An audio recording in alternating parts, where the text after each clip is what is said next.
Two peasant women are chatting in the fields when one of them suddenly bursts out. Did you see? The young master actually smiled at me. The other woman, clearly doubting, responds, I thought I imagined it. But her friend insists. I rub my eyes several times to make sure. It was really him. Meanwhile, across the field, swordsmen are practicing their skills, their blades slicing through the air in perfect harmony. The women gossip further, sharing rumors about the young master's intense training. One of them asks, do you think he'll make it far? He's only been training for a week, and he's still so young. Both ladies wonder what's really going on with him. Inside a room, a blonde figure gazes out the window, deep in thought. He closes his eyes, his focus sharp. Then, as if summoned by sheer will, a faint glow of mana leaks from his eyelids. A narrator's voice fills the air. He will train harder than ever before, no more allowing tragedy to repeat. The scene shifts to a figure standing in the dim light, an aura emanating from his form. Clutched tightly in his hand is a mysterious summon book. This life, it will be different, he vows to himself. This is Aruin's steel guard, just 16 years old, but in his past life, he died at 33. A gust of wind howls as dilapidated houses stand as silent witnesses to a life lost. Behind a curtain, a shadow looms. The hero's voice rings out, bitter and resigned. In the end, it all happened just as it was destined to. We flash back to a memory. A man with a knife stands over a helpless Aruin, bound to a chair, staring blankly at the floor. The air is thick with despair.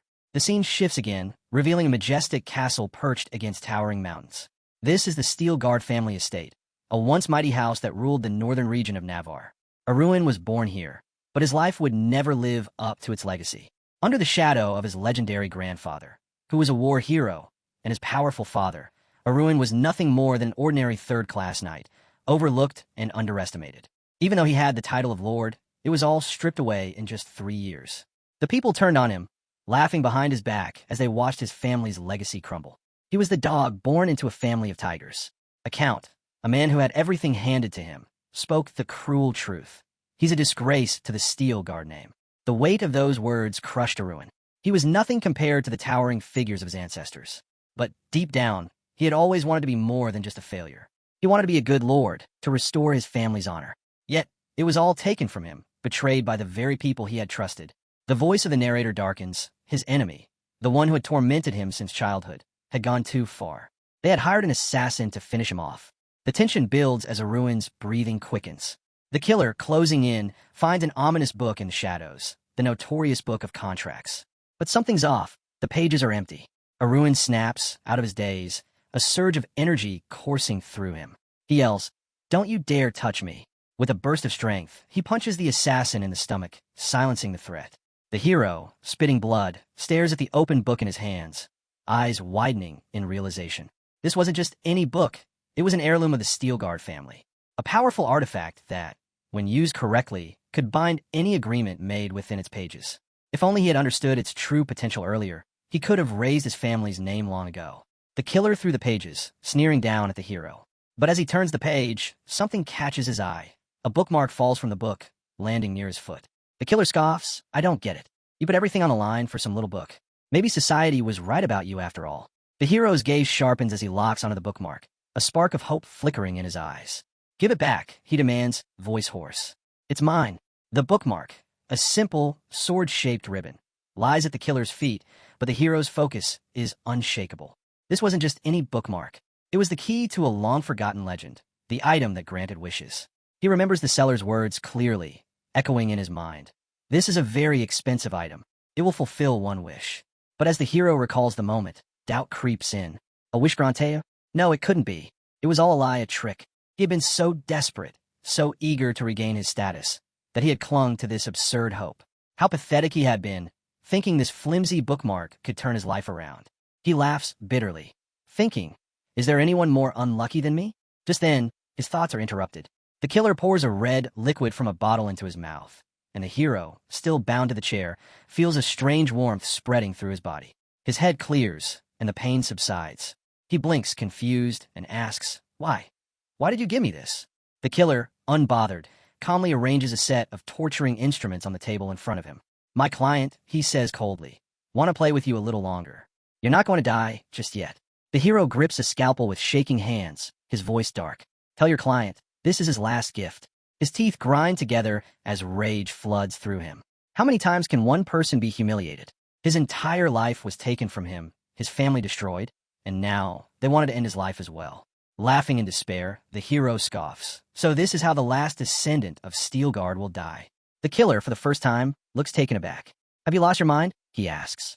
I understand it's hard to stay sane when you're being tortured, but you've really gone off the deep end. Blood splatters around the room as the killer continues his cruel work. The hero grits his teeth, whispering to himself, if only I hadn't been so stupid. If only I hadn't been deceived. The killer, relentless, forces him to drink more potions. One by one, the bottles pile up, each empty vial a symbol of his agony. The hero, exhausted and broken, drifts in and out of consciousness. If I had just one more chance, he thinks, his eyes hollow, staring out through the gap in the window. A single tear falls down his cheek, and in that moment of hopelessness, he thinks only one thing. If only I could turn back time. Then, something miraculous happens. The bookmark, which he thought was lost forever, reappears in front of him. It hovers, gently floating closer. A notification flashes in his mind. A man, desperate, and at his lowest, but still holding on to the faintest hope. The notification echoes in the hero's mind. The person who has received this notification meets the requirements. Your wish will be fulfilled. Please state your final wish. Sitting motionless in the chair, the hero remains silent, his mind numb and broken. Despair hangs in the air like a suffocating weight. A system malfunction begins. The subject cannot form any guesses. The system analyzes the despair. It searches, digs deep, and discovers 3 desires, no difference between them. And then it settles. A blinding, radiant light erupts from the system. When the light fades, the hero finds himself lying in a clean bed, his body whole and healed. His surroundings are unfamiliar, luxurious, spacious, and bright. He stares out the window, eyes widening as the view reveals the mountains in the distance, bathed in the soft glow of a sunny autumn day. This is my room, he thinks, panic starting to rise in his chest. He quickly sits up, his breath catching. I was just there, just in front of the killer. His pulse quickens as the reality starts to sink in. Could this all be a dream? A knock at the door snaps him out of his thoughts. A soft voice calls out, "Young master, it's Ezel. May I come in?" His heart skips a beat. Ezel? The name strikes a chord in his memory, his servant from 10 years ago. She had always been there for him. The maid enters, her head bowed, and curtsies. "Young master," she says, "the master is looking for you." Confusion floods the hero's mind as he surveys the room around him. His bedroom. But this doesn't make sense. How am I here? He wonders. His mind races, trying to piece together what's happening. Ezel, he asks, voice trembling, "How old am I?" The maid blushes slightly, unsure of his sudden question. "You're 16 this year, young master." The realization hits him like a bolt of lightning. He's 16 again? He's been returned, back 17 years in time. His heart races with shock. "Ezel," he cries out, as he suddenly leaps from the bed and embraces her, pressing his face in her chest, tears welling in his eyes. The maid, startled by his reaction, looks down at him, confused. "Young master, did you have a nightmare?" The hero's voice shakes as he pulls away, his eyes glistening with emotion. "Even when my family abandoned me, you were always there. Thank you, Ezel. Thank you." Ezel's confusion deepens. She stumbles back, panicked.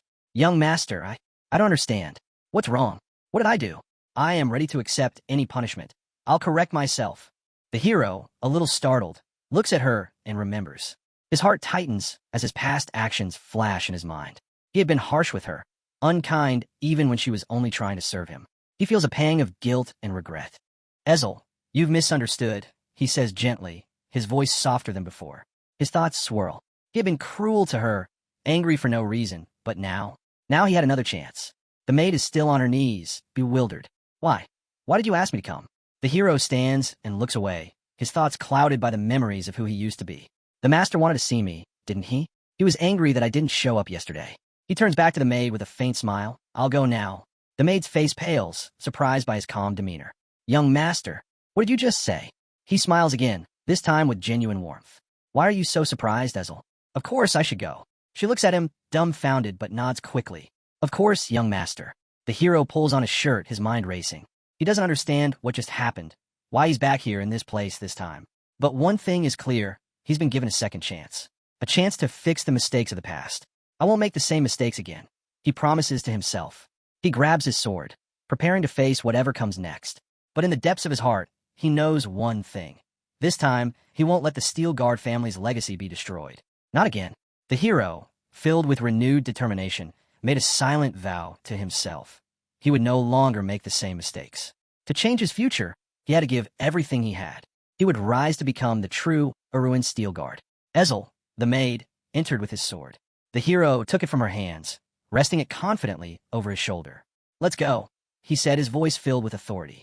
Then, with a playful grin, he snapped his fingers flirtatiously. "Although I must admit, I'm a little disappointed my beautiful abs have disappeared, but that's not a problem for today." Ezel, looking at him with a mix of concern and confusion, asked, "Is everything all right, young master?" Outside, the steel guard training ground stretched before him. The sound of soldiers training filled the air. He approached the arch where they practiced, thinking about how the knights who once represented the pride of his family still stood strong. The hero squinted, estimating the number of soldiers. About 70, he thought to himself, scratching his temple. He remembered how he had once ignored them, dismissed them as nothing more than dirty, sweaty men. His thoughts were interrupted as the captain of the guard, Haffel, stood before him, his expression stern. "So, the master has finally graced us with his presence." The hero winced, guilty. "Apologies, I'm a little late," he said, feeling the weight of the captain's disapproving gaze. Haffel's frown deepened, and in a low voice, he muttered, "A little late? You missed training yesterday. Do you remember what we agreed on?" The hero chuckled nervously, thinking to himself, the same Haffel, still the same as always. Haffel tried to keep his tone even, but his frustration was obvious. "Because of yesterday, today's session will be intense. You're doing 50 laps, 1,000 swings, and 1,000 punches. And this time, no excuses." "I understand," the hero replied, his expression serious. "I'll complete it all." Haffel, a little surprised by the hero's response, nodded. "Good," he said. "Start now." The hero grinned, his eyes glinting with determination. "Right now? Let's get to it." Haffel blinked in surprise. "This isn't the Aruin I know," he thought. "He's not making excuses. This is different." The hero began, his breathing sharp and measured as he pushed himself through the drills. Haffel stood back, observing in disbelief as the young master worked with an intensity he had never seen before. This was no longer the same Aruin who had squandered his chances. The man before him was someone who knew the value of every single moment. Every swing of the sword, every punch, every lap was done with purpose. The hero could feel his muscles burning, his body pushing to its limits. But he didn't slow down. He couldn't afford to. His eyes were fixed on the future, on the legacy of his family that he would protect at all costs. Sweat dripped from his brow, but he didn't stop. Not even when the sun blazed down, when his breath grew shallow, when the pain threatened to overwhelm him. At the 1,000th swing, he threw his sword to the ground, collapsing to the ground, chest heaving. He lay there for a moment, feeling the exhaustion settle in his bones. "I did it," he thought. "For the first time, I completed everything. It was tough, but it was worth it." As he lay there, catching his breath, he thought about his strengths and weaknesses. There was still much to improve, but this was only the beginning. His focus would be endurance next. Suddenly, the system pinged. A notification popped up in front of him, startling him. "New user detected. Would you like to start interdimensional trade?" The hero's eyes widened in confusion and shock. "What is this?" He wondered, his mind racing. "What the hell is interdimensional trade?" "Young master." Haffel's voice snapped him out of his thoughts. "Are you all right?" The hero, still in a daze, looked up at the captain. His heart was racing. "What has happened?" The hero turned to Haffel, a puzzled look on his face. "Did you not see that floating thing?" he asked, his tone a bit incredulous. Haffel, confused, stared back. "What are you talking about? What kind of thing?" The hero blinked in disbelief. "You really didn't see it?" he asked again. Haffel shrugged, thinking it must be a result of overexertion. Probably just the effects of overwork, he mused. As Haffel placed a hand on the hero's shoulder, the protagonist thought to himself, "Only I can see it." The sensation of something unusual hanging in the air lingered. The captain, still grasping the young master, looked around, wondering why it was floating here and not inside the book. As if summoned, the book appeared before them. The hero's eyes widened. "So this is the transaction with dimensions," he thought. But when he looked closely at the book, it seemed like just an ordinary one. "Why does it look like this now?" Suddenly, he was snapped back to reality. "Mr. Aruin," the captain called sharply. Haffel, noticing nothing unusual, looked at the young master with a mix of concern and confusion. "Are you all right? You've been saying strange things. Maybe we should take you to a doctor." The hero, however, simply shook his head. "I'm fine," he replied, brushing off the captain's hand from his shoulder. Smiling softly, he added, "I'm not who I was before." Haffel, caught off guard, stared at the hero in disbelief. This sudden change, could it be the blood of the Steel Guard? He wondered, trying to make sense of the transformation. The hero, now standing tall, looked toward Haffel and said, "Since I've finished, I'm heading out. Haffel bowed sharply. Understood, young master. Rest well. The hero thought to himself, he's not lying, but this feels too real to just be a hallucination. With the book still in his possession, he continued down the hallway, palapping through its pages. His mind focused as he completed the registration process, searching for an ID and any additional details within it. Just then, a man with glasses and white hair appeared, greeting him with a respectful bow. Good morning, young master. I trust you're ready to start the day. Would you like me to prepare something for breakfast? The hero, exhausted, shook his head. No, I'm too tired to think about food today. I'll skip breakfast. As the butler nodded and began to retreat, the hero noticed something. The butler didn't see it either, he thought, his eyes lighting up with a faint blue glow. The butler, however, couldn't help but notice the strange glimmer in the young master's eyes. His gaze sharpened, and questions began to fill his mind. What was that blue flame in his eyes? He wondered. It seemed unusual. The hero quickly realized the source. The book of interdimensional trade had somehow affected his eyes. Panicking a little, he smiled and answered, It's just mana. Nothing to worry about. The butler seemed to accept the explanation, nodding in agreement. Very well, young master. I'll let you rest today. The hero, relieved that the butler didn't see through him, quickly made his way back to his room. Once inside, he slammed the door shut, then leaned back against it, his elbows on the wall. What's going on? He thought. I died, and now I'm back, 17 years in the past. He exhaled slowly, looking up at the ceiling. At least the butler didn't catch on. Just then, a notification flashed before him. He stared at it, surprised. What is this?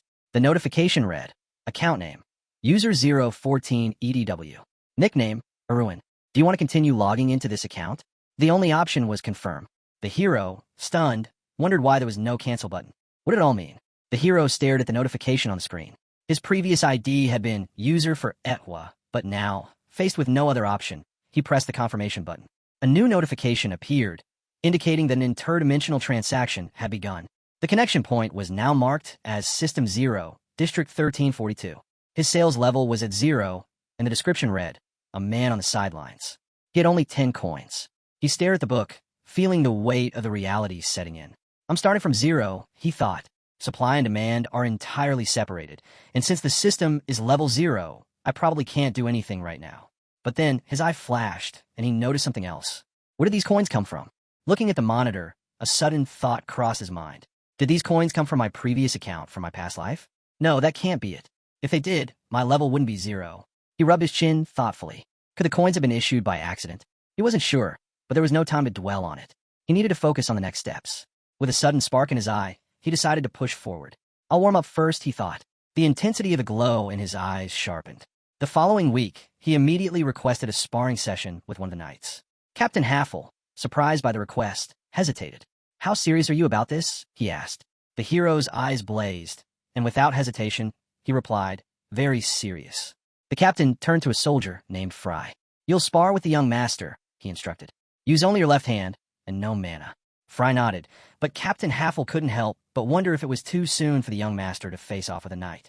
He's been training a lot lately, but this could be too much, Haffel thought. The hero, however, was not pleased with the restrictions. Fighting a level 6 knight with only one hand. What a blow to my pride, he thought with a tense smile. I'll make sure to fight at full strength. He ignored the captain's orders and prepared for battle. Fry, surprised by the young master's determination, gripped his sword. With a sudden shout, the battle began. The hero lunged at high speed, almost catching Fry off guard with a near-miss strike. The next attack came swiftly, forcing Fry to defend himself. Fry began to retreat, struggling to adjust to the hero's speed and intensity. This isn't what I expected, Fry thought. The boy's technique, it's far better than I thought. This isn't the young master I remember. The knights, watching from the sidelines, couldn't believe what they were seeing. The young master, he's making Fry retreat? They whispered, astonished at the battle's intensity.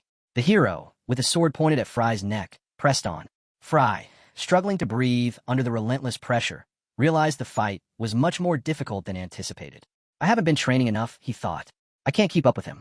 Then, just as Fry seemed cornered, the captain shouted, Fry, don't you dare use mana.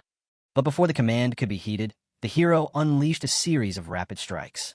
The impact was sharp and precise, and everyone watching gasped. The knight collapsed to the ground, stunned. The entire group was in shock. Even Captain Haffel was taken aback by the hero's calm demeanor as he stood over the fallen knight. It's over, he said softly, as if it were nothing.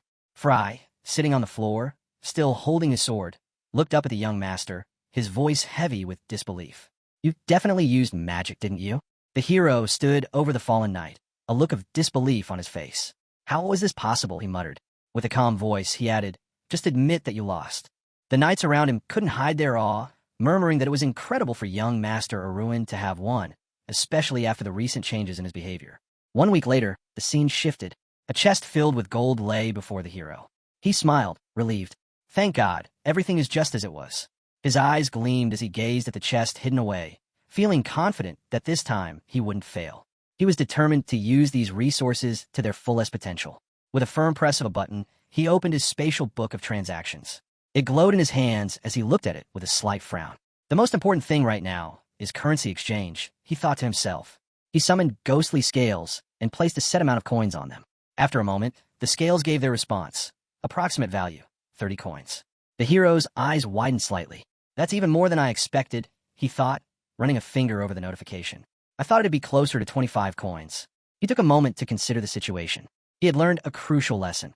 The value of goods fluctuated based on the store and the world. The price of the same items could change, depending on the conditions.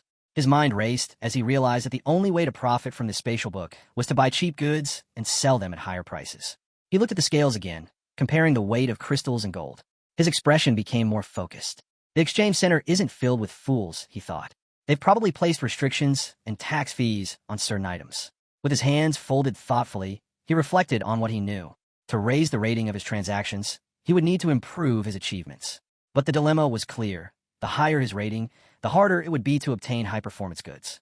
And in the zero system, it was almost impossible to get top-tier items. The hero's eyes then caught an offer from monocrystals. This was exactly what he needed to quickly replenish his mana.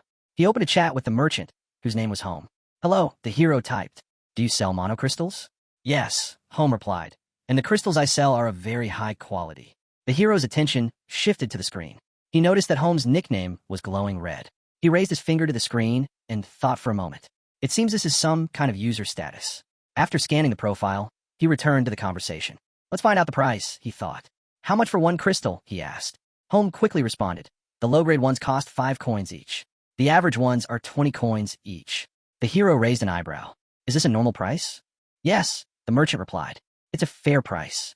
Some sellers are asking for much more, but there aren't many crystals for sale at the moment.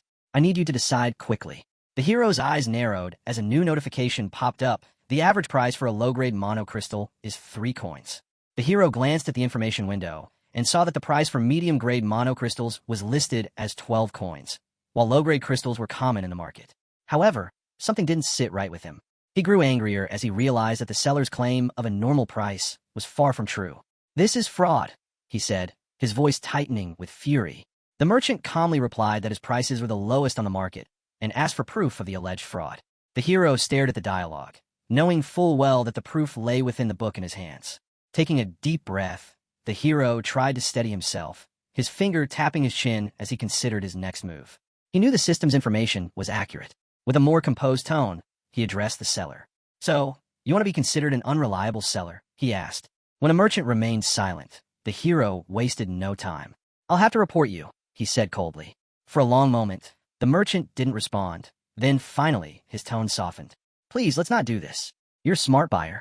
I didn't intend to deceive you. He lowered his head, speaking sadly about how his profits had dwindled due to a minor strike. I paid them what they asked for, but now, I'm almost out of stock. I didn't mean to lie. The hero's gaze shifted to the signature below the merchant's profile. It read, earned 980 coins. The transaction report stated that he was a merciless mine owner, and the hero could see through the lies clearly now. His frustration flared again. So this scoundrel is lying again, he thought. The hero sent a sharp message. It's clear you're still lying. How did you think I wouldn't notice? But before he could finish, the merchant sent another message, asking the hero to forget everything and stating that he wasn't going to make any more transactions with him. The merchant quickly followed with an offer. I'll reduce the price by half. Just don't report me. The hero paused for a moment, then smirked. Should I push for more? He thought, his mind already calculating his next move. With a knowing smile, the hero began negotiating. 2 low and medium-grade monocrystals for 25 coins, he demanded. Soon, from monocrystals appeared in front of him. The hero examined their stats carefully. These can't be reused, he noted. Satisfied, he accepted the transaction. However, when the results of the trade came up, he noticed something odd. Deposit 22.5 coins. Wait a minute, he muttered, surprised. I gave him 25 coins. Why is the amount less than expected? He stared at the transaction details, confused. The seller's information and transaction report were nowhere to be found, and the price had dropped. The hero's eyes narrowed. What is this? He thought, realizing that the merchant was still hiding something. A thought crossed his mind. Maybe he could squeeze even more out of the seller. With a sorry smile, he typed, "If you keep selling at this price, I won't report you." The merchant, however, responded quickly, stating that the price was already a ridiculously small fee. The hero sighed, contemplating whether he should just leave it at that. But then a notification popped up on the screen, and his eyes widened. Cashback, 3 coins. The hero was taken aback by the unexpected cashback and quickly wondered if it was some VIP privilege. But then he shook his head in disbelief. That can't be right, he thought. Holding the mono crystal in his hand, he pondered whether he should absorb it now. After a brief pause, he closed his eyes, focused, and began absorbing the mana. As the energy flowed through him, he realized that the system had been truthful. Over the next few days, the hero dedicated himself to training, following his grandfather's advanced breathing technique, Breath of Steel. This method required both a powerful body and an immense amount of mana. The hero clenched the crystal tightly in his fist, sitting cross-legged in the lotus position. Although he had neither strength nor mana to start with, he recalled his past training. Through perseverance and effort, he thought, I can still master this. Slowly, his mana began to spread, and he could feel the technique working. It was a huge step forward, an accomplishment that felt like a triumph. The hero stood up with a small, confident grin. I'm getting stronger, he thought. His pride began to rise again as he realized how far he had come. The others were still in awe, wondering how the young master had pulled off such a feat. Some murmured that it wasn't a real fight, and that the knight named Fry was more of a social figure than a warrior. But the hero's pride was stung by these comments. I've been too lenient with him, he thought. It's time to show my true strength. Turning to Mihail, the hero called out, Fight me. Mihail, caught off guard, hesitated. Is that for me? He asked. The hero nodded, his expression sharp. This is the perfect chance to show them what I'm really capable of. Mihail, though, immediately grew wary. This is too much, he said, trying to back out. But before the situation could escalate further, a beautiful young woman walked up to them. Dressed in a tunic and cloak, with a maid by her side, she caught everyone's attention. Sounds fun, she said, her voice calm but confident. The group greeted her respectfully, my lady. She introduced herself as Kieran Steelguard, the eldest daughter of Levadon. The captain wanted to intervene, but she raised her hand, signaling she understood his concerns. If mana battles are too dangerous, Kieran said softly, turning to the hero, then hand-to-hand combat should be fine. The captain reluctantly agreed.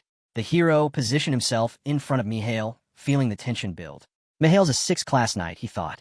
Even in hand-to-hand combat, he should have no trouble handling this fight. In fact, Mihail's height and reach made him the clear favorite, but the hero was determined to prove everyone wrong. Just as the captain was about to speak, a loud shout rang out from the crowd. Look, the knight is losing. Everyone turned their attention to the fight. The hero, with surprising speed and power, was landing a series of crushing blows on Mihail, forcing him back. Each hit seemed to land harder than the last, and Mihail struggled to keep up. With a final, devastating blow, the hero sent Mihail flying across the training grounds. The captain stood frozen in disbelief. This can't be real, he thought. This is the same young master who was considered weak just days ago. The hero lunged forward, delivering a decisive strike that sent dust clouds billowing into the air. The crowd went silent, then erupted in shock and excitement. Mihail's lost, they shouted as the onlookers began to celebrate.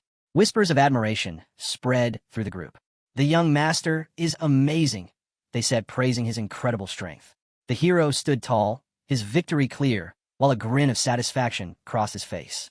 It feels good to be taken seriously, he thought, surveying the shocked faces around him.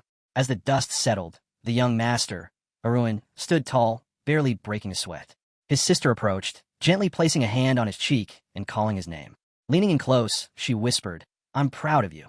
She admitted she had underestimated him before. Aruin was taken aback. His sister was acting differently. Kieran, the eldest daughter of the Levadon and Steelguard family, stood firm, a faint smile on her lips. She had just won a sparring match against the others, proving her strength once again. Aruin recalled how their father, Levadon, had always regretted having a daughter, knowing she could never inherit the family's signature technique, the Breath of Steel, a power passed down only through the male bloodline. Despite her undeniable talent, tradition deemed her an outcast. Kieran's expression darkened. She lowered her gaze, the weight of her fate pressing down on her. Aruin understood her pain. She knew all too well what it was like to endure constant judgment. Closing her eyes, Kieran reached out and ruffled Aruin's hair. He watched her closely as she spoke. "You must have pushed yourself beyond your limits, training in secret so no one would see," she said softly, her voice tinged with regret. Kieran hesitated before continuing. "I'm sorry. As your older sister, I should have supported you, but I didn't." Aruin furrowed his brows, startled by her sudden sincerity. His mind raced. Wasn't this battle all for her approval? Without another word, Kieran turned and walked away. Aruin stood next to Haffel, watching her go. In his mind, he saw her usual confident smirk, eyes sharp with understanding. Of all his siblings, Kieran was the most honest, unapologetically blunt, but deeply perceptive. She had been the first to truly see and accept his transformation. Aruin closed his eyes, exhaling slowly. This was the only way. Above the castle, the night sky stretched endlessly, stars twinkling around a glowing moon. The real challenges were about to begin. Inside the grand dining hall, candlelight flickered over an elaborate feast. It was dinner time, and the long table was surrounded by family.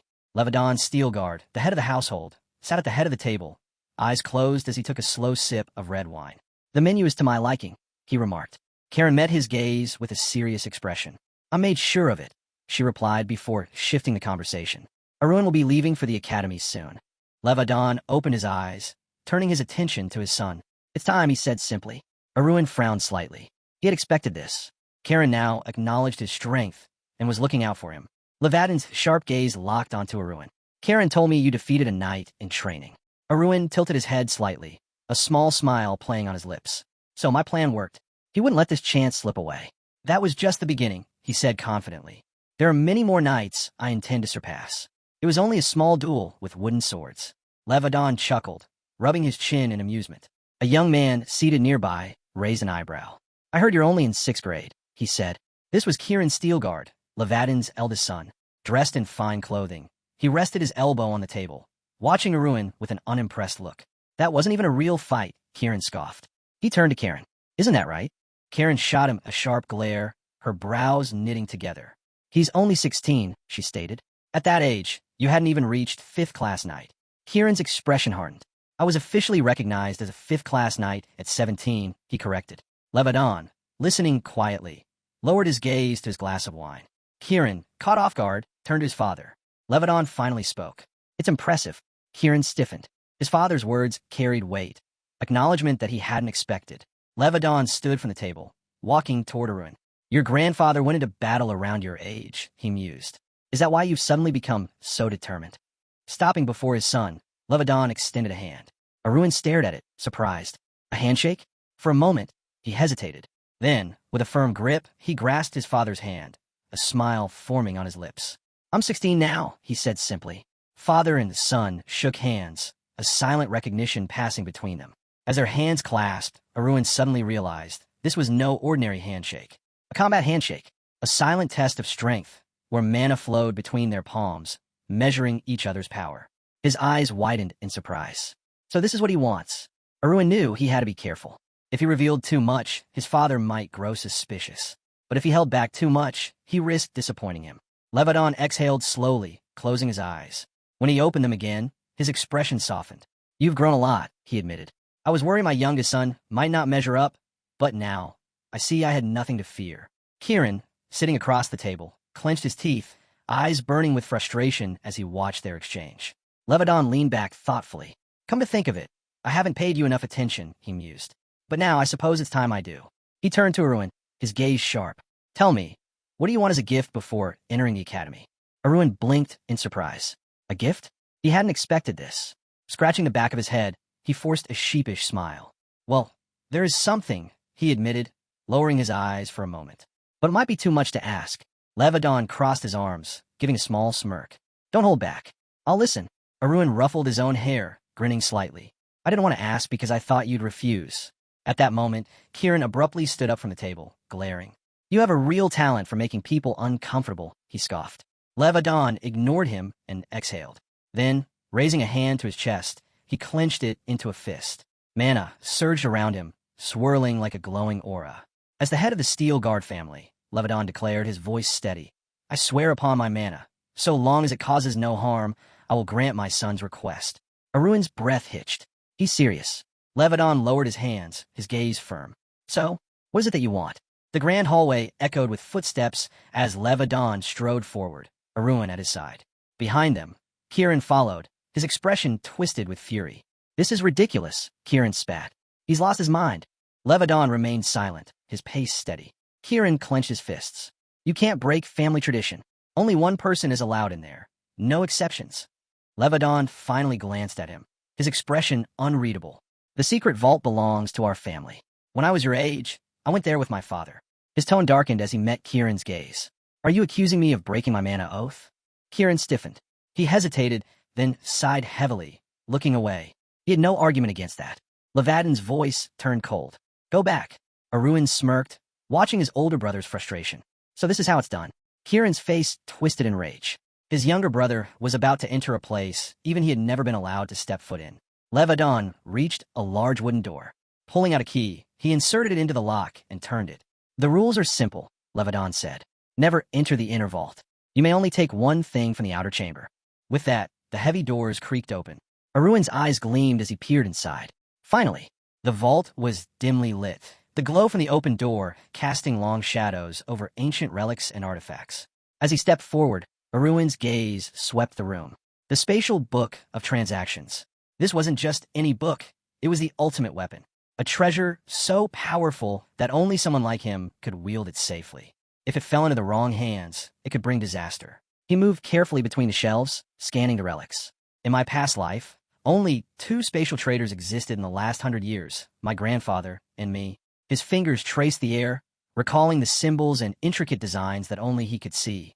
This book was different in this life, but he could still sense it. Aruin's heart pounded. It's here. His eyes narrowed. No one else could find it. No one else should. I have to take it and erase its existence from this place forever. Levadon crossed his arms, his sharp gaze locked onto his son as Aruin stepped out of the vault. Did you find what you wanted? He asked. But as his eyes fell on the item in Aruin's hands, his expression shifted to one of surprise. Aruin stood there, smiling slightly, holding up a golden figurine, a statue of a hero. Levadon's brows furrowed as he examined the small sculpture. It was a depiction of Layskin Hero Award, a monument created to honor the defense of Navarro against the Empire. Not just any trinket. This was one of only 1,000, making it far more valuable than ordinary gold figures. Levadon sighed heavily, narrowing his eyes. A momentary impulse. He's blinded by greed. You told me you were going to Vigo for gold, Levadon remarked, his voice laced with skepticism. Aruin pursed his lips before flashing an awkward smile. He already knows what I'm thinking. Standing before his father, Aruin shifted his gaze and spoke calmly. Right now, this is the most valuable thing to me, he explained. With it, even after buying a sword or mana crystals, I'd still have money left over. Levadon's expression remained unreadable as he studied his son. Do as you wish, he finally said. Buy it, sell it, it's up to you. But don't let this distract you from your training. Aruin hesitated for a moment, then spoke with quiet determination. I believe we shouldn't follow just one path. His voice softened, his eyes lowering slightly. If I were as good with a sword as you say, then this wouldn't be a waste of time. He gripped the figurine tightly as Levadon remained still, arms still crossed, his gaze unwavering. Finally, Levadon exhaled, rubbing the back of his neck, a bewildered smile on his face. I don't understand you, he admitted. Aruin closed his eyes briefly, letting out a small, knowing grin. Got him. At that moment, deep inside Vigo's storage vault, Aruin's breath caught in his throat. His mouth parted slightly in shock. It's gone. The shelf where the spatial book of transactions should have been was empty. Aruin quickly moved through the storage room, scanning every corner, searching frantically. No, this doesn't make sense. His eyes widened in panic. The book disappeared, his heart pounded, but he forced himself to steady his breathing. Calm down. Think. There were only 2 possibilities. Either the book had been moved, or someone else was already using it. Aruin's mind conjured the image of a shadowy figure, clutching the very book that should have been his. His fingers curled into a fist as he stared at the floor in deep thought. In 17 years. No, in 14 years to be precise. I'll become an earl, he muttered. He stood in the dimly lit vault, his mind racing. But what happened to the book? For now, he could only hope. No one else had taken it. With a sigh, Aruin turned his attention back to the golden figurine in his hand, absent-mindedly running his thumb over its surface. He leaned his head against his palm, deep in thought. The book isn't here. That alone is a major discovery. But in the rush of it all, He had chosen the hero figurine instead. And then, a notification flashed before his eyes. Automatic transaction completed. Blue windows appeared in front of him, listing details. I have Providence item gold. Sale limit reached. Trades requested for next rank. Price subsidy activated. Up to 50% of your coins will be supported. Negative balance applied. You received 106.5 coins from a sleeping student. You received 205 coins. Discount coupon activated. Total coins, 36,275.5. Aruin's lips curled into a slight smile. Well, this has its perks. His mind flashed back to a previous notification. Urgent adjustment. Effect applied. Cashback. Plus 3 coins received. His eyes widened in surprise as faint blue flames flickered in his iris. Urgent adjustment? He had seen something like this before. VIP privileges. Aruin stood by the window, stretching his arms out, shaking his head in disbelief. Then, turning slightly, he smirked, eyes glinting with curiosity. He raised a single finger and hovered it over the floating blue icon on the book. This is impossible, he muttered. With a deep breath, he pressed it. If nothing happens, then it isn't real. The moment his finger connected, his eyes snapped open, and what he saw made his breath hitch. A glowing card materialized before Aruin, displaying an array of powerful skills: daily attendance check, inventory expansion, flow rate promotion, profile, and more. The sight made his breath hitch. This can't be real. His wide eyes flickered between the skills. Every single benefit was at its maximum level. Aruin's fingers twitched. He reached out instinctively, but then hesitated. His mind reeled, trying to process what he was seeing. Was this some kind of trick? His gaze returned to the spatial book of transactions. He swallowed hard, his pulse quickening. This is insane, he whispered under his breath. Taking an involuntary step back, he stared at the book like it was something beyond comprehension. How is this even possible? Then, another realization hit him. The amount I got from the currency exchange was higher than expected. Memories of his past transactions flashed in his mind. The moment he placed his coins on the scale. Skill activated. 0 commission. All payments have a 0% fee. His exchange with the merchant. Skill activated. Eye of Providence. Provides insight into partner transactions. The trading process. Skill activated. Flow rate. Displays real-time transaction prices and quantities.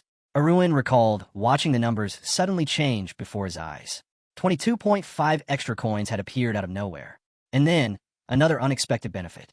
Skill activated. Enjoying excess. 10% discount applied. Skill activated. Urgent adjustment. 15% coin refund applied. More notifications flooded in. Urgent adjustment.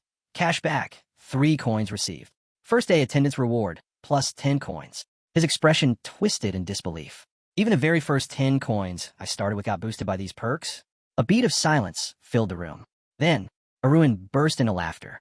With a triumphant yell, he jumped up and down, his fists pumping in the air like a child who had just struck gold. This is ridiculous, he shouted gleefully, his excitement impossible to contain. He spun around, waving his arms and kicking his legs, overwhelmed by pure joy. Placing both hands on his cheeks, he grinned ear to ear, beaming. This is it. This is exactly what I needed. Then, his expression darkened.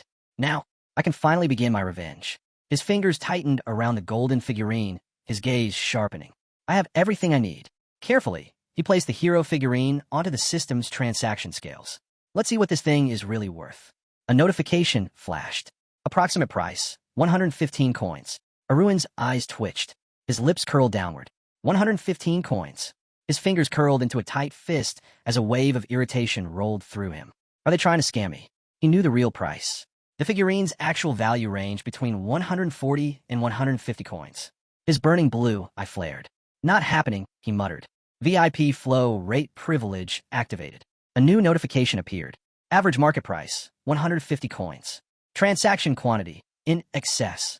Aruin's anger spiked. They were trying to cheat me out of 40 coins. That's nearly 400 gold. Clutching the figurine to his chest, his jaw clenched. His irritation was boiling over. But then he forced himself to exhale. Even though it pissed him off, this was still an insanely profitable deal. With a deep sigh, he accepted the transaction. The tension drained from his shoulders as he collapsed onto his bed, arms spread wide. His body sank into the mattress, exhaustion and satisfaction settling in at the same time. His eyes drifted toward the spatial book of transactions. Interdimensional trading, all while lying comfortably in bed. A slow smirk played on his lips. This book really is a cheat code. But then, a sudden shockwave of realization hit him. His body jerked upright, hands gripping his knees as his eyes snapped toward the book. His mind reeled. Wait, no. It didn't just get into my hands. His pupils dilated. The spatial book of transactions is inside my eye. His breath caught in his throat. This was beyond any expectation, and it was perfect. A notification appeared. Transaction complete. Golden figurine sold. 150 coins received from Most. Current balance, 425.5 coins. Another window followed. I have Providence activated. 2 glowing scales materialized, listing commodity characteristics, gold class transactions.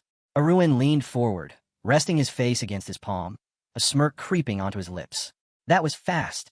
His fingers tapped against the side of his face as he thought. Next product. A spark of excitement flared in his eyes. Mana crystals.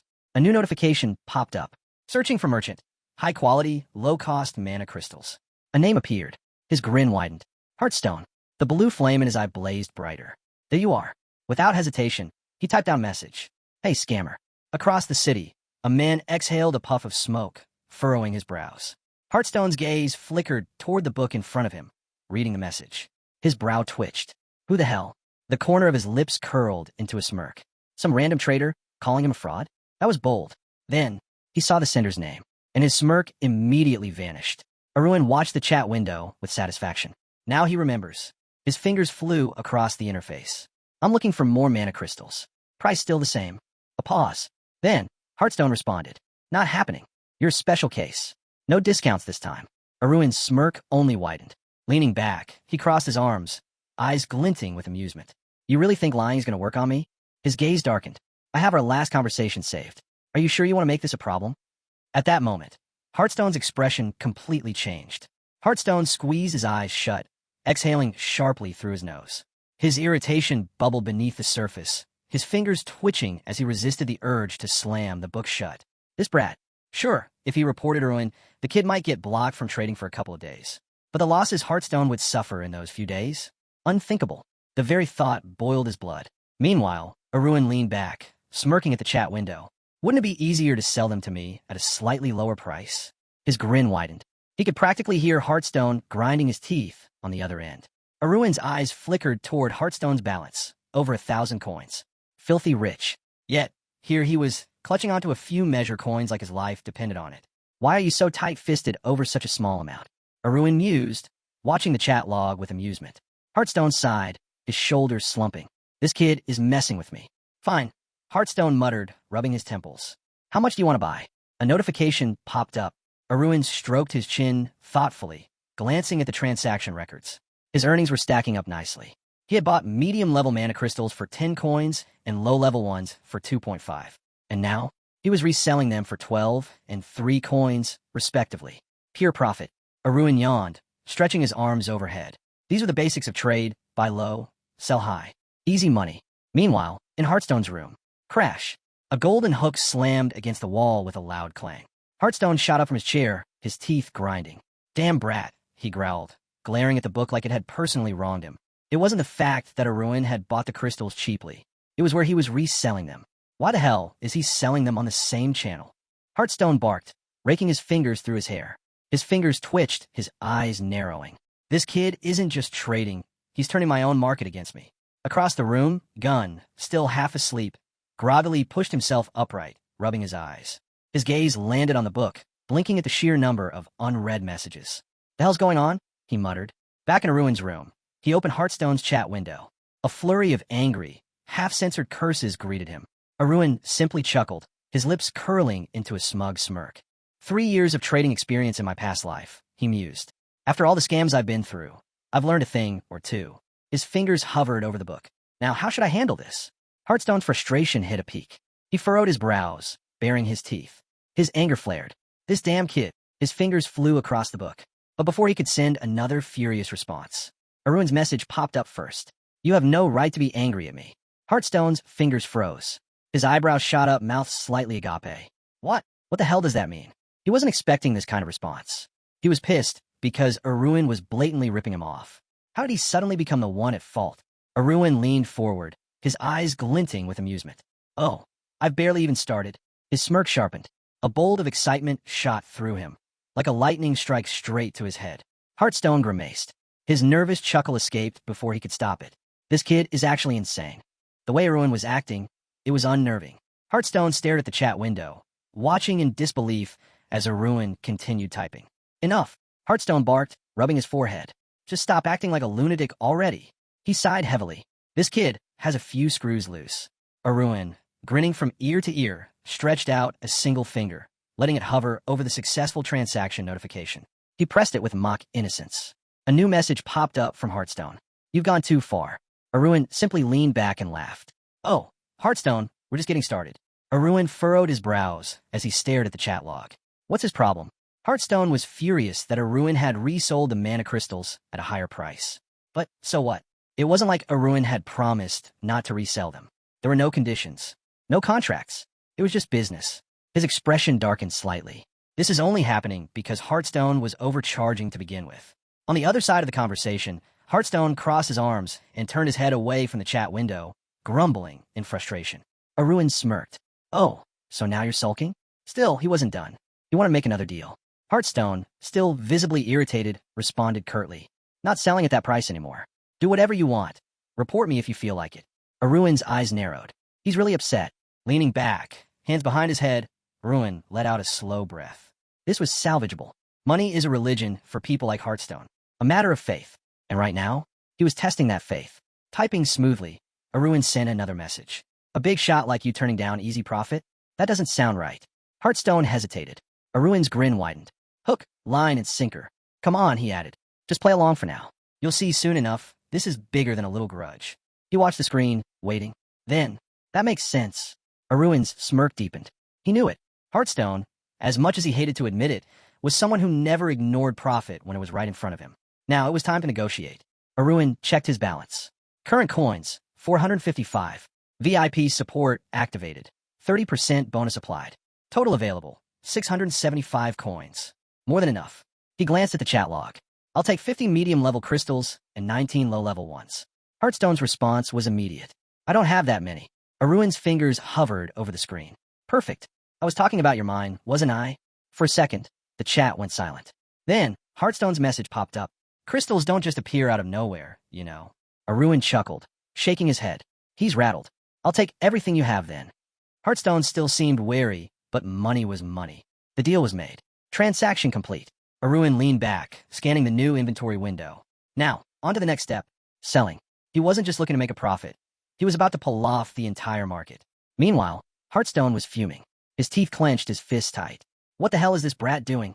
He could see it now. Aruin had started reselling the crystals at an even lower price. This wasn't normal trading. This was market manipulation. Hearthstone's fingers twitched. He could use them himself or sell them in his own world, but instead, he's undercutting me on the same damn channel. His frustration boiled over. Back in his room, Aruin casually sipped his tea. The warmth spread through him as he placed the cup down onto the soft cushion beside him. From a regulatory merchant's perspective, Hearthstone's frustration makes sense. But Aruin wasn't a Yulaf merchant. A VIP privilege window popped up. His eyes glimmered with satisfaction. For someone with VIP benefits, the rules were different.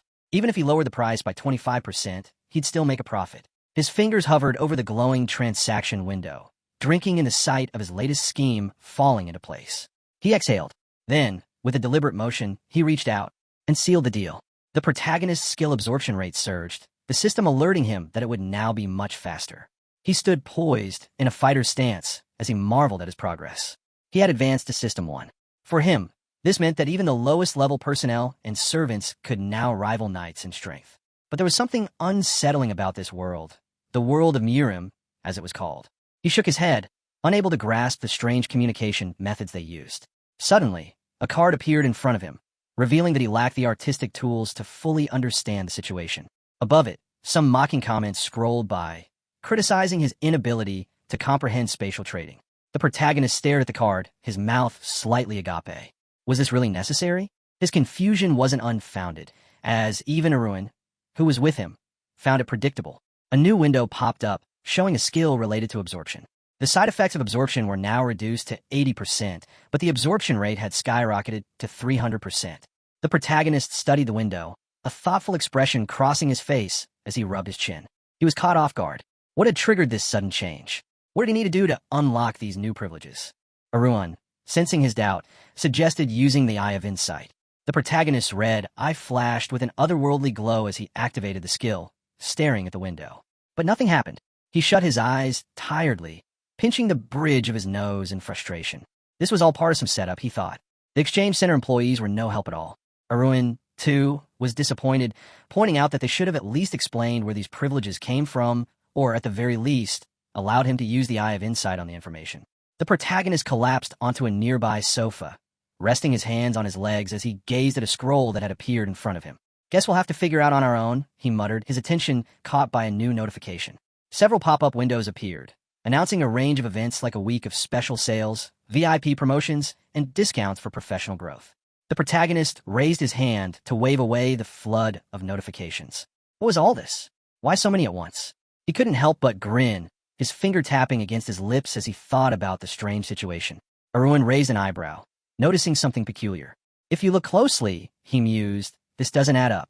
Aruin's expression shifted to one of disbelief. Even if the sale was special, given the high market prices at the exchange center, the discounts wouldn't matter much.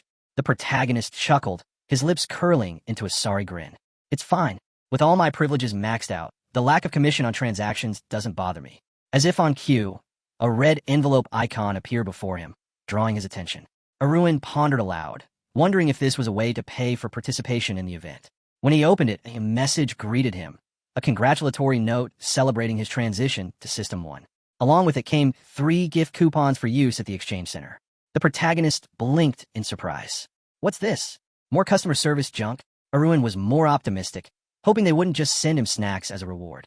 But to his surprise, the gift wasn't what he expected. Inside the envelope, there were several items. An ancient formation diagram, 3 years of spiritual energy, rapid martial arts development for both body and sword skills, and 500 coins. It seemed that System 1 had much more to offer than he realized. The protagonist's eyes widened in surprise as he extended his hand toward the objects in front of him. What was all this about? He opened his mouth slightly, confused, and a red scroll materialized above his head. A notification flashed, announcing the activation of the sponge skill, followed by its characteristics. Another notification quickly popped up, confirming the takeover was complete. He closed his eyes, pressing his hand to his face, a twinge of pain running through him. Aruin, startled, opened his eyes wide, his mouth slightly ajar in shock. So, the body and sword skills actually got absorbed, he exclaimed. The protagonist grinned, his expression turning insidious as he examined the items he'd received. He held up the Mona crystals and the item he had just claimed, his gaze thoughtful. In this world, martial arts rely on mana as fuel, he noted, but in System 1, it's spiritual energy. He presented a blue and gold silhouette of a person in a meditative pose. Aruin, taking in the sight, couldn't help but comment, if someone were to ask where martial arts are the best, my answer would be System 1, without a doubt. The protagonist imagined Laziken wielding a golden sword, using his mysterious blade technique. Aruin observed this, thinking to himself, that strange out-of-world sword skill from Laziken. I'm guessing it came from the martial arts world. He added, the martial arts in both systems share similarities. They're both rooted in the forces of nature. But mana is more raw, while spiritual energy is a refined, higher form of it. The protagonist sank into a meditative position, a golden aura surrounding him. He reflected, although the rapid development of my body and sword skills is compatible with a monolord, I still need to open my meridians and veins. With a deep breath, he closed his eyes, focusing on honing his abilities further. Aruin, watching him with anticipation, noticed the red aura that started to surround the protagonist. His mouth opened slightly in awe as the protagonist's energy grew. The protagonist clutched his chest, feeling a strange sensation, and realized, producing Danteon while simultaneously learning sword techniques was proving to be even more effective than he had imagined. His eyes widened in slight shock as he looked ahead, still unsure whether there was a limit to spatial trade. Aruin, ever the strategist, thought about the possibilities. As long as you have coins, you can buy anything, even abstract valuables, he mused. The protagonist, thinking about his 500 gold coins, nodded to himself. I should be careful how I spend these, he thought, weighing the options carefully. Once his preparations were complete, Aruin suggested, it's time to start tracking your first target. We could begin with him, that guy. Meanwhile, deep within a dark cave, Mu Hioja was engaged in a peculiar conversation. His client, clearly annoyed, requested that Mu Hioja stop talking about love. Sitting cross-legged in the shadows, Mu Hioja smirked and replied, think of it as love for the human race.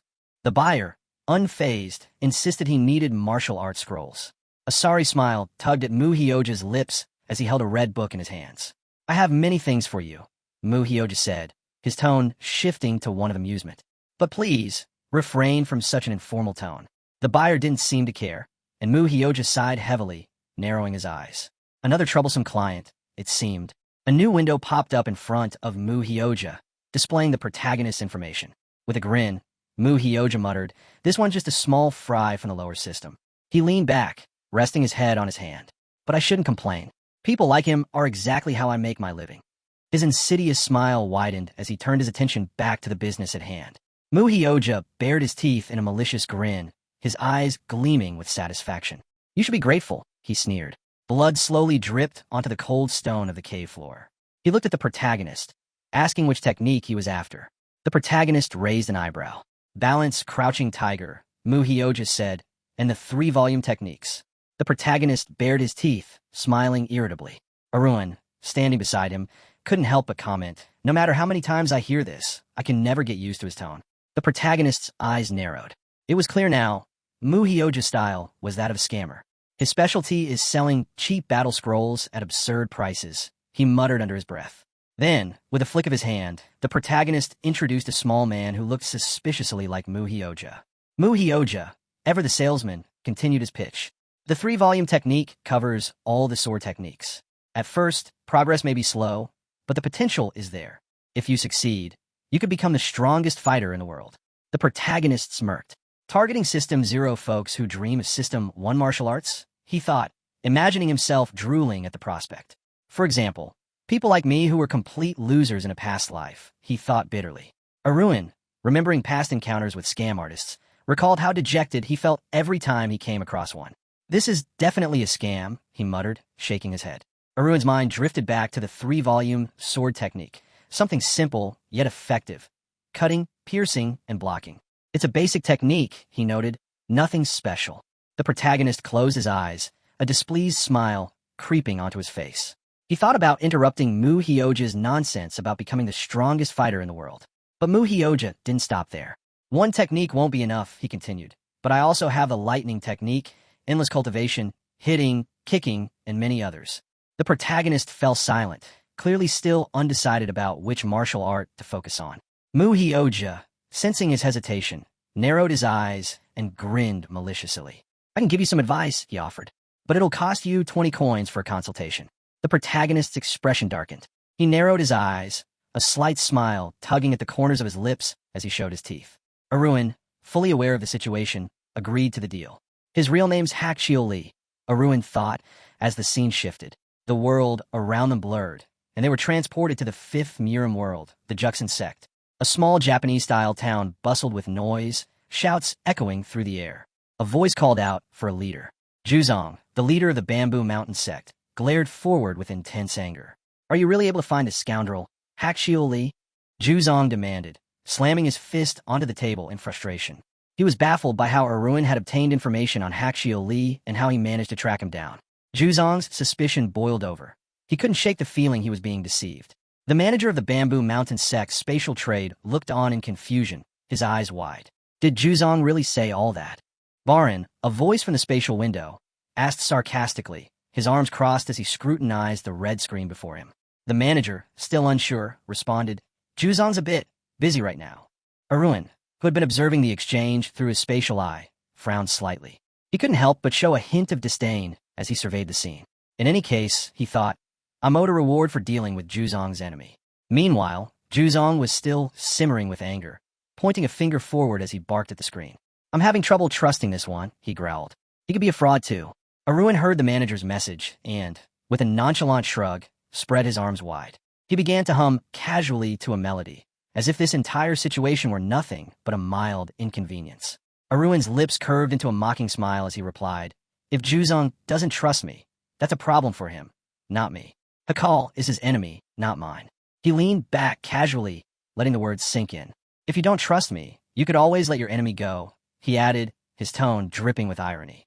Juzong's face reddened with rage, and he clenched his fist, shouting angrily. "How dare you mock me?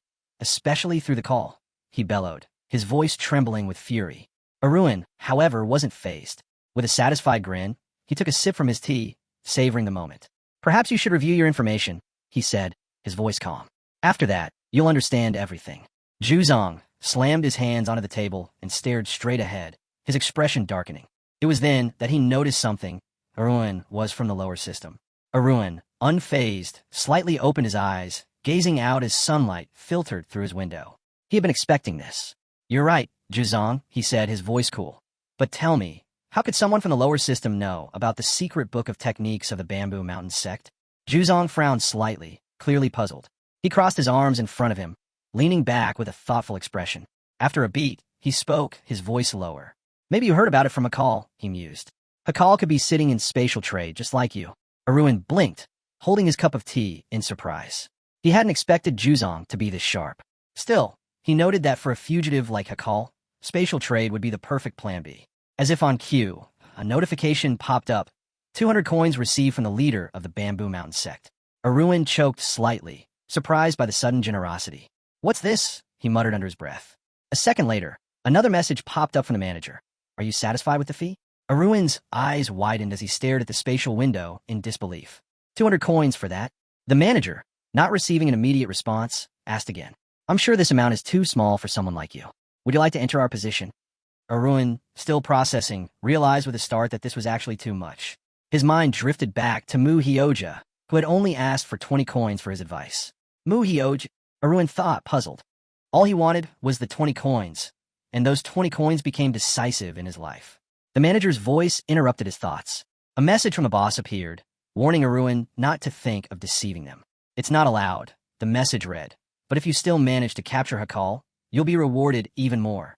Aruin clenched his fists, crossing his fingers tightly as he stared at the screen, his mind racing. Suddenly, his eyes went wide in shock. Something unexpected and pleasant had just occurred. He realized that he could let Mu Hioja slip away from the case. The Bamboo Mountain sect was looking for a man named Mu Hioja, who was supposed to have a scar on his face. The sect thanked Aruin for his cooperation, and he could feel the tension lifting. Still, a nagging feeling lingered. Aruin knew he'd lost some money compared to that scoundrel Hakal, but his eyes were fixed on the prize. His number one reason for coming to System 1 was Sukyan, a first-class war scroll merchant. Sukyan's purple book held immense value. Aruin smiled to himself. He'd found his target. Sukyan's collection wasn't just about martial arts. It also contained old books on philosophy and ideology, including teachings on Buddhism, Taoism, and the basics of Confucianism. Aruin knew he wasn't exaggerating when he said that Sukyan was the key to something much bigger. Aruin's thoughts burned with anger as he recalled Sukyan's deceit. Sukyan is the harbinger of the end for the Steelguard family, he thought grimly. His search for war scrolls to continue his grandfather's legacy had led him here, to this moment. He was sitting in a large office, signing documents with a pen, his focus sharp, but then something froze him. His eyes widened as a chilling realization dawned on him. I have to kill Sukyan. Sukyan had tricked him, fed him false information, and made him waste a significant amount of money. The blue bookmark hovered before him in the red spatial eye, a reminder of the betrayal that had led to the downfall of his family. Nothing will satisfy my rage now, Aruin thought bitterly. His fists clenched as he looked through his spatial eye, the anger burning brighter. Through the red window, the straightened scroll before him stood like a symbol of everything that had gone wrong. The shame, the pain, all of it should be directed at Sukyan, he thought, his heart racing. Without wasting another moment, Aruin decided to confront Sukyan directly. He added himself to the chat with Sukyan, who immediately accepted the request. "Welcome," Sukyan greeted him, his tone friendly. "What exactly are you looking for?" Aruin's sarcastic smile appeared on his lips as he typed his reply. "I learned about you from Mu Hioja," he wrote, the words dripping with irony. There was a slight pause on the other end. Then Sukyan responded, "Please wait a moment while I verify that information." A few seconds later, Sukyan returned with confirmation. "All checked. Seems you're right," he noted coolly. Aruin smirked, knowing that Sukyan had already figured out a lot, likely from Mu Hioja's own involvement. The image of Sukyan appeared before him, an unassuming man wearing round glasses and a black Panama hat. Along with it, a system notification displayed his profile. Sukyan was in System 1, 5th Murim world, with a transaction rank of 1. His spiritual status indicated that he possessed martial arts techniques, and his money balance was listed as 110. A more detailed system notification followed, revealing that Sukyan was the librarian of the Heavenly Sword Library. Aruin's eyes narrowed. Sukyan was secretly copying and stealing martial arts scrolls, selling them cheaply to regular customers, while inflating prices for newcomers from System 0, just like Aruin. It was a scam, a full-blown scheme.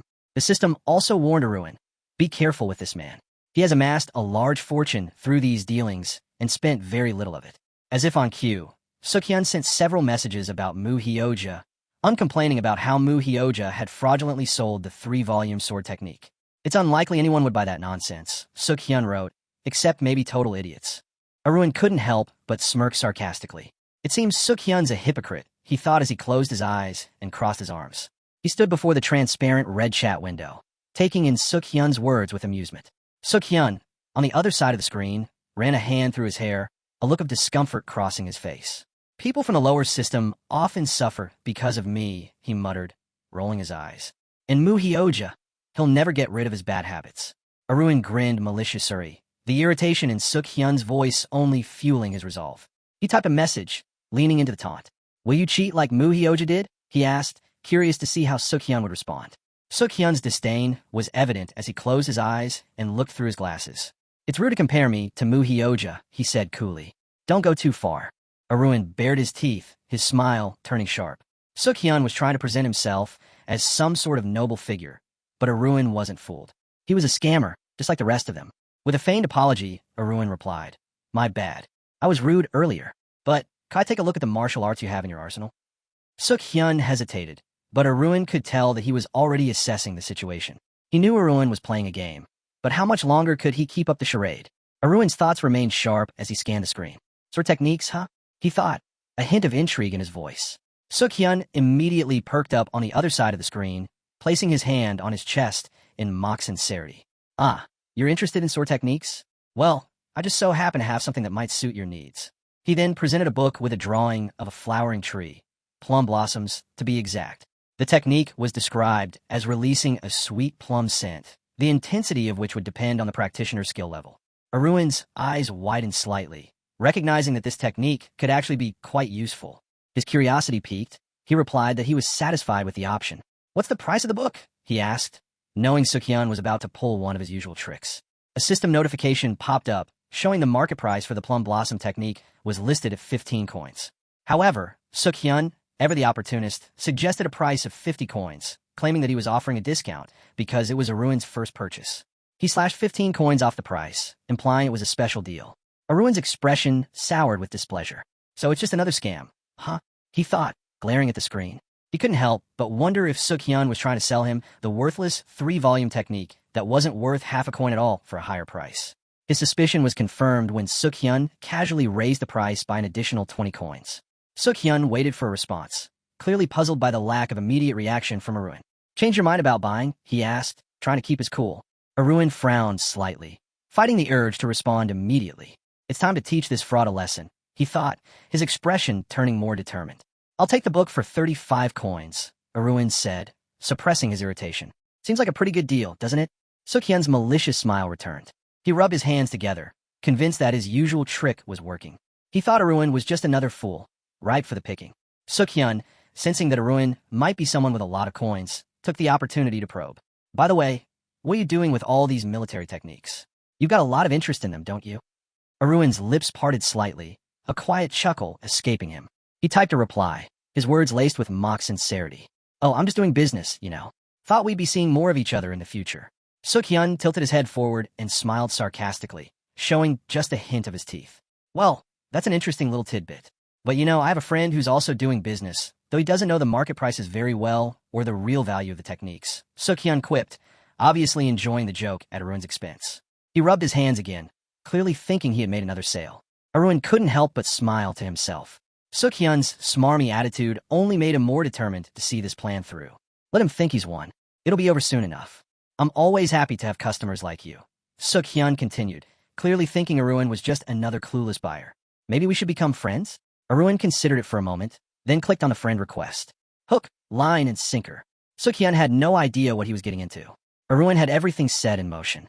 On the screen, a new notification popped up. A man named Jingo was looking for a mid-level sword technique for his son. Aruin, ever the opportunist, knew just how to handle this. He quickly sent a friend request to Jingo, intending to resell the plum blossom technique at a reasonable price. Even if it meant taking a small loss, it would be worth it to teach Sukyan a lesson. Settling back onto his bed with his hands behind his head, Aruin allowed a red aura to swirl around him. His expression was smug, knowing that Sukyan's days of easy money were numbered. Soon enough, I'll get my revenge on him, Aruin thought. The thought of payback giving him a sense of satisfaction. Just then, there was a knock at the door. Aruin turned his head, his attention momentarily diverted as the maid was about to enter. But his thoughts remained on Sukyan, his mind already planning his next move. Ezel entered the room, her steps hesitant as she apologized for disturbing the peace. But then, her eyes widened in shock, locking onto Aruin. She addressed him as if he were a young master, her tone carrying a mix of respect and surprise. Aruin, slightly dissatisfied, turned to face her, his voice laced with curiosity. "What's going on?" he asked, his words carrying an edge. As Ezel stood before him, Aruin suddenly realized that he hadn't concealed the thirst for violence that had taken root inside him. He grabbed his face in frustration, knowing that, upon seeing Sukyan, he wouldn't be able to keep his anger in check. He quickly dismissed the tension with a grin, looking at Ezel with a playful energy as sweat and excitement lined his features. "It's not your fault," he said with a laugh, brushing off the situation. Ezel, her face still anxious, watched him carefully, unsure of how to interpret his mood. Aruin, sensing her unease, flashed a grin, flexing his biceps with exaggerated confidence. "Anything I can do for you?" Ezel asked, her voice soft, though there was a trace of concern in her eyes. Aruin, grinning even wider, stood tall, adjusting his white shirt and exposing a small scar on his side. "I feel better than anyone right now," he replied, his voice lighthearted. Ezel stared at him, her expression shifting to one of surprise as she realized how much progress he had made in his affairs. At that moment, the maid, her head tilted in thought, shifted uncomfortably. Aruin noticed the slight blush creeping up her cheeks as small yellow petals danced in the air, brushing past his face. He blinked, realizing that this was becoming a potential problem. With a smile that seemed to stretch from ear to ear, Aruin waved his hand dismissively. He couldn't help but think that Ezel might now see him differently, though, in truth, he hadn't even shown half of his capabilities. And yet, there she was, already looking at him with a mix of curiosity and awe.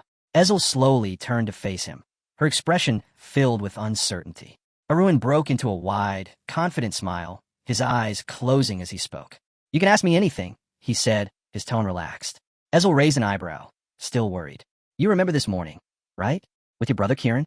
Aruin's expression faltered, his eyes widening in realization. He sighed deeply, recalling his earlier plans with Kieran. If he wasn't mistaken, he definitely had something scheduled with his older brother. A moment later, Kieran appeared, striding closer with a sharp, irritated look.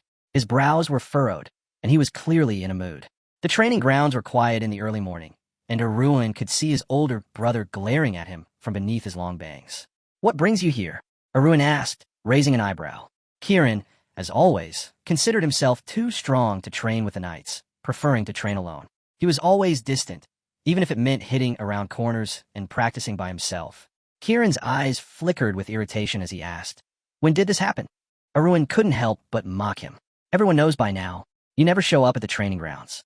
You just sneak around the back and train alone," he said, the words dripping with sarcasm. Kieran's anger flared at the insult, and he bared his teeth, his face twisting into a deep frown. "What did you say?" he demanded, his voice low and threatening. Aruin smirked, looking at his older brother with an ironic smile. "I'm just joking, Kieran. But you did come here for something, right? What is it you wanted to talk about?" Kieran, still seething with anger, didn't seem to appreciate the teasing. His fists clenched tightly as he took a step forward. "You've got a lot of nerve, Aruin. I'm going to teach you a lesson right now," he growled, raising his fist, ready to strike. Aruin, caught off guard by the sudden outburst, widened his eyes in surprise. His brother was actually going to throw a punch. Aruin looked down in displeasure, avoiding his brother's blow with ease. He knew Kieran had a tendency to lose his temper quickly, but this time his brother was crossing the line.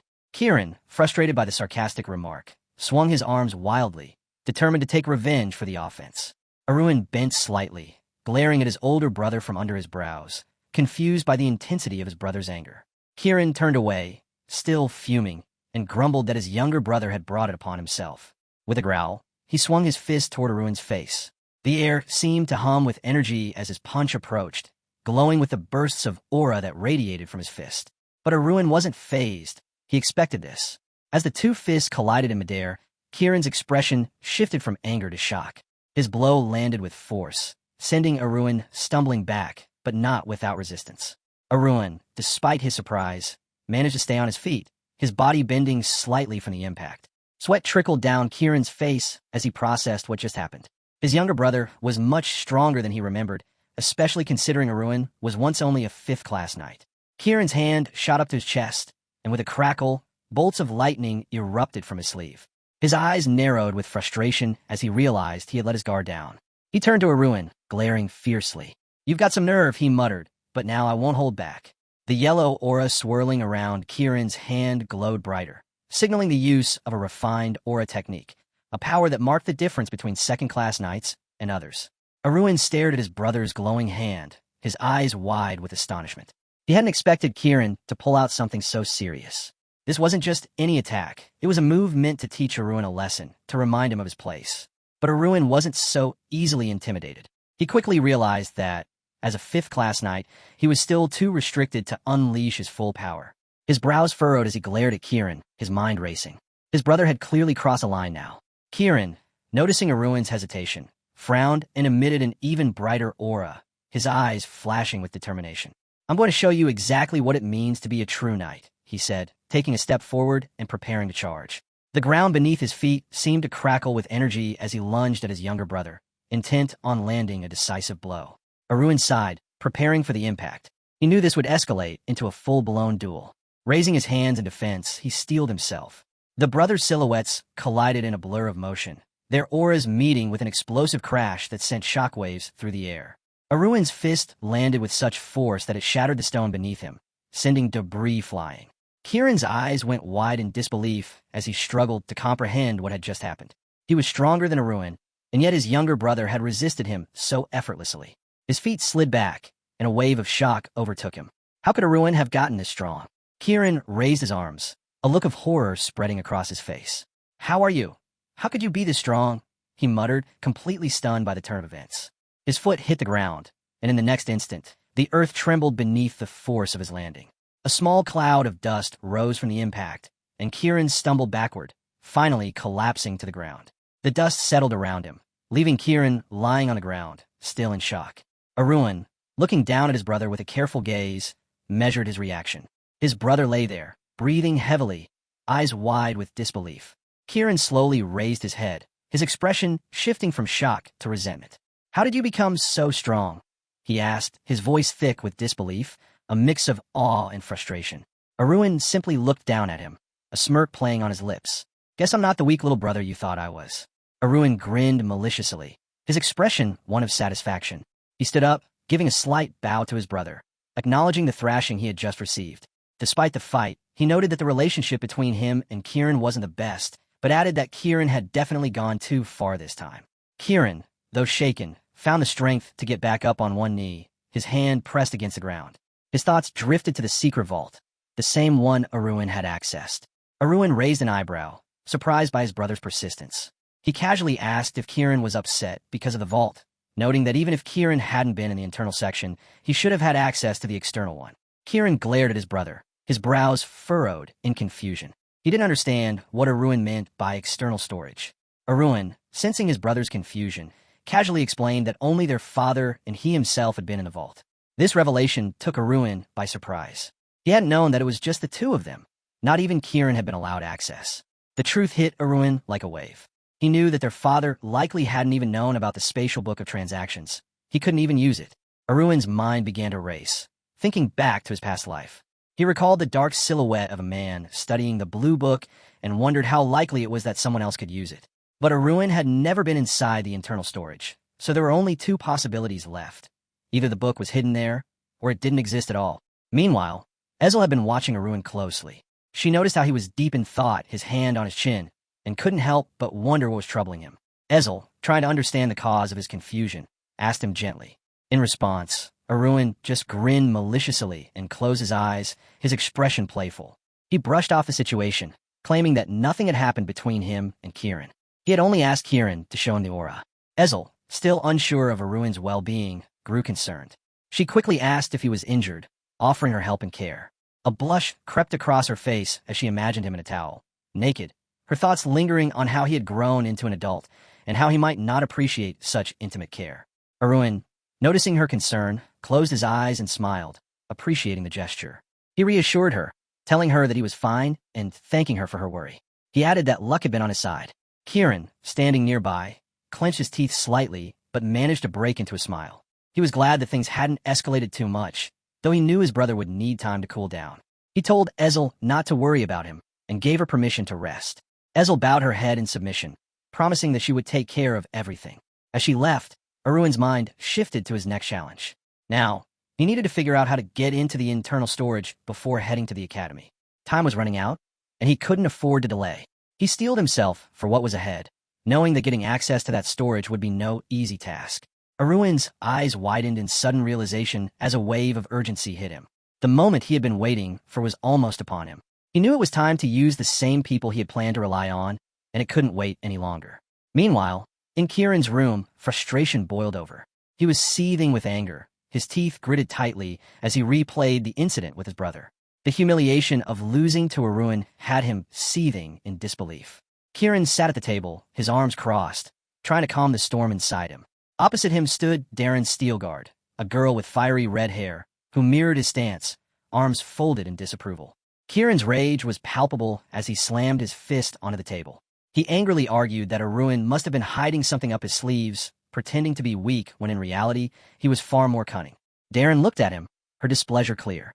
She spoke with a hint of scorn, pointing out that Kieran had disgraced himself. Kieran, not letting go of his frustration, continued to defend his claim, stating that Aruin was a scoundrel who had likely deceived them all. But Darren, with a cold look in her eyes, reminded him that they couldn't underestimate Aruin. Despite the setbacks, Aruin had been the one to fool everyone, turning what seemed like a weak lamb into a clever fox. Kieran clenched his fists, his frustration growing. He was still unwilling to fully accept that his younger brother could have outwitted him. Darren, her expression softening a little, spoke with a faint but malicious smile. She reminded Kieran that despite everything, Aruin was still a child. But Darren believed Aruin had held back, unable to tolerate Kieran's bullying any longer. She mentioned that if she were in his position, she would have waited for 10 years before retaliating. Kieran, though angry, couldn't deny the truth in her words. He noted to himself that Aruin hadn't even shown his full power. He was likely holding back. Darren, who had been pondering the situation, gave a sarcastic smile, her fingers gently tapping her chin. She thought that if Kieran was telling the truth, Aruin would still only be a strong fox, nothing more. But as Kieran stared ahead in confusion, his mind started to shift. He realized that Aruin wasn't just a fox, or even a leopard. No, Aruin was a full-fledged tiger. As the realization settled, Darren took a step closer to Kieran, placing a hand behind her back. Her expression darkened, determination flashing in her eyes. She was resolved to find out what Aruin was hiding and to figure out his next move. A malicious smile spread across her face as she promised her brother that she would handle the situation. She would get the information out of Aruin, whether he liked it or not. Elsewhere, the conversation in the Interdimensional alliance of monocrystal traders took a different turn. Heartstone, a key figure in the group, noted that things couldn't continue as they were. Stone Henry, another member, agreed, voicing his frustration with the newcomer, Aruin, who had quickly become a problem. In just 2 days, Aruin had taken control of the market, and it was causing unrest. A trader named Mona was quick to chime in, pointing out that Aruin had been dominating the market and causing trouble with his actions. Stone Henry's anger grew, his words sharp as he condemned Aruin for trading at a loss. Heartstone, frowning deeply, told the group to cut the bickering. They needed to stop fighting among themselves and focus on the real problem, Aruin. He reminded them that their common enemy was the same, Aruin, and all of them needed to unite against him. The tone in the chat shifted, and the avatars of the traders aligned. Heartstone, with authority, stressed that internal divisions would lead to failure. He urged them all to come together and deal with their shared enemy. Just One, another member, agreed wholeheartedly with Heartstone's assessment, noting that Aruin's rise had caused deep divisions among his own forces. His slaves had turned against him, and they were no longer united under his rule. The traders were now more resolved than ever to confront Aruin and put an end to his disruption. The traders, furious that they hadn't received the money they had earned, began to ask why they had gathered in the first place. Heartstone glared forward, his irritation growing. He told them there was no point in sitting idle, allowing Aruin to do whatever he wanted. It was time to take action. He suggested they devise a plan to catch this audacious newcomer. As the conversation unfolded, a notification appeared. The price of medium-grade monocrystals had dropped from 11 coins to 10. Another alert followed, announcing that the price of low-grade crystals had also fallen from 2.5 coins to 2 coins. The table was set with cups of tea and pieces of cake, but Aruin, sitting across from the treats, paid little attention. He noted the sharp price drops with a furrowed brow, realizing the response was faster than he had anticipated. He added 2 sugar cubes into his tea, watching them dissolve. Aruin knew that he had been selling monocrystals at 1 coin below the market price. And this was the exact reason the merchants had started lowering their prices in retaliation. It was the beginning of destructive competition. Aruin sipped his tea, eyes closed, feeling content. He wasn't bothered by the drops in price, since his VIP privileges allowed him to make a profit no matter what happened. His mind shifted, and he accessed his inventory. It appeared as a brick-walled room with his items neatly stored. He had 12 low-grade monocrystals and 22 medium-grade ones.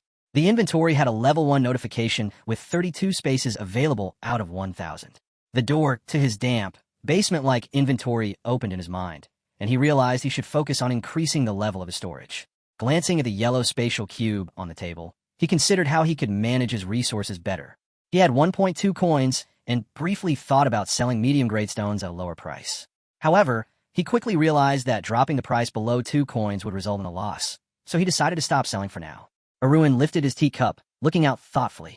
The drop in price was faster than he expected, but he was confident he could handle it. With a small sigh, he set the cup down, picked up the fork next to his plate, and began to cut into the cake. He then thought about other matters he should focus on and decided it was time to move on to System 1. The piece of cake was split in two, but his thoughts were far from the dessert. As he ate, he remembered Sukyan, someone he still needed to get revenge on from his past life. His red eye glowed with anger as he looked down, knowing that he owed Sukyan everything. He had to take everything from him, one way or another. Meanwhile, Ginseng, the worker at the Heavenly Sword Library, was communicating through a magical yellow spatial window. Holding a golden scroll, Ginseng asked Aruin if he was looking for mid-level sword techniques. He offered a catalog for Aruin to browse, explaining that techniques grew stronger over time. He also asked if Aruin had the time to familiarize himself with the products. Aruin looked out at the window and examined the list of sword techniques. His gaze shifted with a tinge of disbelief. The techniques offered were expensive and didn't seem impressive. He quickly realized that gaining access to the affiliate market was no simple feat despite the catalog's contents. He felt disappointed with what was available. Perplexed, Aruin turned back to Ginseng through the spatial window, his voice steady but firm. He asked if there were any more expensive and stronger techniques available. The request hung in air as Ginseng regarded him with a curious expression, ready to respond. Ginseng's expression brightened as he eagerly offered Aruin the Thousand Swords Lock, a complete unique skill. It was the main unique skill they were selling, and its components were nothing short of impressive. The destructive blow of despair, Shintian technique, work of the ruler, and heavenly divine technique. Aruin, however, tilted his head in distaste and closed his eyes slightly, immediately noticing the extortionate price. He knew that the skill was tied to the Thousand Swords Castle, a powerful sect with enormous influence, even within the Fifth Mum world. The castle, with its vast size, was far superior to the Bamboo Mountain sect. Moreover, the complete unique skill was a martial art passed down solely within the Thousand Sword Castle. The protagonist rubbed his chin thoughtfully. He was puzzled, and before making a decision, he felt the need to clarify something with Ginseng. The librarian, clearly excited, eagerly asked what he needed clarification on. Meanwhile, far from the conversation, Sukyan was also busy. Communicating through a small spatial window, he looked at the golden scroll in his hands. He greeted his old customer with enthusiasm, noting how he was eager to see him again. Sukyan was pleased that Aruin had found the techniques he needed and glanced at the scroll, which displayed the 8-Cloud Dragon martial arts and the Green Cloud and Scarlet Dawn techniques. Aruin's red eye gleamed with satisfaction as he looked at the two techniques, pleased with how quickly Sukyan had obtained them. Sukyan raised an eyebrow, clearly pleased with the progress, and continued to speak through the glowing window. He mentioned that his team had worked tirelessly, making sure to never leave their customers waiting. Sukyan then asked if his good customer needed anything else. Aruin sat back comfortably on a large, plush sofa, reflecting on his dealings with Hafiel, the wealthy man he worked for. Hafiel was a fan of martial arts, but he was difficult to satisfy, especially with intermediate-level techniques. Aruin explained how Hafiel was desperate for something more advanced, which led him to seek help from Sukyan. Sukyan, his voice filled with malicious joy, assured him they would definitely help. Aruin smirked sarcastically, looking away and tapping his chin. He had bigger plans in mind. He intended to surprise Hafiel. This wasn't just about satisfying his boss. It was about showing him something truly remarkable. Sukyan's eyes widened in disbelief as he tried to process Aruin's request. He asked, cautious sorry, what exactly the buyer meant by something more. Aruin, without hesitation, replied that he was considering completing the Thousand Swords Lock unique skill. Sukyan sighed heavily, his voice laced with frustration as he told Aruin to wait a moment. Sitting in his dark, cluttered library among towering shelves of books, he knew that fulfilling such a request would be incredibly challenging. Still, he explained that Aruin had misunderstood. Martial arts from the 3 and 4 worlds of the Murim system were also valuable, and he would attempt to find something that met Aruin's expectations. Aruin's expression twisted into one of contempt as he recognized the bait he had laid was now being taken. Sukyan, now sweating, murmured that he would try to find the right technique. He knew it would be risky, but was confident that, if careful, he could succeed without drawing the attention of Ginseng. The protagonist's frown deepened. Sukyan was taking a gamble with his reputation, and Aruin could already sense that things were starting to unfold exactly as he intended. Sukyan, seeing the deposit of 200 coins, was immediately struck by the impressive sum. He adjusted his glasses, surprised at the amount, and responded that he would contact Aruin in 5 days. Holding the book with a sense of secrecy, he glanced around the dark library, ensuring that the head librarian, Ginseng, was nowhere in sight. Sukyan knew that as long as he avoided being caught, nothing would go wrong. Earlier, Aruin had contacted Ginseng through the spatial window, seeking clarification. He looked through the red window and asked, what would happen if someone sold a completed unique skill somewhere else? Ginseng laughed loudly in response, dismissing the notion. He ironically remarked that only a madman would dare steal a martial skill from the library of heavenly swords. He continued his conversation with Aruin, oblivious to Sukyan, who was hiding behind a shelf, overhearing their exchange. Ginseng confidently stated that if anyone attempted to steal a book, they would be better off dead. Aruin's malicious smile grew wider as he realized that the first step in trapping Sukyan had already been set. However, he still had to gather the 1,000 coins Sukyan promised for the book. Aruin sighed and stretched, unbothered by the situation. He knew he still had his daily reward, and in 5 days, he'd have everything he needed. The scene shifted to the front garden of a 2-story house, bathed in clear sunlight. Aruin sat on a bench in the park, relaxed and carefree. He poked at the blue spatial screen, browsing the catalog of items, noticing that the price of medium-grade mono crystals continued to drop. Aruin decided to enter a chat with the seller of Mono Plus crystals, hoping to buy medium-grade crystals in bulk. The seller quickly responded, asking about the quantity Aruin needed, but just as quickly, the tone shifted. Aruin sensed something was off, and the conversation abruptly ended. Confused, he frowned slightly, not understanding why. Soon, several angry messages flooded his inbox from various merchants, all displeased with his recent actions. They accused him of deceiving ordinary people and showing no humanity or compassion. Aruin stared at the stream of furious messages, unsure of what had caused such a reaction. The hostility was stronger than he had anticipated, and he realized it could potentially complicate his plans. Just as the tension grew, Aruin's attention was drawn to a conversation between his sister, Darren, and the maid, Ezel. Darren stood opposite the maid, her expression full of anger. She ordered Ezel to confess everything, and Aruin watched in astonishment as the exchange unfolded. Without warning, Darren slapped Ezel with all her might. Aruin watched in shock as the maid's face was struck, her eyes filled with sadness and frustration, a clear mark from the blow left on her cheek. The scene was heavy with emotion, and Aruin couldn't help but feel a mix of surprise and confusion at the violence that had erupted before him. Darren stared at the maid, her arrogance radiating from every movement. The maid's hand was still raised, unable to pull it back to its original position after Darren's earlier slap. The stark contrast between the 2 daughters of the Steel Guard family was evident in the way they stood, their backs to each other, Kieran embodying warmth and compassion, while Darren exuded coldness and cruelty. It was no surprise that the servants feared her. Darren's gaze was sharp and full of contempt as she addressed the maid, her arms crossed, her tone bitter. The maid, trembling, responded quickly, claiming ignorance. She didn't know anything, so there was nothing to ask. But Darren wasn't satisfied with that answer. With a harsh tone, she repeated her question, demanding to know what her brother, Aruin, was hiding. Tears streaked down Ezel's face, caught in a whirlwind of confusion. She clutched her cheek, looking at Darren with a helpless expression. I'm just an ordinary maid who takes care of young Master Aruin. I don't know what his plans are. She stammered, her voice quivering.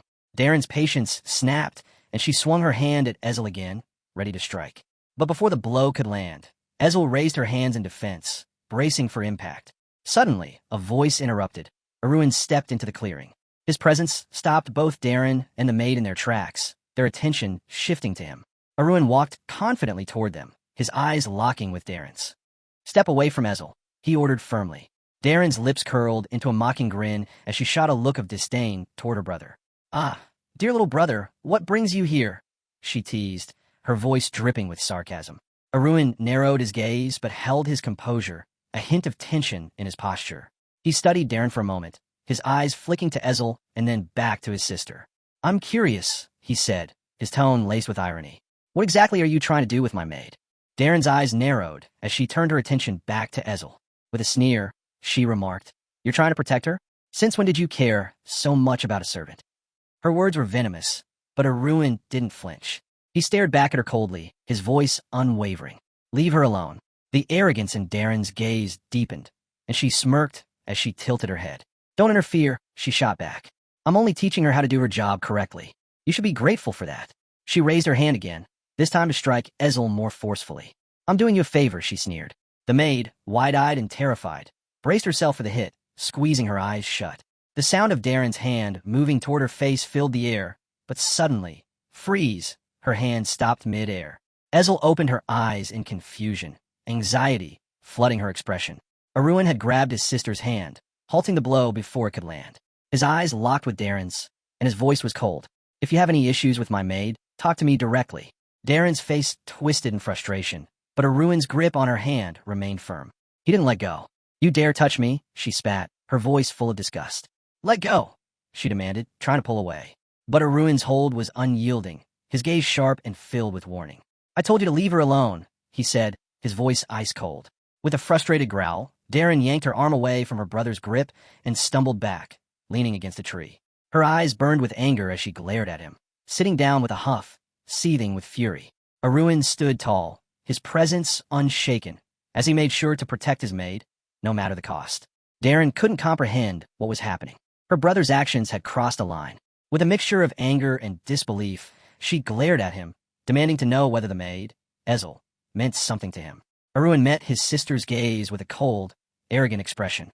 "Stay away from my people," he warned, his voice dripping with contempt. He then added that Darren should apologize to Ezel before things got any worse. Ezel stood frozen, shocked by the entire scene unfolding before her. Darren's reaction was equally startling. She sat on the ground and began striking her own face in frustration. Ezel, unable to understand why, asked in confusion, "Why are you doing this to yourself?" Darren sneered at her, clearly angry, and spat. "Don't act so high and mighty. Your father would definitely not be pleased if you came running to him uncomplaining like this, as though something had happened to you." Aruin observed his sister's behavior, his concern evident as he let out a heavy sigh. Darren, her face drained from exhaustion, looked up at him. "So, what do you think of this?" she asked, her voice tinged with irritation. Aruin leaned in closer and whispered something into her ear, his words causing her to flinch visibly. For a brief moment, Darren was shaken, but Aruin's calm demeanor only seemed to fuel her anger. "Remember this moment," Aruin said, his voice sharp. "Do whatever you want after that, but remember it." His cold, calculating words cut through her fury. Darren's temper flared. "I'm not involved in anything," she snapped. But Aruin merely smirked, gazing at her with an air of superiority. "Really?" he asked, voice dripping with sarcasm. "Do you really think so?" The tension between them thickened, and Aruin's voice turned icy. "If that's the case, I'll go straight to father and tell him everything. Is that fine with you?" Darren's teeth clenched, her face twisting with frustration. She had no idea how Aruin had uncovered this information, but she knew he had her cornered. In an unexpected moment of vulnerability, Darren lowered her gaze and sighed, defeated. She hadn't expected this kind of confrontation with her brother. Her hands fell to the ground, and she finally admitted, albeit begrudgingly, that she was guilty. Aruin, his expression softening, let out a sigh of relief. He turned to Ezel, his tone now filled with genuine concern. "Are you okay?" he asked, his voice kind. Ezel, still in shock, nodded through her tears, and then broke down completely, sobbing uncontrollably. I don't deserve this," she cried. "I don't deserve for you to go this far to protect me." Hearing her words, something inside Aruin snapped. His fists clenched, a dark anger clouding his features. "You're one of mine," he growled, his voice low and dangerous. "I don't care who dares to touch my people. I will protect them, even if it's the Emperor himself." Darren observed silently, still processing the unexpected turn of events. Aruin, however, took a deep breath and tried to calm his maid. He gently touched Ezel's trembling hand, his voice softer now. "Don't lower yourself like this," he said, trying to reassure her. Darren's mind raced. How could he have known about the compromising evidence? It made no sense. Could the information have come from someone else? Could someone have betrayed her? Her frustration only deepened, but she still couldn't wrap her mind around it. A few days later, far from the tense scene with her brother, the interdimensional alliance of monocrystal merchants continued to spiral into chaos. Hearthstone, the leader of the faction, lit a cigar, the smoke curling around him as he turned his head with irritation. The split among his own men seemed impossible to fix. The chat of the crystal traders was filled with frustrated messages about the newcomer, Aruin, who was selling his crystals at ridiculously low prices, causing chaos and threatening to destroy the network of established traders. Hearthstone rubbed his forehead, his mind spinning. He could feel the bitterness of the situation weighing on him. This newcomer had thrown everything into disarray, and it seemed like no one knew how to deal with it. Suddenly, a new message appeared in the chat. It was from a user named Stone Seller. The message offered a solution for those desperate for coins.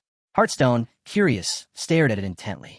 He frowned, puzzled, as he noticed the name Stone Seller didn't quite ring any bells. Was this person always part of their chat?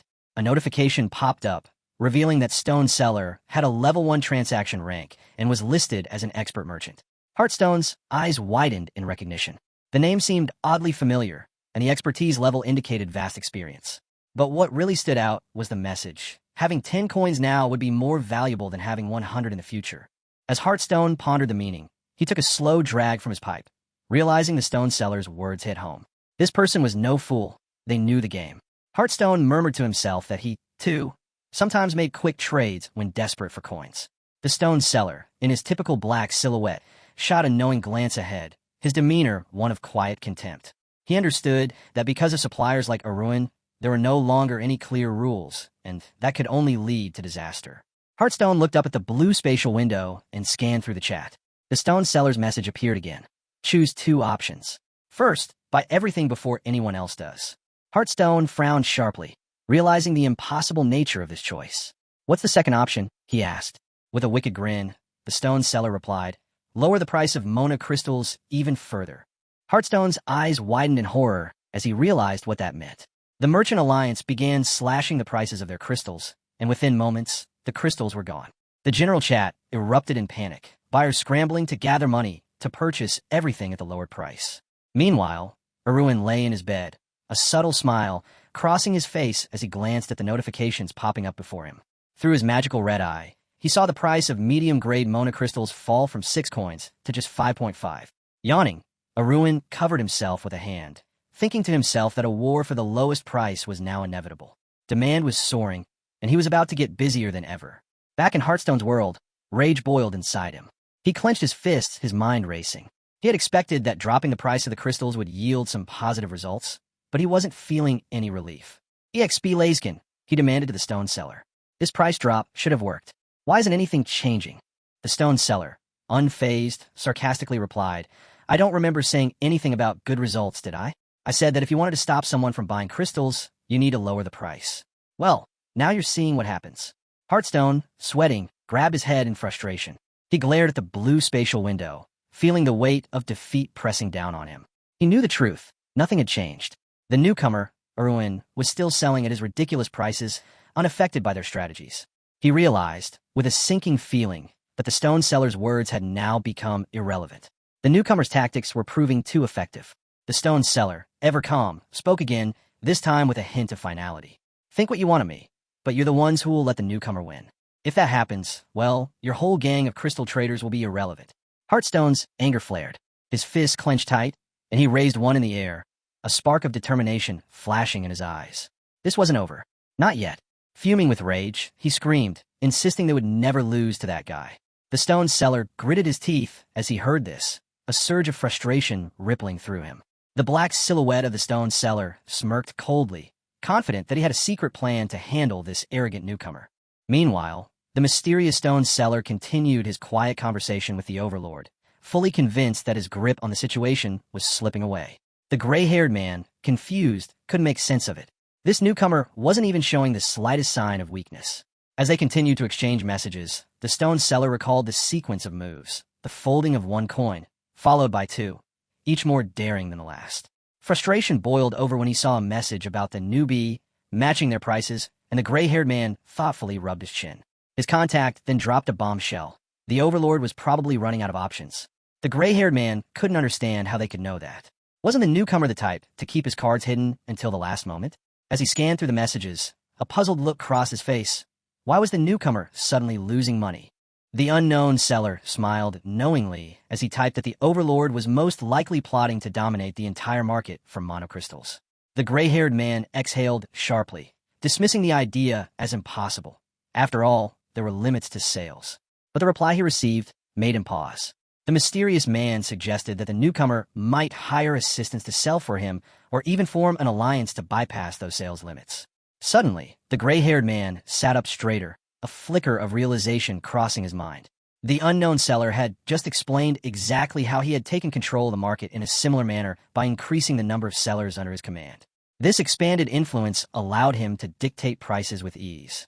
The gray-haired man felt a bead of sweat form on his brow. The conversation now felt too close to home. Was this exactly what he planned to do? He smiled and put a finger to his lips, as if lost in thought, when a mysterious contact praised his strategy. At that moment, the gray-haired man finally admitted to himself that perhaps this plan wasn't so bad after all. Crossing his arms confidently, he nodded to himself. Yes, this was exactly what he had intended all along. Meanwhile, the blonde seller's fury reached a boiling point. His eye blazed with fire as he repeated the man's words, barely able to contain his anger. He quickly shifted focus, scanning the stone seller's profile. In that instant, it dawned on him.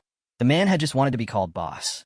The blonde seller, identified under the earthly number 1342, received a system notification, informing him that he had reached the maximum level of information symmetry. His gaze then dropped to the red screen in front of him. What started as a simple curiosity about the alliance was now spiraling into something bigger. Now, he could modify user information, toggling it between public or private, thanks to his new VIP privileges. As he reflected on the newfound power he now wielded, he realized these privileges granted him control over much more than he had ever imagined. It was a level of authority that users from lower-tier systems couldn't even fathom. Holding his chin, he considered the implications. These privileges gave him the kind of power that could change everything. Information is power, especially in the world of trading, and the blonde man now fully understood why those who controlled it wielded such immense influence. He'd been a member of the Alliance from the start, though he hadn't been particularly active in the group. A sorry grin tugged at his lips as he recalled his own plans, creating competitors who would ultimately feed him profits. In this cutthroat game, he knew there were only two types of people: those who couldn't survive without quick gains, and those desperate enough to believe they were doomed to fail together. A picture of Run popped up on his screen. The leader of the Alliance had chosen to reveal his strength to him first, and it was clear the game was about to get serious. A sharp focus settled on the screen in front of him. He had a plan. Once Run revealed his limits, the Alliance would strike. To make sure everything went smoothly, he needed to reach a solid agreement with him. Meanwhile, the blonde couldn't help but think that the gray-haired man was dwelling on something predictable. Hearthstone, on the other hand, had an ideal strategy in mind, one that involved eliminating Run, taking the lead in the monocrystal industry, and controlling the market price. As soon as the Alliance had secured its dominance, they would dispose of any sellers daring to challenge them. The thought made a smug smile play across his lips. Everything was falling into place. Meanwhile, Run was certain that the ordinary members of the Alliance hadn't figured out anything yet. He glanced at the diagram in front of him, realizing that, despite the competition barely beginning, some had already taken defensive positions.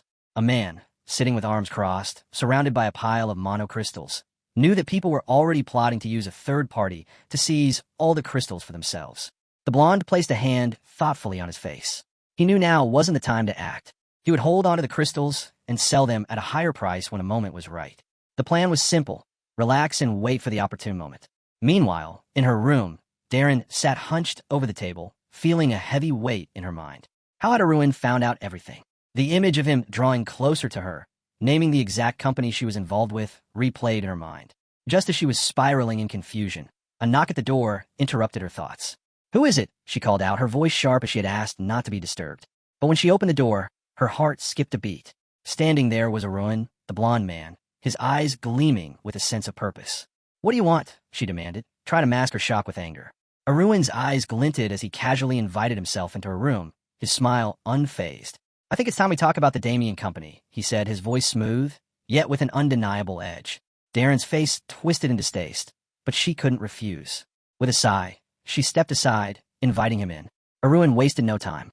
"Damien is a fairly reliable company, I've heard," he said casually. "They provide houses with everything you need." Darren froze. He knew where this conversation was going. Aruin had done his research. He was aware of the bond she shared with the Damien Company. After all, Once she became a count, Damien had used his investment money to demand a similar relationship. But Aruin wasn't interested in niceties. He intended to use this information against her. Despite not knowing the full details of her past dealings with Damien, he knew this could give him leverage. And Darren? She could only hope this conversation wouldn't go any further than this. They sat across from each other at the table, the air thick with tension. Darren's eyes narrowed as she asked him, "How did you find out about all of this?" Aruin, ever so calm, responded, "The company has changed a lot since you joined." The words stung, and Darren's gaze sharpened, watching her brother carefully. She shot back, "Do you have any evidence?" Aruin, not fazed in the slightest, waved a hand dismissively. "Calm down. I'm not here to accuse you. I understand your situation," he said, sorry. Then, his expression darkened. "I'm not going to get anything from the family. I'm the youngest son." He paused, his voice tinged with an almost reflective quality. "Much like the son who mastered the breath of steel, I can live out my life as a swordsman, carving my own path." Darren's wariness grew, her guard rising as she listened to him speak. "I understand you're trying to figure out how to move forward," Aruin continued, eyes locking with hers. But Darren, tense as a wire, realized exactly what he was doing. He had hidden his true intentions this whole time, and now it was clear. He planned to use her. "Listen to me," Aruin urged, leaning in. "I expected you wouldn't fall for this so easily." His voice softened as he looked directly at her. "I only care about one thing." He paused, eyes narrowing. "Did you bribe the company from the beginning, or did they help you out of the kindness of their hearts?" Darren's face flushed with embarrassment as she quickly defended herself. "Damien found me first. He did me a favor." The memory came rushing back. A man in a suit, leaning against a tree, offering her help when she needed it most. She looked up at her brother, her voice unwavering. "I had to repay him." Aruin's frown deepened. "You're lying," he said flatly. "A company like Damien would never have just found you first." Darren's heart pounded, her hands trembling as she shouted back at him. "Is this what you wanted to hear? Are you happy now?" She snapped, frustration flooding her voice. Aruin, grabbing his head in exasperation, muttered under his breath, "I don't understand how to earn your trust. We're in this together, yet you won't even trust me." Darren's gaze hardened, her voice now icy. "What do you want from me?" At that moment, Aruin saw something in her, a fire that he hadn't expected. Her strong, unyielding will stood in stark contrast to his own carefully crafted facade. With a sorry smile, he leaned forward, suggesting, "Let's work together." Darren blinked, eyes wide with surprise. The idea caught her off guard, but Aruin was watching her closely, calculating her every reaction. He knew this would be hard for her to refuse, and he was right. Outside, the sky shifted to a breathtaking, iridescent sunset as Darren followed her brother out of the room. She promised she would fill him in later. As he walked away, she stood in silence, watching him carefully, unsure of what she had just agreed to. Aruin, on the other hand, knew exactly what he had just set in motion. He had lied through every word, and yet the deal was sealed. He didn't care that the truth was buried in his web of manipulation for now. Darren was his key, and he would use her to get what he wanted. As the red-haired girl watched him leave, her mind raced with doubt. She was too proud to admit it, but she had fallen into his trap. Aruin, however, had already moved on. He understood that for now, he was forced to work alongside her, to see where this partnership would take them. Meanwhile, Darren's mind burned with a red-hot fury. She would be watching Hearthstone closely. He had seen the profiles of the other players, and now the next step was to keep a sharp eye on everything around him. A sudden ping interrupted his thoughts. A message had appeared. His gaze dropped to the screen. It was from the Bamboo Mountain sect. A system sign appeared, confirming he had received 800 coins. Aruin scrolled further down the screen, his eyes catching a message from Hakshioli. "I'll never be able to fully thank you for everything." With a furrowed brow, Aruin realized he'd been caught in something deeper than he anticipated.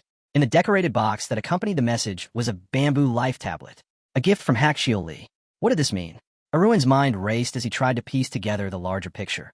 This was only the beginning. The main character, Aruin, believed that the users of the spatial transaction book were sitting on a gold mine.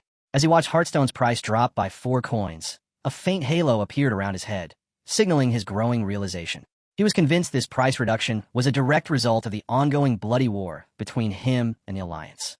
Hearthstone, the man in the robe, was visibly deflated as he learned that only 5 medium-quality monocrystals could be purchased per day. Aruin, ever the strategist, thought deeply about this. He knew that Hearthstone had a plan in motion, one aimed at minimizing his losses. But Aruin couldn't understand why Hearthstone had chosen to slash the price by 4 coins. His hand reached up to his face as he recalled the advantage of information asymmetry. "I just need to change my nickname," he mused, his thoughts sharp. With this small alteration, he could bypass the limits and buy as many crystals as he wanted. Alone in his darkened room, Aruin calculated his next move. He estimated he could pay about 3 coins per mono crystal, and with 480 medium-quality crystals in his inventory, plus 10 bamboo life tablets, his fortune was growing. A smile spread across his face as he realized he could easily acquire another 500 crystals. With that, Aruin set to work, buying crystals from Hearthstone. But despite his growing wealth, he knew this madness had to stop. He was already too rich, and yet, he couldn't resist taking advantage of the situation. Later that night, the Damien mansion was surrounded by guards. An unfamiliar man, cloaked in a raincoat, approached the guard at the entrance. The guard raised a hand to stop him, but the man, his face marred by scars, gave a menacing look and informed him that he needed to speak with the manager. Sweat beaded on the guard's forehead as the tension grew. Just then, another guard passed by, recognizing the scar man. With a smile, the guard stepped aside. "We've been waiting for you," he said, bowing slightly. "Miss Darren is expecting you inside." The man, now identified as Yulaf, was quickly escorted into the mansion. Inside, Darren, holding a mug in her hand, was taken aback when they announced Yulaf's arrival. She watched cautiously as Yulaf entered, wondering who he was and how he was connected to Aruin. He was the man Aruin had promised would come, a serious seller, one she could trust. But Darren couldn't shake the feeling of doubt. Was he truly someone who could be trusted with monocrystals? Yulaf, unfazed, sat down at the table beside her. "How much are you willing to pay for these?" he asked, eyeing the sample crystal with a scrutinizing gaze. Darren's eyes narrowed as she examined him, still unsure of his intentions. Yulaf, noticing her hesitation, looked back at her with a calm, almost knowing expression. Just then, Yulaf pulled out a massive bag of monocrystals. He had expected this reaction from Damien. The negotiation was about to begin. Meanwhile, Aruin, still focused on his strategy, couldn't help but feel pleased. He had saved a considerable amount of coins by avoiding the expensive affiliate market. Holding 2 monocrystals in his hands, he decided it was time to put on his human skin mask and change his voice. With the disguise in place, no one would recognize him. Behind him, huge bags of monocrystals piled up, a testament to his success. Aruin carefully pillared through a book, his finger touching the screen as he placed an order for 5 voice-changing pills. He needed every advantage he could get. Back in Damien's office, Aruin was focused on his goal. "I'll finish this within 30 minutes, he thought, his determination unwavering. The clock was ticking, and the pieces were falling into place for his master plan. Damien carefully held the monocrystal in his hand, admiring its impeccable quality. Yulaf, however, demanded 100 gold coins for it.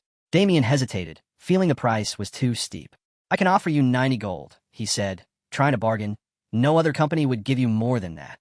Yulaf remained silent for a moment, his expression turning angry. He stood up, his patience clearly running thin. "If you don't understand the value of this product, we can't do business," he said firmly.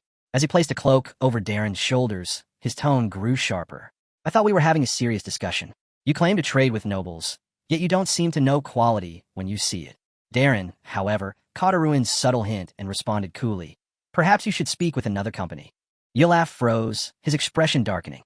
The mention of another company seemed to strike a nerve. Suddenly, the tension in the room thickened as Yulaf's anger flared. He slammed his fist onto the table. "Fine, but if you don't come to your senses, I'm leaving." Damien panicked, quickly urging them not to leave. Wait, he said, scrambling. "I'll pay the 100 gold, just don't go." Yulaf, with a sorry grin, accepted the 100 gold, calling him persistent but adding, "We're not here for charity." Darren, however, wasn't satisfied. 120 gold, she demanded, her eyes fixed on the scarred man. Damien's face turned pale. The pressure of the deal was weighing down on him. He glared at Yulaf, his voice trembling. "Are you deaf? I said 120 gold per crystal." Sweat dripped down Damien's forehead as he realized that even at that price, he wouldn't make any profit. Yulaf turned to his companion behind him, his calm demeanor unwavering. "I know the real prices," he muttered under his breath, his words heavy with threat. The tension reached its peak, and Damien, at a loss, retreated behind his desk. He invited them to sit again, his voice strained as he began to think through his next move. After a long pause, he sighed, "All right, 120 gold for each crystal, but I need time to think about it." Yulaf raised his hand again, his voice cool. "I'm not here to waste time." Damien, reluctantly, agreed to the deal, though Darren was left confused by the sharp price hike. "Why 120 gold?" she wondered aloud, her eyes narrowing in suspicion. Standing next to Yulaf, she was still unsure of his strategy. A small part of her believed he had no plan at all. Damien rubbed the back of his neck nervously, then spoke again, his voice growing more desperate. "All right, I'll raise the price to 130 gold, he said, trying to salvage some dignity. But for this kind of quality, I can't go any higher. Yulaf's gaze sharpened. And what's left for me? He asked coldly. You'll only have 10 gold left after this. Is this a joke? Damien dropped his gaze, unable to meet Yulaf's eyes. I just need to make enough to cover the cost of labor, he mumbled, still hoping to at least break even. At that moment, Yulaf threw a massive bag onto the table with a heavy thud, surprising everyone in the room. Damien stared at it in disbelief. Yulaf leaned forward, his voice low and dangerous. You've underestimated me, he said, eyes narrowing. So what do you think? What's in the bag? He raised 3 fingers. I have 300 crystals, Yulaf declared, his voice unwavering. Damien's face went pale, and his mind raced. 300 crystals. This was a rare opportunity. He knew the price of monocrystals was dictated by their availability, and it was practically impossible to get a large supply unless you had connections or the right timing. The realization hit him hard. This was a once-in-a-lifetime deal, and he could not afford to let it slip away. Sweat beaded on his forehead as he calculated the potential profit, knowing that no matter how much money he threw at it, if the crystals weren't in stock, they would remain out of reach. Damien observed the bag of monocrystals intently, his mind weighed down by the situation. It no longer mattered to him whether he lost the negotiations. He had already decided that this deal was important for the company. Stretching his arms wide, he declared, "This is a beneficial deal for us." He placed his hands firmly on the table and admitted that he hadn't expected much from Yulaf, but the man had completely changed his perception. Yulaf smiled faintly, acknowledging, "I know the market well, even though I don't have many connections. But I don't recall hearing about a merchant like myself before." The scarred man narrowed his eyes, his expression hardening. He leaned forward and asked, "Do you find it odd that someone you've never heard of or seen is selling such high-quality crystals?" Damien quickly denied any suspicion, insisting, "I can't doubt someone Miss Darren recommended." He glanced at Yulaf, who was leaning casually with his arms crossed. "Is there more to know about you?" he asked, genuinely curious. Yulaf glanced at Darren, irritation flashing in his eyes. He had hoped she would step in, but instead, Darren remained silent. Damien's attention shifted back to her, noticing her more intense gaze. He remarked, "You seem more interested in him than I am." Yulaf sighed heavily, clearly uncomfortable with the questioning. "We don't need to know more about me," he said, his unease growing. The scarred man, however, was relentless, pressing him further. Yulaf's tension was palpable as he clenched his teeth and deliberately coughed. With his voice beginning to waver, Yulaf quickly popped a pill into his mouth to steady himself. His expression remained dissatisfied as he took the medicine, trying to mask his discomfort. The scarred man, noticing this, shouted loudly, causing Darren to look at him with concern. "Are you okay?" she asked, her worry evident. Yulaf covered his mouth with his hand, apologizing. "Apologies," he said, his voice now strained. "I've been ill and need the medicine." Damien, who had been silently observing, stood up from his chair, quickly commenting that it must be difficult for the seller to stand for so long under these conditions. He said he'd pay immediately.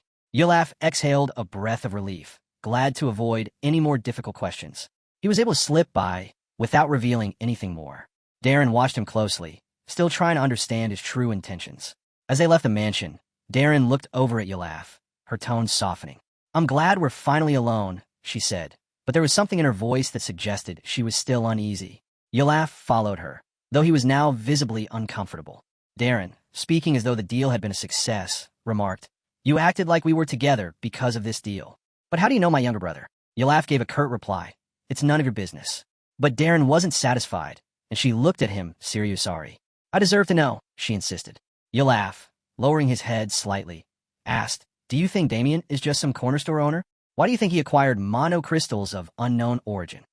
Darren raised her head proudly, confident in her answer. "Because of my guarantee, they were purchased."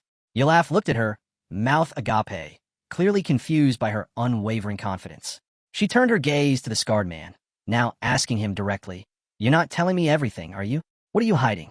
I'm worried the company will blame me if something goes wrong." Yulaf stood frozen, still staring at her in disbelief. Her words were sharp and insightful, and her behavior left him feeling awkward and exposed. A bead of sweat slid down his face as Darren pressed on. "Why are you trying so hard to hide your identity?" Damien, observing the exchange from a distance, realized that Darren was as perceptive as always. Darren, raising a finger, demanded, "Tell me everything. I believe this is all a trap set by Aruin." Yulaf's demeanor slumped at her words, clearly flustered. He had underestimated how quickly she could unravel the situation. The scar man laughed loudly at Darren's words. She raised an eyebrow and asked, "What's so funny?" Yulaf scratched his eye, still smiling. "What kind of crazy person would burn 36,000 gold just to mess with you?" he asked, amusement clearly lacing his voice. Darren looked at him, sorry, tilting her head slightly. Yulaf's smile faded a bit as he continued. "Do you think I'm a criminal? Do you think those crystals were stolen?" Standing across from her, Yulaf shook his head slowly. "To get 300 crystals, I have to rob the royal vault." Darren's expression hardened as she said, "I thought so, but I just don't understand where you could get so many." With a soft chuckle, Yulaf placed a hand on her head. "Aruin told me," he began, "relatives are far worse than enemies." Darren immediately tried to push his hand off her head, asking, "Are you crazy?" But Yulaf held his gaze. "You can only rely on your family," he said, holding her by the head with surprising force. "Get along with your brother," he advised her, before turning away and walking off. Darren stood still, frozen for a moment, her mind racing.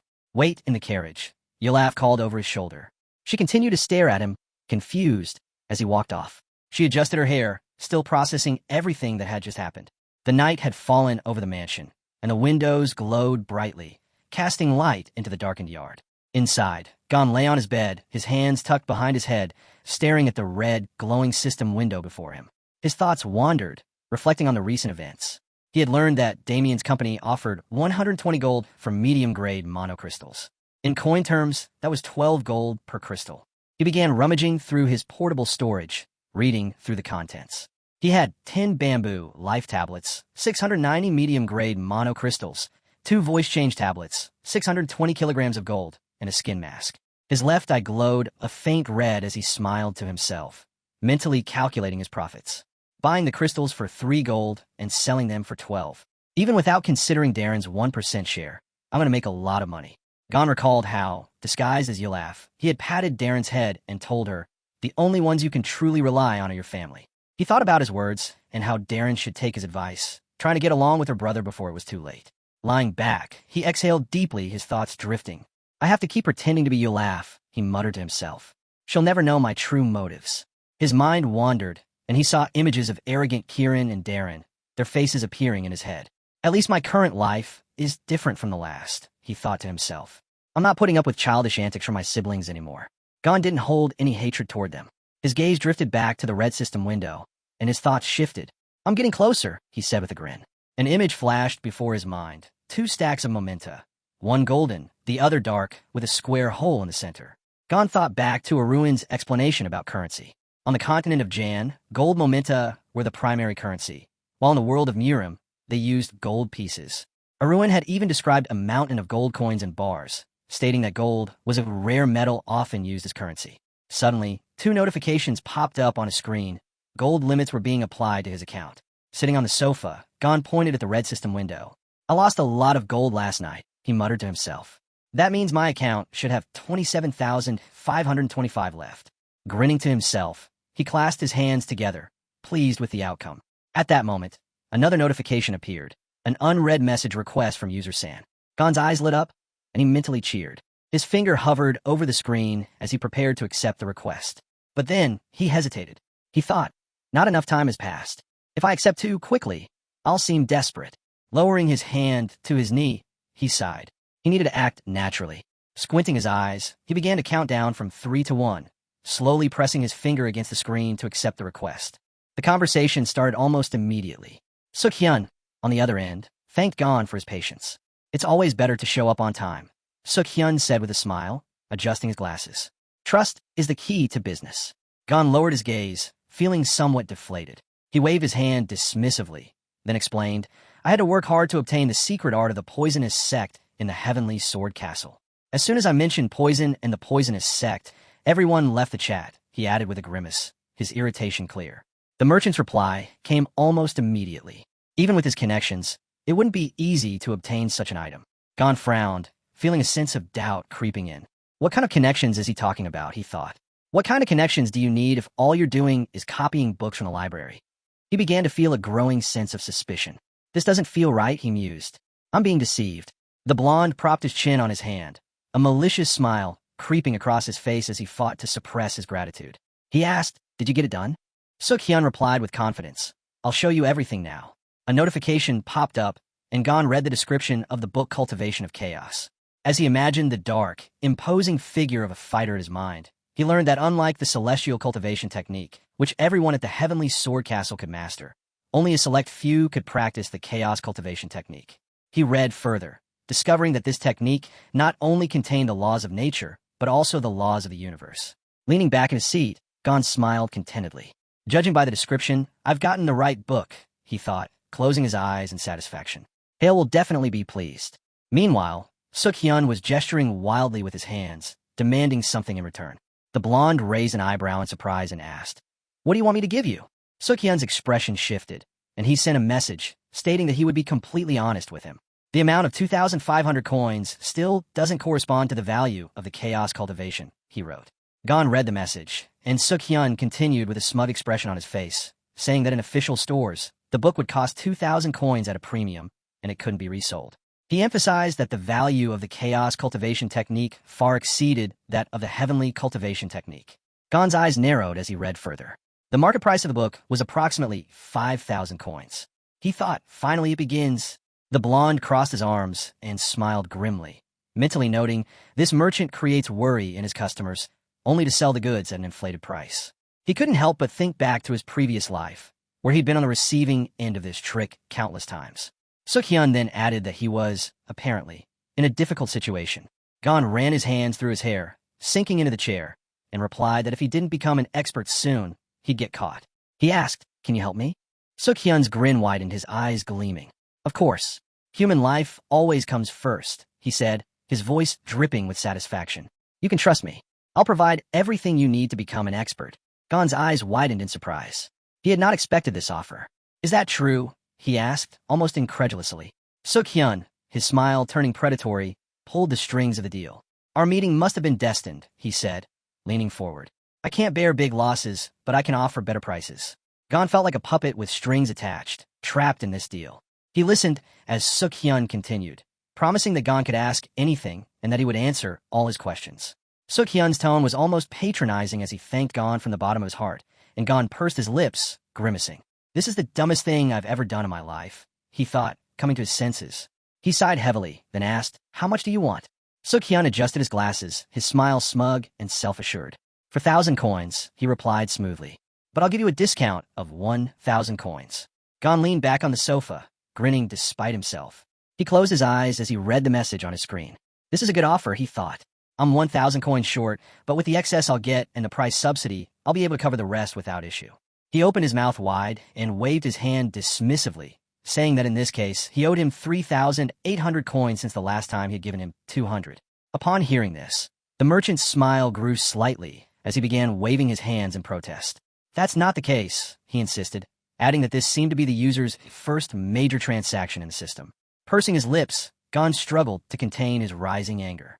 Sukyan continued, writing that the 200 coins had already been spent on obtaining the equipment.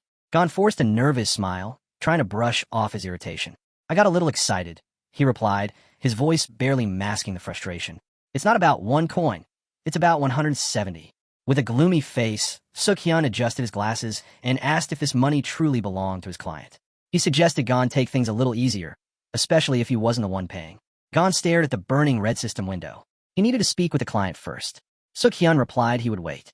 Crossing his arms over his chest, Gon sighed loudly, his grin barely hiding his irritation. "This merchant is acting like he's about to lose something if I don't agree to the deal," he thought, mentally cursing the man. Touching his chin thoughtfully, Gon glanced at his account balance, which showed a total of 2,752.5 coins. Even after using all his privileges, he was still short by 25 coins. He'd rather throw those coins away than exchange them at the center. A blue exchange scale appeared, showing the estimated exchange amount of 25 coins. Frustrated, he glared away irritably and connected his index finger and thumb, mimicking the motion of a coin. "How much will I lose here?" he wondered. Smugly, he thought, "It doesn't matter. I'll have to restore them anyway." He sent a message to the merchant, saying that he had spoken with the client. Lifting the corners of his mouth into a grin, he added that 4,200 coins was a fair deal for such an unusual martial arts technique. Sukyan immediately became enthusiastic, praising the user's client as simply incredible. He replied that in that case, they would start the deal. A trade notice appeared, offering the Chaos Cultivation Technique book. Gon clenched his hand into a fist on his knee, watching the system window with intense focus. It's finally begun, he thought. He pulled his index finger back and, with a predatory smile, pressed the accept button, his mind alight with excitement. Imagining Sukyan caught in a large trap, he mentally noted that his prey had taken the bait. When the deal was completed, the trap would slam shut. Gon's eyes gleamed as he looked at the system screen, anticipating the outcome. Finally, he thought, my trap has worked.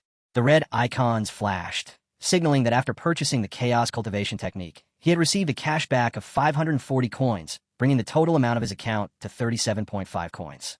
Though his balance had gone negative, Gon grinned madly, his fingers biting into his hand. This is what revenge feels like, he thought with dark satisfaction. With his hand resting on his chin, he looked at the screen, wondering if this was the reason the Bamboo Mountain sect had been after Hackle for over 10 years. He thought what was even more surprising was that he didn't feel sorry for Sukyan at all. In fact, he was genuinely excited about what the future held. The blonde glanced at the screen, his expression puzzled as he read the gratitude for the deal and the request to convey these words to the client. Someone seems a little too excited, he thought, then grinned, lifting the corners of his mouth. He mused aloud that the merchant appeared quite pleased with himself. Sukyan, also grinning in his own room, confirmed this. It's not every day I sell something worth 4,000 coins, he commented. Gon put his hands on the table, leaning his head on them with a smile. I wonder how long that happiness will last, he muttered. The merchant, picking up on the hint, asked what he meant. Gon replied by sending a message, asking what now. Sukyan adjusted his round glasses, a puzzled expression on his face, and asked if Gon was sure he hadn't eaten something wrong today. Gon clasped his hands to his face, grinning contentedly. No, you're wrong, he wrote in the chat. Jinsia Hyun is a scammer. Upon reading the message, the merchant froze, shock plastered across his face. His left eye blazed with red flame. Gon, now grinning predatorily, wondered if the librarian knew what he was doing. Sukyan rose abruptly from his chair, hands clenching the table as he stared at the screen, eyes wide with disbelief. How'd he know this? He thought. Sweat began to bead on his forehead as he raised his hand to the screen, his lips trembling. I need to stay calm. I'll have to improvise, he mentally reminded himself. He quickly typed that he had no idea what the user was talking about. Gon smiled wider. Jinsiak, stop embarrassing yourself, he treated. Suddenly, Sukyan's eyes widened in fear, as Gon suggested. Why don't we call a third party to clear this up? The ginseng librarian might be a suitable witness for this. Sukyan panicked. No, this can't be done, he shouted. Gon tilted his head, raising an eyebrow. Why not? He asked, enjoying the merchant's distress. You're not Jinsiak, are you? Sukyan covered his mouth, clearly distressed, while the blonde, with a satisfied expression, started to mock him. The tension in the conversation built, and Gon, taking pleasure in Sukyan's discomfort, kept pushing the matter further. Sukyan finally broke, exhaling heavily and responding, I am Jinsiak. Gon smirked, still smiling. You would have been caught sooner or later, anyway. In his room, Sukyan pictured a huge, menacing figure looming over him, arms crossed, a dark presence. He wondered who this person could be. Was he a wealthy martial artist with a hobby of dealing in high-stakes transactions? Was this whole deal a trap? He began scanning through Gon's profile information. An ordinary user from System 0. Sukyan thought, his eyes widening in realization. His fear mounted as he confirmed that his suspicion was true. The system did indeed list Gon's background under System 0. Sukyan's lips pressed tightly together as he clenched his fist. He recalled the thief who had stolen martial arts techniques from the library, and now, with the blonde's nickname, Gon, it all started to make sense. The merchant looked at the golden system screen, a sense of unease creeping over him. Gon had never said that he was involved in spatial trading, and this book transaction had been so well hidden, there were no official records. Standing at his desk, Sukyan couldn't help but wonder how the brat from the lower system had managed to pull this off. Aruin smiled contentedly, his expression thoughtful as he prepared to lay down a few rules. He leaned forward, eyes gleaming, and advised the merchant to be careful with his next moves. The moment those rules were broken, Aruin warned, Sukyan would become the main enemy of the Castle of Swords. The merchant froze, fear creeping across his face. Baring his white teeth, Aruin grinned widely as a new idea struck him. Adjusting his glasses with a casual flick of his middle finger, he commented that Aruin himself would also become their enemy. Then, he scoffed, asking if the blonde really thought such threats would work on him. Sukyan jerked in surprise when he saw the response message. Aruin had expected that reaction. Exactly what I thought, he mentally noted, exhaling noisily. With a sorry smile, he leaned back, unbothered. It doesn't matter to me how big the Castle of Swords is, he said. They won't be able to move between systems. Sukyan's eyes widened in disbelief. What about the suspension of the deal? He asked, his voice filled with indignation. You think it'll be that easy to back out? Sitting back on the sofa, Aruin smiled even more contentedly, waving his hand dismissively.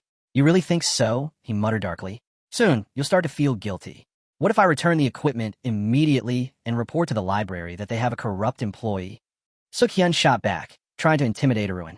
Horror flashed in the merchant's eyes as he froze, unable to respond. The blonde's predatory grin grew wider as he looked at the screen, his confidence unshaken. With the right people, you need to act decisively, he said, eyes gleaming with malice. I've heard that in the Sky Sword Castle, thieves who steal completed skills are treated like criminals. Sukyan trembled in fear, his body frozen in a silent scream as the message continued. It's a pity, considering how much time they'll waste on you. Your end is already near. Looking at the screen with a satisfied smile, Aruin waved his hand dismissively. I must say, you've got some courage, he observed coolly. But if it were me, I'd never go after completed unique skills. The merchant's body shook, his fear palpable as he struggled to find words.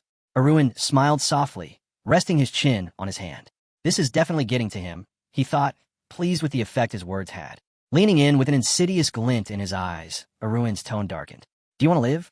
Sukyan, trembling with fear and wide-eyed, stammered, I want to. Then don't do anything stupid, Aruin replied coldly. Remember that. Standing in front of the golden screen, the merchant read the rules that Aruin had sent. The first rule was simple. If you respond for more than 5 seconds, you will die. The second rule stated, if you close the dialogue, you will die. And the third rule read, if you don't do exactly what you're told, you will die. Sukyan twitched, a drop of sweat running down his cheek. He asked nervously, is this a game? Aruin's dark, predatory gaze fixed on the screen as he flicked his fingers, showing the number 4. And if you answer disrespectfully, he said, his voice cold, you will die as well. With a predatory grin on his face, Aruin gave the next order, his voice laced with authority. Return my money. Sukyan scratched the back of his head, looking confused. What do you mean? Aruin's expression darkened in an instant, fury flashing across his face. His grin widened, transforming into something terrifying. Are you mocking me? He growled, his white eyes gleaming with rage. The tension in the room became palpable as Sukyan realized he was now in deeper trouble than he could imagine. Sukyan indignantly asked what was so hard to understand. But before the merchant could respond, Aruin quickly came up with a new rule. The 5th rule, if you pretend not to understand, you will die. The merchant, startled, waved his arms in a panic, insisting that everything was clear now. Aruin received a notification showing that 3,420 coins had been transferred to him. Looking puzzled, he glanced at Sukyan and asked, what is this? I didn't give you 3,420 coins. Sukyan began to flail his arms in a hurry, trying to explain that it was due to the 5% tax, which resulted in a smaller transfer. Aruin's face lit up with interest, and he slapped his palm onto the table. Ah, the tax. I completely forgot about that. So the exchange center took 580 coins for themselves, leaving 4,000 coins total. Is that right? Sukyan froze, fear creeping across his face as he waved his hands in an attempt to deny any wrongdoings. Aruin, with a sorry smile, raised a finger, his voice dark. Who will return my 580 coins, then? Sukyan, his face pale, muttered that he would do it. He quickly sent Aruin the 580 coins. Aruin looked at the screen with a satisfied smirk as his balance grew to 36,925 coins. He praised the merchant for following through. But then a thought struck him. His mouth parted in surprise, and his eyes widened. Even after the tax, there was still an extra 1,000 coins in his account. How did this happen? He wondered, checking the red system windows. It couldn't be an error. Imagining the blue holographic book in his mind, Aruin was suspicious. The system must have anticipated this kind of abuse. He didn't understand why he had received privileges, but if something was off, he risked losing all his money. He thought it best to investigate later. Sukyan, still in the chat, asked if that was all. Aruin, eyes closed, sighed, quoting his earlier statement about wages. Well, you still owe me another 200 coins for the deposit. The merchant, trembling, opened his mouth wide, explicating that he had already spent money to bribe the guards and secure the equipment. Aruin read the message with a raised eyebrow, asking, Are you insane? Sukyan, his face pale, quickly pulled back in fear. That's not what I meant, he stammered. He hurriedly sent the remaining 200 coins to Aruin.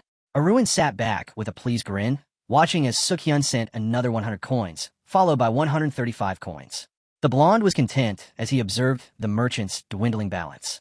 Is there anything else you need? Sukyan finally asked, defeated, with only 215 coins left in his account. Aruin, sitting on the sofa, took a moment to look over Sukyan's characteristics. He casually remarked, You still owe me for the time I spent on you. Then, I'll let you go. The merchant's eyes widened in shock when he read the next message. You owe me another 215 coins, and that's it. Confused, Sukyan stared at the screen, wondering how Aruin knew exactly how much he had left. Then, his mind raced, and his jaw dropped when he realized, was Aruin a VIP?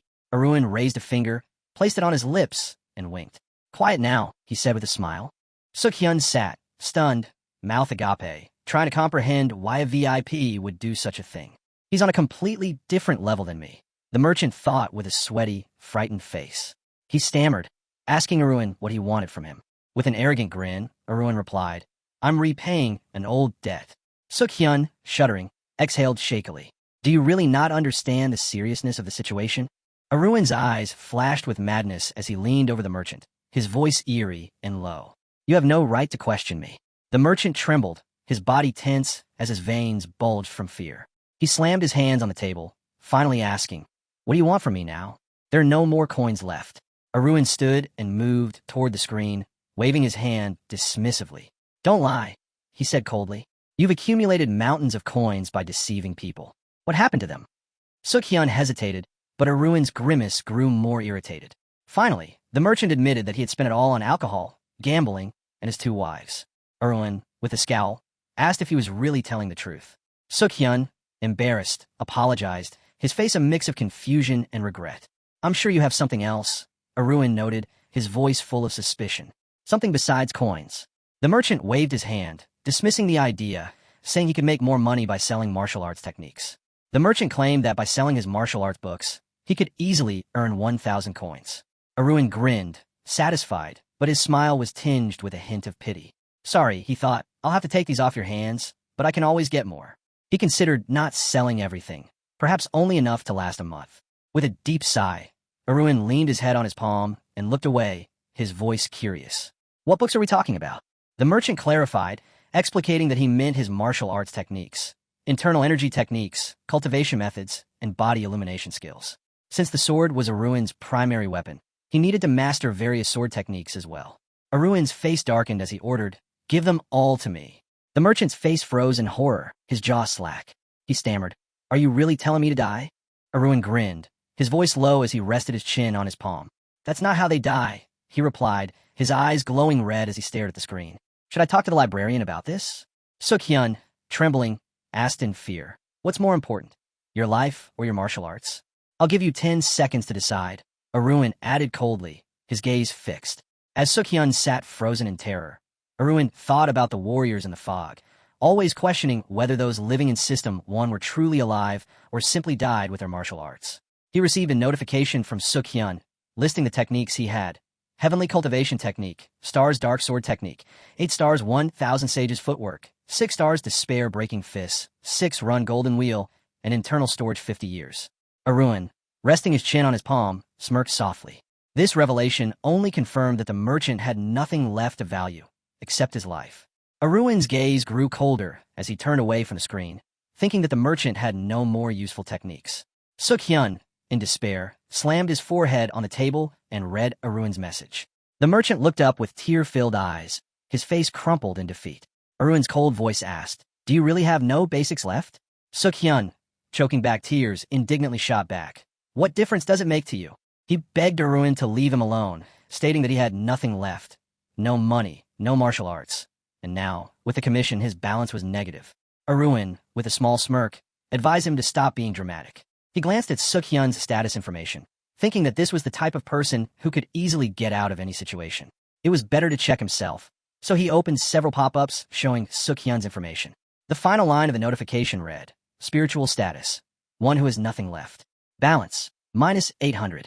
Aruin paused, stunned by the result. Meanwhile, Sukyan continued to sob, and Aruin's smile grew as he ruffled the merchant's hair. You really have nothing left, do you? Looking at the screen, Aruin grinned wide. I won't report you for now. You should keep doing what you're doing, he said casually. Sukyan's face went pale. Didn't you promise to leave me alone? He asked, confused. Aruin looked at Sukyan with a dark, predatory smile. I'm not going to kill you. That would end the fun.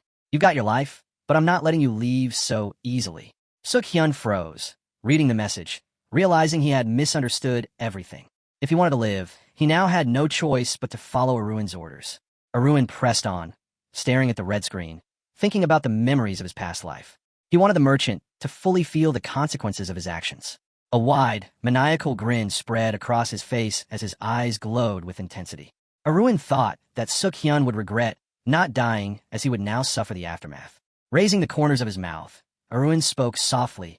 "I'll keep in touch. You should check your messages more often, and remember, your life is in my hands." Sukyan, horrified, shouted, "Wait." Aruin ignored him and waved his hand, signaling the system to end the conversation. The screen went dark. Sighing loudly, Aruin clenched his fists in victory and raised them high, laughing triumphantly. It all went perfectly. "Now Sukyan is completely in my hands," he thought, his grin widening. He opened the list of enlightened techniques and smiled to himself, knowing that the martial arts techniques he had longed for in his past life were now his. Raising his finger, he smiled broadly, looking almost foolish. "Now it's time to study each of these techniques in detail," he muttered to himself, pressing the absorb button. As the morning sun peeked over the mountains, its rays illuminated the forest, marking the beginning of a new chapter in Aruin's journey. Aruin dashed through the forest, moving with astonishing speed. His body seemed to blur as he employed the step of 1,000 changes, a body lightning technique that allowed him to move with almost unnatural swiftness. The technique made him nearly invisible, constantly shifting his position. He ran with a confident grin on his face, recalling the details he'd read about it. Although it could make the user nearly undetectable, it wasn't ideal for long-distance travel.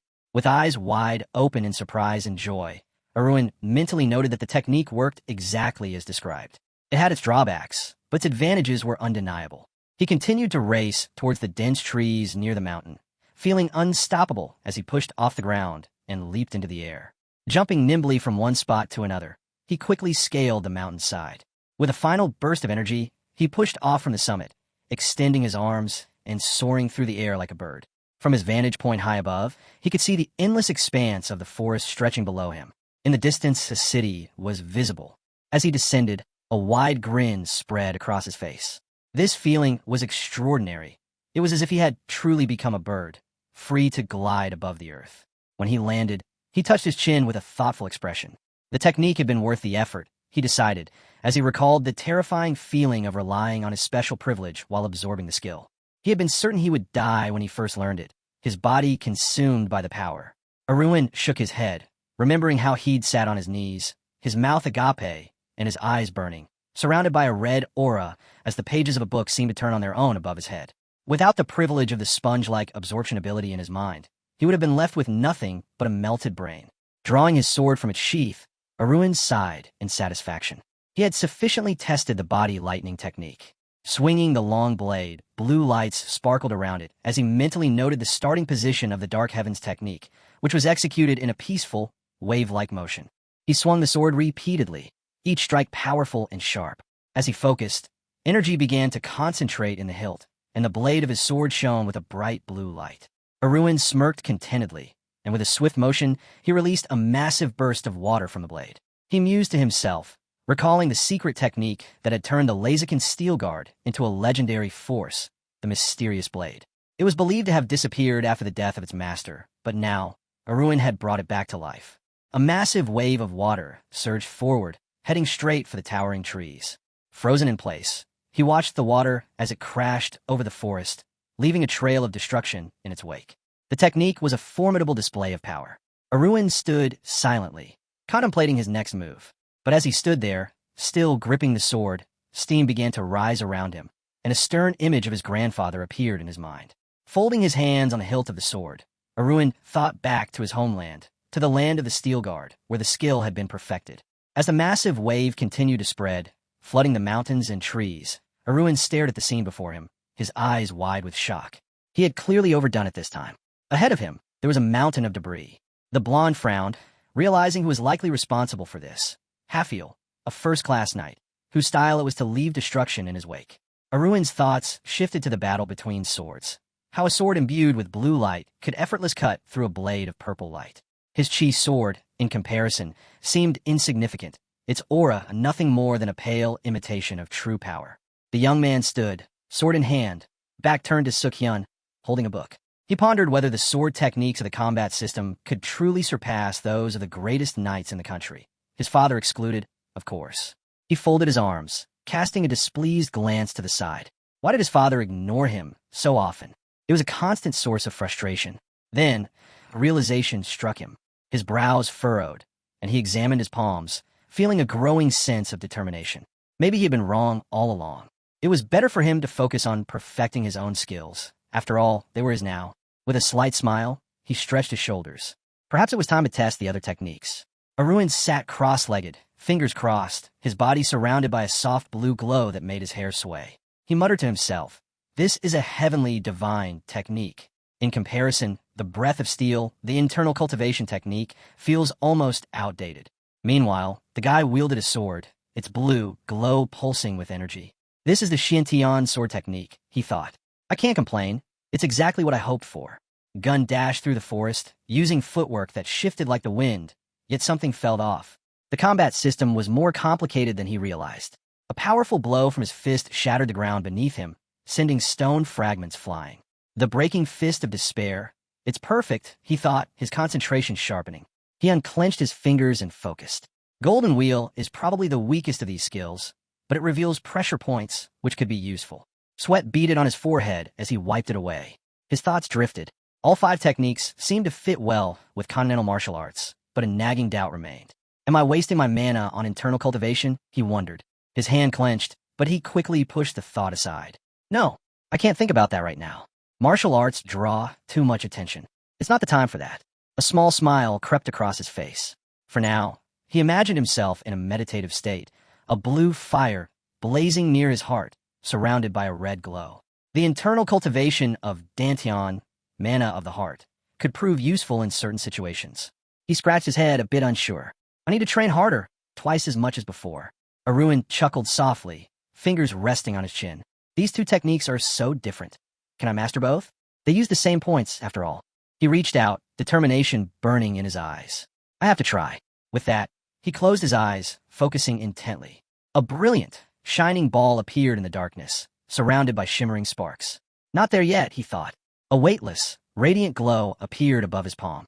As he spoke a command, the silver aura solidified, revealing a vast, white castle beneath a clear sky. He stepped through the grand doors and ascended a staircase, the air thick with questions and doubts. No matter how much I think about it, he mused, there are more questions than answers. Revenge, contentment, perhaps those are the best outcomes. As he reached the top of the stairs, he was interrupted by a servant, who approached with urgency.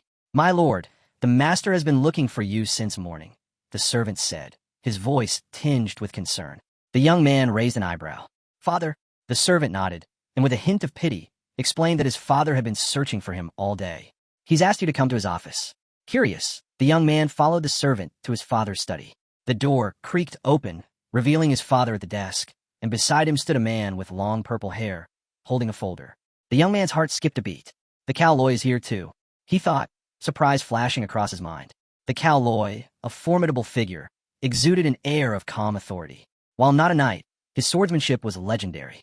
The young man considered how his father's right-hand man, Haffel, stood tall in the open, while the Cowloy was more of a shadow, silent and calculating. His father, Levadon, looked at him without emotion. I've been wondering where you've been. It seems you've been training since morning. The young man, with a quiet nod, confirmed his father's observation. I need to work hard if I'm to avoid disgracing the name of the Steel Guard. Levadon gave a rare smile, a flicker of approval in his eyes. I like your attitude. The young man couldn't help but feel a sense of awe. His father, with a heroic rank that could make anyone tremble, had never looked so imposing. But now, as the young man studied him, he realized the gaze didn't carry the same weight of fear it once did. Levadon set down a large triangular table, the top adorned with a pyramid structure. At the pinnacle was the interdimensional rank, followed by the Fui Emperor. Below that, the myths, the legends, and then the heroic rank, the rank his father held. Beneath it, the awakened rank, and finally the general classes from 1st to 9th. The young man stared at the table, his mind racing. I never thought I'd hit such an obstacle, he thought. But somehow, he couldn't shake the feeling of standing before an immense wall, one that seemed impossible to overcome. The so-called Wailing Wall, the divide between the awakened and heroic ranks, was a chasm that many knights had fallen into in despair. The young man stood before it, the weight of its existence pressing down on him. It was a wall that seemed beyond his comprehension. Levadon sat on his intricately carved throne, his sword resting in his hands. At the base of the blade stood a tiny figure. Pardon. He looked up, his gaze locked with his father's. The sight of him, so much taller than before, filled him with quiet pride. Pardon smiled slightly, feeling the gravity of the moment. "You look incredibly tall now," he said, half in disbelief. His father's response came quickly. "Is this what you expected, my son? You didn't think it would be this hard, did you?" Pardon raised an eyebrow in surprise. "But didn't you say there were countless paths to choose from? So why does it feel like I've hit a dead end?" Levadin's gaze sharpened as he observed his son carefully. "Training at first dawn? It's not like you." Pardon, with his hands clasped behind his back, stood confidently. "There are many paths, but why must I choose only one? I've chosen several at once." Levadon nodded, a quiet approval in his eyes. "Killing two birds with one stone isn't so easy." He paused, eyes narrowing. "Both swordsmanship and trade?" Pardon's expression shifted, his mind racing. His father had never shown much interest in market dealings before. "How did you know?" he asked, taken aback. Levadin's eyes gleamed with knowing, but he didn't answer directly. Instead, he leaned forward, his voice soft but firm. "Killing two birds with one stone. You should understand by now that nothing comes without sacrifice." Pardon fell silent, processing his father's words. The quiet stillness was broken when his father pressed him further. "Why are you hiding such talent, my son? Why keep it secret?" Pardon paused before answering. "Secrets are only truly secrets until they're revealed, but I prefer to keep them until the time is right." Levadon closed his eyes in thought, a deep grunt escaping him. "I understand." Folding his hands across his chest, he looked at his son with quiet intensity. "That's enough praise. Surprises are one thing. Disappointments are another." The words stung, and Pardon's heart sank. Levadin's gaze darkened, and he asked, his voice heavy with expectation, "Do you know what mistake you've made?" A crest materialized behind Pardon, the Steel Guard's crest. His mind raced. "I used the Steel Guard's name for trading," he admitted reluctantly. Levadin's eyes narrowed. "And you didn't think that person's reputation was tied to our name? You should have known what kind of people you were dealing with." Pardon, stunned, found himself taken aback by the gravity of his father's statement. Levadin's words were deliberate and cold, and he seemed almost disappointed. Looking down, Levadon sighed, muttering, "Tomorrow, or perhaps today, you'll meet Yulaf yourself." Pardon's heart skipped a beat. He knew that meeting Yulaf was a pivotal moment, one that could alter the course of everything. "You can contact Yulaf, right?" Levadon asked sharply, as if testing him. "Of course, I'll arrange something for tomorrow," Pardon replied, his voice betraying just a hint of nervousness. Levadon closed his eyes, seemingly satisfied with the answer. "Good. And in 3 days, you'll be heading to the Nightly Academy. Are you ready?" Pardon nodded without hesitation. "I'm ready. The butler is already making the arrangements." Levadon gestured with his hand, a calm command. "Is there anything else? Do you need anything before you leave?" Pardon's mind whirred with countless thoughts, but he pushed them aside, forcing a smile. "No, father. Your concern is enough." Levadon closed his eyes, exhaling a long breath. "Then go and rest. In just a few days, you've become a completely different person." Pardon stood to leave, his mind racing as he walked to the door. As he reached for the handle, he paused, clutching his chest. He was still reeling from the weight of his father's expectations. But just as he was about to exit, the door swung open. He turned to find the Cowloy, standing in the doorway. "Can we talk?" Cowloy asked, his expression serious. Pardon followed him into the wide corridor, his mind buzzing. What could he want to talk about now, he wondered. He could tell it was something important, maybe something he hadn't expected. Cowloy looked at him, his gaze penetrating. "How did you find out about Darren's connection with Damien?" Pardon's heart skipped. So that's what this is about, he thought. He'd known this conversation was coming. Someone had ratted him out to his father, and now Cowloy was fishing for answers. Turning his eyes away, Pardon replied coolly, "I figured it out myself." Cowloy blinked, clearly surprised. "What? You guessed." Pardon shrugged nonchalantly. If something significant happens around their level of power, it's always a big client. Merchants will do anything to secure deals. I simply threw a bait, and your sister took it. Cowloy's expression shifted into one of realization. So that's how it happened. Pardon gave him a small smile. "Is there anything else you want to ask, Cowloy?" Cowloy, taken aback by his nonchalance, closed his eyes and nodded. "That will be all." With that, Pardon turned and walked away, his thoughts still swirling. "Now, I need to contact Yulaf." He moved down the corridor, stealing a glance back at Cowloy. The Cowloy was still standing there, watching him, but Pardon couldn't help but wonder what he was truly thinking. The blonde paused. A small problem had arisen, one that needed to be dealt with quickly. As he walked down the corridor, his mind was set. There was something he needed to do, something for the academy, and something for his family. It was risky, but this was the path he had to follow. As he moved forward, he thought, you never know what might come next, so it's better to start making moves now. His system window popped up, displaying the affiliate market. The data on internal cultivation for the year caught his attention. Sacred Heart Seed, 400 coins. The Seed, 370 coins. Bamboo Mountain Insect, 355 coins. Quatin School, 350 coins. Insect, 345 coins. His eyes blazed with a fire of anger as he stared at the screen. What are they thinking, he muttered. These prices are outrageous. No wonder nobody likes the affiliate market. The system's red information box flickered. It revealed that the price for 1 year of internal cultivation was 300 coins, but it wasn't actively being sold right now. The blonde sighed, sitting on the bed, his thoughts turning over the numbers. 3,000 coins for a year of cultivation? That's the entire salary of a first-class knight. He found it hard to believe such a steep price. It made no sense. He thought back to the time when people used to master cultivation techniques by training on their own.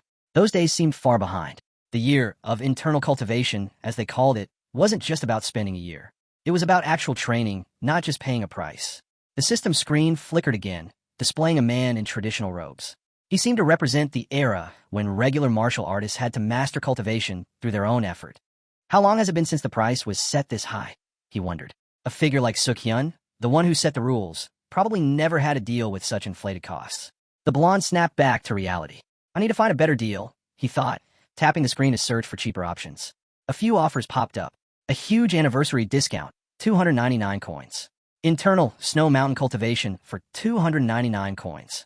A reliable internal cultivation for 298 coins. Fresh cultivation, less than a week old, for 295 coins. He stared at the offers, narrowing his eyes. Then, one caught his attention. A seller claiming her husband and children were starving and in need of funds. She offered internal cultivation for just 250 coins per year. This is the one, he thought, despite the cost. He selected the option, tapping the purchase button. The system confirmed the purchase, showing that he'd bought 10 years of internal cultivation for 2,070 coins. A small cashback of 310.50 coins followed. As he stared at the blue flame-illuminated bottle in his hand, he considered his options. It would probably be better to buy fermented cultivations or potions, but I don't have time for that now. Sighing, he placed the blue flask on the bed in front of him.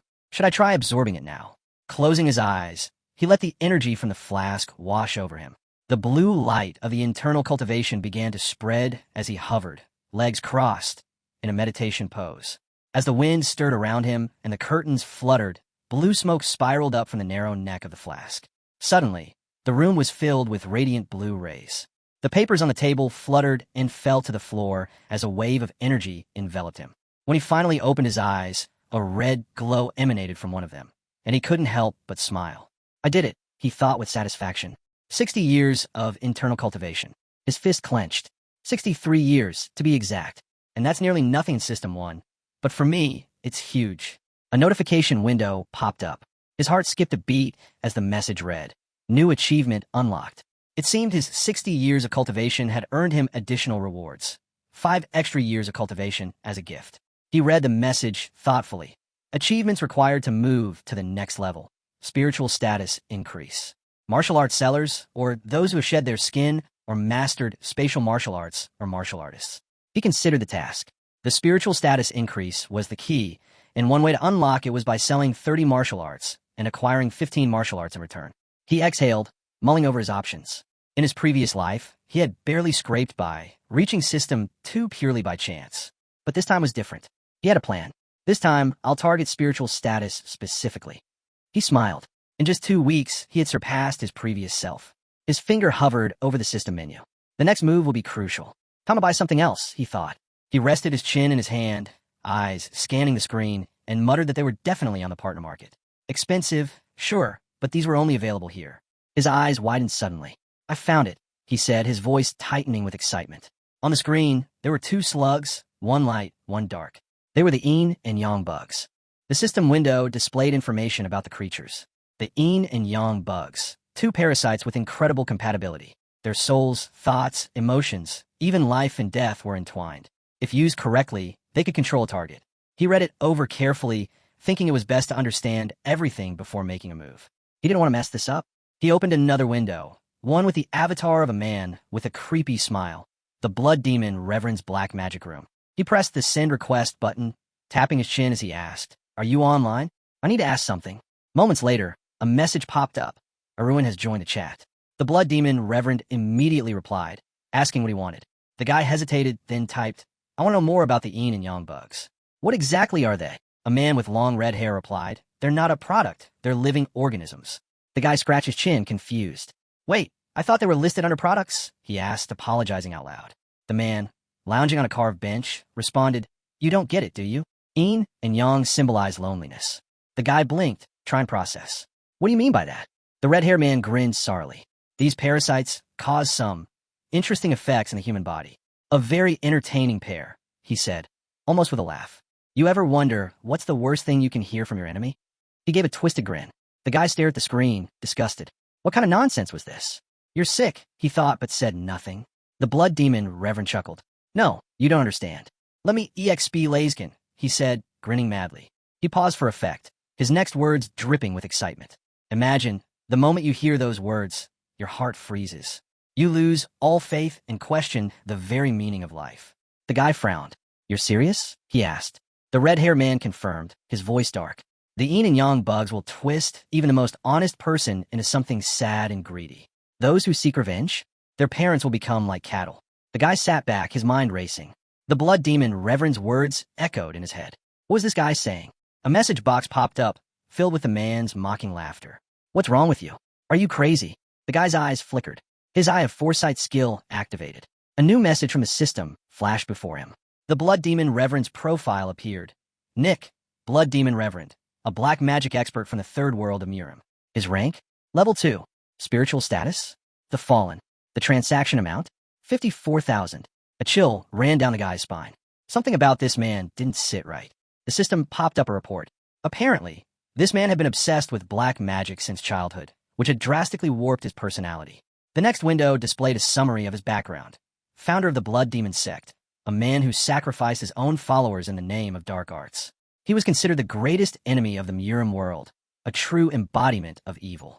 In his mind, he pictured a red-haired man laughing greedily, crackling red lightning wrapped around his arm. What is this? Some twisted god of cruelty. A demon hiding behind a human face? As he read through the profile, it hit him. In his world, this man would be seen as a notorious black magician, or worse, someone serving the devil himself. The man glanced over with a sorry grin. Isn't it obvious? He asked. That wicked smile somehow made him trust the guy even more. You're right, he replied out loud. The man's grin faded as he warned, wouldn't recommend using bugs on your loved ones. That caught him off guard. Why not? They take hold too deep. Side effects are inevitable, the man said with a sigh. Every time, someone ends up begging us to remove them, especially guys trying to win over some girl. You wouldn't believe how tired we are of those complainants. Hearing that, he couldn't help but laugh. So, they're permanent? Pretty much. Use them wisely, the man replied. Perfect. Even better than I imagined, he thought, his mind already racing with ideas. He glanced away, thinking if that's the case, let's see who ends up with these bugs. Not far off, a silver-haired young man stood holding a ball. When called by name, Javis turned around, surprised to see him approaching with a glass in hand and a smile. The knight gave a polite bow. Good afternoon. Just finished training? He asked. Yeah, just wrapped up. Captain Half really pushed us today. Everyone's exhausted. A quick glance confirmed it. Several knights slumped on the steps, barely moving. But you, he said, grinning, don't even look winded. No wonder you're the ace of the knights. Javis smiled. You're too kind. Handing over the glass, he said, here, you must be thirsty after all that. Javis blinked in surprise as he accepted it. Thank you, but why? They'd barely spoken before, yet here was the Lord's son himself, offering him a drink. With a polite nod, Javis thought, no point causing trouble with him. Peering into the glass, Javis frowned. The liquid inside was dark gray and unsettling. What even is this? Should I drink it? Looking up, he met his gaze, bright, wide-eyed, smiling like he just handed over treasure. Why does it feel so suffocating? Javis thought. I can't exactly say no, can I? Suppressing his doubts, he downed the drink in one gulp. Instantly, his face twisted. That was disgusting. So, he asked eagerly, how was it? Made that just for you. With a strained smile, Javis forced out, really great. Feel healthier already. Fantastic, he beamed, reaching for the glass. Mind if I take that back? Of course. Thank you, Javis said, handing it over. Watching the empty glass, he thought, perfect. Javis gave him a courteous bow. Appreciate the thought. Still smiling, he asked, really? You're sure? Caught off guard, Javis glanced away. Sure. Then, could I ask you for a favor? He asked casually. Kindness for kindness, right? Javis blinked. A favor? With an awkward laugh, he added, I'm listening. But in his mind, he thought, seriously? He could have just asked. Didn't need to poison me first. Scratching his head, the blonde mumbled, maybe not the best place to discuss it. Jarvis sighed. Above the castle, the sky stretched clear and blue, clouds drifting lazily by. Later, deep in the forest, Jarvis looked at him, puzzled.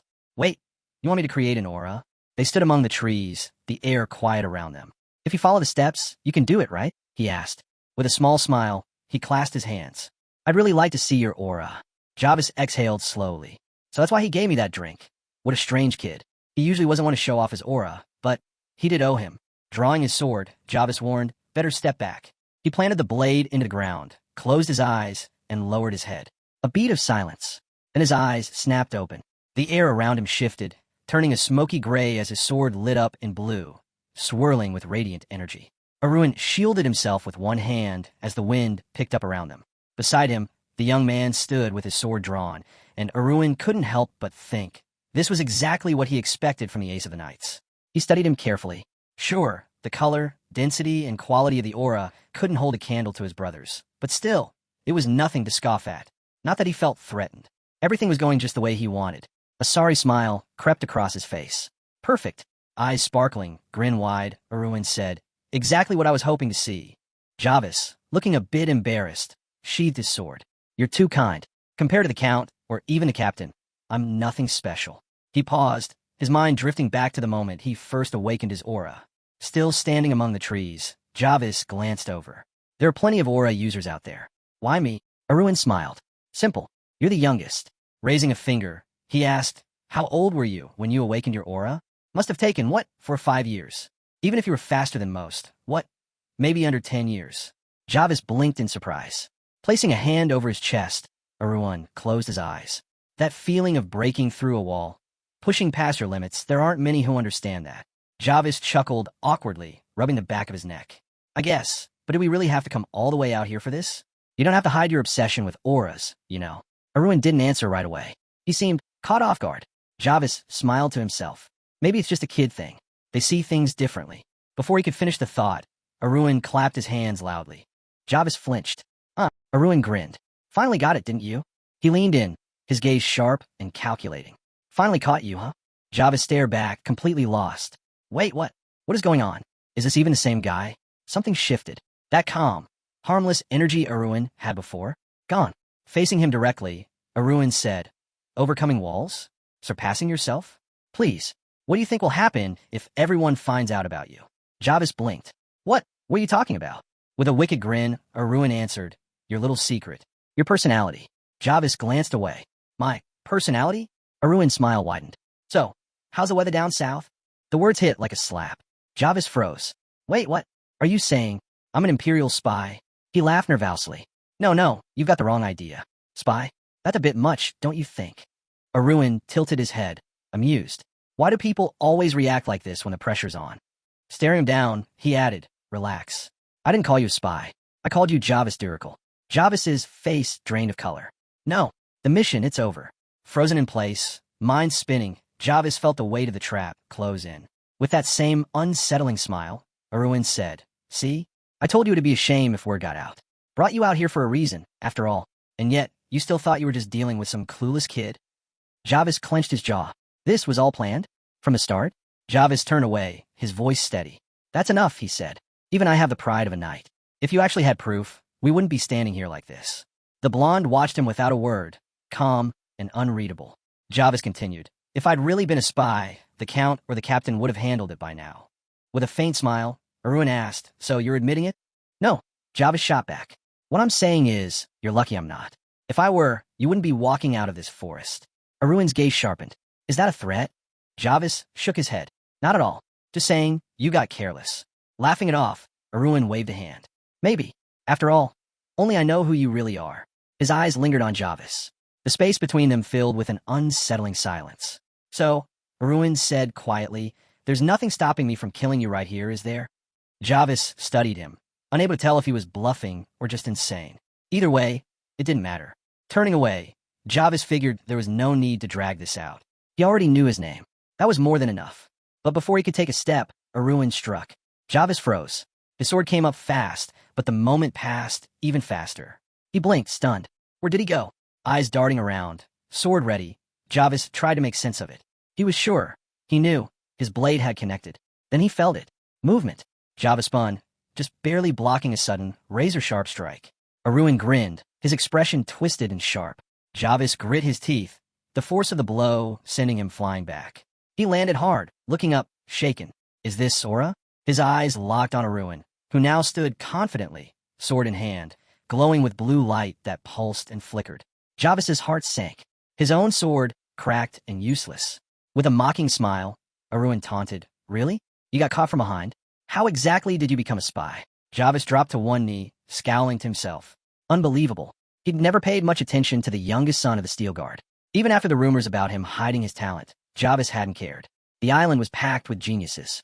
One more didn't mean anything. But this was different. 16 years old, and that aura? He pictured Aruin standing proud beneath the family crest, and a thought sent a chill down his spine. So the blood of Lazakin and Levadon really did awaken in him. With a scowl, Jarvis tossed his broken sword aside. This is bad. Real bad. Now wasn't the time to recover. Now was the time to survive. Clenching his fists, Jarvis forced himself to his feet. My life's on the line now. Aruin watched him closely. Enough swords, he said calmly. Let's settle this with fists. With a smirk, he tossed his sword to the side. Jarvis blinked in disbelief. Is he serious? Aruin held out a hand and grinned. Come on, this is getting fun. Grinding his teeth, Jarvis glanced down at his fists. No sword, just aura. How'd it come to this? Shouting, he charged forward, fists clenched tight, lightning sparking across his knuckles. Aruin stood firm, exhaled slowly, then shifted into a fighting stance, his expression cool and focused. Jarvis raised his fist, bolts of electricity crackling to life. And just like that, the real fight began. Jarvis charged forward, closing the distance in an instant. His fist swung with force, lightning crackling, but Aruin didn't flinch. With sharp focus, Aruin activated his World Breaker ability. A blinding blue light exploded across the hills, cutting through the dust and shaking the ground. When the air finally cleared, a figure stood in the middle of the destruction. Aruin, perfectly balanced in his stance, a deep crater carved beneath him from the sheer impact of his blow. Letting out a slow breath, Aruin thought to himself, better than I expected. Off to the side, Jarvis coughed up blood, half buried in the dirt. He growled under his breath. What the hell? How'd he hide this much power? As Aruin approached, Jarvis glared up at him, mind racing. You really gave yourself internal injuries, Aruin said calmly. How's your mana core holding up? Jarvis tried to push himself upright, only to cough again. Don't force it, Aruin added. This time, you're not getting out of this. Jarvis clenched his teeth, fury burning in his eyes. But one look at the figure standing over him made it clear this wasn't a fight he could win. The gap between them was obvious. Gripping his arm, Jarvis thought bitterly, this is it, it's over. Still, he managed to ask, who tipped you off? Inspector? Security agency? Which little puppy spilled it? To his surprise, Aruin laughed softly. You don't seem to understand how this works. Standing over him, he continued. This island's famous for one thing, being the land of Levadon, the one who stopped the Empire. It's not some research facility. It's not a military post. So why is the information department so interested? Must have plenty of free time. He narrowed his gaze. So tell me, what exactly were you hoping to accomplish here by slipping a spy in his steel guard? Jarvis stayed quiet, a faint smirk on his lips. Aruin shook his head. Look at you. They couldn't have picked someone better? If you're going to send someone into enemy territory, shouldn't you at least pick someone worth the trouble? His eyes scanned Jarvis carefully. A spy and a knight? And with aura too. This isn't some rookie. This is an A-class, maybe even S-class. If someone like him had been sent, that meant only one thing. The Empire was taking Steel Guard serious. Sorry. Sitting there in silence makes you look even more suspicious, you know, Aruin said. But Jarvis just met his gaze and said nothing. You do realize, Aruin continued, you're just a pawn to them. Replaceable. Do you really think the Emperor is going to care what happens to you out here? Jarvis scoffed. Doesn't matter. Even if he doesn't, so what? Aruin tilted his head. That attitude's only going to make things worse for you. But Jarvis straightened up, expression hard. Do whatever you want. Rip off my nails. Break my arms. Makes no difference. Rolling his eyes, Aruin waved a hand. Come on, what do you take me for? A savage?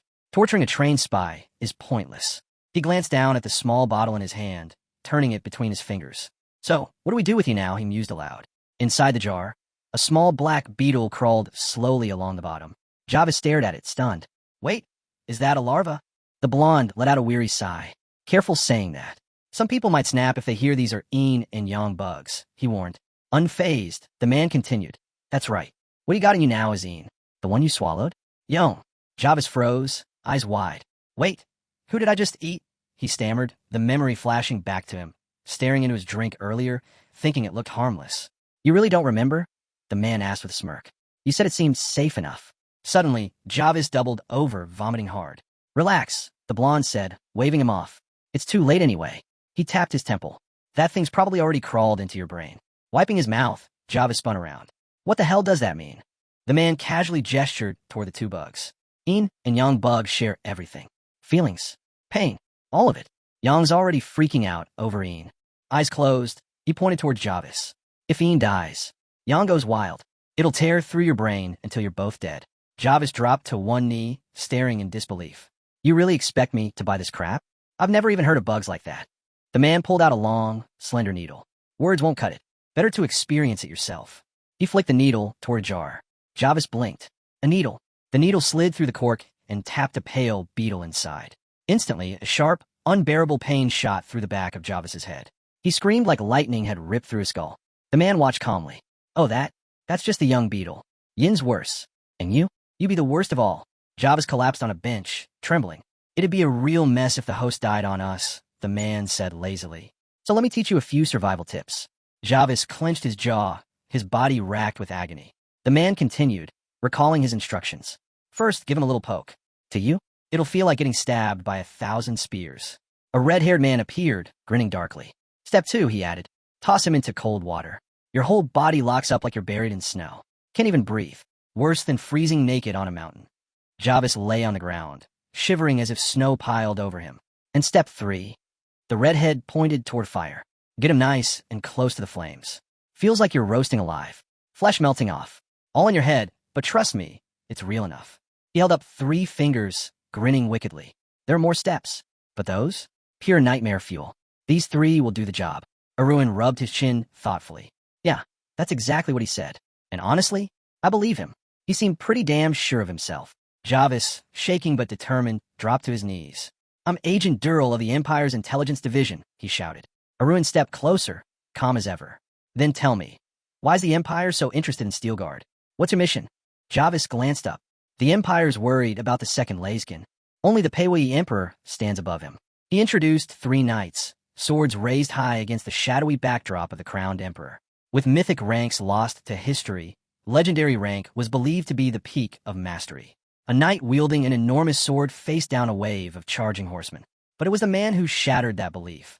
The knight who stopped the Empire from conquering an entire continent. Navarro Guard, Heart of Steel, Levadon. He stood tall, arms crossed. And then there was his son, a heroic rank knight. Aruin interrupted, shaking his head. Yeah, I've heard all this before. Heroic rank? Sure, that's impressive. But the Empire's not losing sleep over it. Jarvis gave him a look. True, the Empire's got a few heroic ranks, even a legendary one. But that's not what matters. He gestured casually. Think about it. A heroic-ranked son of a mythical-ranked father? You think that's a coincidence?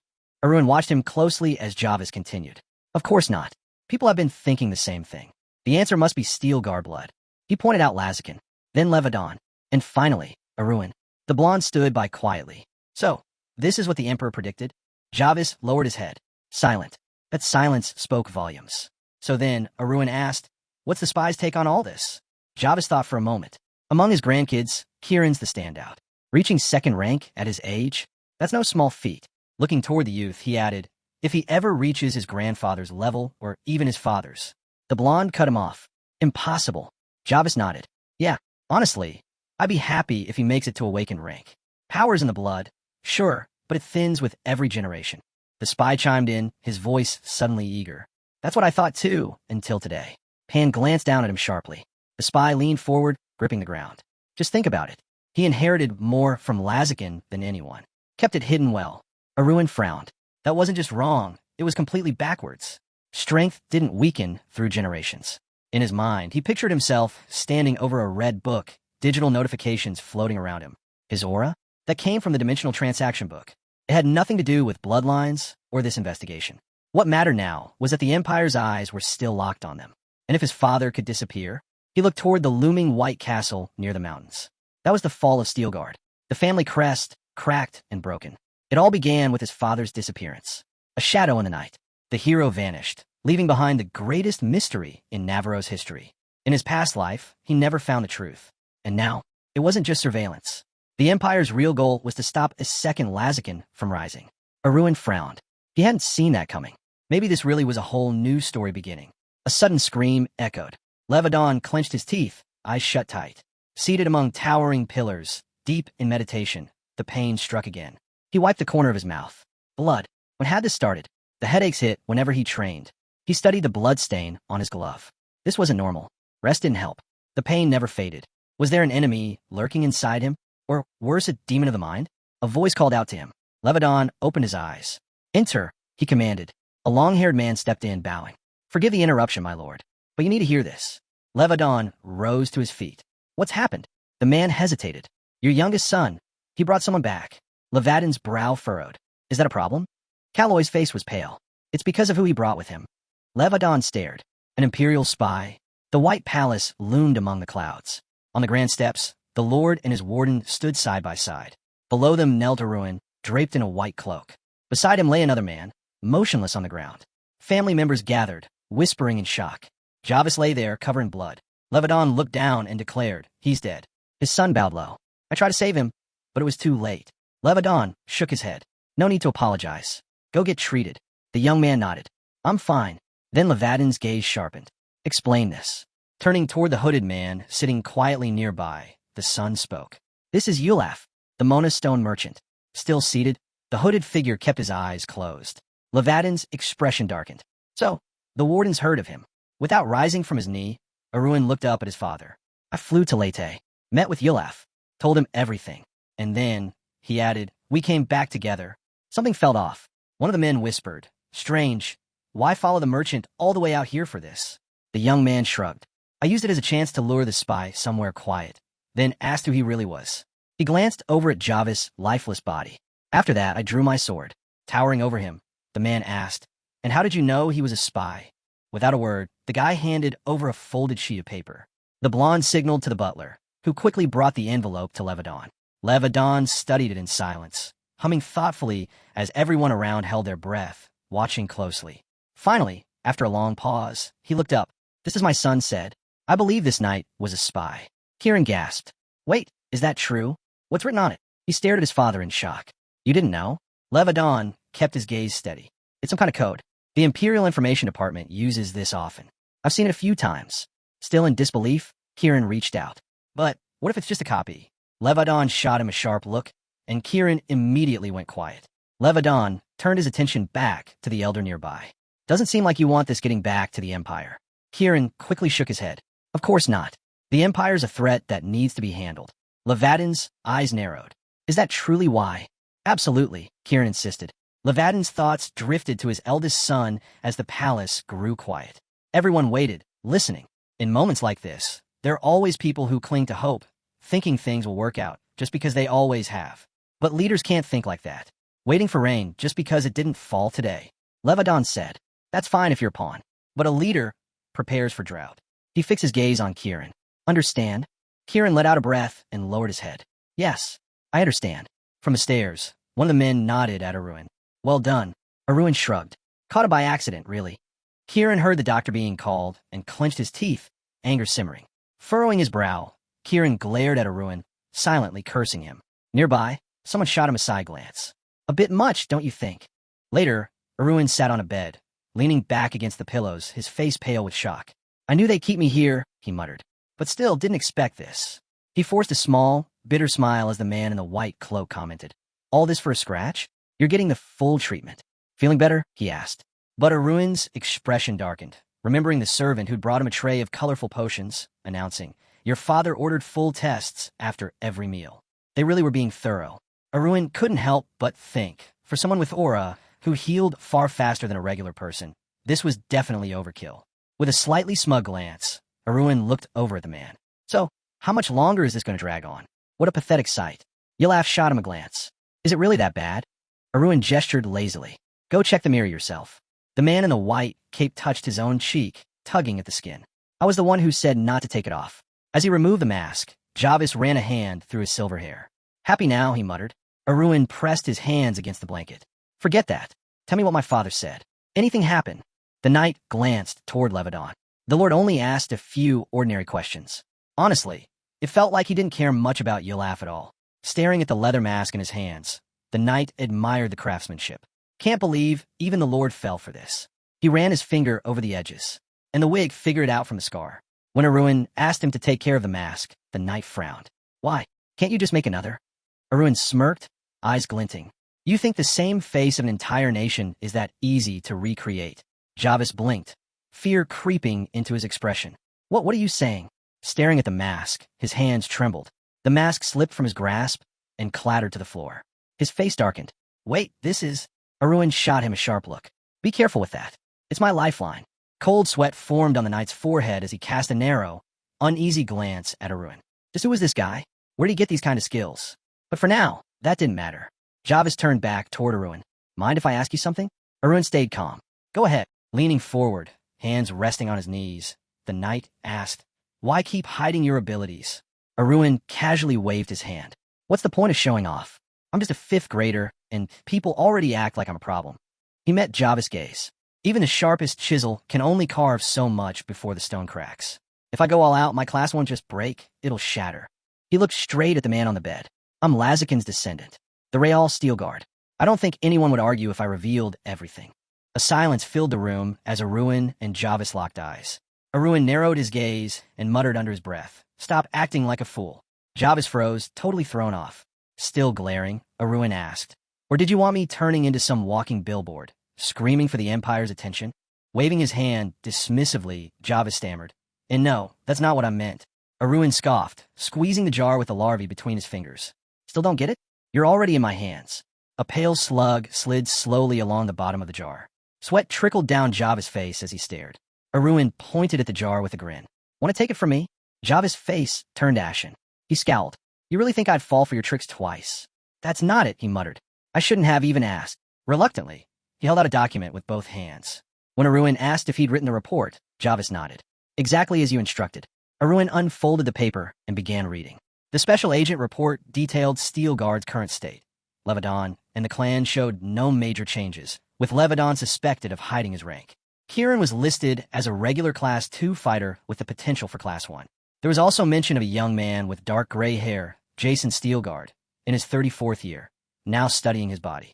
And as for Aruin, the report flatly declared he showed no signs of progress. A complete non-entity. Aruin sat on the bed, holding the paper in his hands, pausing on the next line. The communications manager, Gilbert, had died from unknown causes. Security levels were now heightened. Javis noticed Aruin's reaction. That's not bad, right? Aruin glanced away, his expression faintly disappointed. He smacked his palm lightly. Non-entity? Bit harsh. He allowed a slow breath.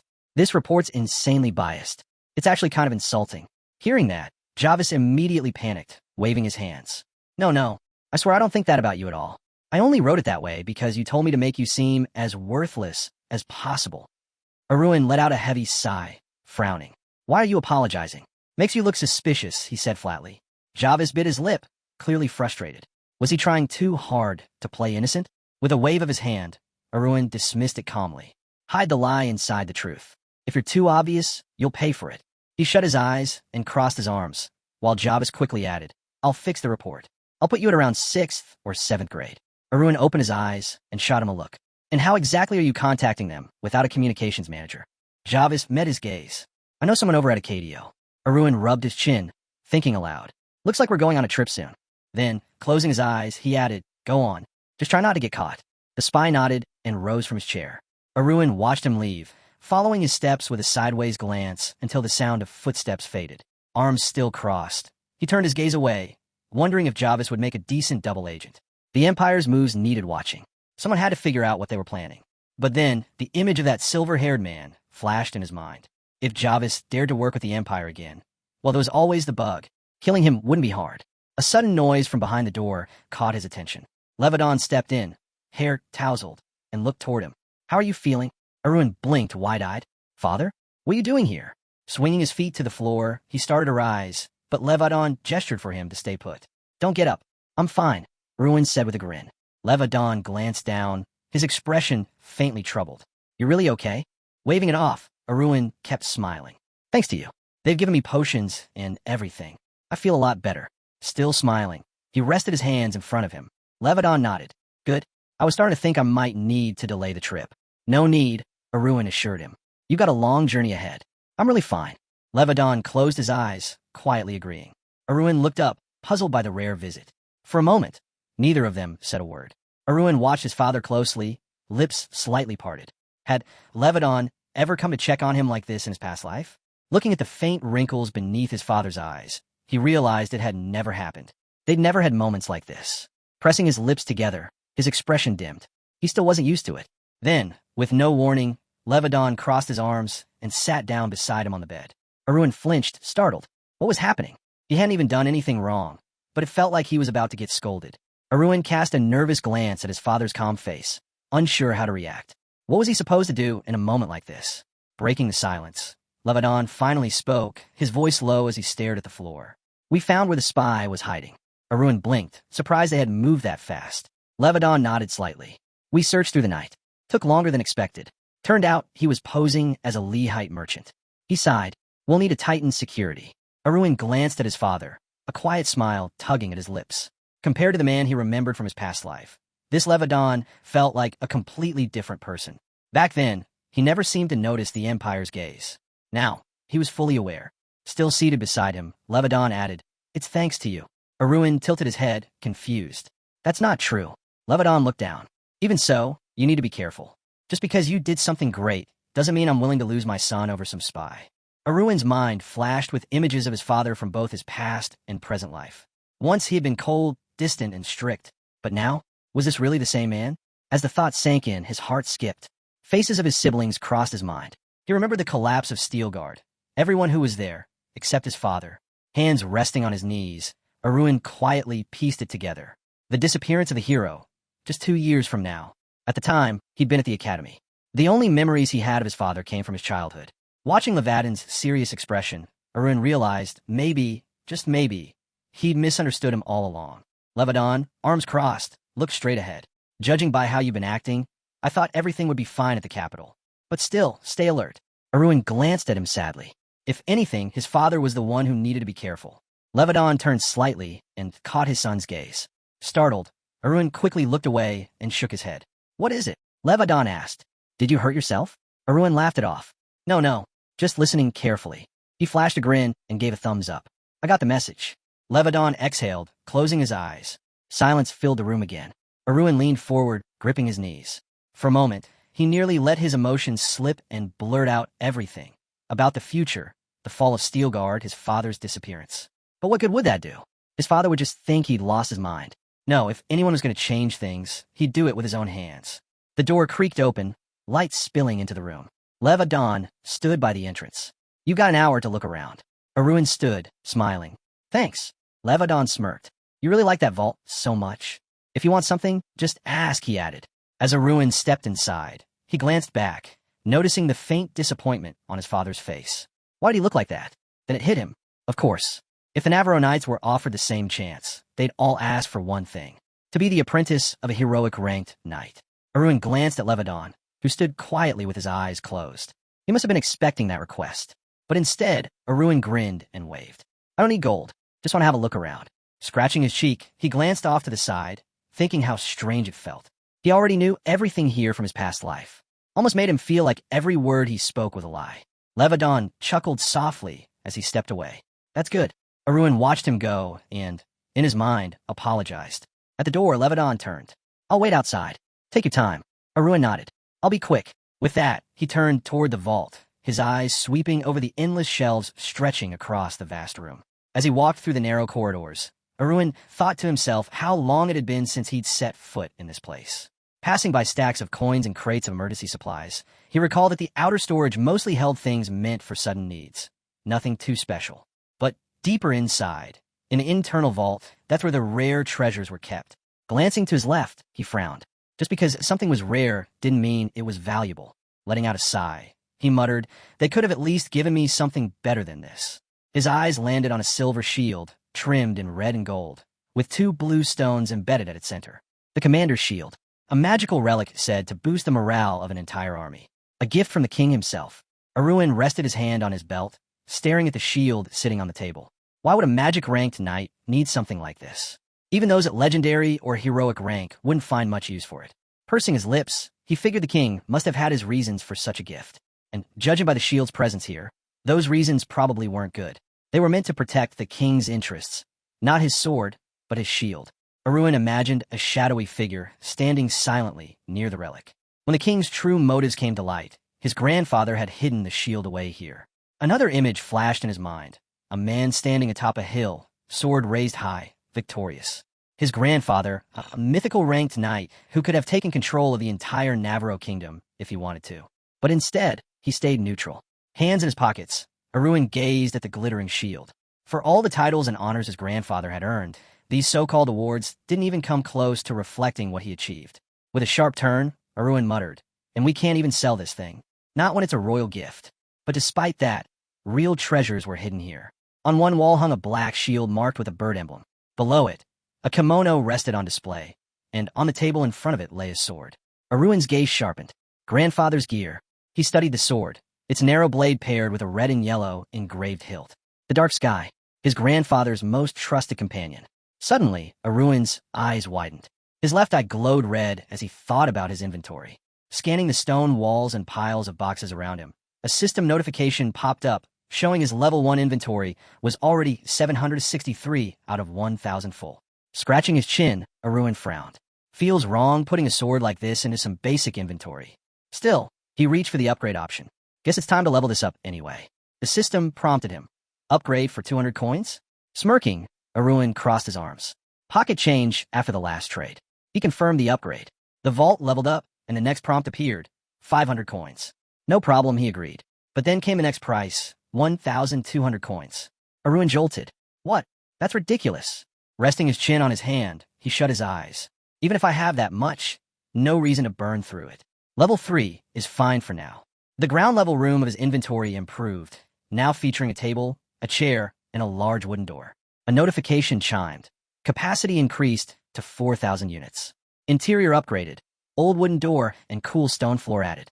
Aruin opened his eyes and stared blankly at the musty, underwhelming space. For the money I just spent, this is garbage, he muttered. I'm gonna need thousands of coins if I want this place to look decent. Stepping forward, he picked up his grandfather's sword. Let's see something. As soon as he placed the sword into his inventory, a red notification appeared, detailing the Dark Sky sword. A heavy blade forged from eternal dark steel, crafted by a master blacksmith over 100 days. Unbreakable, even by enhanced aura. Within the steel lies the will and spirit of its creator. Aruin's eye glowed, red again, as a grin spread across his face. Just as I thought. He gripped the hilt tightly, running his fingers along the blade. This is on a whole different level from the system's weapons. With a quiet chuckle, he added, Guess grandfather was a martial arts master in more ways than one. Looking at the blade, Aruin smirked. So this was with grandfather since childhood. Guess that means our ancestor was involved in spatial trade from start. With a quiet chuckle, he placed the sword back on its stand, satisfied that his curiosity was finally put to rest. Closing his eyes, Aruin smiled to himself, until his expression darkened and his eyes shot open. Wait, I don't have time for this, he blurted out, realizing how distracted he'd gotten. Moving quickly down the rows of towering shelves, he reminded himself why he was here in the first place. He needed to find the book of measurement transactions. It had to be here. A vivid image flashed through his mind. Countless hands reaching for the glowing red book. There could only be one spatial trader from Earth 1342.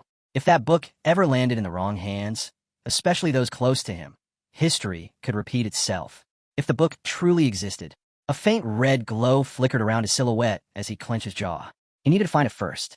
Scanning the shelves, Aruin rubbed his chin. Is it really here somewhere? Hands on his hips, he narrowed his eyes. The book wasn't anywhere in sight. He moved forward slowly, peering through each row. Maybe it's hidden, somewhere unusual. Dropping into a squat, he checked the lower cabinets, searching every corner. If I remember right, in my past life. Sliding down to the floor, he looked under one of the shelves. Still nothing, he muttered. But then his eyes widened. What's that? Gritting his teeth, he stretched his arm under the cabinet, straining to reach whatever was tucked deep inside. Just a little more. With a heavy exhale, he finally sat back, holding his find in his hands. It wasn't a book. Aruin froze, staring at the black egg resting in his palms, glinting faintly under the light with white reflections. An ostrich egg? No, it felt more like metal. Resting his chin on his hand, elbow on his knee, he frowned. Definitely not what I'm looking for. Lowering the egg back down, he shoved it under the shelf. Better to leave it where I found it. Brushing off his clothes, he stood. Either way, this only confirmed it. The book of transactions wasn't in the internal storage. With a smug grin, he thought to himself, of course. Only I have it. Hands resting on his belt, he shifted his focus. Now, the real question was how he'd ended up back in the past, and how he started interacting with the spatial exchange system to begin with. Looking ahead, his gaze darkened. Since his return, only one explanation had come to mind. A single image appeared, a deep blue, violet-carved bookmark with a delicate tassel dangling from the end. The bookmark of wish. Aruin remembered sitting in that chair, his shirt drenched in blood, wondering what it was he wished for before he died. The image of his wounded, slumped figure flashed through his mind. The pain had been unbearable, the memory hazy. But if he had to guess, he was sure he wished for another chance. Maybe he'd even wished to monopolize spatial trade. Resting his chin on his hand, Aruin thought about the bookmark. It only granted one wish. But if that were the case, why did the pieces of his memory not add up? He pressed his lips together, closing his eyes to think it over. After a while, he sighed and tapped the back of his ear. Doesn't matter. I'm not going to figure it out now. It was clear the book wasn't here. With a faint smile, he rubbed the back of his neck. Would have been a disaster if I just left it sitting around without realizing. Shrugging off the thought, he figured he'd grab something else before leaving. As he strolled through the vault, scanning the shelves, he kept thinking over what was worth taking. No reason to limit himself. Stopping in front of his grandfather's sword, Dark Sky, he crossed his arms and tilted his head. Should I really take this? A few seconds passed before he shook his head, waving his hands. Nah, that's overkill. Looking around, he pictured the different artifacts stored here. Stuff that used to seem incredible now just felt unnecessary. Turning to a row of books, he wondered if grabbing his grandfather's notes might be a smarter move. But before he could decide, a soft clink caught his attention. The black egg rolled out from under the cabinet, bumping gently into the tip of his shoe. Aruin's eyes widened. Didn't I put this back? Puzzled, he picked it up again, inspecting the smooth surface. Pretty sure it doesn't have legs. Then the thought hit him. Maybe it did. This was his grandfather's vault. The greatest spatial merchant in history. Weird things were bound to happen here. Staring at the egg in his hands, Aruin wondered if it was something from another dimension. At that moment, his left eye flashed red. Without hesitation, he placed the egg into his inventory to check its details. But the system came back blank. No data. Aruin frowned, glancing around the vault. Serious sorry? You couldn't show me anything. Staring at the red icon, he wondered if the lack of info meant the egg came from a higher dimension, beyond his current level. Lifting it to eye level, he studied it closely. Definitely not from the second or third system. Guess now I'm stuck figuring out what this thing even is. As lightning flashed across his left eye, his eye of providence activated. The red glow reflected in his wide eyes. And in that moment, he finally understood what the egg really was. Later, as Aruin passed a group of servants, he heard the whispers. He remembered that day, just like in his past life, when he left for the academy. One of the men quietly muttered, "Guess we're finally free now." The others snickered. Two women exchanged sharp glances. People like him never change, one scoffed. Steel Guard would be better off without him, the other added. Back then, he remembered how they all stared at him like it was a celebration, like his leaving was a gift. And yet now, those same halls were lined with servants watching him go, with worried faces. "Please, take care of yourself," someone said softly. Aruin glanced over the crowd of people, stunned. So different from last time. Smiling wide, he waved back. Thanks for the concern. Thinking back to how things used to be, he couldn't help but reflect on how, just weeks ago, they all hated him. Now he was Steel Guard's hope. A soft smile lingered on his lips. For once, he felt proud. As he looked to the side, his sister Kieran approached. "You excited to leave?" she asked gently. Aruin let out a quiet laugh. "I'll be back for the holidays." While the others loaded the cart, the two of them stood off to the side. "Promise you'll write when you get there," Kieran said. Before he could answer, she started rattling off instructions. "If you visit the foreign islands, remember to take care of yourself. Eat properly. Don't throw your laundry everywhere. Wash your food. Be polite to your friends." And Aruin just stood there, blinking as she kept going. She asked if he understood everything. The blonde quietly nodded, eyes cast downward. The girl gave a small smile, saying she believed he'd be just fine, but that didn't stop her from worrying. She wondered aloud if it was because he was the youngest. Before he could answer, Run extended his palm. His sister gently placed a small pouch, tied with golden thread, into his hand. Looking down at it with a puzzled expression, he asked, "What's this?" Kieran raised a finger with a playful grin. "Just a little gift." He laughed nervously, wondering why he'd need money at the academy. Meeting her gaze, she explained she'd heard it might come in handy. Still unsure, Run tilted his head and smiled awkwardly, turning the pouch over in his hand. I mean, I got a decent allowance, but I guess if I ever exchanged all my coins into gold, I might end up looking like one of those knights. They stood there for a moment, facing each other. Then, realizing what she meant, he thanked her and promised he'd put it to good use. She brushed it off like it was nothing. Then something clicked. His eyes widened. Wait, that was strange. His sister shouldn't have spare money lying around. A bead of sweat slid down his cheek as confusion set in. Clutching the pouch, he glanced at Kieran, calm as ever, and that's when he noticed. The large red stone on her gold chain, the ruby pendant she always wore, was gone. Outside, a black carriage with golden trim waited. Inside, a small bag sat on the sofa. Run stared at it silently from across the seat. There was nothing stopping her from selling that ruby. It wasn't some family heirloom or anything passed down from their mother. Leaning back with his arms crossed, he muttered that he knew just how much she cared about him. Maybe she felt pressured. He pictured her standing before the family crest. Steel Guard didn't have a master anymore, so she stepped up. Maybe she felt it was her duty. Run let out a heavy sigh. Those were his burdens to carry, not hers. Looking ahead, he pushed the thoughts aside. There was no time to dwell on it. He had to stay focused. Before leaving, he activated login number 1. A red scroll appeared in front of him. Out of the corner of his eye, system windows popped up. Plus 30 coins. Plus 22 coins from Sukyan. Run frowned, reading the notification with clear irritation. He immediately fired off a message in the chat. You think this is a joke? Sukyan responded, confused. What are you talking about? Run glared at the chat. I told you. There's no time. Get done. Now. Sukyan scrambled to reply. I'm working on it. Run exhaled sharply and scowled. Oh sure. You seem real busy. On the other end, Sukyan nervously laughed it off. Aruin asked if he had managed to find himself a useful idiot yet. Run groaned, listening as Sukyan stumbled over his words, calling it a misunderstanding. Just an automatic exchange, that's all. Then he blurted out, Wait, are scammers using this? Someone's trying to pull something, aren't they? Sukyan went pale. Okay, please chill. He quickly started calculating new rates. -1%, -2%. Run cut him off at -3%. Yeah, let's stick with that. Sukyan scratched his head awkwardly. Right, it's just, I got a sudden call from a client. But hey, I didn't forget about you. I kept my eyes on the register the whole time. Run shot back, unimpressed. We've been over this. Lifting his hand, the red scroll appeared once again. Don't play games with me. A new system window blinked to life. Interest rates updated, from 80% versus 20% to 83% versus 17%. Sukyan rubbed his face, clearly frustrated. Run added coldly. When I say do something, you drop everything and do it. Sukyan groaned. Yeah, got it. I'll check again right now. Satisfied, Run glanced down at the contract. Everything was in place. With the exchange center backing it, the deal was rock solid. Then his eyes drifted to the Secret Service contract. Merchant Sukyan, now officially acting as his client and supplier. In his mind, Run called it what it really was, a spatial contract.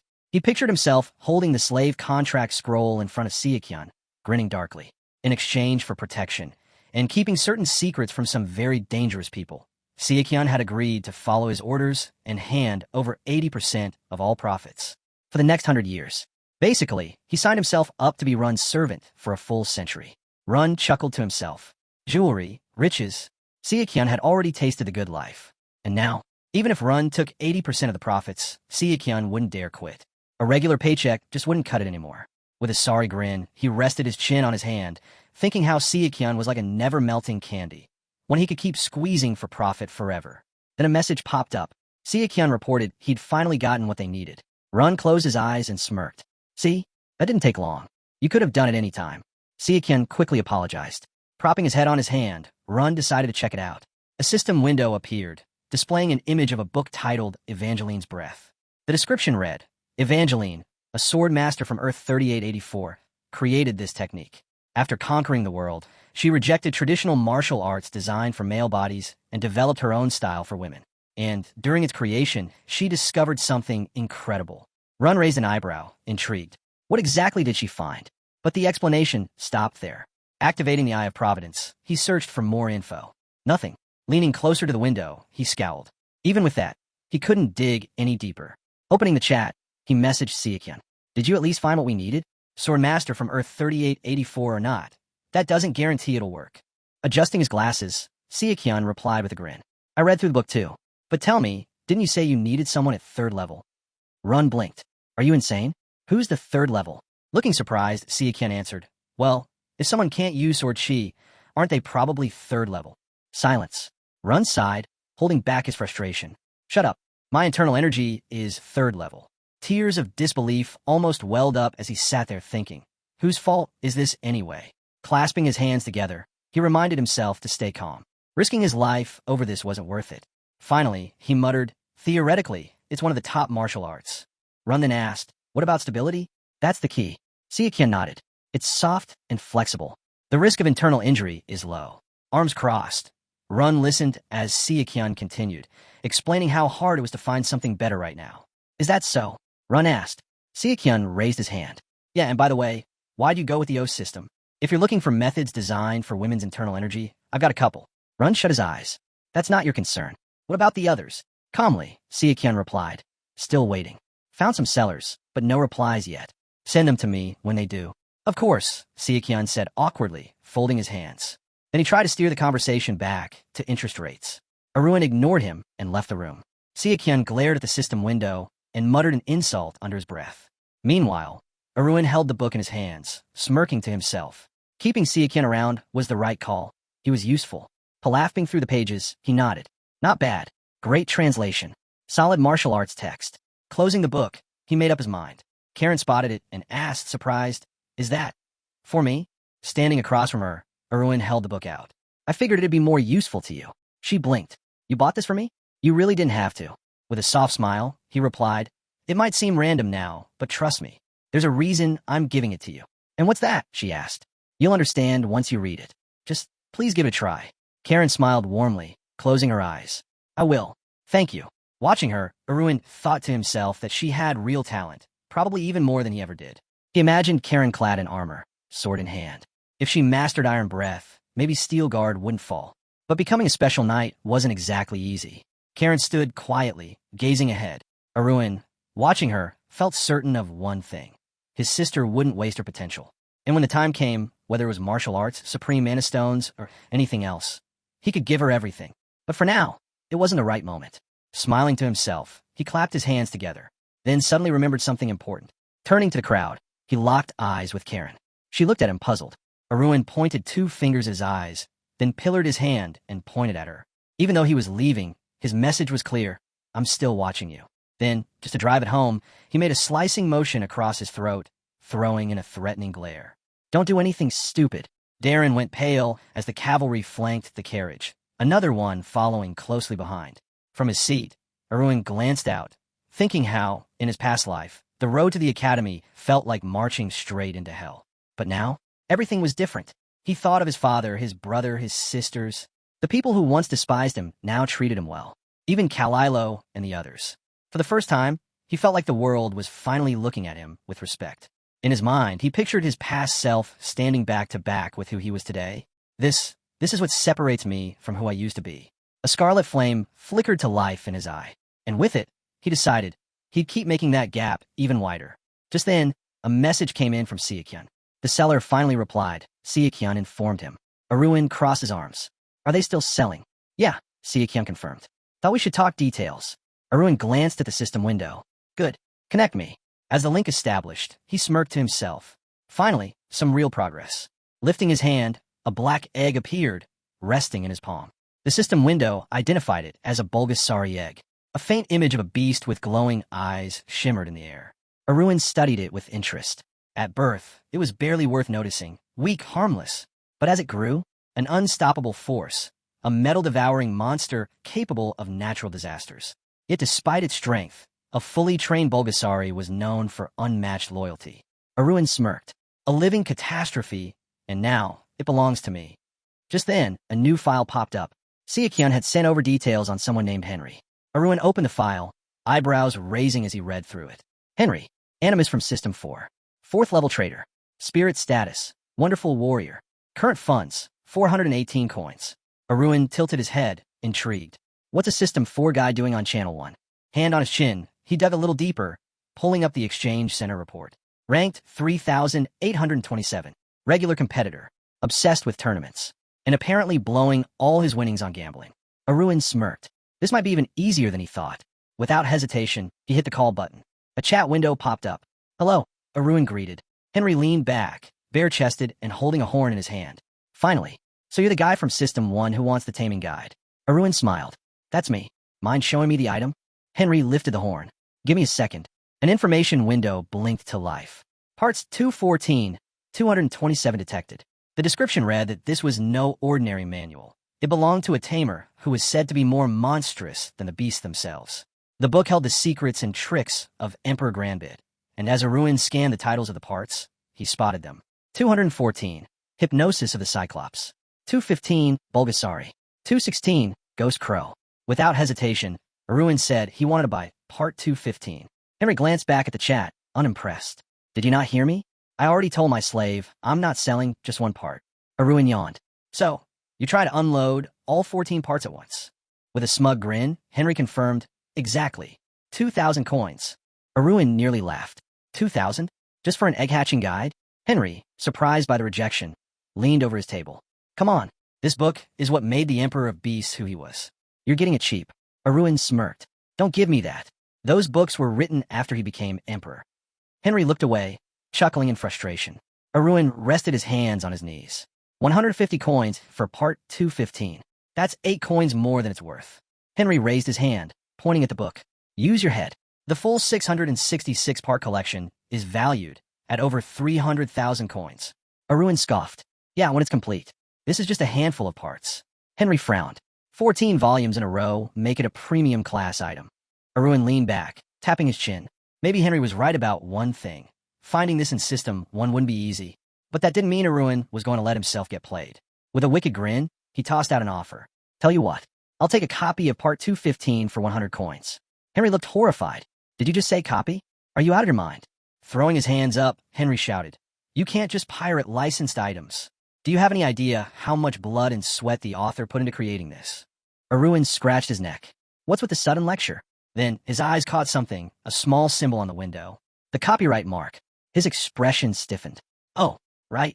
Copyrights on books were directly managed by the Exchange Center. Get caught selling or copying marked materials? Banned. Permanently. All coins wiped out. No wonder Henry reacted like that. Feeling a bit guilty, Aruin apologized. Didn't notice the tag. Henry pointed sharply at the chat. Be careful. They're cracking down hard on that stuff. Aruin covered his face for a moment, sighing. So much for copying. Dropping his hand, he offered 200 coins for Part 215. Last offer. Be smart about this. Henry went quiet. Aruin shrugged.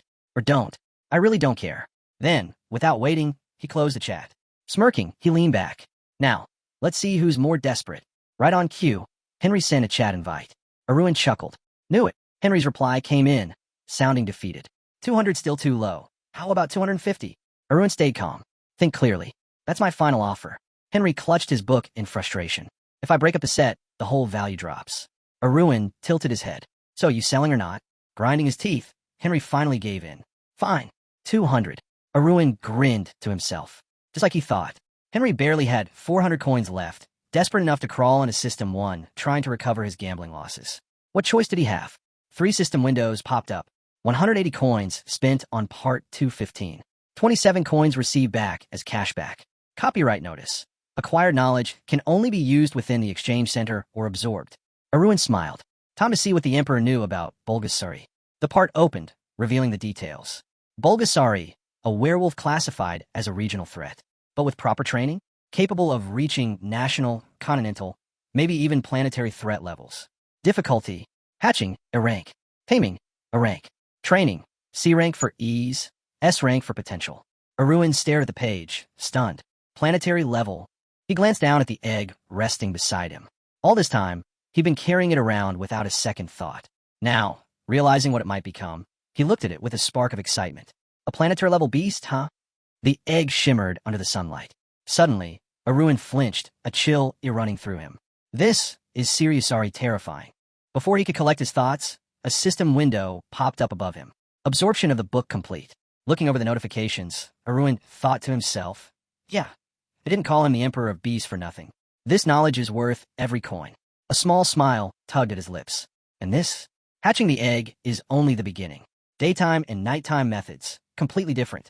And for someone in System 1, raising a Bulgasari would be next to impossible. Staring at the egg, he pictured DNA strands twisting together. Since Bulgasari was an incomplete creature, it couldn't hatch on its own. It needed genetic material from another organism, saliva, mucus, blood, anything like that. Aruin imagined a massive iceberg floating in the dark. From the start, it's all about potential. The stronger the genetic material, the more powerful the Bulgasari would become. Hand over his mouth, Aruin repeated it in his mind.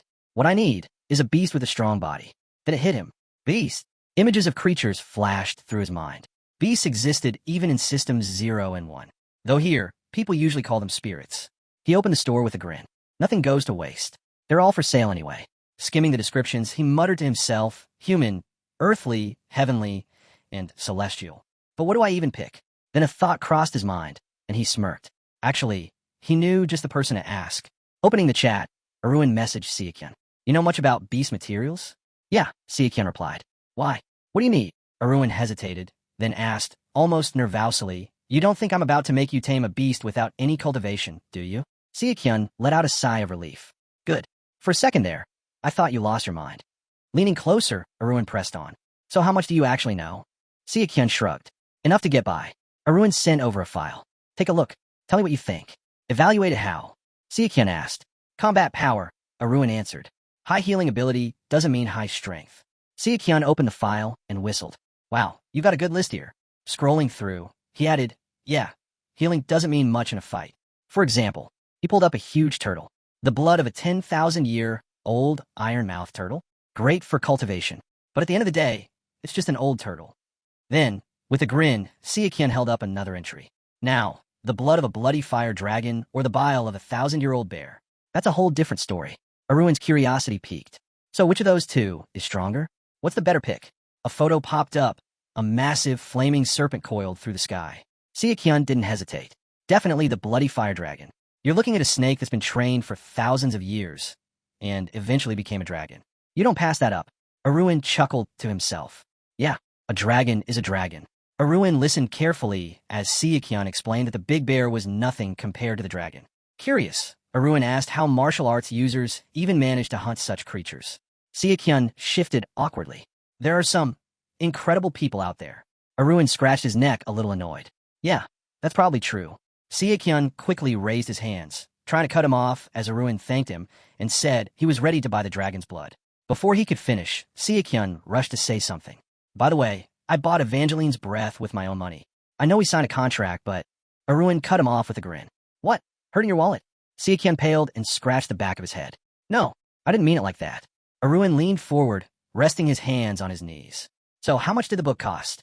300 coins, Sukyan admitted, raising his hands defensively. Aruin's eyes widened.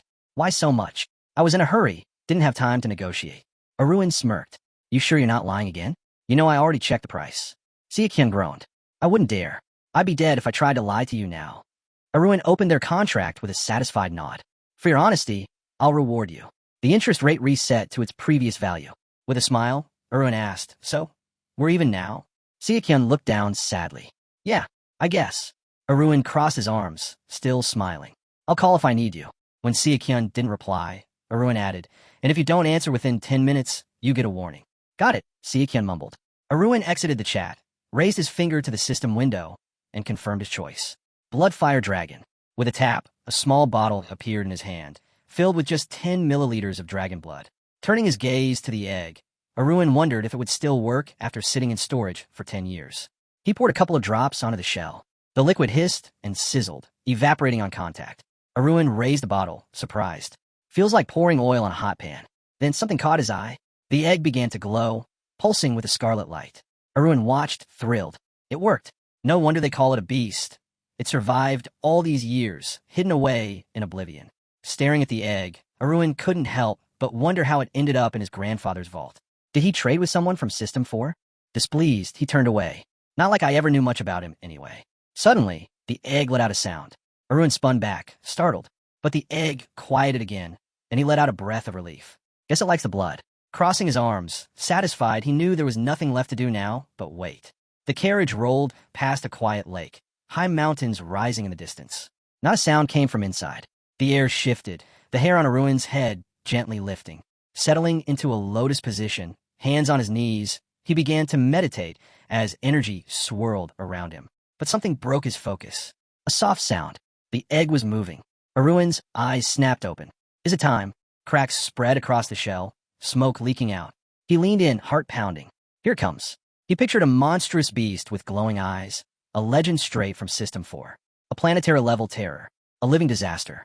The mighty Bulgasari. But when the shell broke, out popped a tiny creature with big, sparkling eyes. Aruin blinked in shock, then burst out laughing. You're actually kind of cute. The little creature squeaked happily. Aruin couldn't help but smile wide, his face flushing. With a grin, he made a small cut across his skin with his sword, leaving a shallow mark. Guess we're doing this properly. The blonde casually pulled the sword from his injured hand, blood seeping from the fresh wound. Instantly, the creature's attention shifted. Without hesitation, the young man extended his bleeding hand toward the beast. After all, Bulgasari don't produce milk. They nourish their young with their own blood. Scooping the animal into his arms, he watched it drink with quiet satisfaction. Blood left an imprint on these creatures. Once they tasted it, they'd forever recognize it as their own. As the pet eagerly licked at the wound, the young man figured this would help curb its aggression. Feeding it his blood now meant easier control later. Off to the side, the iron steel guard quietly observed. His eyes followed the Bulgasari as it continued drinking, his expression calm. At first. But as the creature kept going, he finally stepped in. That's enough, he said, voice firm. The young master chuckled awkwardly, gripping the creature by the scruff. Guess I'll pass out if this keeps up. I really need to figure out a better feeding plan. Can't be bleeding all over the place every time. As the thought passed, he leaned back, shutting his eyes. A name. It needed a name. Moments later, his eyes snapped open with sudden inspiration. He looked at the beast. How about? Sorry. The creature blinked at him, clearly unimpressed. With a displeased squeak, it left the name hanging in the air. The young man tilted his head. What? You don't like it? Nearby, Javis pointed at the young master's hand. What happened to you? The blonde lifted his bandaged arm with a shrug. Nothing serious. Javis frowned. Nothing serious? You're bleeding. Still unfazed, the young man replied. Got bored on the carriage.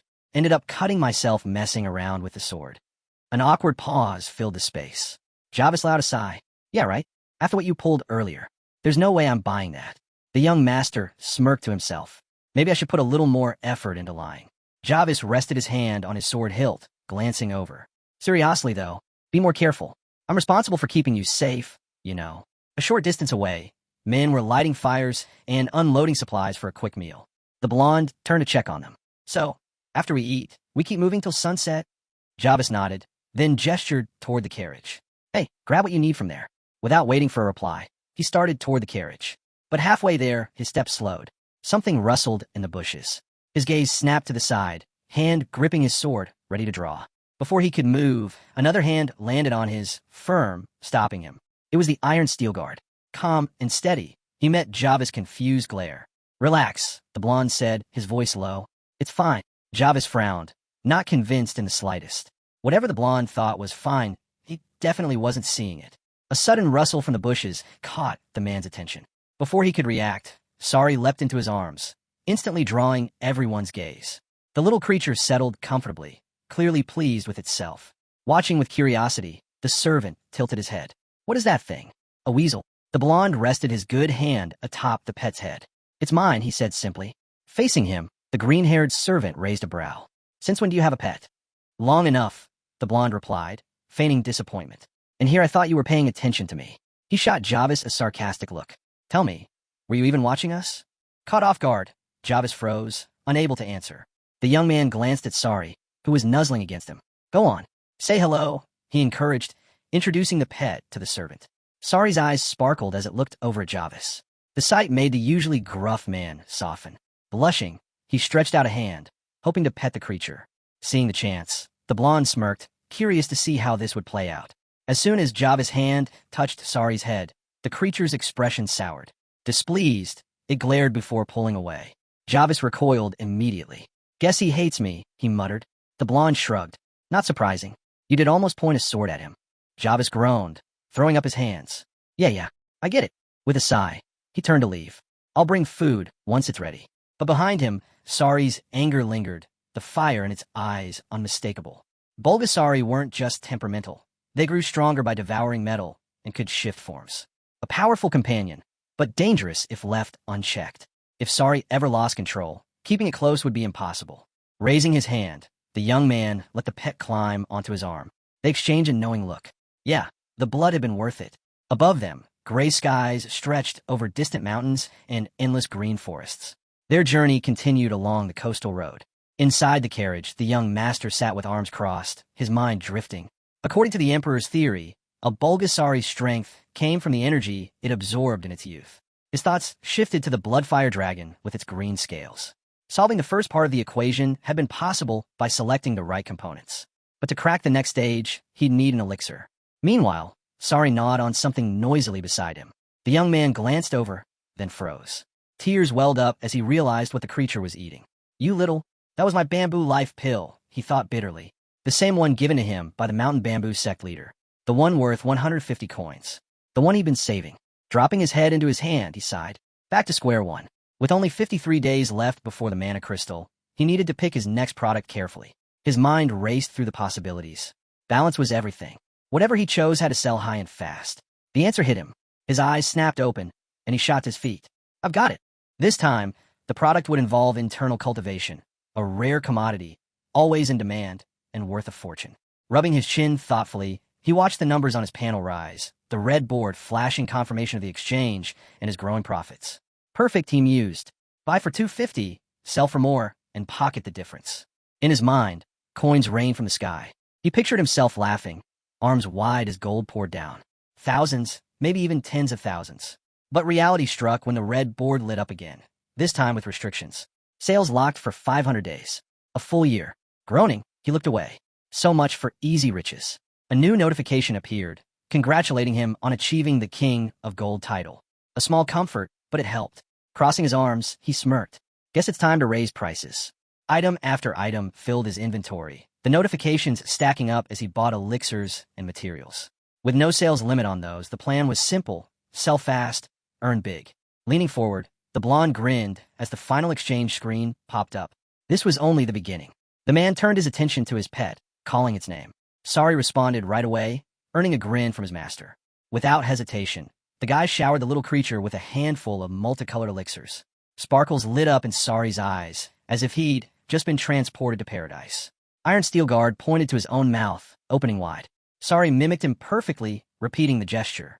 Carefully, the young man held Sari's mouth open between his fingers, inspecting its fangs. Everything seemed to be developing just as it should.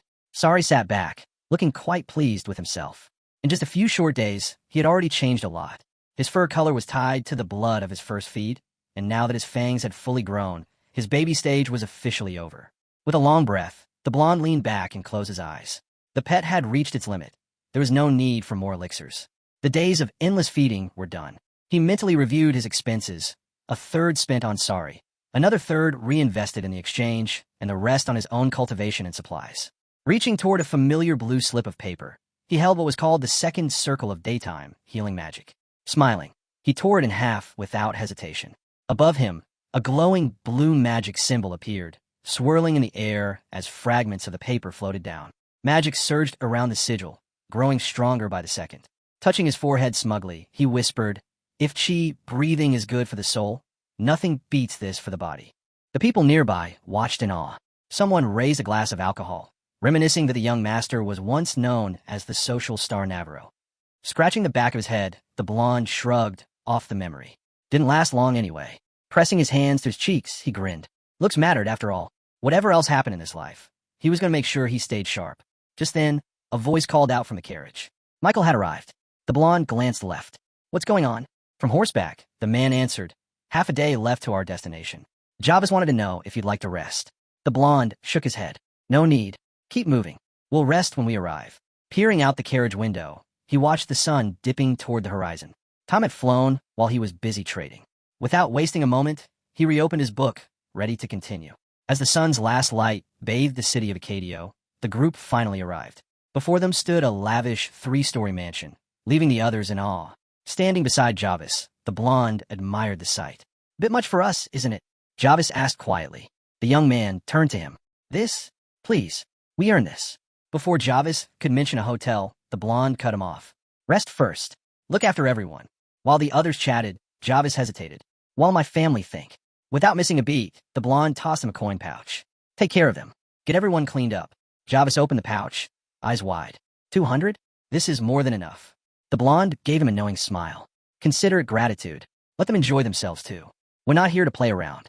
As Jarvis gestured toward some tables, he explained the plan. Left a mark near the castle walls. We'll know if anyone tries something. The blonde folded his arms. Good. Then we wait. Nightfall draped the city, and the group wasted no time celebrating. Mugs clashed together, laughter filled the air, and the feast began. Away from the chaos, the main group sat quietly, observing. But it wasn't long before the others tried dragging Jarvis into the party. Come on, try the local drinks, someone urged. Jarvis held up a glass of water, declining politely. But the group wasn't taking no for an answer. Meanwhile, the blonde watched from his seat. When the captain finally caved to a single glass, the young master shot him a deadly glare. You drink, you die, he warned flatly. Jarvis nearly turned blue from fear. Scrambling for words, the captain nervously declined any more offers. The men laughed, teasing him with fake pride. Come on, one glass turns to two, two turns to three. Don't let the captain fool you. In the end, they wandered off, joking all the way home. Jarvis sat back, shaking his head. Not worth dying over a drink, he thought. Just as he relaxed, a girl rushed by, nearly colliding with him, her tray full of drinks wobbling dangerously. The girl, flustered, quickly apologized to the captain.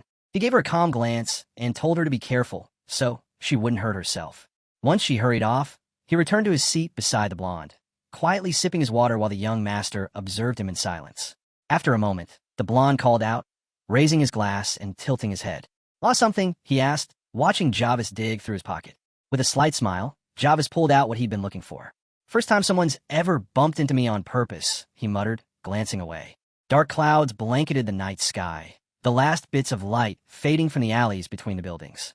In one of those narrow streets, the blonde and his escort moved together, the young master unfolding a map as they walked. We need to memorize the layout. Divide the city into sections, he instructed, pointing at the markings. One mark stood out, a large T. Trevor, the blonde said. The contact I told you about. Facing him, Jarvis gave a nod. Everything's on track. He's reliable. Worked with him before. Should go smoothly. And you're meeting him alone? The blonde asked. Jarvis waved it off. Always do. But the young man frowned. Then I'm coming too. I'll keep out of sight. Jarvis shook his head. Too risky. Too many eyes in this city. If anyone sees us together, it could cause problems. The blonde paused, considering his words. He knew Jarvis was right. The real question was whether the man could be trusted. As they walked, he thought back to the journey so far. Nights around the fire, shared tasks. They had grown close. But trust? That was something else. Report, the blonde said suddenly. Jarvis blinked, surprised. What? Don't believe me. It's not that, the blonde replied coolly. Surely you understand. Jarvis let out a breath, raising his hands as if shielding his face. If you don't believe me, check it yourself. I've got nothing to hide. The blonde stared at him in silence for a moment. Offended, Jarvis kept his hands up. I know my place. No point getting offended. The blonde's gaze lingered on him. Jarvis looked serious. My life matters, you know. I'm not eager to end up in some mess over doubts, he added. Finally, the young master handed him the report. Go. Jarvis gave a respectful nod and turned away. Watching him leave, the blonde wondered if anyone could ever really be trusted. Without hesitation, he pulled out a scroll bound with a red ribbon. Tearing it open, he activated the third circle of transparency magic. Magic swirled around him as his body slowly vanished, becoming fully invisible. Looking down at his own hands, or rather, the space where they should be, he smiled. Better than expected. Light body next time, he thought. Then he'd truly become untouchable. Moving silently across the rooftops, he drifted above the streets, passing over glowing windows and shadowy alleys. Stopping on a rooftop, he crouched low, observing the city below. His eyes found Jarvis, moving naturally, never standing out, like a man used to disappearing into any crowd. But trailing behind him were three men in identical uniforms. The blonde smirked. Good thing I stayed out of sight. Unbothered, Jarvis continued, heading for a house with lit windows. He knocked. A man peeked out cautiously, glanced around, then let him in. From his perch above, the blonde watched it all unfold. Everything was going just as planned. He closed his eyes for a moment, debating whether to activate another skill. 100-step perception. Curiosity won out. Listening closely, the conversations inside seemed ordinary at first. But it didn't take long for him to realize it was all an act. Then came the real exchange. His eyes shot open as the true dialogue finally reached his ears. Inside, by the fire, the real business had begun. Trevor sat across from the captain, eyes narrowing in curiosity. So, why'd you end up as a bodyguard? Without missing a beat, Jarvis delivered the news. Gilbert's dead. The room fell silent. Trevor's eyes widened. What? How? Jarvis kept his tone steady. What do you think? Illness? Accident? Trevor rubbed his forehead, then dropped his hand. And you? You all right? Closing his eyes briefly, Jarvis nodded. I owe him my life. Trevor crossed his arms, head lowered. Guess he kept quiet till the end, but then something clicked. His expression darkened. Wait, the academy's all the way in the capital. Pretty far from here, huh? He locked eyes with Jarvis, suspicion creeping into his voice. His subordinates tensed up, glancing at Jarvis with quiet hostility. Hidden above them, the blonde watching from the rooftop felt the tension spike. Jarvis, though, stayed perfectly calm. What? You having fun with these questions? He asked, eyes narrowing. Trevor and his men exchanged glances, confused by the sudden shift. But then Trevor cracked a grin, laughing loudly. Relax. Just a joke, all right? No need to get worked up. Waving his hands, he flashed an easy smile. Sorry about Gilbert. But hey, that's just how life goes. Overhead, the blonde let out a slow breath, resting his chin on his hand. So far, so good. Trevor's mood seemed genuine enough. Leaning on the table, Trevor turned back to Jarvis. So how'd you manage to get here? Anyone onto you? Jarvis shrugged. Used the kid. Paid a visit to Acadio. Made it work. On the rooftop, the blonde grimaced. Seriously? Could you make it sound any dumber? Trevor chuckled. Well, what can you do? Jarvis placed a folded sheet on the table. Here. This needs encrypting and sent to the Empire. The man with burgundy hair gave a lazy smile. Anything else? Nope. Jarvis replied without looking back. With that, he turned and headed toward the door. Watching from above, the blonde thought to himself, so that's the life of a spy. Nothing but business, no time for anything else. As Jarvis disappeared into the night, the blonde nodded to himself. Passed the test. Nice work. But just as he shifted to leave, a voice from below froze him in place. Strange, isn't it? The agent lives, and the messenger dies. The blonde's heart skipped a beat. Don't tell me this is about to fall apart. Trevor glanced back at his assistant. What are you getting at? You think Jarvis switched sides? The man shrugged. Hey, anything's possible. Plus, wasn't he demoted? Jarvis' defense came immediately. That's not the kind of guy to turn on us. Another chimed in. He'd rather die than drag his family into trouble. But the assistant scoffed. You never really know people. Trevor shot him a glare. What? You got a problem with him now? Something else you're not telling me. The assistant fumbled, rubbing the back of his neck. Trevor waved him off. Enough. Get back to work. Up on the roof, the blonde kept his eyes on Jarvis as he disappeared into the shadows. In the end, it's not up to us. Whatever happens next, that's for the higher-ups. With the night fully settled over the city, the blonde finally deactivated his spell. His body glowed faintly red before becoming visible again. Looking down at his hand, he smirked. Invisibility and 100-step perception, worth every coin. As he strolled down the stone road, his mind already drifted to future plans. Definitely using those again. But then loud voices broke through the quiet. Don't you people understand how hierarchy works? Someone shouted angrily.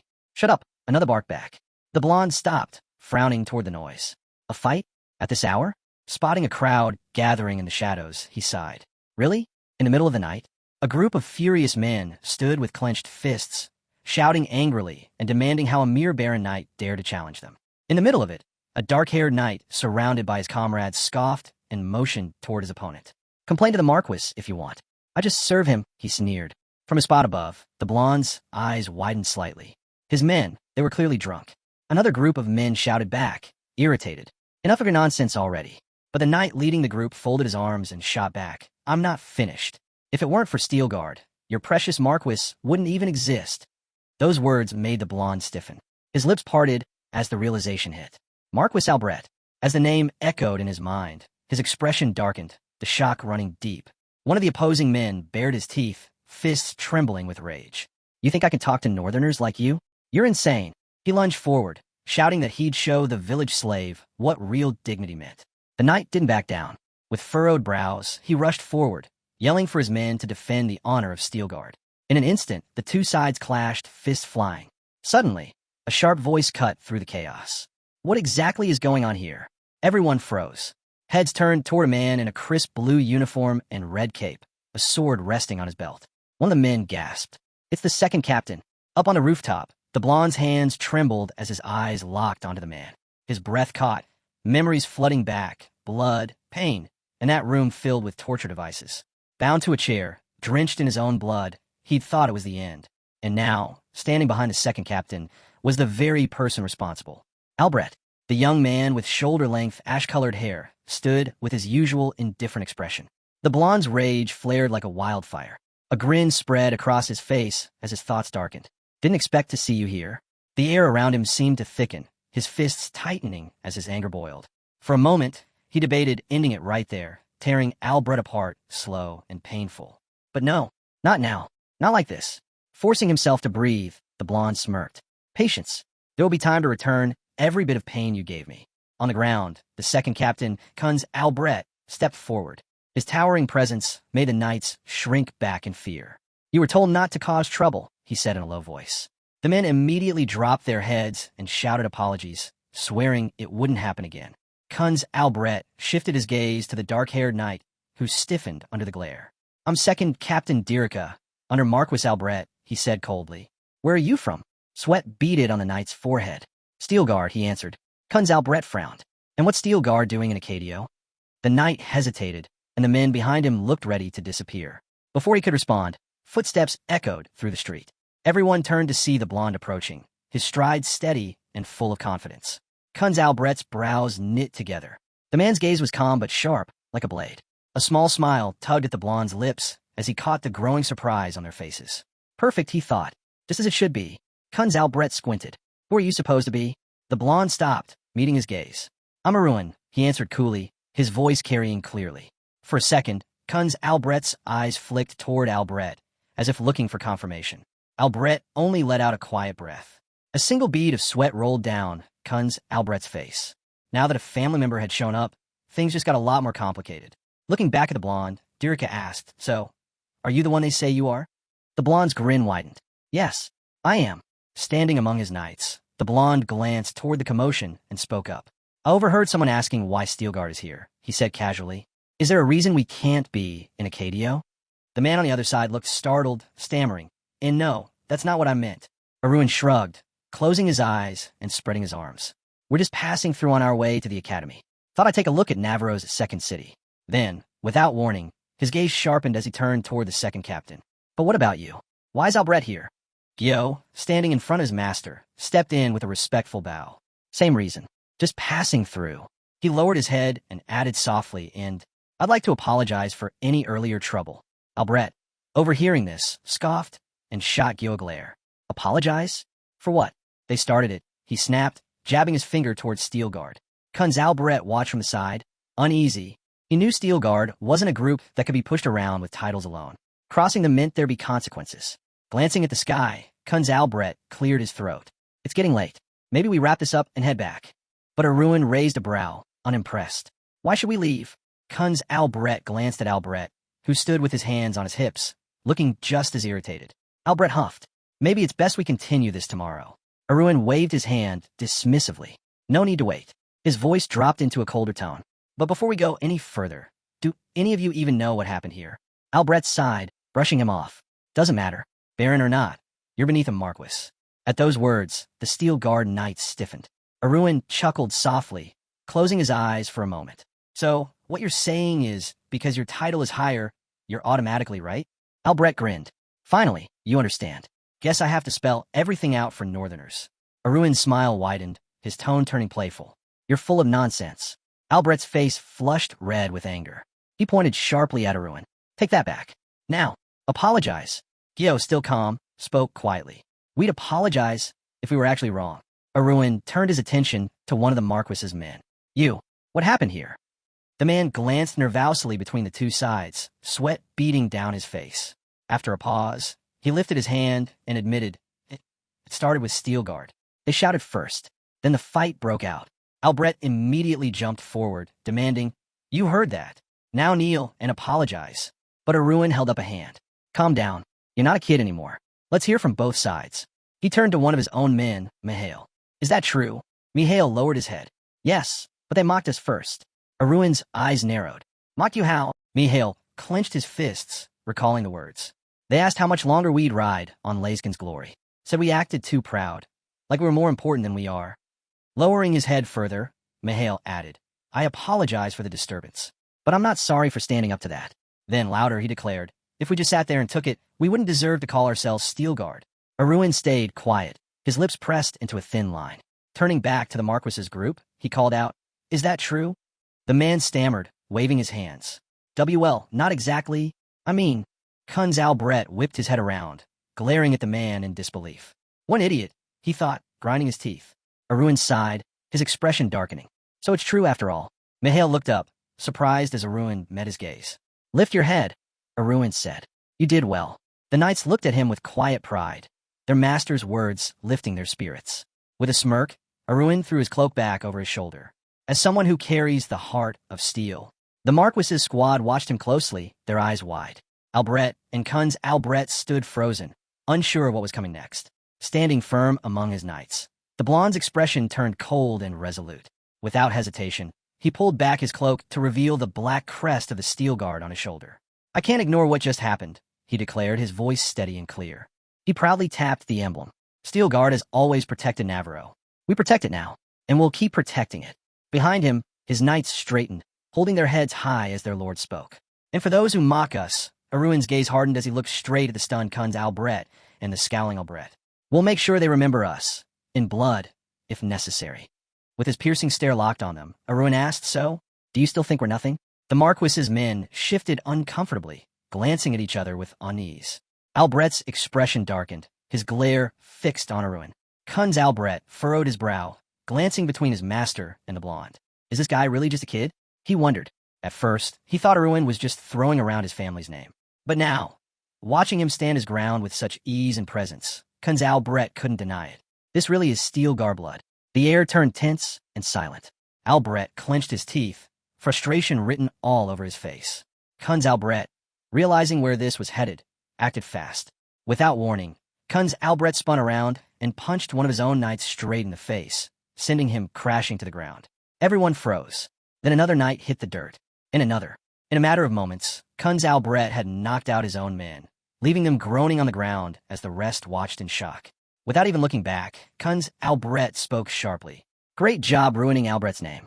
The beaten knights struggled to kneel, clutching their bruised faces.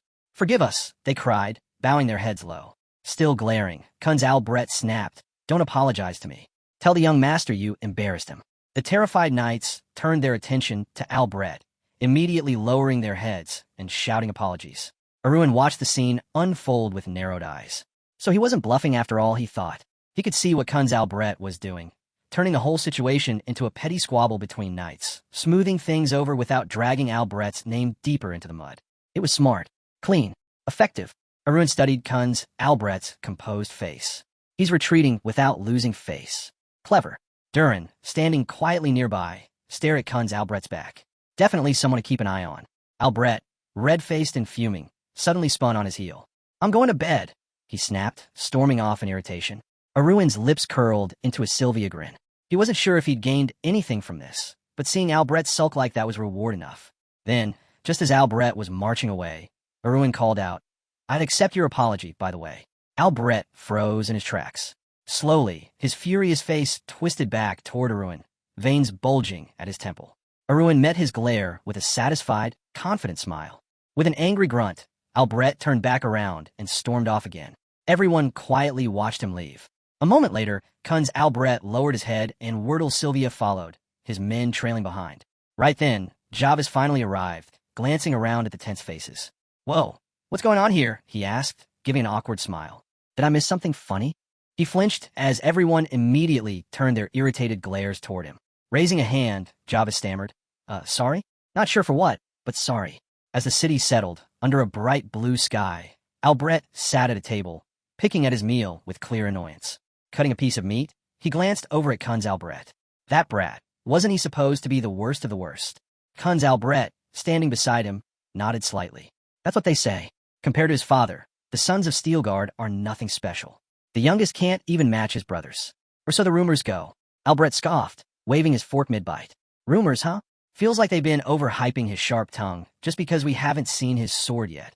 Kunz Albret stayed silent, head slightly lowered, eyes closed. He wasn't so sure anymore. Albert shot him a sideways glance, clearly unimpressed. "Why'd you have the knights apologize like that?" he asked. Without even bothering to open his eyes, Dirica answered coolly. Backing off was the smart move. Besides, some people are still terrified of Steel Guard. Albert froze, a bead of sweat trailing down his cheek. Dirica kept going, warning that dragging things out any longer might end up angering the Lord. Albert rubbed his chin thoughtfully, then ordered the second captain to keep an eye on Dirica. Sure, we had no choice but to retreat, he admitted, but I made sure he paid for yesterday's humiliation. One of the men waved his hand dismissively, turning to Dirica with an irritated glare.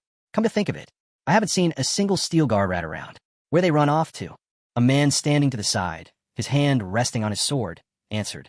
They left early this morning. I suggested we travel together since we're all heading to the capital, but they refused. Said they couldn't risk being late. Albert's eyebrows shot up. And why exactly were you making decisions no one asked you to? He snapped. Sounds like you wanted them gone. The second captain stayed calm. There's nothing unusual about boosting our defenses.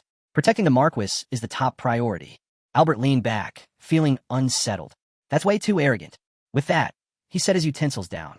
I'm done. Lost my appetite. Nightfall blanketed the city. The Marquis was sound asleep, snoring loudly, limbs sprawled across the bed. Nearby, 2 large windows stood bare, without curtains. A faint creak echoed as one shutter quietly swung open.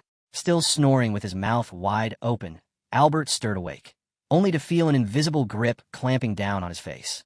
Panic surged through him as muffled sounds escaped his throat. A hand held him down, and then he saw him.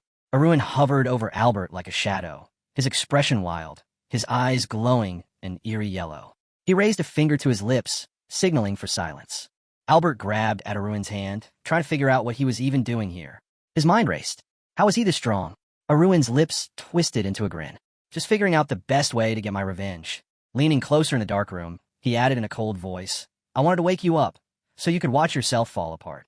Albert stared back, his heart pounding. Aruin's grin widened. You get what I'm saying, right? His eyes burned into Albert's, never blinking. When I saw you that night, I almost changed my mind. Albert remembered how Aruin had turned around back then, veins bulging with rage. Aruin scoffed, his gaze fixed on Albert. Your face was dripping with envy. Funny, looks like nothing's changed. Memories flickered through Aruin's mind. Albert lounging on his throne, barking orders, vowing to hunt down Steelguard and take everything they owned. Now, Aruin stared at him, whispering almost gleefully, looks like tonight's your last. Back then, Aruin had blocked 2 swords and demanded to know why Albert was doing all this. Albert had just smirked, resting his head on his hand. You seriously don't get it. Reclining on his throne, legs crossed, he flashed a grin. I've hated you since the moment we met. Aruin had frozen, confused. Albert just laughed. I couldn't stand your name. Looking down from his throne, he added, that's the only reason I took your land. Then, with a dismissive glance, Albert admitted, the Baron? No better than me. Narrowing his eyes, he sneered, sure, you've mastered steel breath. But me? I'm good too. People just hate me for how I look. Aruin's eyes had gone wide in disbelief as Albert kept going. Meanwhile, everyone greets you with a smile. Albert leaned forward, his smile turning manic. But there's nothing about you that's better than me. You're broken. Pathetic. Aruin had stood there, silent, listening as Albert labeled him a failed lord with no land. Albert, basking in his own arrogance, spread his arms wide. But me? I'm the great Marquis of Albert. Staring Aruin down, he whispered, and I finally won. Now, crammed into this dark room, Aruin sat on Albert's bed, his hand pressed firmly over Albert's mouth. Albert thrashed, muffled noises filling the space as he desperately tried to figure out what this madman wanted. Aruin's cold, wide eyes never left his. And in that moment, Albert knew. This wasn't a threat. The Baron was dead serious. Albert's trembling hands clutched the intruder's wrist, desperate and shaking. But the blonde only grinned, satisfied, as he slowly lifted his hand from Albert's face. Gasping for air, Albert threw his head back, opened his mouth wide, and shouted, Dirica, help! But nothing came out. Frozen in shock, a bead of sweat slid down his cheek as he struggled to understand what had just happened. Aruin gave a casual wave. Pressure points, he explained with a smirk. Hit the right spot, and your voice? Gone. Won't come back till I decide. Albert's lips quivered, his wide, panicked eyes filled with bursting red veins. He couldn't speak, couldn't even scream. Still seated on the bed, Albert stared at him, dumbfounded. Aruin's grin stretched wider, his gaze taking on that same unsettling madness. Shame, really. I'd love to hang that terrified face of yours in a frame. Albert shuddered. His mind raced. Guards were stationed right outside, and Dirica was just next door. How? Aruin's sudden idea snapped into place. Albert's eyes darted to the blanket. Snatching it in one swift motion, he hurled it at Aruin and bolted out of bed.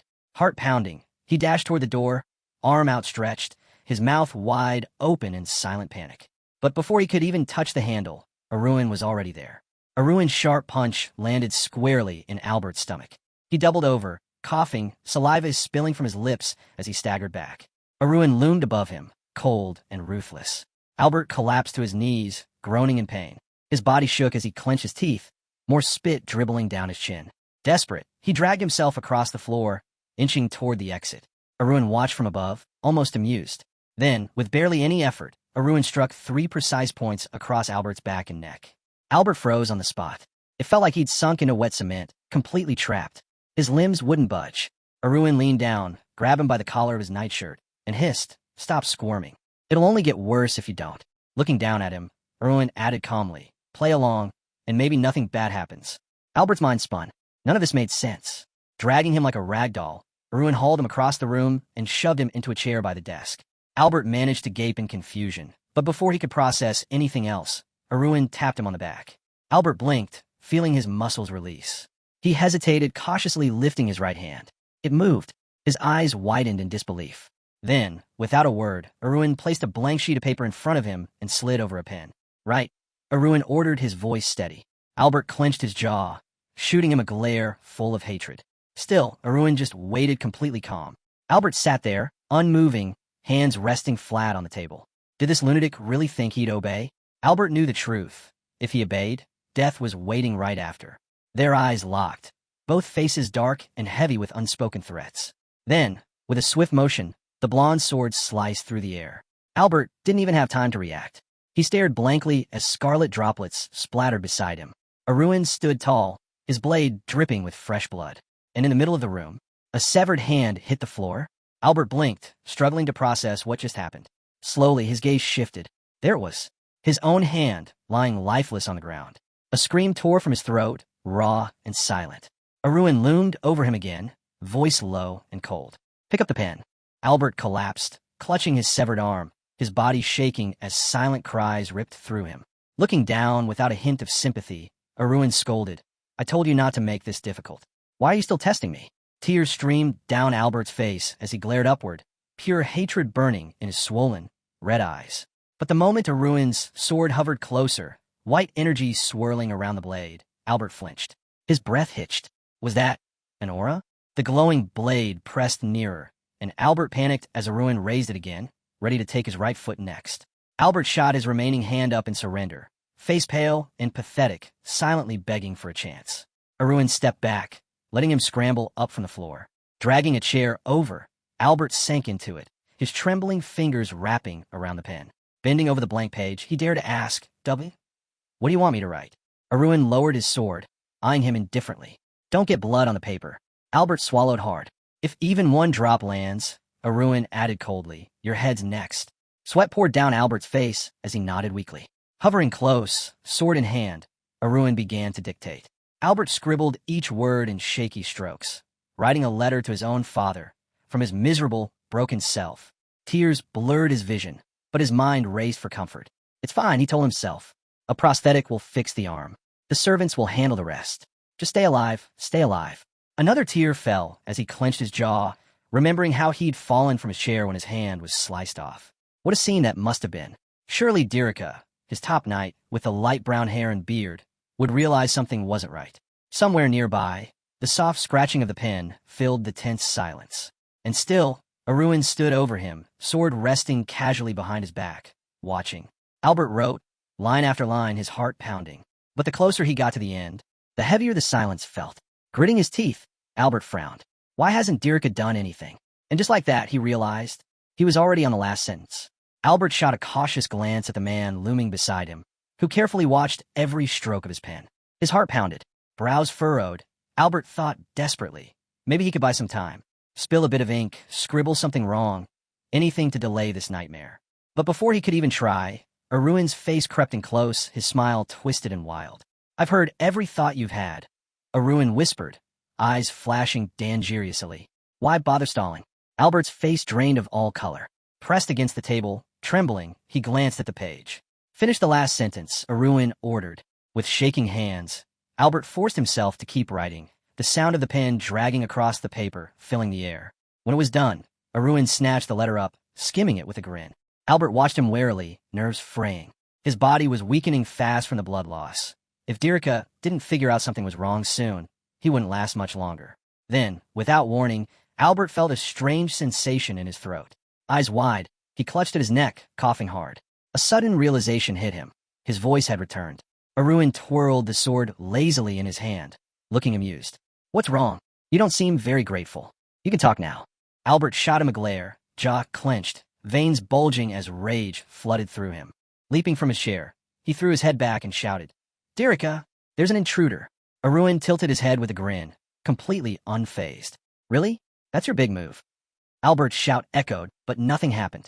Confused, he looked at Aruin, searching his face for any sign of fear. But Aruin just stood there, grinning wider. Come on, Aruin said mockingly. Louder. Is that all you've got? Panic rose in Albert's throat. Why wasn't anyone coming? Aruin shrugged. You didn't actually think I wouldn't plan for this? The air shimmered. Albert's eyes darted around as the truth hit him. The entire room was glowing faintly blue, covered in a magical seal of intricate circles and sharp triangles. A silent scroll, Aruin explained, set up the moment I walked in. Nothing leaves this room. No sound. No movement. Nothing. Albert's whole body shook as his mouth fell open in shock. Why? Why did you get my voice back then? He stammered. Aruin held up the letter with a smirk. Would you have written this if you thought you were already dead? Albert collapsed, his body hitting the floor like dead weight. Staring blankly into the room, his mind spiraled. Aruin stepped closer, voice calm but sharp as a blade. Hard to accept, isn't it? You lost. Steel Guard won, and it's all your fault. Albert's breath quickened as he looked up, completely lost. What? What did I even do? He stuttered. Aruin raised his sword, the glow of his aura swirling around him like smoke. It's that pathetic inferiority complex of yours, Aruin said coldly. Albert threw up his hand in a desperate plea. Please, don't do this, he begged. I swear, I'll never forget this night. Albert clung desperately to Aruin's leg, looking up with tear-filled eyes. My family's loaded. I can give you anything. Just say the word, he pleaded. Aruin stared down at him, eyes burning with revenge. You never should have killed me. Albert's sobs grew louder. Please stop, he begged. But Aruin's eyes glowed red.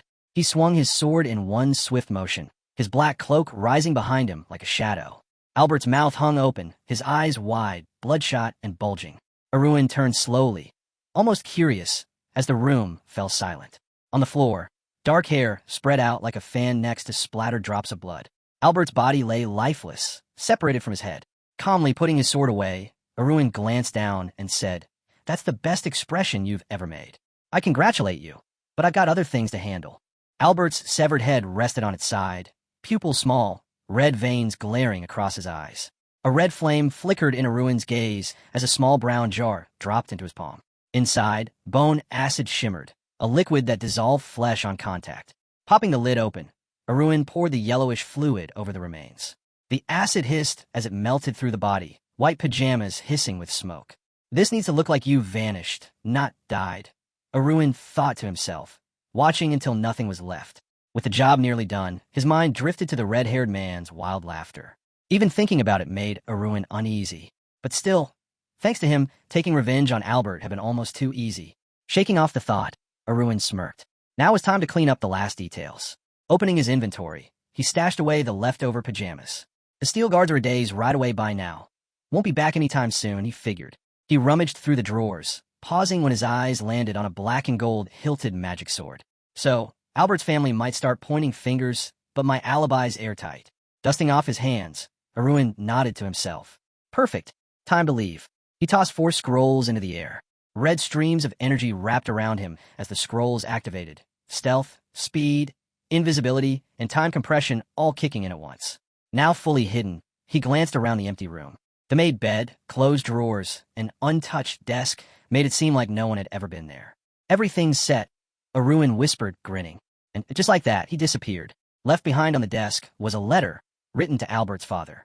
In it, Albert claimed he'd thought long and hard and decided he couldn't lead the family. He feared their downfall and confessed he planned to disappear and live a new life far from his responsibilities.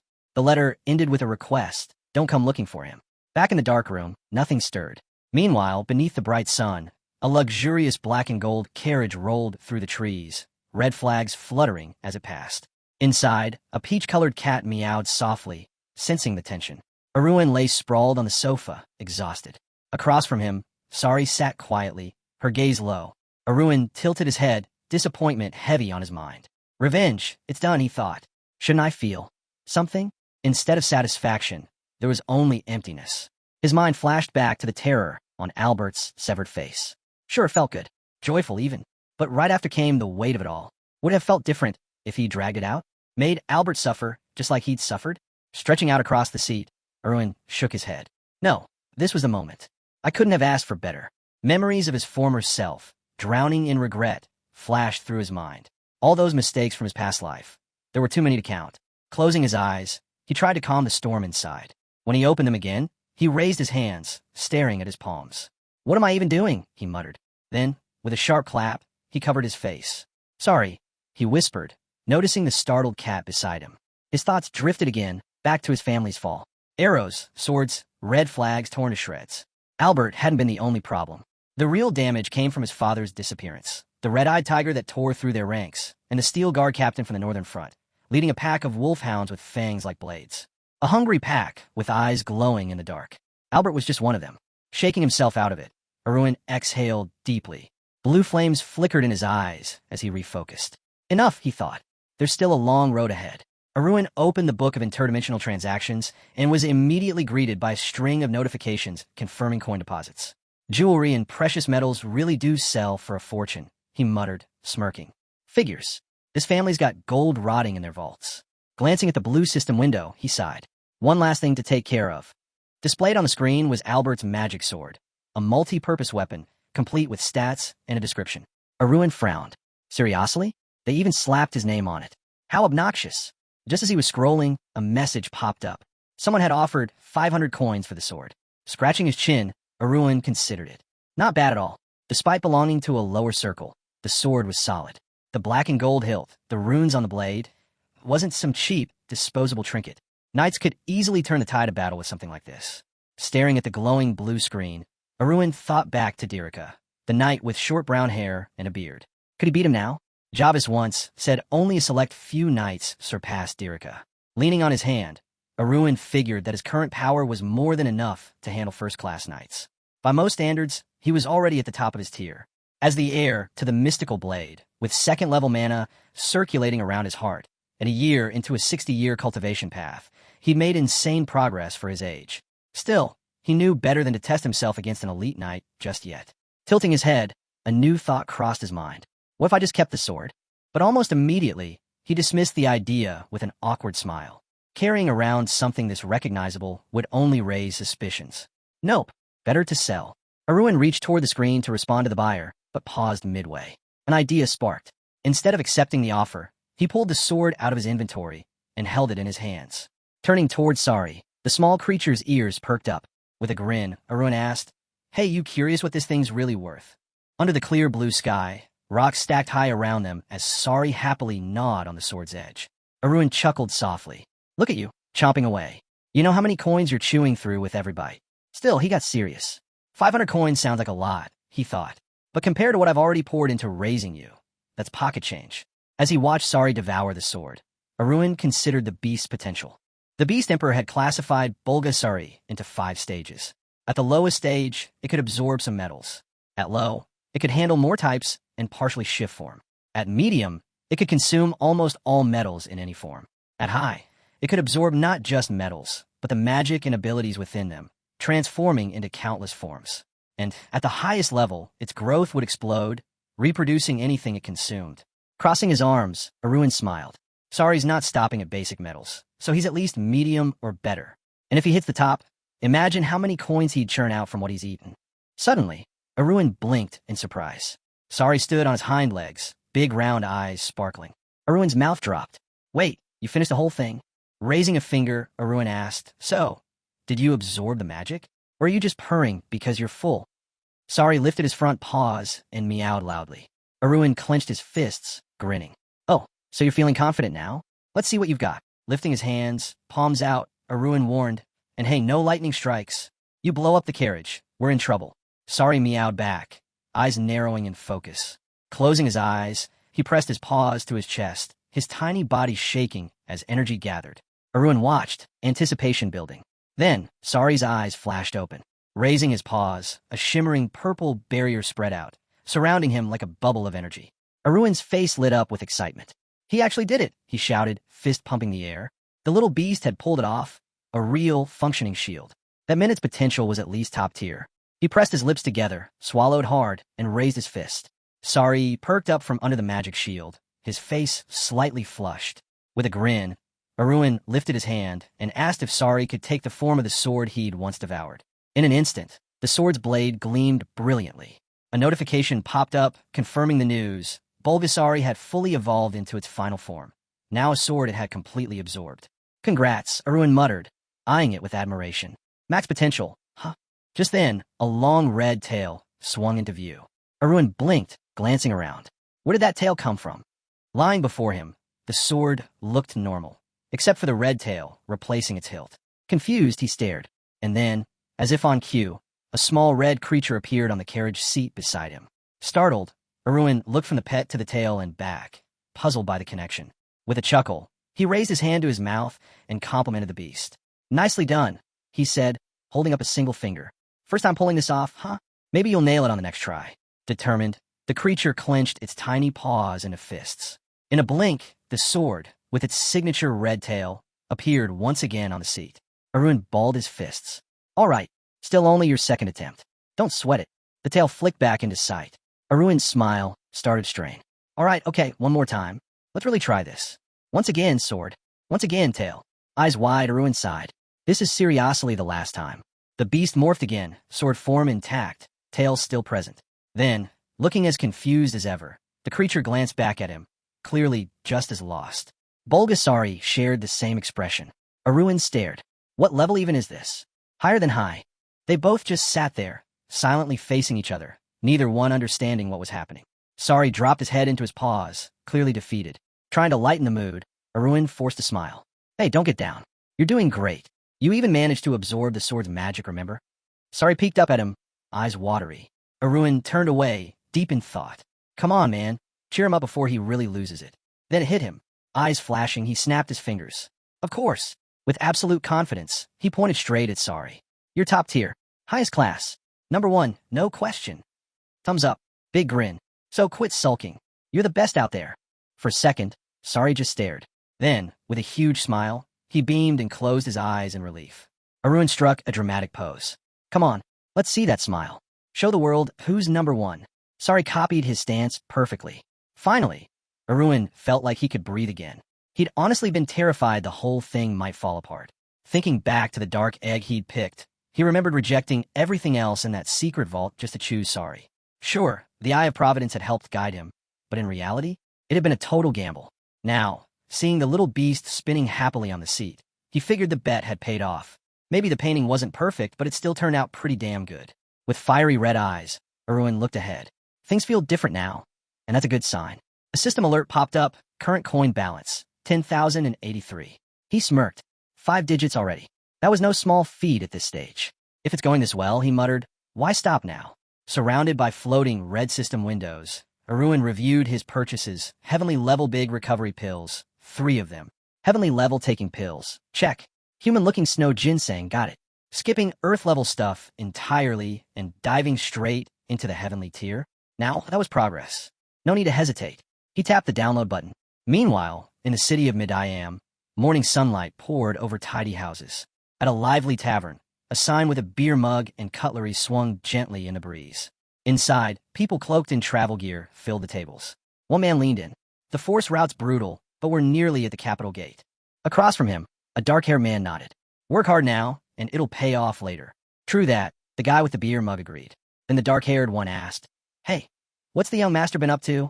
He holed up in his room the second we got here. A man at the next table chimed in. Probably nervous. Tomorrow's the big day at Thero's place. The brunette scoffed. Seriously? The other gestured. Think about it.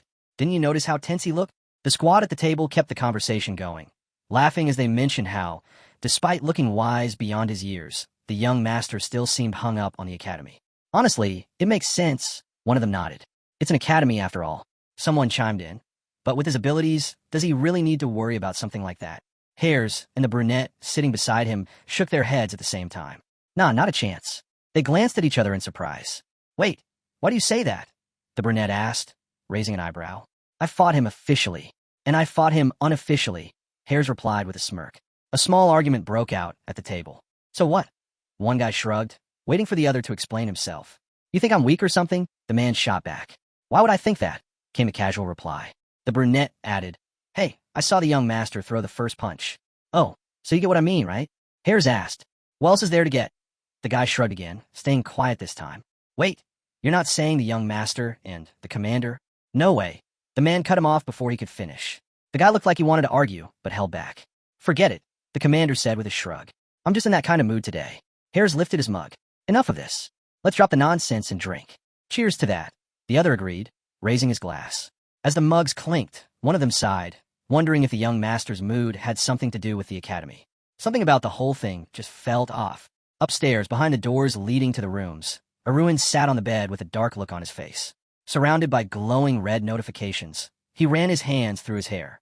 Why aren't the elixirs selling? Sari was sprawled out on the other end of the bed, belly up, clearly just as out of it. Aruin scrolled through the updates. Time kept passing, but nothing was changing. Could it be the price? Each heavenly level elixir cost about 2,000 coins. Yeah, pricey, but even then he'd set his price a full 100 coins lower than a market average. And yet, not a single order. Not one. Aruin's eyes glowed red as the thought struck him. This isn't just weird. This is seriously messed up. No matter how much he checked, there wasn't a single seller offering these cheaper than him. And his system was updating the listings every hour like clockwork. Then his gaze drifted to the review section. And that's when it all made sense. Dozens of reviews, all slamming his shop. Spiral Ghost. Don't buy these. Total ripoff. Yeochiakdu. Spent a month's salary. Zero effect. Total disappointment. Simple hell. Worst heavenly level elixir I've ever had. Min Jiangshik. Scam alert. Liquor maniac. Absolutely trash quality. Ham Taegil. Sellers of fraud. Aruin stared at the screen, jaw clenched. What the hell? I haven't sold a single one. How are they leaving reviews? He rubbed his chin, piecing it together. He'd heard about stuff like this before. Groups trying to sway public opinion with fake reviews. Images of smug, laughing figures flashed through his mind. Part-time haters. Curious, he checked out the reviewers' profiles. Sure enough, Spiral Ghost, employee at Taisen Medicine Center. Yeochiakdu, pharmacist at Chonggang Medicine Center. Min Jiangshik, administrator at Great Bear Medicine Center. Ham Taegil, Taoist from Chongjin Temple. Simple Hell, massage master at White Cloud Hall. Aruin leaned back, taking all in. Every single one of them was connected to major, first-level affiliate stores. As if picturing them all lined up, glaring at him, he realized exactly what was happening. The 5 top elixir producers from across Myram had decided to gang up on him. Aruin ran a hand down his face. Why now? It wasn't like he'd only just started selling elixirs. He'd been doing this for a while, and no one cared before. Did I cross some invisible line? Scratching his cheek, he figured it out. Up until now, he'd only sold smaller stuff. Wages, deposits, nothing major. So they left him alone. But the moment some little nobody started selling heavenly level goods, yeah, that couldn't slide. In his mind, he pictured greedy hands reaching out from all directions, trying to crush him before he became a real threat. Aruin scratched the back of his head, laughing under his breath. This is new. I've never been this pissed before. Sure, they acted all high and mighty on the surface, but behind the scenes? They were throwing dirt like anyone else, trying to shut him down before he could get off the ground. Classic. The system flashed a new update. Current coin balance, minus 2,379. Aruin grinned wickedly, clasping his hands together. All right then, he muttered. Challenge accepted. If they wanted to throw filth his way, he'd gladly mix up the dirtiest slop he could find and toss it right back at them.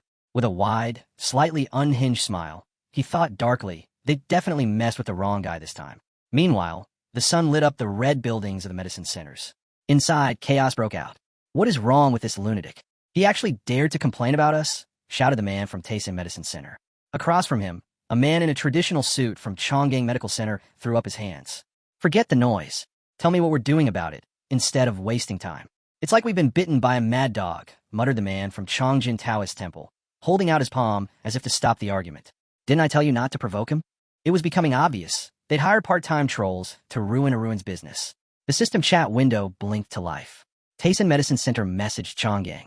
You're not pinning this on me, are you? We all agreed on this together. Chonggang replied. Hey, I wasn't expecting anyone to actually complain. Over in the corner, a bald man from Great Bear Medicine Center sighed, resting his head on his hand. Doesn't matter to me. I'm in. The man from White Cloud Hall sighed deeply. Same here, but this isn't what we originally agreed on. Voices started rising. How could this even happen? One of them snapped. We've already gone this far. We better figure out how to clean this up. A man in a blue suit growled. What's wrong with you people? If we fight now, nobody wins. We've got an MK meeting coming up. We need a plan fast. I'll handle that punk myself, someone declared, slamming a fist on the table. The rest of you just follow my lead. I'll show that nobody from the lower system exactly how things work around here. Suddenly, the group chat lit up. Taisa Medicine Center, White Cloud Hall, Chongjin Taoist Temple, Great Bear Medicine Center, Chonggang Medical Center, all have joined the chat. Messages poured in. Why is he wasting everyone's time? Why bother with some nobody? He actually called us together? What's he planning? Aruin lounged on his bed, arms folded, smirking as he watched them pile into the chat. Someone finally asked, all right, we're all here. So what exactly are you trying to do? You gonna take responsibility for calling us out, kid? Aruin's grin widened. Kid? Who says I'm younger than you? That immediately set one of them off. How dare you talk to me like that? I'm 67. How old are you? Aruin looked away and sighed. Wow, that's your flex? Your age? Seriously? The old man exploded. Another scoffed. What do you expect from someone in the lower system? Total lack of manners. Guy's probably too broke to know any better, another added gloomily. Someone else muttered. What a mess. This is just pathetic. Aruin shook his head with a quiet chuckle. Oh, I see how it is. All of you ganging up on me at once? How touching. Then, without warning, he activated a command. A crossed-out speaker symbol appeared on the chat. Complete silence mode activated. Everyone froze as the chat locked down. Stunned, they stared at their screens. Aruin sat back calmly. Huh, so this is part of the Mu AM system's controls. A new window appeared. A pink-haired man with long ears materialized among the system panels. I'm the Mu AM channel master, he announced. We're here today to address the accusations raised by a certain individual at the Aruin exchange. His gaze swept over the group. This meeting is for formal discussion only. Sarcasm, insults, or profanity will not be tolerated. One of the old men winced but stayed quiet. Aruin smiled faintly. The channel master added, and if silence mode is triggered again, any violators will lose their right to speak. Are we clear? Silence mode lifted. The bullhorn icon flashed, and the chat resumed. Yes, understood. We got it. Let's get this over with. We're busy people. The channel master asked if anyone wanted to respond to the accusations. Tayson Medicine Center was first to speak. I'll say this much. We did use part-time workers. The man scowled, waving his hand. But come on. I've heard this complaint 100 times. I'm sick of it. Aruin exhaled slowly. Typical. Jumping over their own heads, and then crying when they get burned. If your goods were really high quality, Taysan sneered, would you have ratings like that? Look, things work differently here in the first system. Quality is everything. Quality is trust. Aruin couldn't help but grin. And instead of crying over a few bad reviews, maybe you should focus on making your product better. This is what a real merchant looks like, Aruin said with a grin as a new file popped up in the chat, titled Transaction Records from Aruin. The others stared at him, surprised. Still smiling, Aruin invited them to take a look. The sales history was crystal clear. No heavenly level elixirs had been sold. The records were completely empty. One by one, the chat participants chimed in. This is serious. Yeah, not a single sale. Aruin leaned back, arms folded, eyes on the open chat. So, let me get this straight, he said smoothly. People who never even bought anything are complaining about the quality of my products. If those aren't part-time trolls, then who are they? T scoffed. How do we even know that's a real document? The channel master, Mu AM, clasped his hands together. I checked the history myself. The document's legit. T frowned. Well, in that case, maybe there were part-time workers involved. But can you prove we're the ones behind them? Aruin didn't blink. Mu AM can confirm that too. Mu AM shook his head. Suspicion alone won't cut it. We can't expose private info from other exchanges. Aruin waved it off. Relax. I'm only asking you to check if those users are tied to certain organizations. Mioam's face darkened. That's impossible. Customer data is protected. That's non-negotiable. Donon sneered. So what now? We just sit back and do nothing? Let these guys keep piling on fake reviews. Mio AM shrugged. Hey, I just run the channel. Justice isn't really in my job description. The rival merchants exchanged smug looks, satisfied with how things were going. Aruin pictured cracks splintering through the air around him. So that's how it is, he thought angrily. The channel master's playing along with them. They're all in on this. It wasn't just random businesses competing. This was a full-blown cartel. Aruin pictured it all. Everyone around the table, stacks of gold and priceless loot in front of them. Deals being made with grins and handshakes. Mio AM had the partner stores wrapped around his finger. They gave him perks, and he made sure nothing ever rocked the boat. Aruin jabbed a finger into his chest, frustrated. Even knowing how the game's rigged, I still expected someone to play straight. What a joke. In the group chat, Mio AM spoke up. Anyone got anything else? Nope. All good. Busy here. Let's finish up. Mu AM gave a small smile. All right then, we're done. Hold on, Aruin cut in. You're really ending it like this? No follow-up? No proof? Mu AM looked unimpressed. Yeah? So what if you're suspicious? Aruin's grin turned sharp. And what if I got evidence? The room fell dead quiet. Tae-san scoffed. Seriously? What kind of stunt are you trying to pull now? Drop the act. Aruin didn't say a word.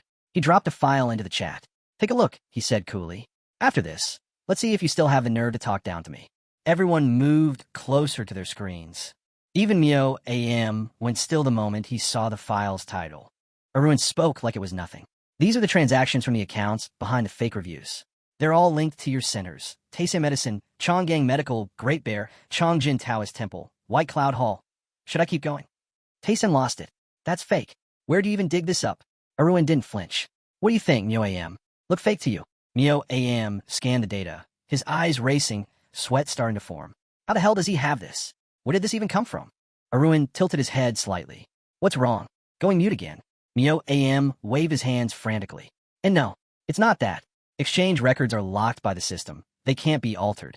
Silence. The 5 merchant reps didn't say a word.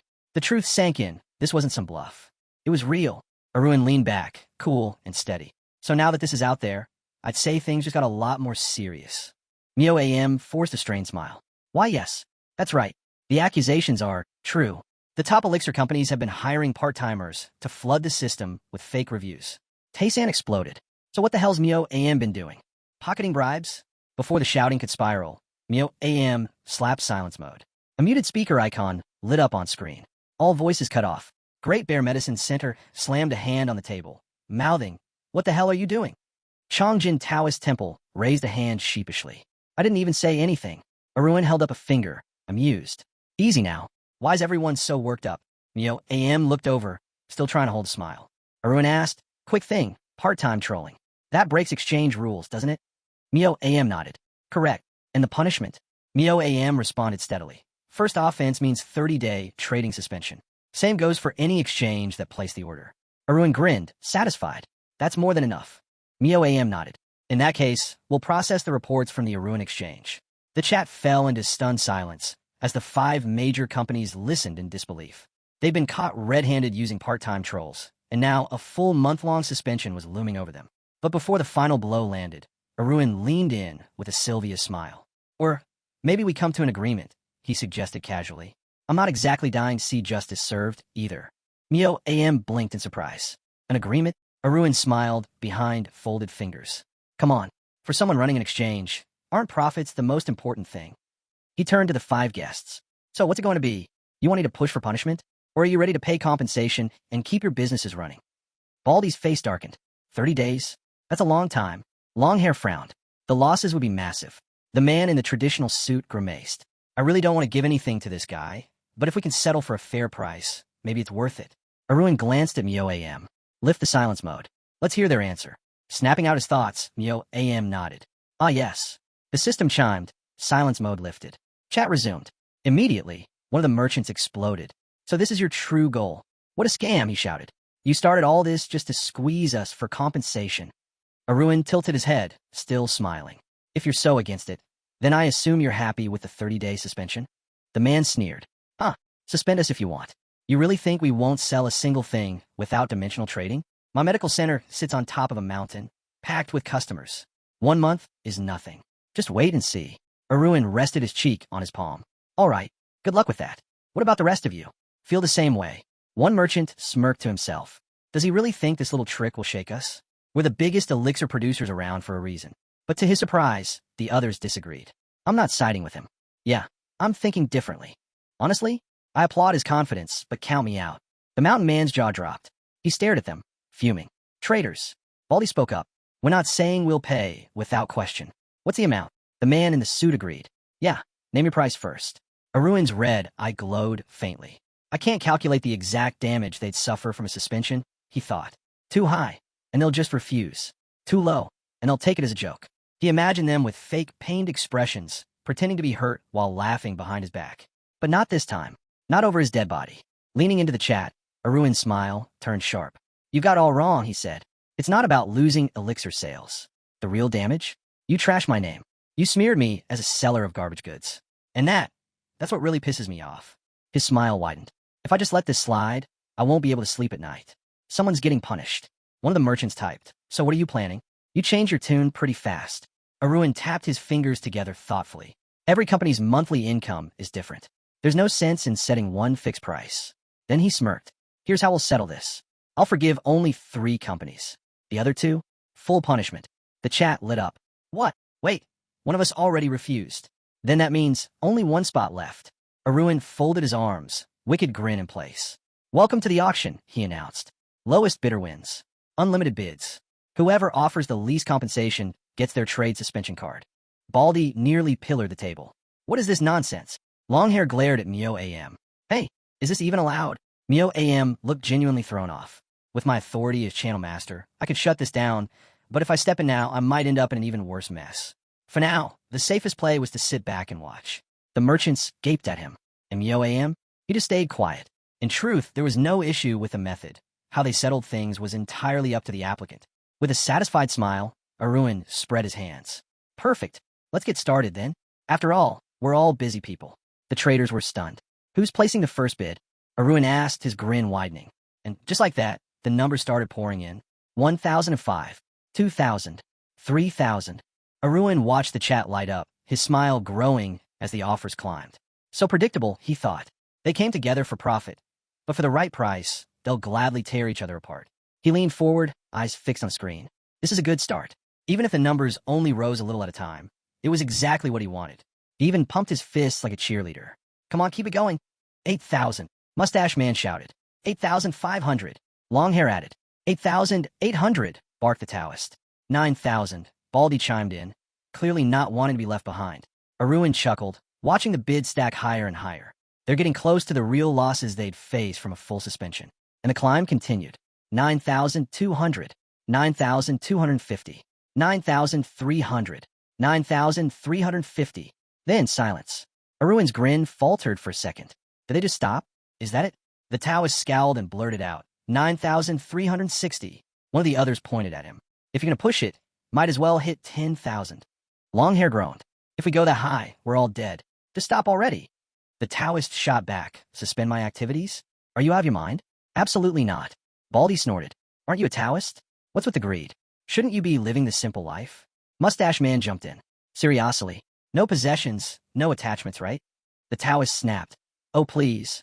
If wealth is so terrible, hand yours over. Name one merchant who isn't greedy. Chaos erupted. You're a scammer. You're a quack doctor filling your belly on the backs of believers. Aruin scratched his cheek, a bit thrown off. Wow, first time I've heard them swear like this. These guys are really something. Still, he smirked. The cracks are showing. And once cracks appear in a cartel, it's only a matter of time before it all falls apart. And sure enough, the fighting only escalated. The Taoist jabbed a finger at the others. Fine, 10,000. Satisfied now, the doctor gawked. You're trying to kill us all. Baldy sighed. 10,010. Can't fall behind now. Longhair whipped around. Why would you even raise it again? The doctor rubbed his temples. This is madness. Complete insanity. I'm out. Forget it. I'll just take the 1-month suspension. Not worth it. Mu AM, watching it all unfold, nodded. Looks like a decision's been made. The exchanges that will suspend their activities are. But before he could finish, someone raised the bid again. 12,000. The whole chat froze. And Aruin? He couldn't have been happier. From the corner of the chat, the man from Tesa Medicine Center spoke up, his tone grim. 12,000 coins, he declared. Aruin raised an eyebrow, surprised by the sudden spike. Even Mu Am's mouth hung open in shock. The rest of the group stared in disbelief. Why the sudden bid? Someone asked. The man sighed, closing his eyes. I thought it through. It's the only smart move. I can't risk the hit to our monthly income. Shutting down would wreck our position. The time and cost to recover would be brutal. A settlement is better. He sat back, arms folded. The decision was final. Longhair paled. That means I'm next to be shut down? He hesitated, then asked, wait, can we still jump in? Is the auction still open? Aruin grinned wide. Sure, nothing changes. If you want back in, just outbid him. Whoever pays the most keeps trading. Simple. Longhair froze. The numbers were already too high. He'd been struggling once it passed 9,000. But now, over 12,000? That was madness. Aruin clapped his hands together. Looks like we have our result. Mu AM quickly stepped in. In that case, I hereby announce a 30-day suspension for White Cloud Hall and Chonggang Medical Center. The losing merchants groaned, clearly devastated. All channels will block your trades for the next month. Mu AM continued. and I suggest you be extra careful moving forward. Penalties stack up fast. The system pinged. White Cloud Hall and Chongqing Medical Center have left the chat. Aruin smiled, glancing at the others.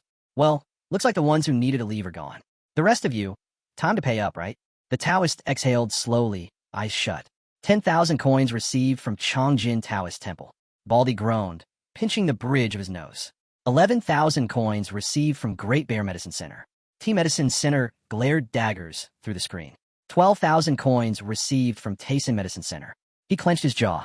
You made a huge mistake today, Aruin. I won't forget this. Aruin shrugged. As you wish. Leaning forward, he added with a smirk. But hey, since we're all being honest, here's a little free advice. Instead of wasting time on cheap tricks, maybe try improving your products. Then, with a laugh, he added, wasn't it you who said this is how real merchants behave? T turned red with rage, fists clenched tight. One by one, the remaining participants left the chat, leaving Aruin alone. He let out a satisfied breath. Ran off fast enough. Bet that taste of defeat's gonna linger. He tapped the red window in front of him. Time to log off, too. But just before he could, Mioim's voice cut through. Aruin, got a minute? Aruin paused, surprised. What's this about? Then his thoughts darkened. Wait, could it be? Did he figure something out? Mio-M images flashed in his mind. A red book, forbidden knowledge, the unsettling idea that even transferring coins legally might not protect him here. He glanced toward the system notifications. Mio-AM, master of Channel 1 system. No extra details. His eye of insight couldn't peek beyond that. Meanwhile, his own profile was locked tight behind the information asymmetry shield. Still, Aruin stayed on guard. If this is about that report, I'd better tread carefully. He gestured toward the screen. I'm listening. Mio-AM closed his eyes. You know, you're kind of looking down on me, aren't you? Aruin smiled lightly. I'm just doing what's convenient. Mio-AM opened his eyes. All right, then I'll get straight to the point. Aruin leaned forward, interested. Go ahead. With an awkward chuckle, Mio-AM clapped his hands. So, you're the inspector, right? Aruin blinked. Wait, what? It was impossible to play dumb now. Mio-AM had figured it out. With an embarrassed smile, the channel master went on. Look, I've been considerate of the exchanges entering local markets. Just try to keep things smooth. Even if I took a little something on the side, it's not like one guy can eat that much, right? Aruin listened, half amused as Mio-AM awkwardly explained himself, laughing nervously the whole time. And, you get where I'm going with this, right? Mio-AM added, his grin forced. Aruin sat in silence, putting the pieces together. Auditor, manager, report, boss. His eyes widened slightly. Is that what this is? He smirked. Oh, I get it now. You're scared. The trap had snapped shut. Well, you had to hand it to the channel masters. At least they had good taste. After all, what he was smelling now wasn't trouble. It was pure opportunity. Sitting cross-legged on the bed, Aruin grinned to himself. A crisis is just opportunity in disguise, right? Honestly, he couldn't think of a more fitting phrase for the moment. The image of those 5 furious traders flashed through his mind. He'd gone head-to-head with the biggest manufacturers in the first system and came out on top. Meanwhile, Mio-AM sat there looking awkward, hands folded neatly. Aruin smirked. The guy actually thinks I'm some kind of inspector. Should I even bother filing a complaint? He swung his legs off the bed, deep in thought. The VIP privileges he'd unlocked felt like hitting the jackpot. The system window reminded him. Maximum level privileges activated. Inventory expansion. Flow recognition. Promotion support. Master price discounts. 0 commission. Endless perks stacked up like treasures. And yet, there was always that lingering thought in the back of his mind. What if they take it all away? Would filing some petty complaint make someone upstairs second-guess, giving him this power? The thought gnawed at him. But with a grin, Aruin leaned back, hands behind his head. Refusing honey just because you're scared of bees? Stupid. The system pinged again. Current balance, 29,631 coins. Not bad at all. He cleared his debts, and now he was just shy of 30,000. He pictured his family crest and chests overflowing with gold. Crazy to make a steel guard's yearly earnings in a single night. Scooping up the rewards like honey, he couldn't help but smile wide. Then, jolting upright, his eyes sparkled. Easy money like this. Maybe I should try my luck again? The carriage rumbled along through the trees. Aruin sitting inside with his arms folded, scrolling through a flood of messages. Of course, he sighed, swiping them away. I post one ad about buying internal cultivation techniques, and they all pile in with garbage. Resting his head on his hand, he groaned. Maybe I should have changed my profile to first system before asking. Who's going to take me seriously with 0 system plastered on my info? With a huff, he dismissed the notifications. Forget this. Better to search on my own. He folded his arms and brought up a search window. First-class sellers only. Price cap, at 10,000 coins. His red eyes scanned the results. Just because I got cash doesn't mean I'm throwing it around. In his mind, he pictured himself draped in a long cloak, walking alone. Truth is, things had gotten a little tricky lately. Even though he could still absorb energy, something was off. His combat strength wasn't improving like before. Clenching his teeth, red rays flared between his fingers. Saturation phase. His cultivation had maxed out what his current 8-star celestial technique could handle. Aruin imagined standing atop a mountain, looking out at peaks even taller than his own. Sure, he could boost his level and expand his internal power, but scaling that wall wasn't something you just brute force. One step at a time, slowly, steadily, like walking through darkness, leaving faint footprints behind. Yeah, it felt just like back in the days before measurement transactions. He pictured an hourglass full of shimmering gold dust. Measurement transactions save time, a beautiful shortcut, as long as your wallet was fat enough. Looking over the list of techniques, his eyes landed on a few. 8-star Psychic Northern Lights Technique. 7-star Blood Magic Technique. 7-star Spiritual Yang Technique.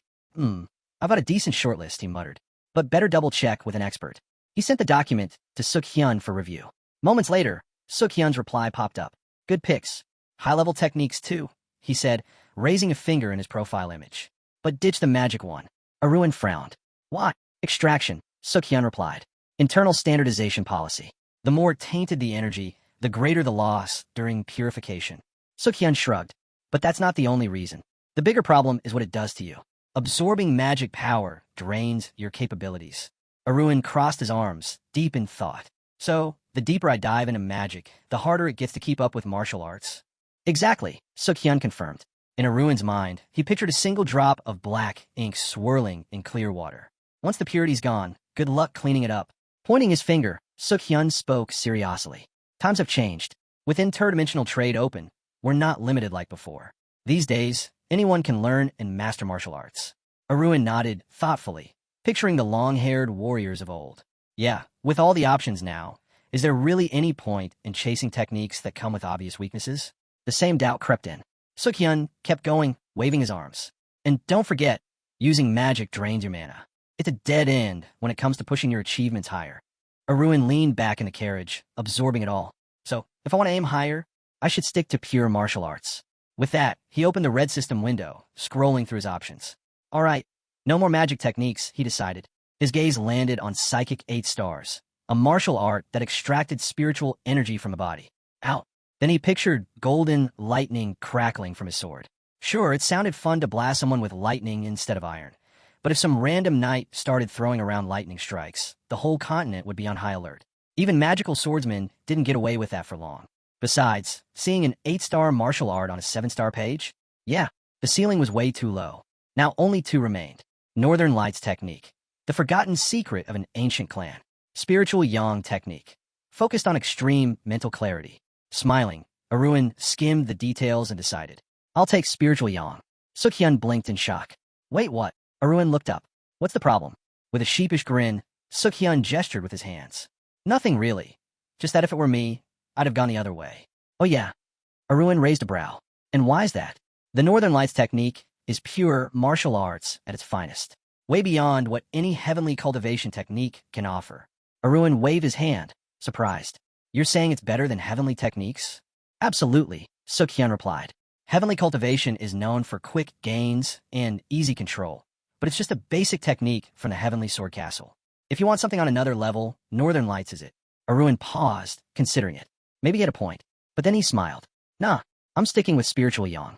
The description says secret records are included. Sounds like a bonus to me. Sukyan's jaw dropped. You're picking it for the secret records? Seriously? I can give you those. They're just sitting in the library. I'll copy them for you. Aruin's eyes lit up. Wait, the Northern Lights technique comes with secret records too? The fire in his red gaze flared. Under those terms, Northern Lights was clearly the better deal. In his mind, he saw himself meditating under a cool, light blue aura. Below that, the heavy, dark red energy of Spiritual Yang loomed. Sure, Spiritual Yang boosted intelligence, but once you took that road, you'd never even catch a glimpse of the darker, deeper peaks of Earth's energy. If both techniques cost the same, the choice was obvious. Go with the one that gave him more in the long run. Still, something about Sukyan's sudden enthusiasm fell off. Why was this guy trying so hard to sway him? Aruin narrowed his eyes. Hey, what's your deal? Why are you pushing Northern Lights so hard? Sukyan froze. What? Me? Nothing. Aruin wasn't buying it. If you want to cut the profits, you'd better give me the truth. Sukyan broke. His shoulders trembled as he bent low, forehead pressing to the ground. Then, with a loud thud, his palms smacked the floor. Aruin blinked. Huh? What's this about? Why are you acting like I'm about to kill you? Sukyan sobbed, wiping his face. I know you signed a contract, and you won't hurt me, but surviving isn't the same as living. Tears streamed down his face as he looked up desperately. Please, just help me out this once. I swear, I'll serve you with all my heart forever. Aruin stared in shock. Is this guy begging me over martial art? Through the window of his mind, he pictured the distant mountains. On the rooftop of a building stood a man with long, dark hair, holding a long pole as the world spun in chaos around him, all for the love of martial arts.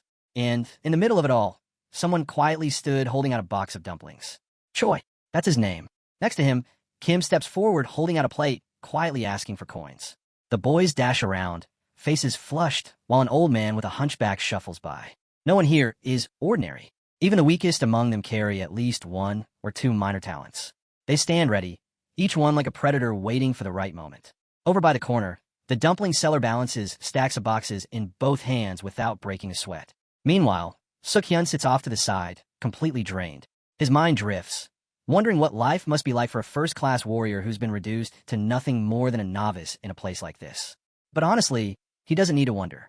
The answer is clear enough without anyone saying a word. Suddenly, the man with glasses breaks the tension. He practically transforms into a chihuahua, bursting into tears. I've got no excuses left, he wails. One wrong move, and my wife's gonna kill me. Seated calmly, the hero rests his chin on his hand. He sizes up the situation easily. Looking down, he mutters, if I extract now, my status takes a hit. Why should I accept that loss? Across from him, the man in the cap plops down onto the floor and nods in agreement. That's when the hero opens his book, flapping through the pages until he lands on the Northern Lights technique. It's similar to celestial cultivation. He explains, same path, same purpose. There might be some losses at first, sure, but they'll pay for themselves in no time. Sukyan sighs. If I hand over the secret records, the Lord's power will skyrocket even higher. The gentleman listens carefully, and yeah, the logic checks out. But somehow, this all feels way too heavy for what should be a simple deal. There's no reason to just fall in line behind this guy. The hero slides his hand out to the side, thinking a little risk never hurt anyone. Meanwhile, the man with glasses is convinced the hero has no clue what's really going on inside his head. But then, the hero leans in, his confidence growing. I've known you longer than you realize, he says. The man in the cap blinks in shock. The hero smirks. Feeling a bit uneasy now? It's not so easy to act untouchable when someone from a lower system sees through you, is it? The man is rattled. The Lord's face lights up with a wild, fiery grin. Sukyan's just been waiting for you to slip, he says. The man in the cap slumps even further, mumbling under his breath. What's that? The hero asks, pretending not to hear. The man quickly waves it off. No, you're mistaken. I never crossed the line. I know exactly what happens to people who do. The hero raises an eyebrow. Just checking. But from the looks of it, the man's telling the truth. There's been a misunderstanding, the man insists.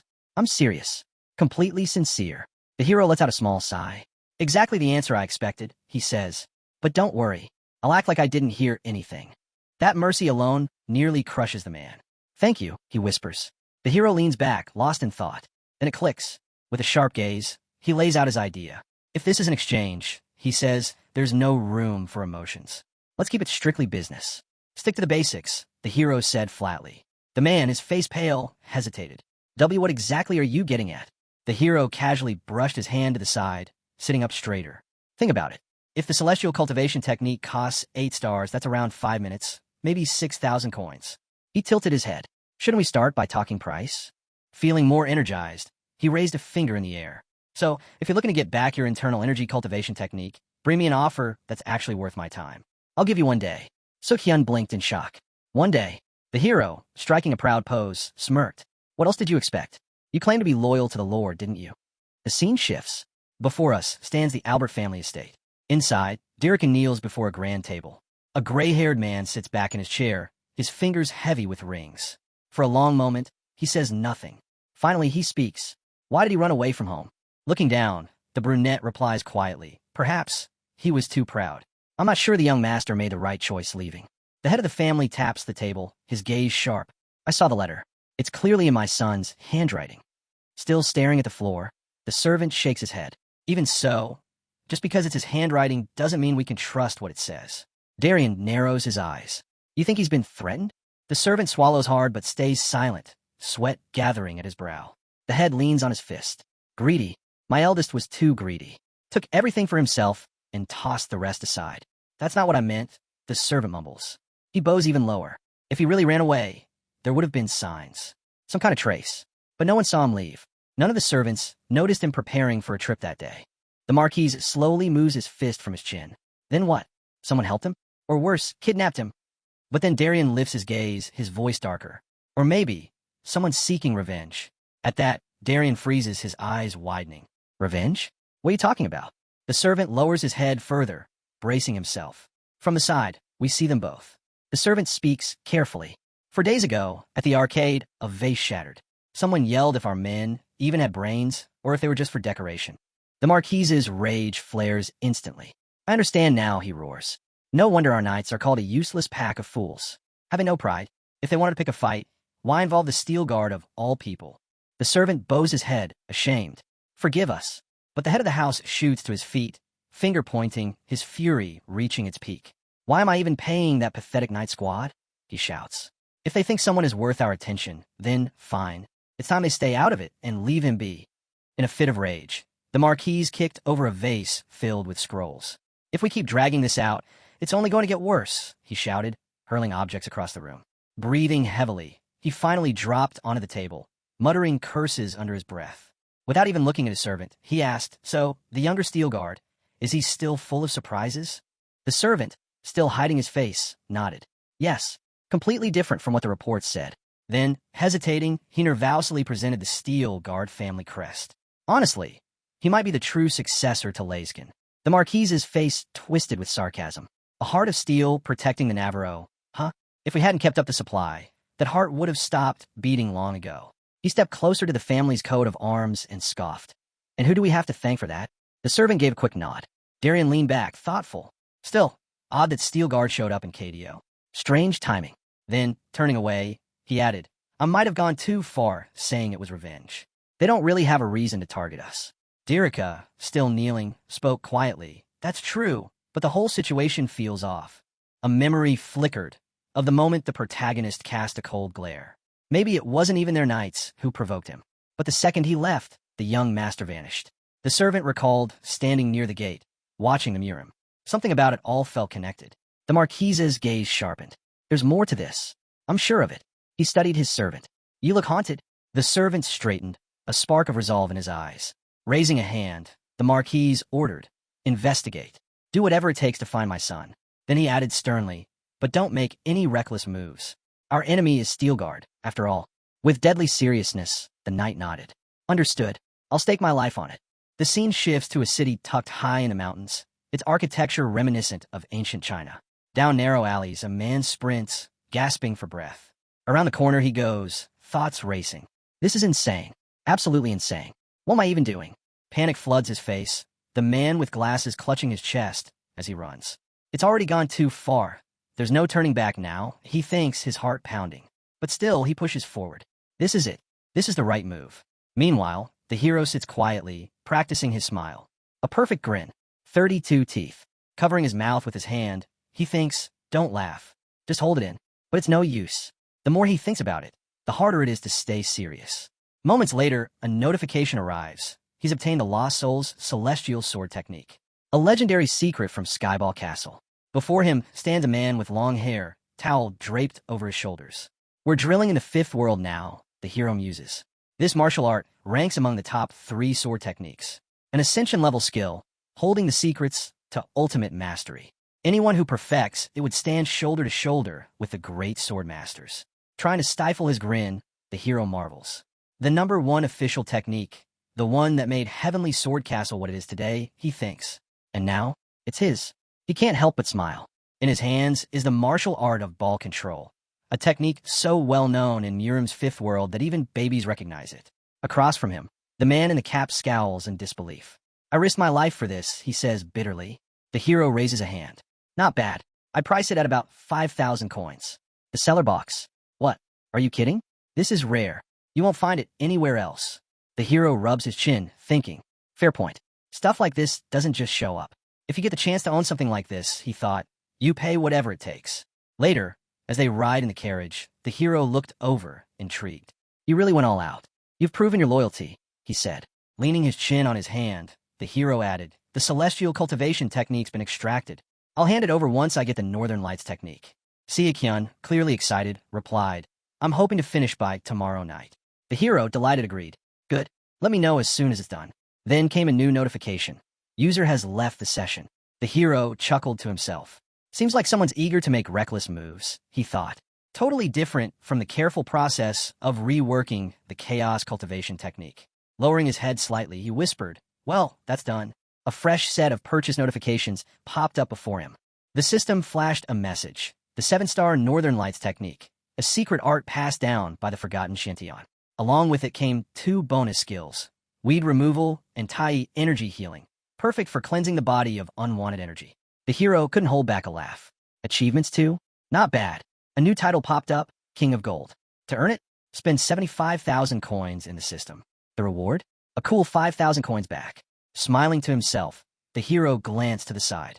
Feels like after that cash auction, things have finally settled down. But then, old memories crept back, the ones where he struggled to handle the crushing weight of advanced techniques. The Northern Lights technique was a tier above celestial cultivation. If I push too hard again, he thought, I'll end up bedridden for weeks. A bit of doubt lingered. This was going to take time, no doubt. But there wasn't really another option. Divided absorption was his only path forward. With a sigh, the hero admitted to himself, I still don't know the method for cultivating internal strength. The energy in my lower abdomen is just dead weight right now. For now, he'd have to rely on the mana in his heart, and hope a few quiet days would help. A voice broke his thoughts. Sir, we're almost there. It was Michael. The hero perked up. Got it. How much longer? Huge castles and sprawling estates started appearing on the horizon. We'll be in Theros soon, the knight reported. Leaning back in his carriage, the hero gave orders. Sir Davis and I will head straight to the academy. You and your squad, get some rest at the inn. The knight nodded. Understood. With a grin, the hero raised his finger dramatically and said, let's wrap this up. Moments later, the massive gates of the Royal Knight Academy came into view. Crossing his arms, the hero looked up and thought, back here, after 15 years. Beside him, heirs admired the grand structure towering above them. No surprise this place looks so incredible.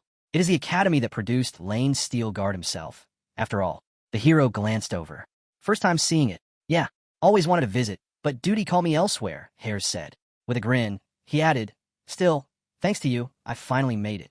The hero, looking a bit worn, tilted his head. So, how's it compare to the Imperial Academy? Heirs smirked. Honestly, not that impressive. I mean, the scale alone. The hero shot him a sharp look. Quickly throwing up his hands, Heirs backtracked. Just a casual observation. I really do think the Royal Academy is majestic. With an awkward laugh, he gestured toward the castle. This place is the pride of the Empire. More than that, it's the symbol of our knightly power. That kind of meaning? Worth more than the entire Imperial Academy combined. The hero chuckled softly. Good to know you're not a spy. Still, talking like that's an art form in itself. Trying to shift the mood, Heirs scanned the courtyard. So, where's the admissions committee? The hero wasn't exactly impressed by the topic change, but let it slide. The afternoon sun bathed the castle walls in a warm glow. Inside one of the offices, a man leaned back at a desk, stretching. Just then, Aruin approached the tall man. Peering at him closely, the spy asked, is this where we find the admissions committee? The bald man let out a slow breath, nodded, and asked for their letters of recommendation. They handed him the envelope, but as soon as his eyes caught the Steelguard family seal, he froze. For a moment, he just stared, then quickly straightened up. If you're really from that household, he said with sudden formality, it's an honor to have you here. He wasted no time rambling on, mentioning how he personally handled the applications of their 2 older brothers. Guess it's true what they say. Blood runs deep, he added with a smile. But neither of them reacted. They simply looked at him, thinking the same thing. He's never even seen us before. Still grinning, the man from the committee asked how the count was doing and whether they'd earned any achievements lately. Next, we see the young master's father, a respected figure representing Navarro. But despite his accomplishments, he lived under the shadow of his grandfather, who had risen to an even higher rank. People always ask the same thing. Why hasn't he reached legendary yet? The hero sighed to himself. Forget legendary. None of us, including my brothers and me, have even made it to heroic. Not even awakened. The man beside him caught the shift in his gaze and raised his hands apologetically. My mistake, he said, eyebrows raised. That was out of line. With this letter of recommendation, you're all set. He motioned toward the next building. Head over there. You'll find a small training ground waiting. The spies exchanged confused glances. Didn't the entrance exam wrap up months ago? One of them asked. The bald man chuckled, raising his hands. Steel guard or not, we don't hand out special treatment. This is just the entry test. The academy doesn't bend the rules for anyone. The hero smirked. And special selection, that's not a privilege. The man from the committee raised a finger and shook his head. Not at all. It just means you won't fail. But the group placements? Those are earned. No exceptions. The green-haired man stepped forward. So what's the test?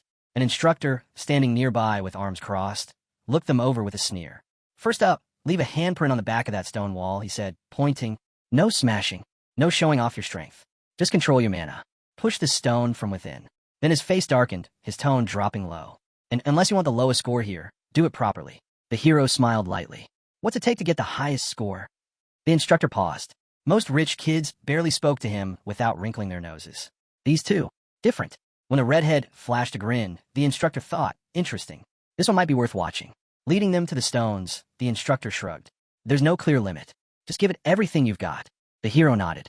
Got it. I'll do my best. With a confident smile, he turned to face the wall. In my last life, I didn't even know what this test meant, he thought. He stretched out his hand. Depth shows mana output. Brightness shows control. Glancing over the wall, he studied the other prints. At first, they all looked the same. Then one stood out clear, defined, almost perfect. Not bad. Who left that one? Ghostly, smoky images of other competitors drifted through his mind. The instructor snapped him out of his thoughts. Hey, why are you just standing there? Get on with it. Right, the hero replied calmly. Off to the side, the spy watched his master and wondered if he was feeling nervous. But this task? For someone like him, it was child's play. The hero placed his palm against the stone. Deep breath. Eyes closed. Silence. A ripple of energy spread out, swirling like a quiet storm. When it was over, smoke drifted in the air. Rednose, watching closely, blinked. Is he really from Steelguard? Looking at the wall, the trace was strange. It wasn't sharp or blurred. Not deep, not shallow. Just balanced.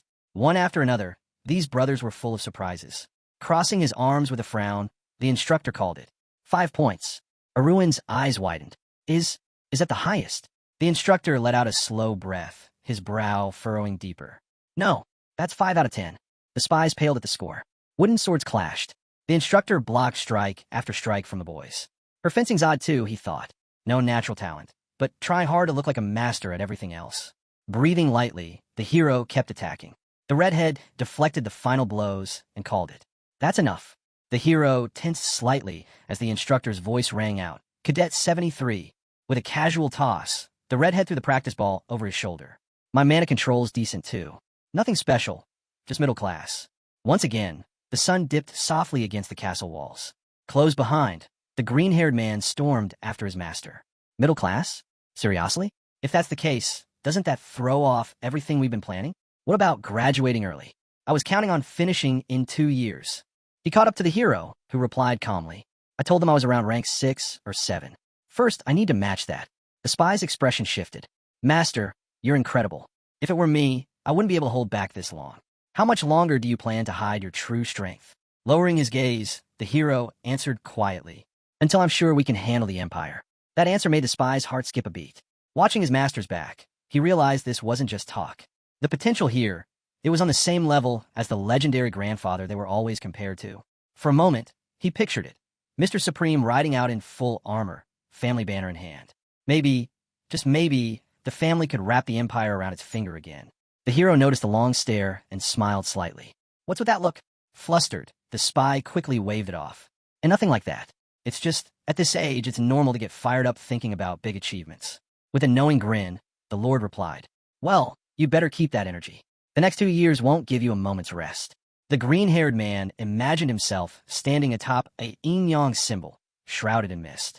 His master's words echoed in his mind. Keep me updated on the Empire and the family, and hold down the Steel Guard strongholds. Do that well, and in 2 years, you'll finally be free to live for yourself. With newfound determination, he looked up. Understood.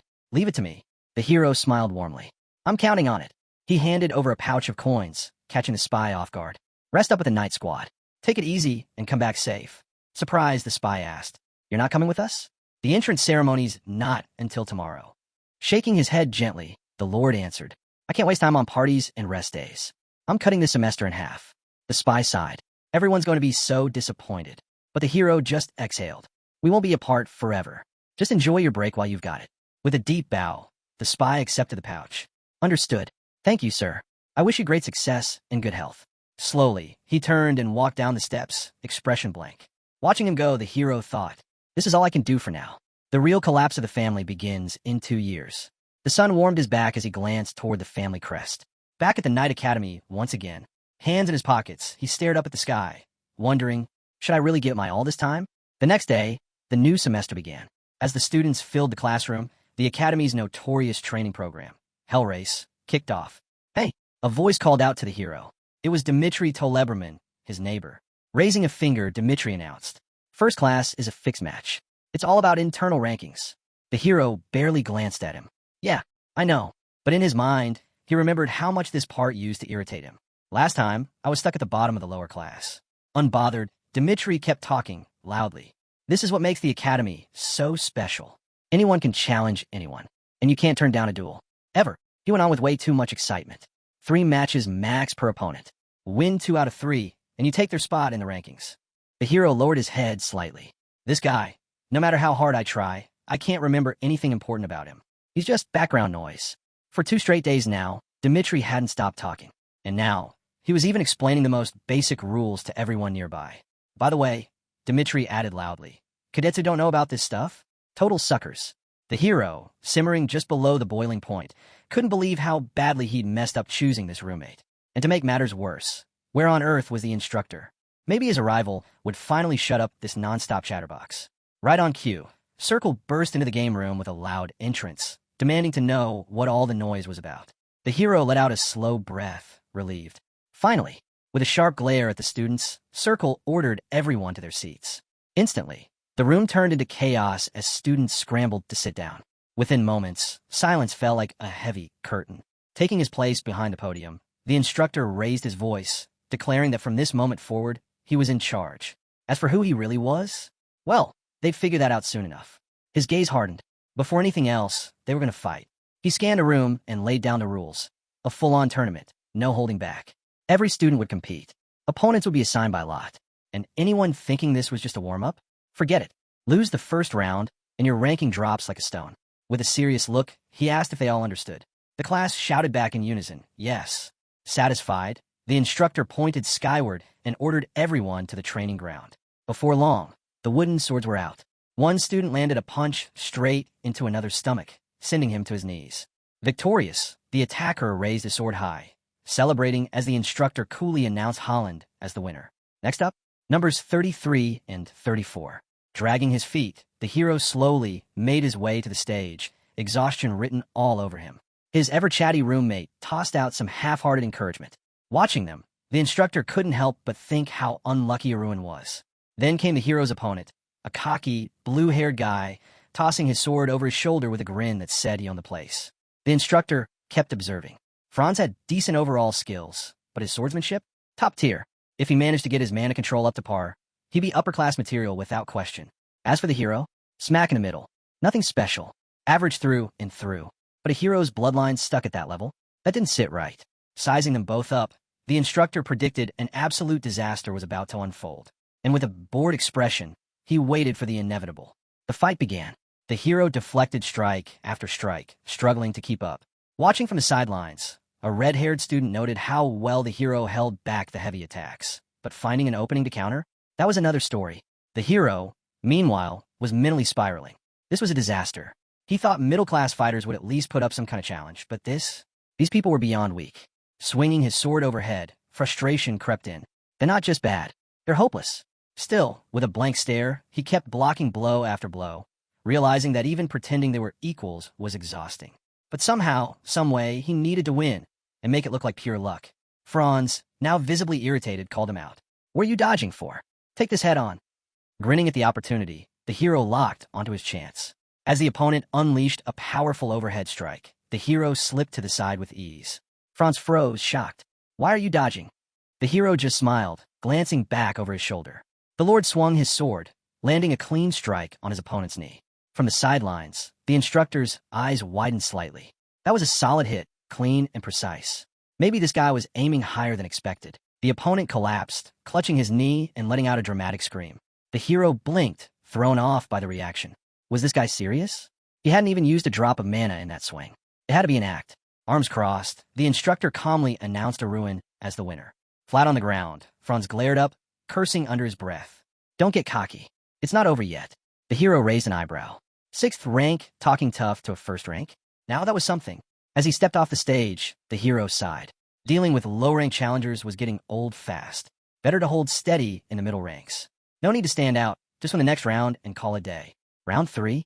Not even worth the trouble. Turning back to the stage, he wondered who was up next. The next match was set. Varin Darius versus Dmitry Toleberman. Facing off, the difference between them was obvious.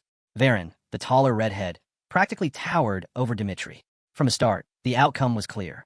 With a swift swing, Varin's blade smashed into Dmitry's hand. The smaller fighter cried out, clutching his wrist. But Varin wasn't done. Blow after blow rained down, leaving Dmitry scrambling and screaming for a break that never came. Finally, the instructor called a match, declaring Varin the winner. But Varin didn't stop. With a smug grin, he kept going, kneeing Dmitry and striking him over and over, ignoring the call. Then, in an instant, the instructor's hand clamped down on Varin's sword, stopping him cold. Lowering his gaze, clearly annoyed, the instructor asked if this was some kind of joke. Feigning innocence, Varin twirled his sword and mumbled an apology, claiming he'd just gotten a little too into the fight. But his glare said otherwise. This is training, the instructor warned. Not a death match. That's your first and only warning. Varin just shrugged it off with a smirk. Got it. As Dmitry limped off toward the infirmary, the redhead's attention shifted. He spotted the hero watching quietly from the sidelines. Strutting over, Varin clapped a hand on the hero's shoulder. Relax. I won't mess up that pretty face too bad, he said with a wicked grin. One hit and you're done. The hero didn't respond, just stared back without a word. Laughing to himself, Varin walked off, making sure everyone heard him. Look at that. He's already scared stiff. From the corner of his eye, the hero noticed his beaten roommate glancing his way. He looked back, then turned away sharply. For a brief moment, memories he thought he'd buried surfaced. His own past self, just as weak, just as helpless. Standing there in silence, the hero watched Varin laughing with his friends. This wasn't about his roommate anymore. No, this was something else. A smirk tugged at the corner of his mouth. Yeah, someone like Varin deserved a proper wake-up call. The second round kicked off with the redhead squaring off against the young master. Without wasting a second, Varin lunged forward, unleashing a barrage of wild swings. But the hero sidestepped them all with ease. Smirking, the hero waited for his opening.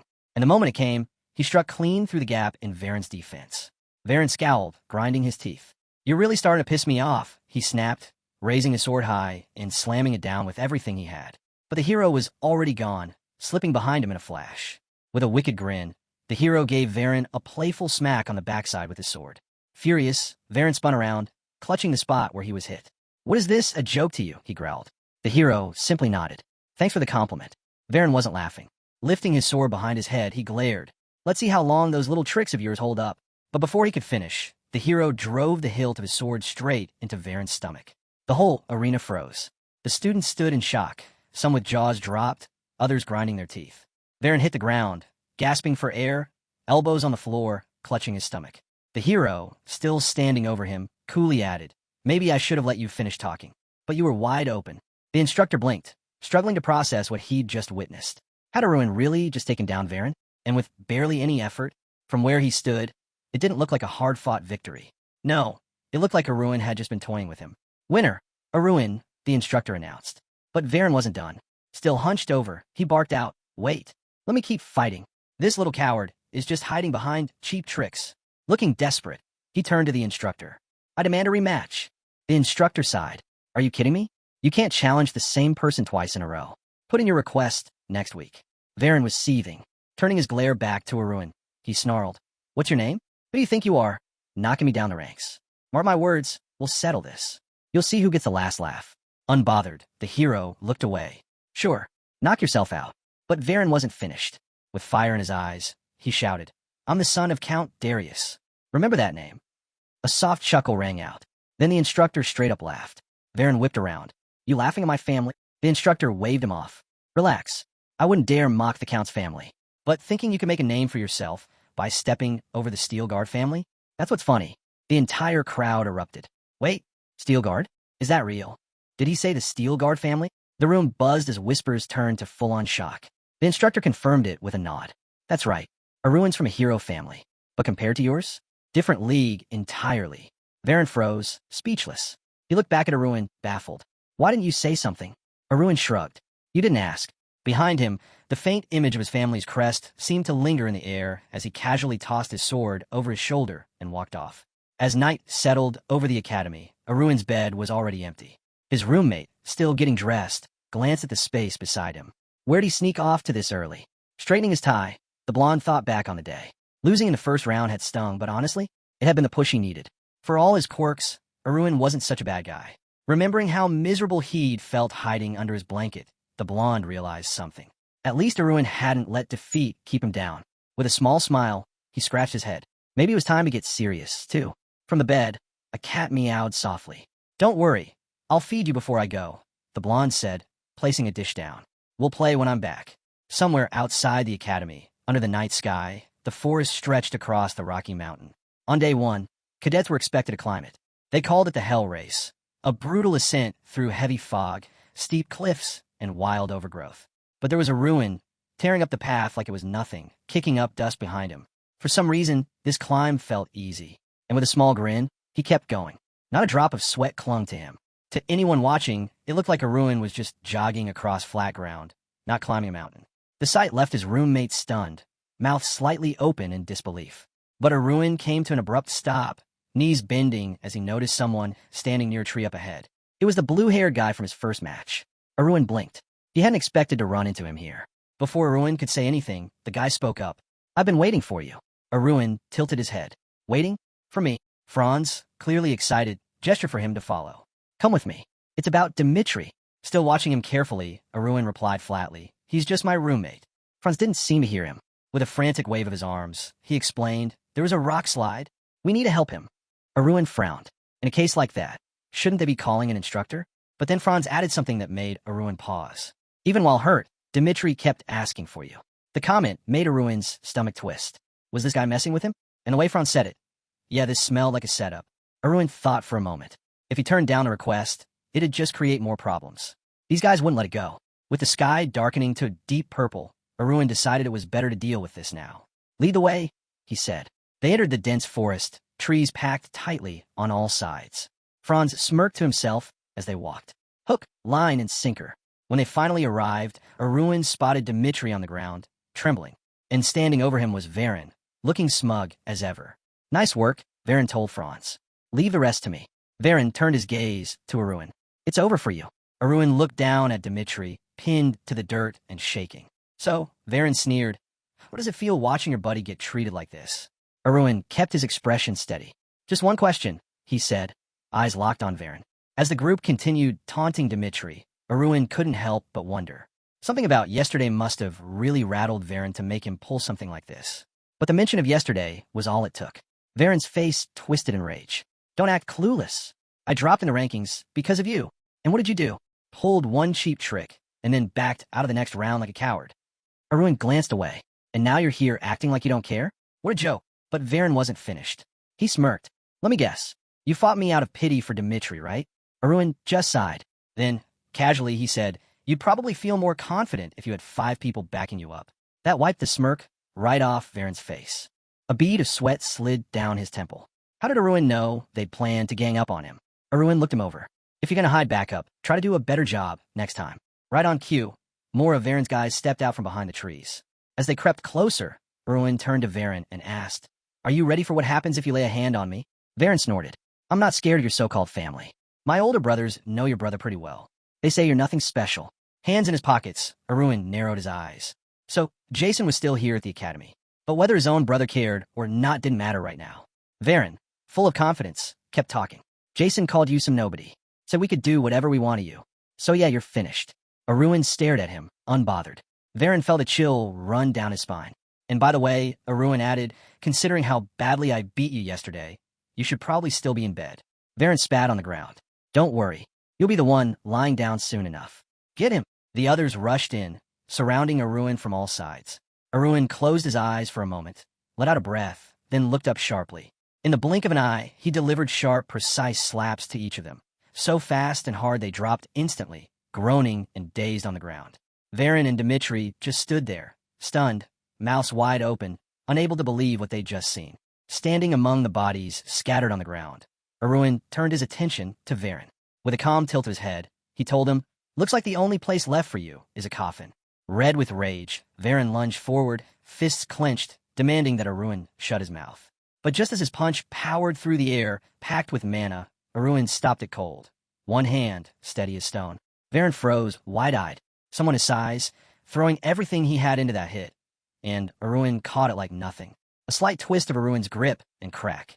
Darren screamed, clutching his hand in agony. Looking down at him, Aruin sighed. Disappointing. That's all the mana you've got. Without a second thought, Aruin flicked his wrist, wrenching Darren backward. He hit the ground hard, a red mark glowing on his forehead as smoke curled up from the impact. Dimitri, watching from the side, shifted uncomfortably, unsure what to do or say. Aruin glanced over at him. "Forget all of this ever happened," he said with a sharp grin. The rest of the group kept sneaking glances at Aruin, their nerves shot. After what they just witnessed, life in the middle class suddenly felt much easier. Later, sitting beside a still-shaken Dimitri, Aruin couldn't help but think about how far below his level this place really was. The Academy's middle class wasn't challenging anymore. Maybe it was time to step up. But even the upper class didn't seem that different. Leaning his head on his hand, Aruin figured the real priority was graduating as fast as possible. And for that, he needed to restore his Tai energy. Just then, a system message popped up. Weed removal complete. The Heavenly Radiance technique was now his. Aruin smiled. Perfect timing. As night blanketed the capital, the city lights flickered, casting long shadows across the streets. Above it all, Aruin stood silently on a rooftop, watching from beneath a dark cloak. This side of the city, the darker side, was where he belonged tonight. For true freedom at the Academy, there was one person he needed to find.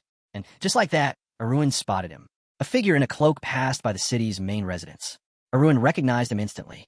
He'd watched this man long enough to know him from a mile away. Same posture, same stride. Instructor Zirkle. A smile crept across Aruin's face. Now things could finally move forward. Zirkle, meanwhile, walked quickly past the mansion, head low, his thoughts heavy. He didn't know how much longer he'd be stuck like this. But something made him stop. A chill ran down his spine. He spun around. That's when he saw him. A man in a black cloak, standing silently in the crowd. Dark energy hung around him, heavy and cold. And then gone. Zirkle's pulse spiked. Had that man been watching him? His instinct screamed danger. Without a second thought, Zirkle turned and ran, his cloak whipping behind him. But after only a few steps, he felt it again. The pressure. The same man now blocked his path, standing tall and calm, like he'd been waiting there all along. Zirkle wiped the sweat from his brow. "What do you want?" he asked cautiously. The stranger tilted his head. "You? A role model? Please. More like a regular at the bar. What would people think if they knew about that waitress you're obsessed with?" Zirkle flinched. How could this guy possibly know about that? Before Zirkle could react, the man spoke again. "Tell you what, let's just call this a fateful meeting." Zirkle narrowed his eyes, trying to sense the man's energy. There was nothing. Who was this guy? How much did he really know? Frustration bubbling over, Zirkle lunged himself forward, fist aimed straight for the stranger's head. But the man ducked, smooth and effortless. Another attack, dodged. Again missed. Zirkle gritted his teeth. This wasn't just some random guy. And if this dragged on, it wasn't going to end well. Blue flames burst from his palm. Dust swirled around him as he charged forward, ready to end this. In the heart of the city, Zirkle, already frustrated, threw his fist straight at the mysterious figure's face. The blow ripped through the air, kicking up dust and covering the street in a thick fog. But as the dust settled, Zirkle's eyes widened. The man was still standing. Not a scratch on him. Lowering his head slightly, Aruin calmly admitted, "That was quite the hit." Then, almost like a passing thought, he added, "Second class, huh? You're right on the edge of first." Hearing that, Zirkle instinctively took a step back. His hair was disheveled from the clash, and reality sank in. Whoever this man was, he was first class and no ordinary passerby. Trying to regain control, Zirkle demanded, "Who are you?"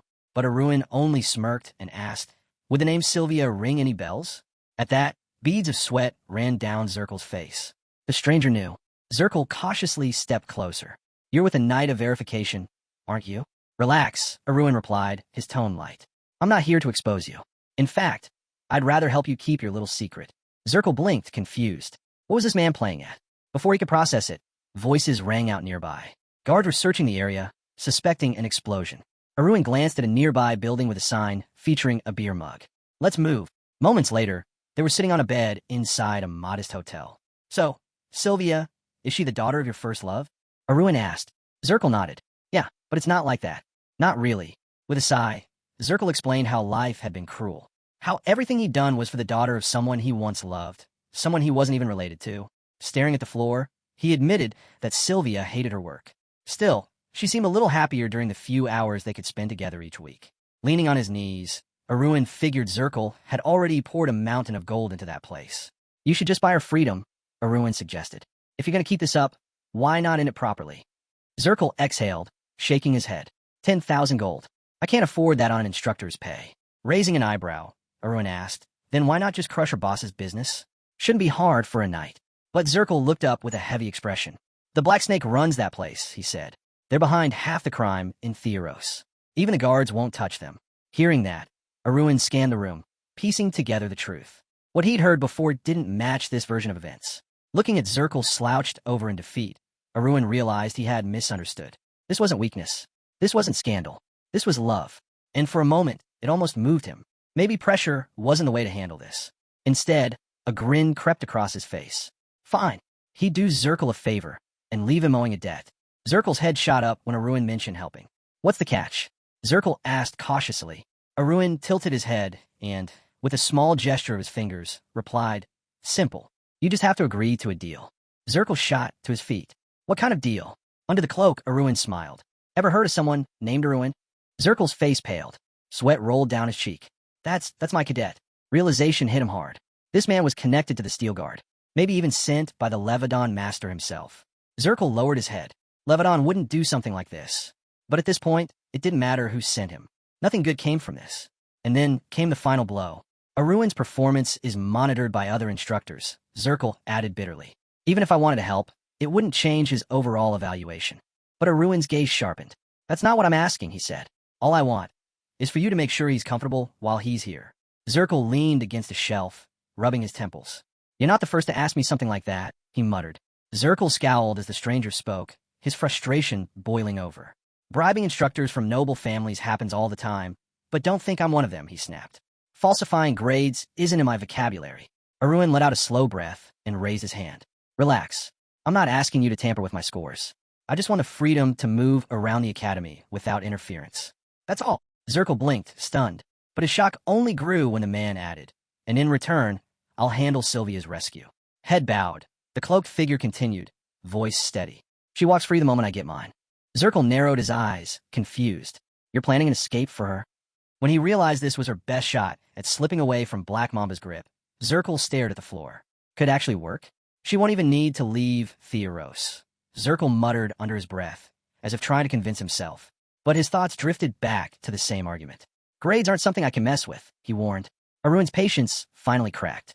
His voice sharpened. How many times do I have to say it? I don't care about my grades.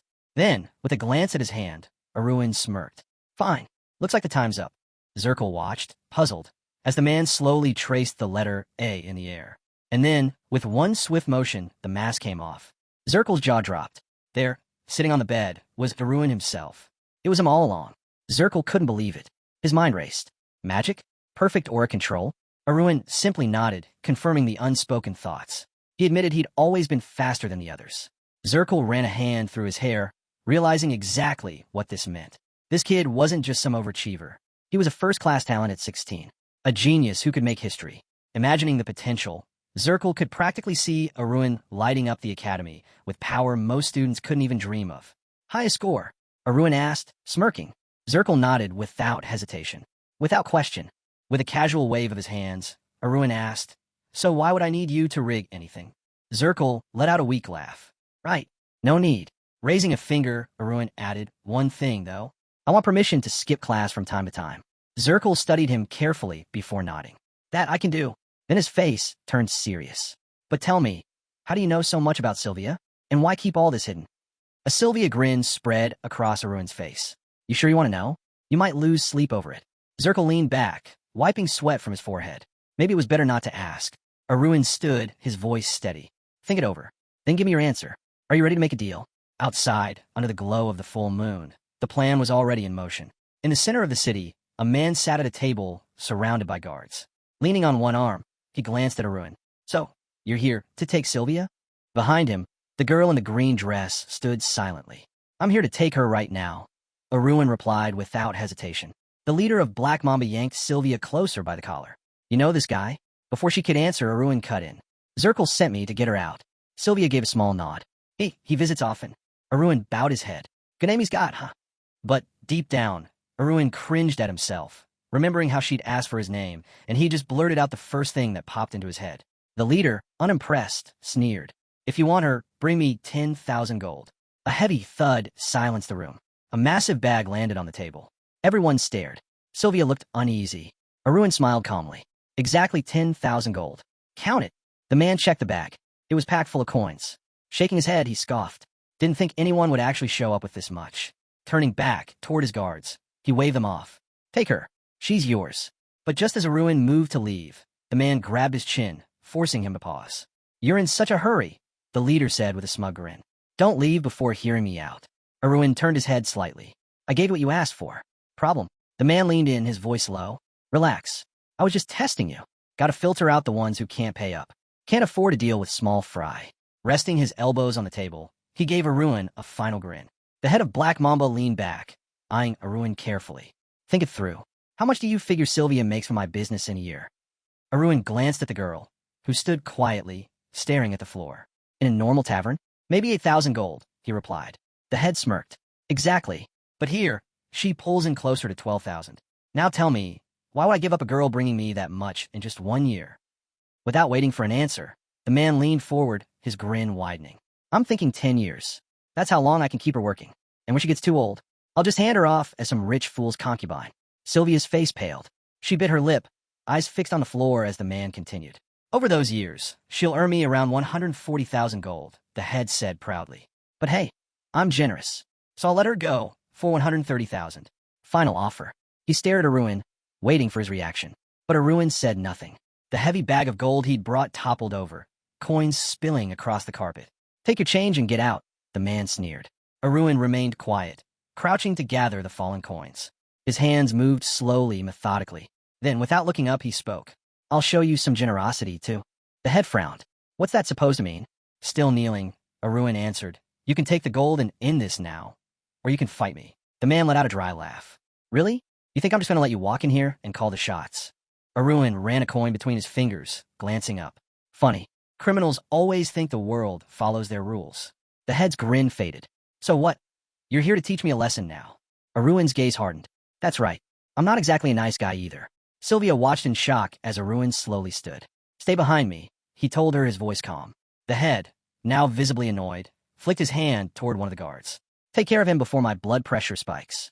But before the guard could even move, blood splattered across the head's face. The guard collapsed behind the desk. A single gold coin lodged in his skull. The room fell silent. Everyone froze, unable to process what had just happened. Aruin tossed another coin into the air, catching it effortless. Sylvia. You should have just taken the 10,000. The head, stunned, wiped the blood from his cheek. What are you doing? Aruin didn't bother answering. One by one, he flicked coins through the air, and one by one, every guard in the room dropped before they even knew what hit them. The head of the black snake shot up from his desk as one of his subordinates came crashing toward him. Furious, he drew his blade, convinced the man had lost his mind. A dark aura surged around him, hellfire. With it, he planned to send the intruder straight to the underworld. But before he could strike, Aruin acted. A sharp pain shot through the leader's arm, forcing him to drop his weapon. Clutching his hand, he stared in disbelief. Why couldn't he move it?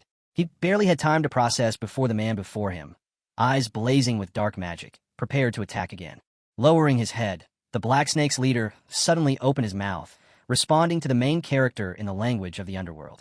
If this man truly understood, then perhaps there was more to him than met the eye. But before he could speak further, a sinister smile flickered across Pilaf's face.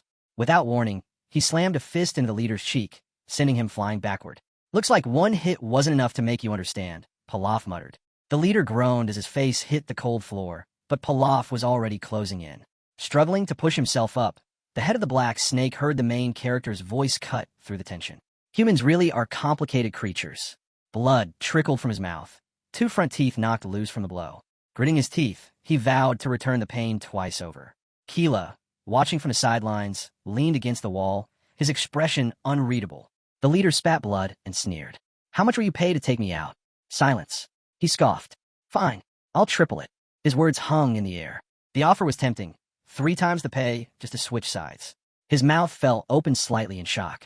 He was willing to pay that much, but Pilaf only grinned. Make it 4 times, and tell me who hired you. The leader hesitated, tilting his head. He hadn't expected this turn of events. Squatting where he had fallen, he weighed his options. Pilaf studied him, then smirked. I could even put in a good word for you in our organization.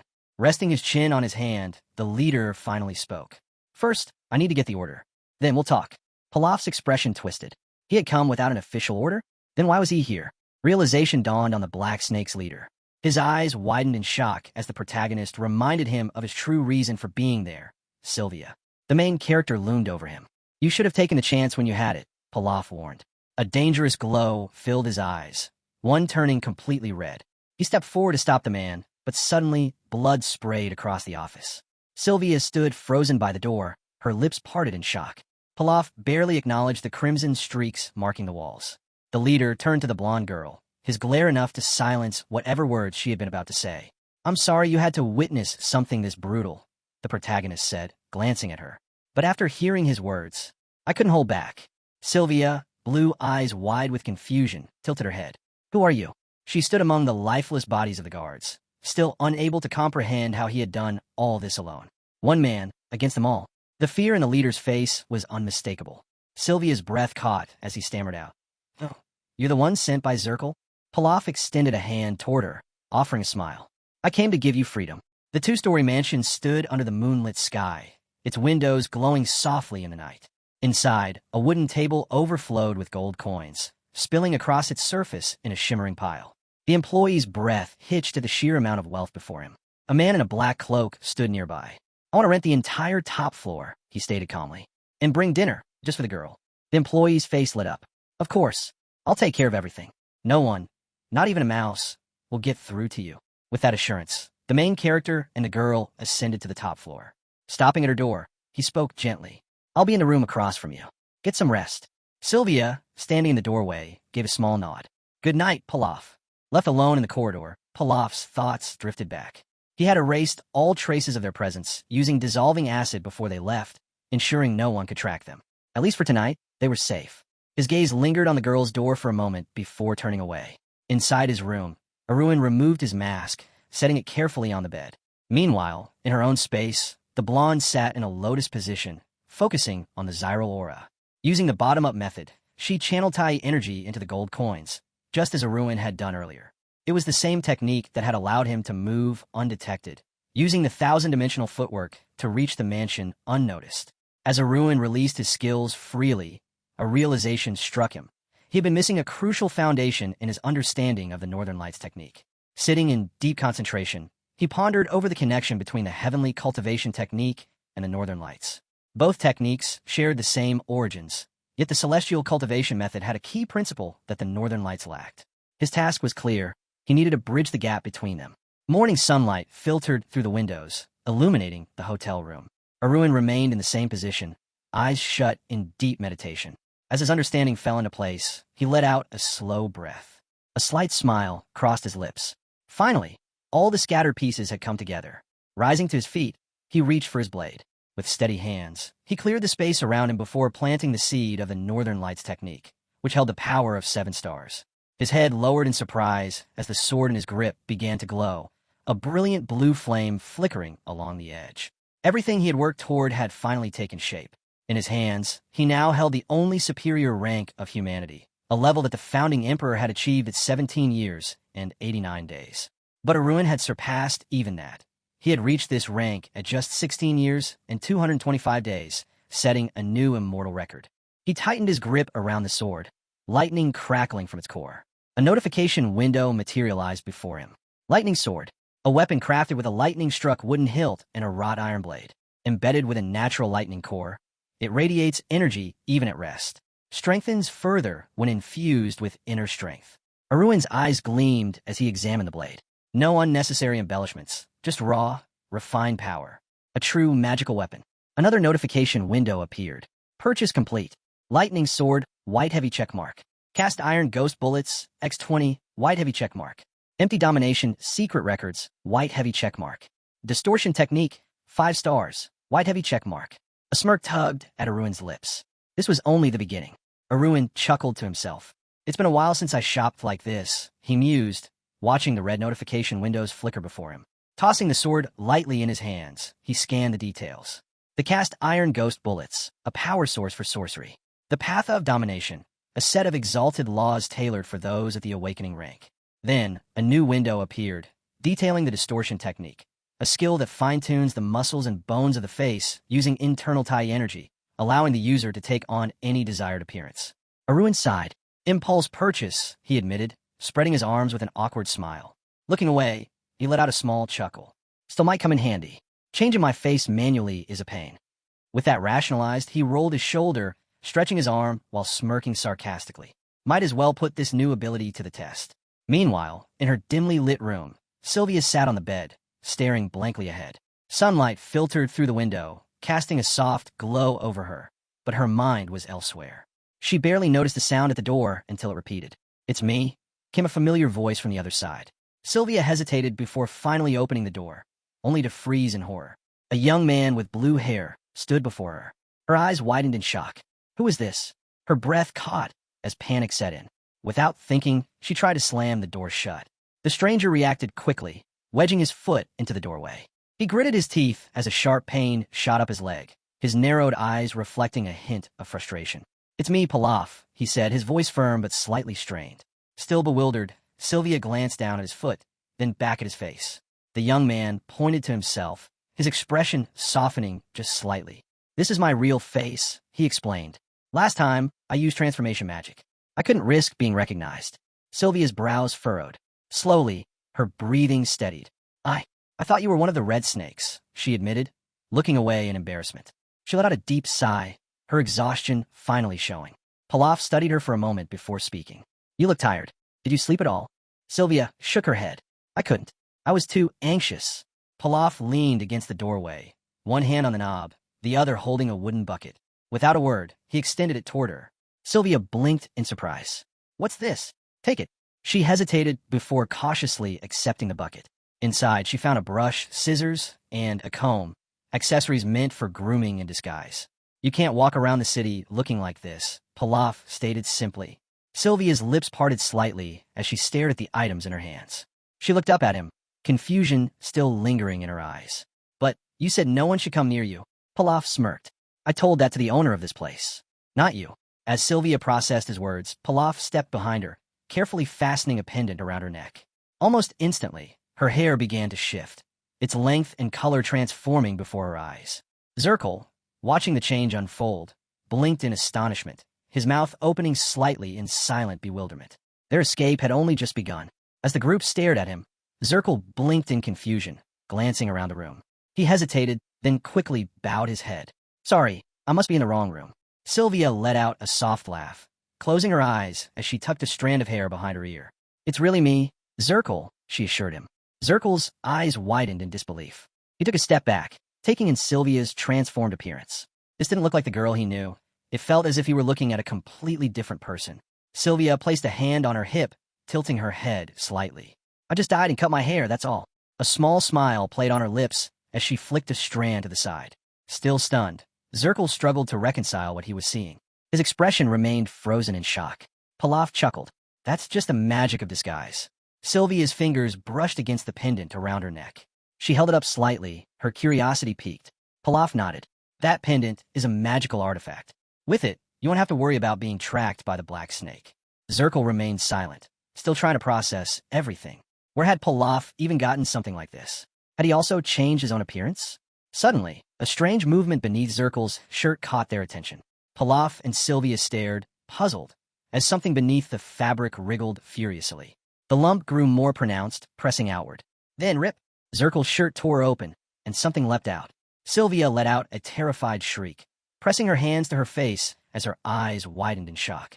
The small creature dashed straight into Pilaf's arms, looking slightly upset, but Pilaf only grinned, recognizing it instantly. "Sorry," he murmured, smiling fondly. The little creature wasted no time.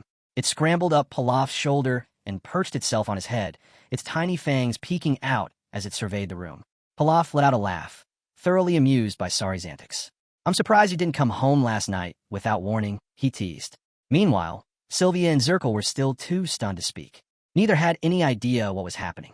Pilaf, still smiling, looked down at Sari, who gazed up at him with a hint of concern. Even with his altered appearance, Sari had recognized him instantly. Sylvia, finally recovering from her shock, leaned in slightly, eyes filled with curiosity. Who is this? Pilaf chuckled. Sari, say hello. This is Sylvia. Sari studied the new guest carefully, tilting his head as if trying to read her mood. Then, suddenly, he flashed a wide, toothy grin and placed a paw near his mouth in greeting. Sylvia and Zirkle both froze. Their hearts practically melted. The tiny creature's charm struck them like lightning, making them stare at him with sheer adoration. Sari wasted no time. He leapt from Pilaf's arms straight into Sylvia's, where she eagerly caught him, her enthusiasm shining through.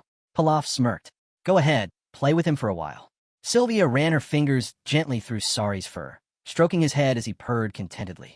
While they bonded, Pilaf turned to Zirkle, his expression shifting to something more serious. Raising an eyebrow, he locked eyes with him. So, what did you want to ask me? Zirkle straightened, lowering his eyebrows as he met Pilaf's gaze. I signed you up for a private training session. Pilaf's eyes narrowed slightly. His mind immediately pictured a silhouette of a man wielding a sword. The training is held in a specialized facility, one designed for prodigies, Zirkle explained. Pilaf studied him for a moment, his brows furrowing slightly. He considered the opportunity carefully. This could serve as a convenient excuse for a number of things. How long? Pilaf asked, his voice measured. Zirkle hesitated for a second before raising his hand slightly. His mouth opened, and he glanced at Pilaf, preparing to answer. Zirkle looked at the protagonist and finally answered. Until the next full moon. Pilaf's eyebrows lifted slightly. That's soon. Zirkle raised his hands, his own eyes widening. The number of days the middle class can access training at one time is pretty limited. But, according to the rules, class training can be taken up to 3 times. Pilaf exhaled sharply, lowering his eyebrows in frustration. Tisish, nothing we can do about that. He crossed his arms, already considering other options. After a brief pause, he turned and began walking toward the closet nearby. For now, we'll work with what we've got, he said, motioning for Zirkle to make an exact calculation. Zirkle watched as Pilaf pulled open a shelf, his movements deliberate. Then, just as Zirkle's curiosity peaked, Pilaf suddenly turned to glance over his shoulder, his lips curling into a Sylvia grin. Meanwhile, Sylvia sat comfortably on the sofa, absent-mindedly stroking Sari's chin as he purred in contentment. With a firm pull, Pilaf yanked out a massive bag filled with gold coins and dropped it in front of her. This is your share, he said casually. Sylvia's jaw nearly hit the floor. What? Zirkle, equally stunned, stared at the overflowing bag of gold, his eyes wide in disbelief. Pilaf simply closed his eyes and smiled smugly. Consider it compensation for your exploitation, he added. When I covered our tracks, I also happened to empty their safe. Sylvia shook her head, still in shock. This is way too much. Ignoring her hesitation, Pilaf grabbed another hefty bag and extended it toward Zirkle, whose mouth opened slightly in confusion. I can't accept this, Zirkle muttered. Pilaf's grin widened maliciously. Think of it as getting back every single coin you ever spent at the Black Snake's establishments. Zirkle hesitated before finally taking the bag, feeling its weight in his hands. Even now, he struggled to process everything. The chains that had once bound him, the burdens he thought he would carry for a lifetime, had been shattered in just 24 hours. His fingers clenched slightly around the bag as his expression turned serious. After a long pause, he finally spoke. I will repay you by any means necessary. Then, without hesitation, Zirkle bowed deeply before Pilaf, closing his eyes in solemn gratitude. No matter what it takes. Pilaf's smirk softened into a satisfied smile. I look forward to working together, then. Turning away, he shifted his gaze towards Sylvia, who was still seated with Sari curled in her lap. What about you, Sylvia? He asked. Any thoughts on what you'll do next? Sylvia looked up at him, her brows slightly raised. Honestly, this all happened so suddenly, I haven't even had time to think about it.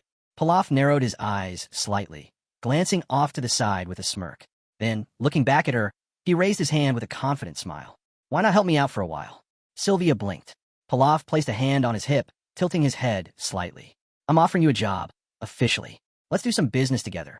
In the distance, at an unknown location, a pair of men stood in front of an empty wall safe, their expressions grim. One of them clicked his tongue in frustration. Damn it, I had a feeling something was off. He must have pushed back the bribe payment, because he planned to pull a stunt like this. The second man clenched his fists, his face dark with anger. The game had changed. One of the men admitted that, to some extent, he could understand Kamazan. After all, after defeating his older brother and absorbing the boss, Kamazan often had no choice but to resort to blackmail and robbery. Meanwhile, a man with spiky hair was staring intently at a broken safe, his expression serious. This was VES from the Black Snake. VES stated firmly that Hybe wasn't the one who broke into the safe. Another man with short hair, clearly displeased, furrowed his brows. It was Titan, also from the Black Snake. He scoffed at VES, accusing him of acting all reasonable again. But one glance was enough to tell. Someone had grabbed all the gold and left behind half a destroyed safe door. VES pointed out that the safe wasn't open with a key. The door had been completely smashed through. Titan's eyes widened as he smacked a fist into his palm. Then, it could be one of my subordinates, he suggested. VES slid his hands into his trouser pockets, studying the wreckage while Titan stroked his chin in thought. Is there anyone among your men who could slice through iron this precisely? VES asked, his gaze sharpening. A flicker of anger crossed V's face as he narrowed his eyes at the ruined safe. There was no doubt in his mind. An aura had been present here. Turning away, he cast a sideways glance while Titan watched him closely. But why would someone with that kind of power rob Hybe? Titan questioned. VES ignored the question and started inspecting the room, running his fingers along shelves and cabinets.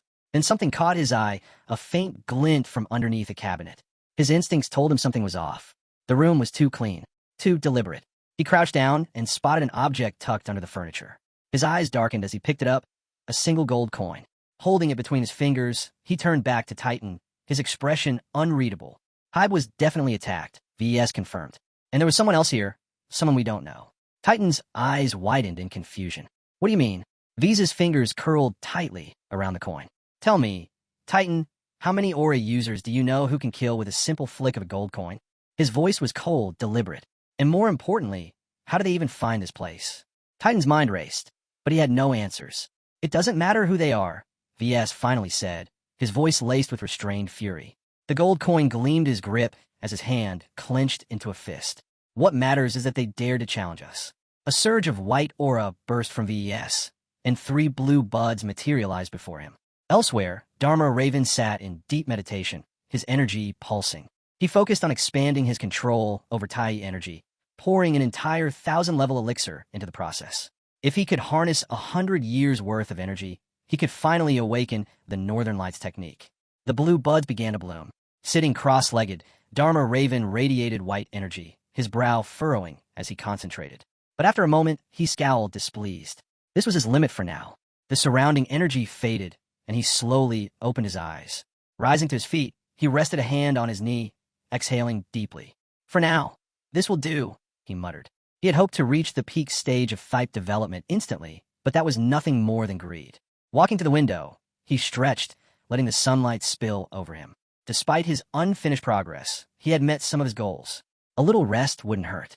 Outside, a grand mansion stood under the golden light, a small fountain glistening in the front yard. Dharma Raven knew he would have to remain in the form of Pilaf longer than expected, so he made a decision.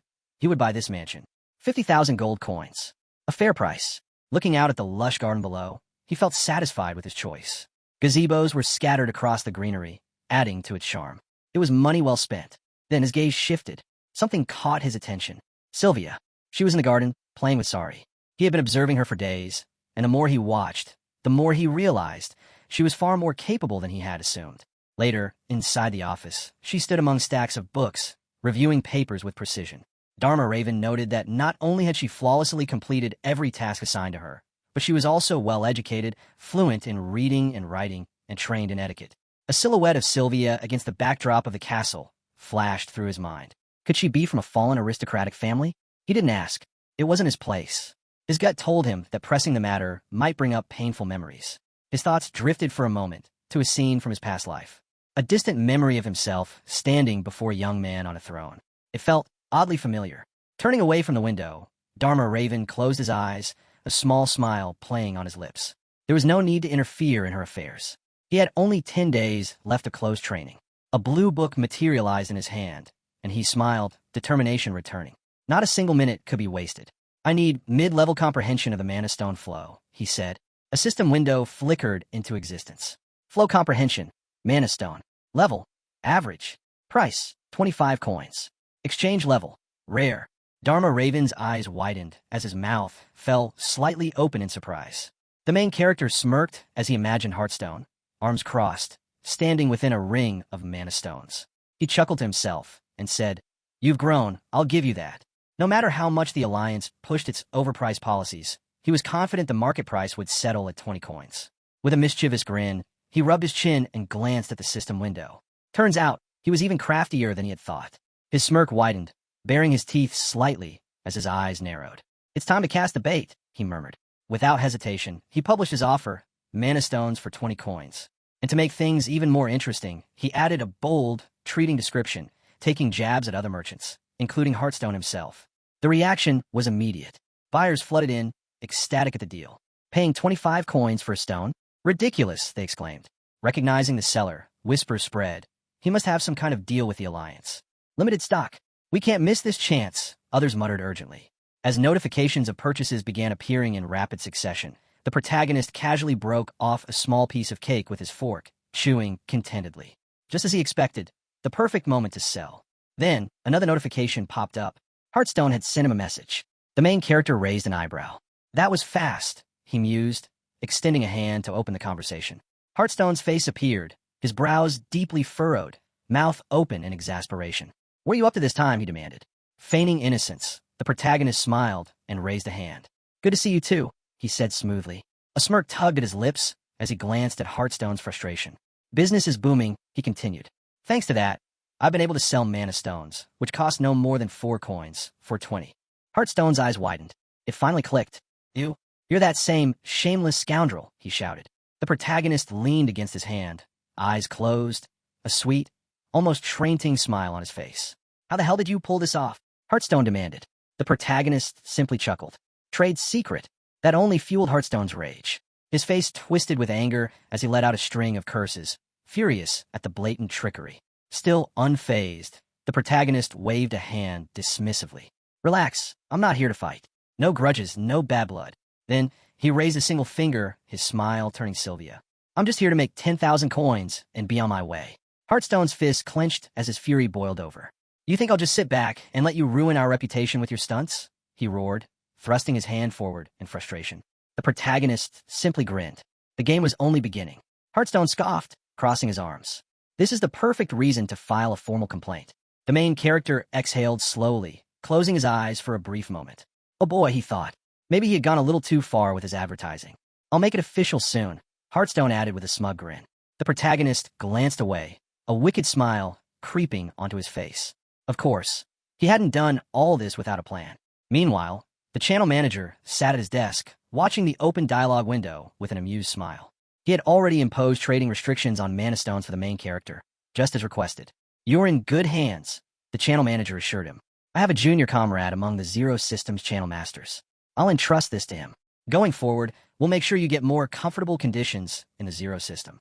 The protagonist smirked at the dialogue window, lazily throwing his hands behind his head. "I owe you one," he said. The channel manager chuckled, closing his eyes briefly. "There's no such thing as debt between us," he replied. "If you keep saying that, I might start feeling hurt." He then opened his eyes, smiling in mild confusion. Ever heard the saying, "A greeting deserves a response"? Lying on his bed, arms folded behind his head, the protagonist chuckled. "Yeah, that sounds about right. I don't doubt it one bit." The channel manager nodded. "From now on, you can always count on me." That memory faded, and the protagonist's eyes sharpened. Raising his hand, he clenched it into a fist, a Sylvia grin tugging at his lips. "Good luck, Hearthstone. You're going to need it." With that, he shifted his gaze back to the system window, rubbing his chin thoughtfully. "Now, what kind of gift should I send him?" Just as he was mulling over ideas, a new message notification popped up. His brows arched slightly. Was it the official protest already? But no. The sender? Jade-faced golden dragon. Go Gumuhui. The message was brief. "I'd like to speak with you for a moment. I have an offer for a part-time job." The protagonist blinked, taken aback. A part-time job? His first thought was that this must be a direct approach from one of the 5 major elixir manufacturers. He narrowed his eyes, focusing on the message. "I have Providence. Activate." As the ability triggered, his pupils glowed faintly, scanning through the details. His eyes widened slightly, lips parting in mild shock. Who is this guy? Jade-faced golden dragon, Go Gumuhui, a name that carried weight. An influential man whose origins were a complete mystery to him. In his mind, The protagonist envisioned a battle-hardened warrior standing with a sword in hand, exuding an aura of power and authority. He smirked slightly. Then, a transaction report summary appeared. Nickname, Jade-Faced Golden Dragon. Real name, Go-Gumuhui. Species, human. Access point, first system, 5th world of Murim. Transaction level, first soul phase. Current coins, 50,000. The protagonist's expression darkened in thought. A trade guild owner, and the only grandson of King Jogyunum. He let out a low whistle. Even the legendary Golden Dragon would envy Go-Gumuhui's wealth. And the jade-faced beauties? They practically worshipped him. Beauty and riches combined. The protagonist muttered with a smirk. But his amusement was short-lived. His expression turned serious. If even a figure like him is taking an interest, then things might be getting far more complicated than I anticipated. The protagonist scanned the report, his eyes widening slightly in surprise. Even with just a brief summary, Dharma Raven could tell. The person in question was truly exceptional. Aruin studied the document thoughtfully, resting his fingers against his lips. It was clear that his parents' revenge had some connection to part-time workers. Just then, a message came in from Jianwei. He mentioned a dispute over the hourly rate and hinted at sending another note soon, promising that the final terms would be favorable for the protagonist. Aruin furrowed his brows, staring at the proposal. Something about the way Jianwei was handling this felt unnecessarily vague. But even without all the details, Aruin could already tell. This was a man who lived without regrets. A smirk crept onto his face as he made up his mind. If Jianwei wanted to play games, he would play along. Night had fallen, the sky outside stretching dark and endless over the mansion, speckled with stars. Inside, Aruin stood in the middle of his room, a cup of tea in hand. For hours had passed since he received the note. He had taken his time, there was no rush. Now, he could finally respond. Summoning the system window, he scanned the interface with a focused gaze before logging in. Without delay, he sent a message to Jianwei, casually mentioning that he had just checked his mail and was curious about the reason for contact. Almost instantly, Jianwei replied. Aruin's grip tightened slightly on the cup, so he really was in a hurry. On the other side, Jianwei hesitated, raising his hands slightly as if unsure how to proceed. Aruin wasted no time. He asked directly, what did Jianwei hear about the part-time job? Jianwei hesitated again, his response coming with an apology. He admitted that he had rushed into this without much preparation, asking for understanding. Aruin set his cup down on the saucer, his expression unreadable as he continued reading. Then, Jianwei revealed a key piece of information. He had heard about a recent conflict with an elixir merchant. Apparently, the head of the Great Mountain Healthcare Center had been seriously offended. Aruin's lips curled into an amused smile. So, they were well acquainted with the head of the center. He casually remarked that Young must have had quite the loose tongue. Unable to handle things alone, he had dragged Aruin into the situation. Jianwei, caught off guard, quickly clarified. He and the head of Yang had only crossed paths a couple of times and were nothing more than acquaintances. This story had simply spread from person to person until it landed in his hands. Aruin's eyes flickered with thought as he studied the system window, his expression growing more serious. Aruin brushed off the topic, telling Zhou Jianwei that it wasn't all that important before shifting the conversation. So, what exactly do you need from me? He asked.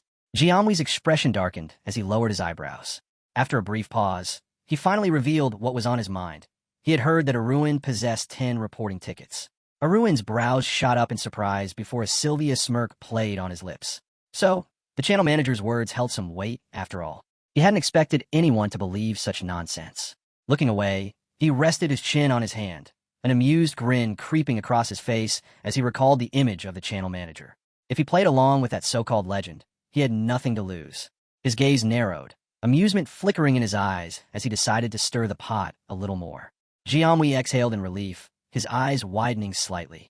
Meanwhile, Aruin turned his attention back to him. And how exactly did you find out about this? He asked. I never mentioned it to anyone. Jianwei hesitated, but he couldn't deny that Aruin had a point. He let out a short chuckle.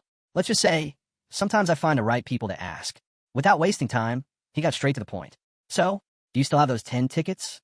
Aruin studied Jianwei's reaction, a faint smile tugging at his lips before he finally answered. I had them, but I already used them. Jianwei's expression fell instantly.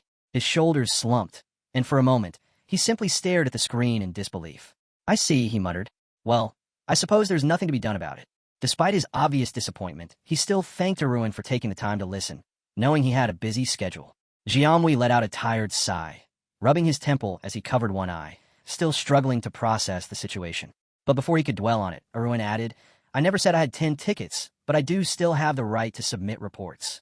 His arms crossed over his chest as he watched Jianwei's reaction closely. Immediately, Jianwei snapped to attention. How many do you have left?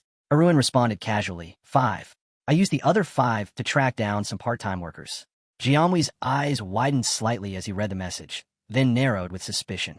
Are you being serious? There's no reason for me to lie, Aruin replied smoothly. For a moment, Jianwei was silent.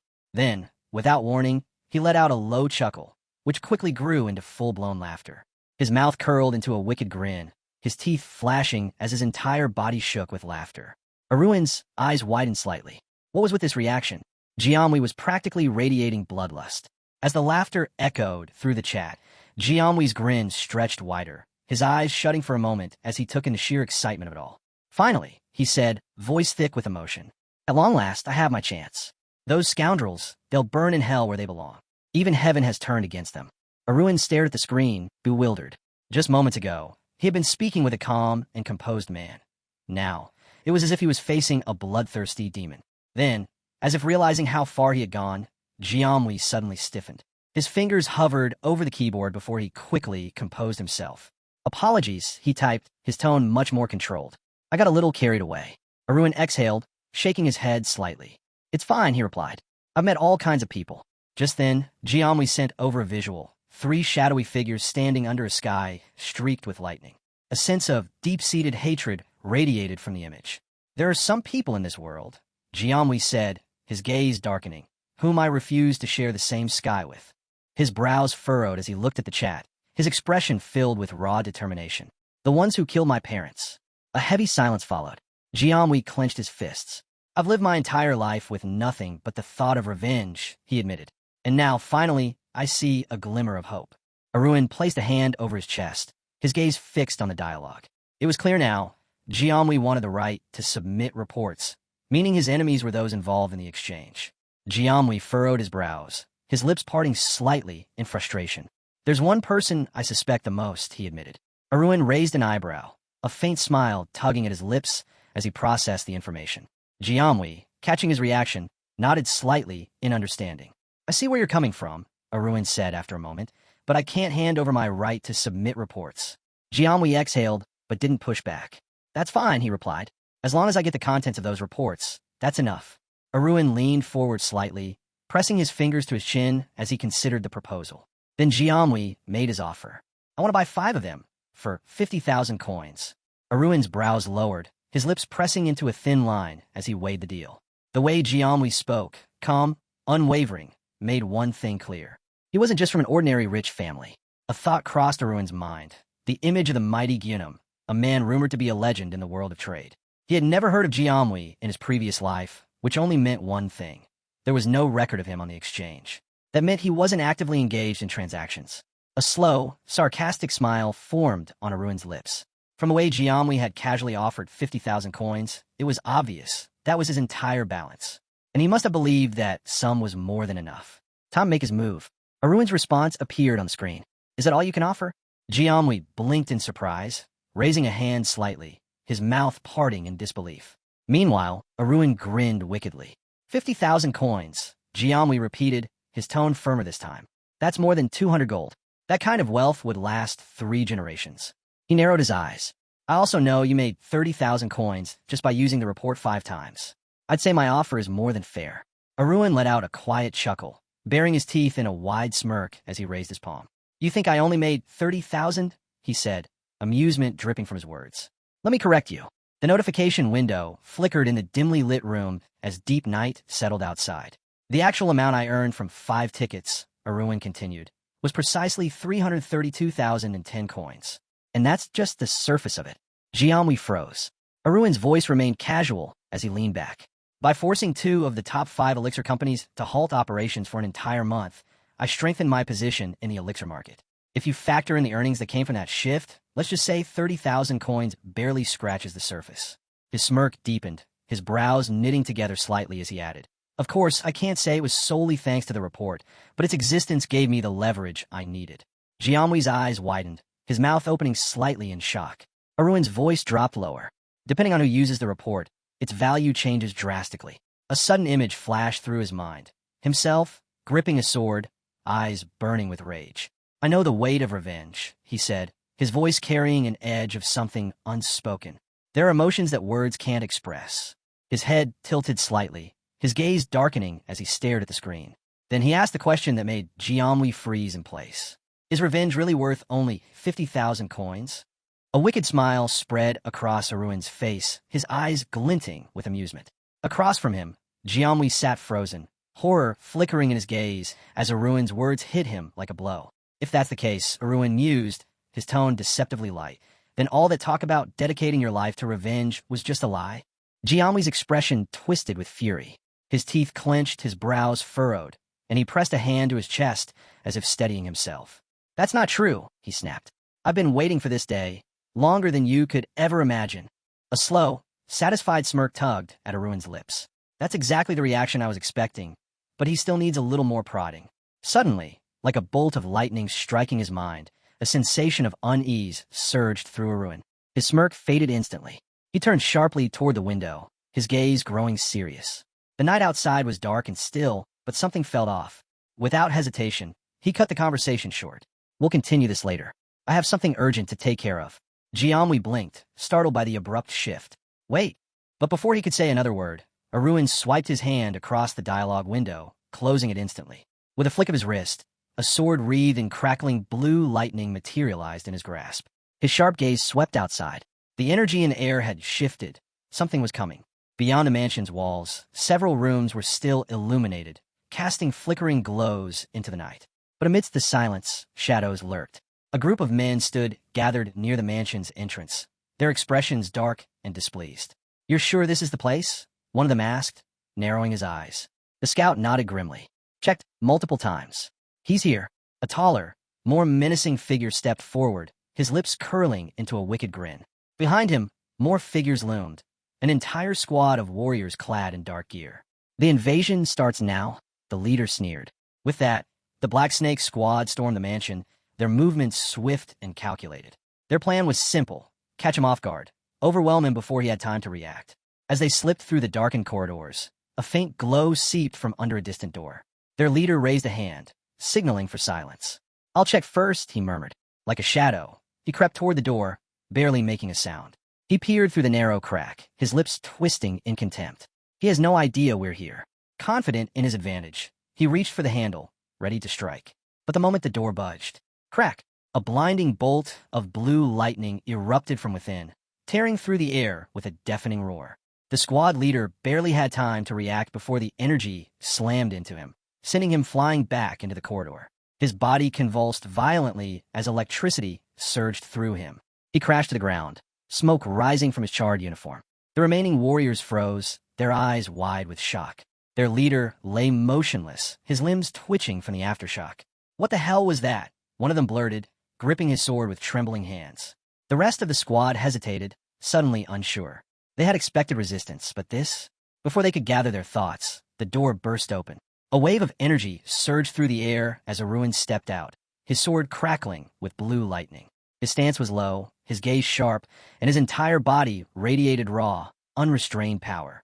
The squad members instinctively tensed, gripping their weapons tighter. They had walked into an ambush, and now, it was clear, he had been expecting them. The leader's fallen body still smoked on the ground, and yet, despite the clear warning, the remaining warriors clenched their swords, anger flaring in their eyes. They had no choice now. If it was a fight Aruin wanted, they would give it to him. Aruin smirked sarcastically, unfazed by the swarm of enemies surrounding him. Then, with deafening speed, he charged forward, his entire body radiating a crackling storm of blue lightning. The air itself trembled as his sword sliced through the crowd, sending arcs of electricity surging through the battlefield. With eyes flashing like lightning, Aruin moved like a phantom, weaving through the squad of fighters with lethal precision. One warrior swung his blade, desperate to strike, but he was too slow. Aruin caught the man's wrist mid-swing. A surge of electric energy coursed through the fighter's body. His teeth clenched, veins bulging as pain overtook him. The sword slipped from his grasp, clattering to the ground as his muscles locked up in agony. A scream tore from his throat as the lightning ravaged him, his body convulsing violently. Smoke curled from his scorched uniform, his lifeless eyes staring upward as his body went limp. Aruin scoffed, looking down at him with utter contempt. "What's wrong?" he asked mockingly. "Does it hurt?" He tilted his head, voice dripping with cruel amusement. "Answer me, and I'll make sure your death is quick, no unnecessary suffering." Then his gaze sharpened. "Who sent you?" Raising a hand to his chest, he pointed at himself first. Then, in an instant, his form flickered, his hair turning a striking shade of blue. He shifted into the likeness of Pilaf and pointed to himself once more. "Were you after this?" Outside the mansion, a vibrant blue light exploded from the windows, spilling onto the dark street like an eerie beacon. From a distance, Vess and Titan watched, their faces twisting in confusion. Something wasn't right. This wasn't going according to plan. Vess scowled deeply, fists clenching at his sides. "This isn't what we planned," he muttered under his breath. Titan, standing beside him, looked equally bewildered. "Could he have been expecting us?" Vess remained silent for a moment, processing the situation. Then, realization dawned on him. His eyes darkened. That bastard, he has an aura. That changed everything. There was no point in underestimating him anymore. Gritting his teeth, Vess straightened, his presence commanding. "We go in, all of us." Titan hesitated, but one look at Vess's expression told him there was no other choice. "Move," Vess ordered. Without another word, he strode forward, lifting his arm as a signal for the squad to follow. "This time we take him down in one strike." The massive gates of the mansion groaned as they slowly opened. A blinding blue light poured from inside, illuminating the corridor in an eerie glow. The Black Snake squad, led by Vess and Titan, pushed forward, stepping cautiously into the darkened halls. Vess's eyes darted to the side, scanning his surroundings warily. The rest of the squad moved with tense precision, gripping their weapons tightly. A chilling silence filled the space. Vess exhaled sharply, his instincts on high alert. "Stay sharp," he warned. "We have no idea where he'll strike from." Suddenly, one of the soldiers stiffened, pointing a trembling finger toward the stairs. "There, movement!" All eyes snapped forward. A figure emerged from the shadows at the top of the grand staircase. Pilaf stood there with an easy, almost lazy stance, his sword resting casually over his shoulder. His sharp gaze swept over the intruders, his lips curling into an amused smirk. Well, he drawled, his voice laced with mockery. "That's a lot of people to take on, just one man." His smirk widened. "And here I was, wondering why you'd bother with such a direct assault. It makes even less sense now." Titan's eyes widened as he stared up at him. His voice came out in a confused whisper. "Who are you?" Pilaf chuckled, placing one hand on his belt as he leaned slightly to one side, his sword still balanced over his shoulder. "Oh," he mused, feigning innocence. "Hearing something like that, anyone would think I was the one sneaking into someone else's house." His eyes darkened with a dangerous glint. "Not the other way around." Vess frowned slightly, his gaze locked onto Pilaf. His voice was sharp, demanding, "Did you kill Hape?" Pilaf studied his uninvited guess carefully before responding, his tone indifferent. "So that guy was called Big Brother Hape, huh?" Vess's expression darkened, his jaw tightening. "So it's confirmed." The leader of the Black Snake squad clenched his fists before pointing his sword straight at Pilaf. His voice rang through the hall. "Take him down." The order was instant. The squad lunged forward, their blades gleaming under the flickering blue light. But Pilaf remained unfazed, casually unsheathing his sword as a smirk played on his lips. "You're impatient," he remarked, his voice carrying an amused edge. "Fine, we'll skip the introductions." Titan moved first, launching himself high into the air, his massive sword slicing downward in a brutal arc. Pilaf, still wearing his usual careless expression, sidestepped effortless Sylvia, dodging the strike within human speed. The force of Titan's missed attack shattered part of the stairs, sending debris flying. As the battle raged across the stairway, Pilaf's eyes flashed with intrigue. Not bad, he thought, watching Titan's movements. A shame someone with this level of skill is wasting it on a criminal organization instead of something worthwhile. Before he could reflect further, two more fighters flanked him from behind, their swords slashing toward him in perfect sync. Pilaf reacted instantly. He lifted his leg, twisting his body midair as both blades sliced through the space he had just occupied. His counterattack was swift. Drawing his sword, he let loose a surge of electric energy, sending a cascade of blue lightning straight into his attackers. Sparks erupted as the fighters staggered back, their bodies convulsing under the sharp, electrified blows. They barely had time to react before they collapsed to the ground, their limbs twitching from the residual shock.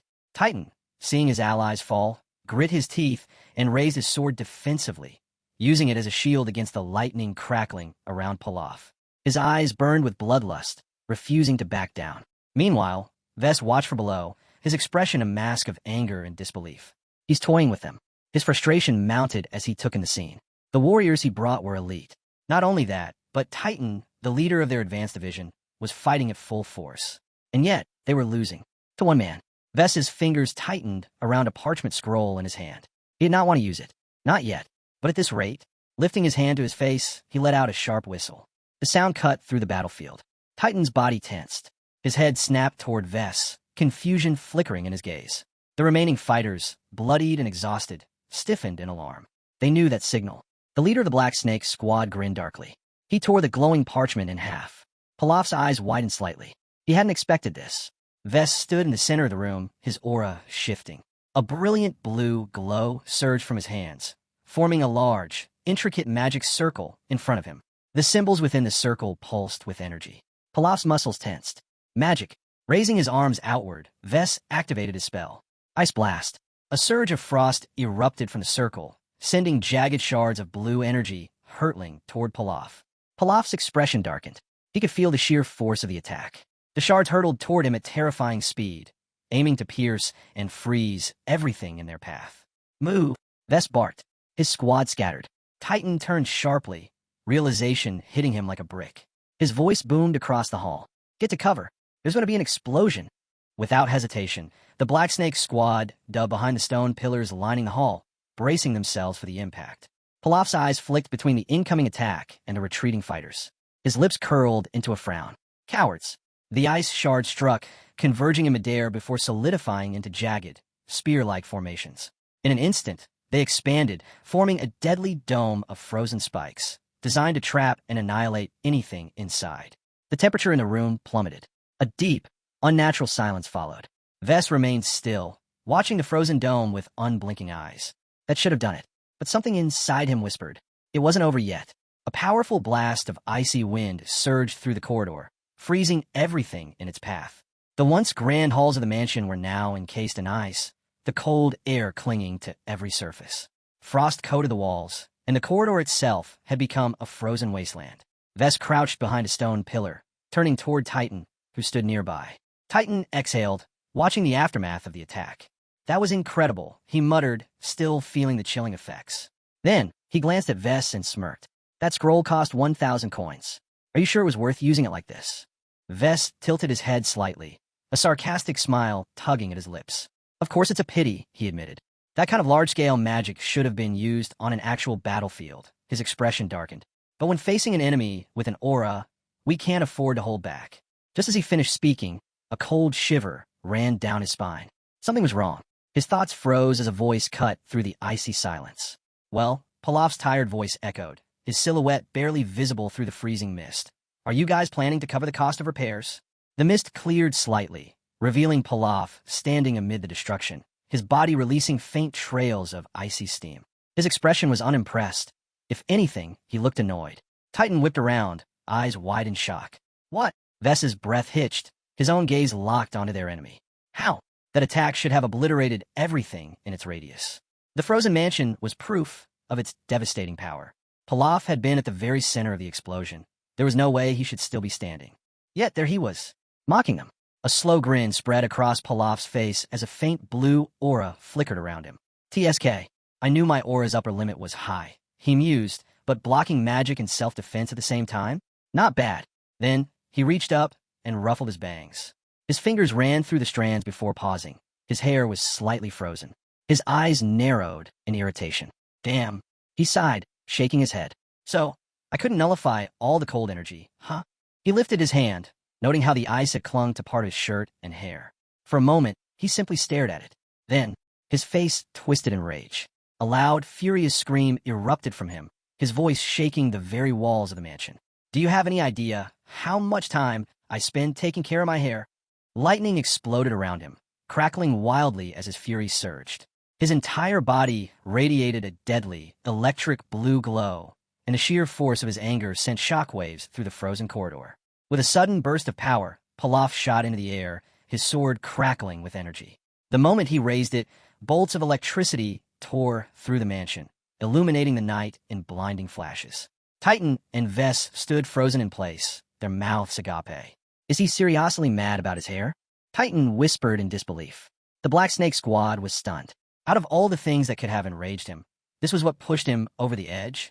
Not the ambush, not the ice magic, his hair. But before anyone could react, a torrent of lightning descended upon them. Boom! The entire mansion trembled as devastating energy engulfed the battlefield. Titan and Vess barely had time to scream before they were consumed by the onslaught. When the dust settled, the two lay sprawled across the frozen floor, smoke rising from their bodies. Their scorched forms twitched slightly, their expressions frozen in pure shock. Pilaf landed gracefully, exhaling sharply as he surveyed the aftermath. His long bangs fell over his eyes, shadowing his face. His sword still hummed with residual electricity. His gaze flicked downward. Vess and Titan lay lifeless at his feet, their bodies unmoving. Pilaf clicked his tongue. If I hadn't held back, I would have taken the entire mansion down with him. His expression turned unreadable as he glanced at the remains of the Black Snake Squad. Bodies littered the frozen floor, their numbers significantly reduced. And yet, there aren't as many corpses as there should be. Pilaf's eyes narrowed slightly. Some of them escaped. His sharp gaze darted to the far end of the corridor, an open door. Instantly, his instincts flared. Without hesitation, he turned and rushed toward it. If they're still here, they're hiding in that room. And he wasn't about to let them get away. Pilaf burst into the room, his body angled for an attack, sword at the ready. But the moment he landed, his eyes widened in shock. The massive chamber was littered with bodies. The remaining warriors dead. Pilaf's grip on his sword tightened as he took in the scene. These weren't his kills. He scanned the lifeless corpses, his gaze quickly honing in on the most disturbing detail. Each warrior had a gaping hole in their chest. A cold sweat formed on his brow. This wasn't done by a sword. His mind raced. Who could have done this? Before he could process further, a noise echoed from the far end of the corridor. Clack! The distinct sound of hooves. Pilaf snapped his head toward the source of the sound. There, in the dimly lit hallway, stood a shadowy figure. A unicorn. Immediately, his senses went on high alert. His sword crackled to life, blue lightning sparking around him as he took a defensive stance. The figure stepped forward, its silhouette fully coming into view. Pilaf's breath hitched. The creature's sleek, muscular form gleamed under the faint light. A deep, crimson-colored unicorn strode toward him, its cloven hooves clicking against the floor in measured steps. Then, recognition dawned. Sorry, his eyes widened in sheer disbelief. The unicorn smirked, before tossing its silky mane in satisfaction. Pilaf stood frozen for a moment before breaking into an amused chuckle. So that's what happened. He pointed at the fallen warriors, his expression curious. Don't tell me you did this? Sorry, still in unicorn form, gave a smug nod. Before Pilaf could react, the door behind them suddenly swung open. Mr. Pilaf.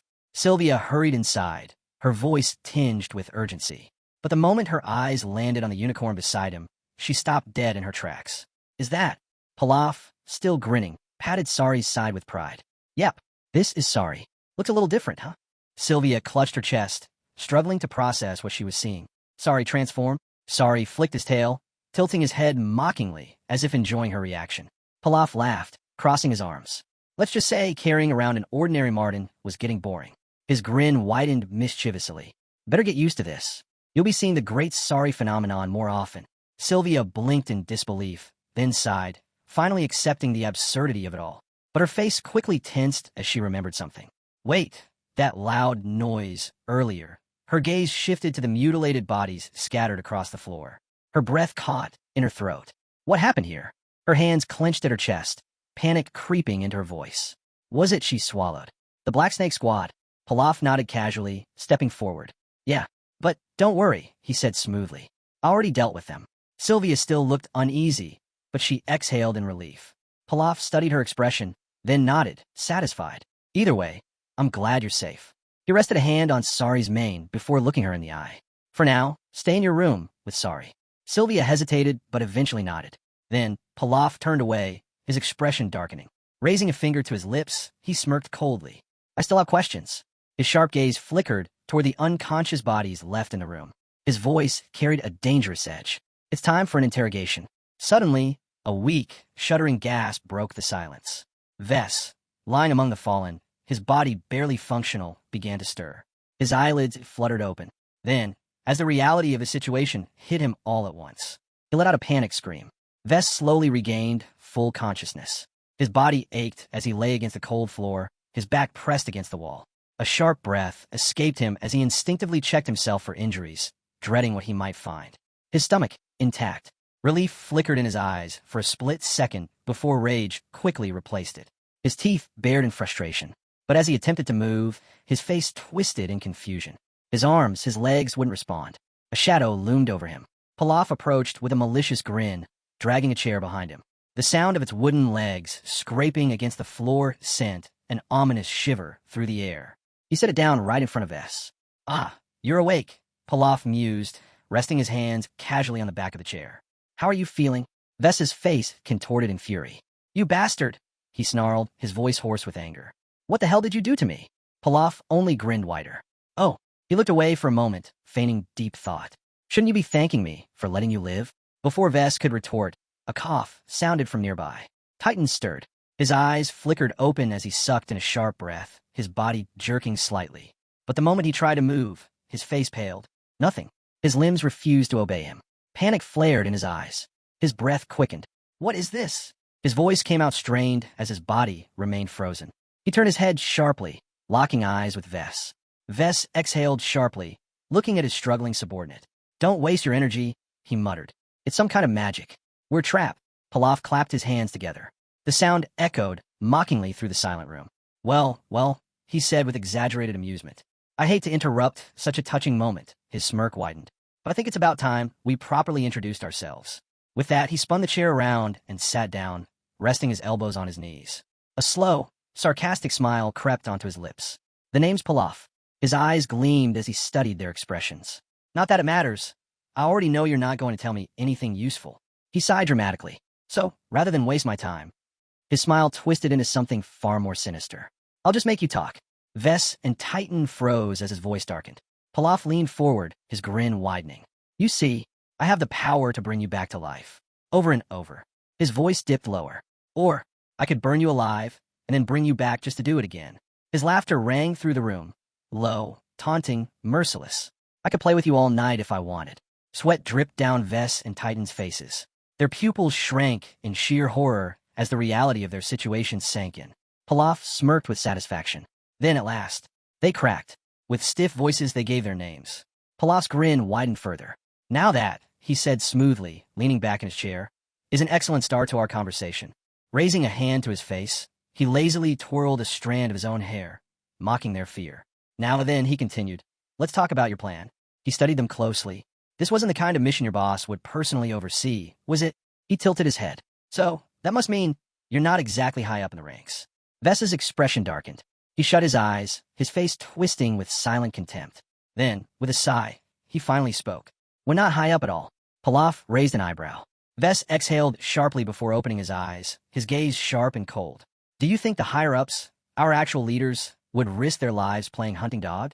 Would they personally fight someone with an aura?" Pilaf's smirk faltered. For the first time, a flicker of doubt crossed his face. He crossed his arms, narrowing his eyes. "Were they saying?" Vess scoffed. "We weren't here on some grand mission. We were discarded." Titan nodded grimly. "Thrown away," he muttered bitterly. "The new boss didn't need us anymore." Pilaf's gaze sharpened.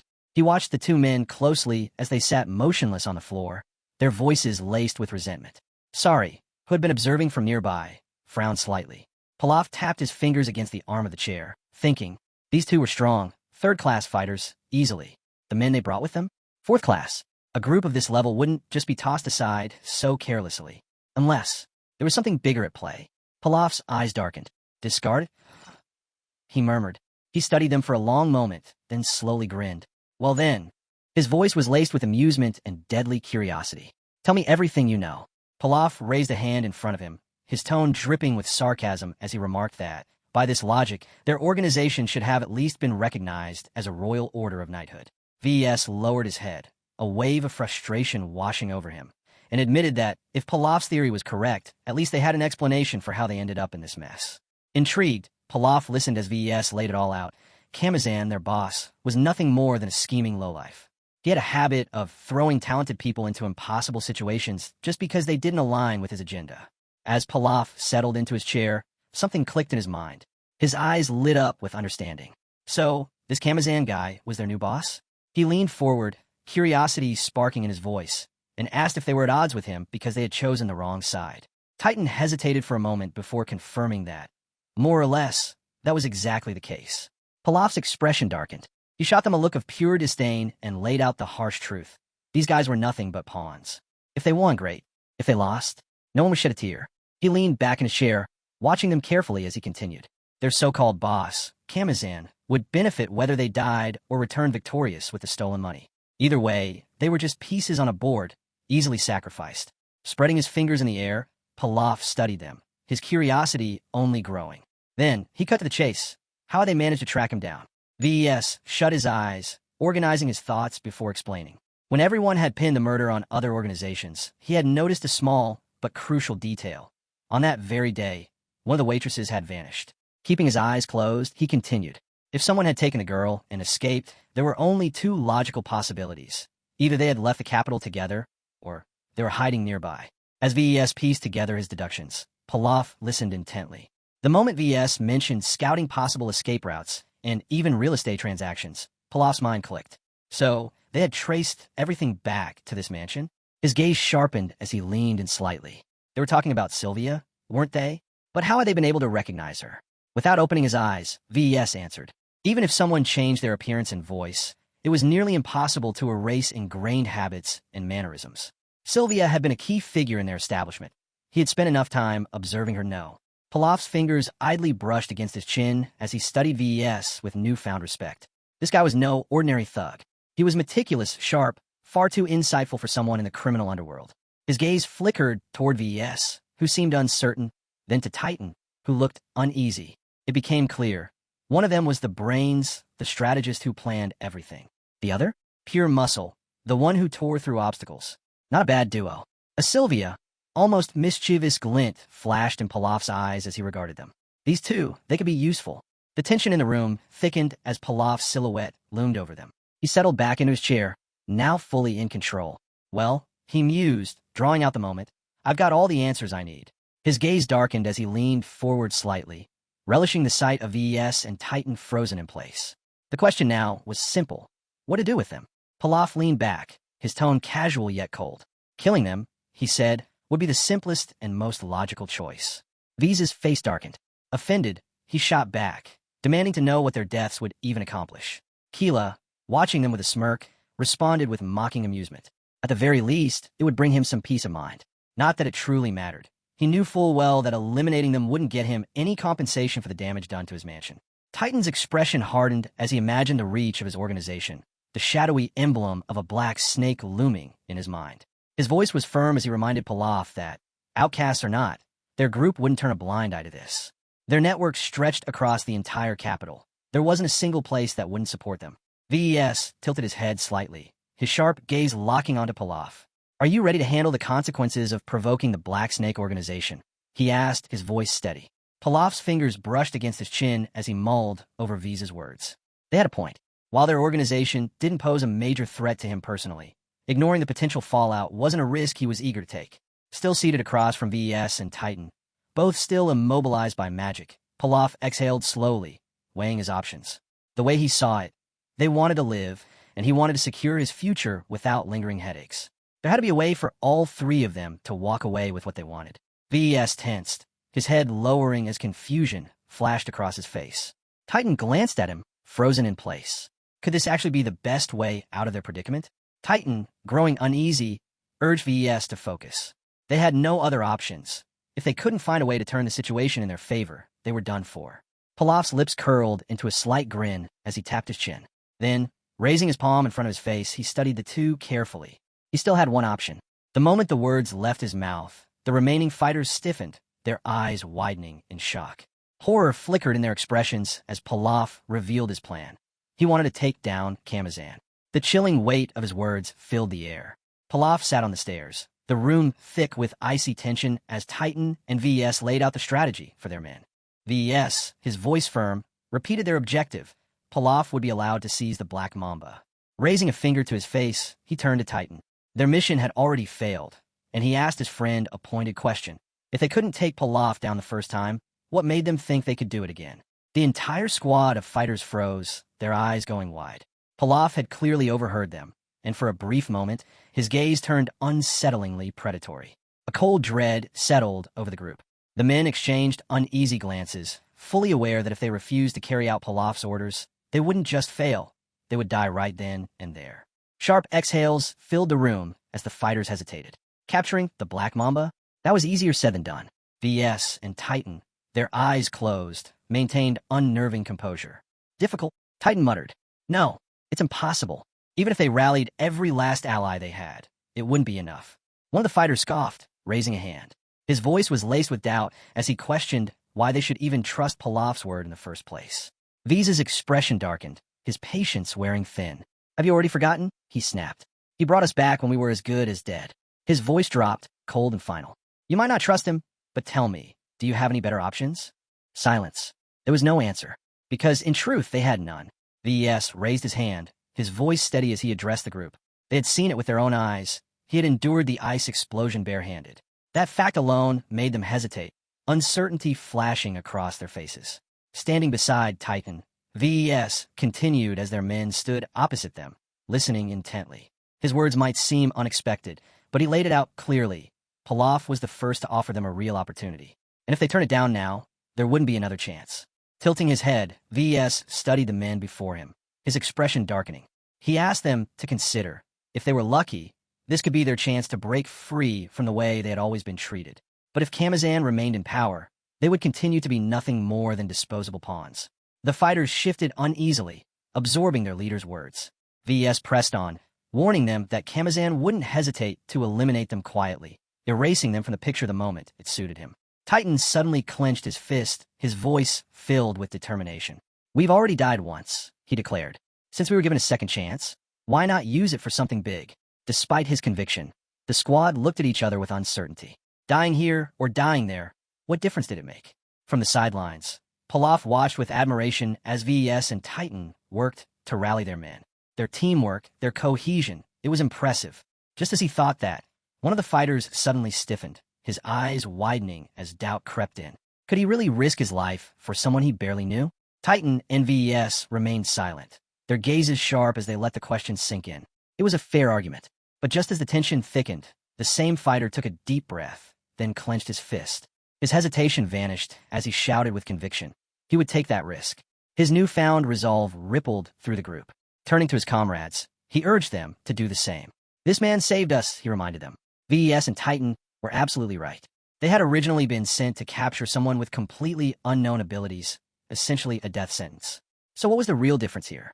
Another fighter, looking at the situation from a different angle, spoke up. They were the key players in this operation. As long as they were standing, Kamazan's so-called rule was meaningless. He could only be a leader if they allowed him to be. Inspired by their own words, the squad erupted in agreement. Their determination surged as they faced VES and Titan, their decision clear.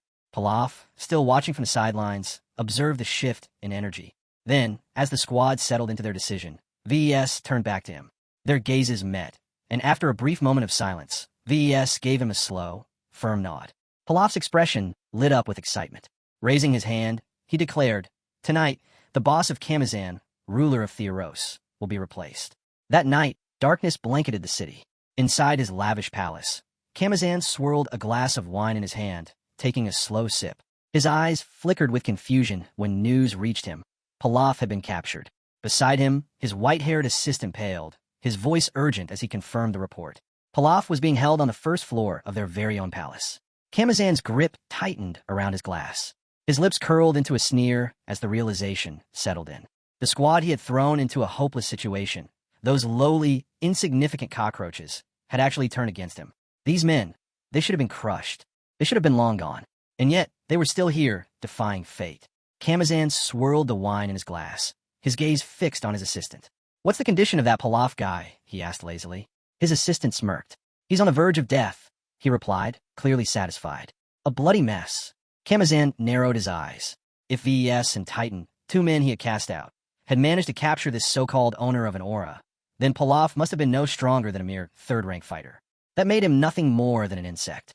He set his wine down, his voice turning sharp. "Chain him up. Restraints, handcuffs, bind him so tight he won't be able to breathe. Then bring him to me." His assistant bowed slightly. "Understood. I'll take a few skilled men with me, just in case." "Do it," Kamazan said dismissively, raising his glass once more as his assistant turned and left the room. Taking a slow sip, Kamazan gazed off to the side, his arrogance palpable. No matter how things played out, these fools would all end up dead. If Pilaf had been caught so easily, then he was nothing but a weakling. The clanking of iron echoed through the dimly lit corridor. Pilaf, shackled and drained, trudged forward. His wrists were bound tightly in thick chains, and exhaustion weighed down his every step. Flanking him on either side, Titan and VES escorted their captive straight into the office of their detestable boss. Inside, Kamazan sat comfortably behind his grand desk, his eyes filled with smug satisfaction as he took in the sight before him. His fighters stood around the room, their gazes locked onto the new arrival. His assistant stood nearby, watching closely. Kamazan's lips curled slightly. "I don't recognize your face," he said, tilting his head. "Where exactly do you come from?" Silence lingered for a moment before Pilaf, standing between the two formidable fighters, let out a small sigh. His face was weary, but his voice remained steady as he said his name. Kamazan's expression darkened in an instant. His voice turned sharp, demanding, "Where is the stolen money?" Pilaf, still bound in iron, raised his tired gaze and exhaled. "You shouldn't consider that money yours," he stated calmly. "It belongs to Hape." A cold tension filled the room. Then, with a defiant glint in his eye, Pilaf smirked and added, "So, until he comes to collect it, it's still mine." Kamazan's jaw clenched. His glare turned lethal. "You're a delusional fool," he spat. Lifting a hand, he gestured toward the insignia of the Black Snake organization behind him. His voice rang with authority. "That money belongs to this organization, and this organization belongs to me." Titan and VES stood still, unmoving beside Pilaf. Kamazan's gaze flicked to VES, his voice laced with suspicion. "VES, where's the money you were supposed to bring?" VES gave a single, slow shake of his head. Kamazan's face twisted with rage. "What the hell is that supposed to mean?" he snapped. "Why are you shaking your head like some lunatic?" His patience snapped. He slammed his palm against the desk, the sharp sound echoing through the room. "Stand at attention, VES. Speak properly when addressing your boss." A small grin played on V's lips. His voice was casual, almost mocking. "I never do anything pointless," he mused. "And there's no point in having a conversation with a corpse." Kamazan's expression froze. His mind barely processed the words before he barked. "What did you just say?" VES glanced away, his indifference cutting deeper than any insult. The fighters in the room exchanged uneasy glances, realization dawning upon them. This was it. The plan was already in motion. Pilaf closed his eyes, his expression unreadable. VES stood firm, his gaze shifting ever so slightly as he silently acknowledged the inevitable. No one in this room was leaving alive. Despite his battered appearance, Pilaf smirked. "That's great news," he muttered. Then, in an instant, his entire body pulsed with raw magical energy. With a swift motion, he shattered the handcuffs, binding his wrists. The heavy chains followed, snapping apart like brittle twigs. As he stepped forward, unbound and completely free, his gaze darkened with contempt. Around the room, the fighters stood frozen, their jaws slack with shock. How had he broken free so easily? Kamazan, still seated, stiffened as a cold sweat ran down his back. His fingers tightened around his wine glass, his mind racing. Pilaf's eyes locked onto him, his aura surging with murderous intent.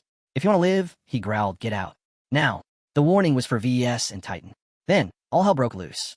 With a powerful swing, Pilaf lashed out with the broken chain still dangling from his wrist. It cut through the air like a blade, tearing a brown-haired man clean in half. Blood sprayed violently across the room. Another man barely had time to react before he was struck down, his body crumpling in a pool of red. A dark-haired fighter let out a tortured scream as the chain slashed deep into his chest. Pilaf moved like a storm. The blonde fighter wielded the chain Mercil, striking down enemies left and right. With a sharp pull, he sent it whipping through the air, cutting through flesh and bone. Bodies collapsed around him. No one had a chance to fight back. A sharp gasp cut through the chaos. Kamazan's eyes widened in disbelief. A man with a bandaged left eye watched the massacre unfold, his instincts screaming that something was very wrong. From the start, he had sensed something off about this aura. But now, seeing the destruction, his stomach twisted with unease. Without hesitation, he lunged at Pilaf from behind, dagger in hand. Pilaf's eyes flickered with alarm. Kamazan, watching from a distance, grinned wickedly. This was his chance, but Pilaf was faster. Just as the blade neared his back, he dodged, spinning out of reach. His gaze locked onto the chains, still wrapped around his arm. The next second, they were around his attacker's neck. The man gasped, his hands clawing desperately at the metal constricting his throat. Pilaf's smile turned eerie, almost deranged. He watched the man's frantic struggle with a twisted amusement. "You know," he murmured, tightening the chains, "thanks to you, I'll be able to absorb the Black Mamba." Kamazan's face drained of color. Breathless, he stammered, "W8. Pilaf didn't listen. With a sharp tug, the chain snapped tighter. A final, choked gurgle left the man's lips before he went still. Silence. The two men still standing in the room, VS and Titan, stood in stunned disbelief. Pilaf exhaled slowly, wiping blood from his face as he surveyed the room of corpses around him. His expression remained calm, almost indifferent. Then, as if sensing something, he turned his gaze toward the entrance. "Come in," he called out. A presence hesitated outside before stepping in. Pilaf tossed aside a bloody towel and leaned forward. "What's the situation downstairs?" The new arrival swallowed before answering. "Everyone still loyal to Kamazan has been taken care of. The rest, the undecided ones, we've got them locked up." Pilaf nodded approvingly. "Good. Finish everything before sunset." His subordinate hesitated, but nodded quickly. "Understood." Pilaf leaned forward, resting an elbow on his knee, his mind already moving to the next step. Brel's gambling establishments, the trade association, and the smuggling network, he mused aloud. None of them matter much. One of his men hesitated before speaking. "The smuggling network is still sticking to the previous boss," he admitted. "But Titan used to be one of them. If he speaks to them, we might be able to sway them to our side." Pilaf stroked his chin, considering the possibility. "And the trade association?" His subordinate shifted uncomfortably. "They never liked Kamazan." A slow smirk formed on Pilaf's lips. "Perfect. The unreasonable demand for repayment had dragged on for too long."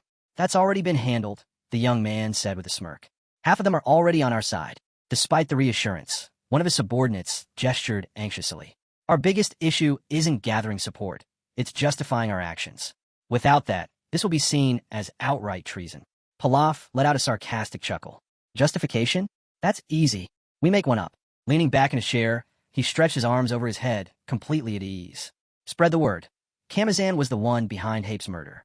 He hired the owner of the aura to do his dirty work, and we uncovered the truth during our investigation." He dropped his hands casually. "Let them draw their swords over it." His subordinate blinked in surprise before nodding. "That actually makes sense. If we go with this, we can get Brel on our side." Pilaf's smile widened. "Exactly. And once that happens, the gambling dens will be isolated. They'll have no choice but to wave the white flag." A muscular, dark-haired man raised a hand hesitantly. "But do you really think the other organizations will buy that story?" Pilaf shot him a sharp glance. "Tell me, how do you think I was caught?" The subordinate hesitated.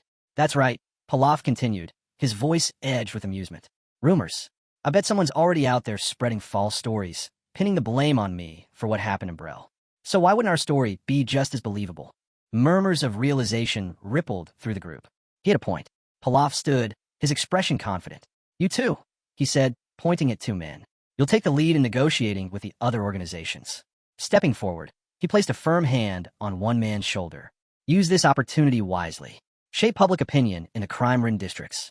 The people want a villain to blame. Give them one." His voice was steady, but his eyes gleamed with intent.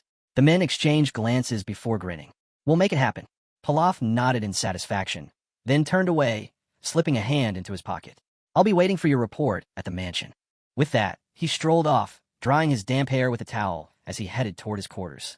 As he walked, he couldn't help but wonder what kind of riot had erupted in the dead of night. Regardless, it didn't matter.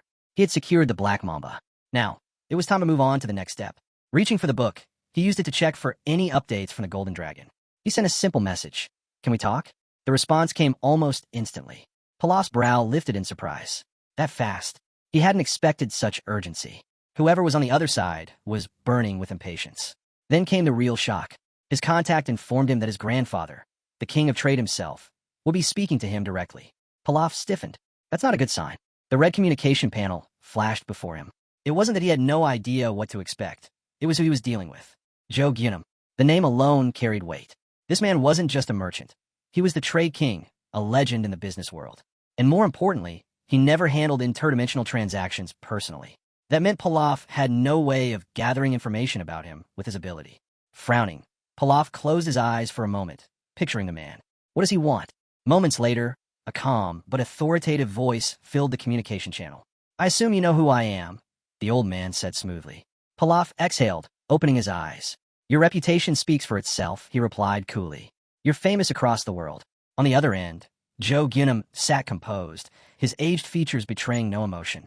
Meanwhile, next to him, his grandson shifted uneasily in his seat. Pilaf leaned forward slightly, his tone unwavering. "I've already started my investigation, and I don't think you'll like what I found." He mentioned that he was familiar with the head of the Great Mountain Healthcare Center. At this, Joe Gyunum lowered his head, acknowledging that it wasn't bad.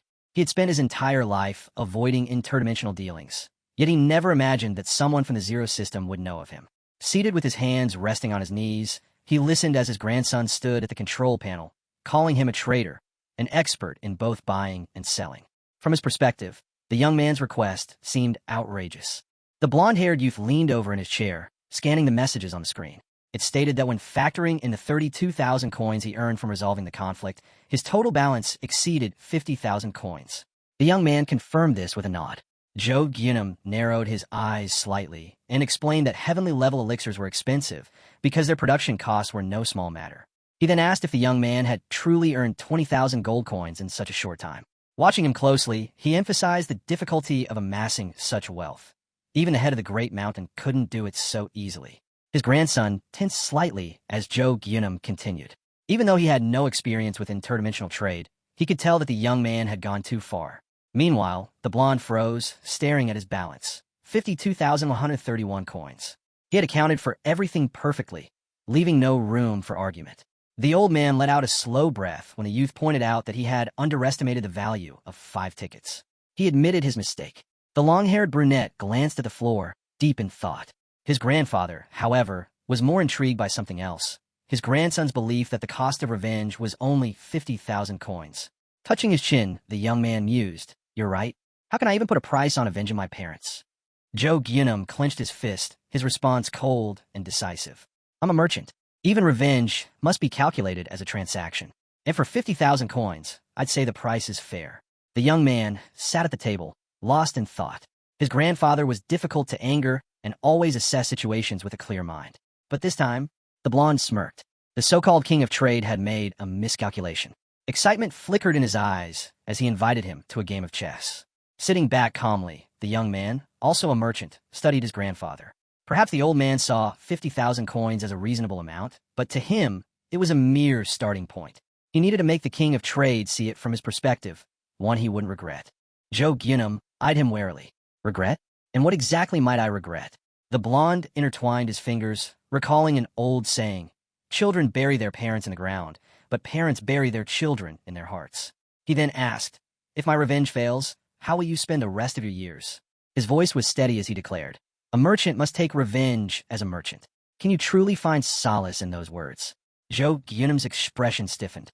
His grandson's words struck deeper than expected, leaving him momentarily speechless. The young man smiled, victorious. With the arrival of the king of trade into the conversation, one thing had become clear. This wasn't just about him. Revenge wasn't an individual pursuit. It was the unfulfilled wish of an entire family. And in the end, the ones who would regret it wouldn't be him. Joe Gyunum closed his eyes, lost in thought, while the young man confidently wrote his message. He was the only one who could provide what they needed. Despite his reluctance, the old man finally asked what his terms were. The young man clenched his fist, a victorious smile playing on his lips. He had pushed just hard enough to turn the tide in his favor. All it took was persistence. Folding his hands together like a strategist planning his next move, he knew this wasn't about wealth or possessions. His true aim was trust. Joe Gyunum stroked his beard, studying the blonde-haired youth. At first glance, he had seemed like just another profit-hungry merchant. But now, curiosity kept him listening, even as the young man continued to push for more. Turning to his grandson, he instructed him to relay his words. The grandson nodded and listened intently as Joe Gyunum dictated. "The Gold Trade Association does not engage in dimensional trade. I will not establish a new business just for the sake of report tickets. That is my decision." Closing his eyes, Joe Gyunum considered the situation. This stock trader is far too greedy. He had already been offered a heavenly level deal. Why couldn't he just be satisfied with that? Instead, he had the audacity to propose an exclusive trading contract with the Gold Association. If they entered the dimensional trade, it would send shockwaves through the entire market. He imagined mountains of gold coins raining down, realizing just how ambitious this young man was. He wanted to be the sole intermediary, profiting from every transaction. It was an outrageous display of boldness. His grandson observed him carefully before speaking again. "The stock trader has made a different offer. He's asking for a condition to be met in exchange for a certain action." Joe Gyunum remained silent, signaling for him to continue. Raising 2 fingers, the grandson hesitated before announcing, "He wants an investment of 200,000 coins." The old man's eyes widened. "How much?" The long-haired youth quickly explained. He's willing to pay the entire amount back, with interest. He's not asking for a handout. The king of trade frowned. And why should I trust him? His grandson, clearly nervous, added, he's only asking you to sign a contract that guarantees the exchange. Joe Ginam raised his hand, his expression unreadable. What kind of trading ability does this boy have? Blindly investing everything could lead to ruin. Before he could finish his thought, his grandson's eyes widened in shock as he pointed to the screen. The blonde sat back confidently. I know how to eliminate that risk. Joe Ginam's patience wore thin. What nonsense are you talking about? Suddenly, countless red notification windows flashed before them, announcing the acquisition of a new skill, client negotiation. The young man closed his eyes, wincing. The knowledge surged into his mind as if it had been forcibly implanted. Then just as quickly, it settled. He wiped the sweat from his forehead, letting out a slow breath. It's done. He opened his eyes and then asked, does this mean the person I acquired this knowledge from can no longer use it? Joe Ginam's expression turned serious. That knowledge belonged to one of my subordinates, someone who was there when I took my first steps in trading. A shiver ran through the room. Aruin, standing nearby, swallowed hard before murmuring, at the very least, he should be thanked. The old man closed his eyes, and with a sense of peace, spoke calmly. There's no need for that, he said. I kept him here against his will, when all he wanted was to return to his village and raise his grandchildren. The two merchants sat across from each other, the conversation taking a more solemn turn. With a hint of regret, the gray-haired man continued. Now he'll finally be able to do just that. It's a shame he will become just another villager. But if his abilities live on in other dimensions, then I can only be grateful for it. He reassured them that he would always take care of his people and that his former subordinate would never be left with feelings of regret. The young man nodded in agreement, then gestured slightly as he clarified, the trade association doesn't engage in dimensional trade. So, how did you manage to organize the shipment? Just then, a notification appeared in front of him. There were no restrictions on individual transactions. That meant such deals were possible, as long as the association's name wasn't used. A smirk crossed his face as he touched his chin, pleased with the insight he had gained directly from the king of trade himself. The transaction agreement and his updated balance were displayed before him. Joe Ginam closed his eyes and said firmly, I have fulfilled every demand. I've even made concessions. Now, you are bound by your promise to assist my grandson. The blonde nodded. I'll provide the goods needed for revenge over the next 3 years. Joe Ginam frowned slightly, still trying to understand how he, once the king of trade, had ended up negotiating such terms with a mere stock trader. Finally, the old man stood under the watchful gaze of his grandson. In that case, we have an agreement. If the contract is used wisely, it will be of great benefit to you. The blonde smiled. I look forward to working together again. Joe Ginam didn't respond. He simply turned and walked away. As he left, the long-haired youth stood and watched him go. One day, a good day will come for us, he murmured. The grandson wasted no time, immediately preparing a list of necessary supplies. A notification popped up, pinning the list to his screen. He stared at the numerous open windows before him, noticing something unusual. Every single one of the 5 requested items originated from the 5th world of Murim. They all had one thing in common. Resting his cheek in his hand, he read through the details. Their phase belongs to transcendental martial arts. His mind conjured up the silhouettes of his future opponents.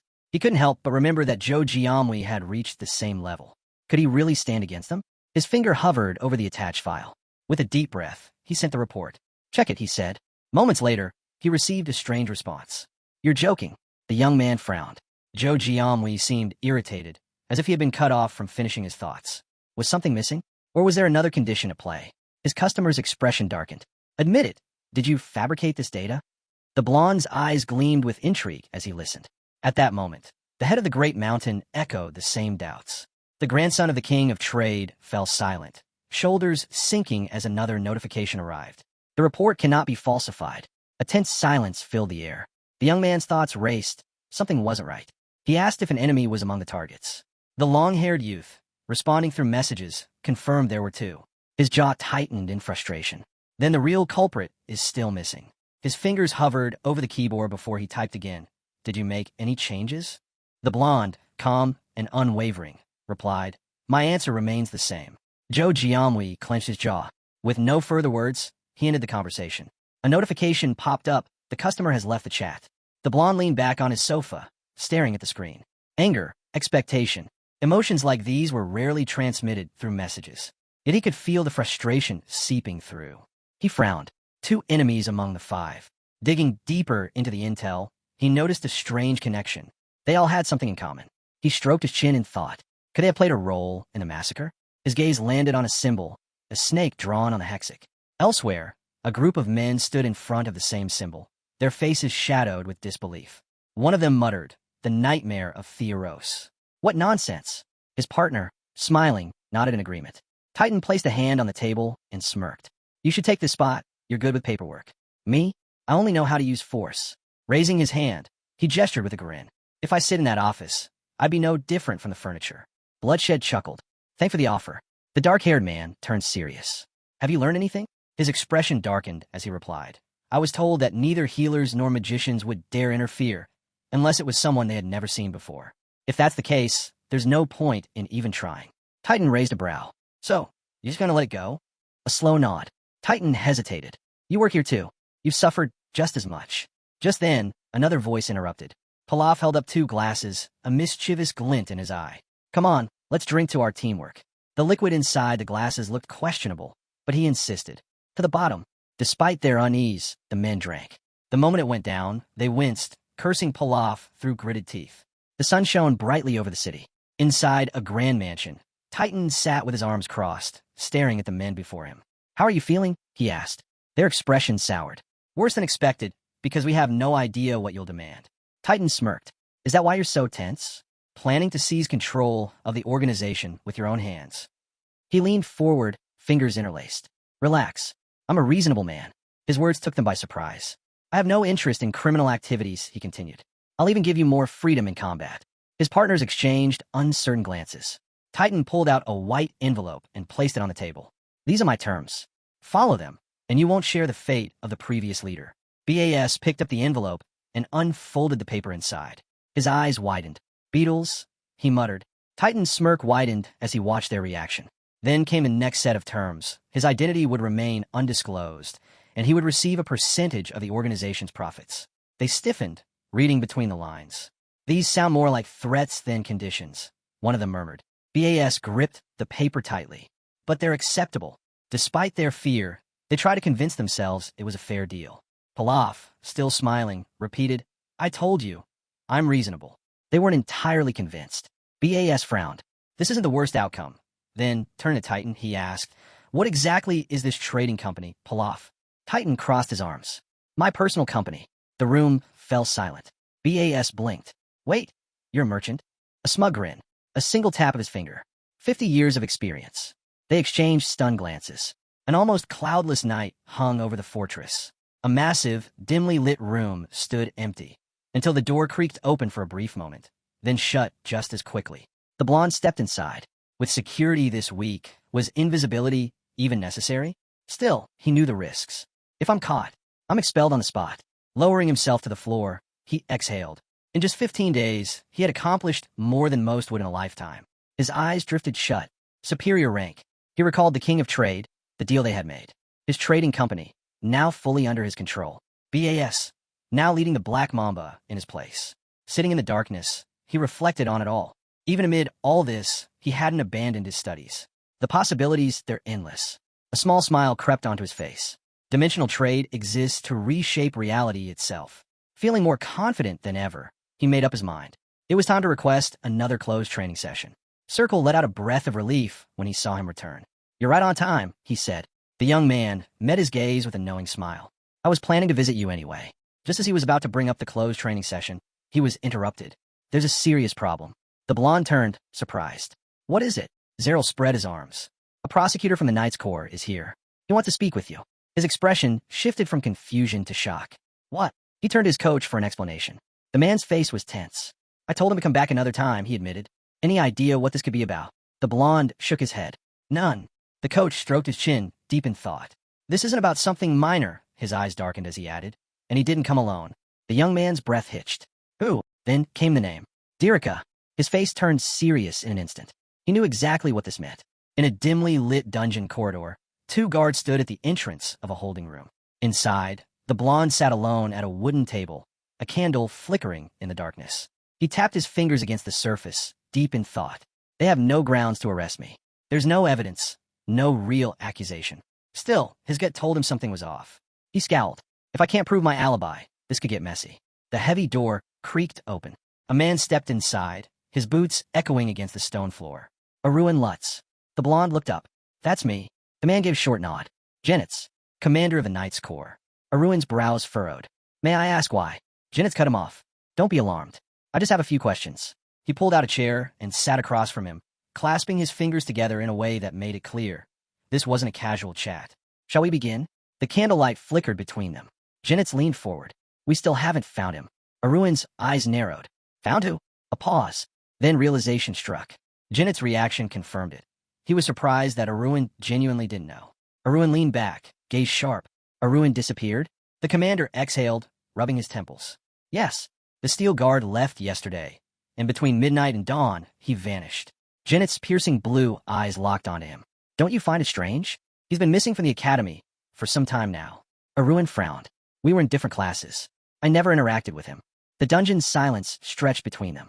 The candle on the table flickered, casting long shadows against the stone walls.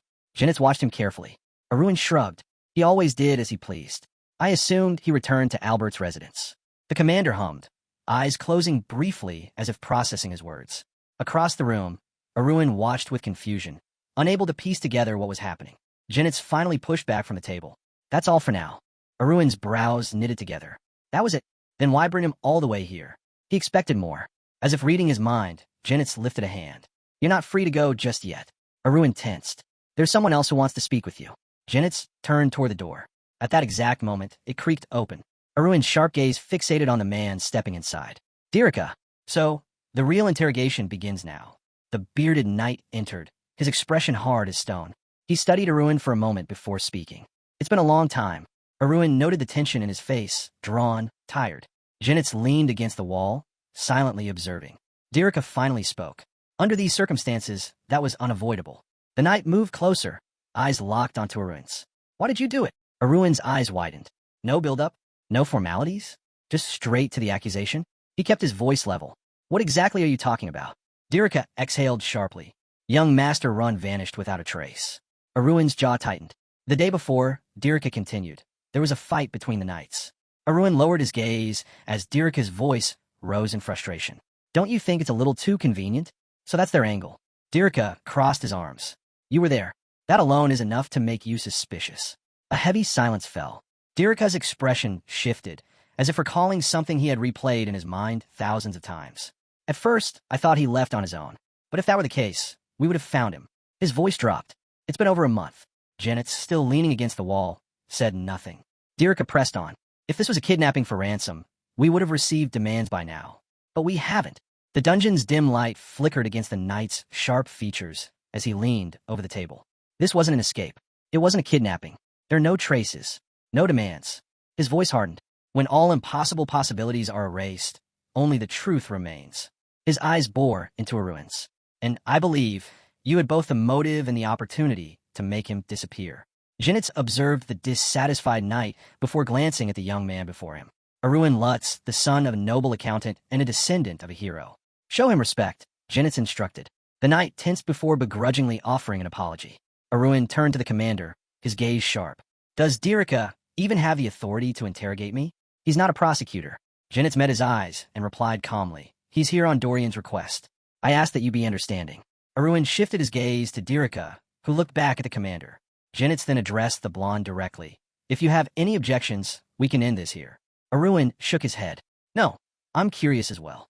With that, he raised his hand and spoke. Then tell me, what's my motive? He leaned forward. We live in a world where people get killed just for looking at someone the wrong way. His eyes narrowed at Dirika. Do you have anything beyond speculation? Any evidence at all? Dirika's expression darkened. The night the young master disappeared, the Steel Guard security detachment stopped in a village, a mere day's travel from the academy. Lifting his gloved hand, he continued. Everything pointed to Run heading there, no matter the circumstances. Aruin exhaled. That's because sleeping out in the open is uncomfortable. Simple as that. Genitz, standing behind Dirika, smirked slightly. He's not wrong. Sleeping on the ground is miserable. Even I'd choose a bed if I had the option. Dirika frowned, but didn't argue. Fine, let's move on. He crossed his arms. The villagers confirmed the security detachment stayed there from night until morning. Genitz's gaze hardened. That alone isn't enough to convict anyone. There are too many similar cases. Dirika nodded, but added, there was a crucial inconsistency in their testimonies. Turning to Aruin, he said, one of the squad members used a private room and never left until dawn. His gaze settled on Aruin. Eyewitnesses claim it was you. Aruin hunched slightly, lowering his head. He came prepared. For a brief second, he considered applauding him. But even with this, wasn't enough to pin anything on him. Janet's, leaning against the wall, finally spoke. Let's say Run returned to the academy, then disappeared again. What then? Dirika turned to him. That's exactly what happened. The commander sighed, crossing his arms. Run was a middle-class cadet. Even he wouldn't have been able to pull this off alone. Janet's sharp gaze met Dirika's. You tested this theory, didn't you? Dirika nodded, barely managed to replicate it. The commander turned away, rubbing his temples. So it's possible, but you still don't know how he bypassed the guards. Dirika frowned. The academy's outer walls are low. If someone planned it right, getting in and out unnoticed after midnight wouldn't be difficult. Janet's closed his eyes. Then you're saying Run even managed to fool Khan's subordinates? Dirika gave him a pointed look. That's my belief. Janet's exhaled, shaking his head. Dirika, you're chasing speculation. He straightened. Take a break. You're getting too caught up in this. Dirika stood, turning to Aruin. Why didn't you just ask for a favor? Aruin raised a brow. What? Dirika shoved the table aside, his eyes burning with suspicion. I need to check something. Sitting back down, he stared Aruin down. You're hiding something? Aruin looked at him, unimpressed. Hiding what exactly? Dirika's eyes flickered with intensity. You're 16, yet there's no way you're just a regular cadet. Aruin remained silent. The knight's brows furrowed. Ever since our first meeting, I could feel something from you. Janet's expression hardened. Dirika's voice grew sharper. You should be at first rank. Janet's breath hitched. Is he really accusing Aruin of that? To him, Dirika's accusations against the Steel Guard family were already ridiculous. But now this? Blue eyes flickered toward the knight. Janet sighed, finally speaking. This could turn into a conflict between noble houses. Dirika remained unfazed. Janet's tone turned colder. Mana isn't something you can just place into another body. At that moment, Aruin stood and bowed slightly before the commander. Then check me. Janet's and Dirika both froze. But first, Aruin continued, lifting his gaze. Let's get one thing clear. His voice sharpened. You've insulted me by accusing me of being involved in Khan's disappearance. Dirika clenched his fists.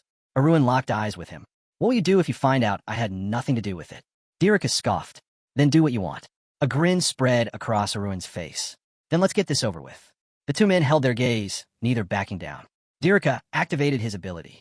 For a tense moment, silence filled the room. Then, slowly, the knight's expression changed. His shoulders drooped slightly. He let out a breath and stepped back. Aruin watched him closely.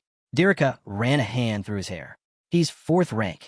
A heavy silence settled over the room. Janet's exhaled. Then that settles it. Dirika said nothing. He only clenched his fists in frustration. Aruin simply smirked. Checkmate. A bead of sweat ran down Dirika's tense face. His anger was evident. He couldn't comprehend where Aruin's excess mana had disappeared. Meanwhile, Aruin watched as Dirika's eyes widened in shock. You'll never find it, Aruin stated calmly. Not unless you understand the existence of the first system and the martial arts techniques unique to it. Dirika's gaze locked onto him, but Aruin remained unfazed. His rank 1 mana was hidden, sealed within specific blood vessels, existing in a space beyond ordinary perception. He stood before the knight with quiet confidence. The 100-year-old internal energy, Thype, stored in the lower abdomen. It's nothing compared to the mana of the heart. As Dirika infused mana into Aruin's body, Janet's observed closely, monitoring every reaction. The two men stared at each other, their hands slowly parting. Janet's finally spoke. Well, what's the result? With his back turned to the commander, Dirika exhaled. His rank is 4th class, close to 3rd. Janet's brows lifted in surprise. A freshman, already reaching that level. He turned to Aruin, eyes sharp with curiosity. Then tell me, how did you manage to get into the middle class of the academy? Aruin's lips curled slightly. I've recently achieved a few milestones. Janet's crossed his arms, admitting, I was already surprised that a freshman in middle school had a close practice. Glancing at Aruin, who stood relaxed near the wall, the commander added, I hope your father will be proud of you.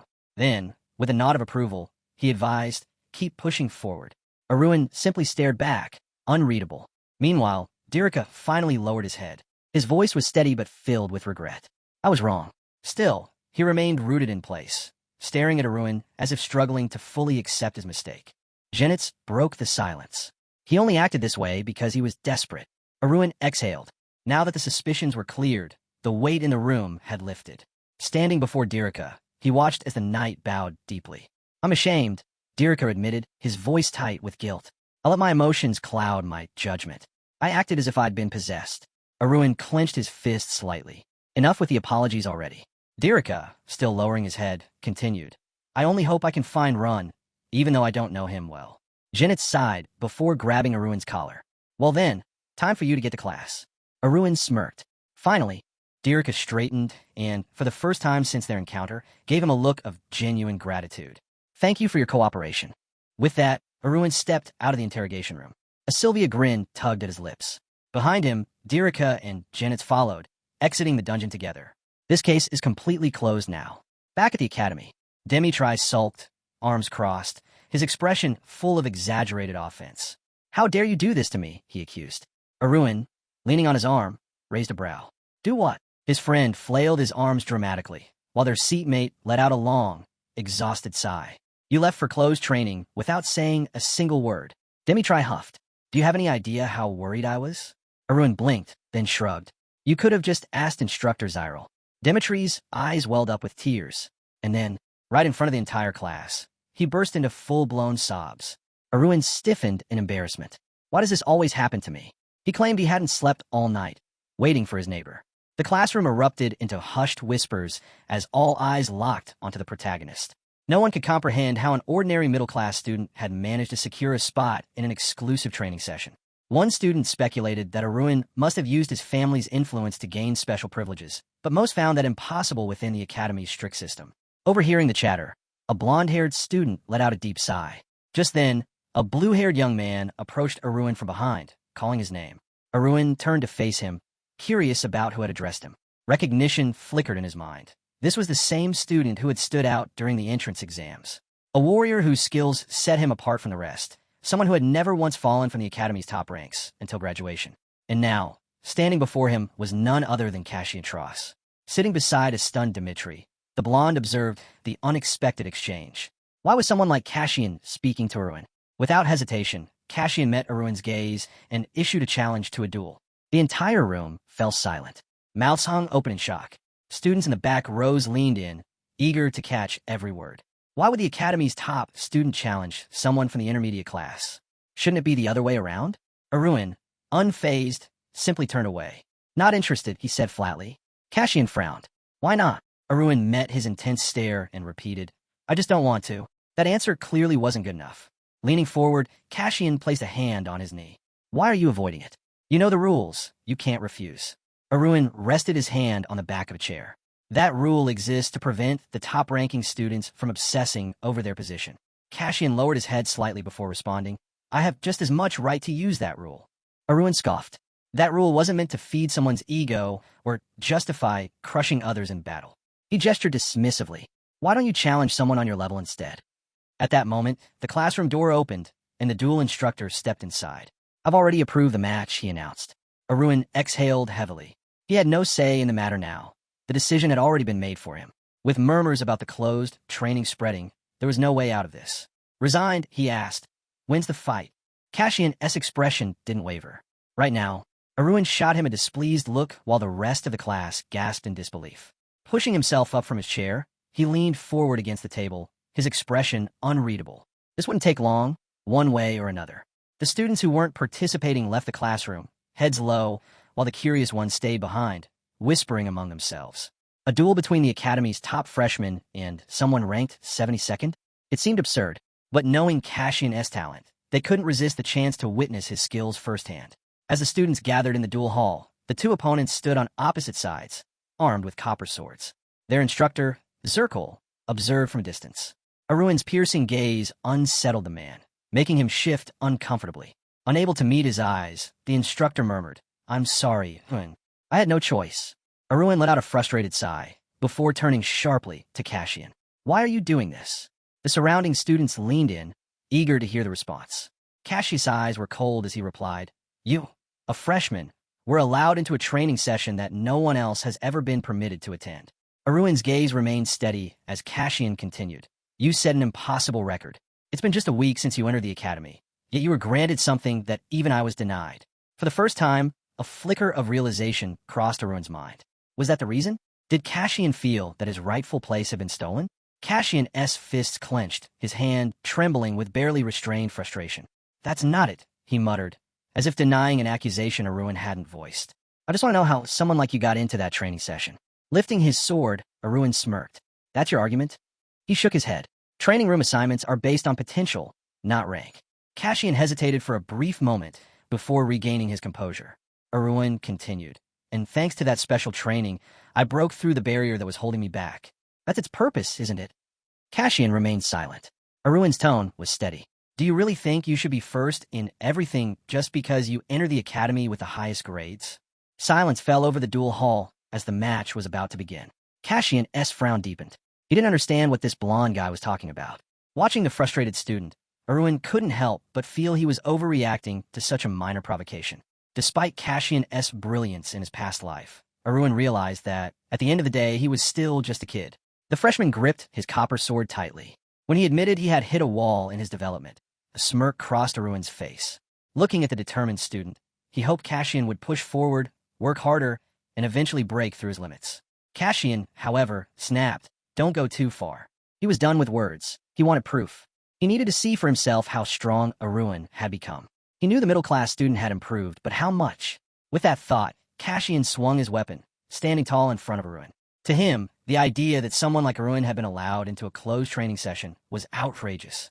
Their swords clashed, eyes locked in focus. As Cassian began using his abilities, gasps rippled through the onlookers.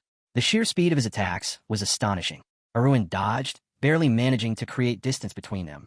His opponent was a real genius. There was no doubt about that. Then, in a flash, Cassian leaped into the air, sword poised to strike.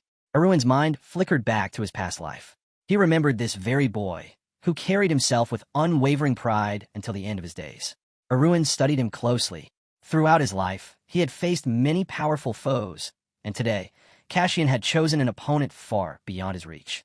Raising his copper sword defensively, Aruin watched as the blue-haired student charged forward. In Cassian's eyes, Aruin was nothing more than an insignificant obstacle in his path. But when he struck, Aruin deflected the blow effortlessness. A bead of sweat rolled down Cassian's face. Frustrated, he demanded, "How long are you going to keep defending?" Aruin simply frowned, observing his opponent. Cassian was clearly irritated that he hadn't been able to end this in a single strike. Lifting his sword, Aruin pondered the situation. He couldn't defeat Cassian, at least not in the eyes of the academy. His rank was too low. Should he allow himself to lose and be shattered, or aim for a draw? Then something caught his eye. His gaze flicked to the cracked wall behind him, where a deep mark had been left by Cassian's last attack. A realization hit him. Cassian's mana control was still flawed. He unleashed power perfectly, but lacked precision. Cassian attacked again, swinging his sword with renewed force. Aruin dodged at the last second, narrowly avoiding the strike. He soared to the side, landing smoothly, eyes locked onto his breathless opponent. Lowering his sword, Aruin clenched his fists. Cassian's eyes widened. "What are you doing?" Resting his sword over his shoulder, Aruin spoke calmly. A true knight controls strength with gentleness, overcomes weight with lightness, and counters speed with slowness. Cassian's gaze sharpened. The surrounding students murmured. Many had heard these words before. It was a common philosophy, but most believed that power and speed were the keys to victory. Aruin lowered his head slightly. Cassian, still confused, asked, "And what's the rest of the lesson?" Aruin gave him a measured look. "There's nothing more. That's all my father said." Cassian's brows furrowed. Was Aruin talking about Levadon? Aruin tightened his grip on his sword once again. He didn't need to say more. He showed me with his actions. Suddenly, Aruin extended his sword straight toward Cassian's face. The tip hovered just inches away, stopping with perfect control. The blue-haired student's eyes widened in shock. Anger flared in him instantly. With all his strength, he smacked Aruin's sword away, his expression darkening. "You're toying with me," he accused. But something was off. Holding his weapon, Cassian realized he hadn't felt the impact of his strike. Had he truly hit Aruin's sword? He had been certain of it. A slow smirk formed on Aruin's face. Pointing his sword at his stunned opponent, he locked eyes with him. Cassian's teeth clenched in fury. He lunged forward, attacking with everything he had. But at that same second, Aruin raised his hand, shifting his sword aside effortlessly. Sylvia.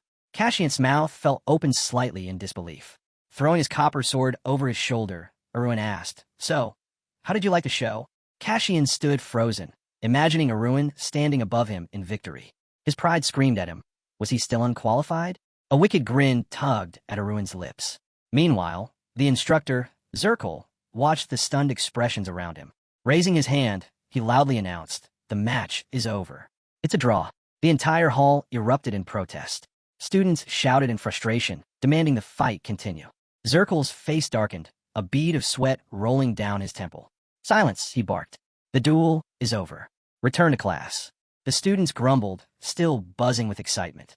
One student suggested, "Maybe they become friends after this?" A brunette beside him scoffed. "Friends?" Cassian looks like he still doesn't understand what just happened. As the students slowly exited the hall, Cassian remained in place, his head lowered, shoulders tense. Aruin deserved that closed training session. His fight against the academy's top freshman had ended in a draw, and that was proof enough. The instructor approached Cassian, who stood motionless, lost in thought. Standing beside Zirkle, Aruin watched as Cassian walked away. A small smile played on his lips as he turned to the worried instructor. "Well, that duel ended nicely, don't you think?" Zirkle eyed him skeptically. "Is this how you plan to finish it?" As Aruin leaned in, the instructor sighed. "Don't you think you went a little too far? This kind of technique is beyond even an instructor's control." Grinning, Aruin acknowledged the truth in his words. "It's like leaving the door of a special rank wide open after already mastering everything inside," he mused. Introducing his sword once again, Aruin continued, "I only demonstrated the tip of the iceberg. The magic I used, the Dream of Darkness technique, is an 8-star ability. First-class enlightenment or even higher." Zirkle raised his hand, visibly concerned. A student aiming for 2nd grade shouldn't be messing around with techniques far beyond their level. Closing his eyes, Aruin admitted, "I did it on purpose." Zirkle's expression remained blank, but his thoughts raced. If Aruin was planning to keep his abilities hidden, he could have easily lost instead of pushing things this far. Aruin smirked. "I just wanted to annoy Cassian a little, without actually losing to him." Lifting his head, Aruin shifted topics. "I need to leave the academy after class today. Can you prepare a pass for me?" Zirkle's confusion deepened. "Why did you even enroll in the academy if you keep running off?" He sighed. "Where are you going this time?" As the sun dipped below the horizon, the sky burned orange, but the workers showed no signs of stopping. They moved massive wooden crates with practiced efficiency. Aruin crossed his arms, taking in the bustling scene. "Is all this really mine?" he wondered aloud. Among the workers, a man turned toward him, a slightly awkward but clearly pleased expression on his face. He was Pilaf's deputy, and the moment he saw the head of the trading company, his grin widened. Noticing his enthusiasm, Aruin asked, "Any problems?" Marcus, the deputy, shook his head, holding a stack of documents. "None at all. Everything's running smoothly." Pilafing through the papers, Marcus added, "Actually, you came at the perfect time. We need your approval on a decision." Aruin took the documents, scanning the details. 15 porters, 10 merchants, and 3 clerks. He looked up. "Double it." Marcus stiffened. "Double? But we don't need that many employees." Aruin handed the tablet back. "Even twice this amount won't be enough in the long run. As we strike more deals, we'll need more staff." Marcus's jaw nearly dropped. The sheer scale of Aruin's ambition left him speechless. Aruin chuckled at his reaction. "Honestly, I was considering increasing the staff fourfold, but there's no need to rush just yet." Raising a finger, he declared, "From now on, we have a lot to accomplish. In a few years, Pilaf Trading Company will be the largest in Theros." Standing beside him, Marcus still looked hesitant. Aruin glanced at him, then continued, "The first step is growth. We need to expand. Call on the carpenters. I want renovations on the old building and an expansion for the warehouse." Marcus blinked, processing the request. "But we just set up our business. There's still plenty of space in the warehouse." Aruin raised an eyebrow. "Didn't you just tell me about your long-term plans?" Marcus flinched, recalling their earlier conversation. "You mean the scaling strategy?" "Exactly." Aruin gestured toward the crates. "How do you think customers will see us if we're operating out of a rundown building?" He turned back to Marcus. "Don't cut corners trying to save money. Spend what's necessary." A drop of sweat trickled down Marcus's temple as he nodded. "Understood. I'll handle the arrangements." Aruin studied him for a moment. Though Marcus had the diligence and practical skills necessary for his position, he was overly cautious, hesitant in making bold decisions. Bowing his head slightly, Aruin considered something important. Marcus was trustworthy, and when it came to choosing leaders, trust mattered above all else. With a slight smile, Aruin asked, "Where's the secretary?" The office desk was buried under stacks of books, documents scattered in every direction. A knock on the door echoed through the room. A young woman peeked out from behind the towering books, her eyes lighting up when she saw who it was. Standing in the doorway, Aruin smirked. Any complaints? The secretary and her ever-present cat were both clearly thrilled at his visit. At that very moment, Sari leaped into Aruin's arms, her red fur brushing against his chest as she purred excitedly. The cat licked his face without hesitation, making Aruin chuckle. We were only apart for a day, he reminded her. Noticing the secretary's slightly flustered expression, Aruin turned his attention to her. Have I given you too much work? He asked. You've had to handle all the accounting, and keep an eye on Sari. Touching her chin thoughtfully, the secretary shook her head. Not all. I'm happy to help. Under your leadership, everything has been easy to manage. Aruin absent-mindedly stroked the cat, now perched on his arm, his expression pleased. You're handling things even better than I expected, he admitted. But let me know immediately if any problems come up. The secretary nodded before giving him an update. The workshop order has been completed. That caught Aruin off guard. Already? That was fast. With a small smile, the secretary added, the order was personally picked up this afternoon and taken to the backyard. Aruin raised an eyebrow. You really didn't have to go through all that trouble. I could have picked it up myself. The secretary seemed surprised by his response. Where exactly do you plan to use it? She asked curiousness. Still petting Sari, Aruin gave her a knowing smirk. I ordered it for a cat. Out in the backyard, a luxurious carriage stood in the open air, its craftsmanship exquisite. Holding the delighted cat in his arms, Aruin grinned. Now you can enjoy exclusive meals, made just for you. Sari's eyes sparkled as she blushed in excitement before immediately leaping out of his grasp. She rushed toward the carriage, her tail swishing as she took in the sight of her new possession. Watching her, Aruin chuckled. I suppose this is what would happen if a person saw a carriage made entirely of sweets. He leaned against a bench, amused. She won't eat it in one go. It's way too big. Settling down, Aruin's expression turned thoughtful. By now, there should be some kind of update. It was time to check the mail. His eyes gleamed red as he accessed the system. A translucent red screen flickered to life in front of him. New system update. Partner store management menu unlocked. Aruin smirked. So, it actually worked. This store was more than just an asset. It had a variety of functions that made it the perfect place to invest the coins he had earned from the King of Trade. Compared to this, the money he had poured into Pilaf Trading Company felt like mere pocket change. Another red system screen popped up. Entry fee. 1 million coins required. The amount was staggering, but Aruin didn't hesitate. It's worth every coin. His mind flashed to Mioam, the slightly awkward yet incredibly skilled channel master. She was an invaluable connection, one he planned to take full advantage of while he still could. Turning his gaze back to the screen, Aruin considered his next step. First things first, the store name. Currently, it was called All Kinds of Miram Goods, a place where customers could buy anything they needed in one stop. Resting his chin in his hand, Aruin frowned. That's a bit too flashy, isn't it? He spread his arms out in amusement. Well, it does match my concept. But then, leaning forward, he recalled something crucial. Partner stores are specialized. With a limited number of available slots, he couldn't afford to be careless. Aruin scoffed, finding it a bit over the top that the man spread his arms so dramatically, considering his current situation. As he mulled it over, the protagonist recalled that partner stores typically focus on one specialized field due to space limitations. However, he knew those niches were already crowded with first system representatives. Tapping his chin, he realized he couldn't sell high-quality products in bulk through some clever loophole. After all, he wasn't a manufacturer, just an intermediary. But as he envisioned himself surrounded by stacks of money, an idea took root. Instead of specializing, his store's biggest advantage would be variety. While scanning his warehouse through the system, Aruin noted that many products weren't in stock yet. He felt uneasy about calling it an organization or store when his inventory was still so limited. Determined to fix this, he sent out an invitation for a meeting and decided that his first priority was replenishing his stock of martial arts records. Just as the message was sent, a reply popped up. Sukyan, practically glowing with excitement, reported that things were going great. Thanks to the protagonist's help, he had slowly started gathering and accumulating internal energy. Aruin, however, was unimpressed. He waved off Sukyan's enthusiasm, stating bluntly that he wasn't interested in that. His concern was the security of the library, which had recently been reinforced. Standing in his office, Sukyan grinned. He explained that security had been tightened so much that even taking a single volume was a challenge now, and he expected this level of protection to continue for some time. Resting his chin on his hand, Aruin mused about providing Sukyan with a reliable business partner. Sukyan, puzzled, asked what he meant, but Aruin only smirked. There was no reason to explain further. After all, with the security so tight, there wasn't much Sukyan could do about it. But instead of being discouraged, Sukyan burst into laughter.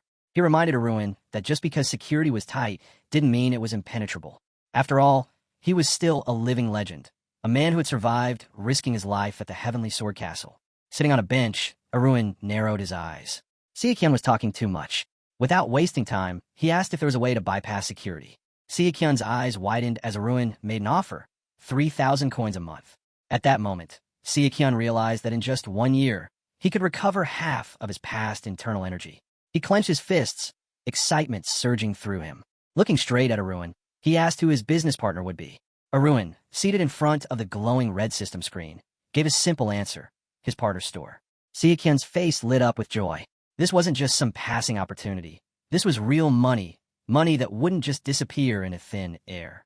Eagerly, he asked for the store's name. Aruin folded his arms, a satisfied smirk on his lips. All kinds of Murim goods. Aruin's store. Hearing this, Sukyan's face flushed with embarrassment. He shifted uncomfortably before letting out a chuckle. Aruin's expression darkened. Laugh, and I'll end you. Clearing his throat, Sukyan turned serious. He warned Aruin that opening a partner store wasn't that simple. He'd have to pass an extremely rigorous test first. Aruin lowered his gaze for a moment, then shrugged. I'll handle it. Without missing a beat, he told Sukyan to prepare martial arts tapes priced at 10% below the average market cost. A bead of sweat rolled down Sukyan's face. That was a huge discount. That's a bit much, he muttered. I'd barely make any profit. Aruin arched a brow. Is the problem that you have too many recordings left, or not enough? With a confident smirk, Aruin remarked that among the stock traders eager to strike a deal, he had deliberately chosen the dumbest one. Perfect for his plan. After all, he believed it was far better to sell goods quickly at a discount than to sit around waiting for some miracle. Sukyan's eyes widened as he listened. He had to admit, the logic made sense. Volume mattered more than individual profit margins. Leaning on his knees, Aruin instructed Sukyan to prepare the martial arts notes. Now that everything was settled, Sukyan nodded, saying he'd handle it. Without hesitation, Aruin pressed the button to end the call. A grin spread across his face. Understanding the martial arts records had been a major step forward. Folding his arms, he decided it was time to replenish the rest of his stock. As night fell over the academy, Aruin made his way down the wooden stairs, a small smile lingering on his lips. The trip had been short, but undeniably productive. A yellow notification window flickered before him, proudly displaying all kinds of Murim goods, Aruin's store, selling all kinds of items. Buy elixirs here, magic stones there, martial arts records on this side, and weapons on the other. Aren't you tired of running around? Get everything you need in one place at the Aruin store. Right after, a red notification appeared. Achievement unlocked. King of Trade. Spent 25,000 coins in the first system channel. Reward, 15,000 coins. Aruin chuckled, satisfied. He had officially launched his partner store, stocked the shelves, and even strengthened key connections. Progress was coming together smoothly. Reflecting on his recent experiences, he realized that Sari's ability to transform, once a matter of doubt, had now been confirmed. A red carriage stood in the square just outside the building. Aruin pointed at it in surprise. Incredible, he murmured. The pet had accounted for every detail, down to the smallest intricacies. Stepping closer, he studied the carriage deep in thought. The reason the magic sword transformations hadn't been perfect before was likely because Sari had still been too young. Looking back, the last transformation into a unicorn hadn't been a fluke after all. Crossing his arms, Aruin smirked. Now, he was completely convinced Sari was a Bulgasel of the highest level. Pushing open the door to his room, the blonde warrior considered the various applications of Sari's abilities. Beyond combat, there were countless possibilities. From now on, feeding Sari a variety of things could unlock even more potential. Stepping inside, Aruin blinked in surprise. The room was empty. He quickly concluded that Dmitri must have gone off for training. Smiling to himself, he shut the door and sighed. Perfect timing, he muttered. He had been eager to check on the progress of the partner store. Just then, his eyes flickered red as a system message appeared. Incoming call request. Golden Dragon with the Jade Rod, Joe Giamwi. Aruin raised an eyebrow. So, he finally made up his mind. Settling onto his bed, he opened the chat window. Joe Giamwi, it's been a while. Aruin responded with a simple question. So, did you get your thoughts in order? There was a brief pause before Joe Giamwi replied. Yes. After much deliberation, I've finally made my decision. His long hair shadowing his face, the man clenched his teeth, eyes burning with barely contained fury. Even if I can't have complete revenge, I'm ready to go through with it. Aruin remained unfazed. You made the right call. Joe Giamwi closed his eyes, exhaling slowly. Still, it took me a long time to come to this conclusion. Sitting on a bench, head bowed, he admitted, I despise them both, but not nearly as much as the one truly responsible for everything. His voice dropped, heavy with calculation. If I eliminate them now, the real culprit will immediately become aware of my presence and the fact that I seek revenge. The man frowned deeply. If the real culprit goes into hiding, you'll lose your chance at revenge forever. Aruin's red eye gleamed as he fixed his gaze on him. You think they're still in contact after all this time? Jianmui's expression darkened. They're masters. Even after decades, news has a way of reaching them. Aruin smirked, lightly tapping his chin. Makes sense. After all, they share a special bond. Accomplices in the Nanzhou bloodshed. Jianmui's eyes widened in shock.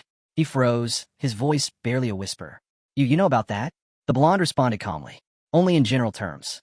But in his mind, he recalled sending Sukyan to Nanzhou. It had taken a lot of effort to dig up even fragments of information about that incident. The Nanzhou bloodshed. Scattered bodies lay near the stairs. Lifeless forms sprawled across the cold stone platform, their blood staining the ground. It was one of the darkest tragedies in the history of dimensional transactions, a horrifying abuse of the system's core function, the ability to transfer internal energy. That day, hundreds of people had their energy drained completely, leaving them to die where they stood.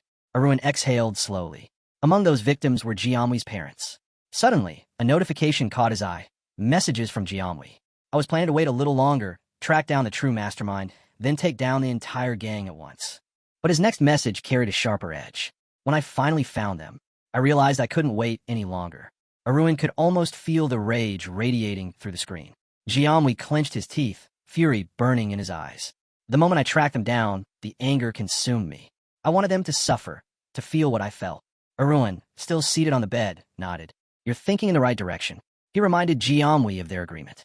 If you need anything, I'll support you. Just reach out. A pause. Then he added with a smirk. Consider me your personal contact if you ever need to vent. Jianmui was visibly taken aback. After a moment, he bowed slightly. Thank you, truly. A system message followed shortly after. Jade-faced golden dragon. Zhou Jianmui has left the conversation. Aruin leaned back, fingers grazing his chin. Revenge, huh?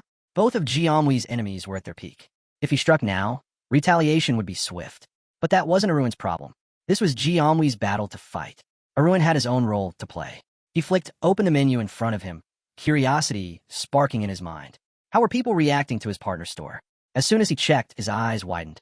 A slow, surprised grin spread across his face. Unbelievable. Opening a retail store with a diverse selection instead of specializing had caused an explosive reaction, far beyond what he had expected. Across the first system channel, voices rang out in excitement. This is insane. Everything's here, and it's actually good quality. Finally, no more running all over the place, trying to find what I need. One customer laughed in relief. And the best part? I don't have to deal with those shady sellers who try to scam you at every turn.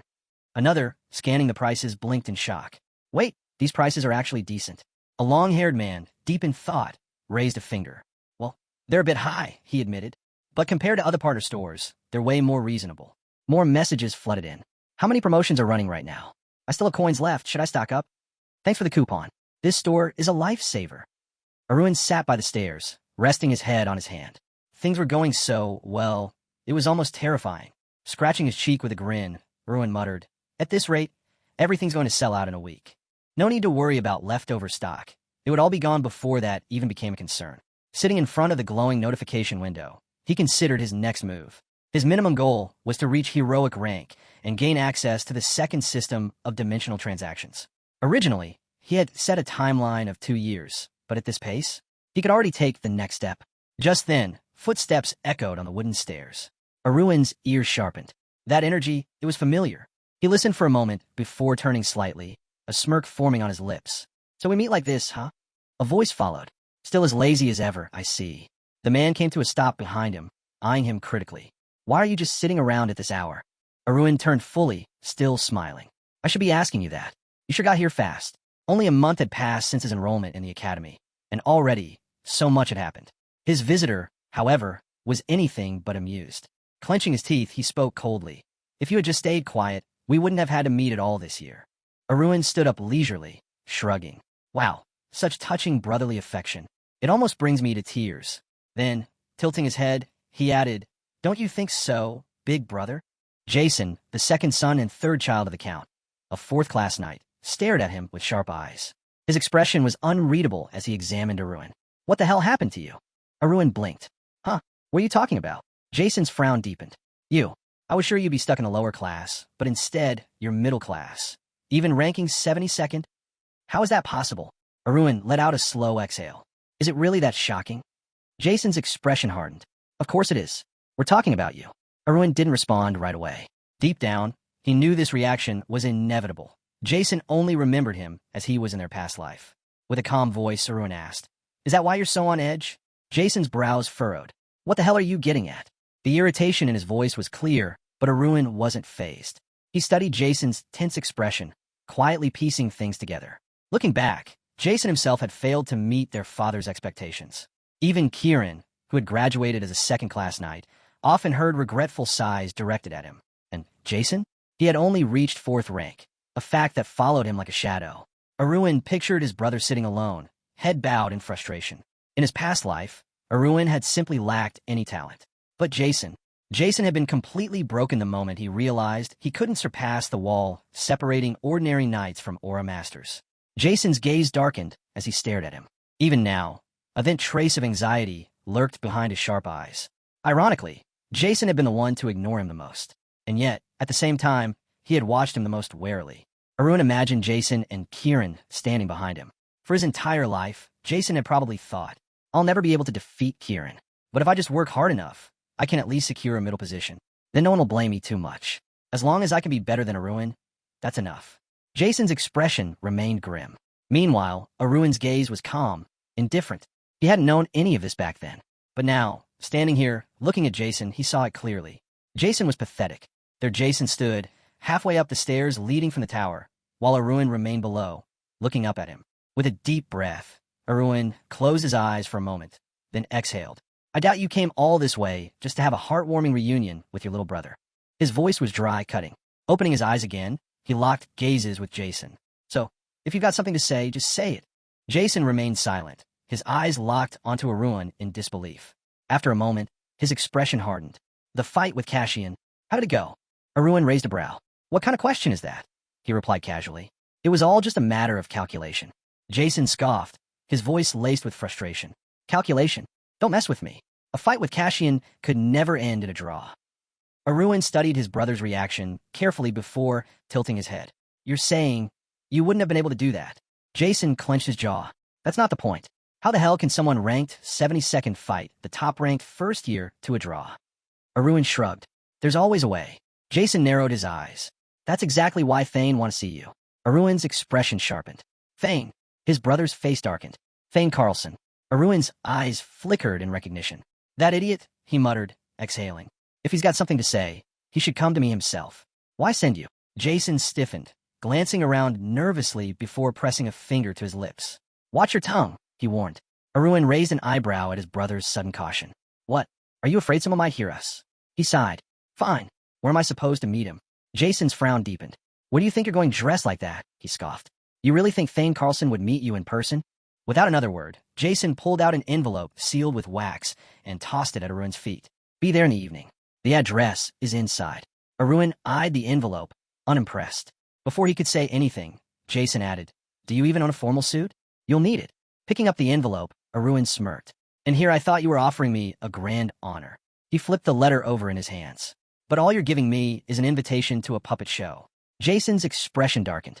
Why do you get more annoying with every word? He snapped. Turning on his heel, he waved a hand dismissively. Just don't mess this up. Aruin watched as his brother disappeared up the stairs. Then, glancing down at the red-sealed envelope, he let out a quiet chuckle. Maybe I should go. On the wax seal, a bold number 21 was pressed into the crimson surface. Aruin smirked.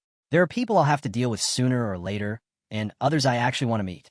That symbol, a triangle enclosed in a red circle, belonged to Club 21, Theoro Academy's unofficial high society club. With only 21 members, the club was exclusively for students from high-ranking noble families. Aruin imagined the elite socialites that would be gathered there, the finely dressed ladies surrounding men with wine glasses in hand, their conversations woven with strategic alliances and lifelong ambitions. In the grand ballroom, young women in elegant gowns twirled lace fans, while noble heirs, clad in tailored suits, sipped their drinks and laughed over whispered negotiations. Aruin thought to himself, in short, this is where they gather the so-called rising stars of the current generation. The ones everyone has pinned their hopes on. The room buzzed with conversation, until a sharp sound of footsteps echoed through the ballroom. White boots clicked against the polished floor. The atmosphere shifted. Conversations quieted. Heads turned in surprise as eyes followed the newcomer. Aruin stepped inside. His gaze remained indifferent, his posture poised. Clad in a dark tailcoat, his presence alone stirred a ripple through the crowd. Whisper spread. Who is that? I've never seen him before. Is he a freshman? I don't remember any first years standing out like this. A few exchanged glances before someone muttered hesitantly. I thought Cassian was the best of the first years. Was this guy really better than him? Aruin smirked. Well, this is going to be interesting. A few murmurs rippled through the room. He looks good, but something's off. It lacks polish. Actually, it's kind of cute. Aruin smirked to himself. Their reactions were only natural. After all, standing before them was someone wearing the tag of a Navarro high society star, yet unfamiliar to their circle. Bathed in the soft glow of the ballroom lights, the blonde practically shone in his tailored suit, his smile one of quiet amusement. Then something caught his eye. At the far end of the room, a girl in a lavender dress stood near the corner, her posture graceful yet deliberate. As their gazes met, she flirtatiously smiled, running delicate fingers through her long, flowing hair. Aruin's eyes narrowed slightly. Selena Lepevre. He had completely forgotten she was also part of Club 21. Without hesitation, he turned away. Selena's smile faltered. A flash of surprise crossed her face. Her companion scoffed. Did he just ignore you? A short-haired girl beside her crossed her arms. Disgusting. Who does he think he is? Selena's eyes darkened. He dared to humiliate her like this? Her mind raced. Does he think that just because he has a pretty face, he can get away with this? Aruin, now facing away, chuckled to himself. In his past life, he had been completely captivated by Selena's beauty, blind to her true nature. But not this time. There was no benefit in getting involved with her. The smartest move was to avoid her altogether. Before he could take another step, two red-haired twins suddenly blocked his path. Aruin, one of them called out. He glanced at them, and the brothers looked offended. What do you mean, Aunt? The older of the two glared at him. You must be insane if you don't know who's on top and who's on bottom. Aruin instantly recognized them. Hillen and Duran Darius. Hillen, the eldest son of the Darius family, crossed his arms with a scowl. Duran, the second son, huffed in frustration. It's all because of Varen. That bastard beat me up, and now even this guy dares to ignore us. Aruin took a moment to observe them closely. Varen's older brothers. Now that he looked at them, the resemblance was obvious. So Varen must have gone whining to them about getting beaten. Aruin let out a slow breath, considering his options.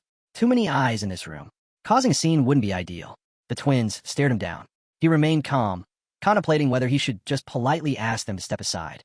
A voice cut through the tension. That's enough. The entire room fell silent. Jason. The twins turned in surprise, along with everyone else. Aruin glanced at his brother. Oh, just when I was thinking about you, you show up. Hillen scoffed. What do you mean, enough? Are you protecting your so-called younger brother now? Duran smirked.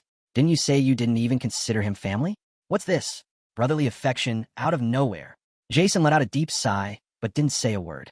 Aruin studied his brother's unreadable expression. Finally, Jason spoke cold and firm. I'm not protecting him. He's here by Thane's invitation. The twins blinked in confusion.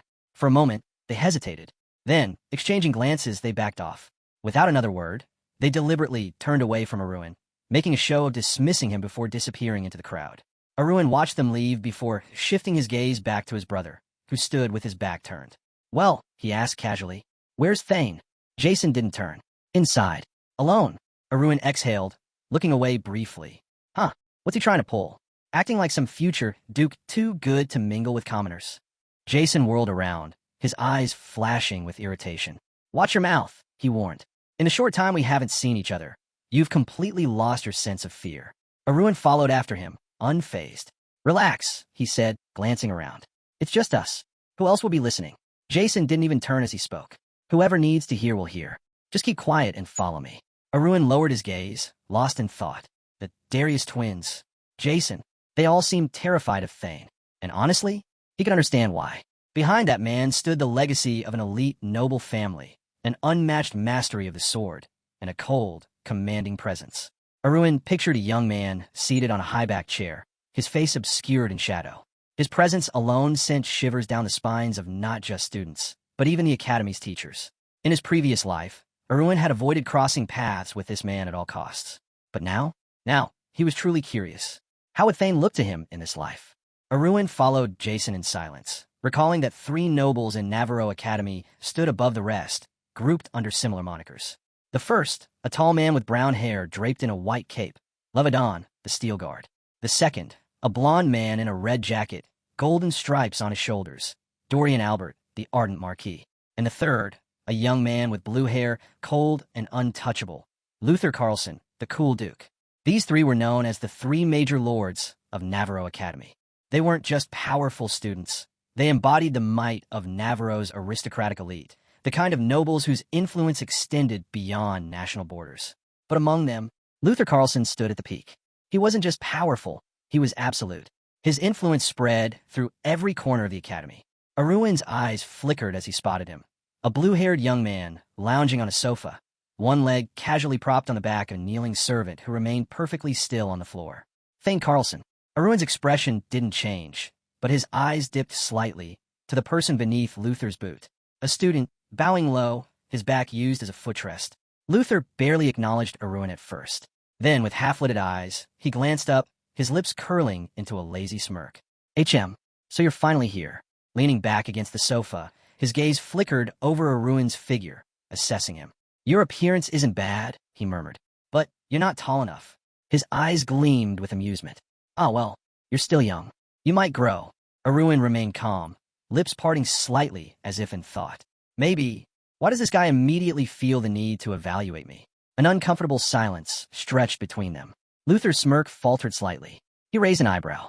What? Jason, standing beside Aruin, bared his teeth slightly, gritting his words in a whisper. Stop talking back. Aruin exhaled lightly, his indifferent gaze dropping back down, to the student still on the floor, head lowered, not daring to move. His fingers twitched slightly. A familiar sight. Again, Aruin's eyes darkened. Is their leader even sane? Luther, unfazed, allowed a quiet chuckle. I have to say, he mused, I'm quite surprised. He turned his gaze toward Jason. You've been hiding a pearl all this time, haven't you? Aruin met his gaze, expression blank. What pearl? Luther's lips curled in amusement. No sandbanks in the north. Aruin's face remained impassive. Luther chuckled, clearly entertained. You're funny. Beside them, Levadan, the Steel Guard, stiffened when his name was suddenly mentioned. Luther turned to him, smirking. You're not nervous, are you? His eyes gleamed. Now that your younger brother is looking better than you? Levadan's brow twitched in irritation. Excuse me. He jabbed a finger at himself. Him. Better than me? Luther rested an elbow on his knee, his expression mocking. If one fool calls another a fool, doesn't that just mean you should carry your little brother around as decoration? Jason's mouth fell slightly open, his eyes widening in shock. Before anyone could respond, Luther let out a tired sigh, waving his hand dismissively. Enough. This is getting tedious. His gaze dropped toward the student beneath him, as if only now remembering his existence. Without warning, he shoved his boot against the boy's back. Get lost, he ordered, voice completely devoid of emotion. I don't need a footrest anymore. The boy flinched, letting out a quiet, muffled whimper, but didn't dare protest. Aruin's eyes remained cold, his gaze locked onto the pathetic scene before him. This place really hasn't changed. Aruin watched as the servant slowly pushed himself up from the floor, his fingers briefly rubbing at his chin. The young man's pink eyes flickered toward the Baron for a moment before lowering again. With his lips pressed into a thin line, Aruin observed him silently. Hunched over, the servant hurried toward the exit, his steps stiff and quiet. Jason followed him with his gaze, but said nothing. Aruin turned his head slightly, watching the reactions of the banquet attendees. Low murmurs spread through the room. Well, thanks to the new guy showing up, at least he got let off early today. He must be relieved. Relieved? Someone scoffed. If he's willing to live his entire life as a lackey, he might as well cut out his own tongue now and save himself the suffering. Aruin's gaze darkened slightly. Luther Carlson let out a soft chuckle. You don't approve? Aruin turned his attention back to the blue-haired noble, who sat lazily on the sofa. Luther smirked. You think I'm going too far? Leaning forward slightly, he added, My way of dealing with people is like handling a footstool. Nothing more. His tone was light, but the weight behind his words was undeniable. Aruin met his gaze with an indifferent expression. To some extent, yes. Luther's smirk widened, but his eyes remained cold. And yet, he mused, reclining further into the sofa, your opinion on the matter doesn't concern me in the slightest. His voice remained calm, but there was a slight shift in the air. His gaze sharpened. But since we're talking about perspectives, Luther continued, his smirk fading, let me ask you this. His face darkened. His eyes narrowed with clear dissatisfaction. Why do you refuse to show me the proper respect? Jason, standing just behind Aruin, visibly tensed.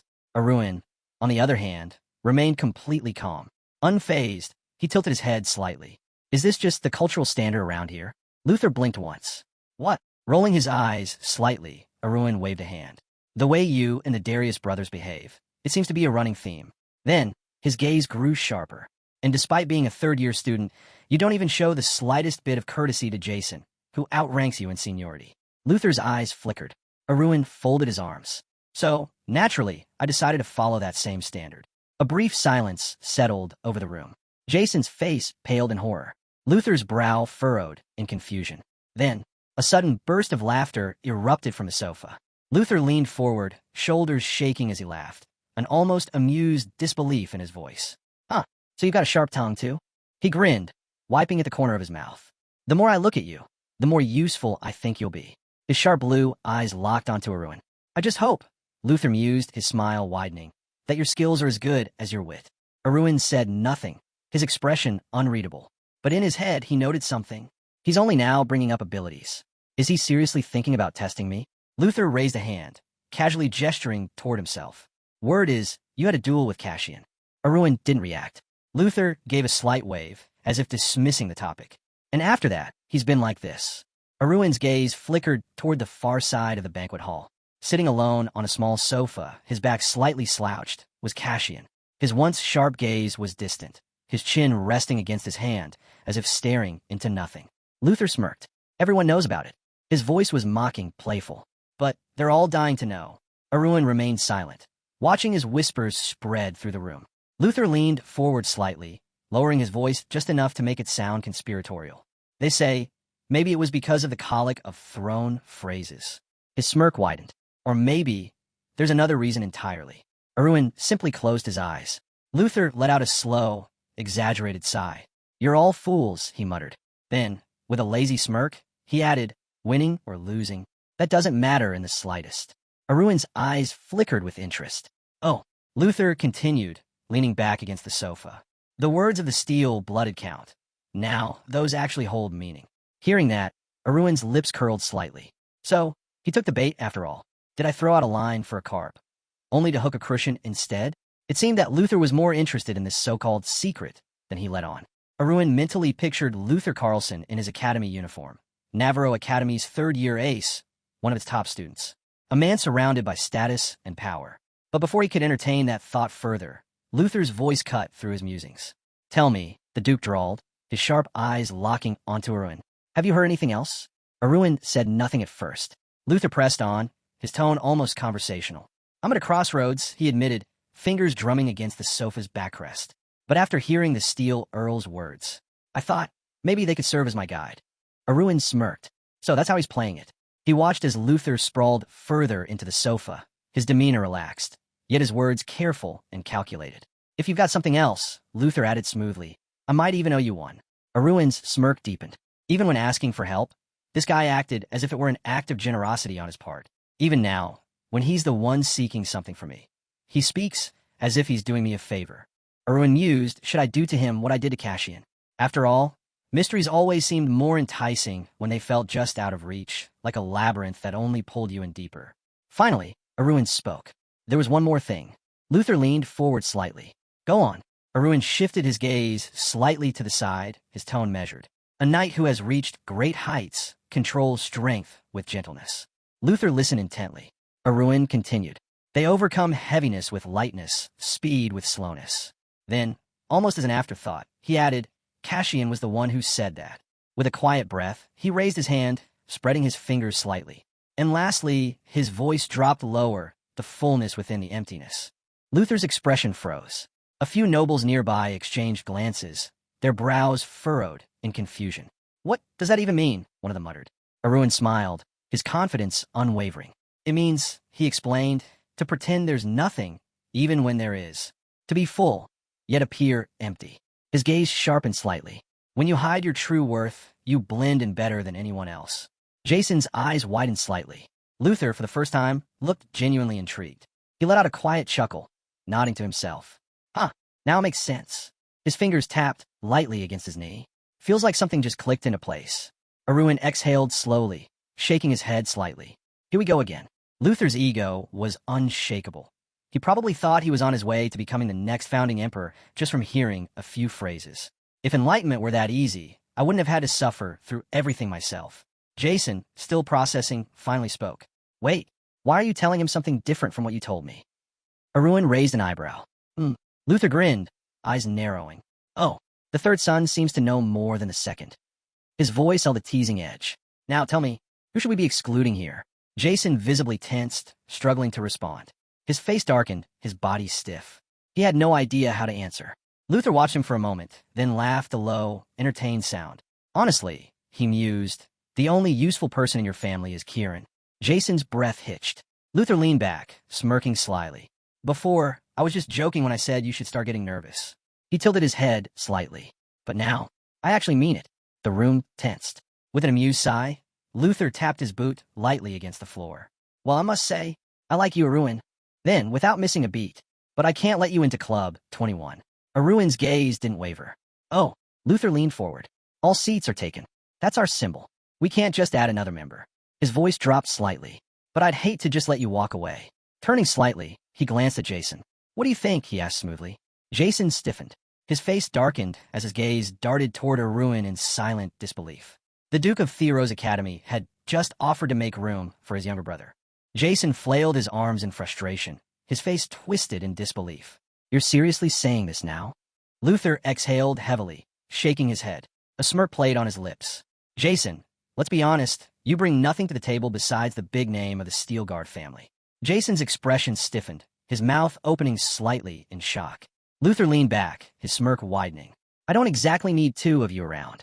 Aruin watched in silence as his older brother hesitated, clearly thrown off balance. Luther raised an eyebrow before adding nonchalantly, don't take it too hard. Thanks to Layskin Nim, you still get to enjoy the benefits of the club in peace. He shrugged. You should be grateful. Jason's body tensed, but he forced out a small, hesitant thanks. His voice was barely above a whisper. Luther turned his gaze back to Aruin.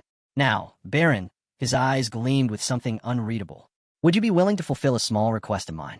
Jason, desperate to keep things civil, laughed nervously, waving his hand. Of course. Anything you need. Luther's smile darkened. He slowly extended his hand toward them.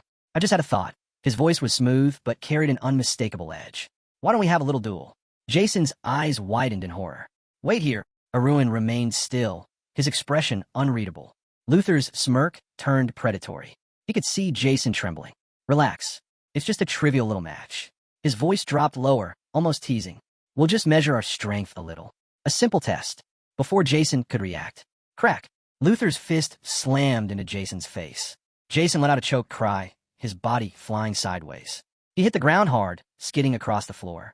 A stunned silence filled the room. The nobles gathered around, eyes wide with excitement. Luther flexed his fingers, his smirk widening as he admired his own unshaken fist. So this is how you overcome speed, by slowing down. Aruin, watching the scene with an impassive expression, thought to himself, he's not testing anything. He's just showing off the difference in their abilities. Jason groaned, slowly pushing himself up, wiping the blood from his mouth. Luther placed a hand on his hip. Come on now, he teased. Surely, you could do better than that. Laughter rippled through the crowd. One noble sneered. Looks like we found tonight's punching bag. Another scoffed. He's just a parasite. Without his family name, he's nothing. A nearby noble chuckled. I knew this would happen. Jason's fingers curled into a fist, his face burning with humiliation. Luther smirked, raising an eyebrow. What's wrong? Don't tell me that's all you've got. He gestured lazily at himself. Come on, hit me. Jason gritted his teeth, his breath ragged.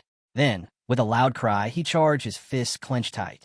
He swung, but Luther stepped back effortlessly, dodging with minimal movement. Luther watched him carefully, amusement in his voice. So this is what you call control through gentleness.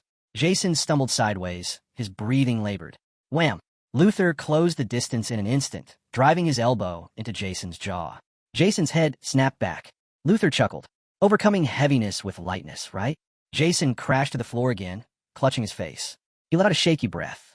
Damn, that's harder than I thought. Crack. Luther struck him again, this time hitting his cheekbone with sharp precision. Would it be easier like this? Jason barely had time to process the pain when... Smack! Another hit, this time from Luther's friend, who delivered a sharp strike to his other cheek. Luther mused, maybe this way's better. Jason staggered, his vision blurring. Before he could react, Luther grabbed him sharply, twisting his arm behind his back. Aruin observed without expression, while the rest of the nobles watched with thinly veiled amusement. Jason's back hit a table, sending goblets and plates clattering to the floor. Luther took a step forward, shaking his head. Seriously? I only hit you a couple of times, and you're already struggling? Then, with a slow smirk, he raised a hand. A red aura flickered to life around his fingertips. Get up. His voice was smooth, but demanding. You're finally starting to understand those enlightened words, aren't you? Jason staggered to his feet, his entire body trembling. But his eyes were blazing with fury. Luther's smirk faltered slightly. Oh, then, a figure appeared between them in an instant. Aruin. The entire room froze. Gasps filled the air. Luther stared at him, eyes flashing in surprise. Cassian and Selena, who had been watching from the sidelines, exchanged wide-eyed glances. The nobles whispered among themselves. Aruin stood calmly, his posture relaxed, but his intentions clear. That's enough, he said, his voice unwavering. Luther's smirk returned, but this time it didn't reach his eyes. The air in the room grew tense. For the first time tonight, the tides had shifted. Luther smiled, his eyes gleaming with amusement. He tilted his head, staring at Aruin with something between curiosity and irritation. Did you really just say that to me?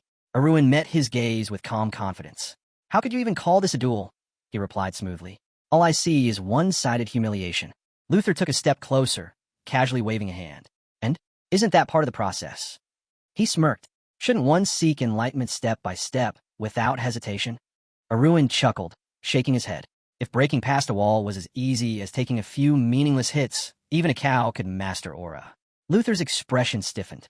His brow furrowed slightly, a wrinkle forming on the bridge of his nose. It's been a long time since anyone has spoken to me like this, he muttered, voice laced with irritation. Even with his usual air of arrogance, a trace of annoyance crept in. Lowering his head slightly, hands resting on his hips, Luther's voice dropped into a near whisper. Do you really think anyone from the Steel Guard family could pose a problem for me? Aruin said nothing. Luther's sharp gaze flickered toward him. Without your grandfather's legacy, what are you? The question hung in the air. Luther turned to the nobles around him. Tell me, are you curious about the answer? A few people in the crowd chuckled knowingly. Someone scoffed. The Steel Guard? They're nothing but Northern Hillen billies clinging to past glory. They have neither education nor skill. Aruin took in their reactions, his face remaining calm. But his blood boiled. He could picture his grandfather, standing tall, sword in hand, once revered as a hero. That legacy had long since faded. His family was no longer the Steel Guard they once were. Jason, still hunched over from the blows, looked up, eyes darting toward Aruin, only to see his younger brother extending a hand. Jason's breath hitched. For a moment, hesitation flickered in his eyes. His lips parted, then closed again. Slowly, Jason lowered his head. His jaw clenched. Then, he reached forward, gripping his brother's hand. Luther, standing with his hands on his belt, grinned. You're just leaving? He mocked. Jason rubbed his bruised face, but didn't respond. Aruin turned slightly, his gaze steady. Do we need your permission to go? Luther let out a low chuckle. I didn't mean it like that. His smirk deepened, but his eyes sharpened. You're free to leave, he said smoothly. But remember this. His voice took on a predatory edge. I always settle my debts. Luther's piercing gaze flicked between the two brothers. And after tonight, you both owe me. Jason stiffened beside Aruin. Aruin, however, simply smirked. If we're talking about charity, then there's no need to repay it, he said coolly. I don't accept handouts. Luther's expression briefly faltered. His mouth parted slightly, his blue eyes darkening. Charity, he repeated, almost disbelievingly. Aruin's face remained calm, but firm. His aura thickened. Didn't you get exactly what you wanted? He asked, voice unwavering. You wanted the Steel Blood Count's enlightenment, didn't you? For the first time, Luther was at a loss for words. Aruin let out a slow breath, shaking his head. Even if you understand the concept, that doesn't mean you can grasp its true essence. With that, Aruin turned his back on him. Jason followed without a word. Luther stood motionless, watching them go. Then, he suddenly burst into laughter. He exhaled, running a hand through his hair. Unbelievable. The nobles around him laughed along, some clapping, others whispering among themselves. One of them sneered. If they were shaking in fear, they should have just said so. But Aruin and Jason didn't react. They walked straight out of the banquet hall, ignoring the jeers behind them. Jason kept his head lowered, but Aruin, a wicked smirk tugged at the corner of his lips. Let them laugh now. Soon a lot will change. As they strode through the academy grounds, the cold night air wrapped around them. The darkness felt thick, the path illuminated only by the dim academy lanterns. Neither brother spoke. Finally, Jason clenched his fists, his bruised face twisting with frustration. His voice shook with anger. This is all because of you. Aruin stopped, glancing over his shoulder. Jason trembled, his breath ragged. Then, his voice rose into a Kaplan shout. Because of you, I'm going to be kicked out of the club. His voice cracked. They'll make me a pariah, an outcast in my own class. His arms shook at his sides, his pride completely shattered. Aruin sighed quietly, turning to fully face him. Jason. His older brother glared, waiting for his response. Aruin's eyes narrowed slightly. Good. Jason's expression froze. For a moment, he looked like he hadn't heard him properly. Aruin's smirk widened. This is exactly what you needed. Aruin met his brother's Kaplan glare with an expression of complete indifference. Jason was shaking with rage, his fists clenched at his sides. Aruin held his gaze, his voice calm. Are you really that afraid of Luther? Jason's face twisted. He suddenly leaned forward, eyes wide, his voice booming with frustration. Of course I am, he bellowed. He doesn't care about Steelguard, or anyone else. Aruin studied his brother's shaking frame. Jason was panicking, but more than that, he was cornered. Aruin exhaled. Then tell me this. He tilted his head slightly, his voice quieter now, more cutting. Why do you think our family ended up like this? Jason's breath caught. His expression shifted, confusion flashing across his features. What? Aruin watched him closely. Jason's lips parted slightly, trying to form a response, but nothing came out. He froze completely when Aruin answered for him. This happened because of us. Jason flinched. Aruin's gaze sharpened. If Kieran had been in our place, he never would have been treated like this. A single bead of sweat rolled down Jason's face. He stared at Aruin, unable to deny it. Aruin lowered his gaze slightly, observing his brother's expression. Jason had thought the same thing. Even if he didn't say it out loud, it was written all over his face. For a moment, Jason stood frozen, his mind racing. Aruin could tell he was struggling. For years, Jason had clung to excuses. He had witnessed everything, yet always found a way to justify it. But now, the reality was crushing him. Jason's lips pressed into a thin line, his face shifting from confusion to anger. His gaze hardened, disgust flashing in his eyes. Aruin let out a long exhale, shaking his head slightly. He had no more patience. Stuffing his hand into his pocket, he turned away, his footsteps slow but deliberate. Jason's eyes snapped up. Wait, where are you going? Aruin didn't stop. I had some doubts about this. His voice was steady, resolute. But thanks to you, I've made up my mind. Jason blinked, completely lost. What? Raising a hand in frustration, he demanded, Why are you going back? Without looking back, Aruin smirked. You already know the answer. Then, he finally glanced over his shoulder, his eyes dark and piercing. No matter how much we pretend not to know each other, you're still my brother. Jason's breath caught in his throat. His entire body went rigid, his mouth opening slightly in shock. Aruin's voice remained cold as he continued. But with the things you've done and the things you've said, Jason's entire body tensed as Aruin's gaze bore into him. You've done more harm to the Steelguard family than anyone else. Then, without another word, Aruin walked away. Jason just stood there, eyes wide, unable to move. Back at the banquet hall, two red-haired figures stepped into Aruin's path. Hillen and Darren blocked his way, their expressions twisted with irritation. Why the hell are you back? Hillen sneered. Darren scoffed. Did you forget something? Aruin's eyes darkened as he let out an exasperated sigh. What is with you two? He muttered. Why do you always get in my way? The twins bristled at his words, their faces twisting in anger. Do you even know who you're talking to? Hillen shouted. Luther, who had been quietly sipping his drink, glanced over with mild interest. At the mention of Steelguard, his lips curled into a smirk. Lazily, he lifted his glass. Do whatever you want with them. The Darius twins grinned. Aruin, however, merely tilted his head, an amused glint in his eyes. Hillen crossed his arms. Where's Jason? Darren snorted. Didn't want to show his face after getting humiliated? Aruin met their smug expressions and simply smiled. You mean, he said, he didn't tell you anything? The twins froze. For a moment, their grins faltered. Then, heard you used cheap tricks in that duel, Hillen sneered. Darren laughed. Guess you're just as pathetic as him. Aruin closed his eyes, a quiet chuckle escaping his lips. When he reopened them, the mockery vanished from the twins' faces. Before they could react, thud. Hillen's body jerked violently, his breath catching in his throat. At the same time, Darren doubled over, a sharp gasp escaping him. Aruin had struck them both, his fists buried deep in their stomachs. The entire banquet hall fell silent. The twins' faces paled as their bodies went rigid with shock. Their lips parted in silent screams, their bodies trembling as they collapsed to the floor. Aruin slowly retracted his fists, his expression cool and satisfied. He glanced down at them. You only ended up like this because your brother stayed quiet. Luther, who had been casually watching, finally leaned forward, his eyes narrowing slightly. Kieran and the other nobles stared in stunned silence. Then, with a calm yet sharp gaze, Aruin looked directly at the Duke. A smirk formed on his lips. How about it, Luther? His voice was smooth, unwavering.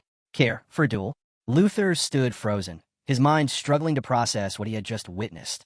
Hillen and Darren lay motionless on the floor, their faces pale with shock, their bodies still reeling from the blows Aruin had just delivered.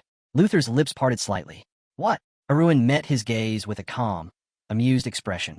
Then, raising a hand, he beckoned Luther forward with a single, taunting motion. Come on, Aruin said, his smirk deepening. I said it's just a trivial duel, didn't I? A ripple of unease spread through the banquet hall. The nobles exchanged nervous glances. Is he seriously provoking the Duke? One whispered, eyes wide with disbelief. Another swallowed hard. This guy had a draw with Kieran. Is that why he suddenly thinks he's invincible? But the Darius brothers are from a high noble lineage, and he just took them down with one hit each. No one could make sense of what was happening. Behind Luther, several guests stared, waiting for his reaction. If he accepted the duel, what did he gain? Nothing. But if he refused, his reputation would take a devastating hit. Luther hunched forward slightly, his jaw tightening. Then, in a low, irritated voice, he spoke. I thought you were strong, he muttered. But you're just a complete idiot. His gaze turned sharp, his pupils contracting with anger. Do you even understand how society works? Aruin sighed, waving a hand dismissively. What are you muttering about? His golden eyes gleamed with amusement. When I spoke with Jason, he didn't make any excuses. Luther's fingers twitched. His face darkened. His pride was cracking. Teeth clenched. He suddenly exploded in fury. Fine, he snarled. You want to be beaten into the ground? I'll gladly grant your wish. A murmur spread through the crowd as Luther Carlson, Duke of Theoro Academy, accepted the challenge. Aruin grinned. Beckoning him again with his finger, he smirked. Go on. Attack first. Luther's aura spiked, his eyes burning with rage. You really have a death wish, don't you? His voice dripped with menace. Fine. I'll make sure you regret this. His fists clenched, his muscles tensed. Then, with a Kaplan shout, he lunged forward. His punch swung hard and fast, a strike meant to end the fight instantly. But, the moment his fist was supposed to land, Aruin wasn't there. Luther's eyes widened in shock as his punch struck nothing but air. He froze mid-motion, his head snapping left and right, searching. Where'd he go? A low voice whispered behind him. I'm right here. Luther whipped around, swinging williamly. But again, he hit nothing. His breath hitched as his opponent vanished again. His back stiffened. Panic flickered in his eyes. Then, a voice chuckled softly behind him. What's wrong? Aruin teased. Is your vision failing you? Luther jerked around again, but his punch once again met only air. Aruin stood behind him, hands casually in his pockets, smirking like he was toying with a child. The banquet hall was silent. No one moved. No one breathed. This wasn't just skill. This was absolute dominance. Aruin exhaled slowly. I was waiting for you to match my rhythm, he said casually. Only then would I bother demonstrating anything. Luther's body trembled with rage. His fingers clenched into tight fists, his aura flaring violently. You little bastard. His entire body shook with fury. A powerful magical aura began to swirl around him, the air distorting from sheer force. You, he hissed, his voice turning dangerously low. I've been holding back. His pupils contracted as the bridge of his nose wrinkled in anger. But since you're begging for it, his entire body tensed. I'll tear you apart. Before he could unleash his power. Bam! In the blink of an eye, Aruin was already right in front of him. A fist crashed into Luther's face. His body jerked violently, his head snapping to the side as a deep red mark bloomed across his cheek. Gasps filled the air. Every noble stood frozen, mouths slightly open, unable to comprehend what they had just seen. Selena and Kieran sat stunned, their eyes locked onto the scene unfolding before them. Luther touched his burning cheek, his breathing ragged. Impossible. Aruin had moved so fast, he hadn't even seen it happen. But before he could process it, bam! Another strike landed on his other cheek. Then another, and another. Aruin's hands snapped left and right, slapping Luther's face back and forth without pause. Each blow echoed through the banquet hall, like thunder rolling through the air. Luther stumbled, his vision spinning, his body unable to keep up. Aruin's voice was calm, almost bored. You starting to understand now? Wham! A final heavy palm strike sent Luther flying. His body crashed backward, slamming into the same table Jason had fallen onto earlier. The room remained silent. Luther struggled to get up, his entire body shaking from shock, humiliation, and something he hadn't felt in a long time. Fear. Aruin stood over him, his golden eyes glowing coldly. This wasn't just a duel. It was an execution. Luther let out a quiet, choked whimper, his body trembling. Aruin stood over him, his hands still raised in the air, his breath slow and steady. The entire banquet hall was silent. No one moved. No one dared to move. Luther's William, fearful eyes locked onto Aruin's face. Cold sweat trickled down his temples as realization sank in. Aruin smirked, his voice dripping with satisfaction. You look confused. Luther stiffened. Aruin tilted his head, his golden eyes glowing with amusement. Should I hit you a few more times? His smirk widened. Maybe then you'll finally feel something. Luther gritted his teeth, rage boiling underneath his humiliation. Aruin's steel guard. The name echoed in his mind as he stared at the blonde freshman before him, grinning like a predator that had just cornered its prey. Was he always like this? Had he been a hawk hiding its talons this entire time? Slowly, Luther pushed himself up, wiping his bloodied face with the back of his hand. His jaw clenched. His pride burned. This guy, does he really think he can humiliate me and get away with it? Then, kill him. Luther's voice rang out across the hall. William, Kaplan, and Harton. He turned toward his lackeys, eyes blazing with madness. I don't want a single piece of him left intact, he roared. The crowd parted instantly. A massive, towering man stepped forward, cracking his knuckles.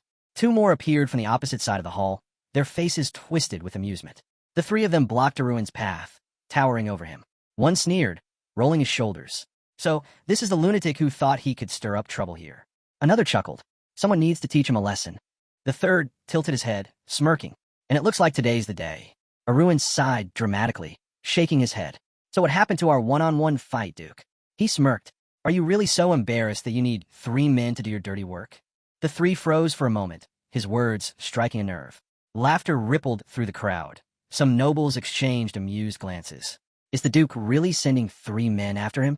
Heh, what an ugly look for Theoro Academy's pride. Luther's eye twitched violently. Aruin's smirk grew. Good, let him stew in it. For a moment, he considered letting it go. Then, his golden eyes flicked toward the 3 men standing before him. Or, maybe this is even better. His pulse quickened. Laughter bubbled inside him. If you want to fight, then let's make it big. Aruin shifted his weight, eyeing the 3 men circling him.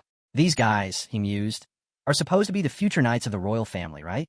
One of the large men clenched his fists, veins bulging on his forehead. Aruin smirked. Good. I wanted to see what the best of the upper class looked like. The massive man let out a Kaplan roar, swinging his fist straight for Aruin's head, who vanished. The punch slammed through empty air. The brute's brow furrowed in confusion, until a sharp, bone-rattling impact slammed into the side of his head. Bam! Aruin's boot connected cleanly, sending him crashing to the floor. The hall fell into stunned silence. The fallen brute lay motionless, his breath shallow. Sweat dripped down his pale face. A beat later, thud, his body collapsed completely. Cassian and Selena stared in utter disbelief. Luther's expression twisted in horror. The nobles exchanged stunned glances. What the hell just happened? Did he just take down one of the Duke's men in a single hit? Aruin straightened, looking down at the man with disdain. That was pathetic. The other 2 lackeys hesitated, glancing at each other. Luther, however, was frozen in place. Aruin turned to him, his expression cold and unreadable. Luther's breath hitched. He took a step back. What the hell is this guy? Then, Forrest. Luther's voice cracked with urgency as he turned sharply, shouting toward the back of the hall. The room shifted as a tall figure finally stepped forward. Long purple hair swayed as the man moved effortlessly through the crowd. He wore a wide grin, his gaze sharp and entertained. The man tilted his head slightly, watching Aruin with interest. That was quite the spectacle. His violet eyes glittered. I take it you're trying to reach the second-class threshold as fast as possible. Aruin's gaze flickered. This guy has a good eye. His smirk didn't waver. He had purposely restrained himself, only using enough force to be at the edge of second-class rank, because killing was not allowed here. Forrest stepped forward, his aura unshaken, his movements calm and measured. Luther gritted his teeth. What the hell are you waiting for? Forrest merely chuckled. Relax, Duke, he said smoothly. I was just enjoying the show. His sharp gaze flicked back to Aruin. With abilities like that, his lips curled into a smirk. I suppose a little arrogance is allowed. Forrest let out a low chuckle, his smile widening. Still, we should hold back a little. At least until we've all graduated from the academy. Aruin's gaze flickered up at him. He scoffed. Says the ones who attacked first. Forrest, who towered over Aruin by several heads, tilted his head, examining him with gleaming curiosity. You're better than Cassian, he admitted. You've got a strong family, outstanding abilities. His pupils contracted slightly, taking on a crazed glint. And most importantly, you're recklessly confident. As he spoke, his hands tensed, his teeth bared, and suddenly, a storm-like red aura erupted from his body. The banquet hall descended into chaos. Gasps and screams filled the room as nobles scrambled backward in panic. That red aura. Luther, still nursing his bruised face, let out a satisfied smirk. This time, he thought, he won't get away without injuries. Aruin observed the burning red aura, his expression remaining unreadable. So this is what I have to work with. Forrest raised his hand, his grin turning manic. Aruin's eyes narrowed slightly. The infamous red moonlight orbs. His lips curled up in interest. This should be fun. Forrest's expression twisted. You're still laughing? He stood abruptly, eyes William. Let's see you laugh after this. He swung his arm sharply, unleashing spinning crimson orbs from his aura. The banquet hall erupted into pure chaos. Guests screamed, stumbling over one another as they fled toward the exits. I don't want to get hit by that. Run, run. The red orbs swarmed toward Aruin, closing in from all sides. Yet he stood his ground, arms raised, effortlessly blocking each attack. Forrest sneered. Even you can't hold out forever. You may be strong, but no one withstands the red moonlight. Aruin remained calm, his expression unmoved. His thoughts churned. Disappointing. He had expected more from Theoro Academy's so-called elites. If he used internal energy, he could shut this down in an instant. But if he beat an aura user without using aura himself, that would shake them to their core. His golden eyes darkened as he made his decision. Forrest, still grinning wildly, lunged, his right hand raised for a finishing blow. It's over. The moment his fist came down. Crack. Forrest's right arm snapped backward at an unnatural angle. A sickening scream tore through the hall. The nobles froze in horror. Selena and Cassian sat wide-eyed, their mouths slightly open in silent shock. Luther's face twitched, his lower jaw dropping slightly. He couldn't comprehend it. A freshman had just shattered Forrest's arm with a single counter. Forrest collapsed to the floor, clutching his twisted limb, his screams echoing through the stunned banquet hall. Aruin merely glanced down at him, then brushed off his sleeve. Stop overreacting, he muttered. It's just aura. Your bones will be fine in a week. Forrest twisted in agony, his breath coming in ragged gasps. Then, a heavy, oppressive silence filled the room. Aruin turned his gaze toward the nobles still standing frozen, their expressions stricken with fear. His smirk faded. His eyes gleamed coldly, his voice dropping into a low, commanding growl. Stop staring. The entire room flinched. For a second, no one moved. Then, like a spell had been broken, all at once, the nobles averted their gazes, pretending to look anywhere but at him. Aruin exhaled slowly. Good. Then, a slow clap echoed through the hall. Luther, sitting on the edge of his chair, was clapping, his expression still twisted with disbelief. Even after watching it happen right in front of me, he admitted, grinning faintly, I still can't believe it. His eyes flickered, his voice laced with something between awe and resentment. A freshman using aura at this level. Luther let out a low, exasperated chuckle. Truly incredible. Luther continued clapping, his eyes gleaming with enthusiasm as he looked at Aruin. Well, he mused. If someone like you can defeat Forrest, then perhaps the Steel Guard family still has some firepower left after all. Aruin shot him a narrow glance. Why are you suddenly talking to me like that? Luther simply smiled, waving his hands in an exaggerated manner. I'm just impressed, that's all. Then, lowering his voice slightly, he added, let's end this pointless psychological war, shall we?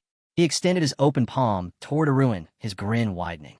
This time, I'll make an exception, he declared smoothly. Luther's voice was calm, inviting, yet there was something undeniably calculating behind his words.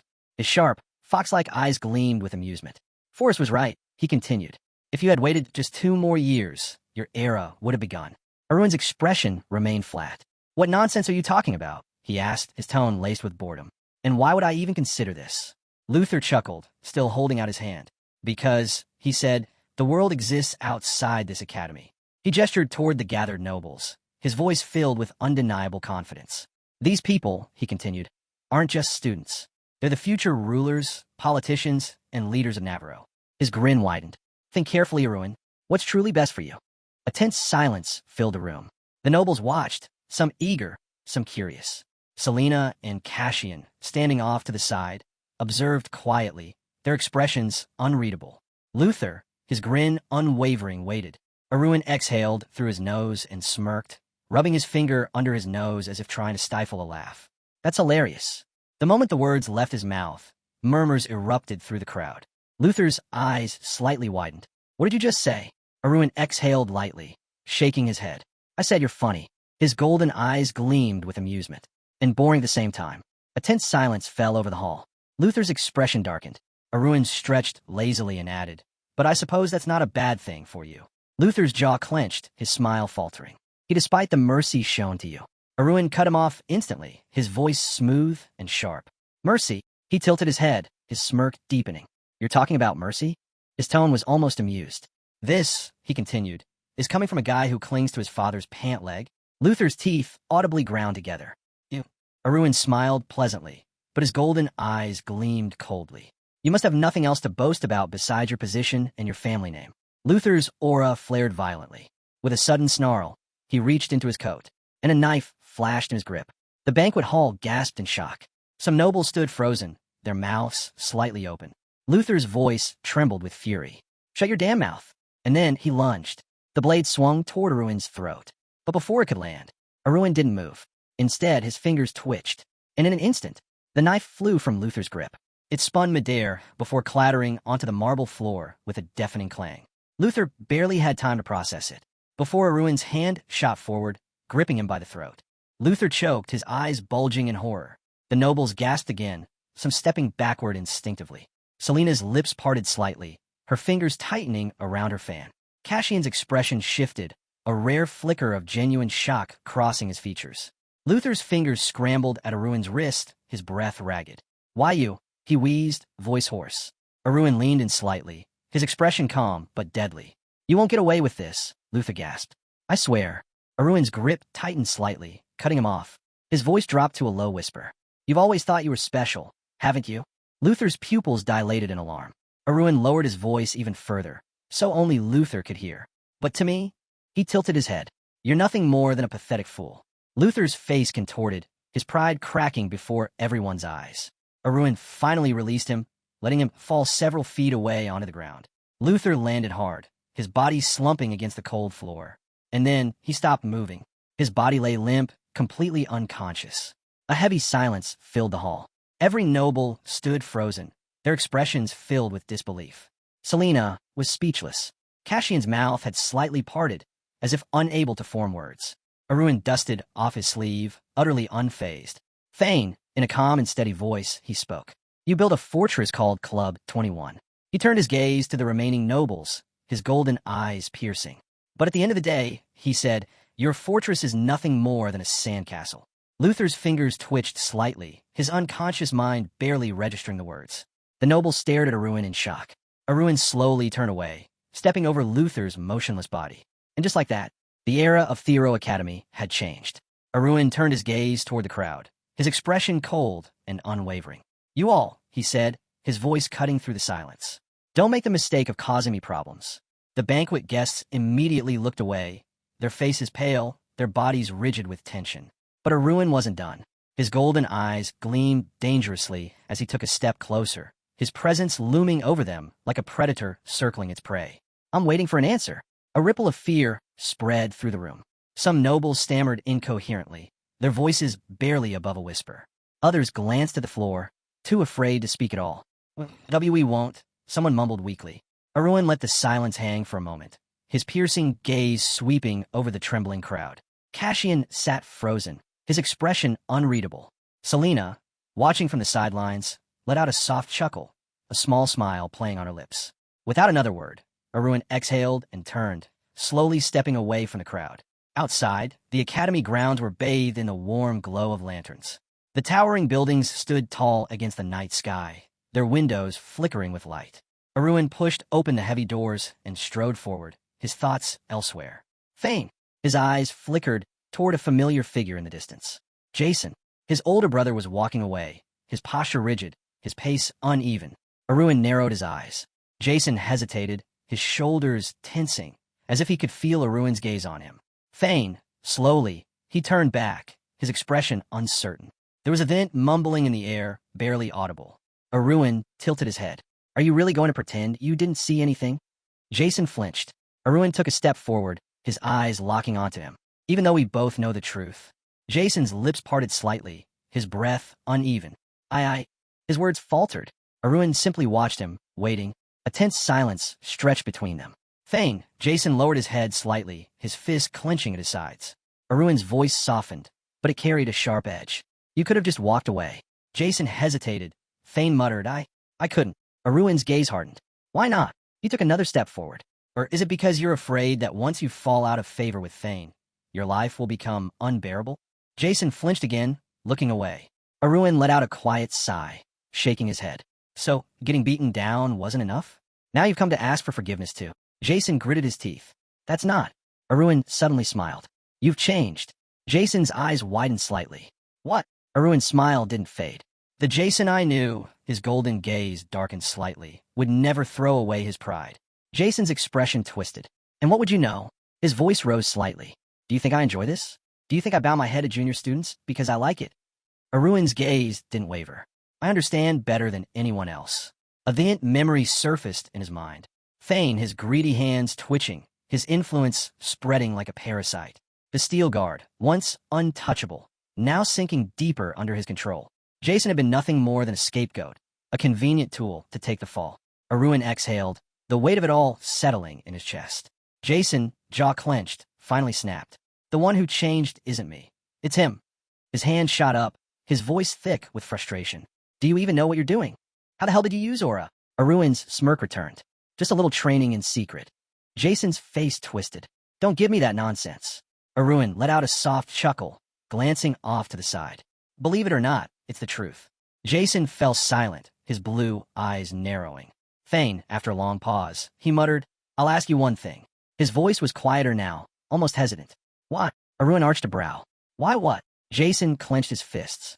Why did you do this? Aruin simply stared at him. Jason's voice grew heavier. You couldn't have not known. You knew exactly what would happen. You knew you'd turn Thane against you. His shoulders tensed. So why? Why go this far?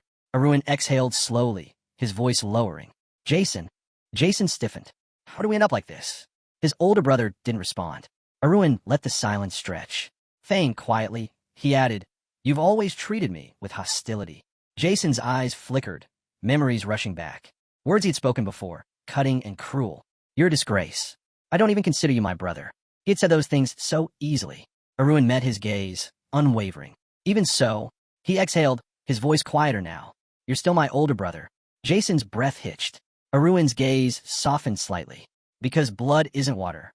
Thane, he lowered his head, closing his eyes briefly.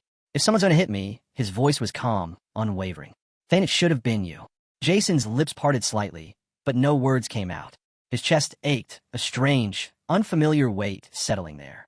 For the first time in a long time, he didn't know what to say. Then, Jason clenched his teeth, eyes burning with emotion. Can I really hit you? Aruin glanced at him and let out a soft laugh. Go ahead. Jason hesitated. Just not too hard, all right? Aruin exhaled slowly, an easy smile tugging at his lips. The elder glanced at the floor, let out a soft smile, and thanked him. Meanwhile, Aruin frowned, his mind racing. Was Jason losing it?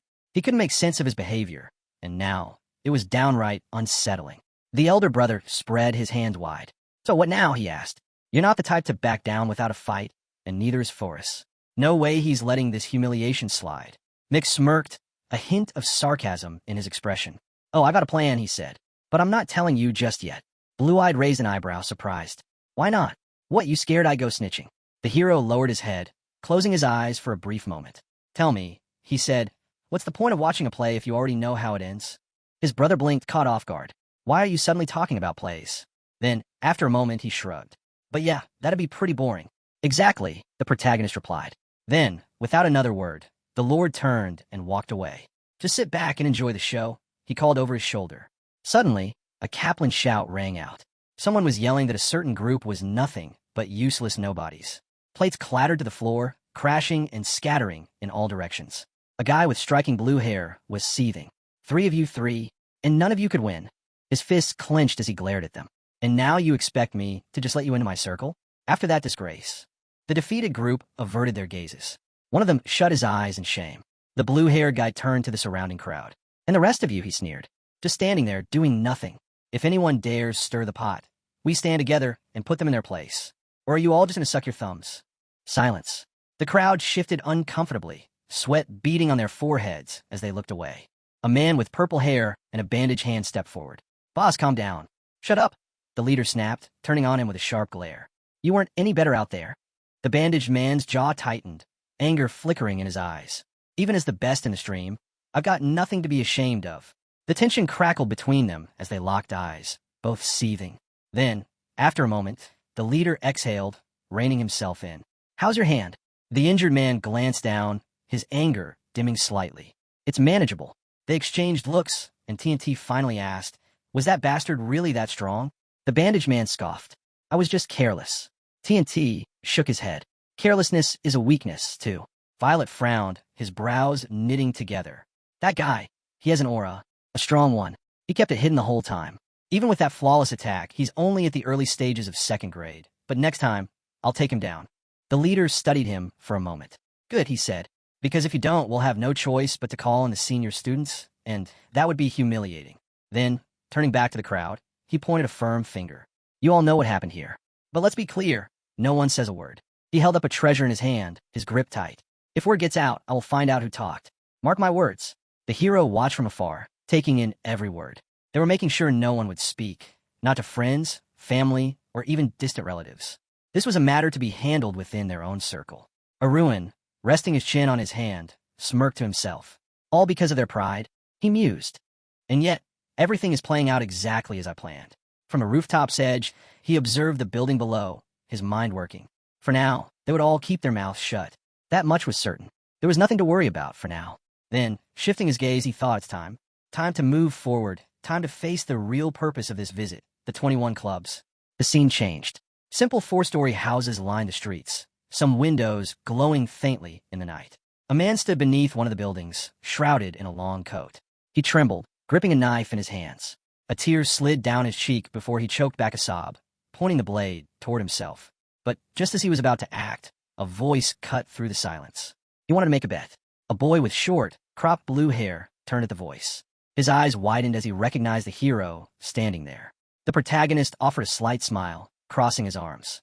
You won't be able to do it, he said confidently. The boy, trembling, stared at him in shock. You were just here a moment ago. Before he could finish, the protagonist interrupted, stepping forward. Steelguard, he introduced himself smoothly. Do you remember me? Hugh hesitated, the name striking a chord. Steelguard, he muttered. Leaning against the wall, the lord tilted his head. Tell me, is this suicide, or just self-torture? The hero's unwavering confidence sent a chain through Hugh. Whatever it is, I understand, the protagonist continued. Your older brother went too far. And even though you have different mothers, yeah, I'd say he really overdid it this time. Hugh's eyes widened in shock. How do you know that? The hero, now serious, locked eyes with him.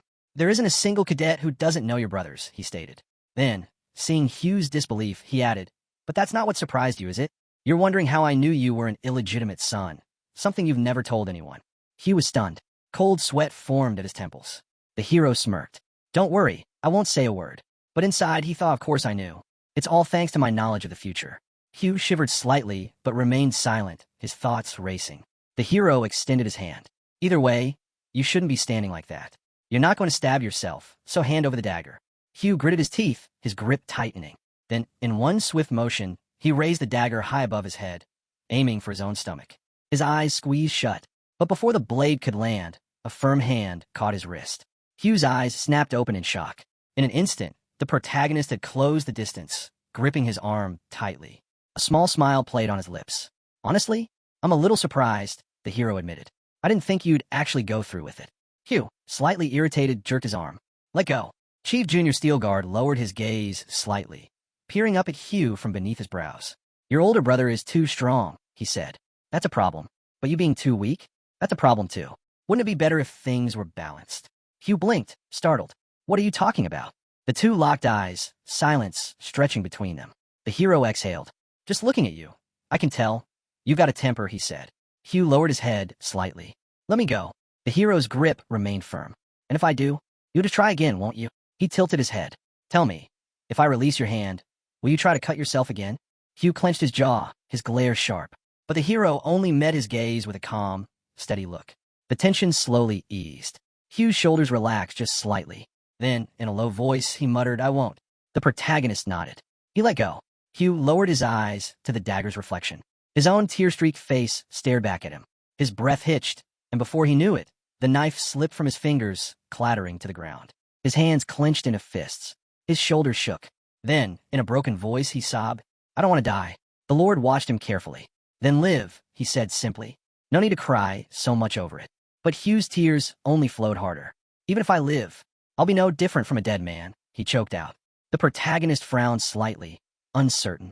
That bastard Thane really is a piece of work, he thought. He's an expert at breaking people. Hugh didn't look up.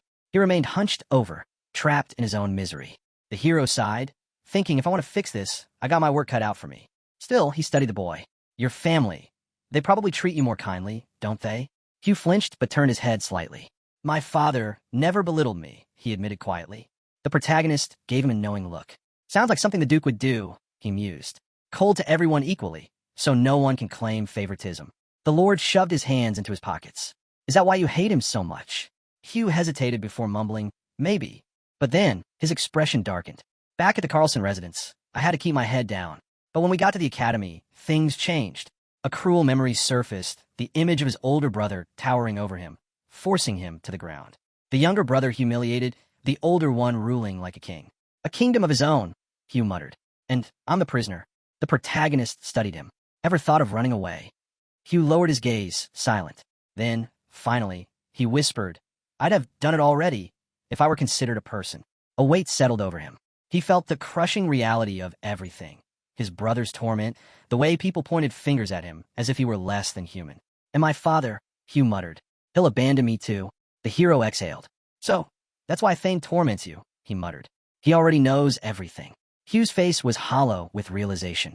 He said nothing, only nodding slightly. The protagonist watched him for a long moment. Then, with certainty, he said, "You're too young to die." Hugh's head snapped up, eyes wide. "What?" The Lord smirked slightly and gave him a thumbs up. "Since we've met," he said, "I'll help you." The descendant of Steelguard met his gaze and called him by name. Then, with unwavering certainty, he declared, "I'll make you the head of the Carlson house." The word struck the failed suicide like a bolt of lightning. He stood frozen, staring at the hero in disbelief. "What?" he whispered, his voice unsteady. As they faced each other, Hugh's mind raced. "What exactly are you trying to help me with?" he asked, his voice laced with doubt. The protagonist remained calm. "I meant what I said." Hugh swallowed hard, cold sweat trickling down his back.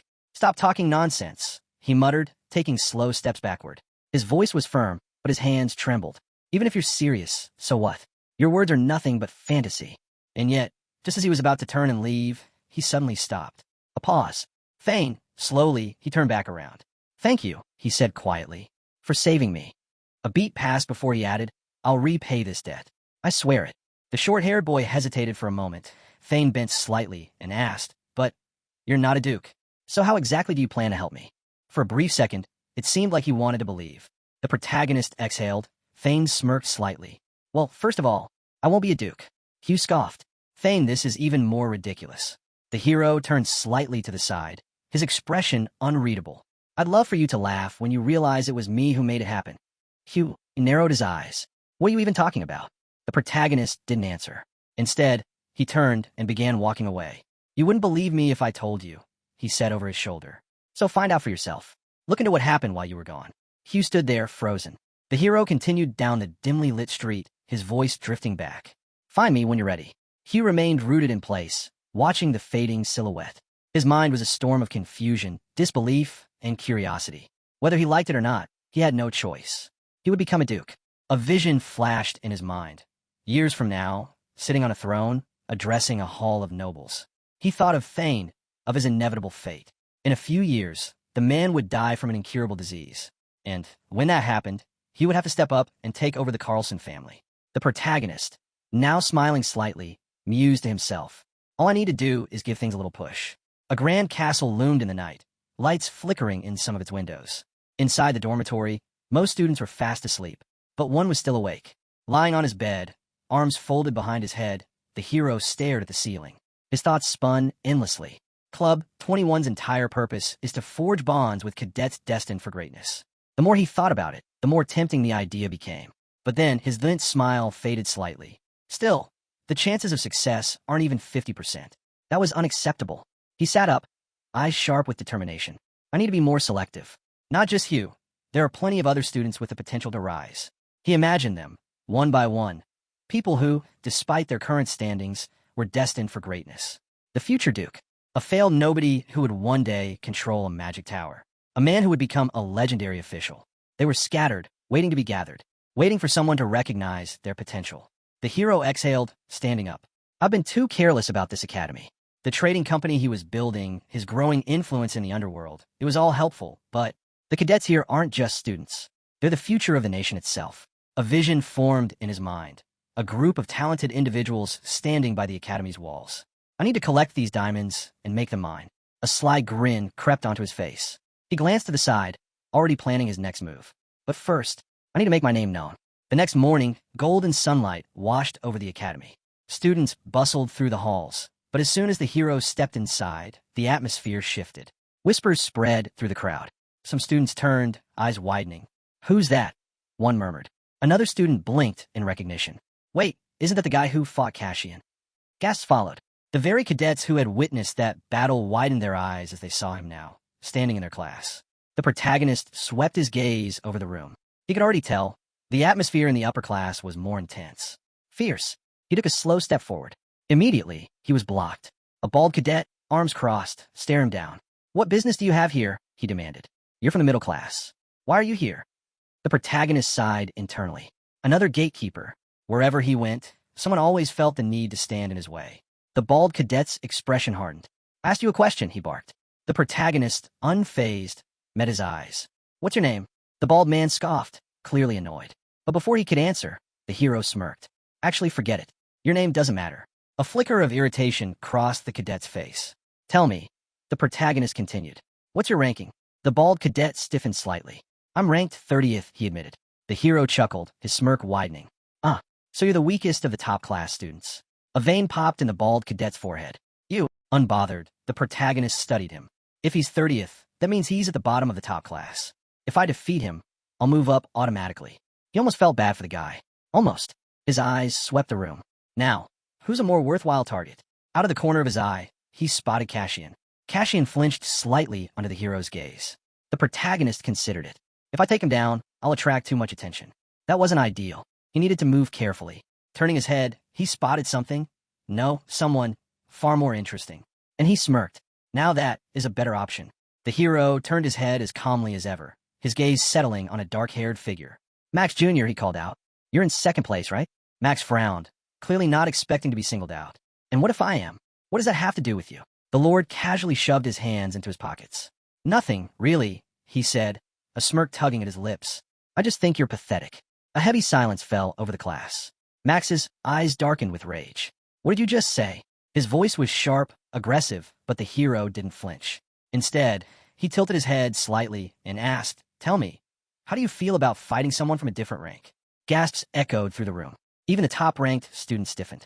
Max clenched his jaw. Thane sneered. A duel? Fine. Right here, right now. The class erupted into whispers. Cassian, standing among them, looked anything but pleased. The duel was brutal. Their wooden swords clashed in a flurry of precise strikes. Max fought with all his strength, but the hero barely seemed fazed. Blow after blow, Max struggled to keep up. Thane, a clear swing. Stop. The instructor's shout cut through the tension. The protagonist halted his strike instantly, but the blade of his wooden sword hovered dangerously close to Max's neck. For a moment, no one moved. Thane, a triumphant smile played on the hero's lips. Two duelists stood opposite each other. One standing tall, victorious, the other frozen in place, feeling the sharp edge of defeat. The red-haired instructor took a deep breath and declared, Victory goes to Aruin's steel guard. The class exploded into whispers. This is insane. He was only ranked 72nd. That wasn't just a win. He completely outclassed him. I didn't even see what happened. Among the murmuring crowd, a blue-haired student remained silent, watching intently. His eyes narrowed. Just what is the true nature of this guy? Meanwhile, Max stood motionless, his stunned expression mirroring that of the crowd. Aruin, however, simply looked down at him with a knowing smirk. The whispers continued. Everyone knew what would happen next. The protagonist had just secured his place in the upper class. And Thane, realization struck. The one in 30th place, he'll be dropped into the middle class. The bald cadet stiffened. He had been so smug just moments ago, but now, his own words from earlier replayed in his head. You're not suitable. His stomach twisted. If he lost his upper class position, he'd lose everything. Gritting his teeth, he raised his hand. Wait, he called out desperately. 2 wins. 2 victories are needed to move up a class. A flicker of hope returned to his face. I still have a chance. No one loses twice, right? The instructor turned to him, unimpressed. Were you blinded during the fight? He asked dryly. The bald cadet faltered. The instructor crossed his arms. After what we just saw, do you honestly believe Max could win in a rematch? The bald cadet swallowed hard. But Max is strong. He's ferocious. The instructor's expression didn't change. There's a gap between them that no amount of training will close. And just like that, the bald cadet's last hope crumbled. He stared at Aruin, who remained standing over Max, completely unfazed. His future in the upper class had just been ripped away. Meanwhile, the instructor watched Aruin carefully. The Steel Guard family still has gunpowder in its flasks. A mental image formed in his mind. Aruin, standing in front of his family's legendary armory. So, the youngest one carries their true power. And maybe, just maybe, that was for the best. The moment Aruin stepped outside, he was met with a huge crowd. He raised an eyebrow. What's with all the people? He asked. You all heard about the duel? Before he could get an answer, his attention shifted. A familiar figure leaned against a column in the distance. Phew. Aruin wasted no time. He approached with a smirk. Didn't think you'd come so soon, he remarked. How'd you know I was here? He glanced around. And what about the rest of them? Hugh lowered his head slightly. They came because of you. At first, Aruin gave him a questioning look, but then, Club 21 stepped forward. Aruin exhaled. If you're so curious, why don't we go inside, he suggested. No point standing out here. Hugh averted his gaze. They probably already knew the outcome, he muttered. Thane, leaning in slightly, he lowered his voice. I heard something, he whispered. They told me that you're the owner of an aura. Aruin's eyes flickered with amusement. You figured that out pretty quickly, he said. Is that why you came looking for me? Hugh hesitated before answering. I haven't fully thought through your offer yet. Aruin turned away slightly, crossing his arms. Not the best place to have this conversation, he noted. Thane, tilting his head toward a quieter area, he said, follow me. I know a spot where no one will bother us. A high wall, a staircase leading down to the water, a small pier. The two stood there, away from prying eyes. Hugh was the first to speak. I heard what happened yesterday, he said. What's your plan? Your older brother won't ignore this. Aruin, looking as relaxed as ever, stretched his arm out slightly. Does that make you happy? He asked. Hugh's eyes lit up. He hesitated. Thane, a wide smile. Then he laughed. Loudly. Happy? I'm incredibly happy, he declared. He shook his head in disbelief. You even managed to grab Thane by the collar. You have no idea how much I wanted to be there. Aruin blinked, momentarily caught off guard. Hugh went on, practically glowing with excitement. And you humiliated him. Ignored him. Right in front of everyone. I should have been there. Overwhelmed with gratitude, he suddenly grabbed Aruin's hands, shaking them firmly. Thank you, he said earnestly. I'll never forget this. Aruin raised an eyebrow. This family really is something else. He wasn't even this grateful for having his life saved. No, what mattered to him was that his brother was finally put in his place. After a moment, Hugh calmed down. His expression grew more serious. But I'd be a fool to think you've already won, he admitted. Thane is a madman. Spreading his arms slightly, he added, once he even tried to poison me. Aruin's eyes sharpened. And? What happened after that? Hugh let out a bitter chuckle. Thane, looking down, he muttered. I was 5 years old at the time. The protagonist blinked in disbelief. Your older brother really has no filter, huh? He's completely insane. Thane, with a casual but piercing look, he added, so, you're still afraid of him, aren't you? Hugh hesitated before nodding. Of course I'm afraid, he admitted. But even so, I still came here to meet you. His voice was steady, but his hand trembled slightly as he stretched it forward. Tell me, he said cautiously. Back then, were you serious? Aruin smirked. About making you the next duke? He folded his arms. Thane shrugged. Obviously, Hugh's eyes widened in alarm. He quickly raised a finger to his lips, urging him to lower his voice. Keep it down, he hissed. If someone hears you, I'll be laughed out of existence. The protagonist shot him a calm, almost amused look. Why so nervous? He asked. It's not like we're at a riot meeting or something. Hugh exhaled sharply, rubbing his temples. Because it's ridiculous, he muttered. Someone like me, how could I possibly? But before he could finish, Aruin cut him off, raising a finger.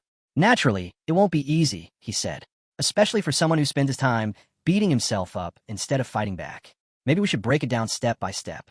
Hugh's shoulders tensed, his gaze dropping to the ground. Aruin didn't hold back. First, you have no legitimacy. You're an illegitimate child. Hugh flinched. Second, your fencing skills are nowhere near your older brother's. Another hit. Third, you have no charisma, no leadership, and no reputation. Each statement cut deeper than the last. Hugh clenched his fists. Aruin tilted his head slightly. That leaves one possibility. Maybe your father favors you? But before Hugh could even think of an answer, Aruin smirked. Yeah, probably not. Hugh let out a bitter laugh. You're right, he admitted. That's exactly how it is. He threw his arms out in frustration. That's why I don't understand how I'm supposed to even think about taking the Carlson title. The protagonist shoved his hands into his pockets and looked at him coolly. Of course, you couldn't do it alone, he said. That's why I'm laying the groundwork for you. Hugh's expression twisted in confusion. What do you mean? Aruin smiled, moving his hand in a sweeping motion. Think of it like investing in undervalued stocks, he said. That's how business works. You bet on something with hidden potential and watch it grow. Hugh blinked. Stocks? Aruin nodded. And the first thing that needs fixing? He pointed at him. Your rotten mindset. Hugh was taken aback. My mindset? The protagonist's expression didn't waver. Think about it, he said. Even if you keep avoiding conflict, even if you submit and endure what happens next. Hugh swallowed hard. If my brother finds out I'm working with you, I'll be finished, he said, his voice uncertain. Aruin exhaled through his nose, unimpressed. And if you don't? He glanced sideways. What? You plan to spend your whole life as an obedient dog. Hugh flinched, lowering his head. At least things won't get any worse, he muttered. Aruin scoffed. You think so? His gaze sharpened as he pictured Thane, arms crossed, a cloak billowing behind him, standing atop the academy like he owned it. Your brother will graduate with flying colors, cementing his place as the Carlson heir, Aruin continued. And when that happens, where will that leave you? Hugh bit his lip, his throat tightening. Aruin's voice lowered. You'll be nothing more than an ant beneath his feet. And when you look back on your life, all you'll have are regrets. Hugh's breath hitched. The protagonist took a step closer. A few years from now, he said, you'll be thinking, what if I had taken a risk? What if things had turned out differently? His words landed like a hammer. Hugh clenched his teeth. He was already scared, but now he was terrified. Because deep down, he knew Aruin was right. If he kept running, if he kept giving in, he'd always be nothing. His hands curled into fists. You're right, he growled. Up until now, all I've done is run away. His voice rose. That's why I became such a useless nobody. Aruin's lips curved into a soft smile. Hugh squeezed his hands tighter, his blood pumping with something he hadn't felt in a long time. Determination. For the first time, he wanted to fight back. His head snapped up. His eyes burned with resolve. Tell me what to do, he said. I'll do whatever it takes. Aruin raised a calm hand. First, he said, you wait. Hugh blinked.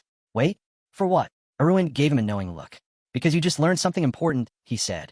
You can't take on Club 21 alone. Hugh's mind raced. Club 21? The protagonist's gaze drifted, scanning their surroundings. No, he thought. Not just Club 21. The families behind them. Hugh threw his hands up in frustration. Thane, what do I do? Aruin's eyes gleamed. You form your own club. Hugh froze. What? Aruin raised a finger. A club under the banner of the Steelguard family. In his mind, he envisioned it. A powerful group filled with carefully chosen individuals, rising in influence. He smirked. I'll send you the details soon, he said. I already have a full list of potential candidates. Hugh swallowed, his heart pounding. For the first time, it felt possible.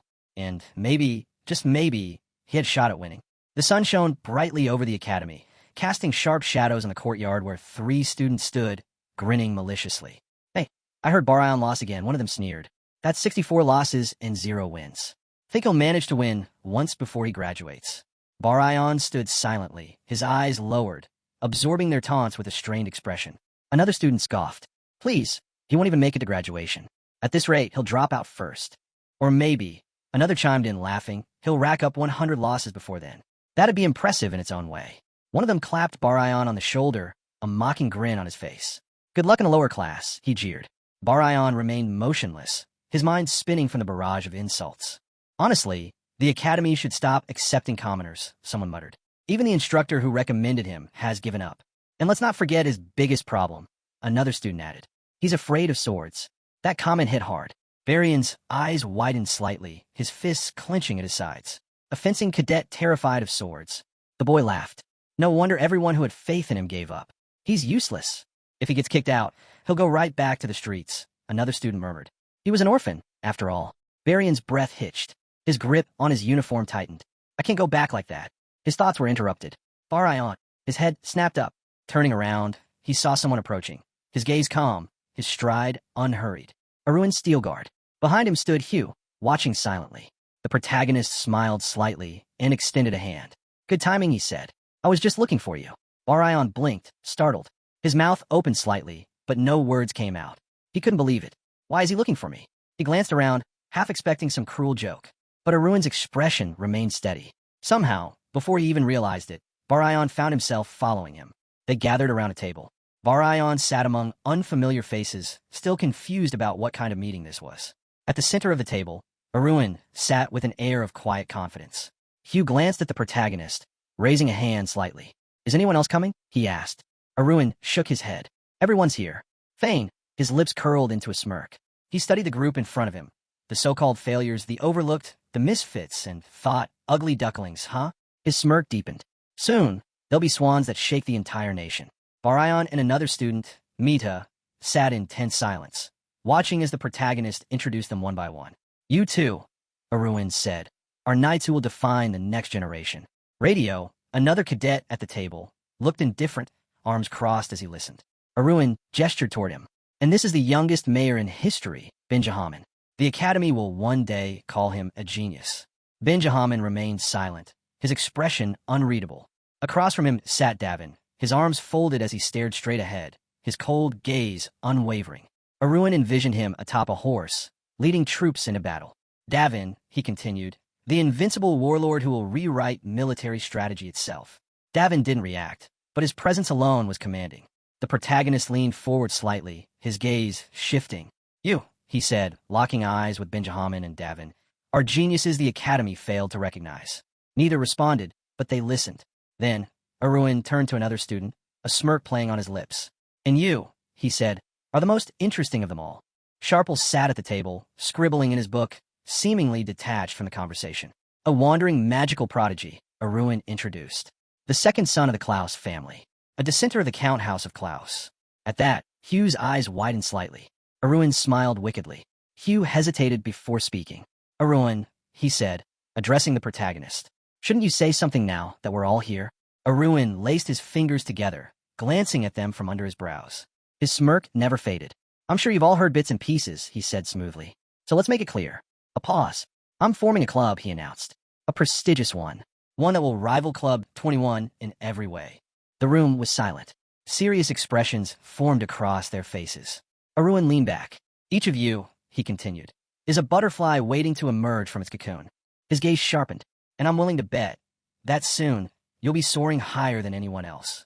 Then, he revealed an emblem. Purple wings spread elegantly across its design. Our club, he declared, will be called Soar. A moment of silence. Then, Aruin hesitantly raised his hand. Aruin turned to him, his expression unreadable. Aruin hesitated. For what I'm hearing, it sounds like a good idea, he admitted, but I'm not sure it'll actually work. Aruin's smirk widened slightly. That's fine, he said. I have plenty of confidence to make up for yours. Aruin looked down, a flicker of doubt in his eyes. I have too many flaws, he muttered. No skills, no family backing. The room grew quiet. The others watched him intently. Aruin exhaled shakily.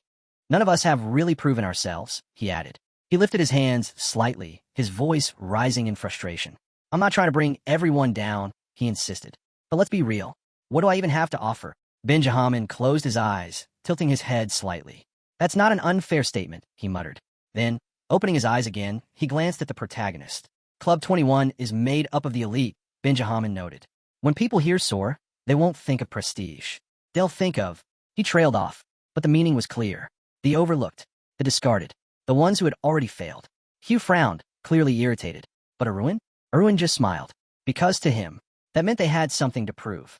The room was silent as Benjamin finished speaking. He leaned back slightly, his expression unreadable. Honestly, all I see here is an opportunity to build connections with Steelguard and the Carlson family. Nothing more. Aruin's eyes narrowed, his irritation barely concealed. Is that really the only thing making you so insecure? He asked coolly. Because the club has no advantages? Benjamin remained indifferent, his mouth slightly open. Is there a point in dwelling on that? Aruin exhaled slowly, crossing his fingers and resting his chin on them. Then, with a smirk, he spoke. Fine, Let me show you a clear advantage. The group sat in silence, some exchanging glances, others watching Aruin intently. Then, he called out, "You can come in now." The door creaked, opened slightly. A figure stepped inside with a confident, wide smile. Marcus. The moment he entered, he greeted them warmly. "Good evening, gentlemen. I'm Marcus, deputy head of the Pilaf Trading Company." A flicker of surprise passed through the gathered cadets. Marcus took a seat, stretching his arms out slightly. "We're just a small company," he said lightly. "But, thanks to recent market conditions, business has been booming." A grin spread across his face. "I've even held gold bars in my own hands." Then, his expression sharpened. "But let's get to the point." He turned to the cadets and announced, "I'd like to offer regular sponsorship to students." The room fell into stunned silence. One after another, their mouths fell open in disbelief. Barion stared, completely perplexed. "Why?" he muttered. "Why would you financially support cadets like us?" Marcus chuckled. "That's an easy one." Behind him, an emblem flickered into view, the emblem of SOAR. "It's simple," Marcus explained. "Our company operates under his leadership." He gestured toward Aruin, and SOAR is his creation as well. Aruin turned his gaze to the group. "Well," he asked, his voice calm, "are you satisfied now?"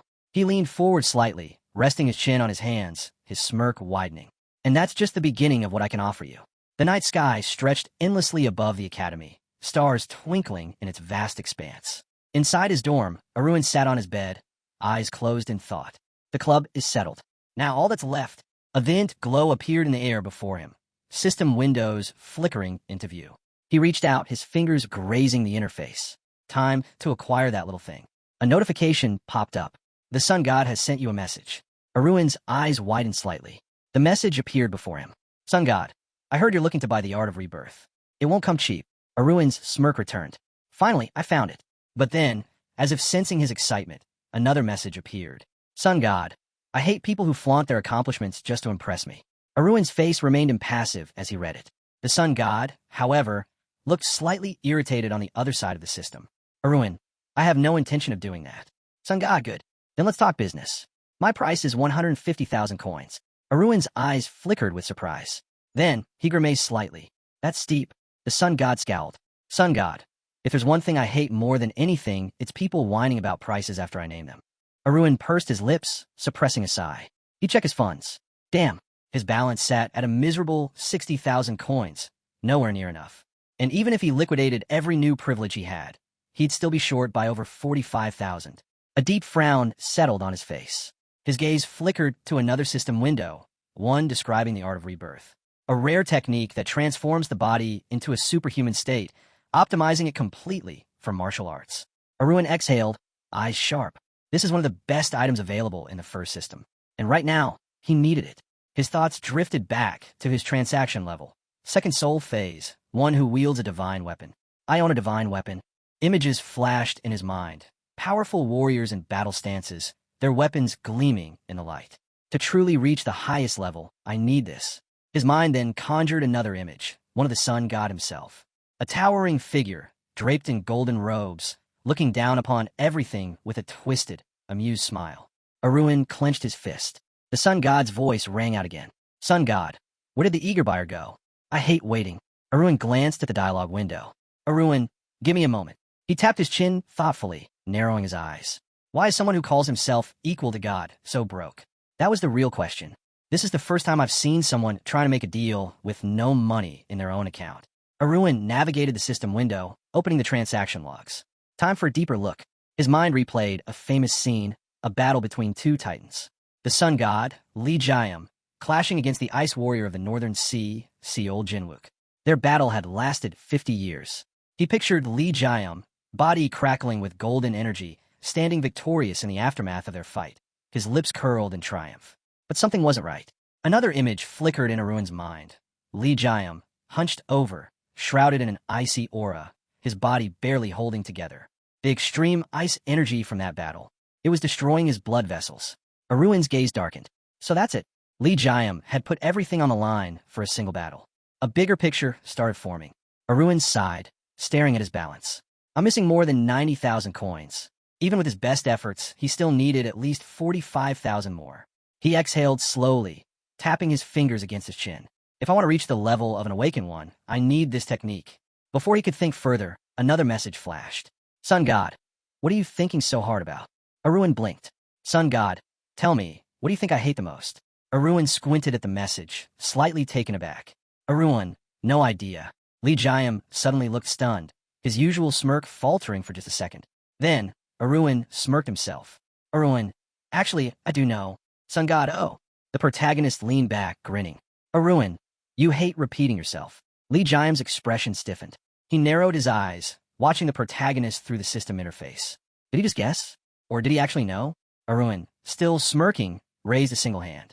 And with an almost sarcastic edge to his voice, he asked, Tell me, Sun God, do you also hate it when people hit back?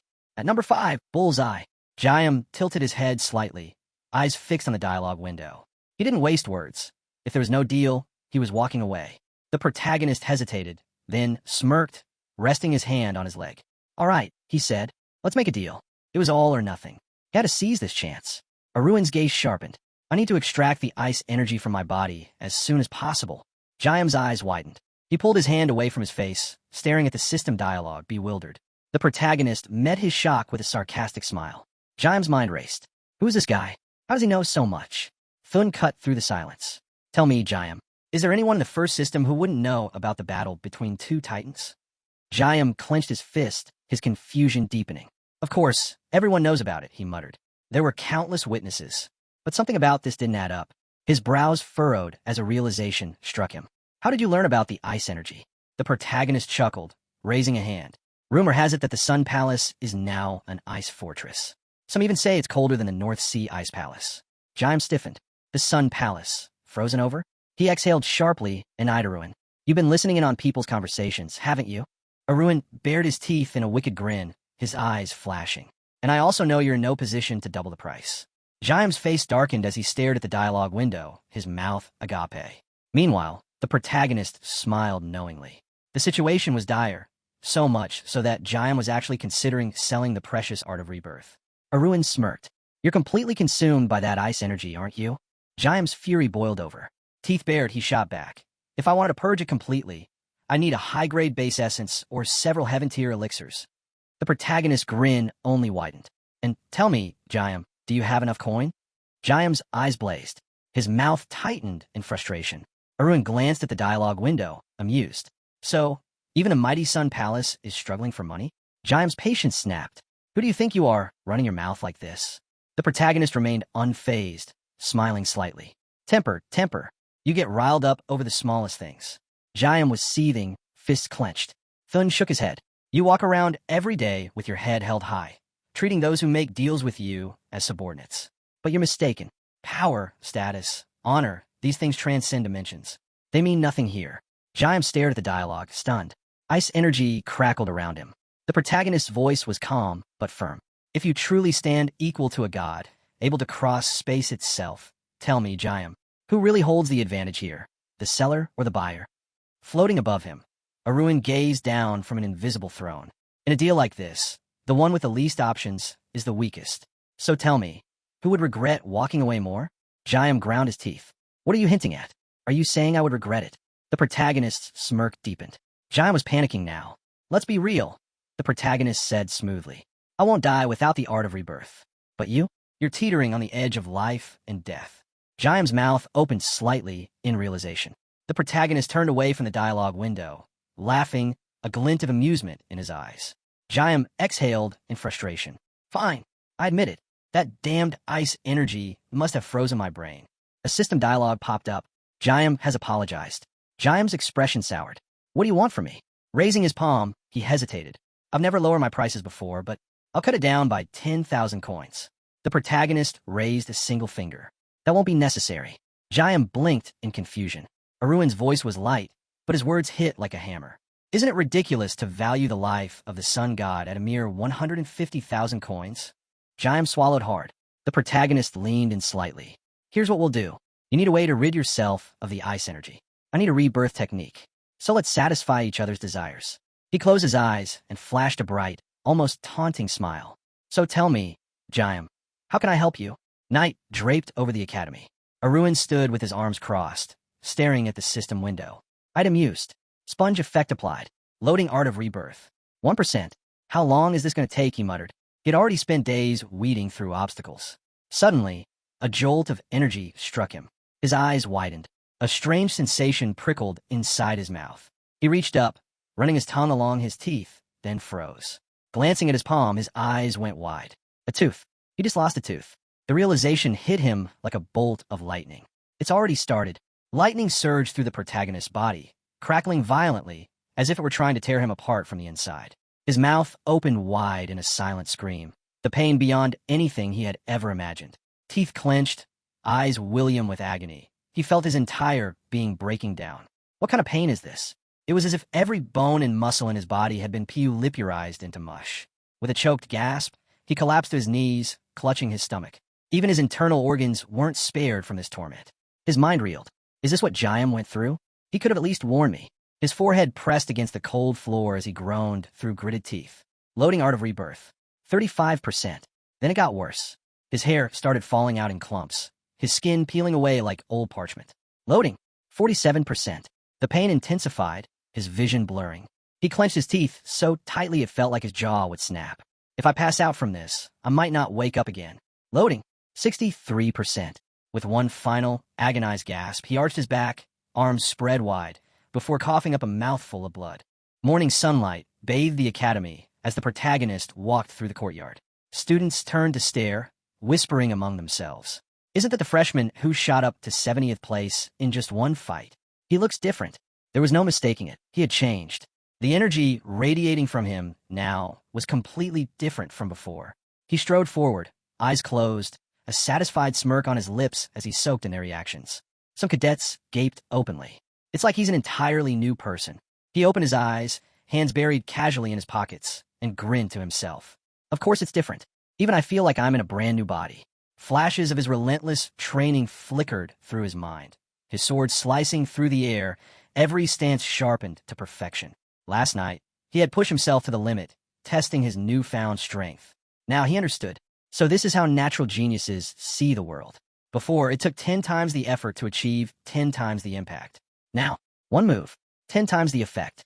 The efficiency was mind-blowing, a 20-fold increase. He exhaled, shaking his head slightly. If I had been born with this body, everything would have been so much easier. But fate had never been kind to him. A malicious grin tugged at his lips. At least now, those so-called geniuses will finally know what it feels like to be on the losing side. The sky stretched clear and blue above the mansion. Inside his room, the protagonist sat cross-legged on the sofa, bathed in a soft blue aura.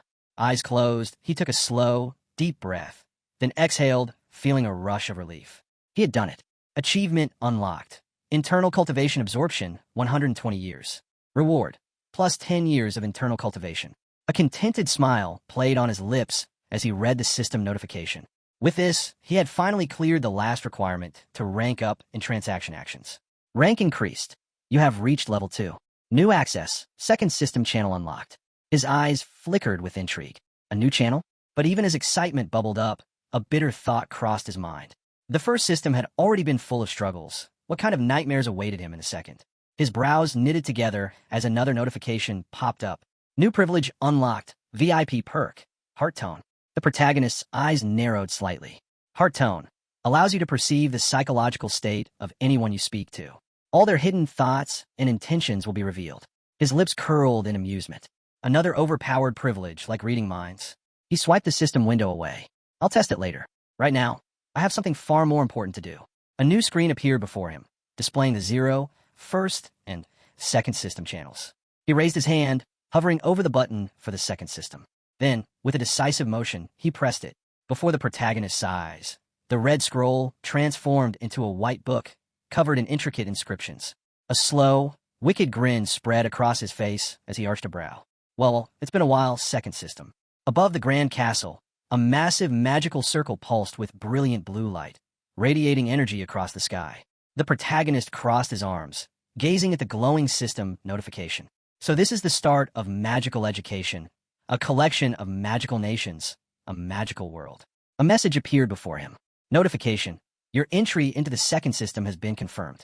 A special gift has been delivered to your inventory. Wishing you unlimited profits in your trade. His grin widened. They're handing out coupons again?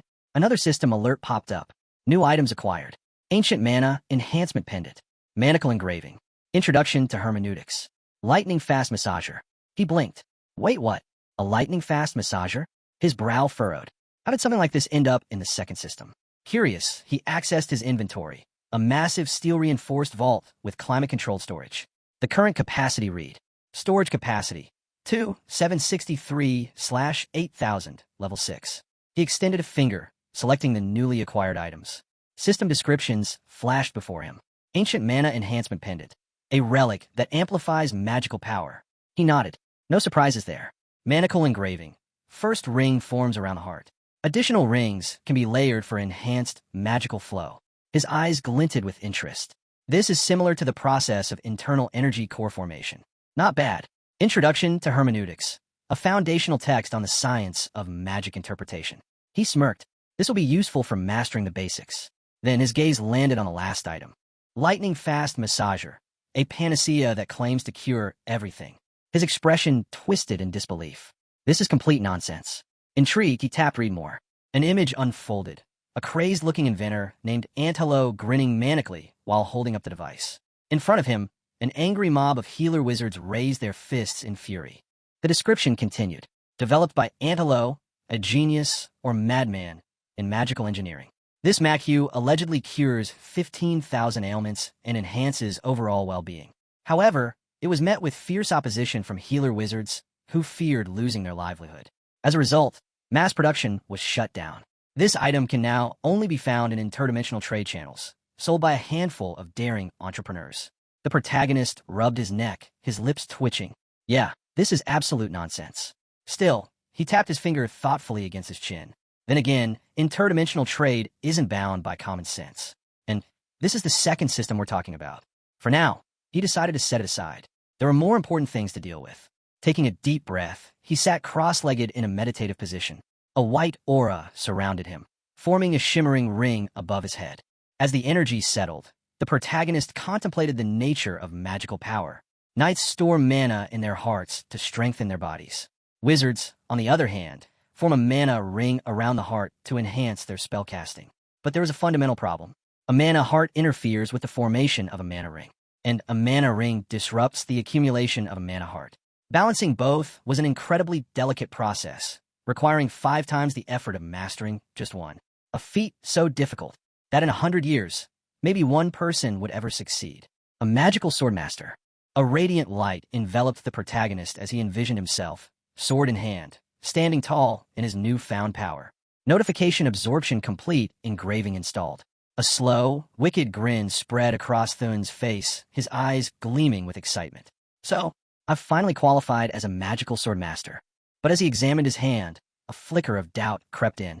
With a mere single mana ring, could he really call himself that? It felt lacking. Clenching his fist, he dissolved the magic energy ball in his palm. I need to level up. Fast. He turned his attention to the marketplace, where cards displaying magical item offers filled the system window. As he skimmed the listings, an image formed in his mind. Scholars and researchers sitting around tables, bottles scattered about, deep in discussion. Most second system users were academics, obsessed with magic and its mysteries. But among them, there were dimension traders, wizards known for their keen social skills. Then, a particular listing caught his eye. 3 circles in an extended mana circuit for sale. His lips curled into a smile. Now this is a deal worth considering. A system dialog window popped up. You have shown interest in a listing. Contacting seller. Almost instantly, a reply came through. The protagonist raised an eyebrow. That was fast. He must have been waiting for a buyer. Curious, he pulled up the seller's information. The protagonist smirked. So he's a theorist rather than a practitioner, huh? Activating his heart tone privilege, he focused on the dialogue window, allowing white energy to flow around him. At that moment, a new image formed. Sherlin sat at a table, arms crossed, eyes downcast as he stared at the system screen. His words came through, laced with bitterness. You must have figured it out from my listing. I'm done with magic. A heavy sigh. I can't afford to sell these items individually. I need to get rid of everything. The protagonist frowned slightly, his mouth parting in mild surprise. So this privilege lets me see his emotions too? He exhaled sharply, annoyed. What useless privilege. Anyone with a brain could tell this guy is depressed. Gritting his teeth, he forced himself to stay calm. The ad only mentioned selling mana rings and circuits. So why is he suddenly giving up on magic entirely?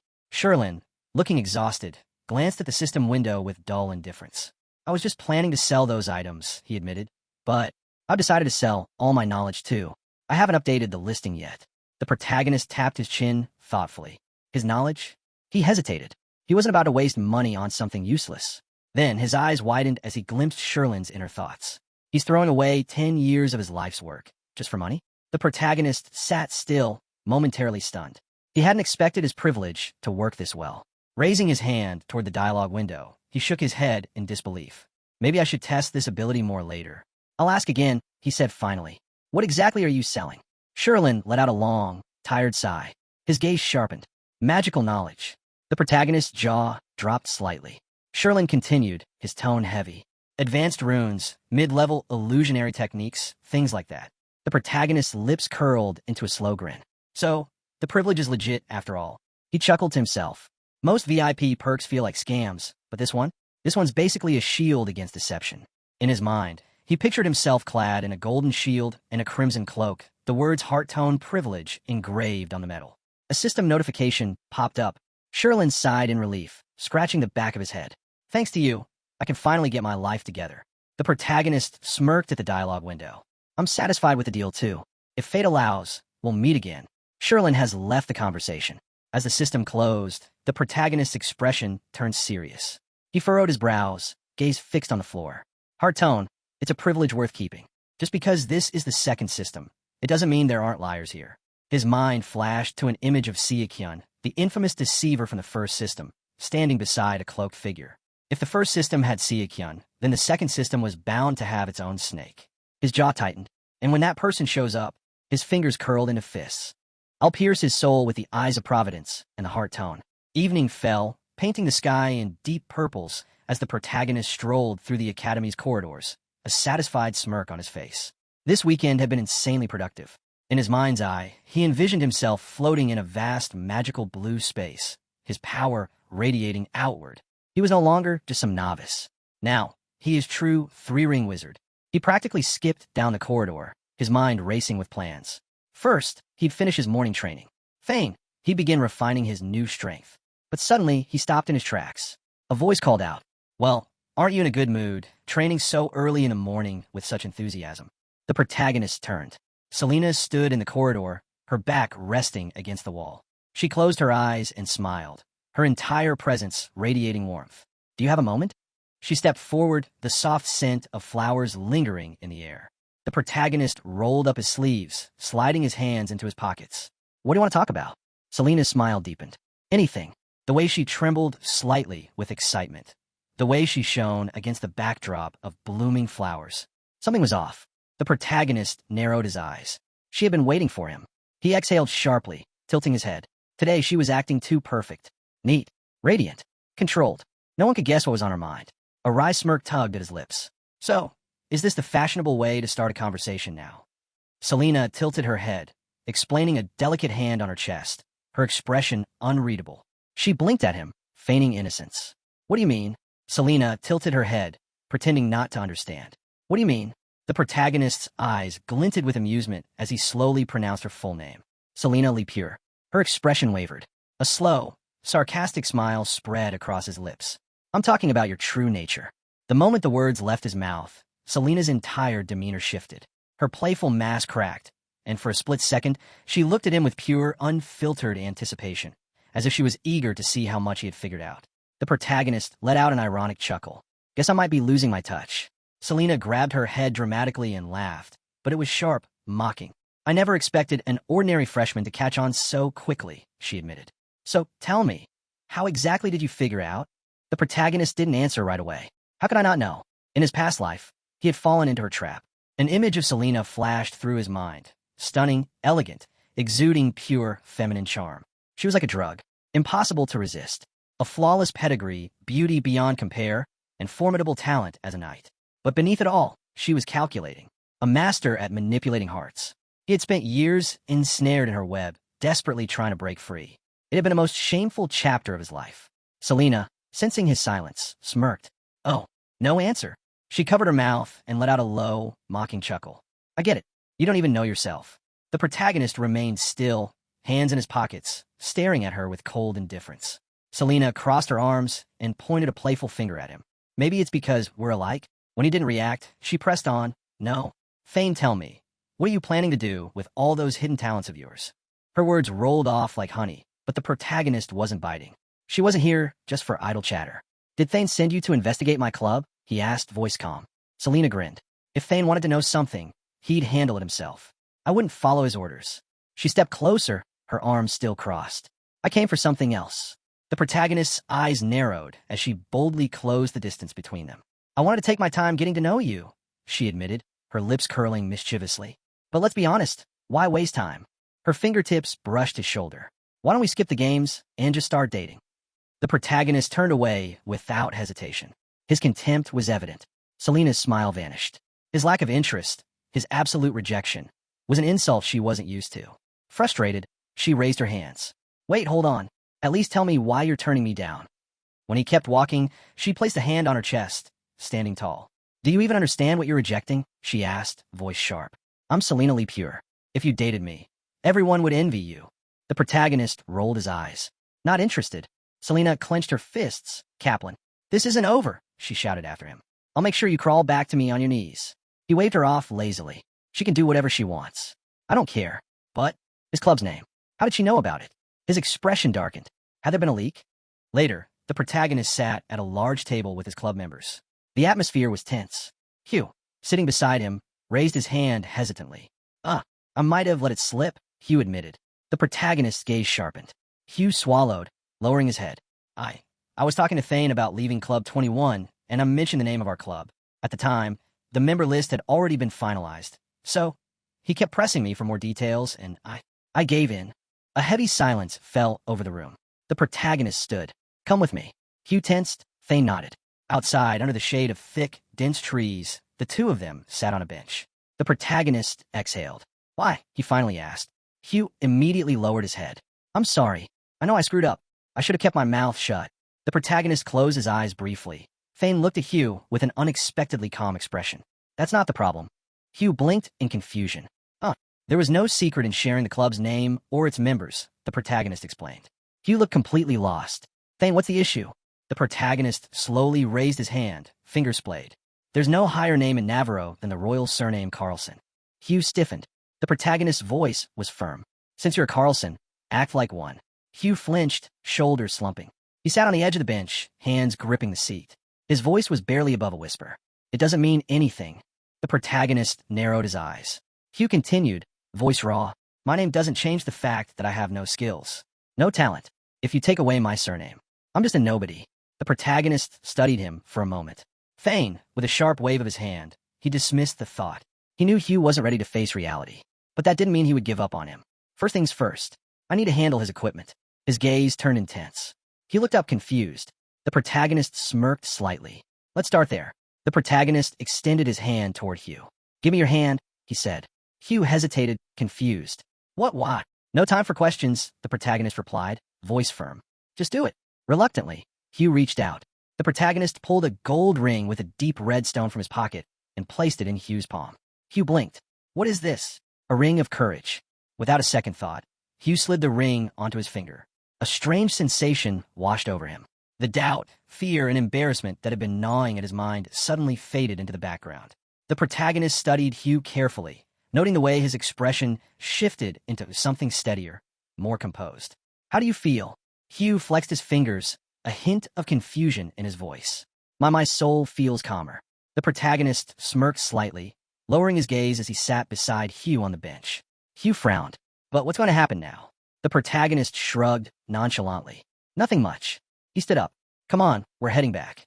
As they walked through the dimly lit corridor, the soft flicker of fire lamps casting their shadows against the walls, the protagonist reflected on the situation. He knew Hugh couldn't be forced to change. If he pushed too hard, it would only make things worse. Instead, he had to guide him, slowly but surely. Just as they approached the office door, hushed voices reached their ears. Gossip. The protagonist's sharp hearing picked up the mocking tone in their words. Honestly, Hugh turned out to be unbelievably clueless, one voice snickered. Inside, Davin lounged in a chair while Benjamin leaned against the wall beside him. Benjamin smirked. Davin's right. If anything, Hugh's not just weak, he's slow. Davin nodded. Exactly. It's not just his lack of character. I'm starting to think the problem might be his intelligence. He tapped his finger against his chin thoughtfully. What does a cold-blooded duke end up with his son like that? Benjamin chuckled. Maybe all the talent and brains went to his older brother instead. The moment he said that, Hugh's body tensed beside the protagonist. Thane, in an instant, Hugh snapped. With a sharp grab, he fisted Benjamin's collar and slammed him against the shelves. Benjamin's smirk disappeared as he shrunk under Hugh's Kaplan glare. Teeth clenched, voice seething, Hugh growled, "Say that again." Benjamin swallowed hard. Hugh. Hugh's grip tightened. "Repeat what you just said about my brother." The protagonist, standing off to the side, observed the scene with mild amusement. Well, that was fast. He had expected Hugh to develop courage over time, not explode in rage the moment his brother was mentioned. The key to Hugh's transformation had been right in front of him all along. It wasn't confidence. It wasn't fearlessness. It was his brother, his rivalry, his resentment, his frustration. The protagonist smirked. "If I use this correctly, the ring of courage will be even more effective than I thought." Later that evening, Hugh sat on the floor, head hanging low, his anger completely drained. Tears stung the corners of his eyes. "I lost control," he whispered. "What if they all leave the club because of me?" The protagonist, seated on the bench nearby, looked at him with unwavering calm. "You're overthinking it," he said. Hugh hesitated. "But Benjamin and Davin already apologized for their words." The protagonist continued. "And you apologize for losing your temper. That's the end of it." Hugh's shoulders sagged as he exhaled heavily, relief mixing with exhaustion. But Thane, his eyes suddenly widened. His gaze darted to the ring on his finger. "Wait." His voice trembled. This feeling. His fingers trembled as he lifted his hand, staring at the red stone ring. "The moment I put this on, I felt different," he muttered. His mind reeled. "I've never been this angry before. Not once in my life." For the first time, fear flickered in Hugh's eyes. The protagonist leaned back, smirking as he observed Hugh's realization. "Oh, and what's wrong with that?" Hugh's head snapped up. "What do you mean? This isn't me." The protagonist's smirk only grew. "Maybe that's the problem." Hugh's breath hitched.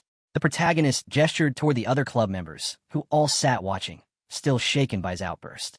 "Look at them," the protagonist said, his tone slow and deliberate. "Look at their faces, their expressions. See how they react when you act like this." Hugh, still sweating from his adrenaline rush, turned toward them. They were confused, nervous, wary. He swallowed. The protagonist chuckled. "If you're struggling with what happened, then treat your opponent the same way you treat your older brother."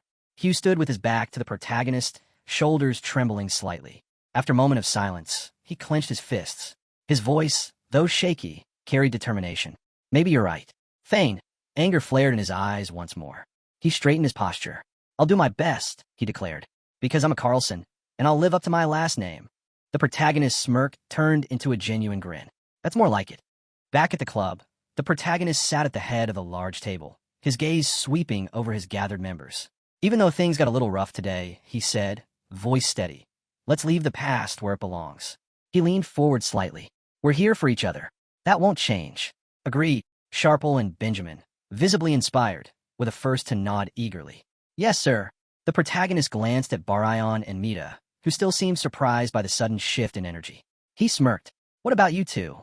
Before they could answer, he placed 2 bags on the table. Immediately, a foul stench spread through the room. The guys recoiled. What the hell is that smell?" The protagonist leaned back casually. "Medicine." He pointed at the bags. "Take 1 pill after every workout." The group stared at him in horror. "What exactly is in those?" The protagonist grinned. "Wouldn't you like to know?" The protagonist opened a bag, revealing blue bamboo pills nestled inside. "These are for fatigue relief," he explained. Ma and Barayan immediately recoiled at the sight. Their expressions twisted in disgust. "Wait, we're supposed to eat that?" Barayan asked, eyes narrowing. The protagonist rolled his eyes. "Obviously. Just take it. It's good for your body." Reluctantly, they picked up the pills, examining them like they might bite back. Meanwhile, the protagonist turned to Benjamin and Davin. Without a word, he tossed 2 small tokens onto the table. The 2 guys looked down and instantly froze. Their eyes widened in shock as they snatched the tokens off the table. "These are passes to the Royal Library?" Davin exclaimed, gripping his token tightly. Benjamin stammered. How can you just give us something this valuable?" The protagonist leaned back, smirking. "If even the Royal Library doesn't have the books you need, I've already arranged for the Flip Trading Company to handle special requests." The 2 of them gawked at him. "I'll get you any book that can be imported," he added smoothly. Then his gaze shifted to the side. Sharple sat there, visibly restless, shifting in his seat as he waited anxiously. The protagonist interlocked his fingers, tilting his head as he gave Sharple an amused look. "Why are you staring at me like that?" he asked. "Do you have something to say?" Sharple hesitated before glancing down, lightly touching his cheek with his fingertip. Well, I also wanted to read some books from the library, he mumbled. So can I get a pass too? The protagonist kept his fingers crossed, his grin widening slightly. There's no issue with that, he replied. But, do you really need one? Sharple's eyes darted to the side, and he murmured something under his breath. The 14th Magic Tower. The protagonist's smirk deepened. Oh, don't worry about that, he said cheerfully. I'm going to introduce you to a very good mentor. Sharple followed the protagonist through the tower's entrance, his curiosity evident. A man in a black cloak stood waiting for them. The moment Sharple laid eyes on him, he froze in place. This is your mentor, the protagonist said casually. Sharple's breath caught in his throat. Wait. His voice trembled. Say his name again. The protagonist smiled playfully. Kendall Lisker. Sharple's mind went blank. Kendall Lisker, the youngest wielder of 6 rings and the top candidate for the position of Archmage. A legendary figure. A man who stood on the brink of surpassing all others. For a moment, the world around him faded, and in his mind, he saw Kendall standing tall against a backdrop of swirling magic circles in a vast dark void. This can't be real. Meanwhile, Kendall, seemingly unfazed, lifted a single hand, and with a flick of his fingers, a small white teapot floated into the air. Steam curled upward as the pot tilted on its own, pouring hot tea into a delicate porcelain cup. Kendall's sharp gaze landed on the two of them. You're joking, he said flatly. The protagonist simply smiled, enjoying the moment. Kendall took a slow sip of his tea. Then, he glanced at Sharple again, his expression unreadable. A direct descendant of the Klaus family wants to study magic, he muttered, more to himself than anyone else. Sharple frowned. And what's so strange about that? Kendall raised a single hand, his brows lifting slightly. How could it be anything else? He replied coolly. A direct descendant of that family, seeking to study magic under me? The protagonist finally stepped into the conversation, lifting his hand and spreading his fingers. My request wasn't for you to take him as a disciple, he clarified. I only want him to have access to the Magic Tower's resources. Sharple, still reeling from shock, glanced toward the protagonist. The protagonist, however, was watching him closely, eyes gleaming with excitement. This guy has been wasting 20 years of his life. But even with wasted potential, Sharple's talent was undeniable. If he started training properly, if he had the right environment, he could achieve something unbelievable. He could become the youngest Archmage in history. A vision flashed in the protagonist's mind. Sharple, floating effortlessly in midair, a radiant blue aura swirling around him, power pulsing at his fingertips. By the time the sun had set, Kendall stood before them, arms crossed, his expression unreadable. He let out a slow exhale. The Magic Tower is a sanctuary of knowledge, he said, a beacon of wisdom. He narrowed his eyes at Sharple. It doesn't open its doors to just anyone. The air around them grew heavy. I need to make sure he's worthy of stepping inside. The next morning, in his private office, Kendall sat at his desk, fingers steepled together. He glanced at Sharple before turning his attention to the protagonist. Since you're the one vouching for him, he said, I'll give him a chance. Then his eyes darkened slightly. But first, I'm going to test him. Kendall stood, gesturing toward the door. I need you to step outside. The protagonist smirked. He knew Kendall was serious about this. Without hesitation, he closed his eyes briefly, then opened them with an easy smile. All right, Uncle. Sharple, sitting beside him, turned with a startled expression. Uncle, his stunned gaze darted between Kendall and the protagonist. Kendall gave a subtle smirk. You didn't know? The protagonist simply chuckled. Sharple looked like he had just stepped into an entirely different reality. And frankly, that was exactly how it should be. The protagonist stood over Sharple, a confident smile playing on his lips as he placed a hand on his friend's shoulder. This is your chance, he said. Give it your best shot. Sharple's eyes burned with determination. He couldn't let his leader down. With that, the protagonist left the office, his mind already drifting toward what he could do to pass the time. As he strolled down the corridor, a frustrated outburst caught his attention. He turned his head. A blue-haired mage sat at a cluttered table, head in his hands, groaning in exasperation. A scroll full of complex diagrams lay open before him. I don't get it, the mage muttered to himself. Where's the mistake? From the dark circles under his eyes, it was clear that he hadn't left this spot in days. The protagonist stopped, watching curiously as the student gripped his temples, muttering, If I mess up again, our mentor is going to kill us. The protagonist tilted his head. This isn't even a difficult formula. He stepped forward, reaching out to tap the student's shoulder, but the mage noticed him first. The student jerked upright, hands slamming onto the table as he spun around. What do you want? He asked, his tone tired but wary. The protagonist gestured to the scroll. Let me take a look at your magic circle. The student gave him a suspicious glance, his exhaustion evident. I saw you speaking with Mentor Kindle earlier, he said, rubbing his eyes. Are you a wizard? The protagonist chuckled, flashing an amused grin. Not exactly, he admitted. Just someone with basic magical knowledge. The student raised an eyebrow and motioned to the others in the room. I'm the senior mage here, he said. The second most important person in this lab. His voice carried a hint of irony. And you, some random outsider, think you can solve something that stumped me? The protagonist smirked. Try increasing the t-value and removing all the excessive variables. The formula will correct itself. The student froze. For a moment, he just stared at the protagonist. Then, his expression darkened. You think you're better than me, huh? He snapped, his tone suddenly hostile. The protagonist blinked in surprise. The mage stood abruptly, his chair screeching against the floor. I won't tolerate some outsider making a fool out of me just because you know Mentor Kindle. The protagonist sighed internally. So that's how it is. This guy wasn't upset because of the formula. He was just too proud to accept help. The protagonist gave him a small, carefree wave. My mistake. Didn't mean to offend you, he said lightly before turning away. As he walked across the lab, he couldn't help but wonder, how does someone with 4 rings struggle with something this simple? His steps slowed. A thought struck him. Maybe he should solve these problems himself. A smirk tugged at his lips. Now, that was an idea. The protagonist positioned himself behind a bookshelf, flipping through wizard exam papers. The difficulty? High. The time limit? 90 minutes. Perfect. He scanned the first problem. Identify the incorrect mana circuit and correct the flow path. He flipped to the next. Analyze the given magic circles and note all structural flaws. The protagonist let out a quiet chuckle, resting his chin on his hand. Too easy. Seated at a desk, he picked up a pen and got to work. As he scribbled down corrections, he grew more convinced. The mages of the second system didn't perceive power the same way as the continent's magicians. Suddenly, a shout of frustration rang across the lab. The protagonist glanced up. The senior mage from earlier was standing, his face red with anger. What the hell are you doing? He barked. The entire lab turned toward them. The mage jabbed a finger at the protagonist. Kaplan, you said you weren't a magician, so how the hell are you solving these equations?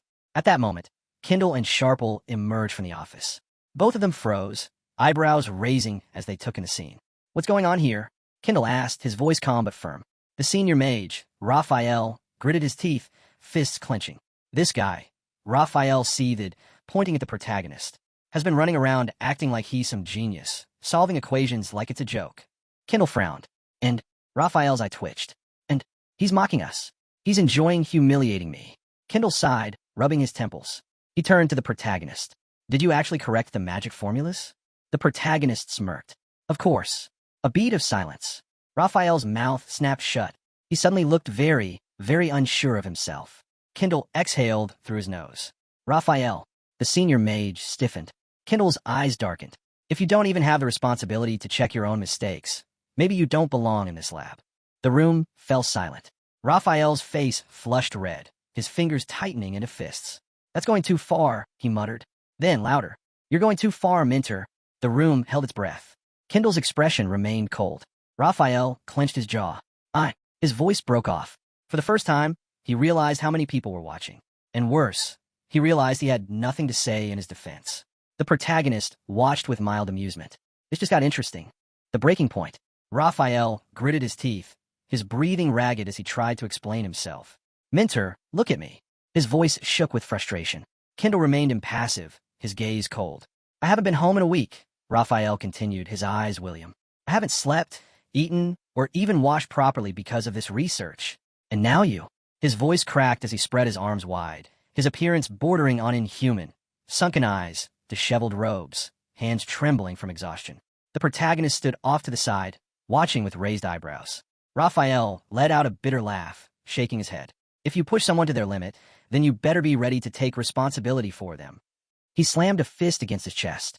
And instead, you just pick some brilliant prodigy and throw a leadership position at him. Kindle's expression faltered for a moment, a flicker of hesitation. Raphael saw it and pounced. Don't tell me you think it's fair, he snarled. Kindle, regaining his composure, sighed heavily. If you're talking about Aruin, then you're mistaken, he said smoothly. He's not a magician. Raphael snapped his head up. Lies, he spat. Fuming, he grabbed a nearby scroll and shoved it toward Kindle. Then explain this, he demanded. The scroll contained a complex magical formula, a perfected mana circuit, written in flawless detail. Kendall's eyes narrowed as he inspected it. For a moment, the room fell silent. Then his expression shifted. "Who wrote this?" he asked, voice calm but sharp. Raphael jerked a thumb toward Aruin, his face contorted in anger. "He did." Kendall's gaze snapped to Aruin, studying him carefully. For the first time, uncertainty flickered in the mentor's usually unreadable expression. Raphael let out a bitter scoff. "You're still going to claim he's not a magician?" Kendall's fingers tapped against his chin as he studied the work more closely. The formula was flawless. Even an experienced mage would struggle with this. Yet the handwriting was confident, effortless. Raphael wasn't done. He stormed over to another table, snatching up a pile of exam papers. "These," he barked, "are the hardest magical tests we have. The difficulty is insane, 90 minutes per paper." He slammed them down in front of Kendall. "And that guy," Raphael's finger stabbed toward Aruin, "finished them all in 5 minutes. Without a single mistake." Kendall inhaled deeply, then exhaled slowly. He turned to Raphael. "Do you know Aruin's surname?" Raphael's anger faltered. "What?" Kendall's voice was dangerously calm.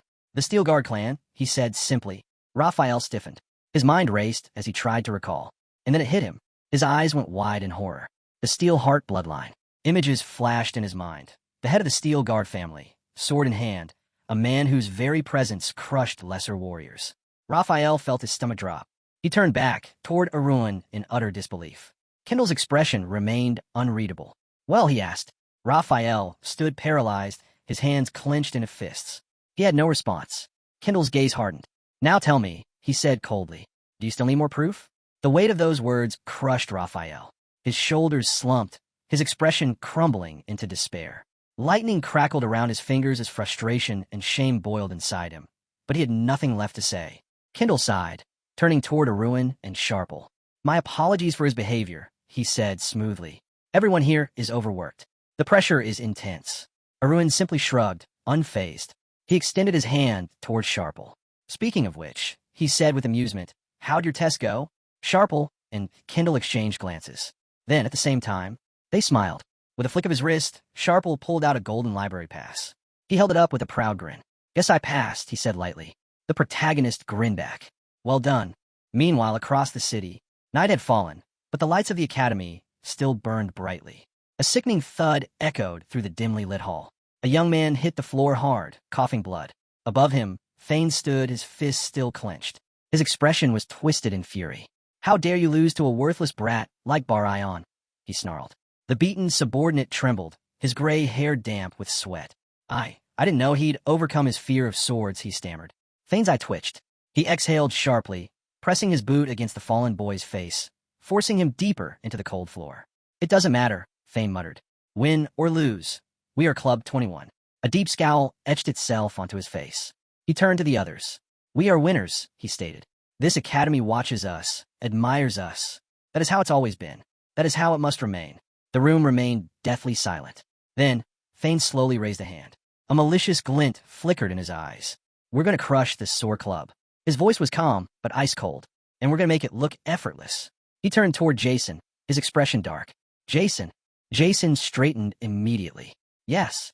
I want you to challenge them to a series of fights." Thane's lips curled into a savage grin.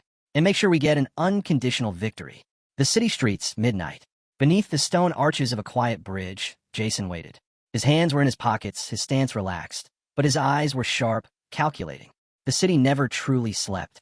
Dim lanterns flickered along the streets, casting long, eerie shadows over the cobbled roads. Tonight, things would be set into motion. Jason smirked to himself. "Let's see how Sword Club handles this. A brotherhood on opposing sides." Jason sighed deeply, closing his eyes as he crossed his arms. "Are you seriously sighing like that?" Aruin's teasing voice snapped him out of his thoughts. Jason's eyes snapped open, caught off guard. Still keeping his arms crossed, he turned to his younger brother. "And what if I am?" Aruin leaned against the bridge wall, watching him with that ever-present smirk. "Have things been rough for you lately?" he asked casually. Jason let out a dry chuckle. "Stupid question. Of course it's been rough." He glanced sideways, a shadow passing over his face. "Before, people just didn't treat me with much warmth," Jason admitted. "But now, they look at me like I'm some spy." Aruin studied his brother, remaining silent for a moment. Then, with an amused tilt of his head, he said, "Everything's going according to plan." Jason let out a short huff of laughter, his sarcastic smile returning. "That's so." Then his smirk faded. "They've challenged our club to a series of fights," Jason said, finally cutting to the point. He hesitated, then turned to his brother. Are you sure about this? I mean, are you really fine with it? His voice was quieter this time, carrying something almost like concern. He wasn't just asking about the club. He was asking about him. Aruin's gaze softened for a split second. Jason, he said, you're right. About everything. Jason exhaled through his nose, glancing at the ground. Then I guess there's nothing to worry about. Aruin pushed himself off the bridge wall. I need to get ready for the fight. We'll talk later. Jason hesitated, then said, take care of yourself. Aruin smirked. You too. Jason watched as his brother walked away. A wry chuckle escaped him. Damn, relying on my younger brother now? What a ridiculous situation. Yet somehow, he smiled. Maybe this arrangement isn't so bad after all. The storm before the fight. The next morning, the sun blazed brightly over the academy. Inside a large, spacious office, Aruin stood before his club members, a smirk tugging at his lips. The room, however, was filled with murmurs of disbelief. This has to be a joke, one of them muttered. This can't be happening, another added. Aruin chuckled. Oh, it's happening. He leaned back in a chair, his eyes gleaming with amusement as he watched their reactions. Barayan was the first to shoot up from his seat, his voice rising in alarm. This is insane. We can't put the club on the line like this. Davin clenched his fists. There's no reason to go this far. Benjamin slumped in his chair, his expression pained. I don't want our club to just disappear. The tension in the room grew thick. Then, Hugh slammed his hands on the table. Enough. His voice carried firm authority, cutting through the panic. Everyone turned to him. Hugh took a deep breath, then looked at their leader. Aruin wouldn't do this without a reason. Aruin grinned, watching as Hugh, who had once been so unsure of himself, stood his ground. Well said. Hugh hesitated. But, just to confirm, he said carefully, when exactly is this series of fights happening? A year from now, right? He turned to Aruin, expecting a reasonable answer. Instead, Aruin simply lifted a hand, 5 fingers raised. Hugh blinked. 5 months? Aruin closed his eyes and laughed. Nope. 5 days. Silence. Fame. Chaos. 5 days. Hugh and Cheryl screamed in unison. Benjamin looked stunned, while Davin nearly fell out of his chair. Aruin, unfazed, rested his chin in his hand, watching their hysterics with an air of amusement. I don't see what the big deal is, he said smoothly. Wouldn't it be better to deal with problems as soon as possible? Hugh snapped. Better? You're talking crazy, leader. Across the city, word spread fast. At Club 21, Thane and his subordinates sat in stunned silence. He actually accepted? Someone muttered. Thane narrowed his eyes, his lips curling into a smirk. That cunning bastard. The arena, day of the battle. The training area overflowed with spectators. The crowd murmured, eyes darting between the two clubs. Look at the sore club, preparing so seriously, one student commented. Who's betting how much? Another whispered. But soon, the whispers faded, because seated in the stands were figures of unimaginable power and influence. Why are there so many nobles here? A student muttered. They're big names, another added. People everyone knows. Even among Thane's elite, there was nervous tension. Ferris shifted uncomfortably beside Thane. Something about this feels off. Thane lowered his gaze. It doesn't matter. He clenched his fists. They wanted to be humiliated in front of everyone. So let's make sure they are. The first match. Hugh stood with his club, tension in his posture. He turned toward Aruin, his voice tight with unease. Leader, are you sure this is going to be okay? Relax, Aruin said smoothly. Everything's going according to plan. Meanwhile, Kendall stepped forward, raising a hand. Ladies and gentlemen, he called out, his voice booming across the arena. Welcome to the event you've all been waiting for. He grinned, pointing dramatically at himself. I, Kendall Lisker of the 14th Magic Tower, will be your commentator today. The audience erupted in murmurs. Wait, a 6-ring magician is the commentator. Kendall gestured toward his assistant. And my co-host for this event is none other than Melotanian, commander of the 2nd Imperial Knight Division. The arena fell into stunned silence. This isn't even a royal tournament, someone whispered. How did they get involved? At last, the two clubs stood face to face in the arena. Kendall lifted his hand. The first match begins now. A figure stepped forward, raising a wooden sword in greeting. From Club 21. There, he grinned at the crowd. From Sword Club, a figure with blue hair frowned deeply. The opponent? Hugh's older brother. Hugh's breath hitched. His hands trembled. I can't. His brother's gaze locked onto him, eyes cold and unreadable. You didn't come here of your own free will, did you? Hugh froze. Then, a single word. Calm, quiet, but sharp as a blade. Toy. Hugh's heart stopped. Brother against brother. There frowned, extending an offer to his younger brother. You still have a chance, he said coolly. Come back to Club 21. I won't hold a grudge, and there won't be any punishment. Things will go back to how they were. His younger brother, Hugh, stared at him, processing the words. For a moment, he almost believed them. Thane, a memory surfaced, the weight of his brother's boot pressing down on his back, using him as nothing more than a footrest. His grip on the sword tightened. His expression darkened. Slowly, he raised the tip of his blade, his gaze cold and unwavering. Go to hell. Their smirk faltered. Raising his hand in mock acknowledgement, he then snapped it downward, signaling the fight to begin. Hugh launched himself forward, and in an instant, the battle between brothers erupted. They clashed violently, each attack filled with raw force and unspoken emotions. Hugh swung, his heart pounding in disbelief. Was this really happening? Their voice cut through his thoughts. You think you can stand against me? With a sharp swing, he struck Hugh hard, forcing him backward. Hugh staggered, clutching his stomach as pain shot through him. Standing over him, their victorious smirk returned. You should have known your place, he sneered. Hugh groaned, his body trembling from the impact. His brother's voice came again, this time taunting. Well, are you going to admit defeat? Because if you stay silent, I'll take it as a loss. Hugh's breath hitched. Thane, his teeth clenched.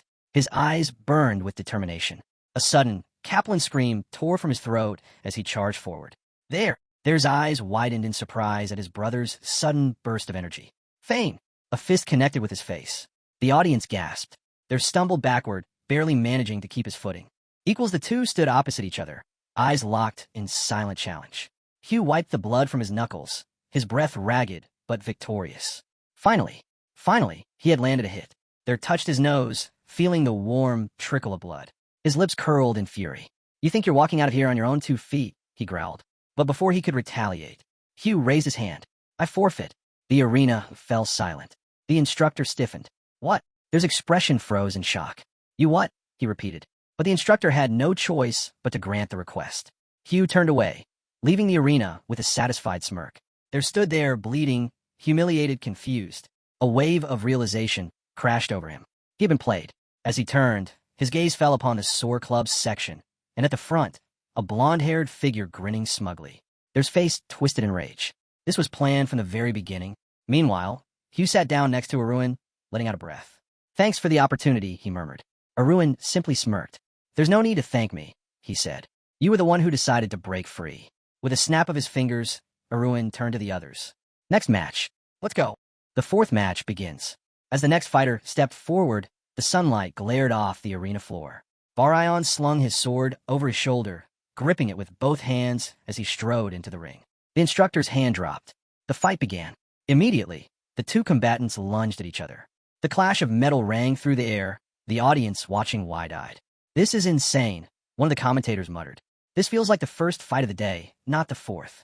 Swords collided with force, neither side giving an inch. Mita, watching from the stands, narrowed his eyes. This is ridiculous, he murmured. Sure, a second year can improve, but this much? There's no way. In the ring, they were struggling to keep up. He grimaced, barely holding back the relentless attacks coming his way. How is he this strong?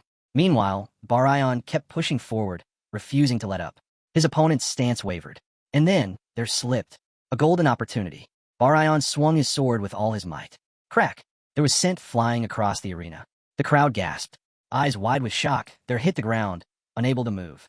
Pain throbbed through his entire body, his mind blanking from the sheer force of the blow. Standing over him, Aruin wiped the sweat from his brow. It was over. But the downed opponent shook violently, his expression twisting in pain and fury. Then, he pulled something from his pocket. A small, shimmering bead. The moment it hit his palm, his energy spiked unnaturally. Varian's eyes narrowed in suspicion. What the hell are you doing? There forced himself to his feet, his sword shaking in his grasp. I won't lose, he muttered. Aruin inhaled deeply, a slight regret flashing in his gaze. Then, his face hardened. Damn it, he muttered. This fight wasn't over yet. The battle escalates. With a mocking grin, they scoffed. If you weren't just a homeless orphan, I might have considered inviting you to Club 21. Varian's eyes widened for a split second, stunned by the insult. Then, he straightened up, and in the next instant, he vanished. Before there could react, Aruin reappeared right in front of him, swinging with brutal force. Crack! There flew backward, skidding across the ground. His body tensed, barely managing to stop himself as he clenched his teeth, struggling to absorb the force of the attack. He glanced up, just in time to see Aruin rushing him again, his movements sharp and unrelenting. They scowled. You're just a small bug. He braced himself, gripping his sword tightly. Varian's next strike crashed down like a hammer. There raised his sword to block it, but the shockwave alone sent him staggering back, his feet dragging deep into the ground. What the hell? Even with his enhanced mana flow, Varian's strength was overwhelming. His grip tightened. His body ached, but he couldn't afford to show weakness. Aruin didn't let up. With a sharp step forward, he lunged, swinging in a downward arc. There barely managed to intercept the attack with his palm, the force reverberating up his arm. Feign, another strike. Feign another. Each one felt heavier than the last. Boom! The impact sent their sliding backward, his breath heavy. How was this even possible? He had trained relentlessly, honed his skills to near perfection. Yet this guy had closed the gap in such a short time? It was impossible. Aruin leaned into his stance, eyes locked on his opponent. Feign, with one final step forward, he swung with everything he had. Slam! There coughed up blood, his body collapsing onto one knee. The audience gasped. A suffocating silence fell over the arena. There forced himself up, legs shaking beneath him. He refused to fall. Across the arena, Aruin sat watching, his smirk barely hidden. Aruin had endured months of training, pushing himself to the absolute limit. And now it showed. Even Club 21's members stared in disbelief. A white aura radiated from Aruin, its intensity growing stronger by the second. The spectators murmured in confusion and awe. What is that? Their face drained of color. Aruin, despite his injuries, his exhaustion, still stood, unshaken. They staggered forward, eyes burning with frustration and disbelief. He barely managed a few more steps. Feign! He collapsed. The crowd erupted into chaos. Mita shot up from his seat. Instructors, get him to the healers now. The medical team rushed into the arena, carefully planing there on a stretcher. Behind them, a sea of spectators watched in stunned silence. Their eyes fluttered open just slightly, and the first thing he saw was the blonde-haired leader of the Takeoff Club, grinning, mocking him. No way. Realization hit him like a freight train. This was a setup from the start. The final match approaches. As the medical team cleared the field, a figure stepped into the arena. The leader of Takeoff Club. He and Aruin locked eyes. One, filled with anger and frustration. The other, calm, amused. His voice dripped with sarcasm as he growled.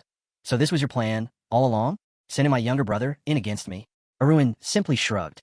Didn't take a genius to guess you'd go first. His brows twitched. You calculated this? All 4 victories. Aruin smirked. I just figured you'd crack under the pressure. His expression twisted. His opponent grinned, shifting into his stance. There's only one problem with that theory. They gripped his sword. I'm still standing. The final fight begins. The instructor stepped forward, about to give the signal. Then, Aruin did something unexpected. He raised his sword and threw it to the ground. A hush fell over the arena. Even the instructor looked confused. Are you sure? Aruin simply nodded. They stared at him in utter disbelief. You're not serious? A slow, dangerous grin spread across Aruin's face. Out of courtesy, I thought we'd settle this with our fists. Feign, his eyes darkened. And honestly, he cracked his knuckles. This way, I can beat you even longer. The air shifted. The tension thickened. Their instincts screamed at him to back away. But before he could react, crack! Aruin's fist connected with his jaw. There stumbled, his head snapping back from the force. The audience gasped as blood splattered onto the dirt. Aruin didn't stop. Another hit. Lightning fast. Another. Another. Their body trembled, his hands twitching at his sides. He wanted to retaliate, but his body refused to move. A shock ran through him. What's happening to me? Aruin's malicious grin widened. There's only one thing left for you to do now, he said mockingly. Get beaten half to death. The fight ends in brutality. Fists collided against flesh. Their mind reeled from the pain. No, this isn't how it's supposed to go. The blows came faster, stronger. His body jerked violently, but every time he tried to fall, Aruin forced him back up. Like a puppet. Like a warning. Aruin's fist glowed with power. The final hit sent their crashing to the ground. He didn't get back up. The audience fell silent. 2 men watched from the stands. One cloaked in black with dark green hair, the other with short purple hair and a red vest. The man with the cloak smirked. This is an invaluable victory for the Soar Club, he murmured. His gaze drifted toward the field. And I do hope this tension lasts until the very end. As he spoke, the next opponent stepped into the ring. A figure with long blue hair, wielding a wooden sword. Kendall's voice boomed across the arena. Next up, Cassian. Aruin smirked. The battle wasn't over yet. The breaking point. Cassian stood frozen, breathing heavily, his wooden sword trembling in his grip.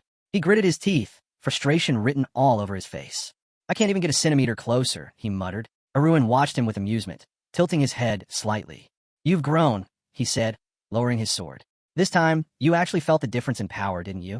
Cassian exhaled sharply, lowering his head. Yeah, he admitted. His gaze drifted downward, his shoulders slumping. Thane, without another word, he turned and walked out of the arena. The crowd erupted into shocked murmurs. Kendall blinked, looking genuinely puzzled. What's this? He asked, turning toward the cadet. Are you seriously refusing to fight? From the stands, Vermin's Kaplan voice cut through the noise. Cassian, what the hell do you think you're doing? Cassian ignored him. His own team stared in disbelief as he returned to them, his head still lowered. Vermin grabbed him by the shoulder. What happened to the strategy? He hissed. You had a chance to wear him down. How could you throw that away? Cassian didn't react for a long moment. Then, finally he spoke. You'll understand soon enough. His voice was eerily calm. As he walked away, his mind replayed the fight, the weight of Aruin's presence, the overwhelming force behind every movement. That strategy? It wouldn't have worked. Not against him. Kendall, watching Cassian's retreating form, rubbed his chin thoughtfully. This is unexpected, he mused. Everyone here is baffled by his decision. He glanced at Aruin, then sighed. First Hurton, and now Vice Captain Radial. Both of them admitted defeat without putting up a proper fight. It's obvious Club 21's goal is to exhaust Aruin before the final match. Beside him, Mida crossed his arms, his expression unreadable. Interesting, Kendall said, looking at him. What do you think, Mida? Doesn't this seem pathetic? Mida closed his eyes for a moment before replying. There are times, he said slowly, when pride must be set aside for the sake of victory. His gaze sharpened as he glanced back toward the arena. But, he added, whether or not this method actually works is another story. Kendall frowned. What are you saying? Mida exhaled. You'll understand soon enough. At that moment, a voice boomed through the arena. The Sword Club has just claimed its 4th victory. A buzz of anticipation rippled through the crowd. The final match was about to begin. Vermin stood at the edge of the arena, a small red pill in his palm. His jaw clenched, his fingers tightened. Then, in one motion, he swallowed it. A shiver ran through his body. A storm gathered in his gaze. That arrogant bastard. I'm going to crush him. The final showdown. Vermin stood across from Aruin, gripping a wooden sword in each hand. The strongest among the remaining students, a voice announced. The one standing at the peak of the academy, aside from the seniors who are off on their night training. Vermin's gaze burned with fury. This was inevitable, he muttered. You and me, in the finals. Aruin lifted a hand, waving dismissively. Looks like your wrist healed up just fine, he said, smirking. Vermin's expression darkened. Enjoy that smug grin while you can, he spat. I'll be wiping it off your face soon. Suddenly, a red aura ignited around his swords. Mida's eyes widened slightly. A red aura, he murmured. I've only seen it in books. To witness it firsthand is... Then, without warning, the ground trembled. A blinding, silly aura erupted around Aruin's blade. For a moment, silence. Then, all at once, gasps echoed throughout the stands. Mida and Kendall both shot to their feet. Kendall's face contorted in disbelief. Is he an aura user? The audience erupted in chaos. Even Club 21's members were stunned. I knew he had an aura, one whispered, eyes wide in admiration, but I never expected it to be this strong. Vermin clenched his jaw, eyes flickering with uncertainty. Then, he charged. Red and silly energy exploded against each other, sending shockwaves across the arena. Their blades clashed again and again, each strike sending sparks into the air. Sweat dripped down Vermin's face, his breath coming in ragged gasps. Why can't I move him even a single inch? Vermin's frustration boiled over. He raised both swords and swung wildly. Aruin blocked effortlessly, their weapons trembling under the force of their collision. Thane! A single line of blood dripped from Vermin's nose. Aruin's smirk deepened. Now you've finally lost. Vermin's eyes flickered. He tried to deny it, but deep down, he knew. It's over. Aruin tilted his head. You know, he said smoothly, I started suspecting something when you fought Barion. Vermin's breath hitched. Aruin's smirk vanished. His gaze hardened. But I dismissed it, because even when you're desperate to win, he stepped forward. There's a line you shouldn't cross. The entire arena fell silent. Aruin's eyes gleamed coldly. For example, his voice dropped into something dangerously sharp. You shouldn't take banned substances. The blood dripping from Vermin's nose intensified. The crowd stirred in confusion. Vermin's entire body stiffened. Thane, panic. W, what are you talking about? He barked. Shut the hell up. Aruin remained unmoved. You really think I wouldn't notice? His tone was almost mocking. If you miscalculate the dosage, the side effects are permanent. Vermin lost it. With a Kaplan roar, he lunged, swinging his sword with reckless abandon. But Aruin moved first. He sidestepped with effortless grace. And then, crack! A single, devastating punch sent Vermin flying. The arena exploded into noise. From the stands, the man with dark green hair smirked, rubbing his chin.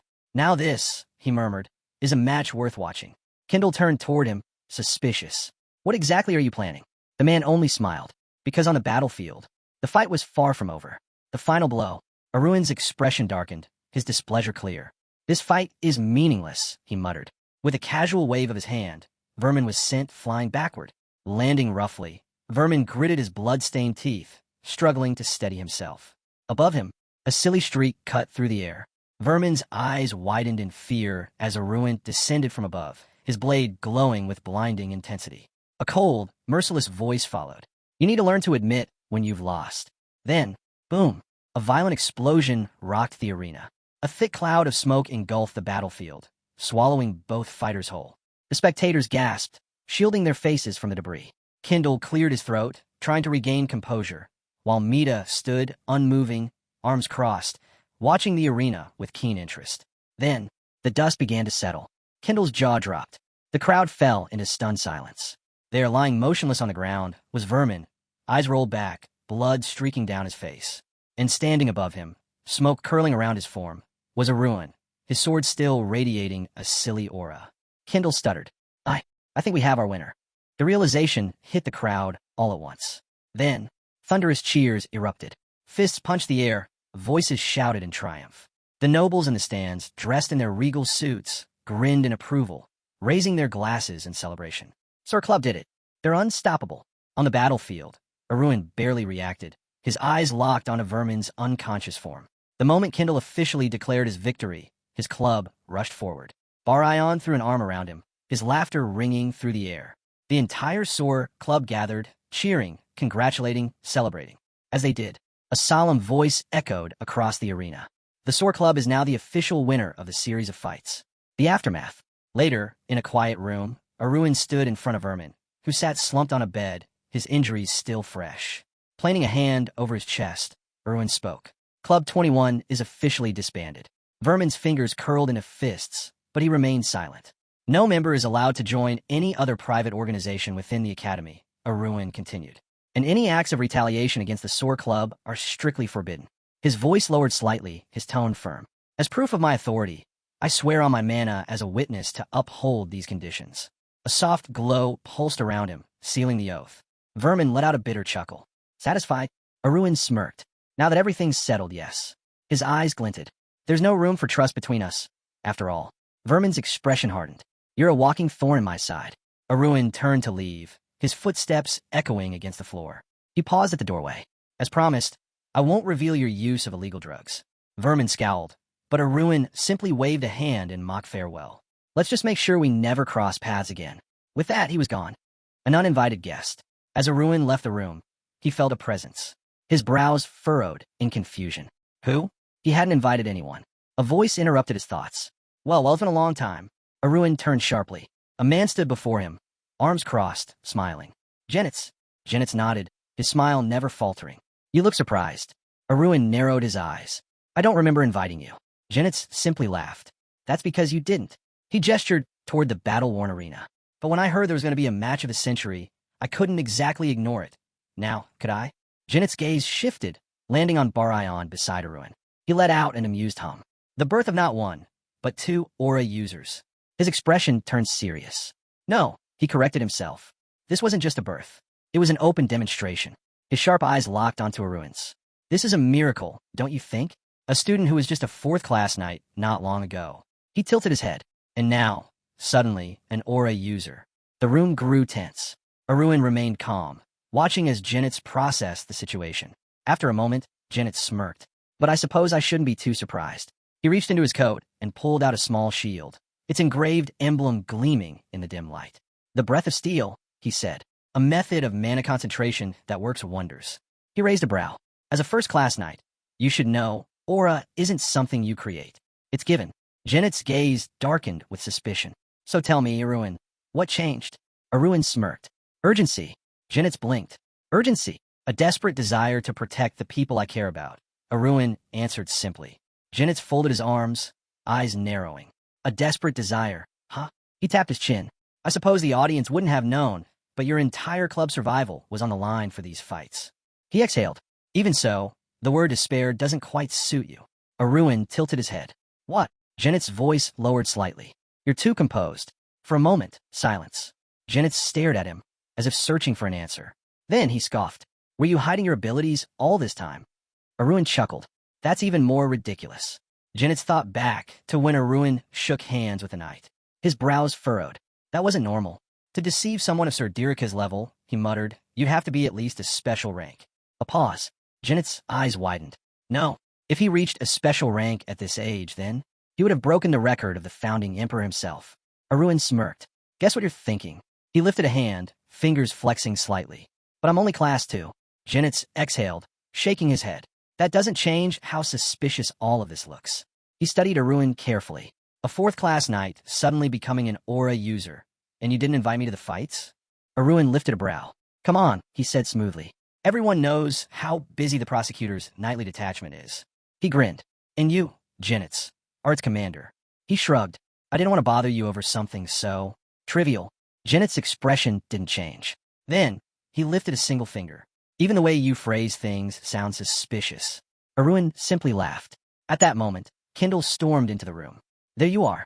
Janet's turned, his smirk returning. Well, it seems I'm popular today. An unexpected arrival. Janet's let out a satisfied breath, stretching his arms. I have to admit, that was an entertaining series of fights. Kindle chuckled, looking rather pleased. I'm flattered, he said with a smirk. But more than anything, I'm just glad we discovered such rare talent. At that moment, everyone's eyes drifted toward the hooded figure standing beside Kindle. Janet's smirk faltered slightly. His gaze sharpened as he examined the cloaked figure. And who might this be? He asked, voice tinged with curiosity. Then, a pair of piercing purple eyes stared at him from beneath the hood. Janet's entire body froze. For a split second, his breath caught in his throat. Recognition flashed in his eyes. He immediately placed a hand to his chest, bowed slightly, and spoke with an uncharacteristic tone of respect. Lady Sierra. Aruin's brows knitted together in confusion. Who? Kindle turned to him and motioned toward the figure. You should show some respect as well, he advised. This is Sierra Felgas, the 14th head of the Magic Tower and the only archmage of the 7 Rings in Navarro. Equals a small gasp rippled through the remaining spectators. Even nobles would not dare show her any disrespect. For a brief moment, Aruin imagined the stories about her. A woman wrapped in blazing aura, eyes cold and merciless. The Mad Maiden of the South. Then, the hood lowered, revealing a woman with silky hair, violet eyes, and an utterly indifferent expression. Aruin immediately placed a hand to his chest and bowed. It is a great honor to meet you, he said. Sierra simply crossed her arms, eyeing him with vague interest. Kindle coughed loudly, drawing attention back to himself. Janet's glanced at him, then, rather abruptly, began stepping away. Well, as much as I'd love to stay and chat, he said casually, I have some urgent business to attend to. Kindle raised an eyebrow. How convenient. Good travels, he added dryly. Janet's waved over his shoulder, but Aruin wasn't about to let him go that easily. He stepped forward, watching him closely. What exactly was your business here? Janet stopped, then turned slightly, his smirk returning. Nothing too pressing, he said. Just something about a certain magic circle. At those words, Aruin's eyes narrowed slightly. Kindle folded his arms. Do you remember giving Raphael advice? Aruin raised an eyebrow. That's over and done with, he said dismissively. It was just a minor issue. Janet chuckled. You say that, but he raised a single gloved hand, a faintly glowing magic circle appearing on his fingertip. The study of magic circles is never a matter of chance. Aruin's breath hitched slightly. Above him, a hazy image appeared, a cloaked figure with a crimson pattern wrapped around one eye. Janet's voice lowered slightly. Tell me, Aruin, have you ever heard of the gift of the beautiful eye? For a brief moment, silence. A golden magic circle flashed through Aruin's mind, hands forming a precise triangle, energy flowing seamlessly. A technique said to be capable of seeing the brevity and efficiency of all magic formulas. Aruin's expression darkened slightly. I don't have anything like that. It's just, he thought back to his knowledge from the second system. Interdimensional trade. That's all it is. A conversation in the carriage. The wooden wheels clattered against the road as the carriage moved swiftly through the streets. Inside, Aruin sat awkwardly, facing Sierra and Kendall. He let out a small sigh, glancing at the scenery outside.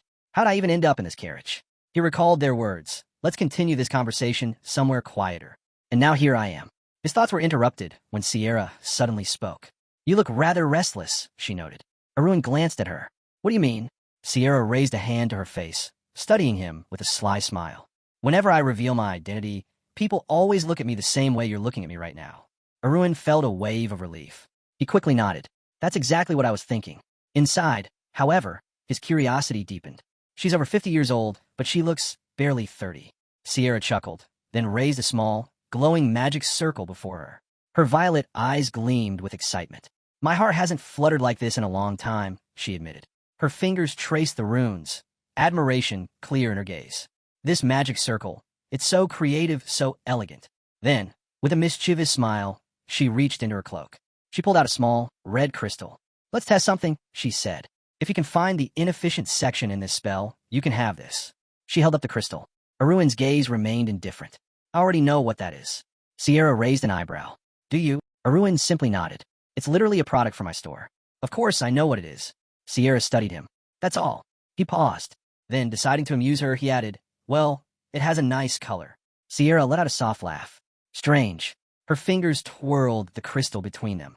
100 out of 100 knights who see this crystal immediately burn with greed. Aruin barely reacted. Why would I care? It's worth, what, 200 coins? I have over 100 of them. Still, he studied the magic circle carefully. Finally, he pointed at several areas.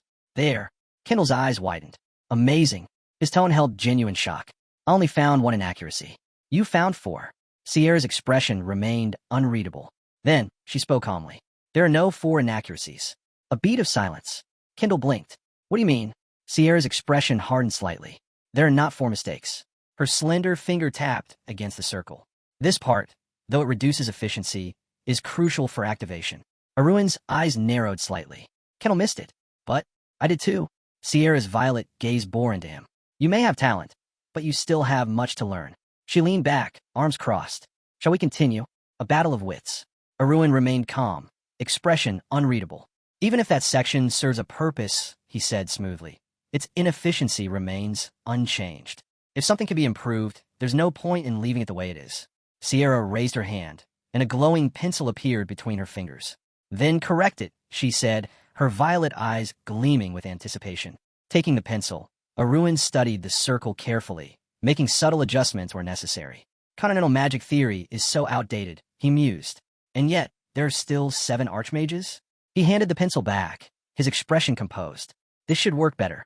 Sierra examined the altered circle, her eyes widening slightly. Amazing. Her tone held genuine admiration. The gift of the beautiful eye is truly hidden within you. With a flick of her wrist, she tossed 2 red crystals toward Aruin. He caught them instinctively, feeling a small rush of satisfaction. Saved 400 coins. Not bad. Before he could fully process it, Sierra conjured another magic circle, her anticipation only growing. She smirked. If you're such a prodigy, then improve this one too. Aruin let out a short sigh, stroking the kitten on his lap. I thought we came here for a quiet conversation, he said flatly. So, what exactly do you want from me? Sierra blinked, then smiled gently. There's logic in that, she admitted. As expected, you really are gifted. Her expression grew more serious. Multiple magic circles hovered around her, swirling like celestial orbits. I have a problem, she said. One I've been working on for a long time. But I've hit a limit. Her gaze locked onto him. I need the help of someone with your talent. Then, her lips curled into a smirk. If you agree, she leaned in slightly, her voice dropping to a near whisper. I will become your guardian. Silence. For the first time, Aruin was visibly stunned. Even Kendall looked startled, his hands rising awkwardly. Haha, now, he said nervously. My nephew has chosen the path of the sword. I don't think there's any need for him to change his. Sierra's expression darkened instantly. Her gaze snapped toward Kendall. And why is that? A cold, biting edge laced her tone. Because he's from the Steelguard family? She challenged. Her voice rose slightly, each word laced with undeniable authority. So, just because the people born into that family excel in fencing, they should all ignore magic? Kendall hesitated, clearly caught off guard. Sierra's eyes flashed dangerously. I don't recall blinking an eye when his father brought the entire knightly band with him, she continued. And if it had been his grandfather returning safe and sound, then maybe, just maybe, I would have been a little nervous. The air in the carriage grew heavy. Aruin sat there, feeling like the atmosphere had suddenly shifted into something that felt less like a conversation and more like a kidnapping. Wait, are we actually heading to the magic tower? His mind raced. He pictured the massive, sprawling fortress, a place filled with endless mana. A wizard's paradise. A swordsman's prison. Once I set foot there, I'll never be able to leave on my own. They'll keep me locked away, working on magic formulas forever. With an awkward smile, he raised his hand. Let's all calm down, he said lightly. Sierra narrowed her eyes. The issue isn't that I dislike your offer, Aruin continued smoothly, shooting a quick glance at his uncle. And my uncle wasn't completely rejecting it either. Kendall looked over at him, slightly relieved. Sierra, however, wasn't convinced. Equals, you're from the Steelguard family, correct? She said. So then tell me, what's stopping you? Aruin exhaled slowly. It's not that simple, he admitted. He imagined the family crest, the shield, the castle, the heavy burden of the name Steelguard. Living as part of that family isn't easy, he muttered. There are high expectations, constant pressure, and even if I manage to surpass every challenge in the end, it's still just a thorny path of humiliation wrapped in the illusion of family honor. Sierra tilted her head slightly, studying him with keen interest. And, she pressed. Aruin looked her straight in the eye. I won't deny it, he said. Having the Archmage of the Seven Rings as my patron would be an incredible opportunity. Sierra's lips curved slightly. But you already know, don't you? He continued. The bigger the tree, the wider its shadow. Her eyes flickered with amusement. The sunlight doesn't reach beneath it, Aruin added, and grass can't grow in its shade. Sierra's smile widened. Are you saying my prestige would stifle you? For the first time, a genuine laugh left her lips. She placed a hand to her face, her violet eyes glinting with delight. Well, she mused. No matter how extraordinary you may be, you're still quite the humble one, aren't you? She sighed dramatically, then gave him a playful smirk. All right, Aruin, she said smoothly. What do you want? She leaned forward slightly, resting her chin on her palm. Because let me make one thing clear. Her voice lowered. Sierra Felgas, Guardian of Navarro, does not take people under her wing for free. The tension shifted. Aruin hesitated. What should he even ask for? I don't know, he admitted. I'm a noble. It's not like I'm lacking anything. He folded his arms, deep in thought. Give me some time to think about it. Sierra's expression didn't change. Then she grinned. 10 minutes. Aruin stared at her. What? Sierra smiled sweetly. I'll give you 10 minutes. Aruin let out a nervous chuckle. You do realize my entire life is at stake here? He muttered. He let out a long sigh, then rubbed his temple. Fine, he said. Give me some time alone to think this through. In exchange, I'll improve that formula you showed me earlier. Sierra's eyes gleamed. Interesting. She held up 2 fingers. Improve it, and I'll give you 2 hours. Her lips curled into a smirk. You have my word. A desperate escape. Aruin swallowed hard. I have to get away from her. The image of their battle flashed through his mind, and he knew, if it came down to it, he'd have to fight his way out. He stepped out of the carriage, exhaling slowly. Through the open window, Sierra leaned against the frame, watching him with amusement. You're a prodigy, she said. I'll be waiting for you here. Her violet eyes gleamed as she added. Choose an appropriate place to return, or else. Aruin forced a casual smile, nodding. Of course, he said smoothly. A promise made to the head of the magic tower isn't something to take lightly. Sierra Smirkev. The coachman flicked the reins, but Aruin moved away step by step, keeping the carriage in his peripheral vision. Only when he was far enough did he allow himself a breath of relief. He stroked his pets, flying low across the rooftops, his mind racing. I bought myself 2 hours. I have to find a way to shake off that crazy woman. On the bustling streets below, men moved wooden crates, carrying supplies for merchants.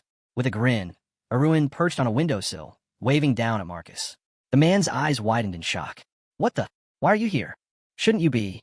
Before Marcus could finish, Aruin cut in smoothly. The fights are over, he said lightly, stepping down from the ledge with his pet still in his arms. We crushed them, just like we planned. Marcus huffed, crossing his arms.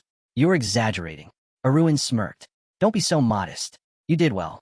The man raised his hands in surprise as Aruin pulled out a sealed letter, handing it to him. I need you to take care of something for me. Marcus eyed the letter. There's a carriage waiting at the crossroads near the market. Deliver this there in exactly 2 hours. Marcus frowned. And you? Aruin grinned, stepping back toward the windowsill. I'll stop by later. With a carefree wave, he leaped out the window and vanished.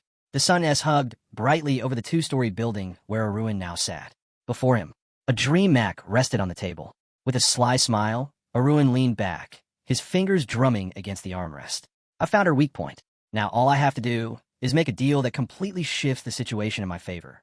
One by one, system windows popped up. Acquired internal energy rescuer. Spirit 20 enhancement pills. Thunderbomb X10. Lightning Strike 200 milliliters. Divine Elixir. Books on dragon studies, memory technologies, and general theory of truth.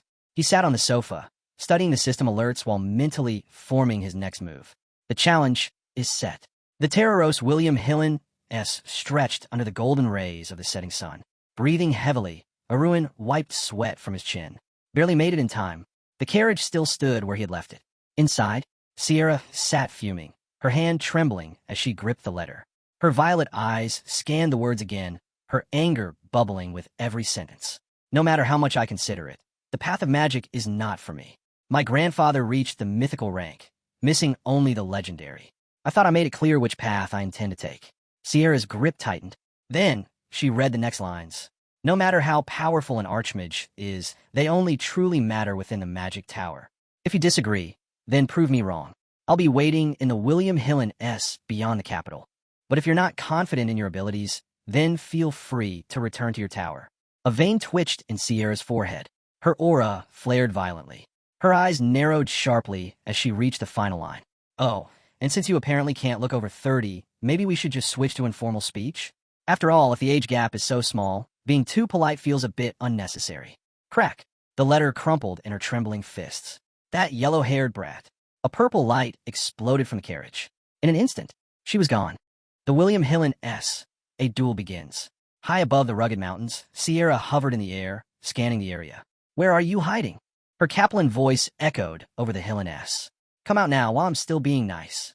She scowled at the uneven landscape, muttering under her breath. Every time I cross these damn mountains by carriage, I think about how inconvenient this road is. Her fingers twitched. Maybe it's about time I just flattened the whole thing. Then, a voice rang inside her head. Hey, Archmage. Sierra's eyes widened in surprise. Is this a messaging spell? Stay on a mountainside for 7 hours. Stop looking around and come down from the sky for once. Her teeth clenched. This isn't a messaging spell? Down below, Aruin winced, covering his ears. Relax, will you? And no, it's not magic. He smirked. It's something called a whole tone, but forget it. If it makes you feel better, just pretend it's a spell. Sierra whipped around, eyes blazing. What did you just say? Her gaze locked onto the source of the voice. Below, Aruin stood with a grin, waving at her. Sierra's eyes burned with fury. With a burst of speed, she descended like a comet. Boom! A shockwave exploded outward as she landed. Dust swirled violently, her silhouette emerging through the haze. Her voice was calm, too calm. I'm not just angry, you know. Her eyes glowed dangerously. I'm shaking with anger, from head to toe. Then, a slow, manic smile crept across her lips. But I have to admit, I'm intrigued.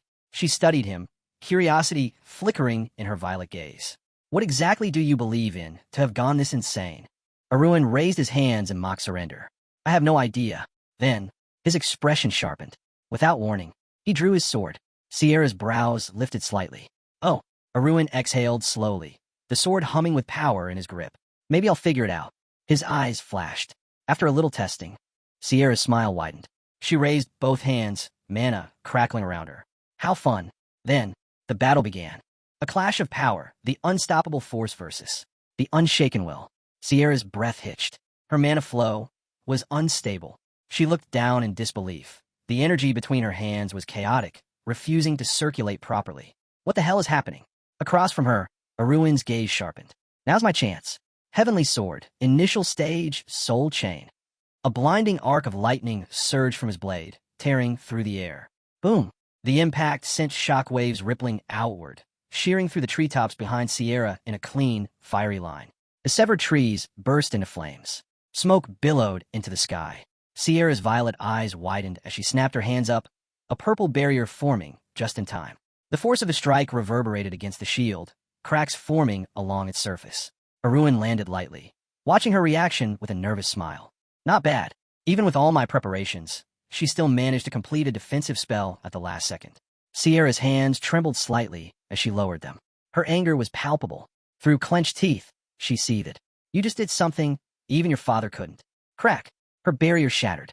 A thin wound appeared on her arm. Aruin's smirk faltered. Oh, crap.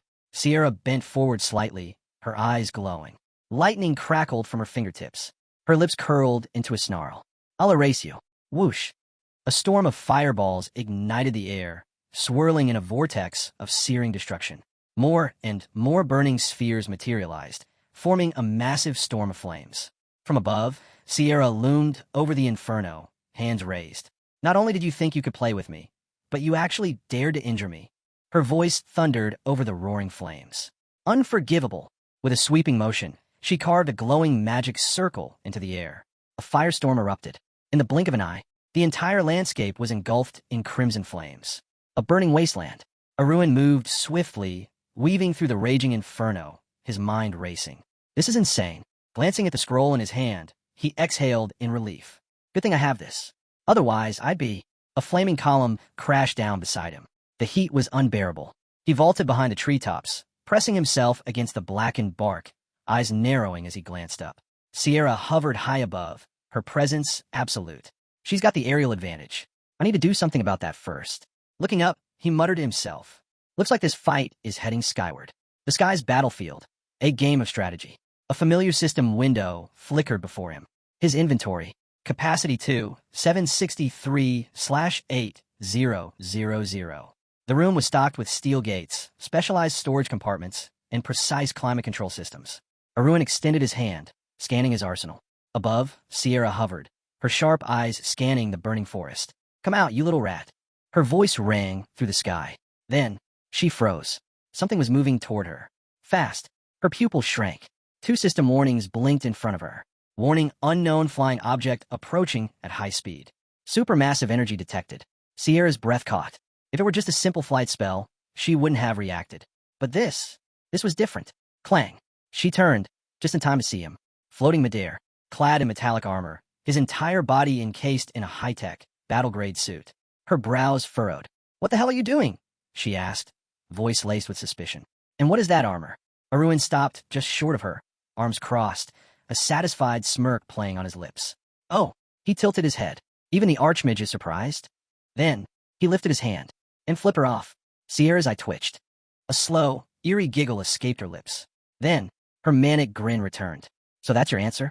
She raised her hands, magic crackling between her fingers. In that case, her voice dropped to a murmur barely above a whisper. I'll just have to extract the answers myself. Whoosh!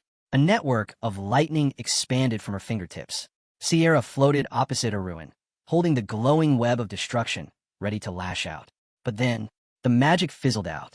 The attack never even reached half the distance. Sierra's eyes widened. The magic circle flickered. The lightning disappeared. She furrowed her brows, pouring more mana into the spell. For a brief second, the attack reformed, almost hitting him. Then, gone again. Sierra stared, mouth slightly open. What the hell? She looked down at her hands, her body trembling in shock. Her spells were failing. Aruin simply watched, his arms folded. Sierra gritted her teeth, swinging her arms wildly, attempting to summon another spell. Nothing. Aruin sighed, shaking his head. Lightning's a no-go, huh? He glanced at his armor, turning his hand over as energy flickered beneath the plating. Looks like the performance checks out. A glint of excitement flickered in his eyes. This armor, obtained from the second system, is no ordinary gear. He pictured 3 warriors standing in formation, battle-ready. Even the weakest wizard in this armor would have physical abilities on par with top-tier warriors from the first system. The image in his head shifted, a glowing sphere, and with built-in magic amplification, multicasting, and anti-spell disruption. This is the strongest combat weapon in existence. A smirk tugged at his lips. I never bought this armor to fight with. But hey, why not? He lifted his arm slightly. A sword materialized in his grasp. Well, things have escalated this far. His grip tightened. Then let's finish this properly. With a mighty swing, Aruin sent a shockwave blasting toward Sierra. A second later, he vanished. Sierra's eyes darted around, searching for his next move.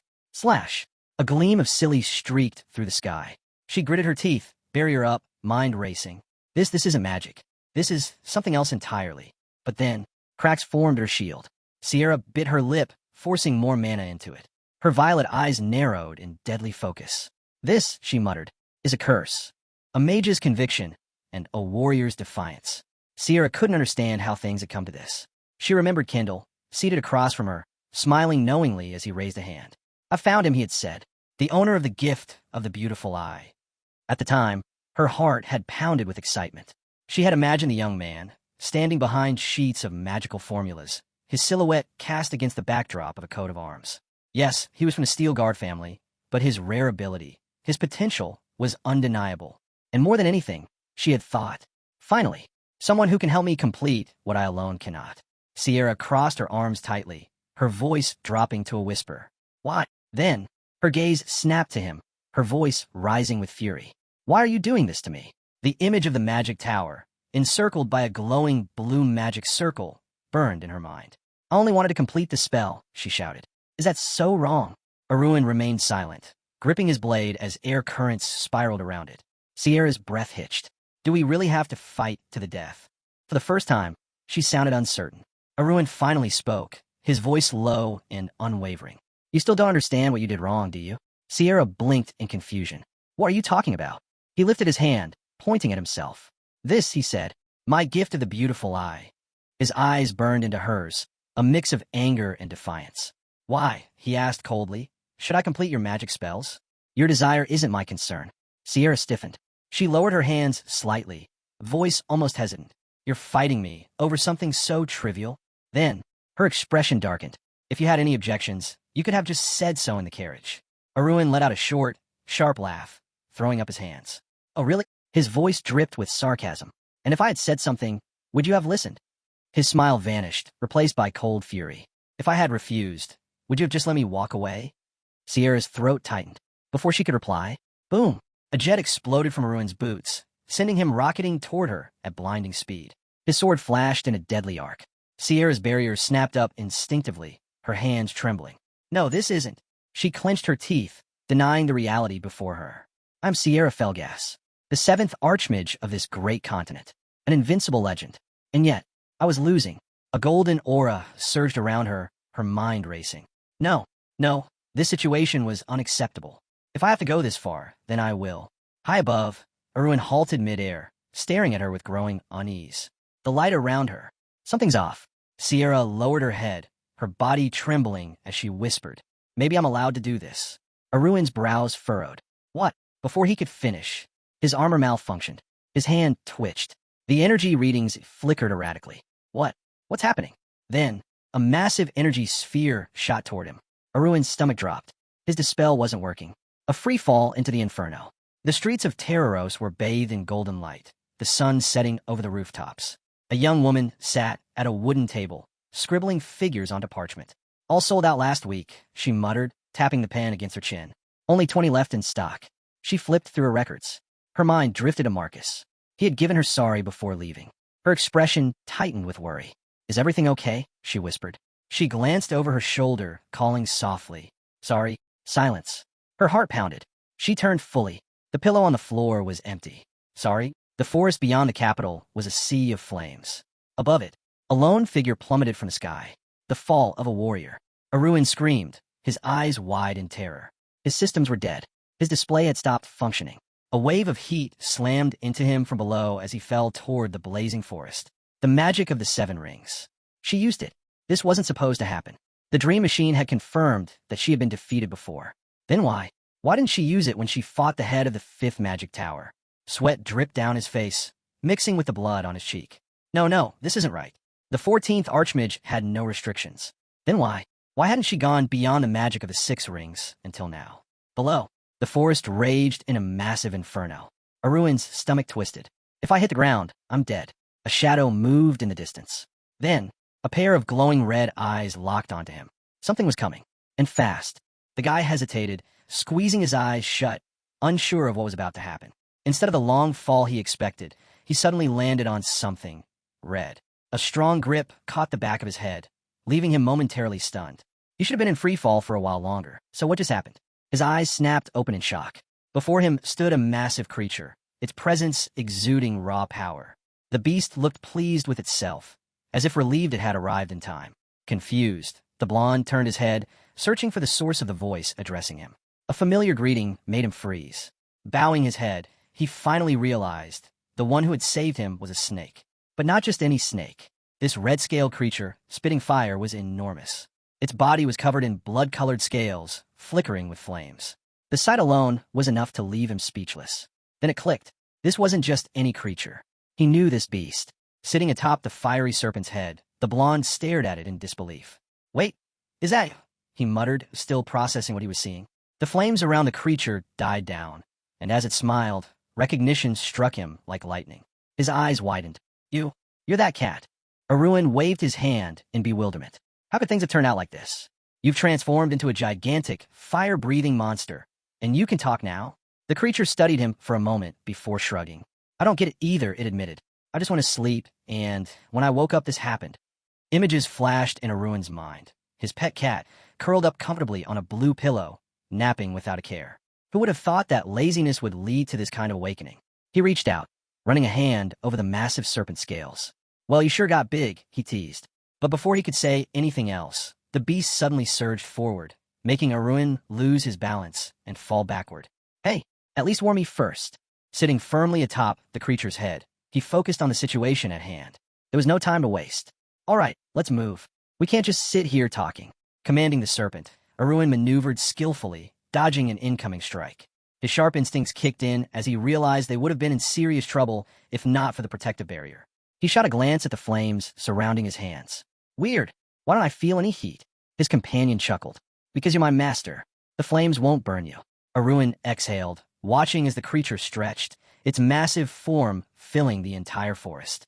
He thought back to what he knew. This wasn't just an ordinary beast. It was a creature from the trade between dimensions. That alone meant normal logic didn't apply here. Then something caught his eye, making him freeze. Standing tall before him was a woman, her clothes tattered, her presence commanding. His breath hitched. He wasn't prepared for this. And then, shock turned into disbelief. The head of the 14th tower had transformed into an elderly woman. Aruin's lips curled into a grin. So that's why you're using the magic of the 7 rings. He couldn't hold back his laughter, his shoulders shaking. You just wanted to look younger, didn't you? The woman's face darkened as she snapped. Stop laughing. But Aruin was already doubled over, tears streaming down his face. This is priceless, he gasped between chuckles. She huffed, clearly irritated. I had no choice. I've been under a lot of stress lately, and I couldn't maintain the restrictions on my magic. Wiping his eyes, Aruin finally composed himself. All right, I get it. Anti-aging magic is serious business. But his expression turned serious as he gestured behind them. Let's continue this discussion downstairs. There's something I need to talk to you about. A flicker of flame surrounded the woman as she narrowed her eyes. If you think I'll let you walk away after seeing me like this, you're mistaken. Aruin straightened, fully aware of the challenge being issued. She was prepared to fight him to the death. He called out to his beast. The fire serpent coiled around the startled Sierra, flames licking at the air as Aruin clenched his fist. The Archmage's mana isn't limitless, he reminded her with a smirk. Are you sure you want to do this? A single bead of sweat rolled down the woman's face. The sky burned with the hues of sunset, and the trees around them cracked and splintered under the sheer force of the flames. Then, Aruin tossed her something, a black cloak. Sierra blinked, caught off guard. What's this for? He tilted his head. Your clothes are ruined. She hesitated before wrapping the cloak around herself. Why are you suddenly being considerate? Aruin smirked. Because the fight's over. Sierra studied him closely. He had almost attacked her just moments ago, yet now he seemed so relaxed. His words confirmed what she already suspected. He had no intention of exposing her secret, just as he didn't want his own abilities revealed. She exhaled, still processing everything. This was the same young man who had reached the awakened rank at an unbelievably young age. Her eyes lingered on him, realization dawning. He had awakened even earlier than the founding emperor. Did you get your abilities from Rahan? She finally asked. Aruin didn't answer right away. Instead, his gaze drifted to the sleeping creature on his shoulder. His once small, lazy cat, now an enormous, fire-wielding serpent, was curled up fast asleep. With a quiet chuckle, he turned back to Sierra. Let's just say, things don't always go as expected. Realizing there were still too many unanswered questions between them, the main character suggested they lay everything out on the table. The woman frowned. What table? She asked, confused. The blonde smirked. I meant that we should talk. There's no reason to keep fighting when we're on equal footing now. He extended a hand toward her, watching her reaction closely. Al-Sari, observing the exchange, was just as surprised. Without hesitation, the blonde proposed they start negotiations. Meanwhile, inside the 14th magic tower, scattered papers covered a wooden table, their symbols glowing vently. A bearded instructor leaned against a bookshelf, eyes flickering with concern. Too much time had passed. He feared something had gone wrong. Then a voice broke his thoughts. The head has returned. His eyes widened in shock. As soon as the doors swung open, he saw Aruin walking into the office with the tower's leader beside him. Relief washed over him, and he hurried forward. Master, you're finally back. The woman met his gaze with a serious expression. Has anything happened in my absence? The instructor studied her calm demeanor. Whatever had gone on, It seemed they had resolved it without issue. No, everything is fine, he assured her. But then, his eyes landed on the young man, standing behind her, a blonde with an unreadable expression. The teacher furrowed his brows. And who is this? The head didn't answer immediately. Instead, she turned the doorknob, motioning for the blonde to enter. He'll be staying here, she stated simply. The guy stepped into the room, his back pressed lightly against the doorframe. You can use this space. It has everything you need, the woman continued. Lowering her head slightly, she added, no one can reach the top floor of the tower without my permission, so you have nothing to worry about. As soon as she left, Aruin reached up, peeling away the mask from his face. His features shifted effortlessly, returning to his original appearance. From beneath his cloak, Sari peeked out, staring in astonishment. You always surprise me when you do that, the girl admitted. A transformation spell, and you don't even need magic rings? Aruin chuckled. The head is capable of similar tricks, he pointed out.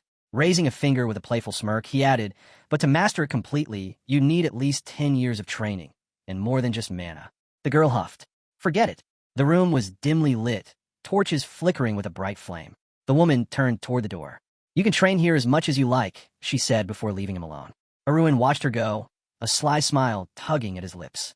Next to his bed, a large window revealed a breathtaking view of the starry sky. He took in his surroundings, nodding in approval. Not a bad place to spend the night, he murmured. Meanwhile, Sari had already climbed onto the bed, curling up comfortably. Then, something new appeared, a glowing pink contract on the wall. Aruin glanced at it, recalling their earlier negotiations.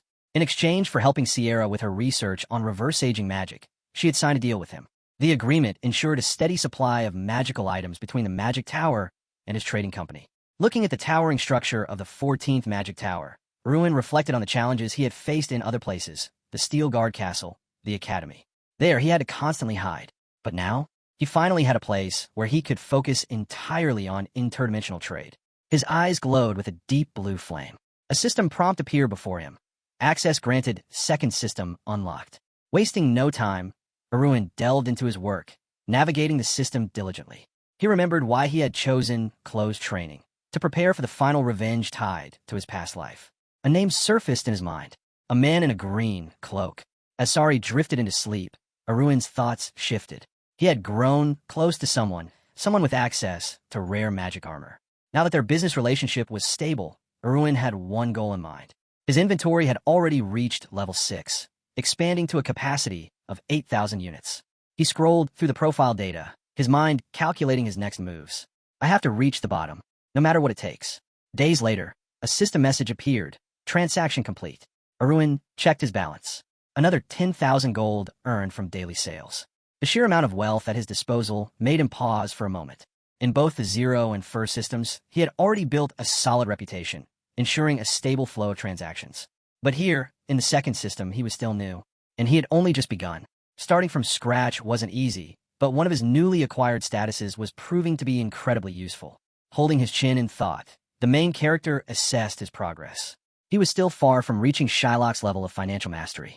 A quick glance at his account balance showed 330,000 coins, the same as the last time he checked. Clicking on the trade icon, he decided to put a magic scroll up for sale. There had to be some valuable listings on the stock exchange. Just as he was scanning the offers, a notification popped up. New message received. Aruin's eyes widened.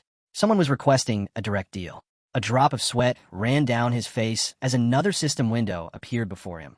The channel master of the second system wants to speak with you. His brows furrowed. The channel master?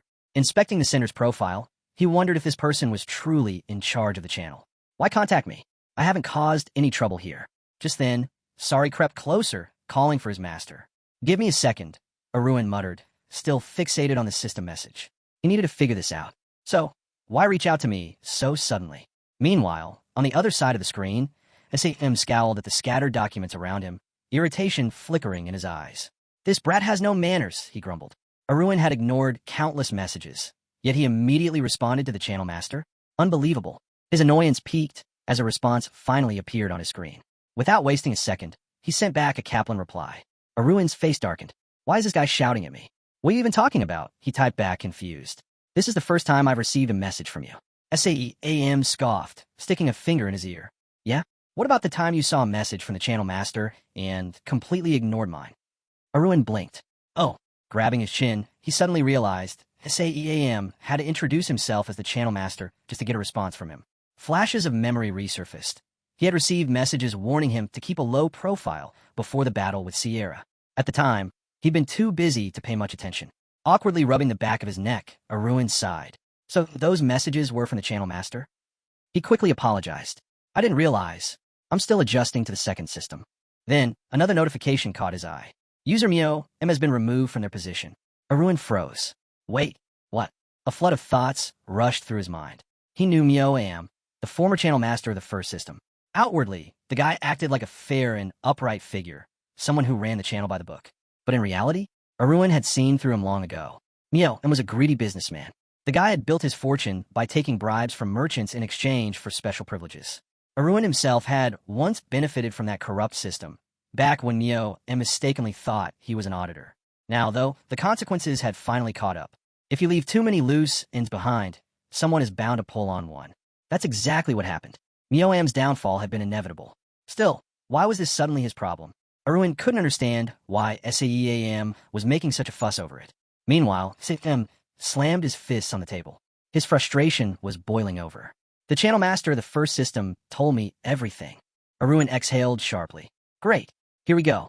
SAEAM's tone was sharp as he accused Aruin of being just another self-serving auditor. He had used Mu Hioja for his own benefit and then discarded him. Now, pressing his finger on the system interface, SAEAM decided he would do the same to Aruin. You should do your job properly, he sneered. A true monitoring agent works with integrity. Aruin's eyes flickered with understanding. So that was the angle SAEAM was taking. His mind pictured a frustrated man, Shirlene, struggling to make sense of the situation. A devilish smirk curled at SAEAM's lips as he reminded Aruin of his supposed crime, using a shady company to employ part-time workers, a move that disrupted the market. Meanwhile, Aruin sat quietly in his room, absorbing the accusations. So I'm finished too, huh? He recalled the exhausted, blue-haired figure of Shirlene. Did public opinion really turn against me over part-time hires? He wasn't sure if Shirlene had ever contacted him after that deal, considering it happened during his transition to the second system. Without wasting time, Aruin shot him a message. What do you have to say about that company hiring part-timers? A response came swiftly. I was told things would improve. Aruin's eyes darkened as he stared at the screen. I don't care what they do with their lives, but why do they have to drag me into this mess? Shirlene, clearly flustered, spread his fingers in frustration. I never tried to involve you in any of my affairs. Aruin studied the system display carefully. Something's off. He could sense there was more to this than Shirlene was admitting. Fine. If he wouldn't talk, Aruin would find out the truth himself. Activating one of his privileges, a system window flickered to life, displaying his opponent's psychological state in real time. Aruin leaned back, arms crossed. Let's see what you're really thinking. SAEAM, stroking his chin, declared that Shirlene's connection to Aruin was undeniable. After all, Aruin had been the one funding most of his ventures. A nearby man with a beard scoffed. Did you work part-time in the Mana Stone and magic items trade too? Shirlene hesitated, a drop of sweat trickling down his face. Yes, I helped him, he admitted.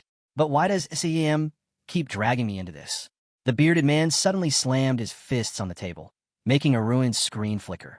So, you admit it. You use part-time workers to crush the competition. SAEAM barked. A smirk tugged at Shirlene's lips. And what if I did? Aruin's eyes widened. Thanks to his ability, he could now see SAEAM's true emotions. He exhaled and activated the second effect of his privilege. Heart Tone, a skill that revealed everything his target was trying to hide. The system responded immediately. All hidden motives will now be displayed. Sitting on his bed, Aruin's gaze sharpened.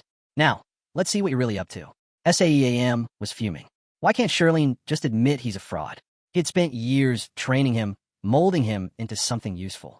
And now, he was just another liability. Aruin's smirk widened. So that's it. You're trying to push me into the same trap you set from Mu Hioja. Meanwhile, SAEAM was turning blue with frustration. This brat knows. Aruin's fingers danced over his system interface. Tell me, Sukyan, how many accusations have you lined up against me? A tense silence filled the chat. SAEAM frowned at the screen. Aruin chuckled. Got him. He decided to sit back and watch. There was no need to rush. Let the man stew in his own fear. Then, he turned to Shirlene. Step out of the chat for a moment. Shirlene hesitated. There was something unnerving about how calmly Aruin said it. But after a few seconds, he obeyed. The moment he left, a system notification appeared. User magic was my everything has left the chat. Aruin exhaled. Now let's talk for real. SAEAM's shoulders slumped. He could feel the weight of Aruin's presence pressing down on him. You wouldn't be able to explain yourself even if you had 10 mouths, Aruin taunted. Saem, sweating, raised his hands in a pleading gesture. Let's be serious here. I just want to talk. Through the open window, the bright moon cast a soft glow over the room. Aruin's mind raced. The gift I received when entering the second system. That had come from Saem. He folded his arms, narrowing his eyes. Was that a warning? A way to get me to back off? Saem awkwardly raised a finger. I only gave you that gift to win you over, he admitted, his voice filled with hesitation. Aruin raised a brow. That's what this is about. Saem let out a nervous chuckle, wiping the sweat from his forehead.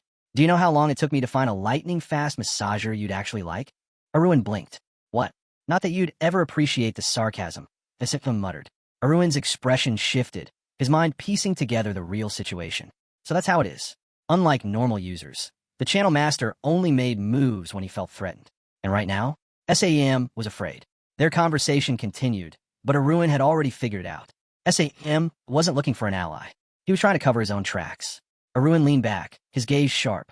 You try to take revenge for Mio and by bribing me as I enter the second system. Saem flinched. You care more about protecting yourself than any sense of loyalty, Aruin continued. His mind raced through the system records. There was a discrepancy in the reports, one that senior management had noticed. Saem frowned. Wait, are you saying the mid-level agent in the second system is already investigating? Aruin smirked. Oh, are you talking about the administrator? His fingers flew over the search bar. Let's see who this person really is. A few moments later, his expression darkened. He's not in the database. And yet, he was active in the second system. Aruin's eyes narrowed. Saem, can channel masters track users? The man hesitated. That's not his nickname anymore, he finally admitted. And it's not his real name either. Saem rubbed his temples, feeling a headache forming. A codename? A hidden identity? His mind raced. If that agent doesn't officially exist, then I have to eliminate him before he eliminates me. Meanwhile, Aruin chuckled. He could see the gears turning in Saem's head. So, Aruin said, resting his chin on his hand. Curious why I'm even having this conversation with you. Saem crossed his arms. I don't get it. Why are you helping me? Aruin got comfortable on his bed, his smirk widening. Because you're of no use to me. Aruin leaned forward, his fingers tapping lightly against his chin. Tell me, Saem, where exactly can you use an auditor whose identity is hidden? Saem's anger had been boiling over, but at that question, he paused. Aruin smirked. Relax. I need to find a way to survive too. A system notification popped up. Conversation completed. Leaning back on his bed, Aruin stretched his arms, feeling a wave of relief wash over him. That went better than expected. A slow grin spread across his face. He had redirected Saem's fury perfectly. The man's focus was now elsewhere, leaving Aruin free to move as he pleased. Not bad. Even though the attack had come out of nowhere, he had handled it well. From under the blanket, a soft, rhythmic purring could be heard. Aruin blinked. Wait. His expression stiffened. I completely forgot about sorry. Tugging the blanket open, he braced himself for what he might find. Aruin spotted a distressed cat and quickly began to explain himself, apologizing and saying he had urgent matters to handle. But the man looked frozen in place, completely stunned, when Sorry suddenly blurted out how much he despised his master for not resolving things sooner. The cat stared blankly as the blonde knelt beside him. A single tear slid down the man's cheek. He hadn't expected to hear that from Sorry. Alarmed, the cat leapt out of bed and began frantically apologizing to its master. Sorry paused, wondering if maybe he had taken things too far. Just then, the main character turned his head. The creature beside him warned that something massive and terrifying was inside the tower. The torch nearby flared with intensity. The cat clung to its master's leg as they stood before a door pulsing with mana. Aruin folded his arms, glanced up, and remembered. This room was strictly off-limits. The Archmage himself had forbidden anyone from entering. Sorry asked, is that thing behind that door? The door, slightly ajar, hummed with energy. Aruin noted that Sierra would never have left it open on purpose. The cat gripped Aruin's leg, eyes begging. Aruin admitted his mistake, and it dawned on him. This all happened because of Sorry. He imagined a furious Sierra strangling him on the spot. Turning to the cat, he warned, I already got a warning once. If this gets out, I'm toast. Cautiously approaching the door, he stretched out his hand. As he got closer, waves of raw mana wrapped around him.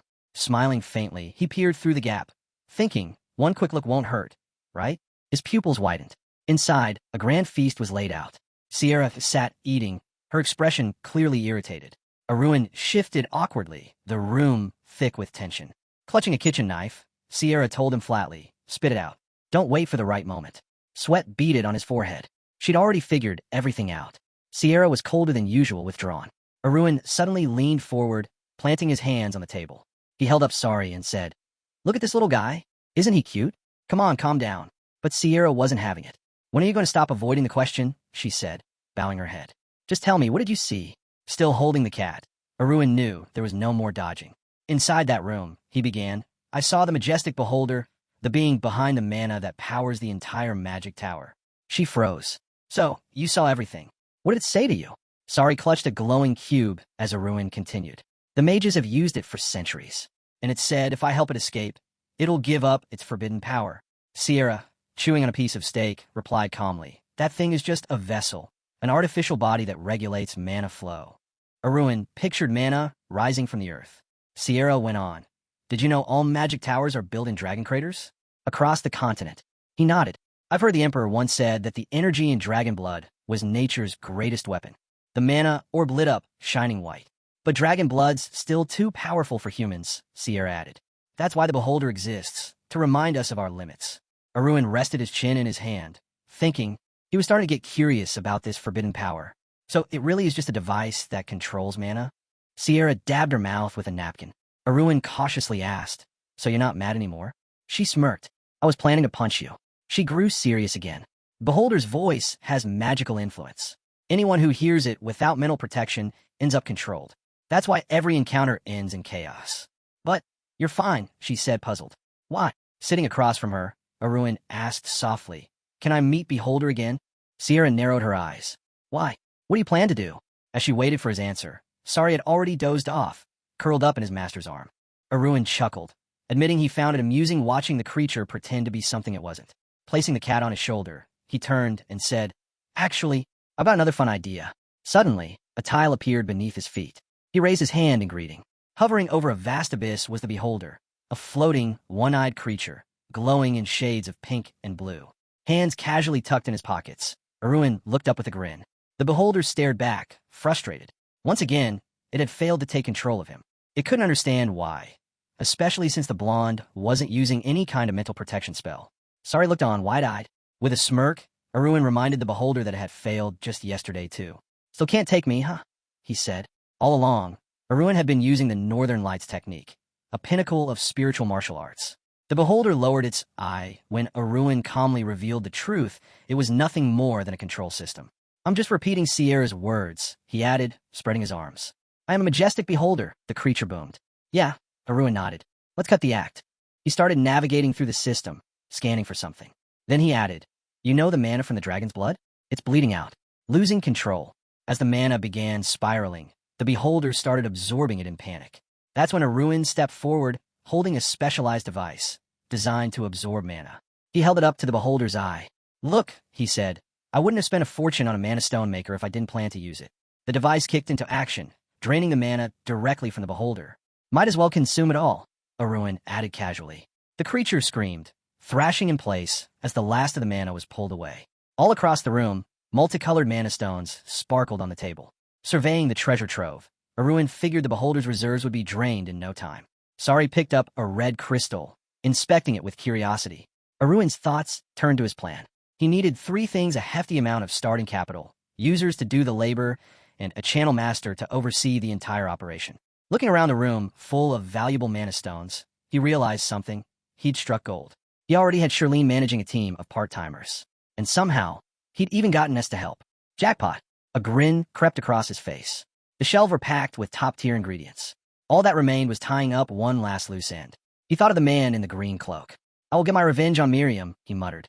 Meanwhile, over in the magical empire of Lanesia, a bright sign lit up on one of the towers. Nearby, knights rushed to assist a fallen comrade, but an unknown figure in a green cloak stopped them. "Don't touch him," he commanded, clutching a book that emitted a glowing panel.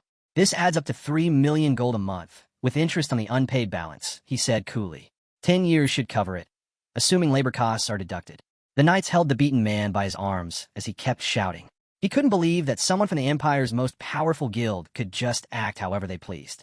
Closing his pink book with a snap, the man declared loudly, "They're con artists. trying to swindle me. A nearby mage offered a quick apology. Miriam, one hand still in his pocket, admitted things weren't going as smoothly as he'd hoped. As the executive director of the Rochester Mages Guild, he oversaw interdimensional trade, but today, he wasn't feeling on top of things. Leaving the cursing man behind with the knights, Miriam calmly said he had work to attend to. Just then, a glowing screen materialized from his magic book. Leaning on the table, he blinked in surprise. It was a message from Aruin with some good news. The Rochester Mages Guild had invited him to join a conversation. A system notification popped up right after you received 5,000 gold coins from Aruin. Resting his chin on his hand, Miriam was genuinely caught off guard. He hadn't expected such a payout. A few days ago, Aruin had bought magic armor from him, and it turned out to be extremely useful. What threw him off even more was Aruin's next question: have you thought about investing? Miriam stared at the screen. Why is he bringing this up now? He muttered, pressing his fist gently on the table. Aruin quickly added that he wasn't pressuring him, just floating an idea. Miriam pictured a poor man sitting with an empty box. In his mind, investing felt like throwing money into a black hole, no matter how trustworthy the person seemed. But then he glanced at Aruin's profile photo and remembered something. The blonde had bought 3rd-gen magic armor and hadn't haggled once. That meant something. On a whim, Miriam tapped the screen and decided to invest 1,000 gold. Looking back, he realized he hadn't taken Aruin seriously at all that day. Now, as he saw the results, a smile slowly formed on his face. Meanwhile, Aruin, thinking Miriam had gone quiet because the returns were underwhelming, messaged again. But Miriam was stunned. His investment had grown 5 times over. Even Aruin admitted he hadn't expected that outcome. Miriam was speechless. He imagined gold coins flying in circles around the tower. Then came another message. The Rochester Guild is pulling in tens of thousands of coins a day, Aruin wrote. That truly shocked him. Furrowing his brow, Miriam realized, even a small amount of money becomes precious when it's your personal savings. Sure, the investment wasn't massive, but the profit was over 500%. He stared seriously at the screen. If I had known, he thought, I would have put in everything. Then he asked Aruin a simple question. How much did you make? Aruin replied humbly, not that much. A single drop of sweat slid down Miriam's face when the answer came, around 100,000 gold coins. Miriam, draped in his green cloak, practically deflated. But then Aruin added, I barely kept any of it. I made sure to take care of my people. That last part hit Miriam differently. He frowned, thinking it through. Without the right connections, hitting a jackpot like that was impossible. Just then, Aruin revealed a glowing blue mana crystal. Miriam remembered how nervous he'd been the first time he listened to Aruin's explanation. Back then, Aruin had told him to buy up mana stones while prices were low, then sell them off once the market bounced back. Now, holding his shin, Miriam couldn't help but admit, everything had unfolded exactly as Aruin predicted. The mana stones that once sold for 30 coins were now back up to 200 gold each. Staring at the wall, Miriam tried to make sense of it all. How had Aruin pulled this off? He suspected there was someone powerful backing him. Maybe the channel master himself. Tilting his head, he wondered if the mysterious figure from before had played a role. Clutching his face, he thought even harder. What if Aruin is actually above the channel master? Breaking the silence, Miriam asked bluntly, why did you suggest investing to me? Aruin replied without hesitation, I was just trying to raise the funds I needed. Miriam flailed his arms, visibly frustrated. You're talking like 1,000 coins is pocket change. Aruin shrugged with a hint of regret. I just needed a small amount to start with. A drop of sweat slid down Miriam's face as he realized he might have overreacted. Then, a new message popped up on the screen. Aruin was still speaking to him. Sitting in his office, Miriam read the message carefully. Aruin wrote that he had a knack for spotting profitable investments, but he always played it safe. He added that he'd honestly be disappointed if Miriam chose not to partner with him. Clenching his fist, Miriam felt a jolt of motivation. When Aruin called the first investment a test, a smile tugged at the mage's lips. Then Aruin sent one more message, with a devilish grin in his profile picture. So, ready to play big? Seeing that, Miriam felt a spark ignite. He was in. Meanwhile, Aruin calmly stroked Sari in his arms, pleased with how easily he'd tricked the magician. Suddenly, his screen flooded with messages, users offering mana stones. He had tanked the market price of high-grade stones by simply changing his username and using the information distortion function.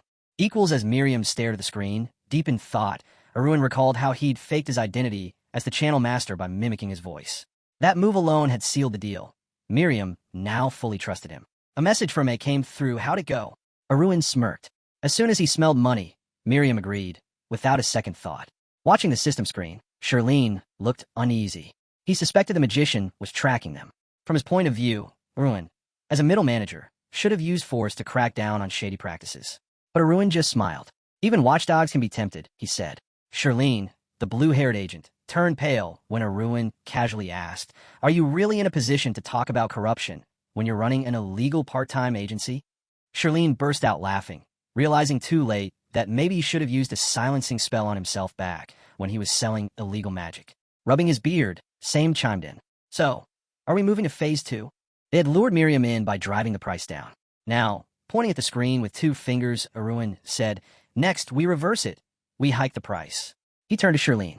"Any ideas on how to make that happen?" A mischievous grin appeared on Charlene's face. "Watching from the sidelines is getting boring. It's our time to shine." Their plan was to spread rumors about the price spike using their network of part-time workers. Just as the strategy went into motion, a flag bearing an eagle flapped in the wind.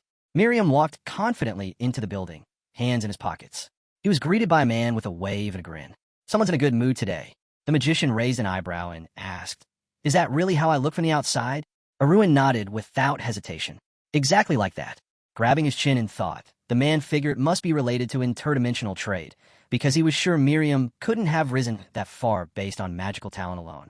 A bead of sweat ran down his tense face. Still, he was confident. The guildmaster was going to love everything he'd done. Lai crossed his arms and gave him a menacing glare. But the green-haired man already knew he was falling behind. After all, Miriam was a 7th-level magician. As the man walked past, Miriam decided to ignore him for now. His focus was on Aruin. With Aruin's help, he'd become rich, filthy rich. He pictured himself on a golden throne, dreaming of becoming a multimillionaire. Just then, a new message popped up from Aruin. "Everything's going according to plan." Miriam waved his hand with a satisfied smirk. "I've been looking into Laftel too," he said, flipping through articles. An item description window popped open in front of him. A yellow stone appeared. Laftel, 100 G80 coins. "The price is 8 times higher than it was at launch," someone noted. Miriam glanced at the chat window, smiling as someone blamed him for the surge. "Me? I didn't do anything," he replied, feigning innocence. In truth, he still wasn't sure what exactly had caused the original price drop of the premium goods, but driving up the value? That had always come naturally. He imagined a gleaming white castle with brown rooftops. Nearby, a slab of stone, Laftel, stood tall. This material was key to crafting magical armor, produced only in Launesia. Highly restricted and top secret, Laftel was what had allowed the Empire to amass its staggering wealth. His thoughts shifted to cracked armor, surrounded by countless reaching hands. Demand was rising fast, because the production methods of high-tier weapons, especially the core components, were never made public. Players were dying to get their hands on Laftel. Eventually, it became the most expensive resource in the entire second system, even when salvaged from discarded armor. Miriam's sly smile returned as he scanned through new user messages. The Rochester Magic Guild was already weighing its options. Movers called the conditions promising, while another simply asked, "Is this really worth chasing?" But Miriam had already seen the path forward. If rumors start flying that there's been a halt in Laftel production within the Empire, he thought, and then I step into the spotlight as a guild representative with direct links to a supplier and a partner shop. He pictured it clearly investors dazzled by gold, practically forced to trust him. Elsewhere, a hooded figure sat at a table, a chat window glowing before him. Aruin had messaged, "How much did you put in this time?" The man replied, "If I deduct the debt from the 5,000 I earned earlier, it comes out to 30,000 coins. Miriam furrowed his brow as the next message arrived. Aruin wrote, "After subtracting what you owe me from your profit, 240,000 coins. Your take is 170,000. Miriam's eyes widened. 170,000, he echoed, stunned. Another message slid into view from Aruin. "That's not all." Still reeling, Miriam typed back, "Wait, what?" His jaw dropped as he read the next line. Based on the current demand trend, the message said, profits could multiply by 50 times. That means you're looking at 1,100,000 coins. Miriam repeated it in disbelief, his voice barely a whisper. 1,100,000 coins. He instinctively covered his mouth in shock as he read the message in front of him. It said the final profit wouldn't actually hit a full million because the 45x gain belonged to Aruin. The green-haired man quickly asked, "If I sell too much, am I going to hit a sales cap?" But the response surprised him even more. With his hands folded in front of him, he read the message. No need to worry. Soon, the supply will be practically unlimited. His eyes widened. Unlimited? What kind of setup ignores even the sales limit? He muttered aloud. Can I at least find out what the total investment was? Miriam stared, stunned, as another message appeared. I can't give details, Aruin wrote, but let's just say it's an 8-digit figure. That image hit hard. Miriam pictured an enormous mountain of gold coins. Even 1 million was already life-changing. With that kind of wealth, you could live in pure luxury for 3 years or 30. Turning away, he gazed out the window and spotted Lou surrounded by a crowd of cheering people. I want to be like him, they shouted joyfully. But Miriam frowned. That wasn't enough. With a sly grin, he imagined building a high tower of his own. No, he thought, I need 5 million, no 6. That's what it would take to seize control of the guild. Just then, a message popped up from Aruin. What are you thinking about so hard? Startled, Miriam smiled awkwardly. Oh, nothing. Just a passing thought. He opened the guild's internal dashboard. The Rochester Magic Guild's visible balance was 44,637 coins, but he knew their total assets were over 450,000. Tapping his chin, he ran the numbers in his head. If I take those funds, liquidate the inventory in the warehouse, I could hit between 1.2 and 1.4 million coins. Then the real scheme hit him. If I pull out 40x profits before Aruin does, then repay just the initial investment, I'll walk away with around 6 million. He pictured himself dressed in a sharp suit, wine glass in hand. Sure, it would completely destroy Aruin's plan. But if someone asked, wouldn't you be satisfied with 1 million and the title of rich man? He smirked, imagining himself stretching a hand over the magic tower like a conqueror. I'd say, no, I want more. He wanted to be the hand that ruled the world of magic, to leave a name written in history. Still grinning, he glanced at the open chat window and thought eventually, one of us will stab the other in the back. That's what makes interdimensional stock trading so thrilling. A system message popped up. Rochester Magic Guild has deposited 180,000 coins into Sword 21's account. Aruin stared at the message, stunned. His hand flew up to his mouth. This is insane, he thought. The notification added, current nickname, Sword 21. Misrepresentation privileges active. He pictured the mountain of gold again. The strategy was simple buy Laftel at the regular price. Sell it when the market skyrockets. And now, judging by how things were going, the estimated profit wasn't just decent, it was massive. Several 100,000 coins at minimum. Then another alert hit. Current balance, 1,323,438 coins. Aruin's eyes went wide. This went way beyond what I expected. Sitting on his bed, he pointed at the menu. With a flick of his finger, he activated the distortion feature. His new nickname? Portia. With a faint smile, Aruin muttered, people never change. He reflected on the sheer scale of it all, an 8-figure investment. Coins were pouring into the channel, the trend only climbing. He introduced Sukyan, and finally, Miriam. In his mind, the image of a blood-stained chair formed, red smears trailing across the floor. He couldn't stop questioning himself, was it really worth going this far? Just because of the resentment I carried from past life? Aruin's eye gleamed as he stared forward. The doubt gnawed at him. If they'd been given a choice like I was, would everything have turned out differently? A new alert popped up. Rochester Magic Guild has deposited 300,000 into Portia's account. He thought to himself, the answer to that question is coming soon. Elsewhere, a young man dashed along a city sidewalk, yelling that they couldn't let him get far and to search everyone. Crouched in a tight alley between buildings, Miriam cursed under his breath. How did this even happen? He remembered how his jaw had dropped when he saw the numbers. Rochester Magic Guild. Laftel minus 1,518 kilograms. Current loss is 1,360,000 coins. Return rate minus 90.7%. The shock hit hard. No matter how you look at it, this drop is catastrophic. Sitting atop black trash bags, he buried his face in his hands. I should have never touched guild funds. Even if I had to invest, I never should have touched the warehouse inventory. Lowering his hands, he froze at the sound of someone shouting, "Over here! I found him!" He turned sharply and bolted. In a green raincoat, Miriam sprinted through the alleys, mind racing. They're not giving me a second to breathe.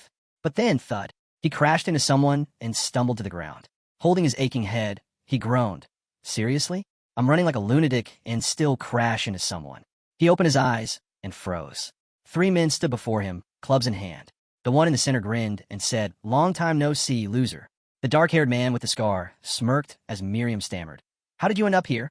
"Easy," the man replied. "We came to collect your debt for that magic armor." He stepped closer, sneering. "What other ending did you expect? Begging for money you were never meant to touch." Miriam stared in horror. They knew everything.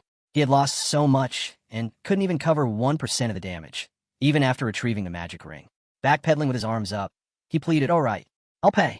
I swear I'll pay. Just let me go. It's better for you if I stay alive, right?" But the thug raised an eyebrow and asked, "What makes you think that? Your debt's already been handed off to the guild." Lying on the ground, Miriam's face turned pale. The man looked down coldly.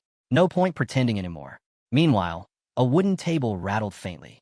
Aruin stared into a round crystal ball resting on a velvet pillow, silently watching Miriam's beating play out. He muttered, "This version of him really does look like me back then." Miriam's swollen face filled the orb. He sat there, broken. Aruin thought to himself, "It's over." For him, the options are clear: either die here to pay for it all, or drag out a pitiful life as a ruined beggar. He uncovered the crystal ball, pressing his palm against it, squeezing slightly.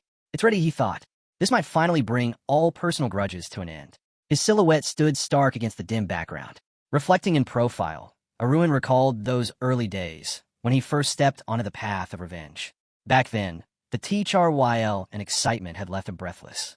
But now, there was only bitterness. The deeper he went, the more disgust he felt. Maybe the real issue was that his heart had never truly rested. He kept chasing stronger highs, more intense moments. But the more he chased, the more unhinged he became. He pictured Miriam once again, surrounded by golden coins, smiling proudly and saying he'd be satisfied with just 1,000,000. But what if? Aruin wondered. What if Miriam hadn't gotten greedy? What if he'd stopped there? Silence. Just an empty stone floor and 3 ants scurrying across it. Aruin smirked to himself. Of course, knowing his personality, there was a 99% chance he would have kept going anyway. But what if that 1% had changed everything? He intertwined his fingers, smiling faintly. Looking back now, he could see how reckless it all was. But either way, the revenge was already done. A system notification flashed. Current balance, 1,713,468 coins.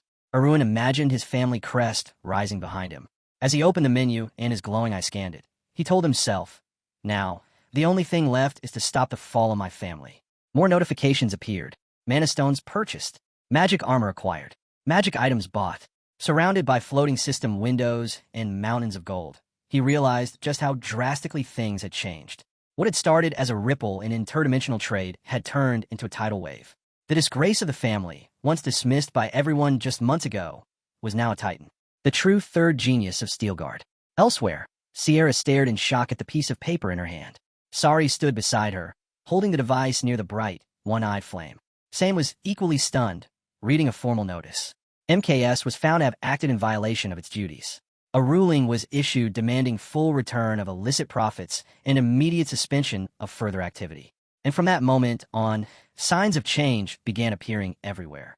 Small shifts in decisions, quiet turns in daily life, all stacking up into something much larger. At his desk, Aruin yawned and covered his mouth. Oddly enough, despite everything, his daily life hadn't changed that drastically. He glanced across the wide auditorium of the academy. Sitting at a round table with his club members, he swung his sword casually. Later, standing alone, Aruin touched his face thoughtfully. His days were filled with lectures, club training, and behind-the-scenes interdimensional trade, always hidden from prying eyes. And just like that, a year had passed since he entered the academy. Now a new school year had begun. Suddenly, intense flashes of light burst beyond the walls, like explosions. The crowd gasped, taken by surprise. By a lone piece of shattered stone, a boy sat calmly. "What is this?" someone asked. Aruin smiled, resting his sword on his shoulder. "What? Did you really think there wouldn't be a twist?" Standing tall among arched stone columns, he heard the final verdict echo across the arena. The winner of the duel, Aruin. In the distance, a magnificent white building with blue roofs towered above. Elsewhere, a man's hands trembled as he read the letter in disbelief. "Or a user. Aruin Steelguard?" he repeated under his breath, crushing the paper in his fist. With a clenched jaw, Dirka muttered, "I need to head to the capital." The streets bustled near rows of 3-story buildings, where voices buzzed about the latest news. 2 years later, in the heart of Theros. Sighing heavily, Aruin moved his pen across the page. He was now 17. Sitting at his desk, he grumbled, "Paperwork is going to kill me." Looking over at the 2 towering stacks of documents, he asked himself again why he ever agreed to serve as CEO. The Aruin trading companies had grown into powerhouses, so large no one could afford to ignore them anymore. Aruin imagined men in suits, sipping wine, casting sideways glances his way. From now on, all necessary supplies for their organizations would be sourced through the Pilaf Trading Company. In a quiet alley, a man with a snake tattoo on his back handed off a box to another figure. The Pilaf Merchant Association had achieved steady, consistent growth, thanks to ongoing trade with the massive criminal syndicate, Black Snake. Somewhere else, a young man sat writing diligently. In front of him lay stacks of blue, round pills, anti-fatigue capsules, widely used in the first system. Meanwhile, a woman clutched her cheeks in delight as she looked at a red, round box. It was the famous cream for beauties, the top skincare product crafted by artisans of the first system. The Aruin Merchant Association had struck gold through rare interdimensional item trade with the Zero system. Naturally, since Aruin owned both companies, he rose to the top, becoming CEO of the newly combined business empire. In a lively market square, a smiling girl picked apples from a stall. Back at headquarters, Aruin stood proudly before a towering stack of paperwork, visibly satisfied with his booming business. Then the door creaked open. An embarrassed girl entered, her face flushed as she covered her mouth. She was holding a watering can, its contents already spilling over the rim. Aruin blinked and asked, "Sylvia?" The girl let out a small yelp of surprise. Water overflowed from the flower pot and dripped onto the table. The little sprout drooped from the weight. "You're overwatering again," Aruin said with a chuckle. Sylvia panicked, quickly apologizing. She grabbed a cloth and began wiping the mess. Aruin watched, smiling. "It's fine," he said warmly. "Just didn't expect you to take even this part of the job so seriously." She continued wiping around the flower pot. That's when he casually asked, "Maybe this is work for a deputy, not a secretary?" Sylvia quickly refused, flustered. No, I just like tending to flowers." But deep down, she thought to herself, "This way, I can take care of Mr. Pilaf. No, I mean Mr. Aruin." Blushing furiously, she stood quietly beside the flower pots before suddenly excusing herself and darting out of the room. Aruin scratched his cheek, a little embarrassed.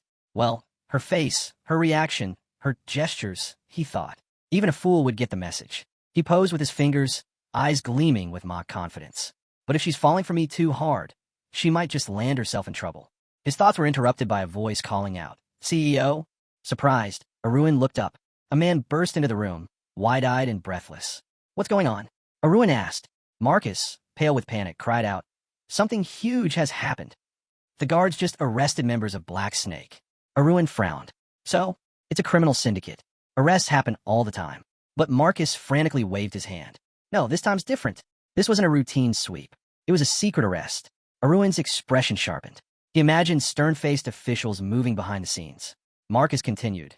"Not just low-level grunts. This time, even VES and Titan were taken into custody." A carriage rattled down a stone-paved road, drawn by two sleek horses. Inside, Aruin sat across from a man, resting his chin in thought.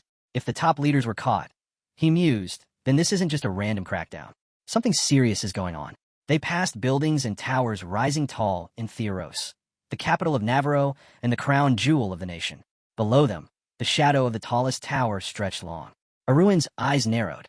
Behind the beauty, the color, and the luxury of the capital lies a web of darkness, hidden in every alley and corner.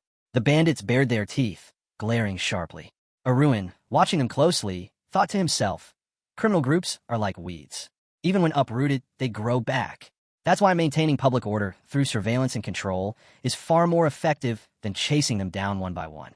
A man in a VES discreetly handed a bag to a nervous-looking officer. Aruin observed quietly, noting these connections run deep. People don't even realize when they've crossed the line. One moment they're on the outside, and before they know it, they're already in the same boat as the underworld. Trying to wipe out criminal organizations entirely? Impossible. Black Snake wasn't just a gang. It was a sprawling network woven tightly into every layer of society. So when raids happened, it always started with the foot soldiers at the bottom. Across from him in the carriage, Marcus spoke up. Maybe the two bosses are having some kind of internal conflict? Aruin shook his head. I doubt they go that far. He imagined the dark silhouettes of the Black Snake leaders, predators lurking in shadow, grinning with sharp, silent confidence.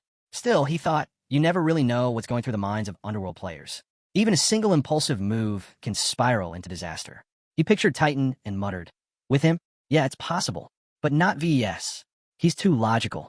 From the beginning, Aruin had accounted for that. That's exactly why he'd made them co-leaders, balance, and control. You had the right instincts, the deputy noted. Marcus, a bit uneasy, fidgeted with his fingers and sighed. I just hope nothing serious has happened. Aruin folded his arms, closing his eyes for a moment. I hope so too. But first, we need to figure out exactly what's going on. The carriage rolled through the city streets. Out the window, the sky reflected in the glass as stone buildings passed by. They stopped in front of a large building engraved with the image of a scale. Two guards stood at the entrance. We're here, Aruin said. One of the men rubbed the back of his head awkwardly. I think I know someone on the inside. Marcus nodded. I know the chief of the guard. A flicker of blue light pulsed in Aruin's palm. His hair shifted to a vibrant blue. A scar marked his face. He had transformed. Now fully disguised as Pilaf, he smiled. Then it won't be hard for us to get in. Inside, VES and Titan sat silently behind bars, hands cuffed, watching as the figure stepped forward.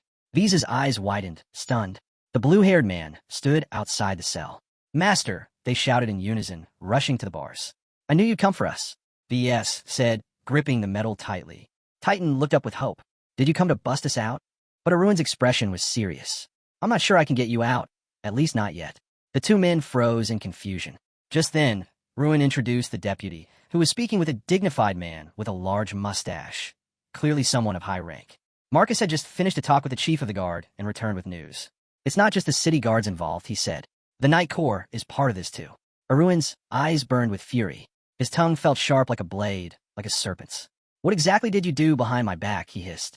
The two bosses stood frozen behind the bars, caught off guard by the intensity in his voice. Aruin stared through them, thinking without a doubt. They'd crossed a line. In the beginning, working with those guys had been a huge boost for his business. The profits helped him get off the ground. But now that his company had grown stronger, those transactions barely made a dent in overall sales. Worse, continuing to deal with them could become a liability, especially if there was any underworld connection. And if the Nightly Corps got involved, that would be a disaster. It was time to slowly cut ties. When he confronted them, one man immediately snapped back, insisting they had done nothing wrong. Aruin was caught off guard. VES chimed in, saying the accusation was completely baseless. It didn't add up. Titan backed him up, saying this all started because of Andrade Blue. He had asked for confirmation, and Titan said yes. At their very first meeting, Andrade had used an ice explosion scroll. Did Aruin remember? He did, but he couldn't see the connection. VES explained that the scroll had been purchased from Andrade's lair. They'd wasted their money in the end, but regardless, that created a link to someone dangerous. Aruin pictured a smirking figure surrounded by eerie red symbols. The image gave him pause. Aruin, clearly shaken, asked what this Andrade guy had actually done. VES waved a hand, saying he didn't know much. He'd only overheard bits of it during the interrogation. But the real issue was that guy had listed their names in the order queue. Titan clenched his teeth, furious. He said it was suffocating to be accused like this. They'd done countless deals together and never had problems, so why stab him in the back now? Thun looked at them closely. The tremble in their voices, the way their breath hitched, it felt like they were telling the truth. He asked if maybe they had unknowingly done something to provoke Andrade's wrath. VES quickly denied it. He insisted their relationship with Andrade had always been neutral at worst, even friendly, which made this betrayal even more outrageous. The man nodded slowly, agreeing. Aruin rubbed his chin, thinking hard. If this wasn't personal, then it boiled down to two possibilities. Either Andrade was dodging blame, or someone was targeting Blacksnake on purpose. His mind flashed to the image of a shadowy stranger. Outside, sunlight bounced off the windows and rooftops as Marcus and Aruin strolled down the street. Aruin, deep in thought, hoped this whole thing was just someone trying to pass the buck. But something nagged at him. That phrase, forbidden experiment. It usually referred to cruel, anti-human magical experiments. The consequences for that kind of thing weren't just serious. They were brutal. He flexed his blood-streaked fingers as they moved through the quiet street. If this situation was truly set up, if the evidence had been faked, then Blacksnake could be dragged down completely. Just then, a group of people approached. Aruin froze. He recognized the man leading them. Marcus noticed. What's wrong? He asked. Aruin spun around. Did you see that guy? He asked the assistant. The assistant looked confused. Who? Aruin pointed. That man in front. The one walking through the archway. Remember his face. He's the commander of the prosecutor's Night Corps. Aruin clenched his fists, his steps firm. He marched ahead, thinking so Zeniths, the mad dog has arrived at the city guard department. Suddenly, everything clicked. The real target wasn't just Blacksnake. It was his entire trading company. No, this was aimed at him. The children stared at him with wide, gleaming eyes, tiny fists clenched with determination. The armored man stood silent, helmet hiding his face. A nun peeked from around the corner, watching the guards surrounded by a crowd of kids. So this was the slum they'd told him about, the place where Raid was hiding. He kept his gaze forward, calm. A place like this couldn't offer any real safety. And if it wasn't the guards, but the prosecutor's Night Corps involved, that changed everything. His mind flashed with the image of Zeniths, the inspector who just wouldn't stop digging, even after the match series that had settled the fate of the clubs. Darren had built an airtight defense, but now, because of this incident, trading house employees were getting arrested. Pressure was mounting around everyone close to him. Through the doorway, Guards were dragging out people with their hands bound. Marcus and Sylvia stood just ahead, watching it unfold. The guy thought if he wanted real answers, he needed to go to the source, the one who started all this. The blonde man tore a slip of paper, revealing a circular symbol that sparked with red flashes. He activated an invisibility spell, combined with a stealth enchantment from the third magic ring. He was sure there was something hidden in that area, and the perimeter was being heavily guarded. The crowd in the square didn't even notice as Aruin leapt toward the rooftop, his body nearly transparent. He moved swiftly across the tiles, thinking it had been a while since he used this combo, stealth magic and light steps to slip past defenses. What were the Night Corps hiding here? Surrounded by a reddish mist, he narrowed his eyes. He reached a building and stopped, hit by a foul, unmistakable smell. Something was seriously wrong. Pulling aside a thick curtain, the blonde stepped inside and froze. His face went pale, nose stinging. A red haze clung to the room, thick with the stench of blood. Bodies lay scattered on the floor, face down in crimson puddles. Aruin clenched his jaw. He had a hunch the moment he heard the words forbidden experiment. But this was a massacre. He stepped further in. The room was filled with corpses, grotesquely mutilated. Organs were scattered beside them like trash. These weren't just magical experiments. These were human experiments. Cruel, deliberate. He looked down at the silver bracelet on his wrist, the one Sierra had given him. He needed to talk to her about this. Outside, near the buildings, he stared at the glowing pink symbol radiating from the bracelet. Just then, Sierra descended. She sighed. Why do you always drag a busy person away from her work? What do you mean, always? Aruin shot back. He asked if it was really thanks to him that the reverse aging spell had been completed. The silver-haired girl in the wide hat replied, "You could have just said you missed me, you know." She wasn't just anyone. She was the head of the 14th Magic Tower. Sierra sat, perched on her hat. Aruin raised an eyebrow. "What's with the hat? It doesn't suit you at all." Sierra looked away. "No matter what I try, I can't restore my natural hair color. So I hide it." "Sorry," the little creature shouted, throwing itself into Aruin's arms as he smiled. Sierra curled up in the blonde's palms, nuzzling his finger affectionately. On asked how things were going, he'd even let the little creature play with the ego controller earlier. "Yeah," Sierra chirped. "I tore it into tiny pieces." The blonde smiled, thinking to himself that ever since class intensive training ended, Sierra had started crafting mana stones on his own and even dropped by the magic tower now and then in his name. Sierra stood with arms folded, eyeing the affectionate scene. "Unbelievable. I still haven't been able to win this creature over. He keeps baring his teeth at me." The blonde simply shrugged. "Makes sense. There's a bond between us. Something special." With a sigh, Sierra changed the topic. "All right, what did you call me here for? And what is that smell?" He turned away, pointing ahead. "Follow me. There's something I want you to see with your beautiful eye." Sierra raised an eyebrow and covered her nose. "You brought me here to use the beautiful eye? Really?" Her eyes lit up, glowing with a bright pink shimmer. Moments later, her expression darkened. This is pure insanity." They stood in a room drenched in blood, the air heavy and foul. The man gestured around them. "So, what's your take?" "It's exactly as you thought," she said. "This isn't an experiment. It's a summoning ritual." His hand tightened near a blood pool. A chill ran down his spine. Sierra continued.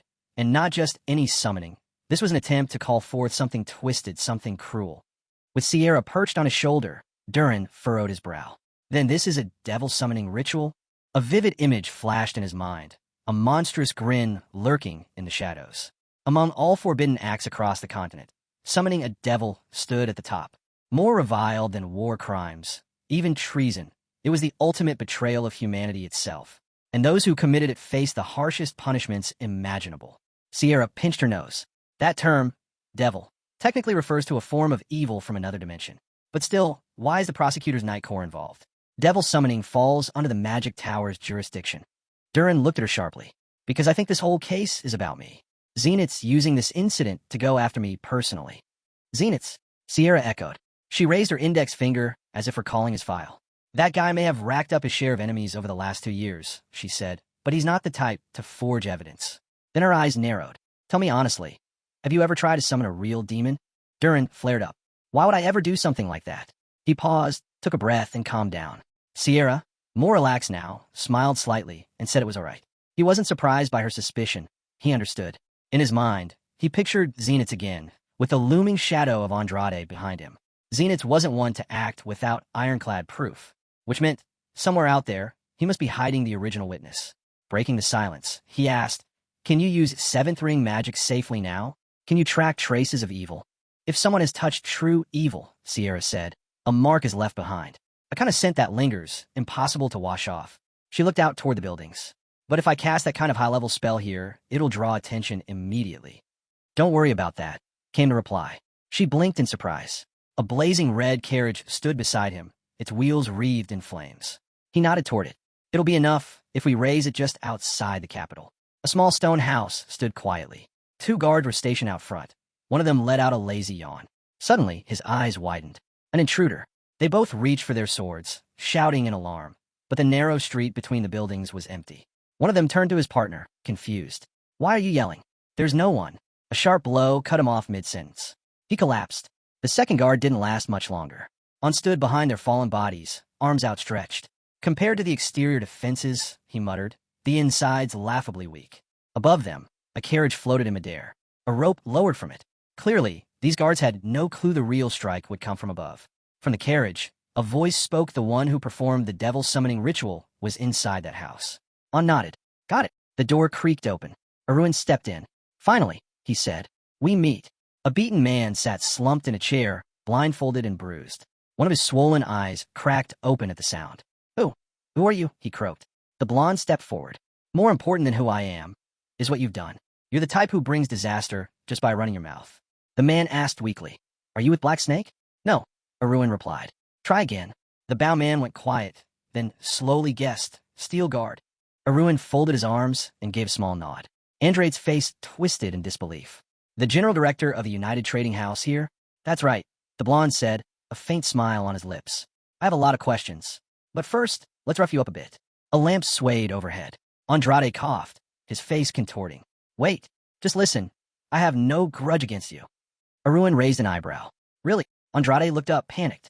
The reason I blamed Black Snake, it wasn't personal. I was poisoned by that bastard. They told me if I gave false testimony, they'd hand over the antidote. I had no choice. Aruin's eyes narrowed. Zenith's? A voice from behind answered, no. That was me. He turned, and there stood a man, arms crossed, eyes cold. Andrade confirmed it. Yes, it was him. That bastard. The blonde's expression hardened. He thought the Albert family had finally settled down. Out loud, he said, I didn't know you joined the prosecutor's night corps. The man leaned against the doorway, staring him down. My name is Dirika, he said. Dirika's glare didn't waver. Aruin didn't speak. He just stared back. Andrade, still bound and furious, gritted his teeth. The blonde silently wondered why it was quieter inside than outside. The locking mechanism had triggered the moment he came in. That was no accident. He looked at Dirika. What are you after? Is this about the disappearance incident? I thought we already cleared that up. Why drag me into this now, falsifying evidence? Dirika's voice exploded with rage. You dare ask why? He stepped forward, eyes blazing. It's a knight's duty to avenge the death of his lord. Back then, I was right to act. Andrade squirmed in the chair, struggling with his bindings. Aruin's voice cut through. You used Andrade to forge a false testimony, didn't you? Dirika growled, his voice low and angry. Yes, I did. And the one standing in front of me now, you've gone even further. The blonde smiled, broad, unapologetic. Dirika scowled. Why are you laughing? Aruin shrugged. Because you just gave me exactly what I needed. Dirika stared, confused. And the guy raised his hand. A glowing blue orb floated toward the ceiling. Dirika's eyes widened. That's you really? No need to guess. Aruin cut in calmly. I already recorded everything. He caught the orb back in his palm and continued. If word gets out that the testimony was fake, the poison will come up too. And when that happens, you and Andrade will be walking straight to death row, side by side. Dirika's expression darkened. He cursed under his breath, furious. He should have stayed cool, calculated, like a boa constrictor. But now, a fight was inevitable. He clenched his fists, thinking bitterly. Aruin's strength was on another level. Not even his mana-measuring techniques worked on him. He remembered shaking the guy's hand once and realizing he couldn't win this one-on-one. Just then, a guard burst in through the door. What's going on? He asked, shocked. Why are the sentries outside unconscious? He was about to say more, but stopped when he heard his name called. Gayan. Aruin turned, stunned. The guards outside spun around at the sound of scream.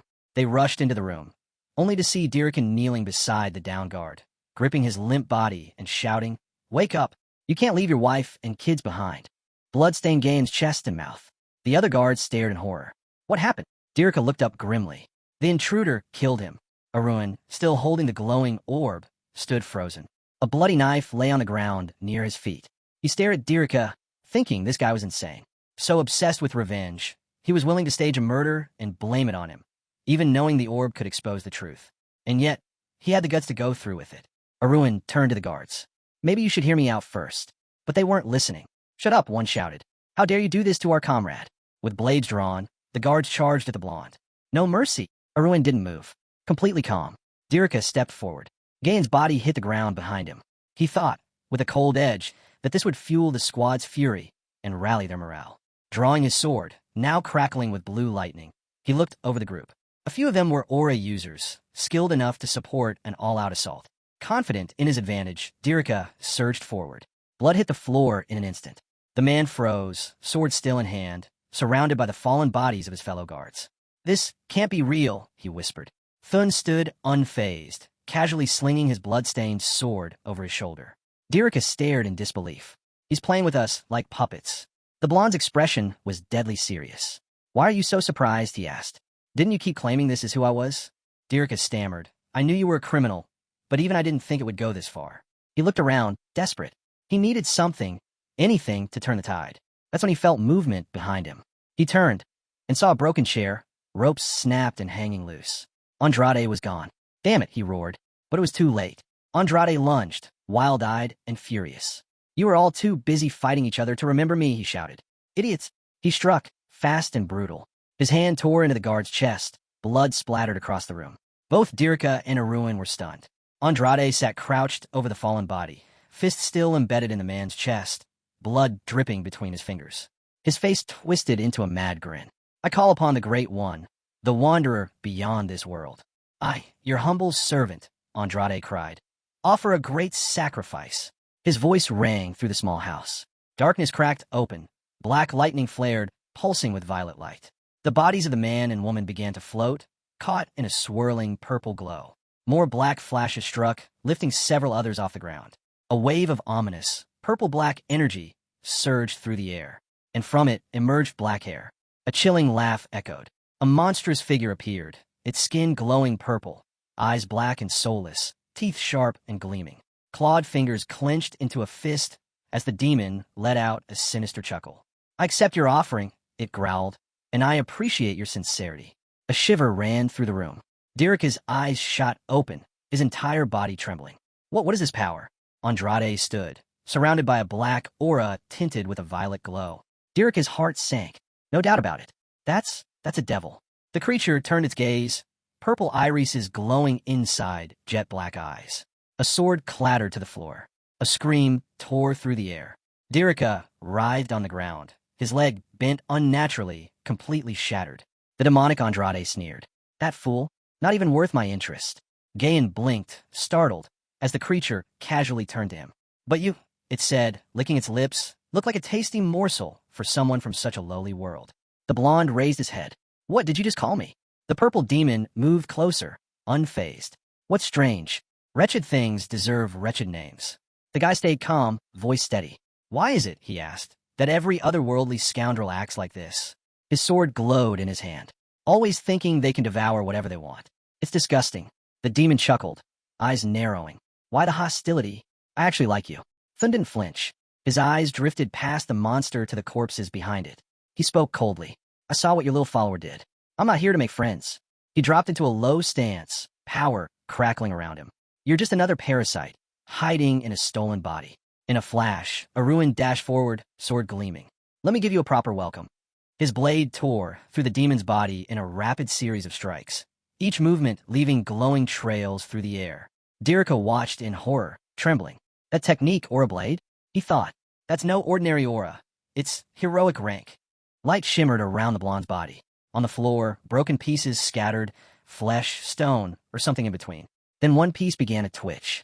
Everyone froze. A dark sphere of energy formed, purple and red, pulsing alive. The demon's form reassembled, piece by piece. Aruin narrowed his eyes. This is the kind of evil people don't even dare call by name. A demon from another dimension. It opened its black eyes again. Even when it's possessing a body, its true nature is spiritual. A mental entity. That's why, no matter how many times its host is destroyed, it can keep rebuilding as long as there's evil energy to feed on. The creature stood again, twisted and monstrous, shrouded in its eerie black-purple aura. It grinned wide, legs bent backward unnaturally, an abomination barely held together. The blonde raised an eyebrow. You reconstructed your whole body, but everything's facing the wrong direction. The demon snarled. It's none of your business. I can do what I want with my body.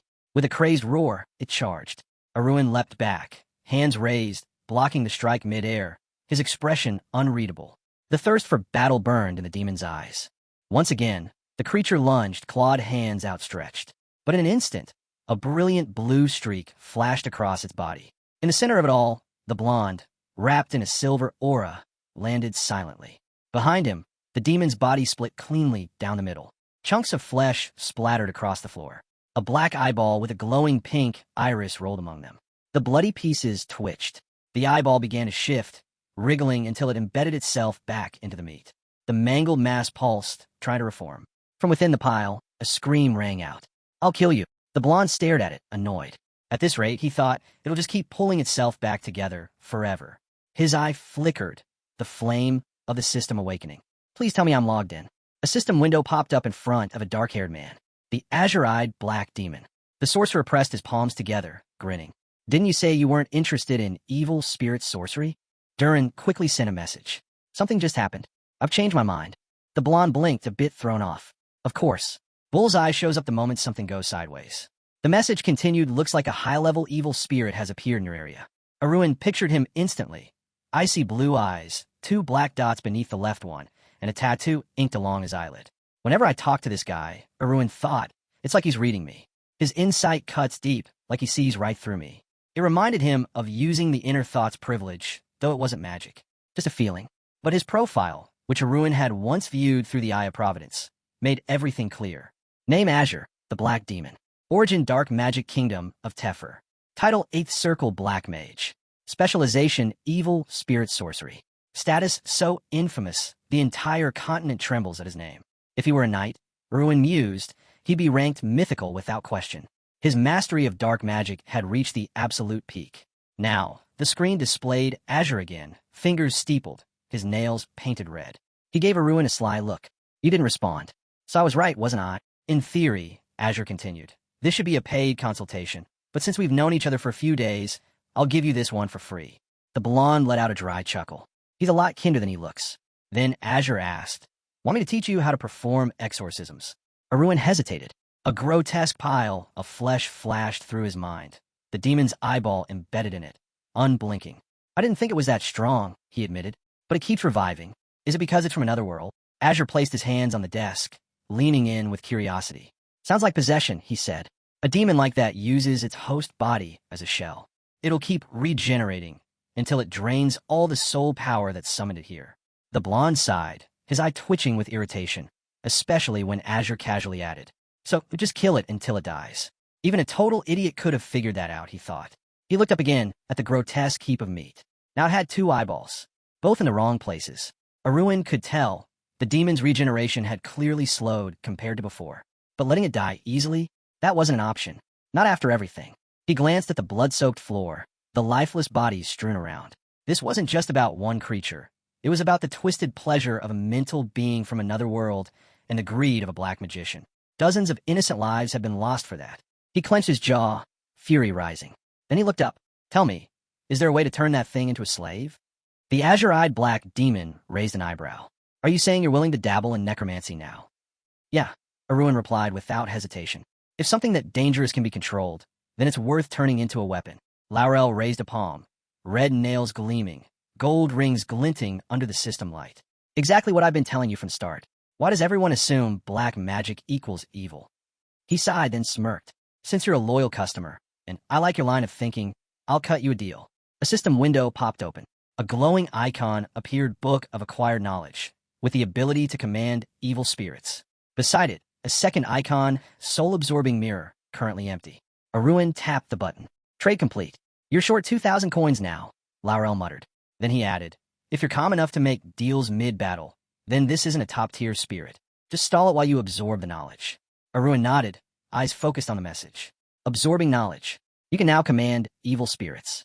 Good, he thought. Thanks to my max rank privilege, Sponge, I can memorize it all instantly. Across the room, the mangled body began to reform. Looks like he's almost done regenerating, Aruin said calmly. The demon pointed at him, seething. You dare mock me? If I descended with my full power, you wouldn't last a second. The blonde raised a brow. Then do it. Show me. Standing on bloodstained ground, the demon scratched his head awkwardly. Well, it'll take time. I'm still reuniting with my true body. I can wait, Aruin said, expression unreadable. The demon paused, genuinely confused. Are you serious? I mean, you talk a big game, Aruin added. Now I'm curious. Let's see what your real body looks like. The demon hesitated. He could feel it. His current vessel was running out of juice. But his pride wouldn't let him retreat now. Fine, he thought, lifting his hand. Let's do this. He began the transformation. Flesh tore apart. Purple flames burst into the air. The hose head jerked back, mouth wide, violet energy pouring out like a storm. Muscles swelled. Veins bulged. Two massive red horns pierced through his forehead. The creature had changed. Now a towering, horned demon with pointed ears and glowing crimson eyes. You'll regret this, it roared, voice shaking the walls. You shouldn't have let me unleash my true form. But behind him, unseen, stood the blonde. Sword raised, silver aura flaring. He swung. Blue lightning erupted, soul-obliterating heavenly sword, the third technique.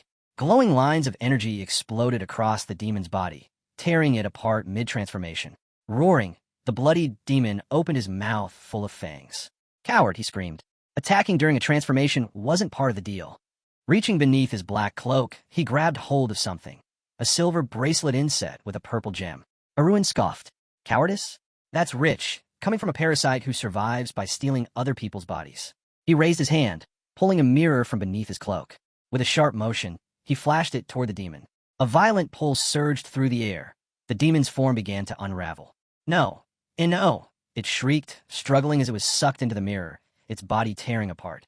Gayan watched with a grin while the last wisps of violet energy spiraled into the mirror surface. Silence followed. The blonde stood there, steady. So that's how it works, he thought. By forcing him to fully reveal his form through training and necromancy, I left him wide open for the capture. Mental entities from other dimensions, like this one, take the form of condensed violet energy. For them to manifest, they must channel their full soul force into this world, just like that demon with horns and burning red eyes had done. Once manifested, they could be completely absorbed. Inside the mirror, the demon pounded its fist against the glass, furious. This is nonsense. How could some low-world wretch use necromancy against me? Aruin stared at the imprisoned monster and gave a wicked smile. That's what happens when arrogance goes unchecked. Bam! Bam! The demon kept slamming the mirror surface. You think this is over? I'll rip the skin off your body. I'll display your corpse for your friends, your family, even your lover. Aruin ignored the threats. Whistling, he turned away. Is it just me? Or do I hear barking? A metallic hiss echoed as a space opened before him. A storage zone behind a steel sliding door. Inside was a level 8 inventory unit shelves stacked to the ceiling. A brick wall at the end with a wide window, a heated and cooled area, and a compact logistics dock for loading. He placed a mirror carefully on a wooden shelf. Perfect spot for you, he muttered. His eye flared with silver light. A system window appeared in front of him. On screen, a tiny icon of the mirror with the demon trapped inside. The text read, if you're a necromancer, this item belongs in your arsenal. Experienced necromancers can bind spirits within their mental space, but this space is limited. This mirror provides additional storage, but its true value lies in control and manifestation. A must-have for any beginner necromancer. Aruin scratched his chin. Andalusia shards? He muttered, reading on. Are those, like evil desires or something? Opening a chat window with the azure-eyed black demon, he typed L. Laurel's eyes went wide the moment he saw the next message. What's the 17th fragment of Andalusia? Wait, are you saying it actually said that? He replied instantly. Aruin raised a hand toward the screen. Why are you asking? Isn't Andalusia important in the other world? He typed again the soul power doesn't even exceed 14 units. He recalled the ominous black-purple mass of energy that had been the demon's true form. Laurel responded. The fragments aren't anything that legendary, but before Andalusia shattered, yeah, he was a pretty big deal. Then came another message, Laurel blushing in his profile image. Hey, how about selling me those fragments? Name your price. I'll pay anything. But before Aruin could answer, a new system message popped up. You have left the conversation. Elsewhere, Laurel sat still in his chair, hand to his chest, staring blankly at the screen. Shocked, speechless. Then, a voice broke through the silence. What are you doing? Aruin turned. Sierra landed in front of him. Silver hair, pink eyes, dark cloak, and hat flowing behind her. A man's body lay on the ground nearby. Caught off guard, he asked, Wait, did you see? But Sierra looked confused. See what? He calmed down, thinking, must be the inventory's hidden function. She couldn't sense the necromancy at all. Not far away, armor and fallen knights were scattered through the forest clearing. He looked at her. So, how'd everything go? Are the knights safe? Sierra nodded. While you were fighting, Sierra crossed her arms, hands on her hips, clearly annoyed. Why'd you have to fight in here? She huffed. I've had to fly up and down non-stop just to clean up after you. Aruin responded flatly. Even if we were on the outskirts, someone could have spotted you. He raised his hand, his expression turning serious. And besides, he added, even if that thing wasn't top tier, it was still dangerous enough that most people couldn't handle it. Better to send you away than have to silence any witnesses later. Sierra rested her chin on her hand, nodding. All right, that actually makes sense. Her mind flashed back to the sight of Aruin standing alone, his aura glowing, sword drawn. Even though she only caught a glimpse, it was undeniable. That power, that aura, it was heroic rank. He's still so young, she thought. But even now, he's reached that level. For a moment, she imagined the faces of powerful old men. Forces that even Aruin couldn't take on yet. She clenched her fists. I need to protect him, no matter what. Her thoughts were interrupted as Aruin asked, what happened to Dirika? She looked up. He's dead. Aruin's eyes widened. He died? From his legs being broken? He recalled the way Dirika's limbs had twisted in the wrong direction. That shouldn't be possible. Even with corruption, he wouldn't just die from that. Then Aruin froze, his breath caught. Something clicked in his mind. Sierra crossed her arms and looked away. He's the one who tried to trap you, she said coldly. Throwing his arms out, Aruin barked. Are you out of your mind? You killed a member of the prosecutor's Night Corps. He knew you had heroic level power, she snapped back. You know there was no way we could let him live after that. Aruin stared down at his hands in silence. She was right, and he knew it. Even if I did overreact, I knew how this would end. There was no guarantee Dirika could be controlled. In that case, eliminating him was the only option. His mind drifted to the man, short brown hair, a beard, red and blue uniform. If things had been different, if we didn't hate each other, Dirika would have still been alive. He would have stayed a proud vice-captain of the Albert Knight Order. Is this what people mean when they say revenge only breeds more revenge? He exhaled slowly. The weight sat heavy on his chest. Sierra looked at him, surprised, as he spoke softly. You were right. There was no other way. She blinked, confused. You're usually full of sarcastic jabs. What's gotten into you? But then her face turned serious. Look, I don't know everything that's going on, she said, but you don't need to worry about the fallout. The magic tower is getting involved in this now, and I'm the head of the tower. She nudged the demon's lifeless body with her foot. As far as anyone's concerned, this entire mess is the fault of some otherworldly evil. That's where all the blame goes. Aruin paused, staring down at the body. Even after seeing it with my own eyes, he muttered, it's still hard to believe someone actually summoned a demon. Sierra glanced at him, then smiled mischievously. Well, looks like you're getting a new nickname now. Blushing slightly, she looked away. It's a bit silly, but elsewhere, at the top of the Prosecutor Night Corps headquarters, a white flag trimmed in red fluttered in the breeze. At its center, a black crest showed two swords crossed over a shield. Aruin walked past a line of men in dark suits. He wore a white shirt, hands tucked casually into the pockets of his black pants. He didn't look back once. The men around him glanced at each other, whispering. Not only was he, scene ends. He's the youngest in the unit, and somehow also a demon slayer. One guy scoffed, asking if collecting titles was his hobby. On top of that, he's from a prestigious family and already runs a merchant association. Is there anything this guy can't do? Someone muttered. The dark-haired man wasn't impressed. Even if he's loaded with talent, the title still goes to the eldest son. Not necessarily, the other replied coolly. You never know how things will turn out. Hearing the chatter behind him, the blonde turned and smirked. So now, he had the Demon Slayer title too. Standing outside the White Captain's office, he let out a sigh. Lately, he found himself envying people like them. Inside, a man with brown hair stood frozen over an open box. His office was simple, wooden drawers, framed documents, a round carpet, and a desk. Zeniths had been packing when Aruin walked in. Why are you here? He asked, confused. Aruin didn't waste a second. I came a moment I heard. Are you really resigning? Zenith looked down at the box and nodded. I still can't believe it came to this. Watching him silently pack, Aruin frowned. Despite everything, he actually felt sorry. A memory flashed. Sierra standing over a knight's bloodied body, her leg twisted unnaturally. Aruin remembered the investigation papers, scribbled and frantic.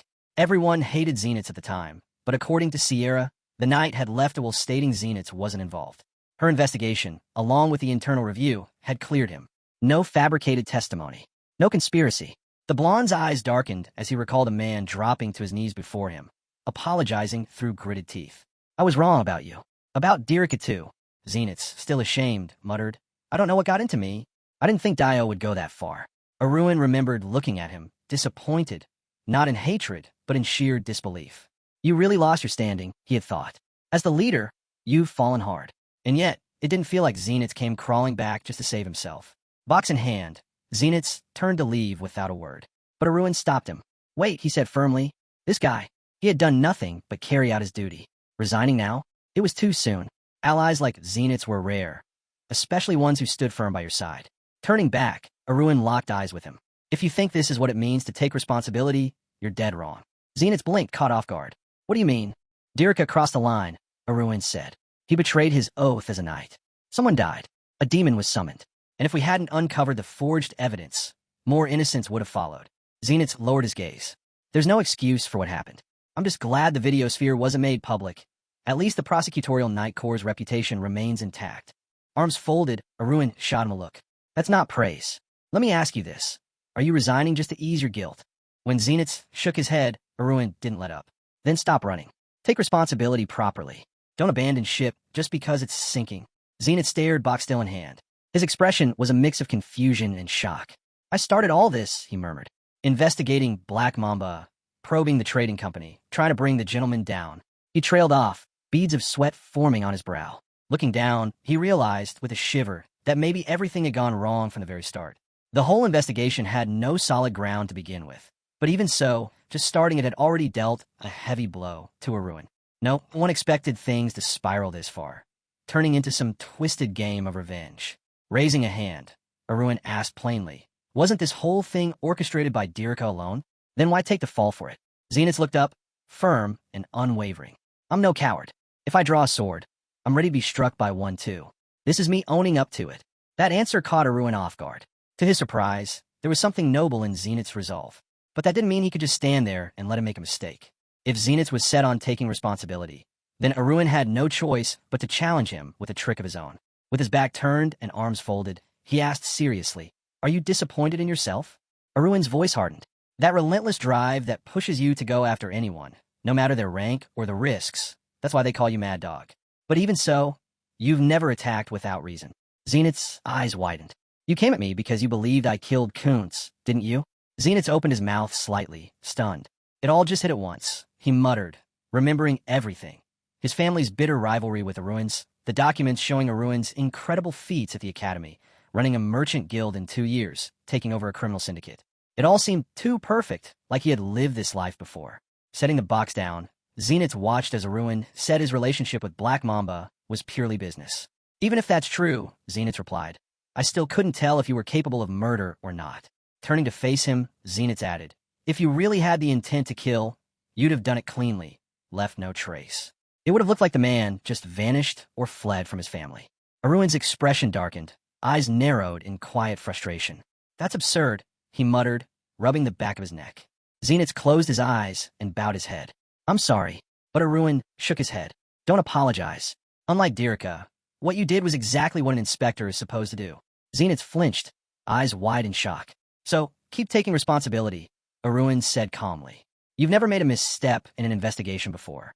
Don't let Dirika's mess make you give up. Zenith stared at him in disbelief. I don't want the Mad Dog lying down quietly, Aruin said with a faint smile. You only feel alive when you've got someone to sink your teeth into. Raising his hand, he added, so instead of stepping down, stay in the fight. Keep digging. Make sure the innocent stays safe, and the real culprits don't slip through again. Zenith stood frozen, speechless. What kind of man is this? His mind drifted to darker nights, the ones where he sat stripped of everything, while silhouettes stood over him, cursing him, vowing to flay him alive and feast on his flesh with soy sauce. They swore they'd track him down and curse his bloodline forever. Nobles and knights never forget, he thought.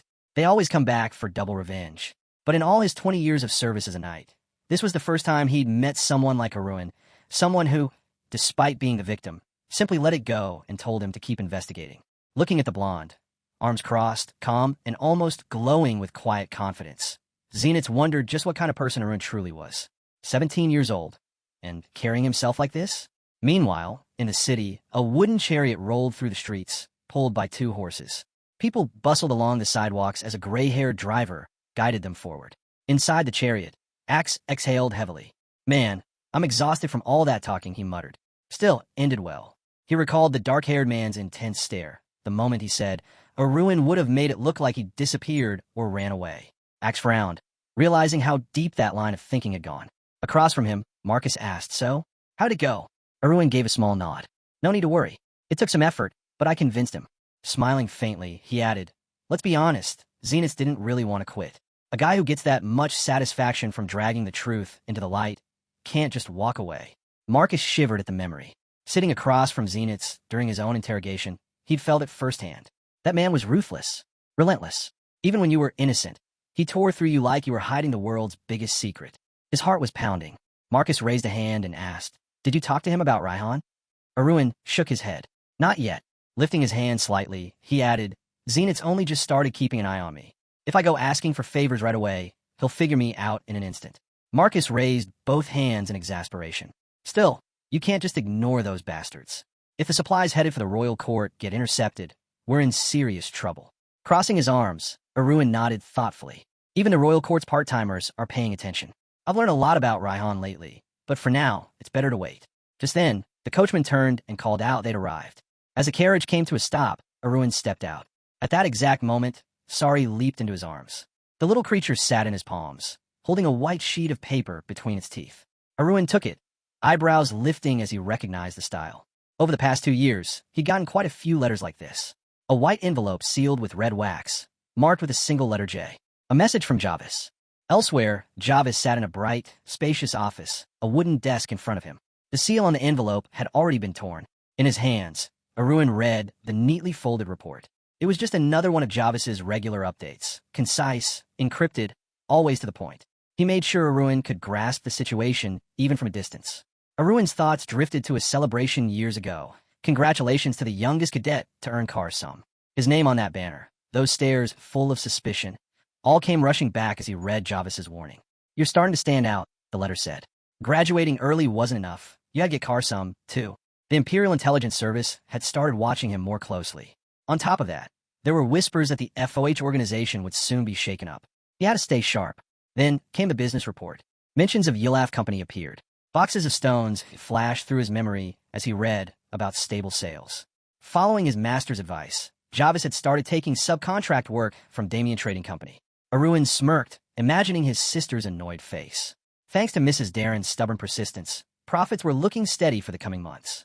He muttered, I gave Jarvis these orders 100 years ago, but even half-hearted, he still followed through. He decided to go easy on him, just this once. His eyes returned to the paper, scanning the next encrypted section. No notable changes in the VIP's personal environment. VIP, the code name for his father, Lehite. An image of a man on horseback appeared in his mind. According to the letter, his father had recently left for Trentsum, alone. No escorts, no clear reason. Because of that, Jarvis couldn't track what the trip was for. Aruin's brows furrowed. Trentsum? Why Trentsum, not Lehite? There had to be something there. He turned the page and froze. Eyes wide, he read the next line. His father had gone to attend a banquet. A specific one. The steel guard crest flashed in his mind, a shield with a gray cross, and in the center, an eagle with wings outstretched. Guardians of the North. Despite their power, the Steel Guard family had never meddled in politics. Over time, they become the symbol of unwavering loyalty. Even though they had enough strength to seize the throne, they never did. That tradition began when Levadon, after receiving the commander's shield from the previous king, stepped away from the political arena and returned to the family's castle. It became a way of life for the Steel Guard bloodline. And now, his father was on his way there. Staring down at the letter, Aruin read on. Aruin thought about his father, how he had always followed his grandfather's wishes. He never showed his face in high society unless absolutely necessary. And yet, he still graduated from the academy with Karsum honors and became the star of the autumn banquet. Placing a hand on his chest, Aruin felt his heartbeat quicken. From being the family's useless youngest son to becoming their pride. His thoughts were interrupted by a knock at the door. Marcus? He guessed. Without moving, he created a small flame in his palm and calmly burned the letter. Ever since this whole mess began, Marcus had offered to assign an escort, probably being overly cautious again. Come in, Aruin called. A pale young man with brown hair, peeking through his fringe, stepped carefully into the room. It was Jenkins. He approached the desk where Aruin sat, hands folded, face unreadable. What is it now? Aruin asked, watching the guy's tense posture. Jenkins hesitated. I have a report, he stammered. Aruin closed his eyes as the man started mumbling. trying to explain something about the Raihan trading house and missing goods. Jenkins flailed, trying to make his point, but he was too worked up. Aruin decided to settle him down first. He placed a firm hand on Jenkins' shoulder. A soft silver aura radiated from his palm, spreading into the man's body, tying manifestation divine art. Jenkins blinked, startled by the energy flowing through him. When Aruin opened his eyes, the silver glow faded. Feel better now? Jenkins nodded, calmer. A little, but I think it's better if you see it for yourself. They arrived at the warehouse, where a small crowd had gathered around piles of wooden crates and bags left open in the sun. Reyna, her short brown hair tucked neatly under bangs, studied a yellow object in her hand, chin resting on her fingers. Behind her, voices clashed in heated discussion. She flinched, eyes wide when someone whispered, "He's here." A girl in a white shirt and blue skirt rushed toward them. The staff quickly bowed to Marcus and the others, grateful that Aruin had shown up. Pointing at the bags, one of the workers said, "That's what we're talking about." Green powder spilled from one bag, while another had yellow, round pills rolling out onto the floor. Aruin frowned, scratching his chin. Something about them felt familiar. He remembered pink jars of cream, purple pills, and suddenly it hit him. These look a lot like our blue pills and beauty cream. A man in a red suit behind him raised his hands, visibly annoyed. Right? I have no words. These are green pills and some cheap knockoff cream. Turning to Jenkins, Aruin asked, "Where did all this come from?" Jenkins explained, "During a routine check of trade records, we found the shipments were delivered to the wrong address." He introduced the workers who had been caught selling the items. "It looks like the Raihan Trading Company is passing these off as their new products," Jenkins continued. "But they only sell in small amounts, probably to avoid detection." Hand on his chin, Aruin narrowed his eyes. "So, counterfeit goods already? These bastards dared to copy our product." From behind, someone said, "The situation isn't ideal, but maybe we shouldn't be too worried." Jenkins examined one of the green pills in his hand. "It's not that this pill doesn't do anything. It helps when you're tired. But if our blue pill is like high-altitude whole leaf tea, then this is just cheap, crushed leftovers." Reyna raised her finger, still slick with cream. "Same with the moisturizer. Sure, it softens the skin, but it's nowhere near as effective as our formula." The brunette smirked. "No matter how polished they make these fakes look, they're still second-rate copies." A nearby staff member added, "The quality gap is too big. Even if they gave them away for free, no one would use them." Someone muttered, "Has Raihan completely lost its edge in business?" Despite their laughter, Aruin remained still. Then he spoke, voice cold and serious. "What's so funny?" Everyone froze. "Even if it's just a cheap copy," he said, "this isn't something to laugh about." He turned to Jenkins. "How much do our blue pills sell for?" Jenkins straightened up. 2 gold and 50 silver coins per unit. "And the green ones?" "About 80 silver." Aruin's gaze sharpened. "So if our product costs over 3 times more." Jenkins suddenly went pale. "Wait, this is just like..." "Yes," Aruin cut in. "Just like when we tanked the potion industry." Jenkins remembered. Glass bottles filled with blue liquid. The potions Raihan trading once specialized in. Expensive, compact, easy to transport, but ultimately flawed. They couldn't heal external injuries. And compared to the blue pill, they lost on every front: price, effectiveness, practicality. A man in a red VES turned to the director. "So what you're saying is, if fake blue pills hit the market, then they might actually push us out of the market," someone muttered. Aruin didn't hesitate. "That's exactly what Raihan's after. Even if they can't shut us down completely, they're trying to create a reality where that becomes possible." The workers looked at him, confused. "Our blue pills and beauty creams are already the hottest trend among the capital's aristocrats," he said, lifting a hand. "And trends usually trickle down, from nobles to commoners." He pointed out the obvious. "Let's say I'm a middle-class man in the capital. Everyone's talking about the blue pill, but at 2 gold and 50 silver, that hurts the wallet. But these green pills," he said, tapping a bag, "only 80 silver. I could buy them without blinking. My wife and daughters? They'd go for the cheaper beauty cream." Standing before the quiet crowd, Aruin continued, "We're not a merchant house just for nobles. Our clients are everyone in Navarro. All of them." His fists clenched. "And yet, they think it's fine to rip off our products and profit from our hard work." His gaze swept over the workers. "Tell me, does Raihan see us as a threat?" Marcus replied without hesitation. "Definitely. If this had dragged on any longer, they would have taken over even more supply lines." The bearded man nearby looked stunned as Aruin continued. "Then the next step is obvious. We meet them face to face." As he turned to leave, he added calmly, "We're moving out now." Walking away, Aruin thought to himself. There was another reason he'd started paying attention to the Raihan Trading Company lately. High above, a chariot glided through the sky, wrapped in purple magical energy. Sierra sat with eyes closed, arms extended, carefully holding a glowing purple seal in front of her. Across from her, Aruin sat with his arms folded. If you scan the capital, can you find Andrade? Sierra nodded. Yes, but the range is massive. It won't be easy. Suddenly, her eyes snapped open. Pink irises shining in shock. Aruin leaned forward. What is it? She stared at him surprised. I found him. Thun gave a crooked grin. So, they really stayed behind. Try to use me, huh? Guess it didn't work out. An hour later, a two-horse carriage moved across the land under the glowing sky. The sun was setting, painting the hills in pink and gold.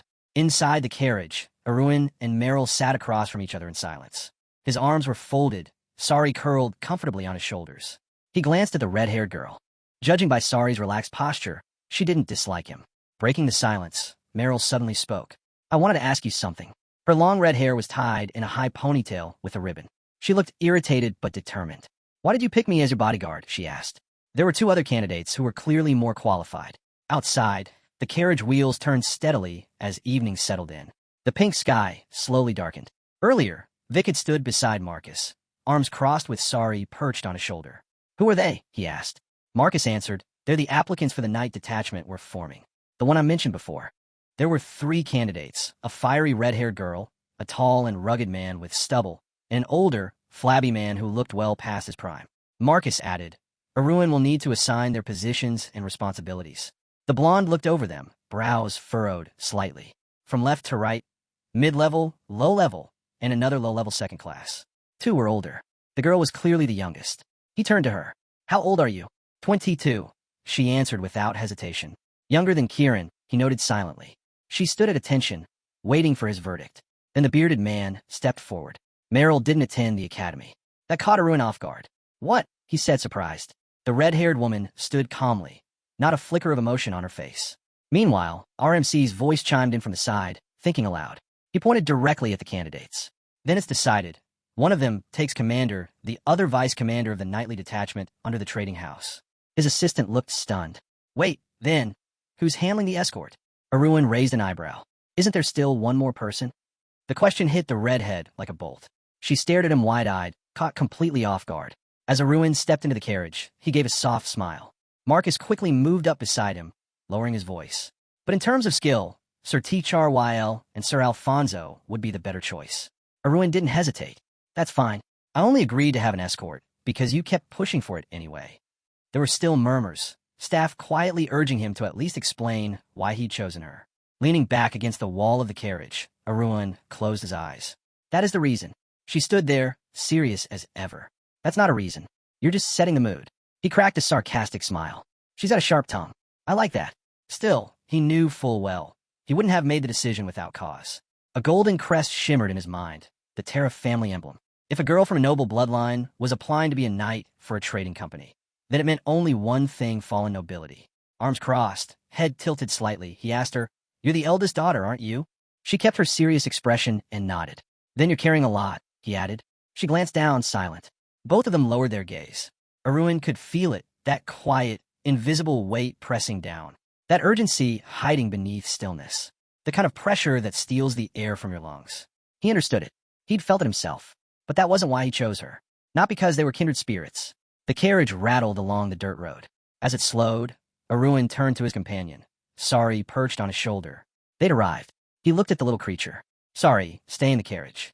Sari tilted her head, clearly confused. He gently stroked her head. Your presence softens the atmosphere. But this isn't a peace talk. She gave a small whimper, then nodded. Turning to Meryl, he asked, You ready? She took her sword in hand and nodded firmly. They stepped out. Before them stood a towering castle, its golden windows gleaming in the setting sun. Aruin stared up at it. Majestic. As they slowly walked forward, he thought to himself, well, no surprise. This is Theros, the capital of trade. And Rayhan's been skimming the profits off this city for decades. They passed through the grand entrance. He knew they'd been spotted already. Sure enough, someone came forward.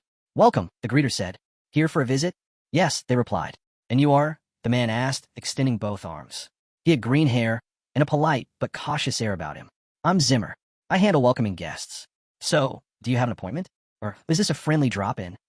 No, Aruin said flatly. It's neither. Zimmer blinked, surprised. Then what? Tell the head of the Raihan Trading Company to get out here. Now. Zimmer froze. Just the tone of the request alone made him break into a sweat. Then Aruin's expression turned sharp, eyes like knives. Zimmer didn't wait another second. Please hold on. He turned and sprinted off, shouting as he ran. His mind was reeling. That blonde guy. I've seen him before. He burst through the hallway, yelling for the company head. Behind the office door, voices began to stir. Is that Steelguard? The question hung in the air as a nervous staffer bowed low before his boss. There's no doubt, he said shakily. It's him. The man seated in the luxurious chair leaned forward slightly. So, the demon slayer himself decided to show up. With a shadowed gaze, he added coldly, let him in. In the center of the room stood a light green base displayed atop a pedestal, drawing quiet admiration from those nearby. One noble stroked his chin, puzzled by the artifact's origin. Behind him sat the head of the company, reclining with his head resting on his fist. Aruin stepped forward and glanced at the item. You could sell that one piece and build an entire building, he remarked. But the head of the trading company didn't smile. You're not here to admire my collection, he said flatly. So why are you here? A bald man, maybe in his 30s, scowled from across the room. You didn't even bother to greet me. Aruin turned slightly, meeting his gaze over his shoulder. Didn't think it counted as rude. Just took a moment to process the stench. He casually tossed a bag onto the table. I could have forced you to crawl barefoot and beg for forgiveness. Instead, I came here in person. That's more mercy than you deserve. The owner raised an eyebrow, caught off guard. From the back, workers began bringing in boxes filled with green pills and other goods. Oh, those, he said lightly. Our latest product line. Not bad, right? Effective and affordable. But Aruin's face hardened. Are you seriously going to act like you don't know why I'm here? The man feigned innocence. You want to place an order or something? That pushed Aruin's patience. Don't play dumb. You know exactly why I'm here. The man shrugged with a smug grin. Even if I gave these away to other trading companies for free, I wouldn't give a single crate to yours. Aruin narrowed his eyes. So you do know how to dodge questions. The man leaned in. Or maybe you just gone soft in the head. And by the way, your tone's been really starting to irritate me. He smirked. Show some respect to your senior in the trade. The three of them faced off across the room. Aruin replied coolly. A man who doesn't follow even basic moral standards doesn't deserve to be called senior. He added, seems like greed's all that drives you. The man only laughed. Exactly. Greed is why I eat so well and live even better. Aruin stood tall, brow furrowed. Then I guess you've never heard. Greed unchecked leads straight to ruin. He thought to himself, if he'd just shown an ounce of restraint, maybe I wouldn't have noticed. But the green pills and cream? That was a direct challenge. His voice sharpened. You cross the line. You copy my products. That's war. The bald man chuckled, unfazed, and lifted a hand. I was going to tell you something, too. He leaned back, grinning. Word's been spreading in trading circles. A new predator's appeared, goes by the name Aruin Steelguard. Supposedly, he's here to shatter the old foundations and steal all of TSK's money. Aruin's gaze narrowed. A phrase from a document flashed in his memory. Zimmer continued gleefully. They say that every few years, someone new stirs things up. But it's all noise. Eventually, it dies down. He steepled his fingers and rested his chin on them. You've got noble blood, sure, but it's gone to your head. You're arrogant, impulsive, and way too emotional. He allowed a mocking sigh. You came all this way, and now you're stuck. What are you going to do? Meryl stood silently beside Aruin, a deep frown on her face. The head kept going. You're all about appearances. Brought a pretty bodyguard to look good, didn't you? But if this is the kind of man running a trading company, it'll all collapse in a couple of years. Without warning, the hero grabbed the vase by the neck. Still calm, he kept speaking. Maybe you should just hand over all company operations to Sulphur Marcus and enjoy your unearned fortune in peace. Then he hurled the vase straight at the bald man with blinding speed. The man barely reacted in time. His head snapped to the side just before impact, the vase whizzing past his face. But the hero wasn't finished. His fist clenched tightly as the vase flew onward, now glowing with energy. The older man caught it midair, his hands trembling. A pulse of purple aura flared around him. Are you insane? He roared. Do you have any idea what this costs? The young master's eyes darkened. Literally. His pupils turned pitch black. Necromancer's eye. I figured as much, he muttered, eyes flashing before returning to normal. He locked eyes with the man across from him. You called me arrogant. Just another noble clinging to bloodlines, he said. But this confidence wasn't handed to me. I earned it. He stepped forward. And I already have ways to stop your product theft. Many. The old man clutched the vase to his cheek, visibly shaken. The hero continued, voice firm. You said I brought a bodyguard, just for show? That I lead a trading house without understanding people. He turned, gaze sharp. Then you know nothing about her. The word struck deep. Raihan flinched. With his voice as serious as stone, Aruin went on. Most aristocrats would chase status through marriage. But she chose another path, one filled with thorns. She's building her own future. For herself and for her family. The red-haired woman froze, eyes wide.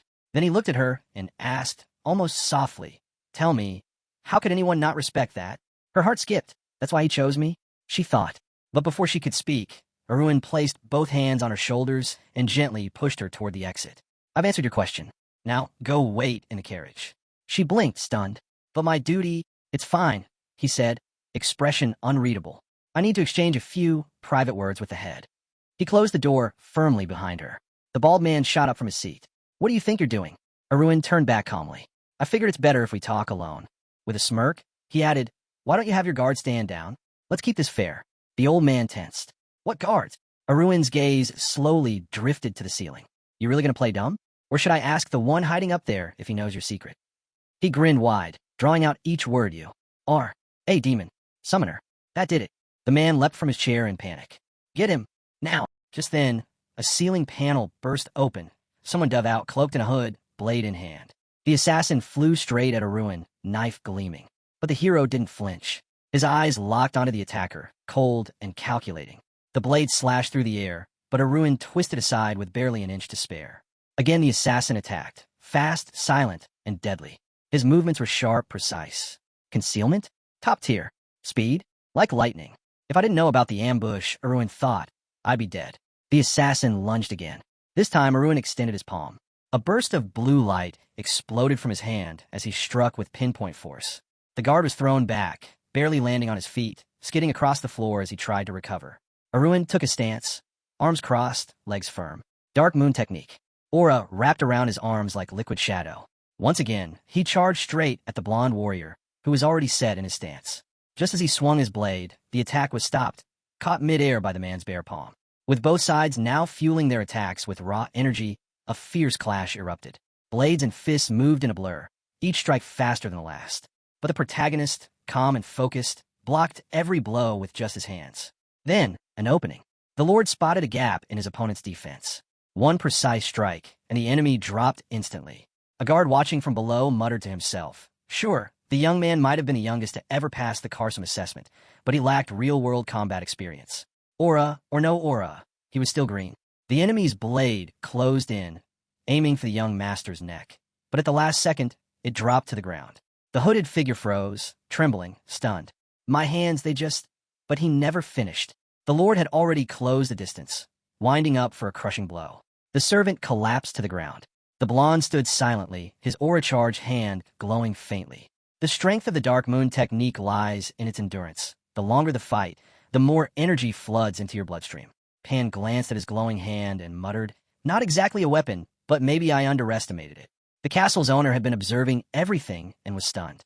But instead of commenting, he asked how Pan moved that fast, how he'd pulled it off in the blink of an eye. Instinctively, he pictured the servant in his mind. Even if he wasn't great at reading people, he knew this bodyguard had top-tier stealth and ambush skills. And then it hit him. Only a knight of high rank could possibly defeat someone like that. The bald man, clearly rattled, pointed straight at Pan. "You've been hiding your power." Pan didn't flinch. Calmly, he raised his finger and said, "Looks like you've been hiding a bit of darkness yourself." The castle owner lowered his head. The title Demon Slayer had always stirred unease in him, but he never believed Pan had come to actually kill him. Still, rage began spilling from his mouth like venom. Suddenly, his form shifted. A dark, purple mist swallowed him as his body transformed. Horns sprouted, his skin turned a deep violet, his eyes black as night. A full-fledged demon stood in his place. "It's impossible," the demon hissed. "Even magic didn't detect me." "How did you know?" He lunged forward, but Pan was ready. With just two aura-charged fingers, he hit him square in the throat using the Dark Moon's blocking technique.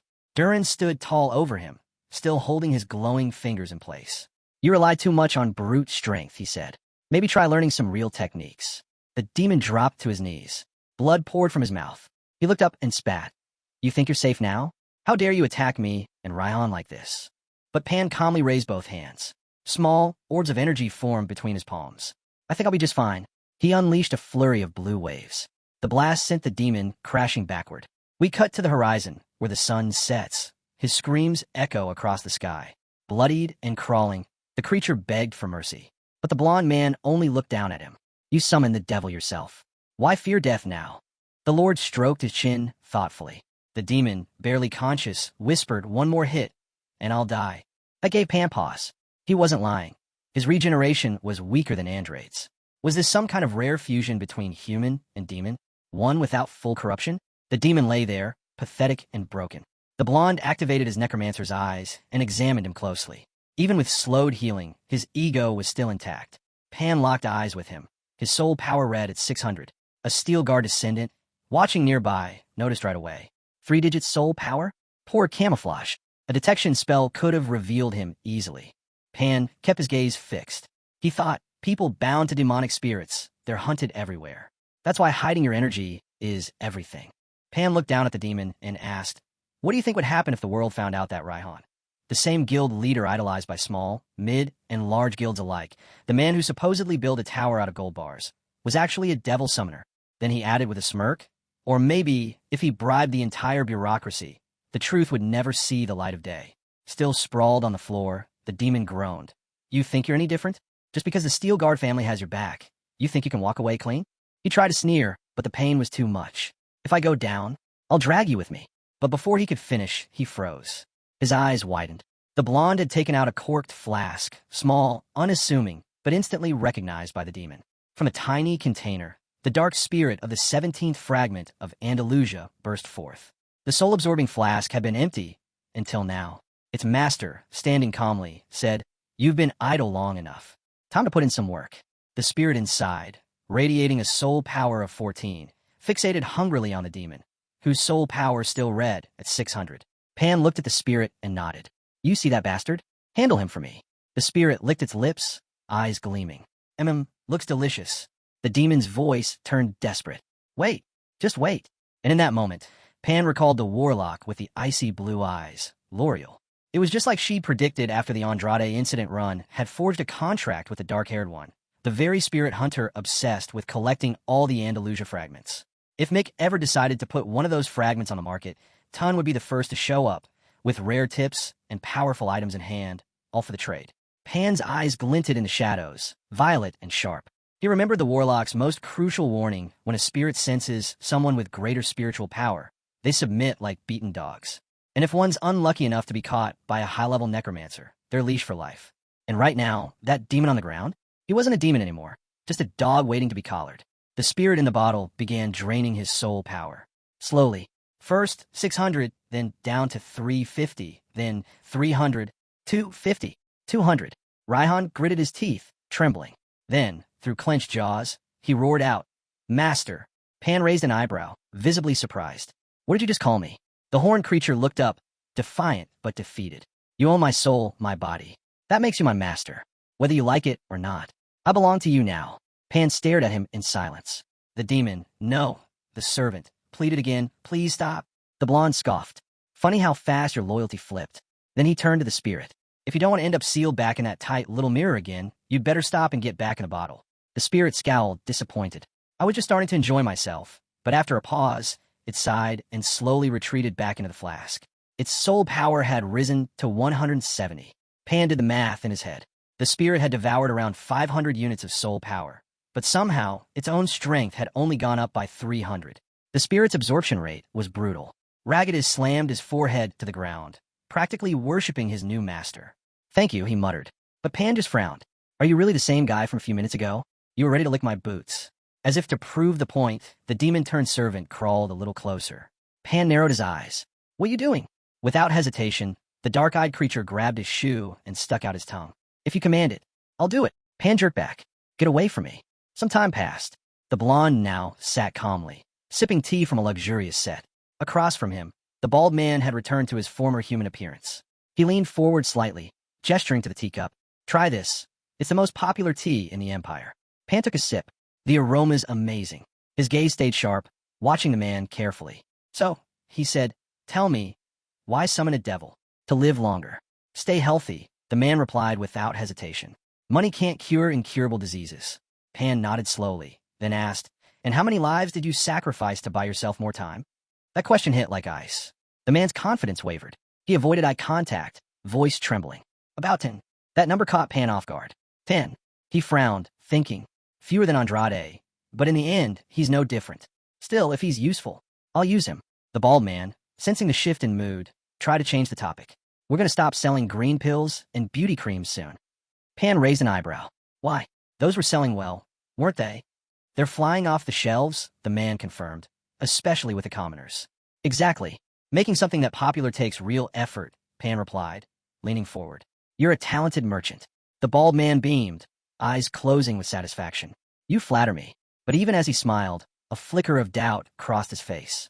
He stood, looked at his new master, and asked carefully, Wait, are you suggesting I continue selling our products? Pan nodded, then slid a document across the table with a grin sharp enough to cut steel. It was a loyalty agreement, straight from the Aruin and Raihan trading houses. You admitted to copying our products and making money off them. So now, you'll need to pay up. The bald man froze, panicked, scratching his cheek nervously. What kind of amount are we talking about? About 20%, Pan replied coolly. The man blinked. You mean 20% of the profit? Pan leaned in, eyes narrowing. What are you talking about? Then he clarified, and the meaning behind that 20 hit like a sledgehammer. The old man stared in disbelief. Wait, what? He bit his finger nervously, calculating fast. In his mind, he pictured one of the green pills next to a stack of silver coins. Each pill sold for 80 silvers, with a profit margin of about 25. So, if Pan was asking for 20% of that, it would be doable. But if he meant 20% of total sales, that would leave him with just 9 silver coins per pill. His blood boiled. At that rate, he might as well switch to selling something else entirely. And in that moment, he genuinely felt like he wasn't the villain here. Aruin was. Frustrated, he stared at Pan. What exactly do you dislike about me? Pan didn't answer. He just calmly pulled the bottle out again. The old man's face went pale. Wait, no need for that. Don't release that brat. He scrambled for the contract, signed it in a flash, and sealed it with a bloody thumbprint. Pan looked down at the agreement, satisfied. Meanwhile, the old man looked completely crushed. His face twisted in disappointment, tears just barely held back. One goal down, Pan thought, turning slightly to glance at the crumpled figure still slumped by the wall. So, he asked, what should we do with him? The bald man scratched the back of his head. Is he even alive? Because if he's not, we might have a problem. Pan nodded. He's breathing. Then why were you asking me like I care? The man shot back, then quickly backtracked. Not that I'm close with him, or anything. But Pan narrowed his eyes. He recalled how the guy had been stuffed under the ceiling, hiding like a rat. If they really were friends, he thought, he wouldn't have forced him up there. Out loud, he asked, what's the real issue? Is it because he's too smart? More nervous scratching. The bald man, drenched in cold sweat, shook his head. That's not it. Then, more quietly, he admitted, Chris, he's someone Albret introduced me to. Pan's eyes widened. Albret, he repeated. He stood up abruptly, stunned. Wait, you mean the hot-blooded marquee? The bald man nodded. Pan gripped his chin deep in thought. The servant, now fully obedient, cautiously asked, do you have a problem with him? But Pan was too busy turning over possibilities in his head. I didn't expect this.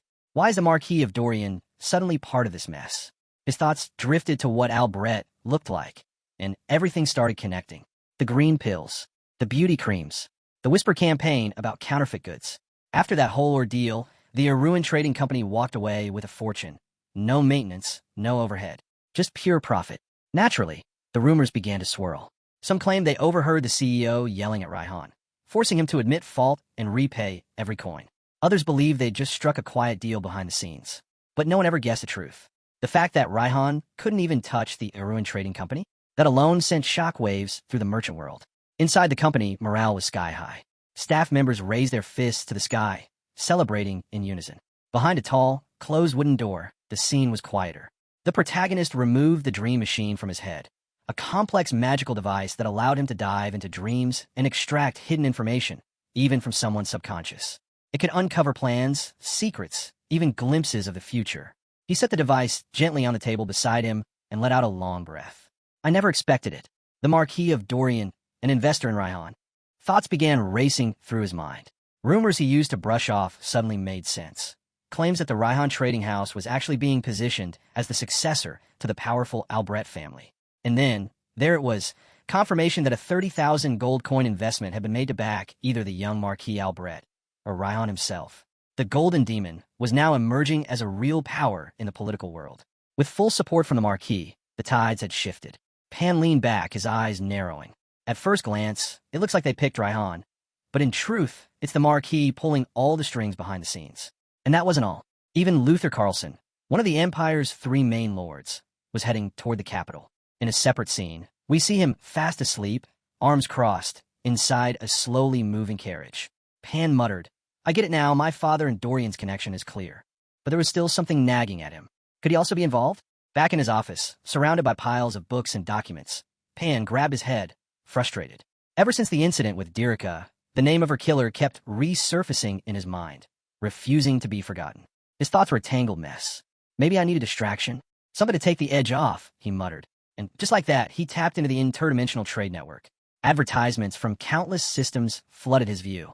Some looked useful, some were suspiciously cheap, and others seemed downright impossible. Rare and bizarre items appeared in real time.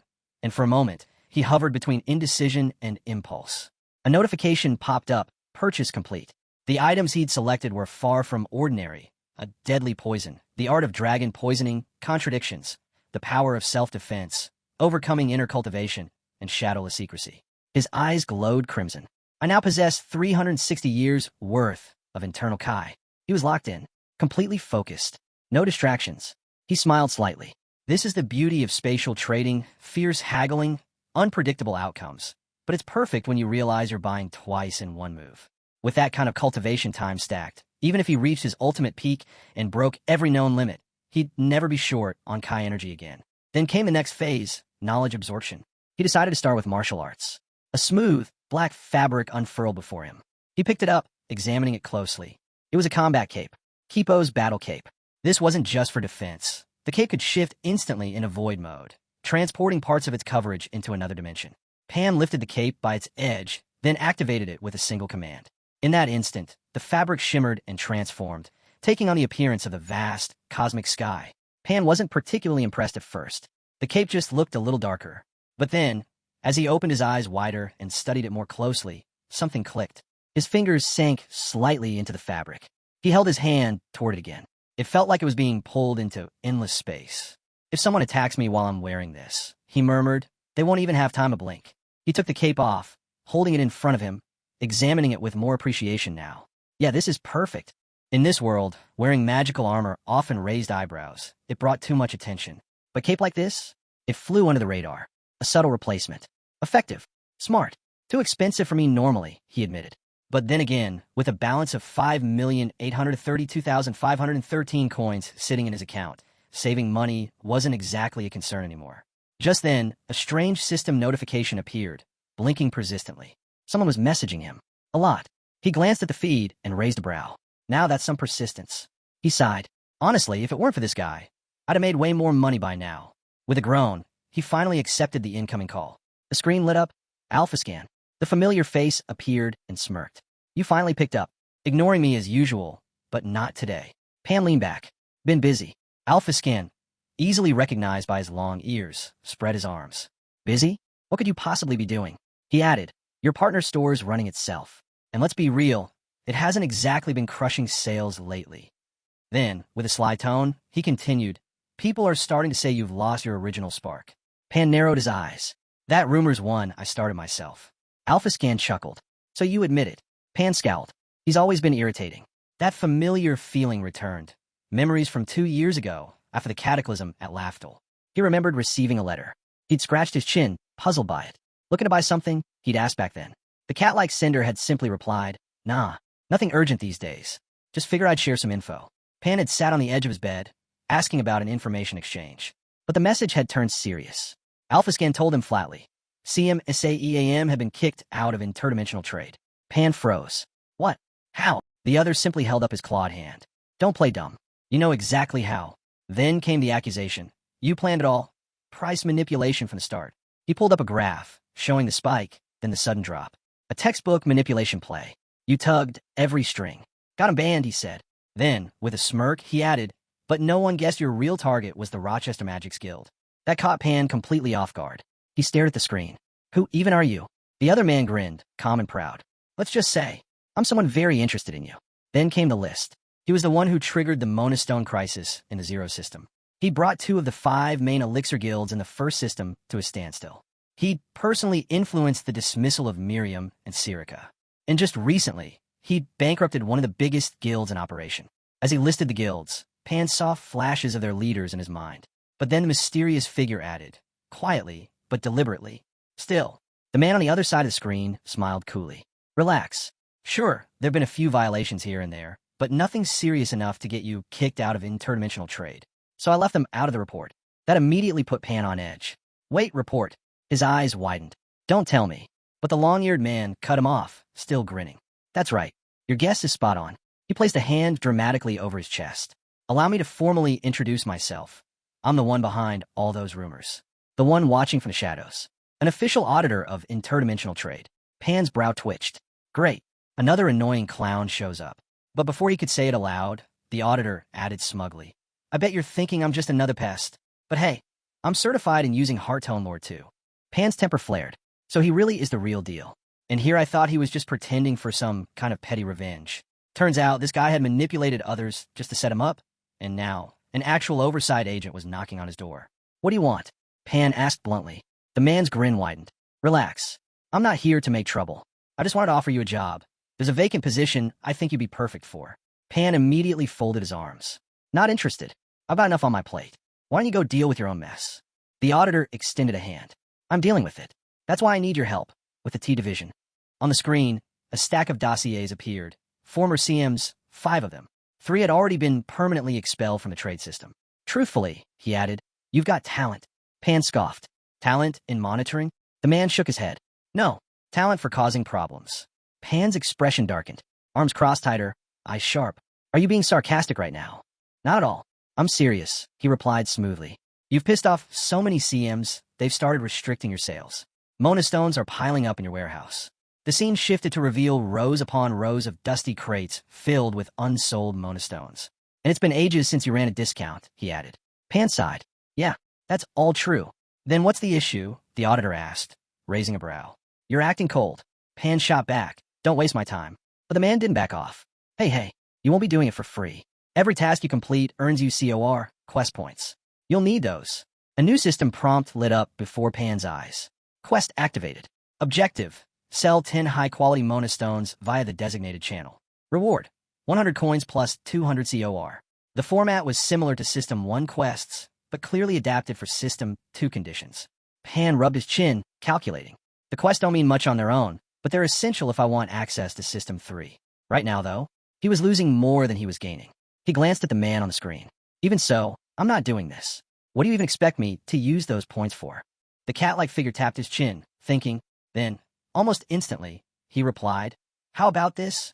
I'll supply the exact number of COR points you're missing to enter the third system. A golden chime echoed in Pan's mind. His thoughts sharpened. Are you saying? I'll get 1,800 COR points right now. The man threw his arms wide. Easily. That's within my reach. He smiled with eager eyes. So, are you still going to refuse me this time? Pan's heart skipped. He tried to focus on Alfaskin's profile screen, but each time he looked, the data flickered, shifting into gibberish.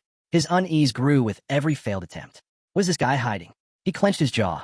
No matter where I look, I can't see a single piece of real information about him. The profile kept changing. No matter how many times he checked, the information never stayed the same.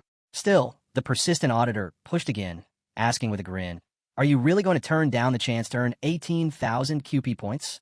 Pan placed a hand on his chin, deep in thought. Just one look at those numbers is enough to know this is a solid offer. It would take me 2 whole years to rack up the 30,000 total QP points on my own, and this would get me halfway there in one go. Even so, he hesitated. I don't know. Depends on what exactly you want me to do.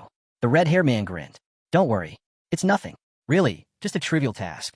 A notification popped up, displaying the assignment. Be friendly with fellow traders during spatial transactions. Pan froze. Out of all things, that's exactly what I'm worst at. Still, he reluctantly agreed. The redhead smiled slyly.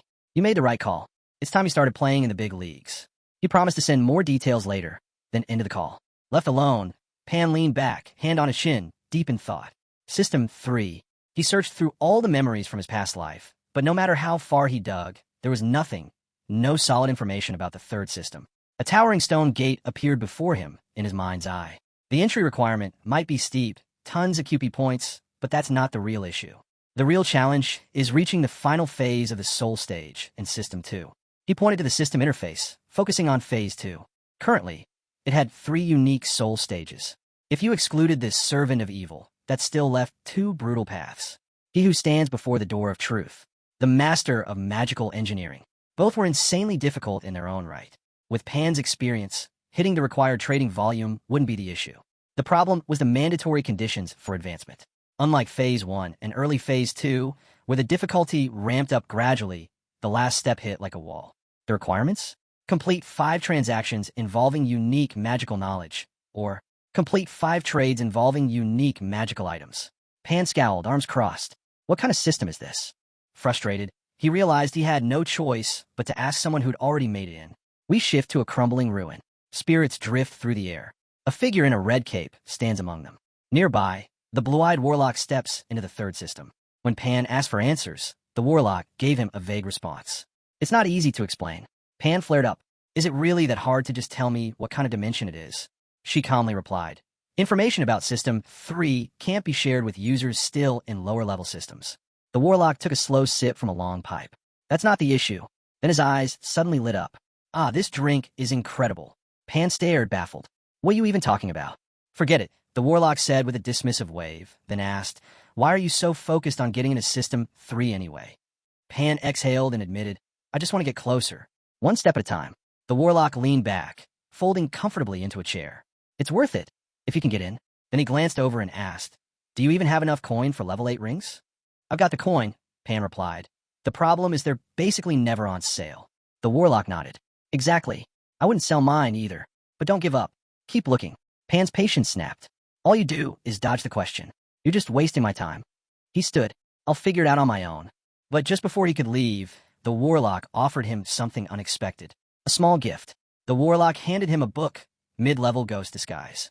This is so you don't feel like your time was wasted, he said casually. Pan blinked. After a gesture like that, it felt awkward to press him with more questions. He tucked the book away and left without another word. As he walked down the corridor, thoughts of System 3 still swirled in his mind. But something interrupted him. He spotted a familiar figure standing nearby. Hey, he called out. She jolted at the sound of her name, spinning around to face him. Her eyes widened when she saw it was him. Pan frowned. Why are you standing out here? I assigned you a room. Shifting uncomfortably from foot to foot, she replied shyly. I'm your bodyguard. I need to stay ready in case something happens. That made him chuckle softly. If anything did happen, he said, you'd probably just freeze up in confusion. She blinked in surprise at the teasing, unsure how to respond. Then, almost flustered, she held out a book toward him. Sorry, she said. I got caught up reading the training manual you gave me. Pan took a glance at the book. It was a mana breathing technique, one suited perfectly for her. He remembered. It was something he'd picked up through a Zero System channel. And she wasn't just reading it. She was already progressing. She's talented, he thought. Even reached 2nd grade without ever attending the academy. He pictured her relentless training. Her main problem, he knew, wasn't motivation. It was bad foundational methods passed down through her family. She'd hit a wall. This new breathing technique was the key to breaking through it. Then it hit him. That's why I picked her. The other 2 candidates were in it for a paycheck. But she wanted growth. Desperately. With a smile, he closed his eyes and raised his hands. All right, no need to be so stiff. Your form's looking good. Take your time, train hard, and lift your family up. She beamed, eyes shining. Thank you. I swear I'll repay your kindness. Pan internally sighed. Having her around might become a bit of a headache. But before he could finish the thought, she stepped closer. Also, you have a guest. A guest? He echoed, confused. Ooh, she glanced toward the hall. He's been waiting in your room. When Pan entered, a figure launched at him. Sorry, crashing into his chest with a full-speed hug. He hadn't been expecting that. Sorry, he said, catching her. Still in his arms, she explained. As you asked, I've been watching the main roads. But then, I caught a scent I recognized. Pan broke into a wide smile. So that means... He looked out the window. No doubts left. Thero's escort had arrived. From the fortress walls, wagons and riders moved steadily beneath flags bearing the Steel Guard family crest. He and his companions stood at the high gate, watching the distant caravan. Is it them? He wondered aloud, tension creeping in. They were supposed to reunite soon. But old thoughts returned, being abandoned in his previous life, never knowing what true fatherly affection felt like. He imagined an old memory, him sitting on a bed beside his father, talking in low voices. Back then, his father had seemed like an unshakable wall. Suddenly, a knight among the arriving group spotted him. Without hesitation, he broke into a sprint toward Pan. It's been a long time, he shouted. The knight who knelt before him turned out to be Jarvis. He dropped to one knee and said how relieved he was to see him safe and sound. The guy looked completely drained. The blonde quickly told him to stand. After all, the other knights were watching. But Jarvis blurted out that he was only following the orders of the knight in front of him. Then, with arms spread wide, he said it had only been a few months, but the kid had shot up. Soon he'd be taller than him.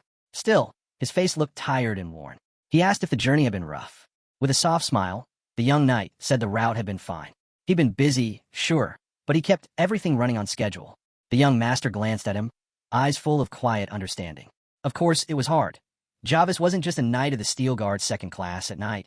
He also lived as an Yulaf merchant. Suddenly, someone from the knights came rushing up to the scene. He called out loudly, demanding to know what was going on. Said Jarvis had run off so suddenly. He thought they were under attack. But then he spotted the young master and stopped mid-sentence. He walked up to the green-haired man, muttering that they'd talk later. Together, they made their way toward the carriages. Someone nearby mentioned they hadn't expected the young master to personally come out and greet them. As the group gathered, many offered their greetings, and he returned each one, asking how they'd been. Then a slight shift came over him. With a more serious tone, he asked, "Is my father in the carriage?" But before anyone could answer, his eyes widened. His father was stepping out. He froze. His father, with a quiet voice, said it seemed like his son was a bit nervous to see him after all this time. The hero quickly lowered his head and replied, by the book, that he wasn't. But deep down, he knew this reunion carried weight, something only he truly understood. He bowed deeply. "Your son greets you," he said. His father looked him over, then asked about the creature around his neck. Without missing a beat, the young master gave its name and explained he found the animal in the capital and decided to raise it. The elder nodded. It did seem like a clever little thing. Then, a voice rang out from the crowd. "Aruin." A girl dashed over and threw her arms around him. It was his sister, Kieran. She looked at him with sad eyes and asked if things had been lonely all this time away from home. She also congratulated him on receiving Karsam. He smiled faintly. Her voice hadn't changed, still warm, still piercing. Kieran looked almost exactly the same. But then he quipped that actually, it wasn't hard at all. After all, he didn't have to listen to her nag every day. Kieran blinked, stunned, until he added it was just a joke. She rolled her eyes and turned to the little animal, scooping it up and hugging it tight. "Its fur is so soft," she said, cuddling it. Their father watched quietly, arms folded, smiling to himself. Just then, the main character turned around, noticing someone else. A girl stood by the carriage, Darren's sister. Her hair was neatly done, and she looked completely out of place. He hadn't expected her. She leaned casually against the carriage and asked, "What's with that look? Like you've seen something you'd rather not." Scratching his head, he said he was just surprised. She hated society events, banquets, receptions, all of it. So why was she here? With a serious tone, she answered, "It's not about the banquet. I came to broaden my horizons." That caught him off guard. "Broaden your horizons?" She stepped into the shade beside the carriage and said someone once told her, "You only open your eyes when you start moving to higher places." He immediately knew who she meant. He shot a glare towards someone nearby, elbowed Jarvis, and yanked him aside. Once they were out of earshot, he leaned in close and whispered sharply, "Why did you bring Darren here? What about the trade guild?" Jarvis leaned in and said quietly that all his subordinates were trustworthy, and for now, work would continue without any issues. Still, the blonde whispered back, pointing out that most of the leaders were gone. Jarvis, worn out and on edge, responded in a low voice. He didn't have a choice. He was starting to think the lady was growing suspicious. They tried to keep their conversation discreet, voices hushed. A visual flashed. Jarvis split in half, one side showing him, the other representing Yulaf. He admitted her suspicions had started to center around the idea that he might actually be a merchant. He explained that while he was away, the Scandinavian persona couldn't appear at the Steel Guard's residence. It would have made things obvious. The young master agreed. His sister wasn't the type to fall for something so shallow. Just then, Sari showed off, balancing on one hand, catching everyone's attention. But the young master continued, reflecting that maybe none of this would have happened if he hadn't come to the capital. Still, even Yulaf was now absent from the guild. The green-haired one stepped in closer and mentioned something, then asked for help. He needed the young master to assist him in pulling off a performance. Soon after, a group gathered in front of the Aruin trading house. Darren stood with arms folded, clearly annoyed, while a flustered Jarvis hovered behind her. She grumbled that she hadn't even unpacked her luggage yet, and already he was dragging her out. Jarvis quickly replied that the young master just wanted to give her a tour of the place. Turning to him with a sharp look, she asked since when he took orders from Aruin so easily. Jarvis was caught off guard. "What do you mean?" Darren remembered how, back when they first crossed paths, he'd acted odd, like something had changed. She noted that he was one of the first to run toward Aruin that day. It was strange, seeing her old friend like this. But Jarvis snapped, shouting that they weren't friends and she was talking nonsense. Watching from the window, Aruin saw his sister call Javis a fool. He pressed his lips together, knowing she had no idea who Javis really was, that he was Yulaf. On the table next to him sat a leather mask and a small blue pill. A knight couldn't be in two places at once, which is why all of this had to stay hidden. He turned his head slightly, speaking to no one in particular. Anyway, everything's ready. Now I just need to make my move. Suddenly, Dorian showed up with a tall man sporting a ponytail. Aruin asked why he came now. The man responded by checking if he was feeling well. Then, snapping at his attendant, he demanded a proper greeting. Chris's bodyguard, standing beside him, bowed his head and greeted Aruin. Aruin got up from his seat and asked if the shadow bodyguard could walk alongside them. Dorian replied that it was even better that way. Chris had been trained by the marquee, and no one knew what he really looked like. The man with the scar on his head grinned when asked if he'd be meeting with the marquee. He said yes, but that these meetings didn't involve sharing actual intel. According to him, Traer was nothing more than a money bag. Aruin crossed his arms, clearly unimpressed. He muttered that the introduction was dragging on too long and asked if Dorian had come all this way with actual news. Dorian smirked, complimenting the director's sharp instincts. The young master looked down, picturing the Marquis Albret, as he listened to the report. The Marquis and Duke Carlson had met in secret, and Dorian suspected they were plotting something. Aruin thought to himself, already dealt with the son, but now the father was becoming a bigger threat. He recalled the fabricated Dirika evidence incident and began to wonder if the Marquis hadn't acted alone after all. As faces flashed in his mind, Aruin began to suspect that even the former deputy commander of the Knightly Order might have been part of the scheme. The knights from the prosecutorial corps were squeezing the Aruin trading house from every angle. And to top it off, even the Dorian Guild merchant was feeding from the same trough. In his mind, Aruin pictured the smug face of Marquis Albret, towering over his trading house like a looming shadow. If he hadn't uncovered the truth behind all this, Albret might have already taken everything from him. But it was too soon to say the conspiracy had ended. Not yet. With his hand on his chin, Aruin pondered his real problem. The Marquis already had massive wealth in the south. Was this whole scheme just a business expansion into the capital? Or was it revenge for a past slight? He remembered the flask filled with a strange green liquid. If he wanted to use it right, he needed to find out the real reason behind Albret's moves. Nearby, the man with the scar scratched his cheek, glancing away awkwardly. When Aaron asked what exactly Albret had said about him, Dorian answered vaguely, saying only that the young man was too brave and too persistent. Arms crossed, Aruin gave him a sharp look. Don't lie. He probably just called me an annoying little fool. Dorian laughed a little, admitting the Marquis was actually furious. Not just because he couldn't see eye to eye with the Duke, but also because even Zenith had backed down. Aruin sat back in his chair. Anything else? Dorian shook his head. That's all I heard. Aruin touched his chin again, lowering his gaze in thought. Since the Marquis wasn't giving him any information, he dismissed the merchant. Outside, workers were loading crates onto carts. Dorian stepped onto the carriage, gripping the doorframe. Gritting his teeth, he muttered bitterly, it wasn't enough for him to shove me up against the wall. Now he wants to clip my wings, too. Chris stood nearby, mouth slightly open, watching him. After a pause, he asked, Want to hear what I think? He reflected on the last 10 years. Not once had the man he followed shared any real intel, or even asked for his opinion. As the carriage door slammed, Raihan finally replied, We're in the same boat now. He asked Chris directly, should they stay loyal to Marquis Albret, or side with Aruin? Chris lowered his gaze, remembering the black larvae, that cursed thing, and the nightmare that followed after swallowing it. Even if it meant enduring brutal training, he'd never want to go through that again. Ryan watched him, arms folded, as Chris added quietly. Irun said there's no way to remove the bug. We're stuck. But Ryan wasn't convinced. That's thinking too simply. A twisted image flashed in his mind, of Aruin, grinning like a maniac, tongue out, wild eyes gleaming. He muttered, Aruin's even worse than the Marquis. If we stick with him for convenience, we'll just become his playthings. He went on, I'm old. I've got maybe a few years left. But Chris, you'll be under his thumb a lot longer. Chris glanced at him, thoughtful.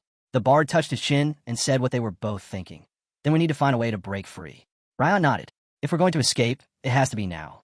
As he turned to the window, something caught his eye. We need something that'll really piss Aruin off, he said. Then he spotted her, Sylvia.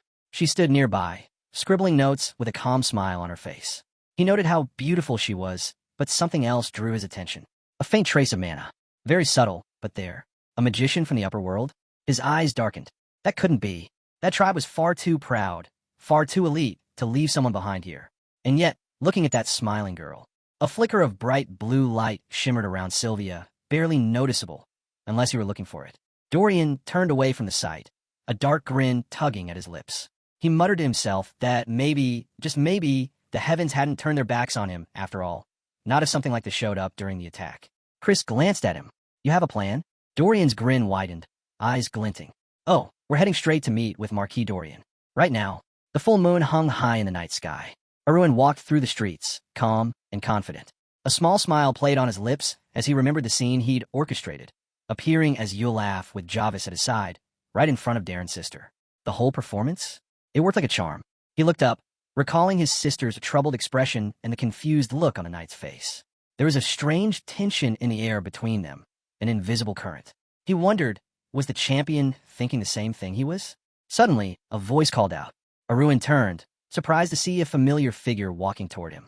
Even though he didn't dislike Jarvis, the idea of seeing an Imperial spy as his brother-in-law, that felt a little too weird. Word spread quickly. As soon as people noticed Aruin, a small crowd gathered. About 10 guys surrounded him, grinning from ear to ear. Hey, so the rumors were true. Your trading business really took off. Wait, how'd you afford a mansion while still in the academy? Amazing. You've achieved so much so young. You're really something, man. Aruin held his jacket casually over his shoulder, offering them a small smile. The voices were familiar, painfully so. He couldn't help but compare it to the cold silence at the Steelgar residence. The difference in reactions over the last 2 years was night and day. Among them, a short-haired guy with black hair, Fry, smiled at him. Aruin asked where his father was. He's resting, Fry replied. Kieran's training right now. A flash of white light split the air. Kieran, her long blonde hair flying, swung her sword and cleanly sliced through a thick tree trunk. Breathing heavily, she paused, the remains of the log crashing down beside her. A familiar voice called out, asking if she was done already. I wanted to watch. Waving as he approached, Aruin stepped into the training area, where chopped trunks lay scattered like fallen soldiers. Kieran turned around, surprised. I heard you were busy. He nodded. I was, but I caught your training. He added with a nod. Keep practicing like that, and you're guaranteed a second-class rank. Kieran looked a little disappointed. I was hoping to polish my skills more, to surprise you. Darren raised a finger with a smile. Kieran lit up, remembering the book he had given her. She said the more she read it, the more it resonated. It just sinks in, she said. Then she asked where he even found something like that. It was sitting in a dusty old bookstore, he replied casually. Kieran blinked. Wait, a hidden treasure like that, just lying around? She lowered her gaze with a warm smile, hugging her sword close. Aruin said softly, to someone without a trained eye, even a jewel looks like just a stone. I don't know how it ended up there, but finding something truly valuable in a pile of junk? That's rare. Kieran nodded, agreeing. It's hard to judge the worth of technique at first glance. Aruin's expression shifted slightly, surprised, as Kieran added something else. This one's different, it's designed for women. You even studied its nuances for me, didn't you? That caught him off guard. Optimized for women? She looked down at the purple-covered book, and Aruin asked if she brought it with her. She nodded.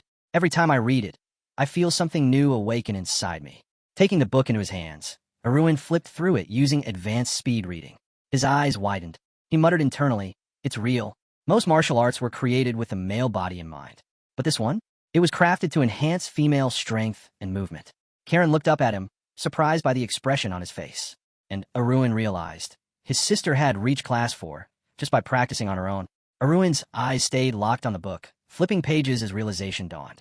This wasn't just some basic mana breathing method. It was more than wings. It was an engine. Kieran caught the look on his face and tilted her head. Why are you looking at me like that? Before he could answer, she suddenly froze, eyes wide, when he asked if she'd maybe expected help from their father. She quickly shook her head. No, I never told him. Aruin stared at her. So she made it this far entirely on her own. That technique really was a perfect fit for her. Still holding the book, he asked, confused, then why didn't you tell me? Kieran smiled and said softly, I wanted to surprise you with my aura. She looked down and added that she didn't think their father would have approved. Learning a breathing technique from an unknown source? That wasn't exactly something he'd endorse. Before Aruin could respond, both of them turned their heads, surprised. A voice cut in. Your thinking's off. Levidan walked up to them, arms crossed, smiling calmly. I believe you chose the right path, he said. Kieran spun to face him. You knew. I could not know, he replied. You made a bold and important decision. Her eyes widened. Levidan stepped closer and added, when we return to the estate, I'll fully support you. He placed a firm hand on her shoulder as she stammered. You don't have to, but he interrupted her gently. Don't say that. Nonsense. Any day now, this family will welcome its first 4th grade aura user. Aruin closed the book, rubbing the back of his head. His father turned to him, smiling. I can see my youngest has done well. Aruin laughed lightly and replied, compared to Kieran's progress and your support, what I've done is nothing. But in his mind, he thought, this is the Jan continent. A patriarchal society. Investing in a daughter is usually seen as giving away your family's wealth once she marries. Still, Levadon smiled knowingly. They say trouble never comes alone, but no one warned me the same goes for good fortune. Resting his palm on his sword, he said firmly, Kieran will become an aura user soon. Aruin's eyes widened as his father suddenly raised the tip of his sword, stopping just before his son's face. And you, he added with a grin, graduated the academy with a Carson grade. He narrowed his eyes, clearly amused. They won't stop asking how I raised children like you, just by managing things from the sidelines. It's almost embarrassing. Aruin's smirk turned sharp. So, what? You came to see for yourself. Levadon frowned slightly. Better to witness it once than to hear about it 100 times. With that, he pointed the sword right at Aruin's throat, bathed in the silver moonlight. I want to see how much you've grown. Aruin's lips curled into a wide grin. The excitement in his chest swelled. Looking over at Kieran, he asked, mind if I borrow your sword? Kieran nodded, handing it over without hesitation. Thanks, he said, gripping it firmly. I'll take good care of it, and return it in perfect condition. Raising the sword in front of him, he smiled and asked, so, you really want to spar with me? Levadon lowered his own blade, letting a light aura shimmer faintly around it. I'll keep it simple. Basic aura only. And with that, he dashed forward. Let's begin. Their swords clashed, steel ringing out in the quiet night. Aruin's aura surged along his blade, scattering dust around them. He didn't back down for a second, matching his father's strike for strike, blocking every blow as their duel intensified. Levadon grinned mid-swing, clearly impressed. You're moving well. Aruin scoffed, sword raised. You're just flattering me. He launched an overhead strike, but Levadon crouched and slipped under the blade with ease. Kieran watched from the side, hands covering her mouth in shock. All she could see were flashes, bursts of aura clashing in the air like lightning.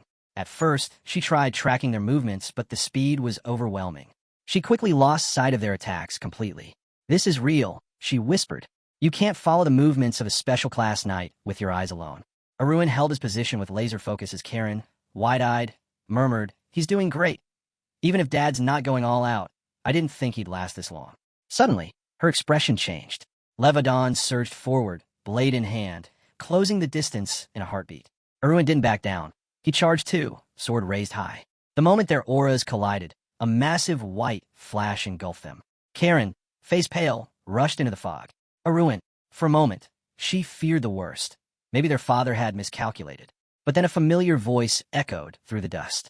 I'm fine, Aruin said, stepping out of the haze, blonde hair tousled but standing tall. Her relief was short-lived. She turned toward her father and froze.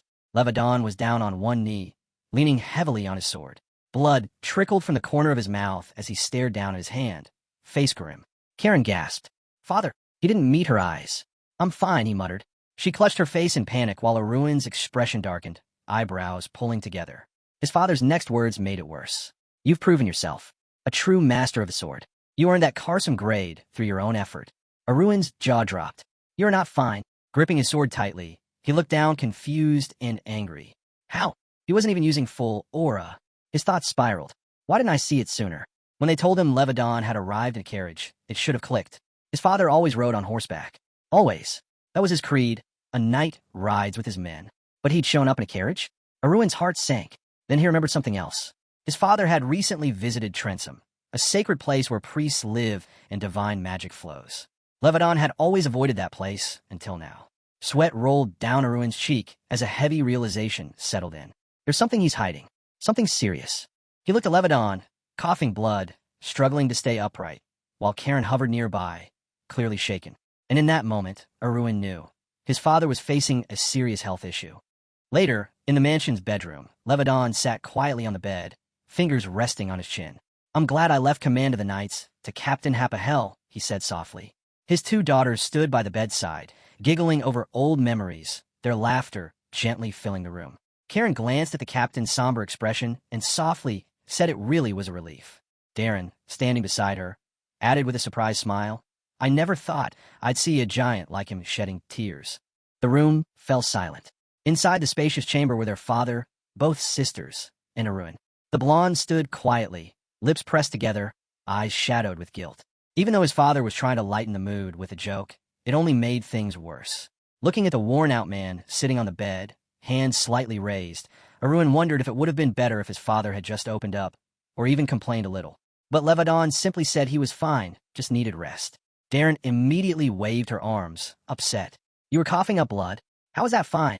Again, the man insisted he was okay. Kieran gently placed a hand on her sister's shoulder, her own expression heavy. After Levadon said they could all go, Kieran turned to Darren and softly suggested they step outside. Once the room emptied, Levadon looked at his son, eyes steady. He could tell by Aruin's tense expression there was something on his mind. You've got something to say? Aruin nodded slowly. He remembered stoic face. Even if the others didn't notice, there's no way you could hide this from your right hand. Levadon confirmed it. Only Alloy knows. I didn't tell the others. They'd worry too much. Aruin, still staring down at the floor, shook his head. No, I'm not just curious. He raised his gaze. I have one more question. He asked about the symptoms and what might have caused the illness in the first place. Levadon leaned back slightly, remembering his visits to the healers and the pilgrimage to Trentham. I've seen the best priests and healers, he said. None of them could do anything. Just then, Aruin's left eye glowed red. A message flashed across his vision. Takeover complete. I think I've got a different opinion now, he said. Levadon gave him a puzzled look, but paused when Aruin stepped forward and asked for his hand to check his veins. You're as stubborn as ever, Levadon muttered. Aruin took his father's palm gently, saying he was going to channel some of his own mana into him. Do what you want, Levadon replied. Aruin closed his eyes. His energy flowed out, scanning deep within his father's body. And what he saw made his heart drop. Red clusters, blood clots, scattered throughout. Any strain could trigger internal damage. Levadon's eyes widened, jaw slightly slack, as Aruin explained. Your mana flow is completely disrupted. My guess. You've been living like this for nearly 2 years. Still holding his father's hand, Aruin raised his finger and continued. It probably started as mild discomfort, but little by little, it got harder to control your mana, until eventually you lost the ability to use it properly. Levadon let out a soft breath. You're right. Then, with a hint of sarcasm, he added, What? They teach healing at the academy now. Aruin didn't answer. Instead, he placed a small medicine capsule in his father's palm. Levadon looked at it. What's this? A restoration pill, Aruin said. Heals internal injuries immediately. Levadon examined it curiously, unsure, but Aruin met his eyes. Trust me, you won't find anything better for this. With a slight smile, Levadon popped the pill into his mouth and swallowed it. Almost instantly, a calm washed over his face. He placed a hand over his chest and closed his eyes. It's been so long. I'd forgotten what this felt like. He smiled faintly. None of the other potions helped. But this worked. Aruin looked to the side, his lips tight. Despite his condition, Levadon had traveled all the way to the capital. In his mind, Aruin pictured his father, standing tall with arms crossed, the family crest glowing behind him like a silent vow. No matter what anyone said, Aruin knew exactly who his father was. A cold-blooded count. Someone who'd long stepped away from central politics. A man who had never once left the Steelguard residence. And yet, as he recalled the warmth in his father's face while hugging Kieran, he saw something else.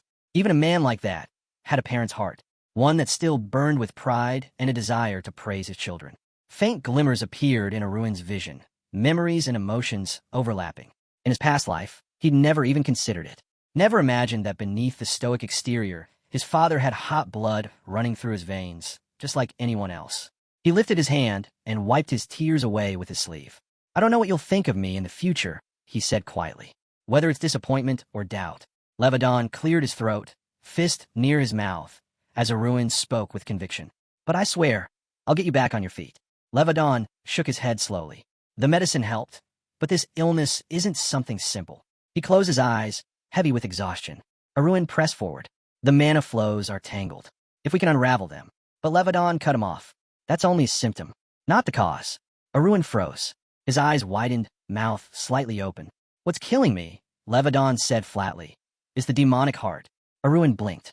A dumbfounded smile tugged at his lips as the weight of the words sank in. You're serious? He stammered. In his mind, a terrifying image formed. A massive burgundy snake, its fangs sunk into a human leg. Twisting, devouring. The demonic heart. It was like a knotted mass deep inside the chest. The hidden curse of many powerful masters. A lurking enemy that crushed them the moment they tried to break through the wall to the next level. Looking at his father, worn but proud, sitting on the bed, Aruin understood what that meant. He was on the brink of legendary rank. Levadon nodded. To fix this, I need someone at legendary rank. With your talent, it'll take you maybe 20 years. Aruin's mouth parted in shock. 20 years? But, Levadon added, once you reach it, you'd be able to untangle the knot. Aruin's voice was steady. Then, what if I found someone who's already reached legendary rank? Could they help? Levadon's eyes dropped. If you're thinking of asking Dran, he warned, drop it now. Aruin imagined a man, tall, broad-shouldered, with silver hair, leaning casually on his sword. Dragon Lever, the only known legendary knight in Navarro. But even with his status, Aruin knew, Dragon hated the Steel Guard. Hated them with his whole soul. No one knew why. But even in his old age, the fire in him still burned hot. Aruin closed his hand into a fist and pressed it to the glowing red screen before him. Don't worry about Dran, he said. The person I'm thinking of would be more upset than he would. Levadon's brow furrowed. In your left eye, why is it glowing red? Aruin's face hardened. Because I've already decided. Levadon's lips parted slightly, eyes wide with realization. Aruin looked toward the screen. No matter what it takes, I'll heal him, even if I have to pull off an interdimensional trade. He reached his hand out. A red shimmer spread through the air, and behind him, a tall figure emerged. Flaming red hair, blazing like wildfire. Aruin smiled. This is the sun god, Li Jiam. He pointed to the red screen and looked at his father. I want you to meet him. Levadon raised an eyebrow, mouth slightly open. The sun god, on the other end, Li Jiam sat at a large desk, scratching his chin, surrounded by bookshelves that stretched to the ceiling. If you're summoning me, then it must be serious, he said. So what's going on?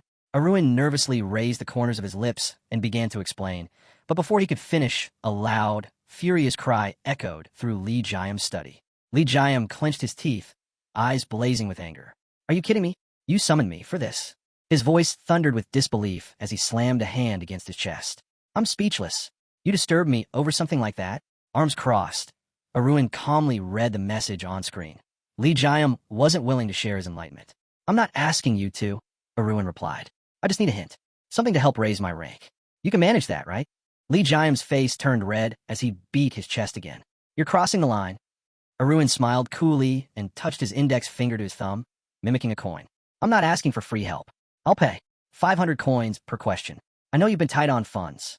The corners of Aruin's mouth pulled into a sly grin when the system chimed in.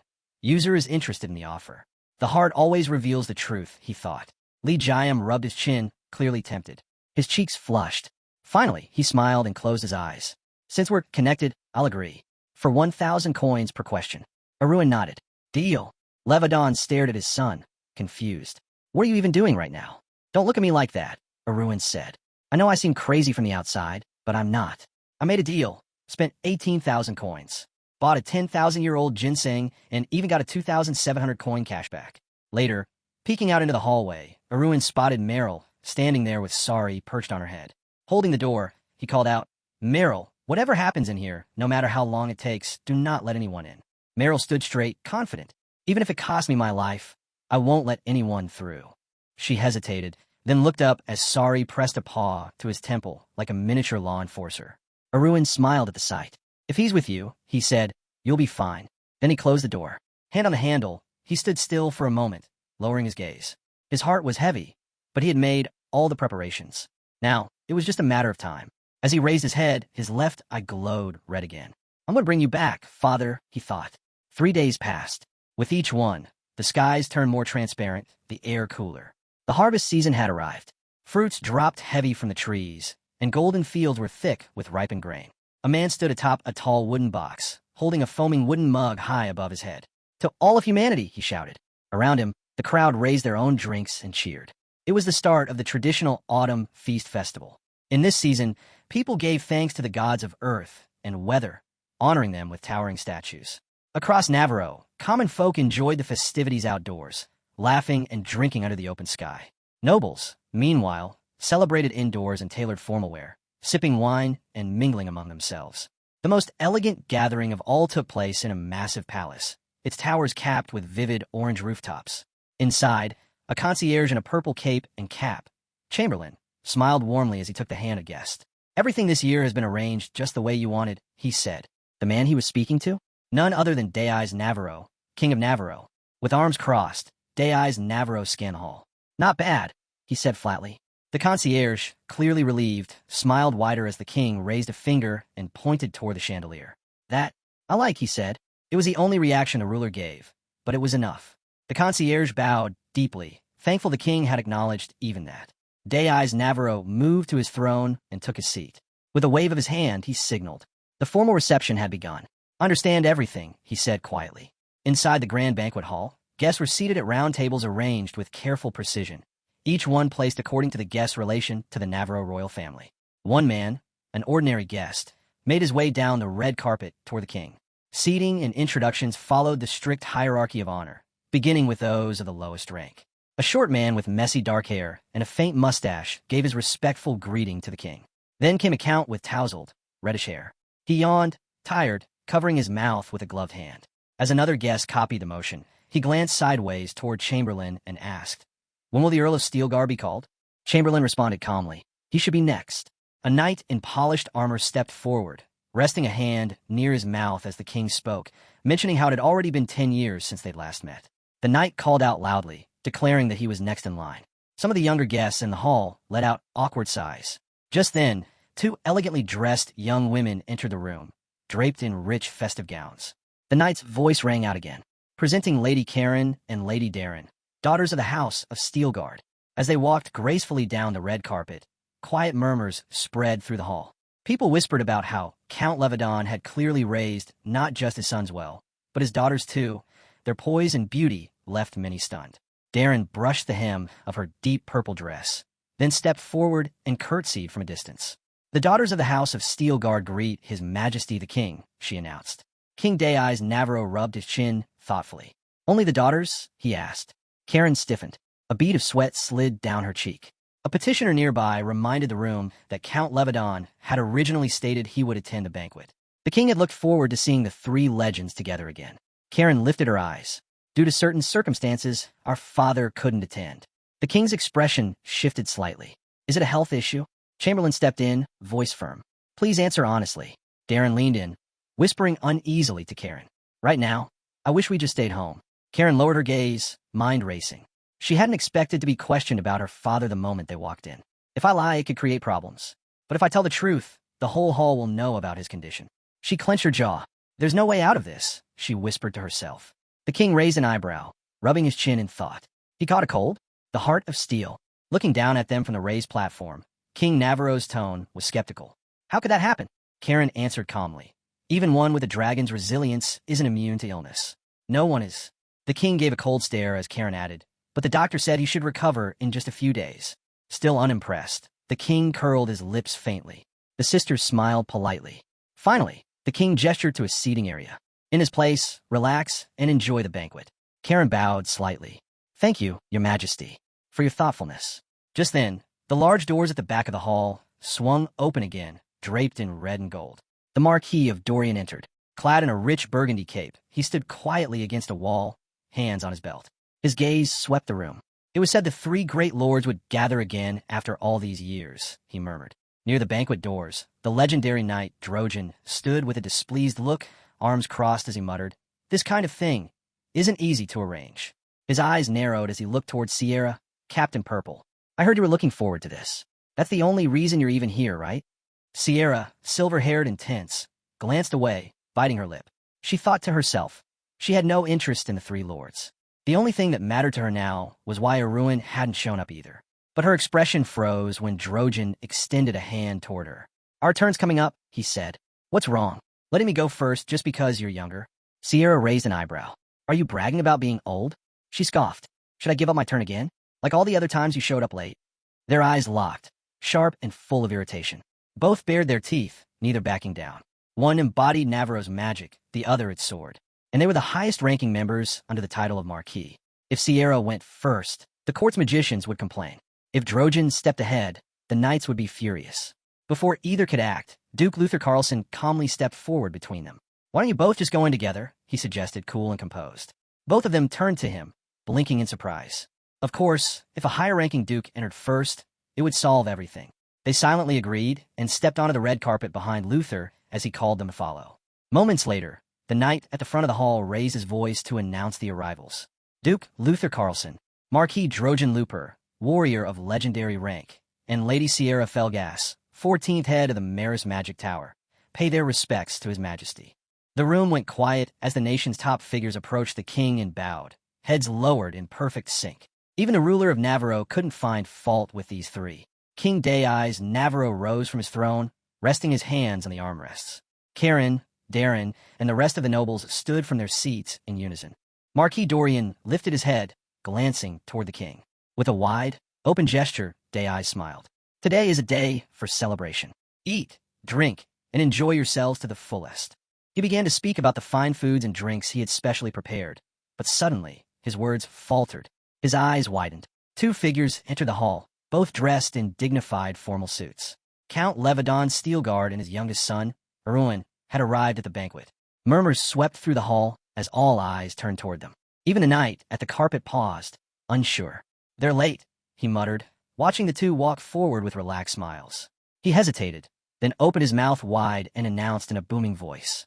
"Entering now, heroic ranked warrior, Count Levadon Steelguard, and his son, Aruin Steelguard." They walked calmly down the center of the banquet hall. The knight watched them, glancing toward the king's face, grim, unreadable. As expected, the knight thought. Nothing's changed. He pictured Levadon smiling, with the image of his father Lane standing proudly behind him. No matter what the king says about valuing the Steelguard, deep down, he resents them, because the people admire Levadon and his father even more than they admire the throne. And it wasn't just in the air. It was obvious. There stood Levadon, his physique still strong and lean like a warrior's. Meanwhile, the king's stomach was clearly protruding beneath his robes. Even more humiliating, Levadon had managed to stall the signs of aging through aura circulation. While the king's wrinkles grew deeper every season, Levadon remained composed, regal. Forcing a strained smile, Dayeyes Navarro finally spoke. "How's your health, Count?" Levadon raised his head, smiling brightly. With a hand to his chest, he replied with perfect grace. "I heard from your daughters you were bedridden," the king said, voice tinged with suspicion. Levadon answered smoothly. "Thanks to your prayers, I've made a full recovery." Both father and son placed their palms over their hearts. The king waved his hand. "Good. I'm glad. Please enjoy the banquet." As they approached their table, Kieran and Darren rushed to greet their father, relief and joy in their expressions. They clasped their hands together and bowed. "I'm sorry I worried you," Levadon said gently, his eyes soft as he looked at them. From afar, eyes across the banquet hall watched them carefully. A wave of murmurs rippled through the hall. Guests leaned toward one another, whispering that this moment was historic. All three of the great lords gathered in one place. Some speculated that Count Levadon's sudden appearance in the capital was because of his son's remarkable achievement, earning the Karsam rank. They clustered in small groups, commenting that though Levadon was rumored to be sick, he looked perfectly fine now. A few even suggested he had shown up late on purpose, just to steal the spotlight. Many eyes turned toward Levadon and Aruin, watching them closely. But despite the heavy attention, nothing dramatic happened. Eventually, the formal proceedings began, a slow, ceremonial speech that most barely paid attention to. Afterward, Aruin stepped forward, knelt before the king, and presented him with a luxurious sword, an offering, as he was this year's Karsam. Moments later, the sharp clink of glasses filled with alcohol echoed across the hall. The banquet had officially begun.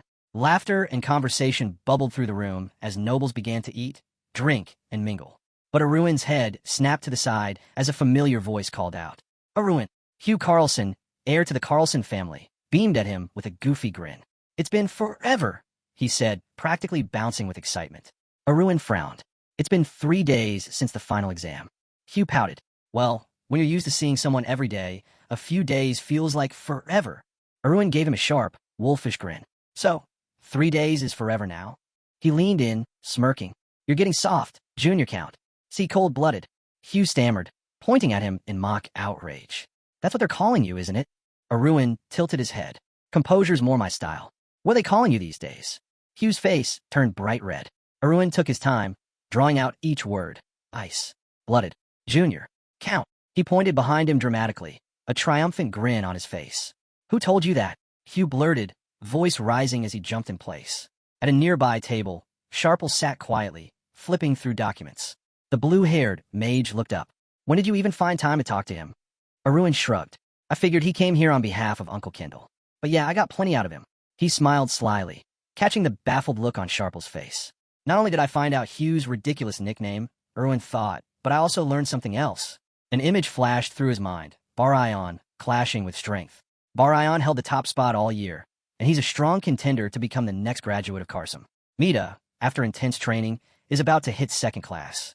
Benjamin and Davin are deep in their own fields. Aruin's thoughts return to Sharple. Despite coming from a prestigious fencing family, had chosen magic. He had become a fourth ring mage, and was just waiting to come of age to officially join the magic tower. Aruin smiled softly. Everyone's first steps in this life are better than the last. He looked back at Hugh, who was now clenching his fists in frustration. This guy, Aruin thought, produced the best results, became head of the SOAR Club, and earned the title Ice-Blooded Junior Count, without even needing the Ring of Courage. Sharple suddenly paused and looked up. Aruin had just asked him, "How's it going with SAR's second gen?" "They're still," Hugh hesitated, "still rough around the edges."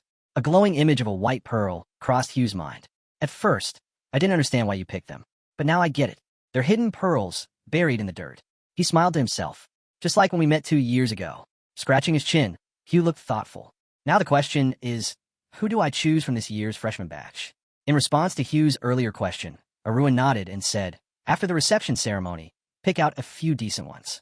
Put together a list, and I'll take a look during the second stage. I'll handle weeding out the rest." He lit up with a grin. "Thanks. I owe you one." Aruin glanced over his shoulder and noticed several figures observing them from a distance.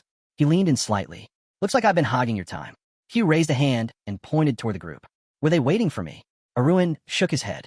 "I doubt it. Even with the Karsam rank, I'm still just a recent graduate. The heir's still adjusting." But watching the way the men watched Hugh, nervous, attentive, he corrected himself. "They're not knights. Probably political figures tied to the Carlson family. I think they're just trying to use this opportunity to cozy up to the successor." Hugh folded his arms, closing his eyes with a sigh. "You can tell just by looking. The type who'll try to butter me up." He waved them off half-heartedly. "They can wait." But before he could say more, someone reached out toward him. A blond man, grinning maliciously, mocked him with a hand gesture. "Who's this in the ice-blooded junior count stance?" Hugh yelped. "Don't call me that." "Hands up," he added. "Every time I hear that name, my fingers cramp." Aruin smirked. All right. I won't call you that." Then his tone shifted. "But you should still go talk to them." Hugh blinked. "Why?" "Because what the Duke needs most is political influence," Aruin said flatly. He watched as Hugh was soon swallowed by the group of eager nobles and officials, swarming like bees around him. Leadership is important, Aruin thought. That's why I made him head of the SOAR Club. But he also needs to learn how to navigate the noble class face-to-face. Turning his gaze to the side, Aruin's expression shifted. There, standing calm and composed in his own circle of admirers, was the current head of the Carlson family. The man's face was unreadable, the corners of his mouth raised ever so slightly, like a permanent mask. Aruin stared at him. So that's the cold-blooded Duke, he thought. Now I see where the name comes from. Up on the second floor of the palace banquet hall, Aruin leaned casually on the railing, his eyes scanning the scene below. Groups were gathered in clumps, circling around specific figures. He noted that nearly everyone was focused on winning favor from nobles or royalty, more concerned with networking than actually enjoying the reception. Still, he couldn't blame them. Everyone's just doing what they can to survive in this world. His eyes shifted toward the dance floor, where a few couples twirled to the soft rhythm of string instruments. Well, not everyone forgot how to have fun, he thought. Suddenly, his left eye flashed softly, white light pulsing in his vision. A message from AlphaScan. "Hey, are you planning to work, or what?" The red-haired figure on the other end waved an arm, clearly irritated. "I said I'd be a minute. It's been over an hour," he protested. Aruin sent back a quick apology. Didn't think the formalities would drag on this long. Looking at the glowing white screen, he asked, "Did a group chat start while I was out?" AlphaScan replied promptly. "It's important to make a solid first impression." Aruin imagined Alphascan's image in his mind. Blonde hair, arm outstretched, blue stones glittering beneath his palm. Alphascan's next message appeared. "What I like about Mystery Run is what he did in the null system. That left a mark. It still does." Aruin paused, startled. His eyes turned a blank white for a moment as he processed it. He responded with a grin. "Wasn't that just because my interference shattered both the first and second systems?" "That could have only happened with your intervention," AlphaScan replied. Aruin leaned on the railing, glancing over the crowd again. A new message popped up. "Anyway, let's not get caught up in chat." "Right," Aruin replied. He raised his hand, and with a flick of his wrist, gave the command. "Send the invitations." A notification popped up on Aruin's screen. "User, Cybernix, invites you to a chat." Seeing the name, Aruin blinked, then asked aloud, "Cybernix, again?" In his mind, he pictured a dark-haired guy with sleek virtual glasses covering his eyes. "Right. The one who first added me to the armor group chat when we were still planning that capture operation." Now he's working as a monitoring agent. Aruin reached out and tapped the accept button. As he entered the chat, a message from Cybernix came in. This is the one I mentioned. Immediately, another user greeted him with a flashy system skill. But Aruin could see right through it. The system let him read the user's true intent. They saw him as nothing more than a bag of money. No interest in anything else. Aruin rubbed his chin, face puzzled. Then another message came in. Nice to meet the new lender. He frowned. Doesn't seem like I'm exactly welcome here. Why is this group so hostile? A young guy with a scar on his cheek, round glasses strapped tightly to his head, broke the tension with a wide grin. Name's Huragon, engineer. He waved at the group. Come on, Ronnie. Don't just sit there. Say hi too. A new greeting popped in from another user. Aruin leaned on the railing, gazing at the translucent chat screen. So far, only the leader seems halfway normal. From across the chat, Cybernix sent a subtle smile. He seemed to be picturing protective armor. I heard you're interested in custom magic armor, he said. You're in good hands. The skills in this group rival any major workshop. Aruin raised a brow. You sure about that? The engineers noticeably perked up. Huragon asked, half joking. Is that doubt I hear? Just cause we're not from the Empire? Another user, an elf-eared man, chimed in. We may not have the Empire's numbers, but our products won't ever go obsolete. Try them, and you'll understand. A masked man with white fox features sent a curt message. You contacted us because you already knew. If you're here just to chat, you should leave. Aruin's expression hardened. They're more on edge than I expected. They know about the Empire, probably more than I thought. Cybernix, sitting calmly at his desk, waved a hand as one of his friends added. They're always paying attention to the Empire. The rumors say everything outside their labs is fake. The dark-haired man added, no need to raise your voice. Mr. Aruin didn't come here to stir up trouble. Aruin replied calmly, you're right. But as he looked down at the screen, his eyes narrowed with authority. I have doubts, he admitted. There aren't many of you. Can you even meet the standard you've set for yourselves? He pictured the thick stack of blueprints they'd sent him. Huragon's response came immediately. Did you even read the manual? I did, Aruin replied. They were excellent, especially the heavy light model. It boosted performance while cutting weight. From behind his mask, the Amokat engineer poked at his own cheek, clearly puzzled. Are you messing with us? You just said you had doubts. Aruin's left eye flashed subtly. He grinned. Alphaskin never wanted me to just close a deal with them. Images of the four engineers crossed his mind, shadowy figures full of skill and pride. And this time, Aruin wasn't here just to negotiate. He believed his mission was to reach deep into their minds, slowly closing the gap between them. In his imagination, he pictured a massive structure glowing with a flickering blue seal above it. The blonde type that he'd heard their model wasn't any worse than the Empire's. Still, he personally had only worked with models ranging from the Dispeller up to the 3rd-gen Hellfire. The guy with glasses let out a laugh, clearly amused by how much faith he had in the Empire's tech. A red-haired engineer with freckles, Ronnie Stork, tapped his fingers together, puzzled. He admitted that while the products were solid, there was room for doubt. Fagin commented that he thought the Dispeller was decent, and the Hellfire, well built. But the guy with glasses cut in, saying the price didn't match the quality. For that much money, they could easily build something better. With a broad grin, he waved off the praise and said, We're right here, after all. Fagin sat quietly, lips pressed together, chin resting on his fist, looking a little downcast. Then the blonde added that, considering how rough the environment was, the gear barely held up and still managed to sell well. The engineer looked at him, confused by the negativity. Still, he kept smiling at the screen, clearly pleased with something. Run waved his hand. When Huragon asked for his take, Run replied calmly, saying he knew these were the best engineers out there. No one else could pull off something this ambitious with such precision. A guy with 11 ears and glasses, Nemistran, stared at his screen, concerned. Then the blonde chimed into the chat, saying he needed more than just standard magic armor. What exactly do you need, then? Nemistran asked, eyes narrowing slightly. Run didn't hesitate. 4th generation. That made Huragon sit up, eyes locked on the screen, a satisfied smile creeping in. The blonde waved again. I want the 4th generation magic armor.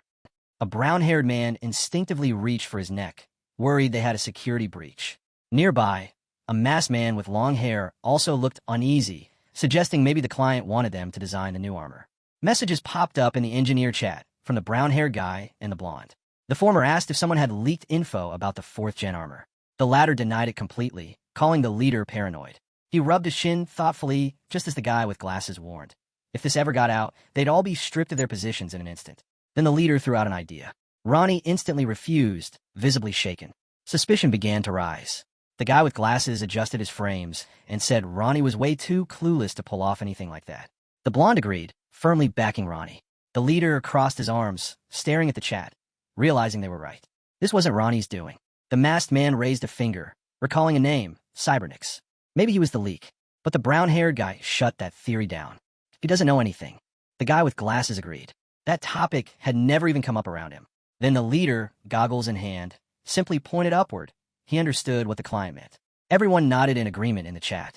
He partially covered his mouth and told the client they'd misunderstood something. But the blonde wasn't having it. He stared at the control panel and snapped that they must think he's an idiot. They scrambled to explain, saying the third gen was the final model. Leaning on the railing, the main character calmly stated he was just as informed as the rest of them. The others turned to him, confused. Simply, because the Bracia material is insanely tough. The young man revealed a new type of magic armor, explaining that it had become a dominant force on the battlefield, mainly because it could be enhanced through spells. In the chat, he raised a bold question. Could armor made from counterfeit metal truly be called progress? The guy with glasses stiffened. He couldn't deny it. The young man had a point. Armor like that wasn't even officially classified as third generation. The real version hadn't been released yet. The blonde spread his arms wide, gears spinning behind him. He declared that real progress needed to be achieved in other fields as well. To prove his point, he unveiled a massive, circular magical device, an upgraded power unit, he said. The masked man touched his chin, clearly shaken. His thoughts had been heading in the same direction, though no one had seriously considered the fourth generation, until now. As this played out, someone appeared on the edge of the scene, a tall, female figure coming closer. The blonde made a few gestures, signaling that design wasn't his only goal. He was thinking beyond that. He had hoped to pitch investment, but fed up with the chat's reaction, he prepared to leave, calling the whole exchange a waste of time. The leader tried to stop him, but it was too late. A notification appeared. He had exited the chat. Looking ahead, the young man locked eyes with the approaching figure. It was Selena, red-haired, in a black dress with a cutout design and piercing blue eyes. She crossed her arms, standing beside him. "Why are you out here alone?" she asked. He gave a simple answer. "Just thinking." She raised an eyebrow. "Really? Today's supposed to be my debut, remember?" The main character turned to her, surprised. "In high society?" Selena nodded, though she clarified it wasn't technically her first time. Looking out over the guests from the balcony, she said that high society could be fun, especially for the two of them. He pictured her completely surrounded by suitors while he stood on the sidelines. Then, calmly, he said it was worth experiencing at least once, to let go and enjoy life for a bit. Selena blinked at him, caught off guard. But then he added, "Just don't get too carried away." That made her pause. "What's that supposed to mean?" He waved a hand dismissively. "You'll understand eventually." Her expression hardened. She clenched her teeth, clearly offended. As she turned and stormed off, he stood there watching, his hands balled into fists. Did she really think I'd just let her walk away like that? Selena left, fuming. She realized he'd humiliated her again. And this time, she wouldn't just let it go. Her expression darkened as her thoughts turned sharp. Just then, another girl approached. She wore a short black dress with a cape draped over it, her blonde hair brushing her shoulders. Arms crossed, she stopped in front of him. "So, what's going on with that redhead, Selena?" she asked. She gave him a sharp look. For someone who's just an acquaintance, she sure is clingy. Glancing over at the crowd, she spotted Selena and smirked. "Looks like she's already regretting something about you. Want me to deal with it?" Then, without waiting, she launched into an enthusiastic rant about hormones and something called a spiritual connection spell. The guy just blinked, surprised, silently relieved that nothing had escalated. He stood across from the blonde girl, arms at his sides, about to respond. She asked what he was thinking. He shrugged. "Nothing in particular." She stepped closer, voice dripping with sarcasm. "Right, and here I thought you were about to pull something." The young man denied everything, casting her a disapproving glance. When she asked about the redhead, he calmly replied, "She's from the Loop, Ever family." At that, the blonde girl wrinkled her nose, clearly unimpressed. She teased that maybe he was hoping to marry into the family. His expression hardened. "I hate that family," he said flatly. The girl leaned over the balcony and pointed downward. Selena stood near a table, her elbow resting on it. Suddenly, Drojan slammed his glass down with a loud crack, leaping to his feet and shouting, drunk and furious, cursing out the main character's family. He yanked his granddaughter's hand and stormed off. Together, they strode toward the Count, who was casually chatting with guests. The knight didn't hold back. He lunged at the Count, shouting at him, unable to comprehend how he could raise his children so poorly. Drojan raised the girl's hand, revealing a raw abrasion beneath her glove. Levadin's eyes narrowed. "Did my son do this?" he asked. He tried to explain, but Drojan wasn't listening. Already boiling over, he looked ready to strike again. When the Count tried to defuse things, Drojan scowled. "Shut up. The gray-haired knight roared loud enough for the entire hall to hear. All eyes turned toward them, including the king's. The blonde girl standing nearby sensed a powerful aura building. The young man watched silently, his expression darkening. A glowing white aura began to form around the knight, rippling outward. Honora stood beside him, and Drojan muttered harshly about their bloodline. Suddenly, a white glove hit the floor right in front of the count. A formal duel challenge. Layskin raised his hands again, trying to keep the peace, but the knight stood tall, clutching his granddaughter's hand, refusing to back down. As realization dawned on the count, his eyes went wide. He'd said too much. The blonde girl covered her mouth in shock and jabbed the young man with her finger. The count's daughters rushed in, trying to hold their father back. He raised his glove again. The blonde boy stood motionless. The girl beside him glanced over, but got no response. He grabbed her wrist just as she was about to leave. She turned back, confused. "Don't do anything," he said firmly. She stared at him, stunned. He repeated himself. "Stay out of this." The king stepped forward, arms crossed. Calmly, he declared that the matter should be resolved here and now. The girl gasped, whispering that the king had finally lost it. The last rays of the setting sun spilled over the palace grounds as the king added one more twist. He'd act as second for the duel. Mello rushed out of the crowd, begging them not to let a drunken misunderstanding escalate into bloodshed. He turned to Drojan. "Are you drunk?" Drojan's reply was firm. "No." Clenching his fist, he said there was no turning back now. The other side had accepted the duel. The count raised his gloved hand again, shaking off his daughters. "I won't hide behind titles or a pretense," he growled. Kendall Lisker also pushed forward, trying to reason with them. The king answered calmly, saying he'd provide protection if needed. Gasps rippled through the crowd. The girl slammed her hands against the railing. "How can you just stand there?" she snapped at the blonde. He said nothing, eyes locked on the scene below. Instead, he focused on the man and woman from the same family, realizing this could be their moment to rise. She called out to him, "Darius," but he didn't react. He looked around at the guests, noting that no one else had the courage to step in. Leaning forward on the railing, hands clasped, he smirked. "At least now I'll know who's truly on my side and who isn't." Everyone gathered in the training arena. The knight's squad stood at attention, watching closely. The count stepped into the ring, weapons in hand. His opponent followed, just as confident.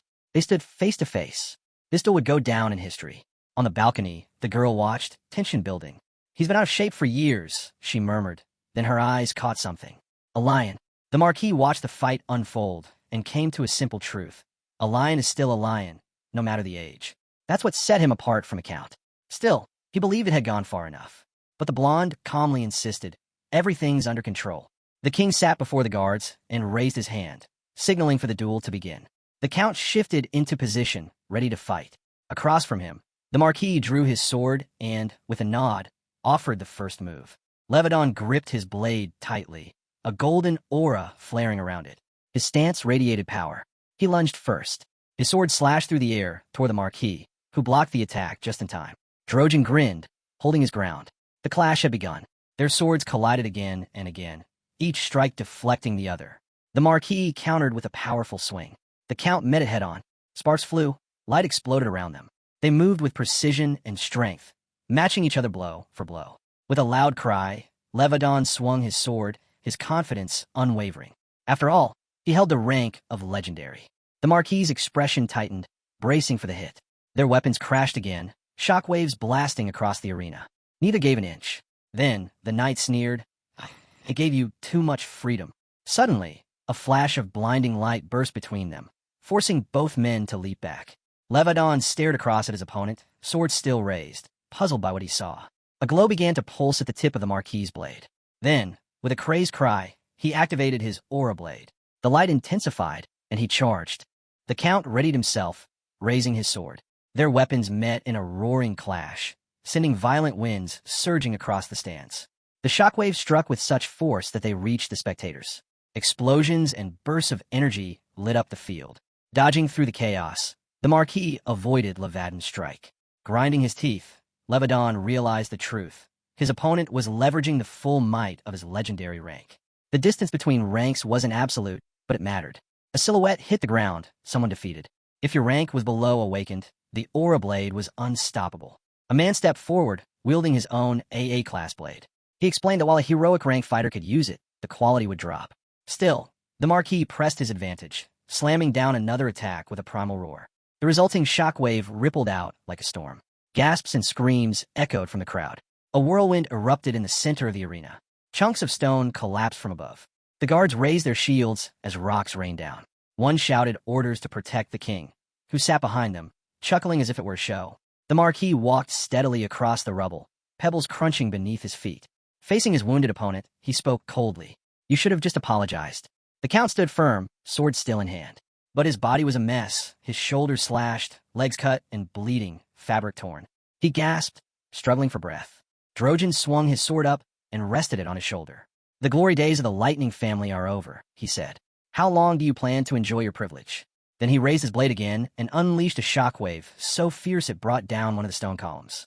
The Count flinched as dust stung his eyes. He stood by a massive crack in the floor, silently taking in the threats. From the balcony, the girl continued watching the brutal match unfold. She finally spoke up, offering to end it. The blonde turned to her, amused. Why stop it? He crossed his arms, smiling. I'm curious, what if the underdog wins? She stared at him, bewildered. You're talking nonsense. The young man asked confidently. Is there really a need to stop the match? Surely we need a real reason for that. He glanced at the wounded Levadon, who was gripping his sword with both hands, still standing tall. It'd be a bit awkward, he added, if the elder ended up getting completely outclassed by the younger. Levadon raised his sword in front of his face. In that moment, he saw Li Jiam in his mind. For the past 3 days, he'd been training under the guidance of the sun god. In that time, he'd uncovered the answer to a mystery that had haunted him for years, and finally broken through the wall that held him back. Opening his eyes, he thought to himself, now it's time the world knows. With a clenched jaw, he launched forward, blades slicing through the air. One step closer to my father, he thought, my idol. The Marquis's expression darkened. He raised his weapon and activated his aura shield. Levadin's sword flashed with golden light, cutting forward in a brilliant arc. Up on the podium, someone gasped. Ow! They watched as Levadin's sword shattered the Marquis's aura shield like it was nothing. The Marquis staggered back with a shout. A wave of thick dust rose, capping the arena. Through the haze, a single silhouette emerged. Levadon, standing firm, sword drawn slightly out to the side, his grip steady and eyes full of confidence. Darren stood next to a stunned Sierra. Cheers erupted below them. The Count of Steel! He did it, someone cried. At his age, over 40, another added in disbelief. The girl beside them turned and asked, Does that mean he's of legendary rank? The young man didn't answer. He just smiled faintly as he looked down at the arena. Drojan clutched his bloody shoulder, eyes locked on the Steel Guard leader. So that's why you were always so sure of yourself. The man's sword now radiated with a glowing blue aura.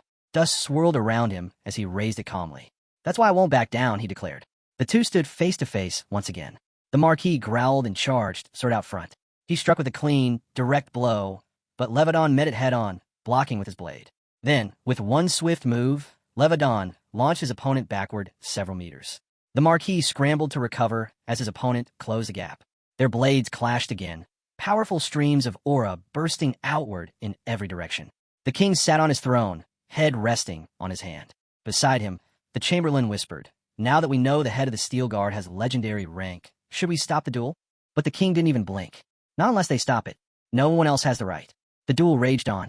With a roar, the Count of Steel raised his sword high overhead and struck down at the Marquis midair. The Marquis blocked, but as their blades collided, a shockwave tore through both sides of the arena. Their swords quivered from the force. Drojan analyzed the scene, thinking he's using a modified aura blade to break through shields, and a real aura blade to suppress those modifications. He stared at his opponent's face and muttered internally, cunning. How'd he hide being legendary all this time? Levadon grinned, cool and calm. The Marquis gritted his teeth, finally realizing he'd been wrong to treat him like some inexperienced rookie. Meanwhile, the head of the Steel Guard remembered something. He was on a bed, holding a blue book in his hands. His son stood nearby. What's this? He asked. The young man smiled.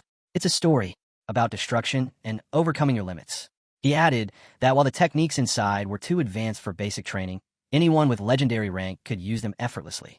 Snapping back to the present, the Count struck with power and silently thanked his son. Because of you, he thought, I force a man with 10 years of legendary rank to retreat and maybe even defeat him. The Marquis Drojan's aura shield cracked, then shattered completely. He stumbled back, shocked, staring at the broken fragments. So this is the gap between us. He thought about the energy, the spirit, the youth his opponent had, things he could no longer rely on. And technically, I can't keep up either. As he skidded back across the arena floor, the truth set in. Sure, I've lived longer. But across from him, Levadon stood ready, weapon in hand, unshaken. The Marquis gritted his teeth, thinking to himself, he had way more mana reserves. Still, both men charged. Their swords swung with fury, rage in every strike. The Marquis shouted his opponent's name. Steel met steel in a brilliant clash, a blinding burst of light exploding from the point of impact. Aura surged outward as dust rose and filled the arena. The king leaned forward, trying to see through the haze. How did it end? He asked aloud. Then his eyes widened. The stands fell silent. The crowd stared in shock. The girl nearby shielded her face with both hands. The man beside her shook his head. This is insane. And there he was, Levadon, towering over the fallen Marquis. Up on the podium, someone asked in disbelief, how is that even possible? Drojan clutched his bloodied mouth, stunned. What just happened? With a calm smile, the Steel Earl pulled out a medicinal root and casually said, having a good son is truly a blessing. He thought back to the rare 10,000-year-old herb his son had given him. How powerful it was. The energy now circulating in his core surpassed even the Marquis's mana pool. Standing before his defeated opponent, Levadon silently marveled. If I can fully absorb all the knowledge I've gained, how far could I go? Then he asked the Marquis directly, are you going to continue? The man looked down, eyes filled with disbelief. When he didn't answer, Levadon said coldly, I can't hear you. Say it properly. Drojan's jaw tightened. Levadon repeated, speak clearly, loud enough for everyone to hear. The Marquis slowly placed a hand on his chest, then shouted, I've lost. You crush me completely. His voice cracked slightly. I don't have a strength to go on. Are you satisfied now? But Levadon wasn't done. He looked him in the eye and said, take back what you said earlier. Admit you were wrong. The Marquis, confused, asked, what do you mean? With a stern voice, Levadon replied, the Steelguard family has never known cowardice. A shadow of Lane appeared behind him, his father's image watching over him. This isn't just about me, Levadon continued. It's about my father too. The Marquis clenched his teeth. His pride screamed against it, but he had no choice. I take it back, he finally muttered. Levadon closed his eyes, smiling just slightly. Drojan kept talking bitterly. What else can a loser say? The Steelguard family, none of them are cowards. Not even the head. Levadon gave him the final nod. Thank you. Then, step by step, he walked away from the kneeling man. The Marquis glared after him, furious and humiliated. What curse, he thought. I gave it everything, and I still lost to his son. He pictured himself on his knees before the Steelguard family crest, surrounded by drifting clouds of dust. Watching from above, Aruin reflected on the end of the brutal match. In the end, victory went to my father. He made it. He became legendary. Sometime later, a girl dressed as a maid quietly passed by with a tray of food. The banquet had resumed. Kieran and Darren looked around in surprise. Behind them, Levadon stood smiling as a crowd gathered around him. People surrounded the count, offering congratulations. Their attitudes completely changed from earlier. From a balcony above, the young man stood beside Kindle. They looked down over the banquet. No matter where you look, Kindle said, they're like hyenas. They know what it means, he added. Legendary rank, and now they all want to bask in his light. The young man turned his eyes toward his father, who calmly said, if I had lost today, they would have treated me coldly. He simply nodded. That's just how they are. Then he introduced Kindle and Mello, expressing his gratitude. I appreciate both of you for stepping forward earlier and saying what needed to be said. The man chuckled and asked, and what's the point of being a good friend if it turns out we were trying to stop a duel that shouldn't have been stopped? But the young man disagreed. No, it was worth it. That situation gave me exactly what I needed. I learned who's with me and who isn't. His thoughts drifted to Sierra. He turned and asked his father, did something happen to her? She turned pale and just left. His father shook his head. No idea. Can't say for sure. Down in the crowd, Levadon stood, smiling as he exchanged words with guests. Kindle chimed in. I'm just glad your father's illness finally backed off. When I heard how bad it got, I thought. He trailed off, gesturing to his chest. Even his blood flow was deteriorating. Just then, Levadon's gaze shifted. He looked down with surprise. At one of the tables sat Albret, alone, nursing a glass of wine. Has it really been 2 years? Someone muttered. Despite his calm appearance, the Marquis still looked weighed down, his sadness lingering. Albret stood slowly, planting his hands firmly on the table. The young man watched carefully. He's nervous, he thought. He's definitely uneasy. As the Marquis approached, the young man's uncle spoke up, calling out to him. The Count of Steel turned as Albret stepped closer and offered his congratulations.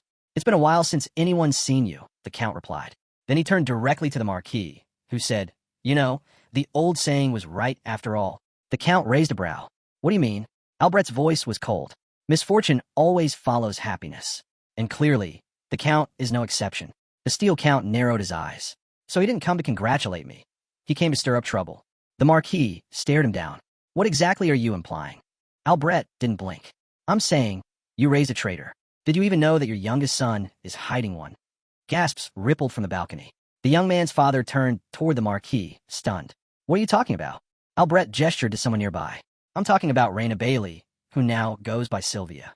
Your son's assistant. Lehite turned to the king, confused, asking, did I hear that right? A traitor? The king, arms crossed, stared at the Marquis as he repeated the accusation. The Count of Steel stepped forward toward them. Albret added, of course, capturing traitors is a job for the Royal Knights, but as a loyal subject, I couldn't just stand by. The royal advisor leaned in to speak with the king, trying to recall something. That name, it sounds familiar. Then it clicked. He remembered a blood-soaked execution, the silhouette of a demonic figure. Yes, he said grimly. That entire family was executed. Turned out they were possessed by demons and planning an uprising. Albret listened with a slight smirk. The king nodded, recalling. They were a family of prominent merchants. But the granddaughter, the head's granddaughter, was never found. It seems urgent to detain her, the king added. No need to worry, the Marquis said smoothly. The king clapped his hands together with a smile. That's good to hear. Albret followed up. My men are bringing her here now. Devarro, who had stayed quiet, finally spoke impressed. Your speed is impressive. From the balcony, the young man watched all of it unfold, concern tightening in his chest. This isn't just some interdimensional political maneuver, he thought. They're going all in. Kendall turned toward him as he approached and said quietly, you can trust me. I've got your back. The young man stepped forward slowly, his boots echoing on the red floor as he approached the center of the hall. All around him, whispers stirred among the crowd. If the accusations are true, it would be a serious blow to the Steel Guard. But if they're false, another murmured, then the Albret family is in serious trouble. Some spoke cautiously, noting that with the Steel Count now holding legendary rank, simply controlling the situation wouldn't be enough. Levadon watched his son with visible concern, turning toward him as hushed voices continued to cast doubt. At this rate, someone whispered, everything points to the Marquis telling the truth. The young man passed his father without a word and stood directly in front of the king. Then the doors creaked open. A frightened face peeked in, Sylvia. Her voice trembled. Please let me go. Two knights stepped inside and dragged her in. All eyes turned to her. Don't touch me, she pleaded. The king looked over calmly. So the other party has arrived. Without warning, the knights shoved her down to the floor. She winced, squinting from the pain, but forced herself to stand. Then she froze. Her terrified gaze moved across the room, landing on Aruin, Levadon, Albret, and Devarro. The young man locked eyes with her. She spoke his name weakly, and in that moment, he noticed the bruises and scratches covering her body. Then the royal wizard stepped forward. Both the girl and the young man turned toward the king. Proceed, the king ordered. The wizard obeyed. Savro, the six-ring mage in service to the royal house, raised his hand and gently placed it on the girl's head. What are you doing? She asked, voice trembling. A green magic circle lit up above her. Don't worry, he said calmly. I won't harm you. The circle shimmered in the air, then slowly began to dissolve. The king raised his hand, pointing at her. After a moment, the magician said, the interrogation can begin. The king spoke. You are, or were, the assistant to the head of a trading house, correct? The girl looked up at him. The wounds on her body faded under the magic's glow. This is common knowledge, the king said coldly. We'll skip that. His voice deepened. Let's get to the point. The girl sank to her knees. Devarro stepped forward. Are you Raina Bailey? The only surviving member of that bloodline. Suddenly, one of her eyes glowed red. Savro lifted his hand and explained, when a subject's eye turns red during this ritual, it's a sign of intense, emotional reaction. In most cases, it's taken as confirmation. The king touched his chin and looked upward, thinking deeply. But the Steel bloodline interjected, that still doesn't prove she is the girl. Then everyone turned as the Marquis stepped forward.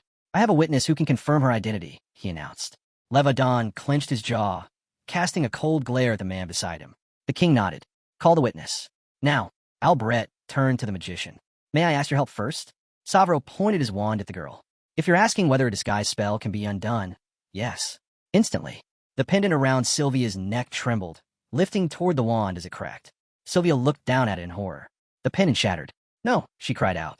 Her hair began to shift, changing to a golden blonde. Her eyes faded from red to bright blue. She stared at her hands, stunned as her true appearance returned. Just then, Ryan appeared behind her. She turned to him in disbelief, still talking about her changed appearance. The head of the trading company stepped forward and respectfully bowed to the king. I am Raihan, of House Valtis, he introduced himself, an associate of the Bailey family. Devarro turned toward him. What do you know about this? We've had a strong business relationship for some time, Raihan replied. Savra looked at the girl. In her real form, he said coldly, she looks exactly like her mother, the traitor. She's a mirror image. Raihan sighed and rubbed his forehead in frustration. Sylvia turned to him, her eyes burning with anger. The merchant stepped forward and said solemnly, the memories of that family still linger in my mind. Who would have thought they were capable of such evil? Sylvia snapped, her voice rising. Stop it. That's nonsense. You're the enemy of my family. The king remained silent, listening carefully. The merchant continued. In every way, her appearance mirrors those who once called upon demons, those drenched in darkness. The king exhaled and nodded grimly. Then the real issue lies with the son of the Steel Earl, the one who's been hiding this traitor. Devarro opened his mouth to argue. What if he didn't know? But Albret cut him off. Even if that's true, it still counts as treason. Darren stood firm, staring straight ahead. The Marquis added, he knew. Of course he knew exactly who she was. All eyes turned to Sylvia. She cried out, didn't know. Silence, the king ordered sharply. He turned to the Marquis. Did he know or not? Albret replied calmly. During my investigation, a former underworld member told me that a girl with that name once worked in a brothel 2 years ago. He conjured an image in his mind. Sylvia, standing behind a capped man with a sword, sadness on her face. She disappeared one day. Rumor had it that an AA rank Aura user wiped out the gang, looted their stash, and took her. Albret looked directly at Aruin. And now, he said, that same name pops up again, this time as an assistant in a trading company. And coincidentally, someone in that same company awakened their Aura 2 years ago. Sylvia stood frozen in horror. Don't you think that's a bit too convenient? Albret asked with a smirk. The king stroked his beard in thought. It all lines up a little too perfectly. His expression darkened. Answer now. The guards raised their weapons and aimed at Aruin. The king stared at him. Why did you get involved with a known traitor? Devarro looked toward Aruin while the young man stayed silent, deep in thought. On this continent, he recalled, even conspiring with a traitor is considered a representative crime. It falls under collective guilt. Kieran and Darren stood back to back in the crowd. Why is this happening? Kieran whispered fearfully. Darren clenched her fists. Father had just recovered. Now this. Guards surrounded the terrified girls as more whispers spread. Levadon stood frozen, his fists clenched, thoughts racing. My son, could he really be involved in this? No, this isn't coincidence. This is a trap, set by Marquis Dorain. He turned toward his son. What should I do? Aruin slowly smiled, almost foolishly. His father looked at him in disbelief. Then the young man turned to Marquis. So, by your logic, if someone helps a traitor, they become one too? Marquis didn't flinch. Exactly. There's no dodging responsibility in a case like this. Aruin nodded. Good. I agree with that. Everyone looked at him in shock. When it comes to treason, he said, the punishment must be absolute to serve as an example. Dorian raised an eyebrow, surprised.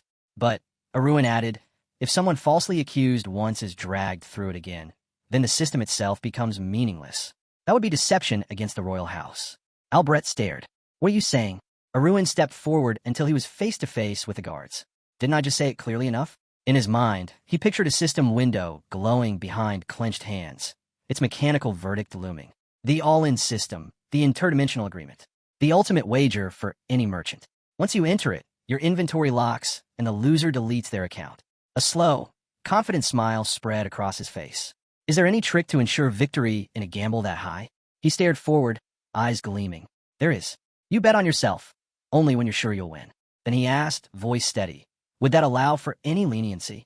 Suddenly, the great hall doors creaked open. Knights from the prosecutor's hall entered. Janet stepped forward, bowing slightly. My apologies, he said, for interrupting such a magnificent banquet. Gasps echoed through the hall as the crowd erupted in surprise.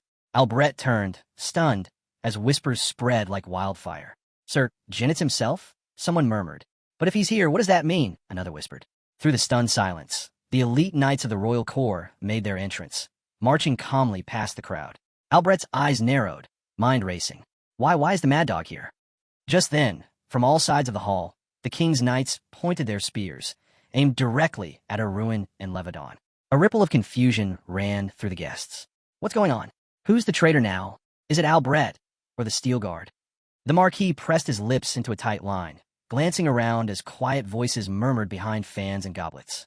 He remembered the duel just hours ago. I don't know what Genitz is about to reveal, he thought, but that duel could have been avoided altogether. His eyes moved to Levadon, who now stood encircled by sharp steel, confusion across his face. The king allowed that fight because he sees us as threats. Now he's using this chance to trap us, to discredit us, no matter what.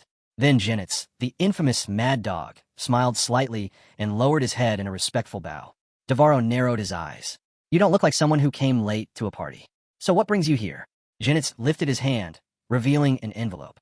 Matters of treason, he said clearly, must be reported at once, banquet or not. The king rubbed his chin thoughtfully. I received this a few days ago, Genitz continued. It's an anonymous letter, one that claims to reveal the truth behind the incident from 9 years ago, the tragedy that wiped out the Bailey family. Whispers broke out again as the tension tightened in the room. Devarro's eyes widened. That was the Bailey incident. Genitz nodded. Correct. And I've only got one question about it. The crowd leaned in. Why? Genitz asked slowly. Would a family at the peak of its commercial power throw everything away? With a chilling smile, he turned toward the king and clenched his fist. How could anyone know the thoughts of those who serve demons? He paused, then added sharply, yet for some reason, I can't shake the feeling that someone still sympathizes with them. The mad dog raised his voice. Treason is absolute, unforgivable. The king looked down at the floor, brows furrowed in confusion. Genitz raised the envelope. After digging into the case, I uncovered something that completely stunned me. Devarro stepped forward. What did you find? Genit's gaze drifted toward the steel guard. Aruin and Levadon still at spear point. The truth, he said. There's someone behind it all. And that person is in this room. Gasps rang out across the palace. Now Captain Knight. Shock rippled through the crowd. Wait, Genitz figured out there was a warlock involved? One man blurted out. Another exclaimed, That's incredible. Genitz stood calmly in the center, a satisfied smirk on his face as the praise poured in. Of course, someone added. You wouldn't expect anything less from him. Genitz cracked one eye open, quietly amused. So that's how they react? But as he looked around, his grin faded. More than a few faces in the hall were indifferent, blank, skeptical. His gaze landed on Aruin, who stood expressionless, clearly unimpressed. Aruin gave a lazy wave of his hand. I've already dealt with false accusations today, thanks. The king clenched his jaw and gave a dismissive wave. Still calm, Genitz turned back and asked, Then, Your Majesty, will you allow me to call a witness? He may enter, the king declared. A man stepped onto the red carpet and dropped to one knee, bowing low before the throne. I am Zirkle, he said, introducing himself to the king. His voice was quiet, his eyes fixed on the floor, lips pressed into a tight line. Devarro asked plainly, And what is your connection to the suspect? The blond young man stood silently, listening closely. Zirkle responded with a steady tone. 2 years ago, I was the instructor in charge of the class where Aruin's steel guard was enrolled. Across the room, Reyna lifted her head in surprise, her gaze landing on Zirkle, sadness softening her expression. He continued, After I encountered her again by chance, she helped me a great deal. His eyes dimmed, staring down at the floor. Then quietly he added, In my youth, I once held hands with her mother. Reyna's eyes widened. She was the woman I loved. A flash of memory struck him, the cold blade of the guillotine, the moment their bond was severed. I couldn't protect her. Our love, Zirkle said, his voice trembling. Later, she was branded a traitor, sentenced to death. He recalled Reyna as a child, crying beside her mother. He clenched his fists. A man kidnapped that little girl and sold her to a brothel. He looked toward the young man. Aruin heard my story and chose to help. Zirkle took a breath. If there's a crime here, if treason is the charge, then it lies with the one who kept the truth hidden all this time. The king rubbed his chin, deep in thought, as Zirkle's words settled over the room. That's how it happened, the instructor said solemnly. Devarro stepped forward. So, those were the circumstances. Sweat beaded on Zirkle's brow. His expression darkened when the king finally spoke. Even if that's all true, the king said coldly, hiding it is still betrayal. Zirkle's voice softened. I know. I am truly sorry. He looked down again, eyes filled with sorrow. For 9 years, I believed the Bailey family was wrongly condemned. He raised his hand and pointed firmly. The real criminal is him. Gasps echoed as his finger shot toward Dorian, the bald merchant standing among the crowd. Dorian staggered backward, stunned. Genitz stepped forward, holding a black folder. Dorian burst out, furious. You dare accuse me without proof? Mad Dog Genitz simply replied. There's proof. The king took the folder with surprise, flipping it open. This can't be real, Dorian muttered. To glance back at Zirkle, who remained silent behind him. This, Genitz announced, is the ledger of the Bailey Trading Company. He paused. We believe it was lost, but it ended up in his possession. Inside were records, clear evidence of Dorian embezzling from their joint ventures. Dorian's face went pale. His mouth opened slightly, but no words came out. And here, Janet said, flipping to another page, is an official letter of protest. From the Bailey family. How did you get this? Dorian whispered. Mad Dog didn't respond right away, only smiled faintly. So he had been snooping around, Dorian realized. And I never noticed. Janet went on. At the time, your business would have collapsed, if not for the Bailey family bailing you out. In his mind, Dorian saw a younger version of himself fleeing with a bag of stolen money. Janet's voice sharpened. You gambled away investment funds, saved yourself through their generosity, and when they saw you for what you were, you made them the enemy. The king's eyes narrowed. That explains your motive. The Marquis of Albret stepped in, clearly unsettled. Let's not forget, the Bailey family worshipped demons. More murmurs swept through the hall. Janet turned to him. Even if that were true, it doesn't erase what Dorian did. The crowd watched in silence. The blond young man remained still, his expression calm. Even if more cards appear now, he thought, it's already over. We played our roles perfectly. Elsewhere, Meryl kept watch over the sealed room, Sari covering her head. For the past 3 days, Aruin had worked tirelessly alongside his father, preparing for this moment. Now, standing at the door with arms crossed, he faced the only 2 people allowed inside the hidden chamber, Janet and Javis. Mad Dog had been the ace, the one who would tip the scales at the critical moment.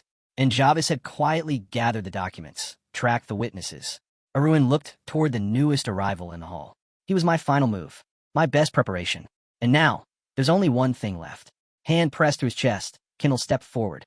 He bowed slightly and addressed the king. Your Majesty, I wish to report a crime. One so severe, it cannot be overlooked. Then he turned, eyes locked on the man. Devarro stroked his chin thoughtfully. And what happened this time? Kendall stepped forward. It concerns Raihan, the same man who twisted loyalty into betrayal by falsely accusing an innocent companion. He raised his hand. A turquoise aura surged around his palm, swirling with energy. Murmurs rippled through the hall as the light extended outward, engulfing Raihan in a glowing vortex. Suddenly, Raihan let out a guttural scream. Saber, startled, pointed at Kendall and shouted, "How dare you use magic in the presence of the king?" "I beg forgiveness for the breach," Kendall replied calmly, not taking his eyes off Raihan. The magician nearby glanced sideways, confused, then froze. Raihan's body began to convulse. His skin turned a deep, unnatural purple. His limbs twisted, bulging grotesquely as they grew. In a flash, the merchant transformed into a massive, monstrous figure towering over the ballroom. Gasps and screams filled the air. Kendall's voice cut through the chaos. Demonic possession. This falls directly under the Magic Tower's jurisdiction. As the demon took full form, horror twisted the faces of Marquis Albret and Devarro. Panic broke loose. Guests shrieked and fled the hall, pushing past one another in desperation. Knights snapped to position, forming a tight circle around the stunned king. How can this be real? Devarro muttered, unable to look away. The demon, once Raihan, bared his sharp teeth, staring at his hands as curses slipped from his lips. The king stepped forward. Were you summoned by demons this whole time? Gunn calmly placed a hand behind his head, pressing it to his neck. Raihan's monstrous voice roared. If I'm a summoner, then we all die together. Aruin narrowed his eyes. He's trying to take me down with him, because he has no escape left. Kendall raised his glowing palms once again. Check the boy, Devarro ordered quickly. The man stepped toward Aruin and placed his palm to the young man's chest. A magic seal flared beneath his hand. The demon froze. He's clean, the magician declared. He's not a summoner. Aruin looked up at Raihan with a cool grin. Raihan shouted in outrage. That test was fake. I saw myself, but Aruin just stared back. All this time, I've been under a necromantic concealment skill. He remembered it clearly, a strange item from a blue-eyed warlock, one he never thought he'd actually use like this. Raihan stood paralyzed, sweat pouring down his monstrous face. Knights began to close in from every side. He tried to command them, ordering bodyguard to charge, but no one moved. Why did I ever side with Albret? It was like sinking into a swamp, and now there was no getting out. Regret filled his heart as a wave of despair crushed him. Was this it? Was this really how it ends? His life had been a web of lies, deception, and darkness. Now it was unraveling. No, he muttered. I can't die like this. From the floor, Reyna looked up. Her face was frozen in horror as the monstrous shadow loomed over her, a massive claw stretching out. Raihan charged toward her, fury overtaking him. I won't go down like this, he screamed. A brilliant white aura ignited across a sword blade. With a flash, Aruin lunged forward, his blade slicing the air. In a blink, he slashed Raihan multiple times with devastating precision. Blood sprayed across the ballroom in every direction. The demon stopped mid-roar, mouth wide in a silent scream, as his eyes turned pitch black. Reyna sat frozen, her dress drenched in scarlet, her expression locked in terror. At that moment, one of the knights stared at his empty hands in confusion. "Wait, where's my sword?" he asked. Aruin lowered his glowing blade, white aura still blazing around it. "I want to take my time cutting him to pieces," he said flatly, casting a glance over his shoulder. But it couldn't be helped. Blood pooled behind him. He looked down at Raihan's lifeless form. "Goodbye, demon summoner." He said his final goodbye to Raihan, as blood splattered in all directions once more, triggered by someone accusing him of being a demon summoner. On the royal palace training grounds, magicians formed a wide circle, preparing the monster's body for incineration. One stood with arms extended, unleashing violet flames, while the lead magician gave a sharp order, "Don't lower your guard. Not until every trace is gone." Two figures stood in silence, watching as the fire formed a dome over Reich Catch's corpse. One of them remarked, "This year's banquet ended fast." The other replied, "Banquet? That wasn't even close. Just chaos. Remember the duel between the two knights?" And Albrecht Mello's accusations. Lowering his head, the man sighed. "I'll never forget any of it. Not the fight, not what happened with the marquee." Marquee Kindle also stood watching the burning, lost in thought. His fellow magician suddenly asked, "Why do you think the demon summoner chose Albrecht as a witness?" He could only shake his head. "I have no idea myself." Dawn began breaking over the palace. The magician added quietly, "Whatever the case, Albrecht will have to carry the weight of that decision." Kneeling on the ground, the Marquis looked to the heavens, staff in hand, and cried out, "Believe me, I didn't know Raihan was a demon summoner." Saber faced the king and reported firmly, "According to the investigation, the Marquis is not a summoner." Dirika, observing from the side, noted, "So, he wasn't working with him." The king leaned forward, rubbing his temples in frustration. "This mess is becoming my burden, and now Albrecht's dragged me into it." Suddenly, Reyna gasped, fists clenched and eyes wide. "Days!" she screamed in panic. A hand gently landed on her shoulder. Turning, she saw Aaron's calm expression. Zenith stepped forward, raising a hand. "Wait, the situation's too obvious. If Raihan and the Bailey family were both summoners, they wouldn't have been taken out so easily."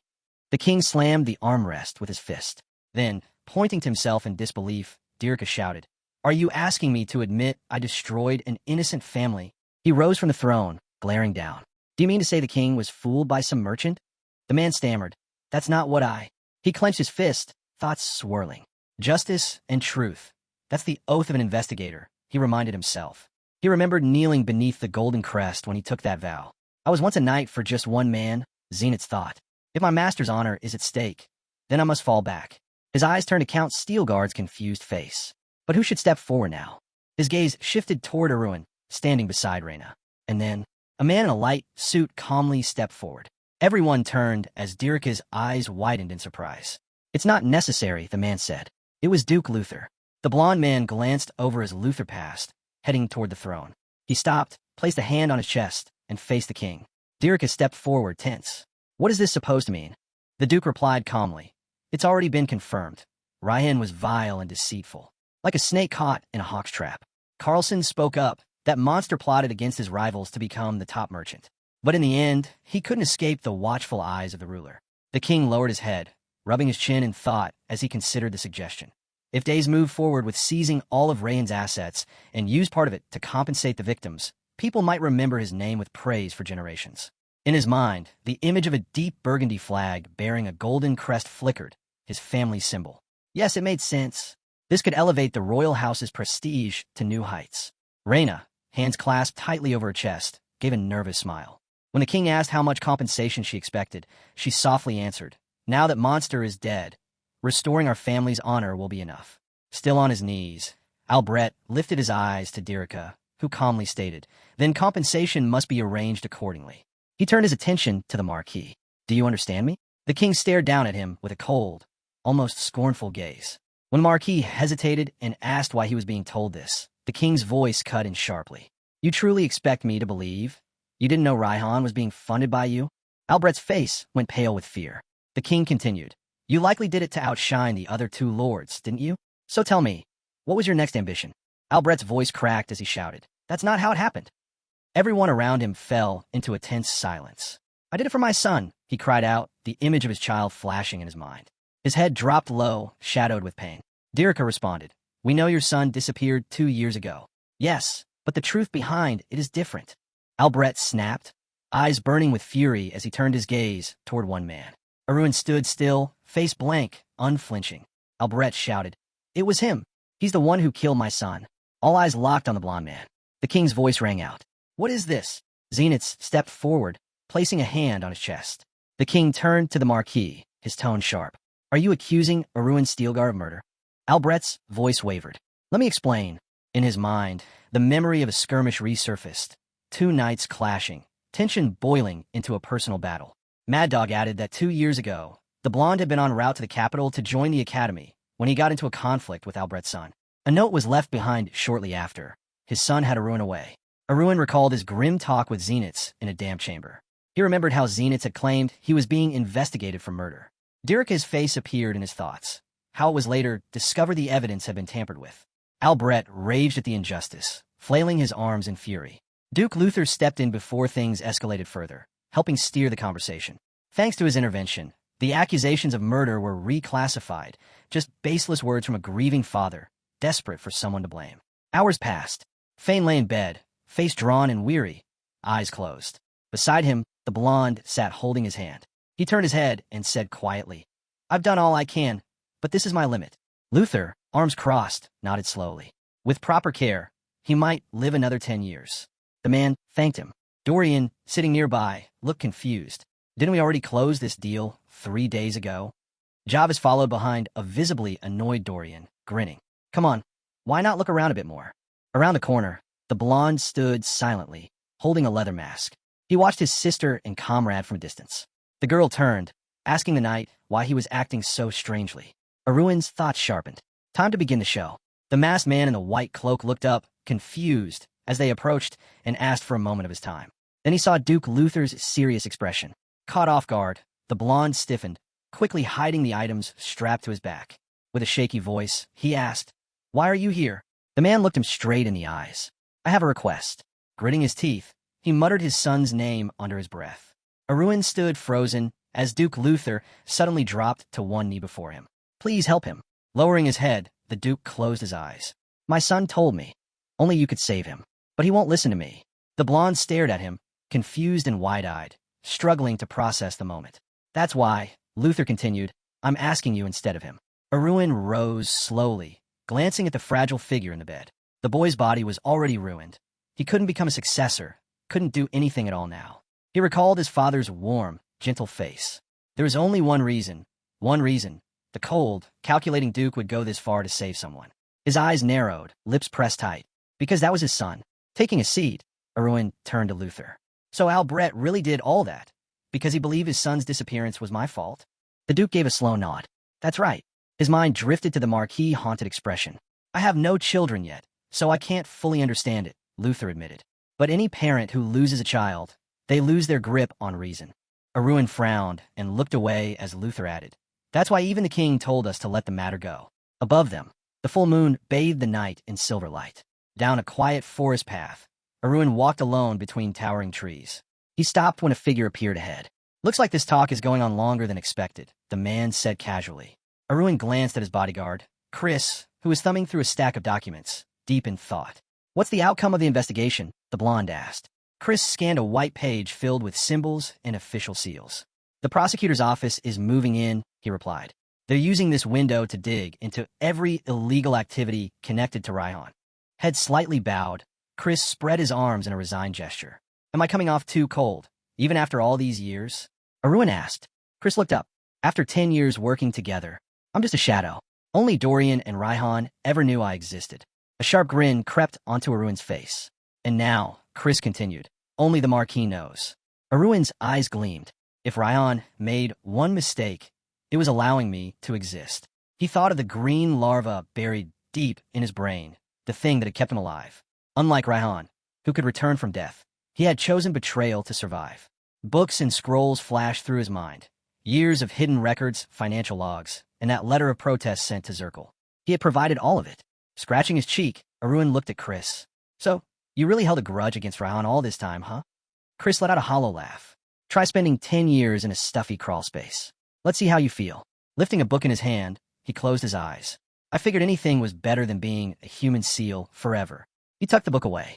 Aruin casually grabbed him by the collar, then let go and slid his hands into his pockets. Well, I guess I'll see you around. Chris gave a nod, pushed off with his feet, and disappeared into the night. With a sudden leap, he launched into the air, vanishing through the trees. Aruin watched the bodyguard slice effortlessly through the dense canopy. A real talent, he thought, eyes following his path. The man had the skills to serve any high-ranking noble, and his swordsmanship was easily top tier. Albrecht would be crushed if he knew I took him. He pulled open a glowing white system screen, but his expression stayed flat. This ending doesn't sit right at all. His left eye flickered, and a sly grin spread across his face. He pointed to the screen, amused. No matter how much a parent fears losing their child, this is something else entirely. Under the cover of the forest night, a thought lingered in his mind. If Albrecht went this far, maybe it's because he had nothing left to lose. First time outside, downtown Theros. Aruin asked, unbothered. Somewhere else, a bottle of wine smashed to the ground, red liquid splashing like blood across the floor. Commander Harbert, leader of the night detachment, stormed in with clenched fists. Albrecht stood there, already clutching a fresh bottle, face flushed and raging. Harbert grabbed him by the shoulders. That's enough. Albrecht thrashed, red-faced, barking, let go of me. But Harbert didn't budge.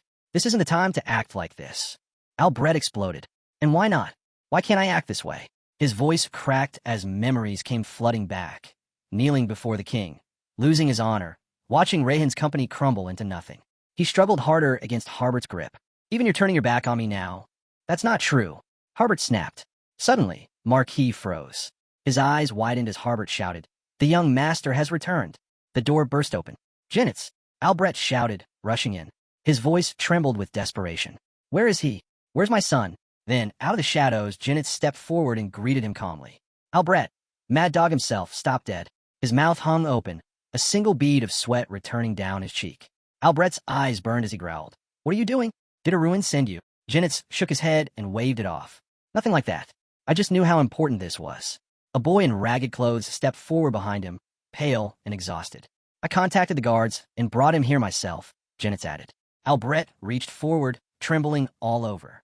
His hand hovered just inches from the boy's worn face. Mad Dog turned to Aruin. He says his name is Albrecht. Claims he's come home after living like a wanderer. Albrecht's hand finally touched his son's face. Thin, filthy, but real. Is it really you? He whispered. He pushed aside a mess of brown hair and saw it. A jagged scar on the boy's neck. He gasped, then screamed. Genitz smiled faintly as Albrecht threw his arms around the boy, pulling him into a tight embrace. I knew it. It's really him. My son. Nightfall cloaked the mansion, but every window glowed with light. Outside, Aruin strolled through the yard, stretching his arms high into the air as he pulled himself up with ease. Aruin let out a long yawn. The last few days have been completely insane, he muttered with a lazy grin. His mind flashed to that ragged old replica. Well, he thought, at least now, no one would ever suspect me. Just a day earlier, a bright flash had lit up the forest. From a massive flask filled with green liquid, a man emerged, liquid still dripping down his legs. A fair-haired figure in nothing but a loincloth dropped to one knee and bowed his head. State your command, he said. Looking down with arms crossed, the blonde gave a calm order. You'll start your duties now. That means sticking to the rules. No exceptions. Without hesitation, the man rose and accepted. But then, stepping forward, he scowled, mouth wide open, hurling curses at Aruin. Aruin chuckled to himself. Even the attitude, he got it down perfectly. Satisfied, he studied the man in front of him. During his research into interdimensional exchange, back when he was still working at the trading company, he found himself drawn to magical beings, particularly the homunculus. He recalled the murky black swirl inside the green liquid. Homunculi, artificial life forms created by mages, their potential shaped by how they were cultivated. He remembered the blood-soaked handkerchief and the memories, time spent with Kunz at the academy and in the night squad. Becoming a true person through cultivation alone, impossible, he thought. But with Kun's blood and their shared memories, he'd created something far more refined. Even now, the copy glared at him with defiance. Aruin hadn't expected the result to be this precise or this much of a headache. The replica clenched his fists, turned his back, and stomped toward the trees. Play your role properly, Aruin called out, waving casually. And get dressed, would you? The man tossed back a retort, something like, don't give me orders, and made it clear he'd do things his own way. Hand still raised mid-wave. Aruin smirked. Got it. He glanced at another clone, slumped against a bush nearby. Even like this, Aruin mused, he still follows every command. Strolling along the stone path, arms crossed, he took a breath. Now just wait. Let the plan unfold. His eyes narrowed, a grin pulling at his lips. In the end, it'll be Albrecht's mansion that devours him whole. Entering the garden, Aruin paused when a voice greeted him. You're late tonight.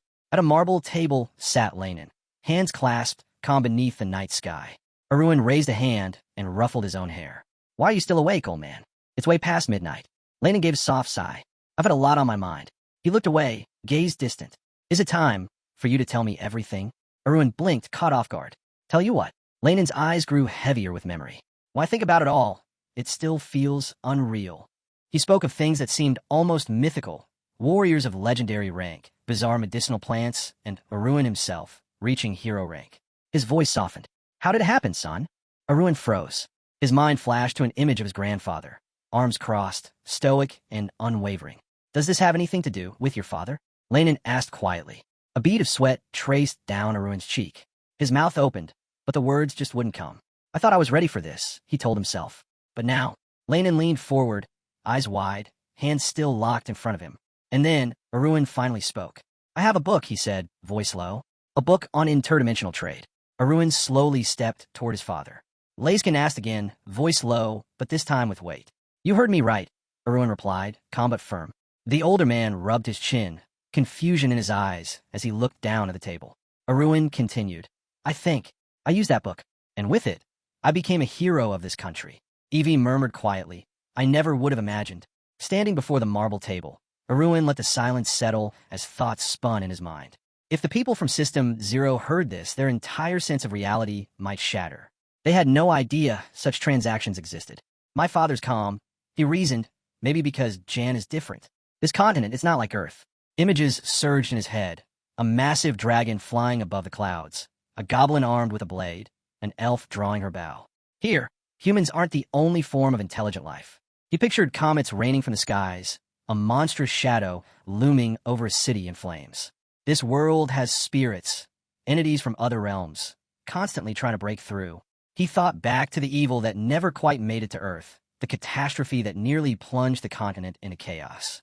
A memory followed, a stern, gray-haired man in a white cloak, staff in hand, sitting on a throne. A godlike presence, influencing this world with miraculous power.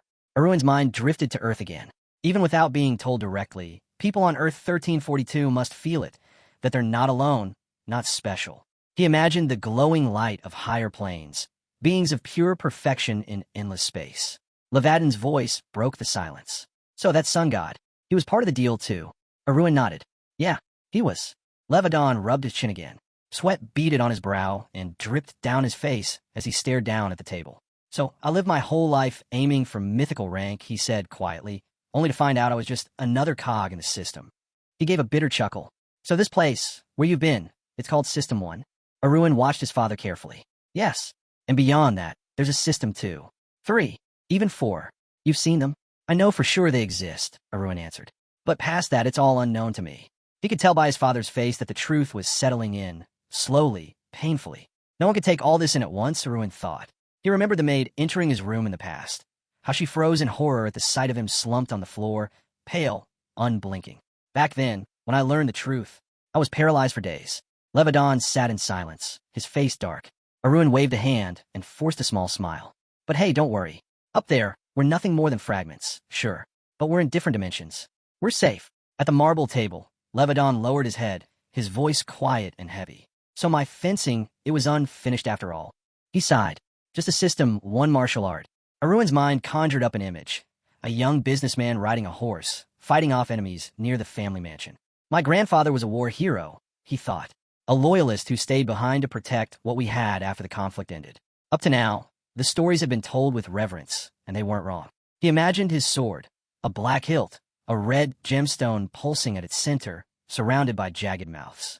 The fact that my swordsmanship nearly rivals that of the founding emperor, that's just because people don't know any better. Aruin couldn't help but think. Despite all the praise, his grandfather was far from the genius the continent had made him out to be. His lips pressed together as he looked at his father, sadness flickering in his eyes. Running a hand through his hair, he sighed. This must have been a massive blow for Levadan, he thought. Someone who idolized his grandfather like that. He didn't have the heart to say anything else. But then, Levadan's lips suddenly curled into a wide grin. His face lit up, and he burst into laughter. Huh, so that's what it was, he shouted. Aruin stared at him, confused and a little concerned. Father, Levadan lowered his eyes, palm resting on his face. I tried so many times to surpass him, he said, voice tinged with old frustration. But always felt like I was staring at a wall I could never climb. That's why, he admitted, he'd chosen to stick with the martial arts he already had. But now I see it clearly, he said, eyes widening with realization. Then he looked up at Aruin, a spark of clarity in his gaze. From a different perspective, he was nothing less than a true genius. Aruin gave a small wave of his hand, and a glowing blue light pulsed to life. Honora's energy radiating from the object he held. In his hand appeared a radiant, shimmering blue book. With a faint smile, he said, a genius of interdimensional trade. Levadan, still seated at the marble table, echoed the words in disbelief. Interdimensional trade? Aruin nodded. Yeah, remember, he came from a family of humble knights. And yet, he reached mythical rank. That alone is almost unthinkable. In his mind, he pictured Lane, standing tall and proud, a mountain of gold behind him, grand white mansions in the distance. Back then, Aruin thought, I had the Steelguard legacy behind me, and I still failed when I challenged that path. But he had nothing. And still, he made it. Levadan stroked his beard in silence. Then, with a knowing look, he said, I understand now. Aruin had been disheartened at first when he uncovered the truth behind fencing. But as he learned more about interdimensional trade, and how complex it was, his perspective shifted. He had started giving it the attention it deserved. Levadan gave a soft smile. In any case, thank you for being honest. It means more than you think. Aruin scratched the back of his head sheepishly. He hadn't expected thanks, especially not now. And thank you for saving my life, Levadan added, voice a little quieter. Aruin looked at him, surprised. Holding the glowing blue book, his single burning eye softened. He leaned forward slightly, lowering his gaze. You're welcome, he said. Outside, the night slowly faded. A fountain bubbled gently in the garden, and sunlight began creeping over the rooftops. Aruin sat at a table, sipping from a white porcelain cup.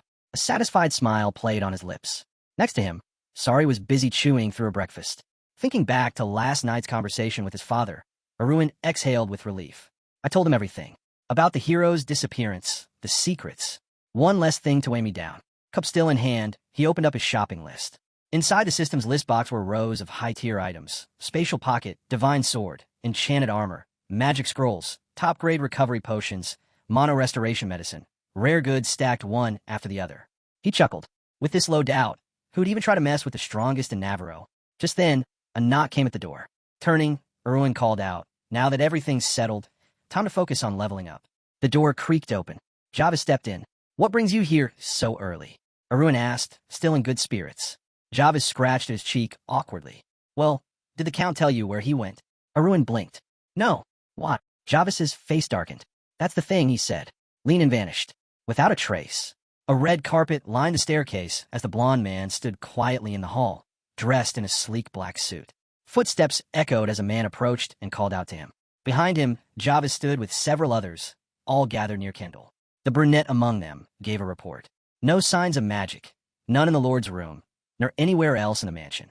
Another added, the forest surrounding the estate is clean too. Kendall turned to the knight beside him. So, you're saying the Lord simply left the mansion on his own, without telling anyone? He narrowed his eyes. That's how it looks. Javis blinked. Wait, what? Seriously? The brunette chuckled and slapped him on the back hard enough to make him double over. Come on, you think something really happened? He's legendary rank now. Javis straightened up, grumbling, well, true. He'll definitely be back soon. The man beside him nodded in agreement. But Aruin watched them all in silence, arms crossed, deep in thought. A legendary rank vanishing without a trace. That's not something to shrug off.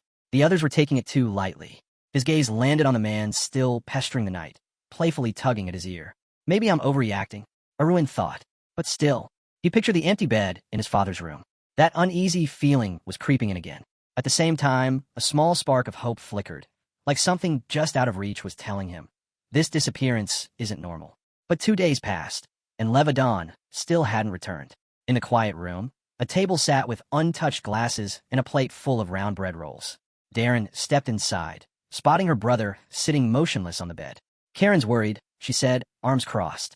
She brought food herself, but you didn't even touch it. What's with this self-punishment? Aruin muttered. You don't need to get involved. But thanks. She didn't back off. Stepping closer, she looked him over seriously. You're clearly not okay. You look drained. Then, with zero hesitation, she shoved a bun into his mouth and grabbed his shoulder. Listen, full to perfect son is a big leap. You should at least know your limits. Now chew. Aruin struggled, glaring at her. What are you doing? You're not understanding words, so I'm using actions, she declared. Look, worry all you want, but eat first, then panic later. Grumbling, he grabbed his glass and squeezed it with annoyance. Then he let out a sigh, threw up his hands, and muttered, Fine, I ate. Happy now? She gave him a sharp look. All the buns. As he reluctantly chewed, Darren watched him closely. He's still himself, she thought. He'll bounce back. Sure enough, Aruin didn't budge from his spot until every last roll was gone. He finally wiped his mouth with his hand and stood. Darren's eyes widened in surprise. He turned to her and asked, You really thought I'd lock myself in this room and never step outside again? Flustered, she responded, No, of course not. Aruin threw on his jacket. If you did think I'd just sit here waiting until father comes back, then who do you think I am? She stared at him, caught off guard. Aruin thought to himself, It wasn't surprising. If this had happened before he chose to change, before he decided to become someone new, yeah, the Oldham would have shut everyone out, locked himself away, and drowned in anxiety. As he headed for the door, he spoke over his shoulder to Darren, who was still standing behind him. You already know I'm not who I used to be. Outside, the sky darkened with heavy clouds. Flames licked the wheels of the carriage. Sari had transformed into a red vehicle, blazing with fire. Inside, Aruin flipped through a document. According to Zenith's latest investigation, he muttered, there's no record of anyone entering or leaving the fortress. No witnesses, nothing. Even Sari couldn't trace anything by scent. Crushing the page in his hand, he growled, It's happening again. He stared at the sheet, thinking of his father. This is another hero vanishing. Suddenly, Sari spoke up. There's something ahead. Dark purple fabric danced in the wind as a figure appeared on the road. Sierra stood tall, her expression firm and unmoving. Aruin blinked in shock. Sierra? From the front of the flying carriage, a voice called out. Why are you here? You just left the banquet hall without saying a word. Sierra spread her arms. Stop the carriage. Now. Aruin leaned out the window. What are you doing? I don't have time to stop. She didn't budge. I know everything. His eyes widened. You what? I know you're heading out to search for Levadon, she said. He froze. How could you possibly know that? Her voice trembled slightly. Because I had to stop you. I had to do everything I could to make sure you couldn't find him. His heart dropped. What? What are you talking about? Then she said it. I'm the one who made Levadon disappear. The page slipped from Aruin's hand. It fluttered out the window as the carriage ground to a halt before the girl floating midair. What did you just say? He asked, voice hollow. Staring at her, he was stunned. Sierra made my father disappear? His mind raced, memories flashing by. The first time they met, she was waving her arms around, armored and combative. It hadn't been a friendly introduction. He remembered them sitting at a table, pointing fingers at each other during some heated discussion. But over time, that changed. They started understanding each other. Bit by bit, she'd become his closest friend. Now, that image, the smiling face he once trusted, was cracking apart like shattered glass. And she was standing there, saying she was behind the disappearance of a hero. The carriage came to a stop in the middle of the trees. Sierra reached out, hand trembling, trying to touch his shoulder. I'm sorry, she whispered. But Aruin smacked her hand away, palm sharp against hers. Don't. His eyes burned with anger. Stay right there. Better yet, take a step back. Sierra flinched, but tried to explain. If you're reacting this way to what I said earlier, then I had to tell you. I didn't know any other way. Didn't I say don't come near me? Aruin shouted. Her eyes glowed, faintly pink. She was sensing his emotions now. Suspicion, mistrust, the instinct to create distance. She took a step back, accepting it. This was something she couldn't change now. He rushed her words as she tried to continue. When Levadon disappeared, well, I set everything up this way. Aruin stared at her in disbelief. You're saying there's a secret society on this continent? Sierra nodded. They're called the Seven Eyes, a hidden group that unites all archmages. His brows furrowed. Archmages? So each of them has one of the 7 rings? Are they trying to take over the world or something? Sierra waved her hands quickly. No, it's not like that. Their goal isn't world domination. Then what is it? To eliminate anyone who surpasses their level of genius, she said, her voice low. She conjured images of individuals, some clad in knight's armor, others in wizard robes with staffs or books in hand. They identify promising sword and magic users across the continent. They monitor and evaluate them in real time. With a flick of her finger, A triangle appeared in the air, each tier labeled. From bottom to top, mature, higher, gifted, talented, brilliant, and at the peak, monstrous. For your information, Sierra added, you fall into the gifted tier. Second from the top. Aruin stared, unblinking. If I had told the truth about you, she pointed at him, they would have ranked you as monstrous. A 17-year-old with a heroic rank and 5 rings? That's unheard of. She changed the image again. Levadon surrounded by golden sparks. Your father's classified as talented. And even at that level, he's the strongest. He made it to legendary rank. They're watching him closely to see if he can go even further. Aruin crossed his arms, unimpressed. And these archmages, heads of magic towers, wielders of incredible power, they're out here organizing hit lists? He narrowed his eyes. Something feels off. This reeks of something darker. And for what? He asked coldly. Sierra hesitated. He pressed again, sharper. Is it some great secret you're not allowed to reveal? No, that's not it, she said quickly, flustered. It's about keeping balance in the world. Balance, he scoffed. Really? I know it sounds childish, she admitted, lowering her eyes. But to those old men, this is deadly serious. They've devoted everything, time, resources, power to it. Aruin let out a long breath. They're good at dressing it up in grand phrases like world balance. An image formed in his mind, a ruler with a golden-framed blue crown. Superhumans do change the world, he thought. Just like the founding emperor. Just like that knight of superior rank who ended an era. He pictured Levadon, sword ablaze, and his grandfather, mythical ranked, crushing an empire's conquest with a single move. He turned to Sierra, voice steady but firm. History should never be changed by the will of just one group. I can't agree with their methods. Sierra looked down somber. I know, but because of your grandfather, our homeland didn't become a colony. Because of the founding emperor, we have the magic towers we do now. She sighed. I don't agree with him either. Why do you think I gave you the bracelet? Why do you think I made you hide my ring? Aruin clenched his fist, and there it was. A black bracelet on his wrist. He remembered Sierra pressing it into his hand. So that's why he realized. Sierra closed her eyes as he asked grimly. So they saw my father as a threat. And they removed him. She nodded slowly. Yes. He was marked for exclusion. What does that even mean? His voice dropped, tense. She looked up, her face pale. It usually means death. Aruin's eyes widened in shock. You're telling me they were going to kill my father? She quickly raised her hands. Not this time. He's still alive, but you must not try to find him. Not yet. He stared at her, eyes shadowed. Why? I wanted to protect him, she said softly. But he's not in my hands anymore. I couldn't do anything else. Sierra pulled out a glowing blue orb. What's that? Aruin asked, narrowing his eyes. It's a video, she said. A memory crystal. I want you to see for yourself how hard I fought to protect both of you. She held it out with both hands, eyes locked on his. Aruin took the crystal, and as the image inside flickered to life, he heard a voice echo from within. What do we do with Levadon? Another voice answered, sharp and cold. Isn't it obvious? Kill him. No. Sierra's voice rang out. Why not? She stammered, her voice trembling. Because I love him. Her next words barely made it out. Just lock him away in Reem. Dark silhouettes sat quietly around a glowing round table, where blue flames flickered at the center. All eyes were on her. Sierra's sudden outburst had caught their attention. What's with those looks? She asked sharply. I'm simply exercising my authority. Besides, I don't even know where he is. There's no reason to deny my request. One of the figures finally spoke. It's not that we're refusing. Just surprised, that's all. Another shadow added. You always seemed solely focused on Vimos. Looks like love can shift too. The first voice chimed back in. Vimos hasn't been the same for a long time. So, I support her. The second shook their head. I just don't get it. Why keep giving your heart to someone who'll never stand beside you? A voice suddenly shouted, silencing the room. Everyone turned toward the source. The air grew heavier. If that's how it is, the voice said coldly, then there's no place here for her. Does she accept that? Sierra looked into the memory crystal, where the conversation was being replayed. She answered quietly, yes. I accept. Back in the present, she turned to Aruin. Can you see it now? Levadon is safe. He's just being held for now. There are 6 mages watching over him, she added. Using her ability, Sierra scanned Aruin's emotions. Courage, resolve, fierce determination. Even she was taken aback by the intensity. He brought the crystal ball closer to his face. Because of me, my father became Seven Eyes' target. His grip tightened.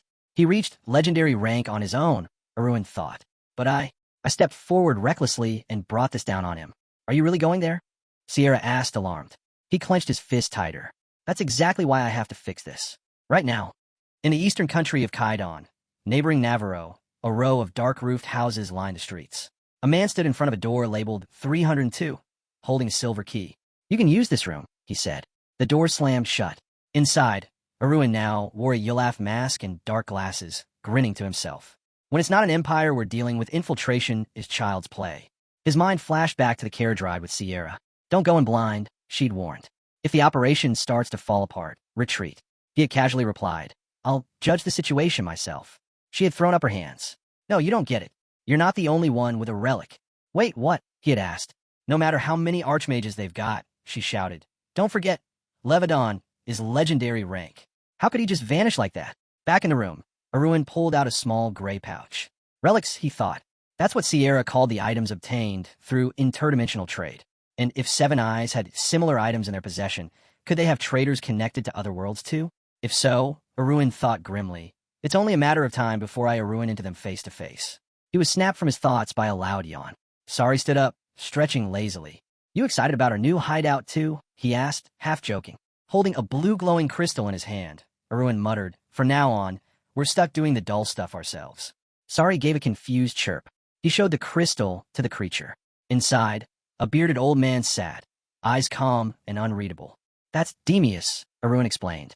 He's part of Seven Eyes, head of the 11th Magic Tower, Archmage of the Seven Rings, and he's here, in this country. Opening a purple menu, he pointed toward the screen. We're going to watch him. Carefully. No confrontation. Got it. Sari nodded, folding its arms like its master. Aruin glanced out the window, the moonlight casting shadows across the city. Wait for me, Demeus, he whispered. I'm coming. Atop a tall, stone tower, the moonlight bathed the walls in silver. Alpha Scans sat at a table, chin resting in his palm, looking thoroughly bored. A message blinked into view. Reading it, the blonde murmured, so what's the result? A brunette with a scar and glasses appeared in the projection. No doubt about it, he said confidently. The people running that workshop, fourth-generation technology users. A new message flashed. What makes you so sure? Alpha Scan, now sitting on a bed with arms crossed, smirked. They accepted my investment, and they were impressed. He leaned back. I've officially opened a window to the creation of fourth-gen armor. Aruin stared at the system window, a glint flashing in his eye. Why is Alpha Scan so obsessed with fourth-generation tech? The question wouldn't leave his mind, and since he was supposed to be spying on him, Aruin suspected the reason was far from noble. He smirked. Maybe it's time to toss out some bait. Typing swiftly, he messaged Alpha Scan. Since I made an investment, they told me something in confidence. Alpha Scan's avatar appeared, eyes shut, smiling calmly. In confidence, he repeated. Then his eyes opened, wide in surprise, as Aruin sent over a real piece of information about fourth-gen tech. The system dinged. Alpha Scan is very surprised. Aruin chuckled. He usually hides his reactions. But not this time. Got him. Alpha Scan looked at the screen with a soft laugh. Excellent. With your help, completing the task will be much easier. Another notification popped up. You received 188,000 quest points from Alpha Scan. Next trading level, 50,000/50,000. The red-haired man bid farewell, and the system announced his departure from the chat. Aruin leaned back and grinned. They call him a genius, but he's so easy to read. His eyes flicked back to another message, still open, a note he had sent. Do you have a hideout ready? The other side's about to move. Stay safe. If he'd approached me with honesty from the start, Aruin thought, I probably wouldn't have become a spy. A flicker of movement caught his eye. Sari stood on the other side of the window, tiny paws pressed against the glass. Aruin opened it, and the little creature darted in. What's up, he asked. Sari answered quickly. Word is the enemy's going hunting soon. Night had fallen over a thick forest, moonlight filtering through the treetops. Near the base of the 11th Magic Tower, a white-haired man collapsed, an arrow lodged in his chest. High above Demeus, tower head, Archer, Archmage, stood grinning bow in hand. But then, his expression shifted. Something caught his eye. In the distance, a majestic white horse, glowing faintly with a purple hue, stepped into view. A long, spiraled horn shimmered atop its forehead. A unicorn? Demeus gasped. No way. Eyes gleaming, he quickly notched another arrow. One of the elusive species. This kind of luck only comes once in a lifetime. He let the arrow fly, but the unicorn twisted with elegant speed. The shot glanced off its flank. His smile faltered. Their skin really is that tough, he muttered. Even if this was just a projection, an illusion, it was still nonsense. He was Demeus, and his magic should have been flawless. Suddenly, his body jerked. A blade had driven clean through his back, exiting through his stomach. He gasped, blood on his lips, clutching the wound. Spinning around, he requirement, what is this? Standing behind him was a cloaked figure. Aruin calmly pulled back his hood. If you change your perspective, he said coldly, even nonsense starts to make perfect sense. With his bloodied sword raised, he stepped forward. All of this is because you were the target. Demeus's mind raced. Invading this forest was supposed to be safe. It's protected by flawless defensive magic. So why didn't it work? Aruin raised the blade to his throat. Wondering why your precious barrier didn't react, he asked. Then he held up a small, glowing yellow cube. Its surface pulsed with light. Ever heard of an anti-magic field? He said. The system chimed. Golden anti-magic cube. Creates a zone where all magic is nullified. In this space, Aruin continued, voice steady. Your magic is worthless. He slipped the cube into his cloak, still watching the old man writhe in pain. Demeus glared at the figure before him, face twisted in pain and fury. Who are you? And how did a relic like that end up in your hands? Aruin remained calm, eyes steady. I came all this way because I wanted to talk, he said coolly. Besides, I'm sure we both have questions for each other. The old man gritted his teeth, blood still seeping through his robes. You call this a talk? You bring an anti-magic field and a sword to my gut, and one talk. It's a deal, Aruin replied simply. You answer 3 questions, honestly, and I'll drop the field. Demeus narrowed his eyes. In exchange, Aruin added, you'll swear on your mana. If you lie, your heart shatters. You're insane, Demeus hissed.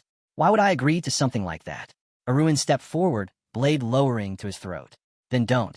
I'll end it now. Fine, the old maid shouted. I'll swear. Bright light flared as he raised a trembling hand clad in a black glove adorned with a glowing magic ring. Aruin stood beside him. First question, he said, voice steady. Where's the place called Requiem?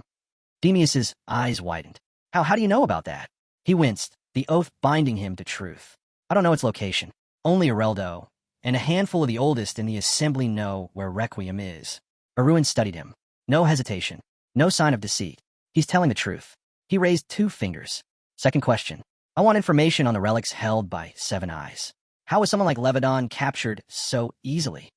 Demeus flinched. Levadon. So you're for Navarro. Aruin folded his arms. Did I give you permission to ask questions?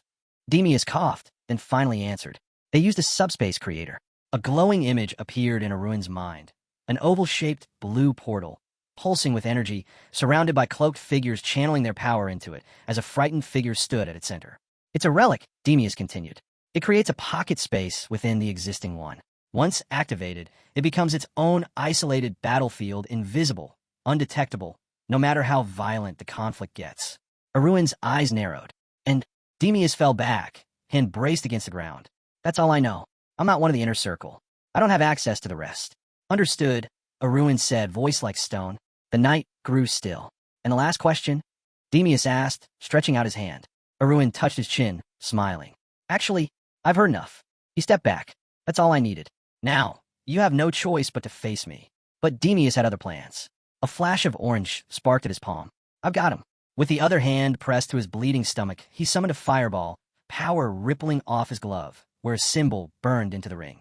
And then, boom, a burst of infernal flame ripped through the earth, sending chunks of dirt and flame flying into the air.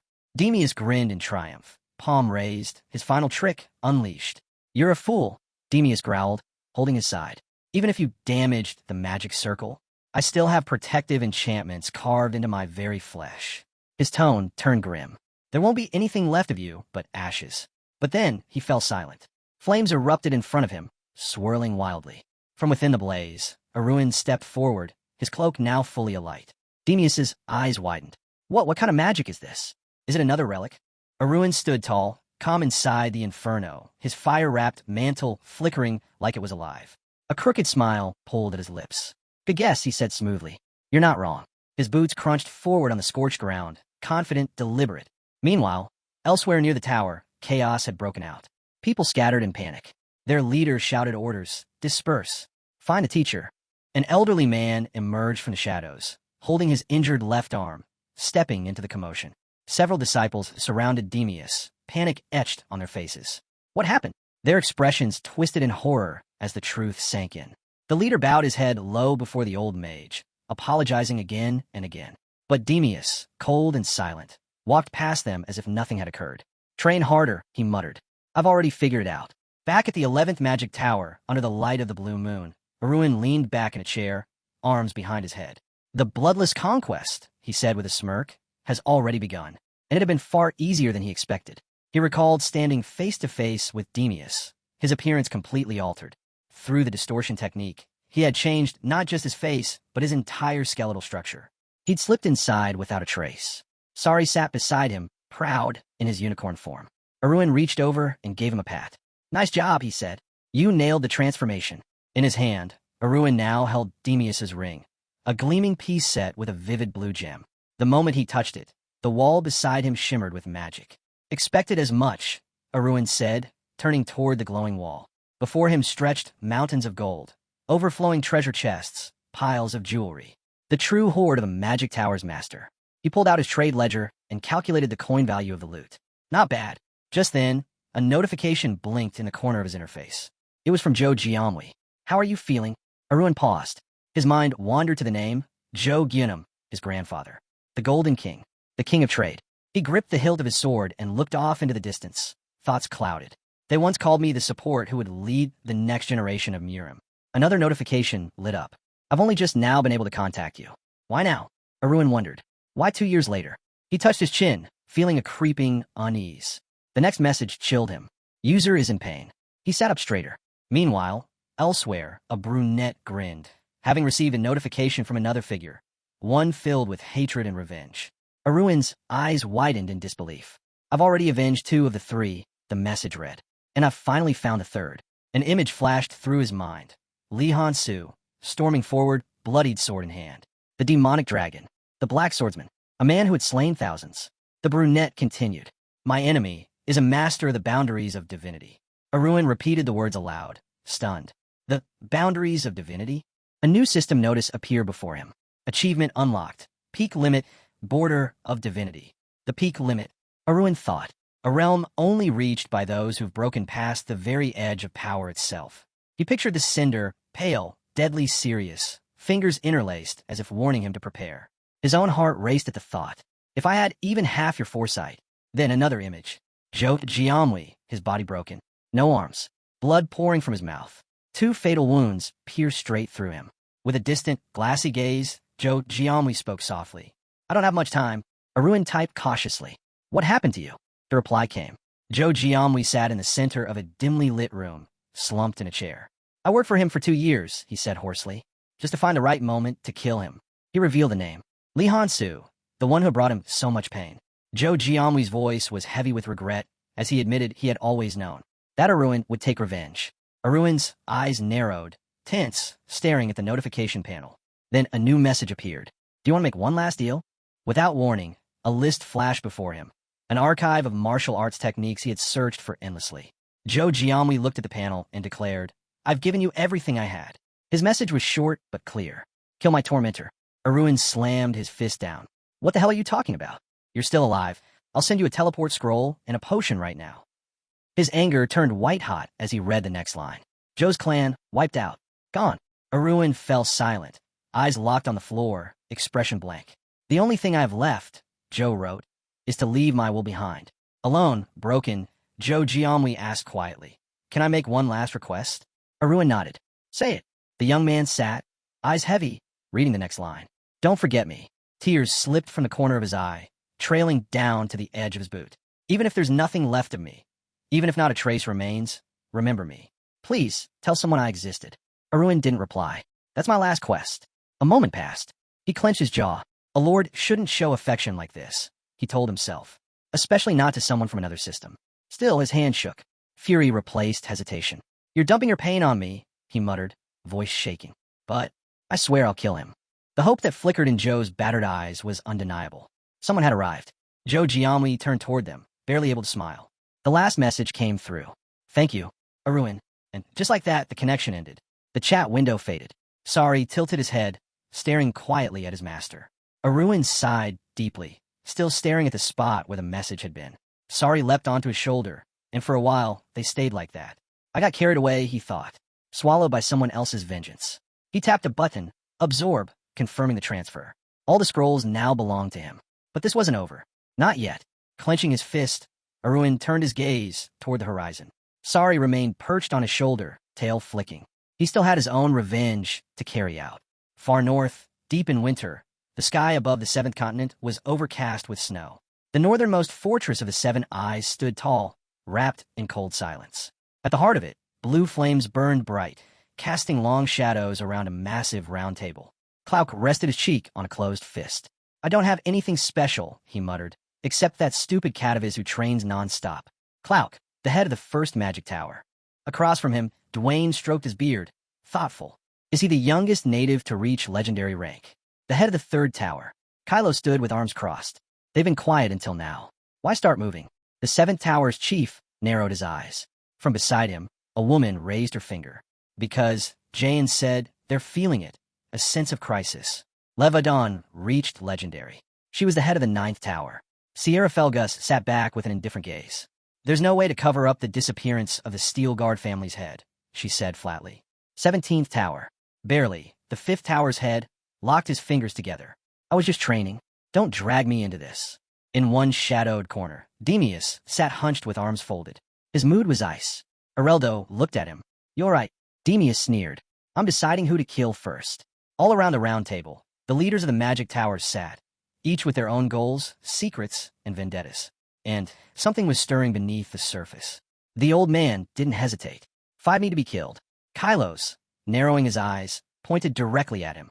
Are you sure those targets aren't already legendary rank? Geniuses scoffed. So what if they are? The new generation of geniuses has finally begun to emerge. He never finished the sentence. In one swift, brutal motion, Demius drew his blade and severed Genius's head clean off. The severed head hit the floor with a sickening thud, blood splashing across the round table.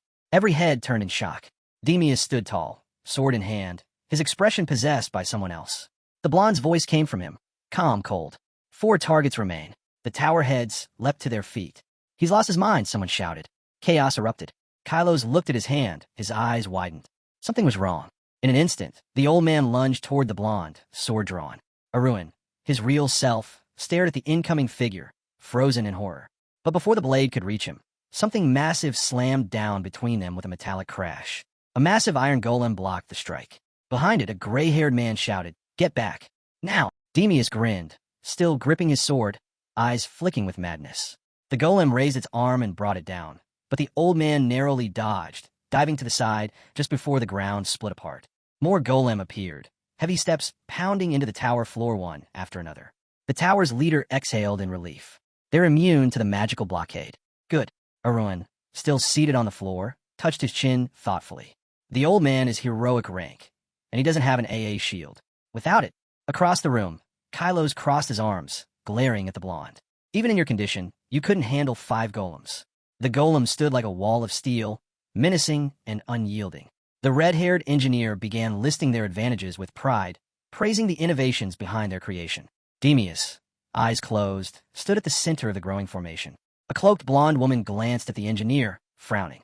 Even a heroic rank can't survive this many.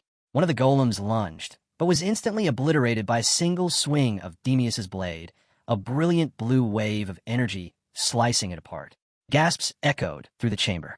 That aura, one of the men whispered wide-eyed. That's beyond legendary. The leader crouched beside the shattered golem, running his hand over its remains. This isn't over. The red-haired engineer froze, pointing at something in disbelief. The gray-haired head of the tower pulled a device from beneath his cloak. It began forming a subspace field. Meanwhile, Demius had already destroyed another golem. 2 remained, then only 1. The final one stepped forward. A sphere nearby began expanding. Magic surged violently, rushing down to the floor like a waterfall of energy. With a roar, Demius charged the last golem, blade raised, ready to bring it down. But in the blink of an eye, the world around him shattered. Everything turned black. When he opened his eyes, he was standing in the ruins of some strange, empty dimension. Nothing but rubble beneath his feet and silence in all directions. Far above, one of the tower heads hovered midair. Aruin flew up too, eyes narrowed at the man who had helped initiate all of this. His anger was clear.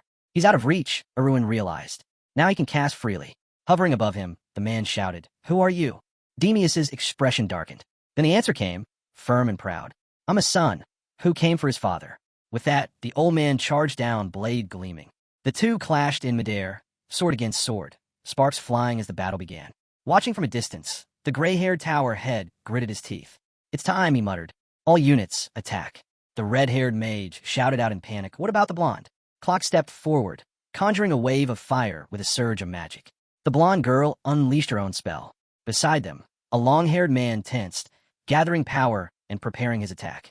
All three spells surged forward at once, colliding with the old man in a violent cascade of explosions. Dust and flames swallowed the battlefield. Clock stood with arms spread wide, exhaling sharply. With a triple cast from archmages, he has to be dead by now. But then, a voice cut through the smoke. Cold, unnerving. You're running on empty, aren't you, Clock? The redhead's eyes went wide as a violent surge of magic rushed toward him. From the side, the last remaining head of the tower's requirement, Clock. The blonde girl stepped forward, brows furrowed. She raised her hand calmly, not saying a word. Areldo looked toward the scorched corpse in the distance, but said nothing. The long-haired man glared at the caster, fury rising. The girl flew upward, her hand tightening into a fist. You're the traitor, Areldo shouted at her. But she closed her eyes, indifferent to the accusations. Where do you even find someone willing to die for you? Clouds, she replied simply. Smoke curled high into the sky. Then, before their eyes, her appearance began to change. Her long white hair shortened, shifting to golden yellow. Her clothes shifted, too, her form now unmistakable. The one standing there was Aruin. Draped in his robe, he smiled calmly. If I hadn't used void mode, I'd be dead right now. He tilted his head slightly. Funny thing about magic. The longer you live, the more power you collect. Areldo stared at him in disbelief. Elevaden, he muttered, but Aruin's eyes locked with his. That quiet, unwavering gaze left no doubt. This wasn't Levadan. This was Aruin's steel guard. They stood across from each other in the void. Aruin spoke, steady and sharp. Do you still think you have the right to be here? The old man gave a bitter smile. A sad day indeed. All around them, energy sparked wildly in the void. Sierra Felgus opened her eyes wide, sensing something wrong. Then, in the next moment, the earth trembled. Before Aruin stood a figure clad in advanced armor, glowing with power. Fourth-generation magic armor. Armor built around a mana reactor, a new energy source that used pure mana stones as fuel. In Aruin's mind, he imagined the process, a pair of hands placing a mana stone over a magic circle at the peak of tower. This reactor wasn't just new technology. It was a threat. The mana reactor had the potential to shatter the structure of System 2, a structure upheld by patented, monopolized tech. The girl narrowed her eyes.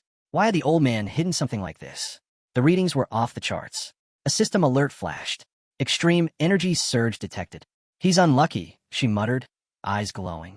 Her palms ignited with magic as she prepared to strike. This isn't the first time I've faced a walking weapon, she shouted, raising her hand to strike. Sierra Felgus braced herself, charging her magic directly into the glowing mana stone. Her blast erupted outward, crashing into the armored figure. From below, Aruin watched stunned. In just a moment, a split-second blast tore through the armor's shielding, direct hit.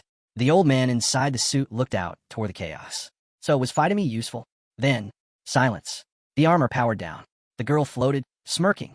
Behind that flashy armor is nothing but an aging body. I figured you'd crumble under the first real hit. But she was wrong. The armor moved. With mechanical speed, the old man surged forward and slammed into her, sending her flying back. Felgus! Aruin cried out. Flashes lit up the sky as the battlefield exploded again. The old man's eyes narrowed inside the helmet. Force barrier, meant to absorb blows. Sierra Felgus lay unconscious, blood trailing from the corner of her mouth. He turned away. On the ground, Aruin clenched his fists. From beneath his cloak, Sari peeked out. Aruin looked down at his companion. Take care of her. The pet nodded and scurried toward the injured mage. Aruin turned his gaze back to the armored figure. Pray, he growled through clenched teeth. Pray that Sierra Felgus survives. The old man's expression faltered for the first time. His armored leg dropped heavily to the ground with a metallic thud. Aruin activated his armor, the plates snapping into place around him with a burst of light. This is the only way, he muttered, if I want to walk out of this world alive. The old man stared at him, stunned. That's divine armor? The two locked eyes. Their tension crackled like lightning. Still confused, the old man whispered, What does your family even do? Aruin didn't answer. He launched forward, bursting off the ground. They clashed midair in a brutal exchange, each blow heavier than the last. Aruin swung first, his armored fist aimed for the old man's head. But the elder retaliated, kicking him square in the helmet. The recoil was harsh. Aruin's leg shot upward, striking hard. He hit back just as fiercely. Their faces twisted with mutual frustration. A strike to the cheek. Then another. Mirror images of anger locked in midair. Blinding flashes lit up the sky around them with every collision. The old man raised his arm again, lashing out. Aruin flew backward from the blow, flipping midair before landing hard and crouching, one knee on the ground. He scowled, breath ragged. Across from him, the old man eyed him warily. "How did you get your hands on 4th gen magic armor?" he asked. Smoke curled off Aruin's armor. He looked up with calm defiance. "Do you even understand what magic armor really is?" From a distance, Areldo watched, eyes narrowed. "A great figure foresaw this," he said quietly, "and left behind relics for moments like this." The old man dove from the sky, ready to strike again, but suddenly, a flash of orange, a foot slammed into his face, sending him reeling. A figure in sleek orange armor dropped beside Aruin, sliding into a combat stance. "Sorry, you holding up okay?" the transformed creature asked. Aruin grinned. Sorry's ability, he thought. He becomes what he eats. Magical armor included. The old man staggered to his feet, cursing. His power was fading. The mana stone embedded in his chest pulsed erratically, glowing brighter and brighter.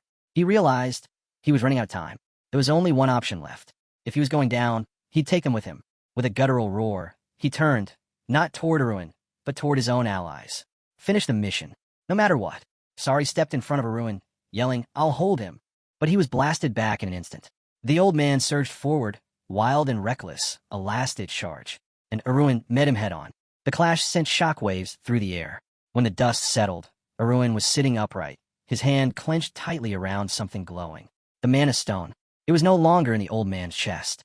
That place was now empty. The elder's body was embedded into the wall, motionless. A notification flashed in Aruin's system. Item acquired. Damaged mono reactor status. Needs repair. He stared down at the mana stone in disbelief, then laughed softly. "I really thought I was going to die." Sierra's voice snapped him out of it. "What's going on?" Aruin looked up. She was awake. She had come to her senses. Her memory was hazy, but she recalled Sorry shoving something in her mouth, some glowing pill. She blinked at Aruin. "What was that medicine your friend fed me?" He smirked. "Company's secret."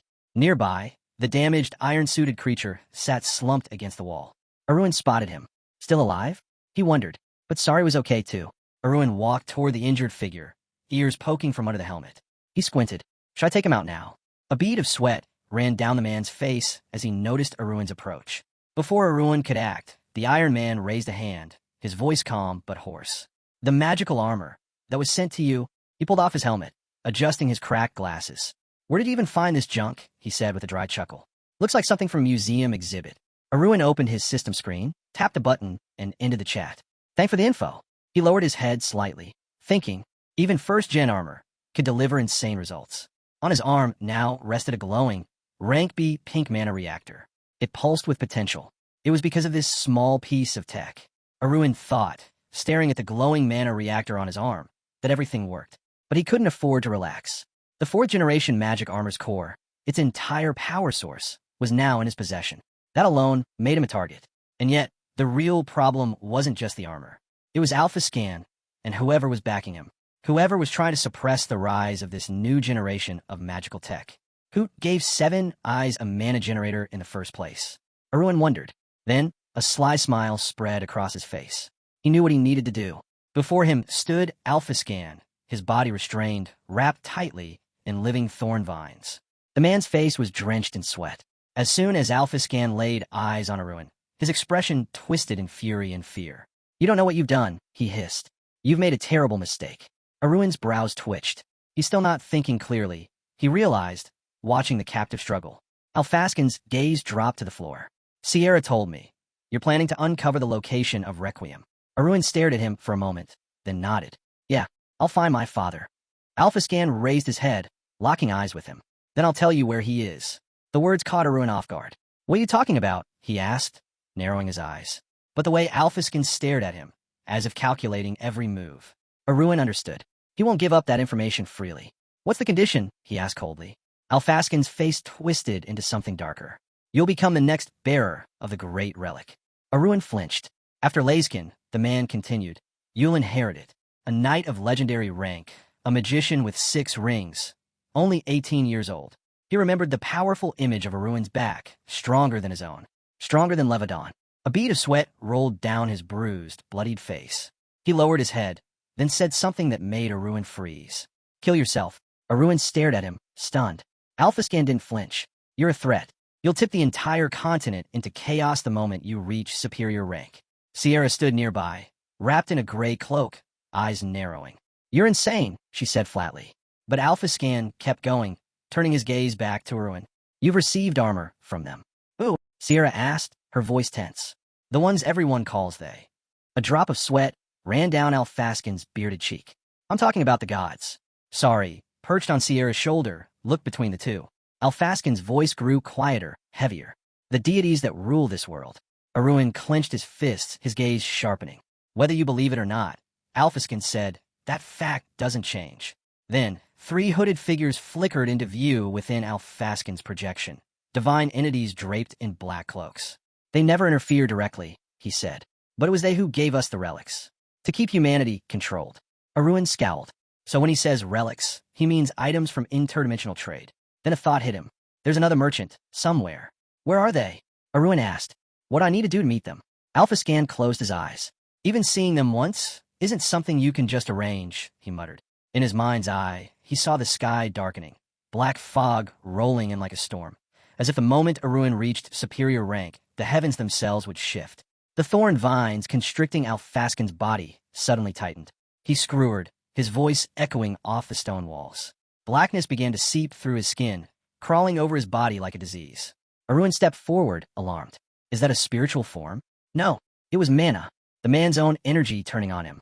Alphaskin's head lifted slowly, barely conscious. This is the price for speaking the truth. His voice cracked. I was already dead the moment I opened my mouth. His body hung limp between the twin stone pillars, his mana completely drained. The end had come. Alphaskin's voice was barely above a whisper. Swear to me, right now. He demanded it as payment. If Aruin wanted to know Levadin's location, he had to give up his life. Sierra's eyes widened. What? She couldn't believe what she'd just heard.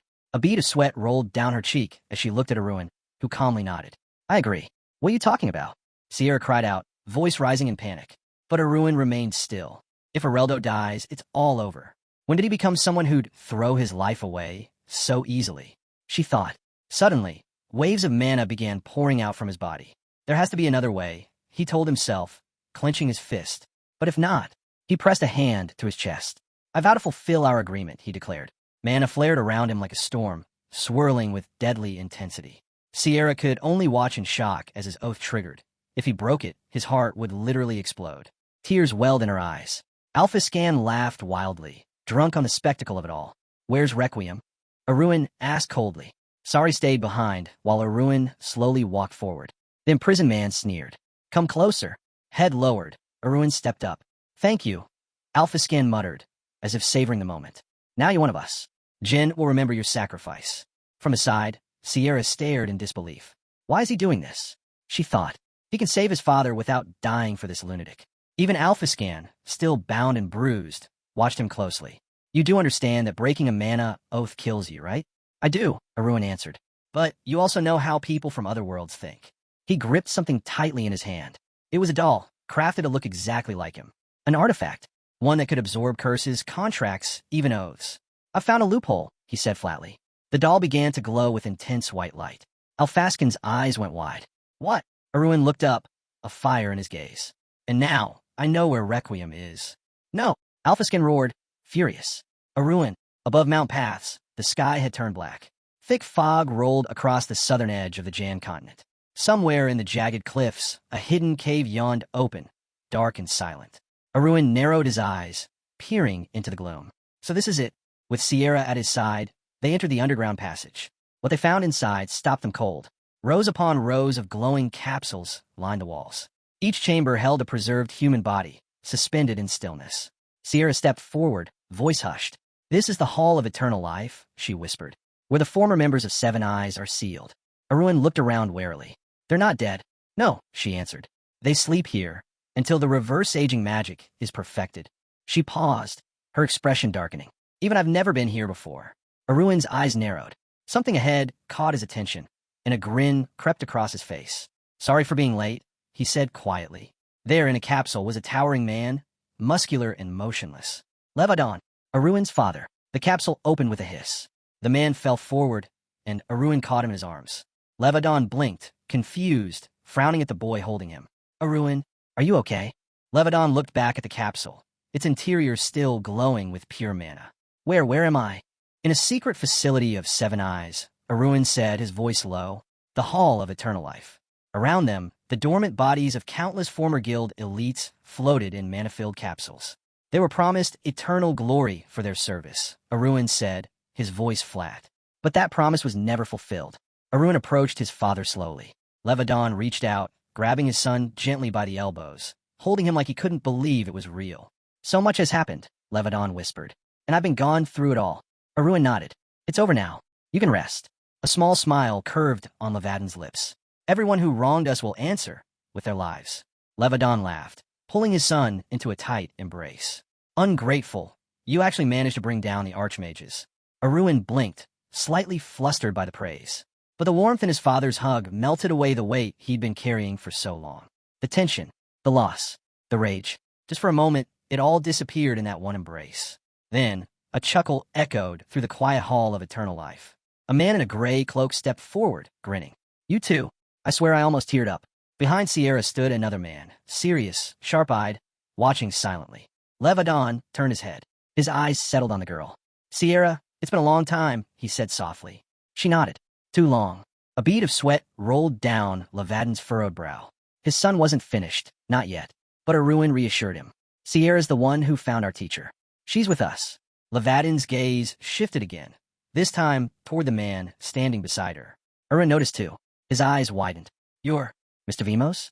Former head of the 14th Magic Tower. The man raised an eyebrow, clearly not expecting to be recognized. Levadon placed a hand on his chest. I crossed paths with Sierra's teacher when I was young.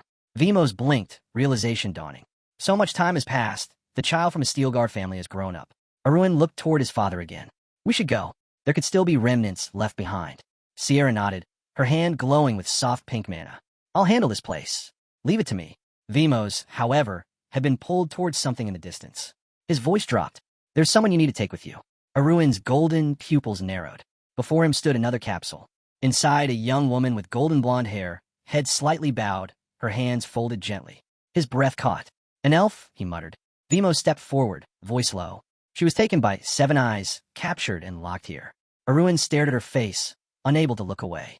It was the first time he'd seen someone like her. His face turned a shade of red as he held her by the shoulders, steadying her as her eyes fluttered open. Blue eyes met his. Stunning.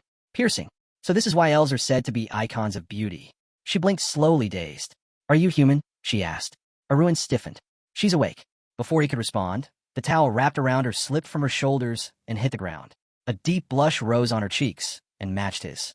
The awkward moment was broken by Vimos' calm voice from behind him. The last of the mana drained from the capsule. Aruin took a breath and looked down at her. Listen to me. The elf trembled, a tear slipping down her cheek. Are they all gone? She asked quietly. All of them. 7 eyes. He nodded slowly. They were killed during the rescue, he said. We freed everyone we could, including you. She trembled again, eyes wide with emotion. Behind her, Alpha, still clutching her chin, stared at the group in silence, confused and unsure of what came next. Is something wrong? Aruin asked the elf, noticing her sudden unease. She turned to him, eyes wide in disbelief. You tore through the 7 eyes, without even knowing?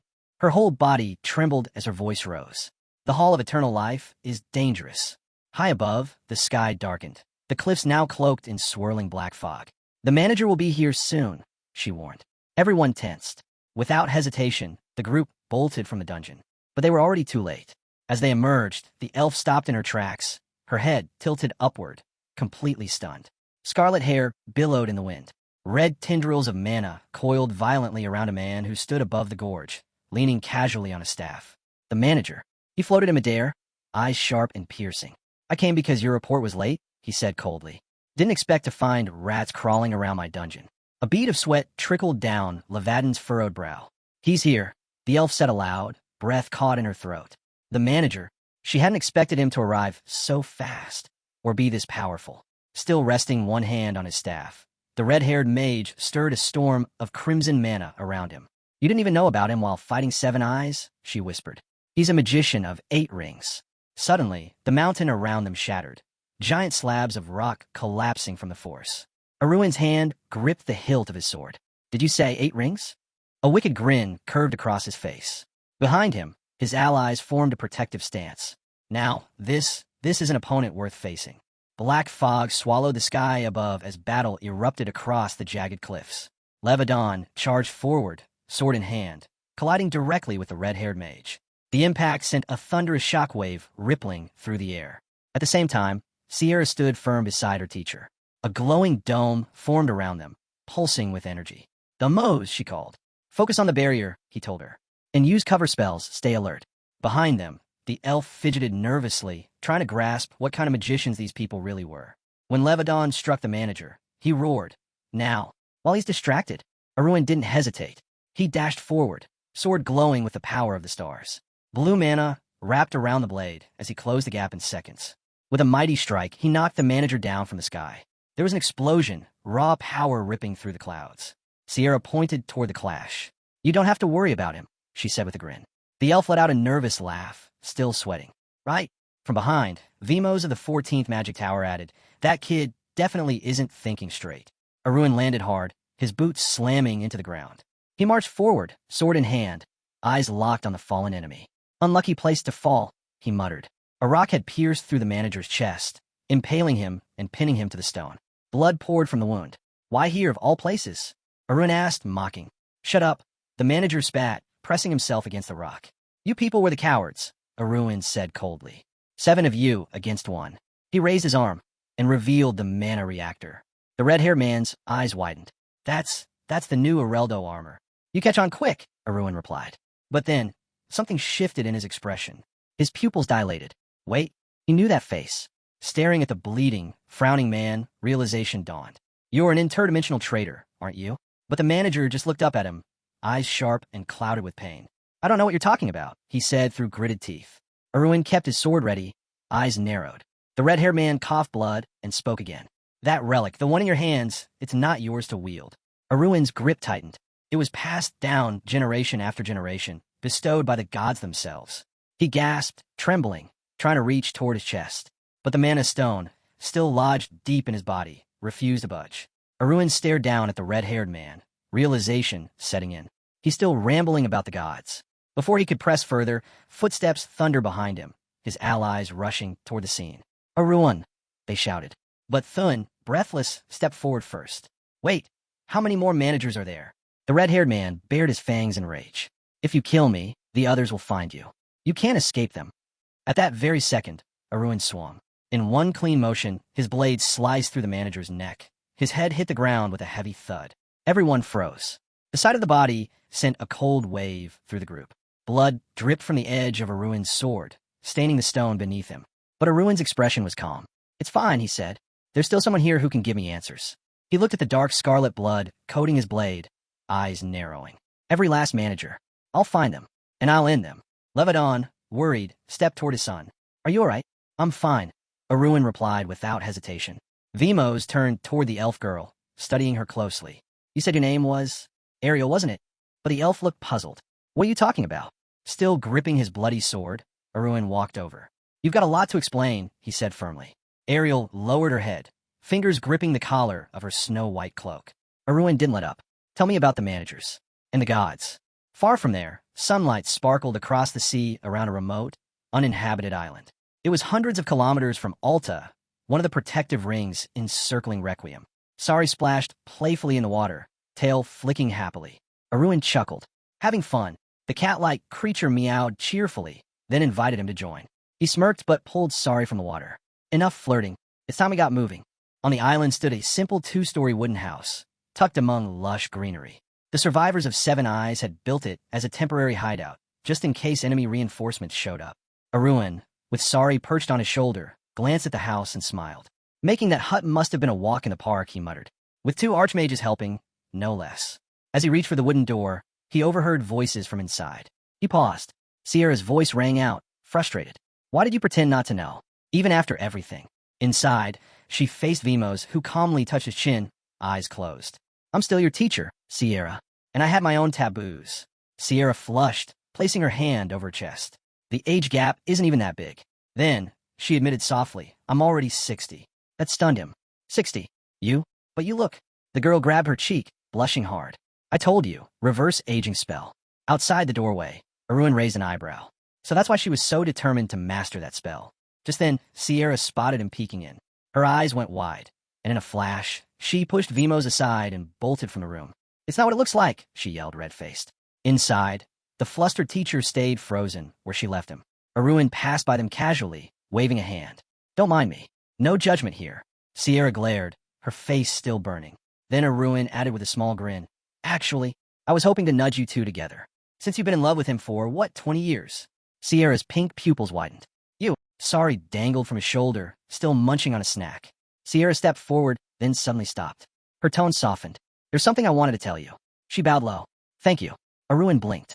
A smile formed on her lips. "You defeated 7 Eyes. You saved my teacher. I never could have done any of it alone." He smiled back. "Well, I'll leave you two alone while I'm gone. Catch up. We're already done," she yelled after him. Ariel, off to the side, watched the whole scene unfold. A drop of sweat slid down her cheek. Finally, she spoke. "I can't answer all your questions," she said slowly, "because I've taken a mana oath. But," her eyes dimmed slightly, "you deserve to know everything." Aruin's eyes lit up with excitement the moment Ariel confessed. He grinned, pointing a finger at himself. "Oaths and mana contracts? That's my specialty." Right on cue, a doll resembling him appeared on the table. "This little guy," he said, tapping the doll's head, "will fulfill the oath on your behalf. So go ahead, answer freely." Everyone gathered around the round table, curiosity high. Aruin leaned forward, voice light. "All right then, where were you born? And how old are you really?" Ariel's blue eyes sparkled. "I was born in the Great Forest. Over 300 years ago." Sierra gasped, her jaw practically hitting the floor. Vimos nodded thoughtfully. "That would have been around the end of the Elven era, when humans first began appearing." Ariel continued, her voice soft but clear. "They asked me to become a balance holder. I refused. That's why I was sealed in the Hall of Eternal Life." Thun squinted. "Wait, they imprisoned you just for saying no? Why not just kill you?" Ariel blushed, glancing away. "Because the manager at the time was in love with me." Dead silence. Even the doll's eyes spun wildly at that. Its arm popped off and clattered to the table. Aruin stared at it. "That's probably not a great sign." Ariel ducked her head in embarrassment while Sierra snapped at her. "Are you seriously telling us this is true?" Vimos muttered under his breath. "So she was forced into a mana oath because some guy caught feelings?" Aruin scratched his cheek awkwardly, giving Ariel a teasing grin. "I mean, no offense, but you're not even heroic rank. Why were they offering you that role in the first place?" Ariel's expression flipped. She leapt to her feet, cheeks flushed. "I hadn't recovered yet, okay?" Clenching her fist, she shouted. "In my prime, I was near legend rank." Glaring at him, she added, "And I will fight you for that insult later." Aruin chuckled and backed off. All right. How about you start by telling us more about the managers?" Ariel let out a breath. "Truthfully, I don't know what they really are. Even I never saw their full form." Her tone turned serious. "But I can tell you this. There are at least 10 of them." Everyone fell quiet. She added, "The one you defeated wasn't even one of the stronger ones." Aruin's face darkened. He folded his arms, thoughtful. "A system where 8-ring mages are considered average? That's enough to dominate an entire continent. Then why do they even need 7 Eyes?" he asked aloud. He imagined the manager again, puppet strings pulling his limbs from above. "They were afraid of something," Ariel said, nodding. "That's why they never acted directly. They used agents." A bead of sweat rolled down Levadin's face as Ariel continued. "Managers don't work together often. But once they understand what's happened here, it won't be safe for anyone." Sierra looked away, lips tight. "They'll come for revenge," Ariel finished quietly. "That much is certain." Aruin lowered his head in silence. "If 2 of them had shown up today, instead of 1, we wouldn't be here." Then he looked up again, gaze sharp. "What race are the gods from?" Ariel's expression changed instantly. She froze. Sweat trickled down her face. "I'm sorry." In his mind, Aruin saw it clearly. A dark god, blade at her throat, forbidding her from speaking. She couldn't answer that question. A new day dawned on the uninhabited island. Sunlight poured through the trees. Sari stretched lazily before hopping up to Aruin, pawing at his cheek. "Morning already?" Aruin groaned, eyes half open. The cat bounced off the bed, tail flicking. "It's a brand new day." Aruin yawned and stretched, cracking his knuckles. Today, they'd return to the Steel Guard residence. But now, he had what he came for. Answers, intel, and a solid plan. Aruin let out a long breath. He hadn't realized just how many binding contracts Ariel was tied to. And now, he'd learned there was something even more powerful than a mana oath. That was a first. But before he could dwell on it, something drew his attention. Ariel walked into his room with a light smile. "I watched you sleep," she said sweetly. Aruin blinked. Then she chuckled, resting her chin on her hand. "Kidding. Before he could reply, she straightened up. Levadin's looking for you. He said he has something important to tell you. In an empty, sunlit room, Levadon stood alone, his black cloak drawn around him. When his son entered, he turned with a soft smile. I'm glad you came. Aruin raised an eyebrow. What? You're about to make some dramatic announcement. Levadon laughed. I suppose you could call it that. Dunn, who had arrived with Aruin, broke into a nervous sweat. And then, Levadon said the words. I won't be returning to Steelguard. The sunlight filtered through the windows, casting long shadows across the room. After being cast out by the Seven Eyes, Levadon said calmly, I'm likely their next target. It's safer for everyone if I remain off the grid for now. Aruin's jaw clenched. Steelguard can't Aruin without you. Levadon stepped closer, placing a hand on his son's shoulder. It has you. His voice held quiet pride. You've grown strong, Aruin. I want you to lead in my place. Take charge of Steelguard's holdings. Protect our people. Later that night, a carriage moved slowly across a moonlit field. Inside, Aruin sat, resting his chin against his fist, lost in thought.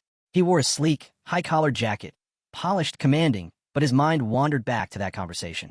He had stood across from his father, hearing words he never thought he would. You're the youngest of all my children, Levadon had said. And yet, Aruin remembered the intensity in his father's eyes. In the Steelguard family, Levadon continued, inheritance isn't determined by age, but by ability. What matters most is will, judgment, and the resolve to make impossible decisions. Aruin had gone still. Levadon nodded. Whether the title becomes official or not, my opinion won't change. You have what it takes. Aruin remembered his past life. A different time, a darker one. Back then, he'd only inherited the Steelguard name because his father vanished. Because his brothers had died. It had been a title born from tragedy. But this time it was different. This time he had earned it. Still, he had turned to his father. Even so, I can't just leave you alone out there. From the other side of the road, two figures appeared. Vimo stood tall. Sierra crossed her arms beside him. We're not leaving, she said firmly. We'll stay with him. Aruin looked at them in surprise. She continued, we've decided to train here, away from the eyes of the managers, until we reach the level of 8 rings. He imagined it then, mighty sorcerers and warriors gathered in one place, building their strength. Even Levadon, standing silently, seemed to sense their determination. He said nothing at first, but then his voice came steady and clear. If that's your decision, then I'll respect it. He looked at all of them. If you ever change your minds, just say the word. Then he lifted his gaze resolute. Until then, I will protect the Steelguard family. Back at the island, Aruin sat quietly in his chair, gently stroking Sari, curled up on his lap. His thoughts were spinning. I have to get stronger. Strong enough to crush the managers and bring father home. He stared ahead, eyes sharp with quiet determination. But even in all his calculations, one variable remained uncertain. Ariel. She was sitting across from him now, calm and radiant, like a sculpture carved from moonlight. Her voice was soft. You look like you're deep in thought. Aruin blinked. Then again, in his mind, the thought echoed. It's Ariel, still and serene like a statue. But maybe the one thing he couldn't predict. Aruin straightened up, voice turning serious. Then answer me this. Why are you so set on following me? Ariel, smiling playfully, raised her hand to her eyes as if shielding herself from the truth. I told you, I have something to do in the outside world. He didn't let the illusion linger. Well, hate to ruin it for you, he said flatly. But the outside world isn't a fairy tale. It's dangerous, brutal. And with your current level, barely scraping heroic rank, you won't last long. That clearly hit a nerve. Ariel's eyes flared. She requirement. I'm not as weak as you think. Aruin calmly rubbed his ear. You didn't have to yell, but she wasn't backing down. If you don't believe me, let's fight. I'll show you. He raised a brow. Wait, you're serious? I am, she said, though there was a flicker of nervousness behind her eyes. Unless you're too scared to stop the carriage. Moments later, they stood opposite each other in a quiet, moonlit forest. Aruin unsheathed his sword. You really want to go this far? Ariel's stance was firm. She brought her blades up. Don't hold back. Aruin studied her. Did I hurt her pride too much? He had sent the coachman away, just in case. This should be fine. Without warning, Ariel lunged forward. I'm coming. Her silver blades flashed through the dark, striking fast and clean. Aruin blocked, then shifted, maintaining his footing as she pressed forward. Each movement was fluid, elegant.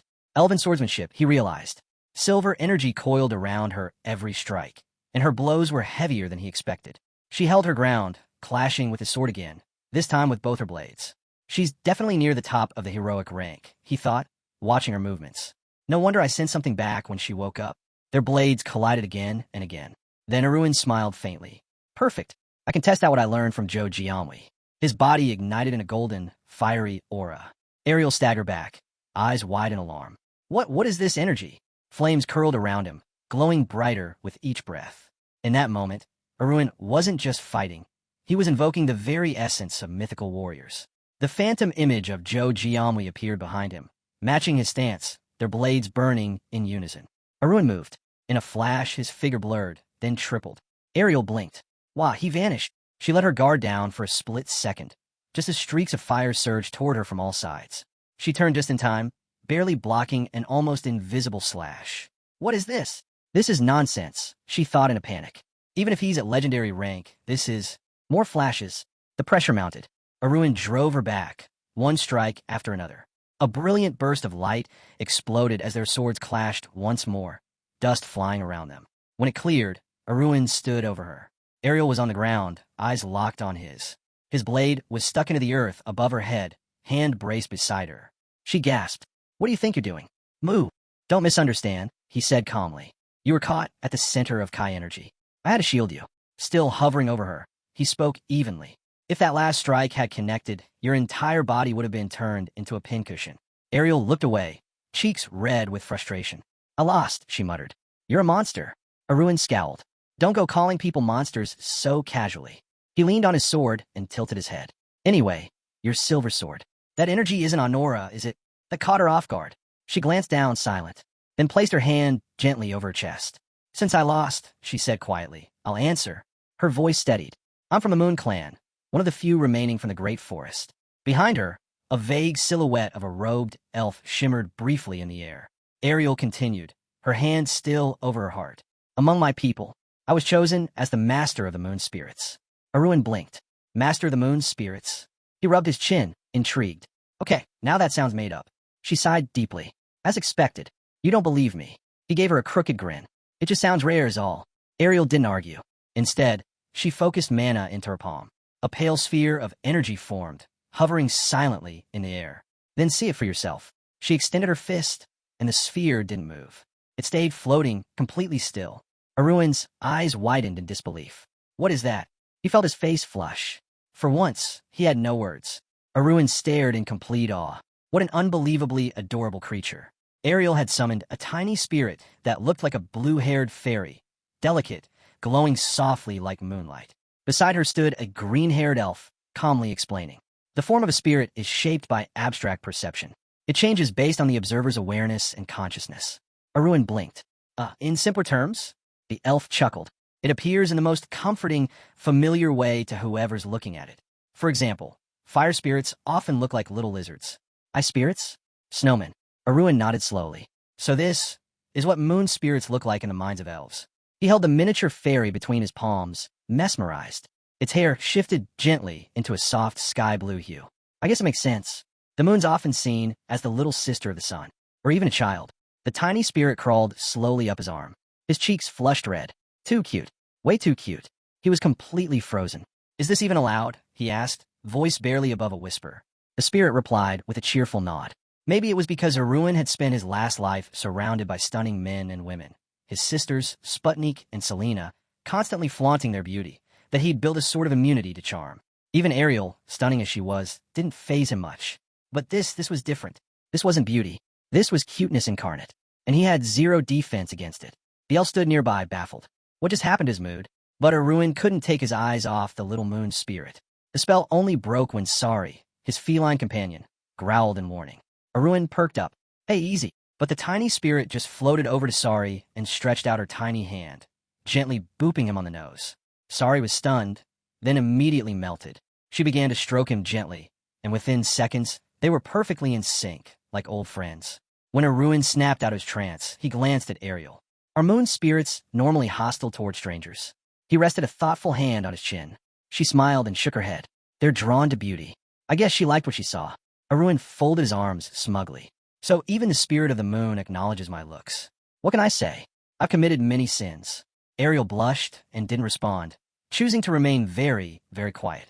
Later, she fell asleep leaning against the wall, completely worn out. Aruin looked over at her. Just as I thought. She pushed herself too hard. Now she's out like a light. Suddenly, a system notification flashed across his vision. Numi Zytran has requested a conversation. Aruin's expression shifted, turning serious, then lit up with a smile. He found it. Opening the file, he scanned the list of items. Introduction to Magical Engineering. Applications of Magical Engineering. Advanced Engineering Theory. Magical Machine Design. Basic Mechanics. Metal Bender Systems. Done. Reading over his shoulder, nearly dropped his drink. This is it. This is exactly what we needed. Aruin opened his arms wide and laughed. Perfect. Thank you. He looked back at Zytron's image. Say, do you think I could join in on the actual production process? The elf, adjusting his glasses, replied politely. As an investor, there's no need for such involvement. But Aruin only grinned wider. No, it's not enough to just throw money around. Real investors need at least a basic understanding of the field. He added, besides, I want to help however I can. Zytron was momentarily stunned. He'd assumed Aruin was just another rich backer, interested in results, not the process. But this was something else. A hands-on investor? Aruin touched his chin, thinking, I'm not doing this for them. I'm doing it for the mana reactor. Every little detail counts. Lately, Aruin had stumbled across something monumental. The Romano reactor. The very heart of the 4th-generation magic armor. A vibrant pink octagon pulsing with raw mana. He knew one thing. If he handed it over to the others, they'd clone it in an instant. But that wasn't the path he wanted. Spreading his stance slightly, he sank deeper into thought. No, better to learn the technology myself. Piece by piece. From the system menu, he selected the swallow option. A notification popped up immediately. Absorption has begun. Sponge effect applied. In his mind's eye, a book flipped rapidly, pages turning like a whirlwind above his head, glowing with an inner fire. Just a few more days, he thought with a grin. Then I'll have the entire structure memorized. He turned toward the window, the landscape rolling by. The familiar sights of home. Steelguard County. I'm finally back, as its master. The carriage approached the outskirts of town. Stone houses dotted the road, and a girl ran past in heels, vanishing into a side alley. Aruin stood beside Ariel and Sari, with the moon spirit now slightly larger, hovering at her side like a little guardian. Aruin nudged Ariel's shoulder. You know, from this angle, it really looks like a mother and daughter. Ariel blinked. Hey, it's my first time seeing her like this too, she said with a soft laugh. Janna, the spirit, gave a little spin in the air, as if enjoying the thought. Sari muttered, maybe she just wants to stick around us longer. As the girl tugged playfully on Sari's cheeks, Aruin crossed his arms. We've still got a bit of a walk to the mansion. Let's take it slow. Ariel frowned. Why not just go straight there? They stopped in front of the county gates. Aruin pulled up his hood. This is where Steel Guard territory begins. I haven't been here in years. First, I want to see how things are running. Small homes lined both sides of the road, but the air felt off. Villagers moved slowly. Faces dull, eyes dim, as if the whole place was asleep on its feet. Ariel glanced around. What's with this atmosphere? Aruin's gaze turned distant. It's the middle of the agricultural season, but something's clearly wrong. His hand tightened slightly at his side. This is a tax-free county. No tribute to the king. That should mean less pressure on the people. He remembered the family crest, the Steel Guard emblem, and frowned. Even in my past life, this place was never this neglected. Locals stared at them as they passed, wary and curious. They decided to stop at a nearby tavern. At the table, the little moon spirit devoured her food like a champion. Plates were stacking up fast. Ariel beamed with pride. She eats so well, doesn't she? Aruin just stared in horror, speechless. How is that even possible? Sari narrowed his eyes. That much food from something that small? Ariel shrugged. The spirit system doesn't follow digestive logic. Aruin blinked. Ariel smiled again. Once a spirit takes a human form, you can't explain them with normal rules. Just accept it. He pointed at her plate. Wait, why'd you leave the meat? You don't eat meat? He asked. Forced race thing? She glanced up, amused. Not exactly. We can't digest fat. Aruin paused mid-bite. Wait, that's it. Not some spiritual forest belief or nature vow. Ariel shook her head. That's just a common misunderstanding humans have. How do you expect anyone to survive on grass alone? Before he could reply, a tall man with a bandage wrapped around his forehead walked up to the table. He cleared his throat. That'll be 3 gold and 30 silver. Aruin choked. 3 what? Even the elf's eyes widened. Their peaceful little return to town was about to get a whole lot more complicated. The moment the protagonist brought up the payment, he pointed out there were already 33 silver coins. But the bandaged man wasn't having it. His tone turned cold. He demanded full payment and warned of consequences. Almost instantly, figures began rising from the shadows. Unfazed, the hero smirked. He casually remarked that he'd been wondering why such a countdown place had so many guests. As the thugs closed in, he asked if this was how business was normally handled around here. Then, almost as an afterthought, he added that things in the county must have really fallen apart. The bandaged man, confused, stared at the boy. But before he could respond, flames suddenly swirled beneath the hero's feet. A blazing vortex wrapped around him. When the cloak dropped, the elf watching was stunned. He shouted at the tavern owner to get back. The soldiers froze. The owner panicked. The hero raised his hand, calm and focused. He had a few questions that needed answers. Cut to the street. Houses stretch along the road, and quiet groans echo in the air. The bandits, all of them, are lying beaten and broken. Their leader is on his knees, right in front of the youngest of the steel guard. That young master? He's simply cracking his knuckles.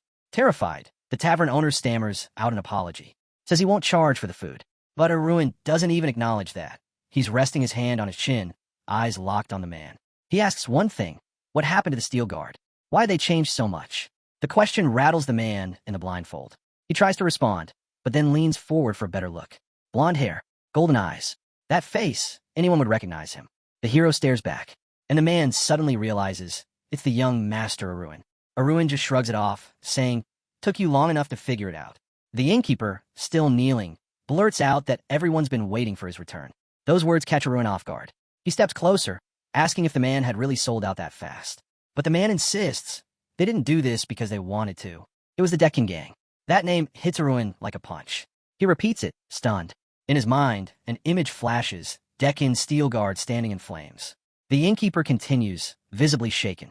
It happened about a month ago. Young Kieran announced the head of the family had vanished. He sent out scrolls with the family seal, appealing to the lords of Navarro and even the king himself to start a nationwide search. Aruin clenched his jaw. Fool! He should have made the announcement himself before others started catching on. But Kieran, he probably couldn't wait to snatch power. The opportunity came sooner than expected. Still kneeling, the innkeeper watched Aruin closely, unsure how he'd react. Aruin sighed, deep and heavy. The elf beside him was still trying to piece things together. Then the bandaged man kept talking. The knights had backed Kieran. With their support, he became the new face of the clan. But that didn't last. Deccan arrived not long after, with just 4 knights. One with red hair, another with green, the third with silver, and one with a slick-back cut. And leading them was Deccan himself, bearded and brutal. The main character glanced down at the man before him. This was his uncle. He remembered clearly. Even as a kid, this guy had been nothing but trouble. Constant messes, constant scandals. Eventually, he was kicked out of the academy. After that, he turned to booze, picked fights with the weak, and disappeared to avoid his grandfather's wrath. He resurfaced only to demand a share of the inheritance after their father's death. And just 4 years ago, word spread that he'd burned through every coin of that fortune, wasted it all on drinking and gambling. Now, the protagonist towered over the innkeeper, slumped on the ground, demanding to know what exactly he was hoping to gain by siding with a man like that. The moon spirit silently pointed at the unconscious man, and the reply came. Rumors from far-off lands said this man had climbed his way to success. But what they knew for certain was that he didn't arrive alone. He brought guards so powerful that even trained knights couldn't take them. The narrator's voice faltered. He looked away nervously. He admitted that he tried to fill the gap left by the older brother. Said he supported young Master Kieran. But the Lord wasn't buying it. Support? He scoffed. You took control, used him like a puppet, and lined your own pockets in the process. The innkeeper didn't deny it. He simply nodded, and added that the bearded man was completely unhinged. He described a man who took protection fees from everyday townsfolk, who demanded more than they could afford, and punished them for not paying. Lowering his head in shame, the narrator said he was ready to accept whatever punishment the Lord saw fit. The protagonist crossed his arms, letting the silence hang. Then the man broke again, pleading, shouting even, for him to save the city. To save the entire feud. That's when the hero asked, "What's the tax rate in this city right now?" With a strained voice, the innkeeper answered, 3,000 gold coins. That hit hard. The young master instantly understood. There was no way a small town on the outskirts could cough up that kind of money. His uncle had clearly lost his mind. The elf nearby, confused, asked what he meant. Aruin clenched his jaw and muttered through gritted teeth, "Looks like a parasite's sunk into our land." His eyes darkened. This was supposed to be his return home, but instead of peace, his first task would be cleaning house. Sunlight washed over the ancient walls of the family estate, stretching toward the sky. Inside, Kieran sat alone on her bed, lost in thought. Everything was unraveling. And now Aruin was back, the youngest to ever receive a Karsam, and son of a man who had reached legendary rank. She pictured them both, swords drawn, ready for war. Just 3 months ago, the Steelguard clan had been the pride of a royal banquet. A knock broke her thoughts. "Lady Kieran," came a voice from behind the door. It was Ezel. Another knock. "It's time for the evening meal." But Kieran didn't answer. Mr. Dean said everyone is expected to attend. Ezel continued gently. Still nothing. Then, after a pause, Kieran responded, saying she wouldn't be joining. Ezel lingered outside the door. Kieran's voice shifted. She asked, quietly, why Ezel hadn't come in.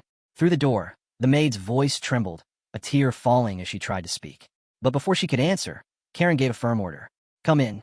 The door creaked open, and there stood Ezel, dressed properly, waiting for Kieran to call her by name. Kieran's voice suddenly rose, sharp and forceful. She brought up what had happened to Ezel, saying the maid had been struck because of her. Ezel, on the verge of tears, quickly denied it. She insisted it wasn't Kieran's fault. She'd simply spoken out of turn and acted rudely. But the eldest sister cut her off, her tone firm. No, that's not true. Kieran dropped her gaze to the floor. Her thoughts turned bitter. Her uncle had always been rotten, manipulative, selfish. He used everyone around him to get what he wanted. But this time, she straightened her back, gathered her resolve, and gave a clear command. Tell him, I'm coming down. Scene shift. Golden chandeliers sparkled overhead, lighting the castle's grand hall.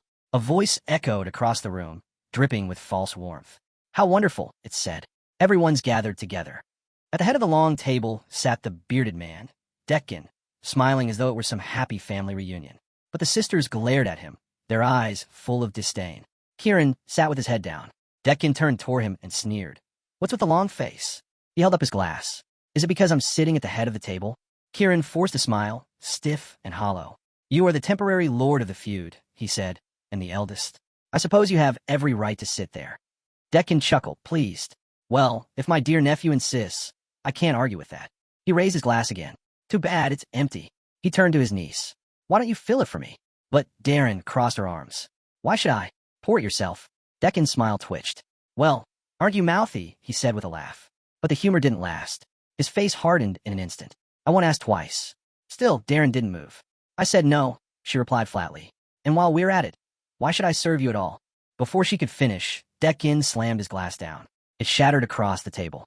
He pushed up his sleeves. So that's it. You still think my older brother's alive, don't you? A knight with messy hair stepped in, trying to de-escalate. That's too harsh. But before he could finish, a red-haired warrior from Dekin's escort shoved him aside.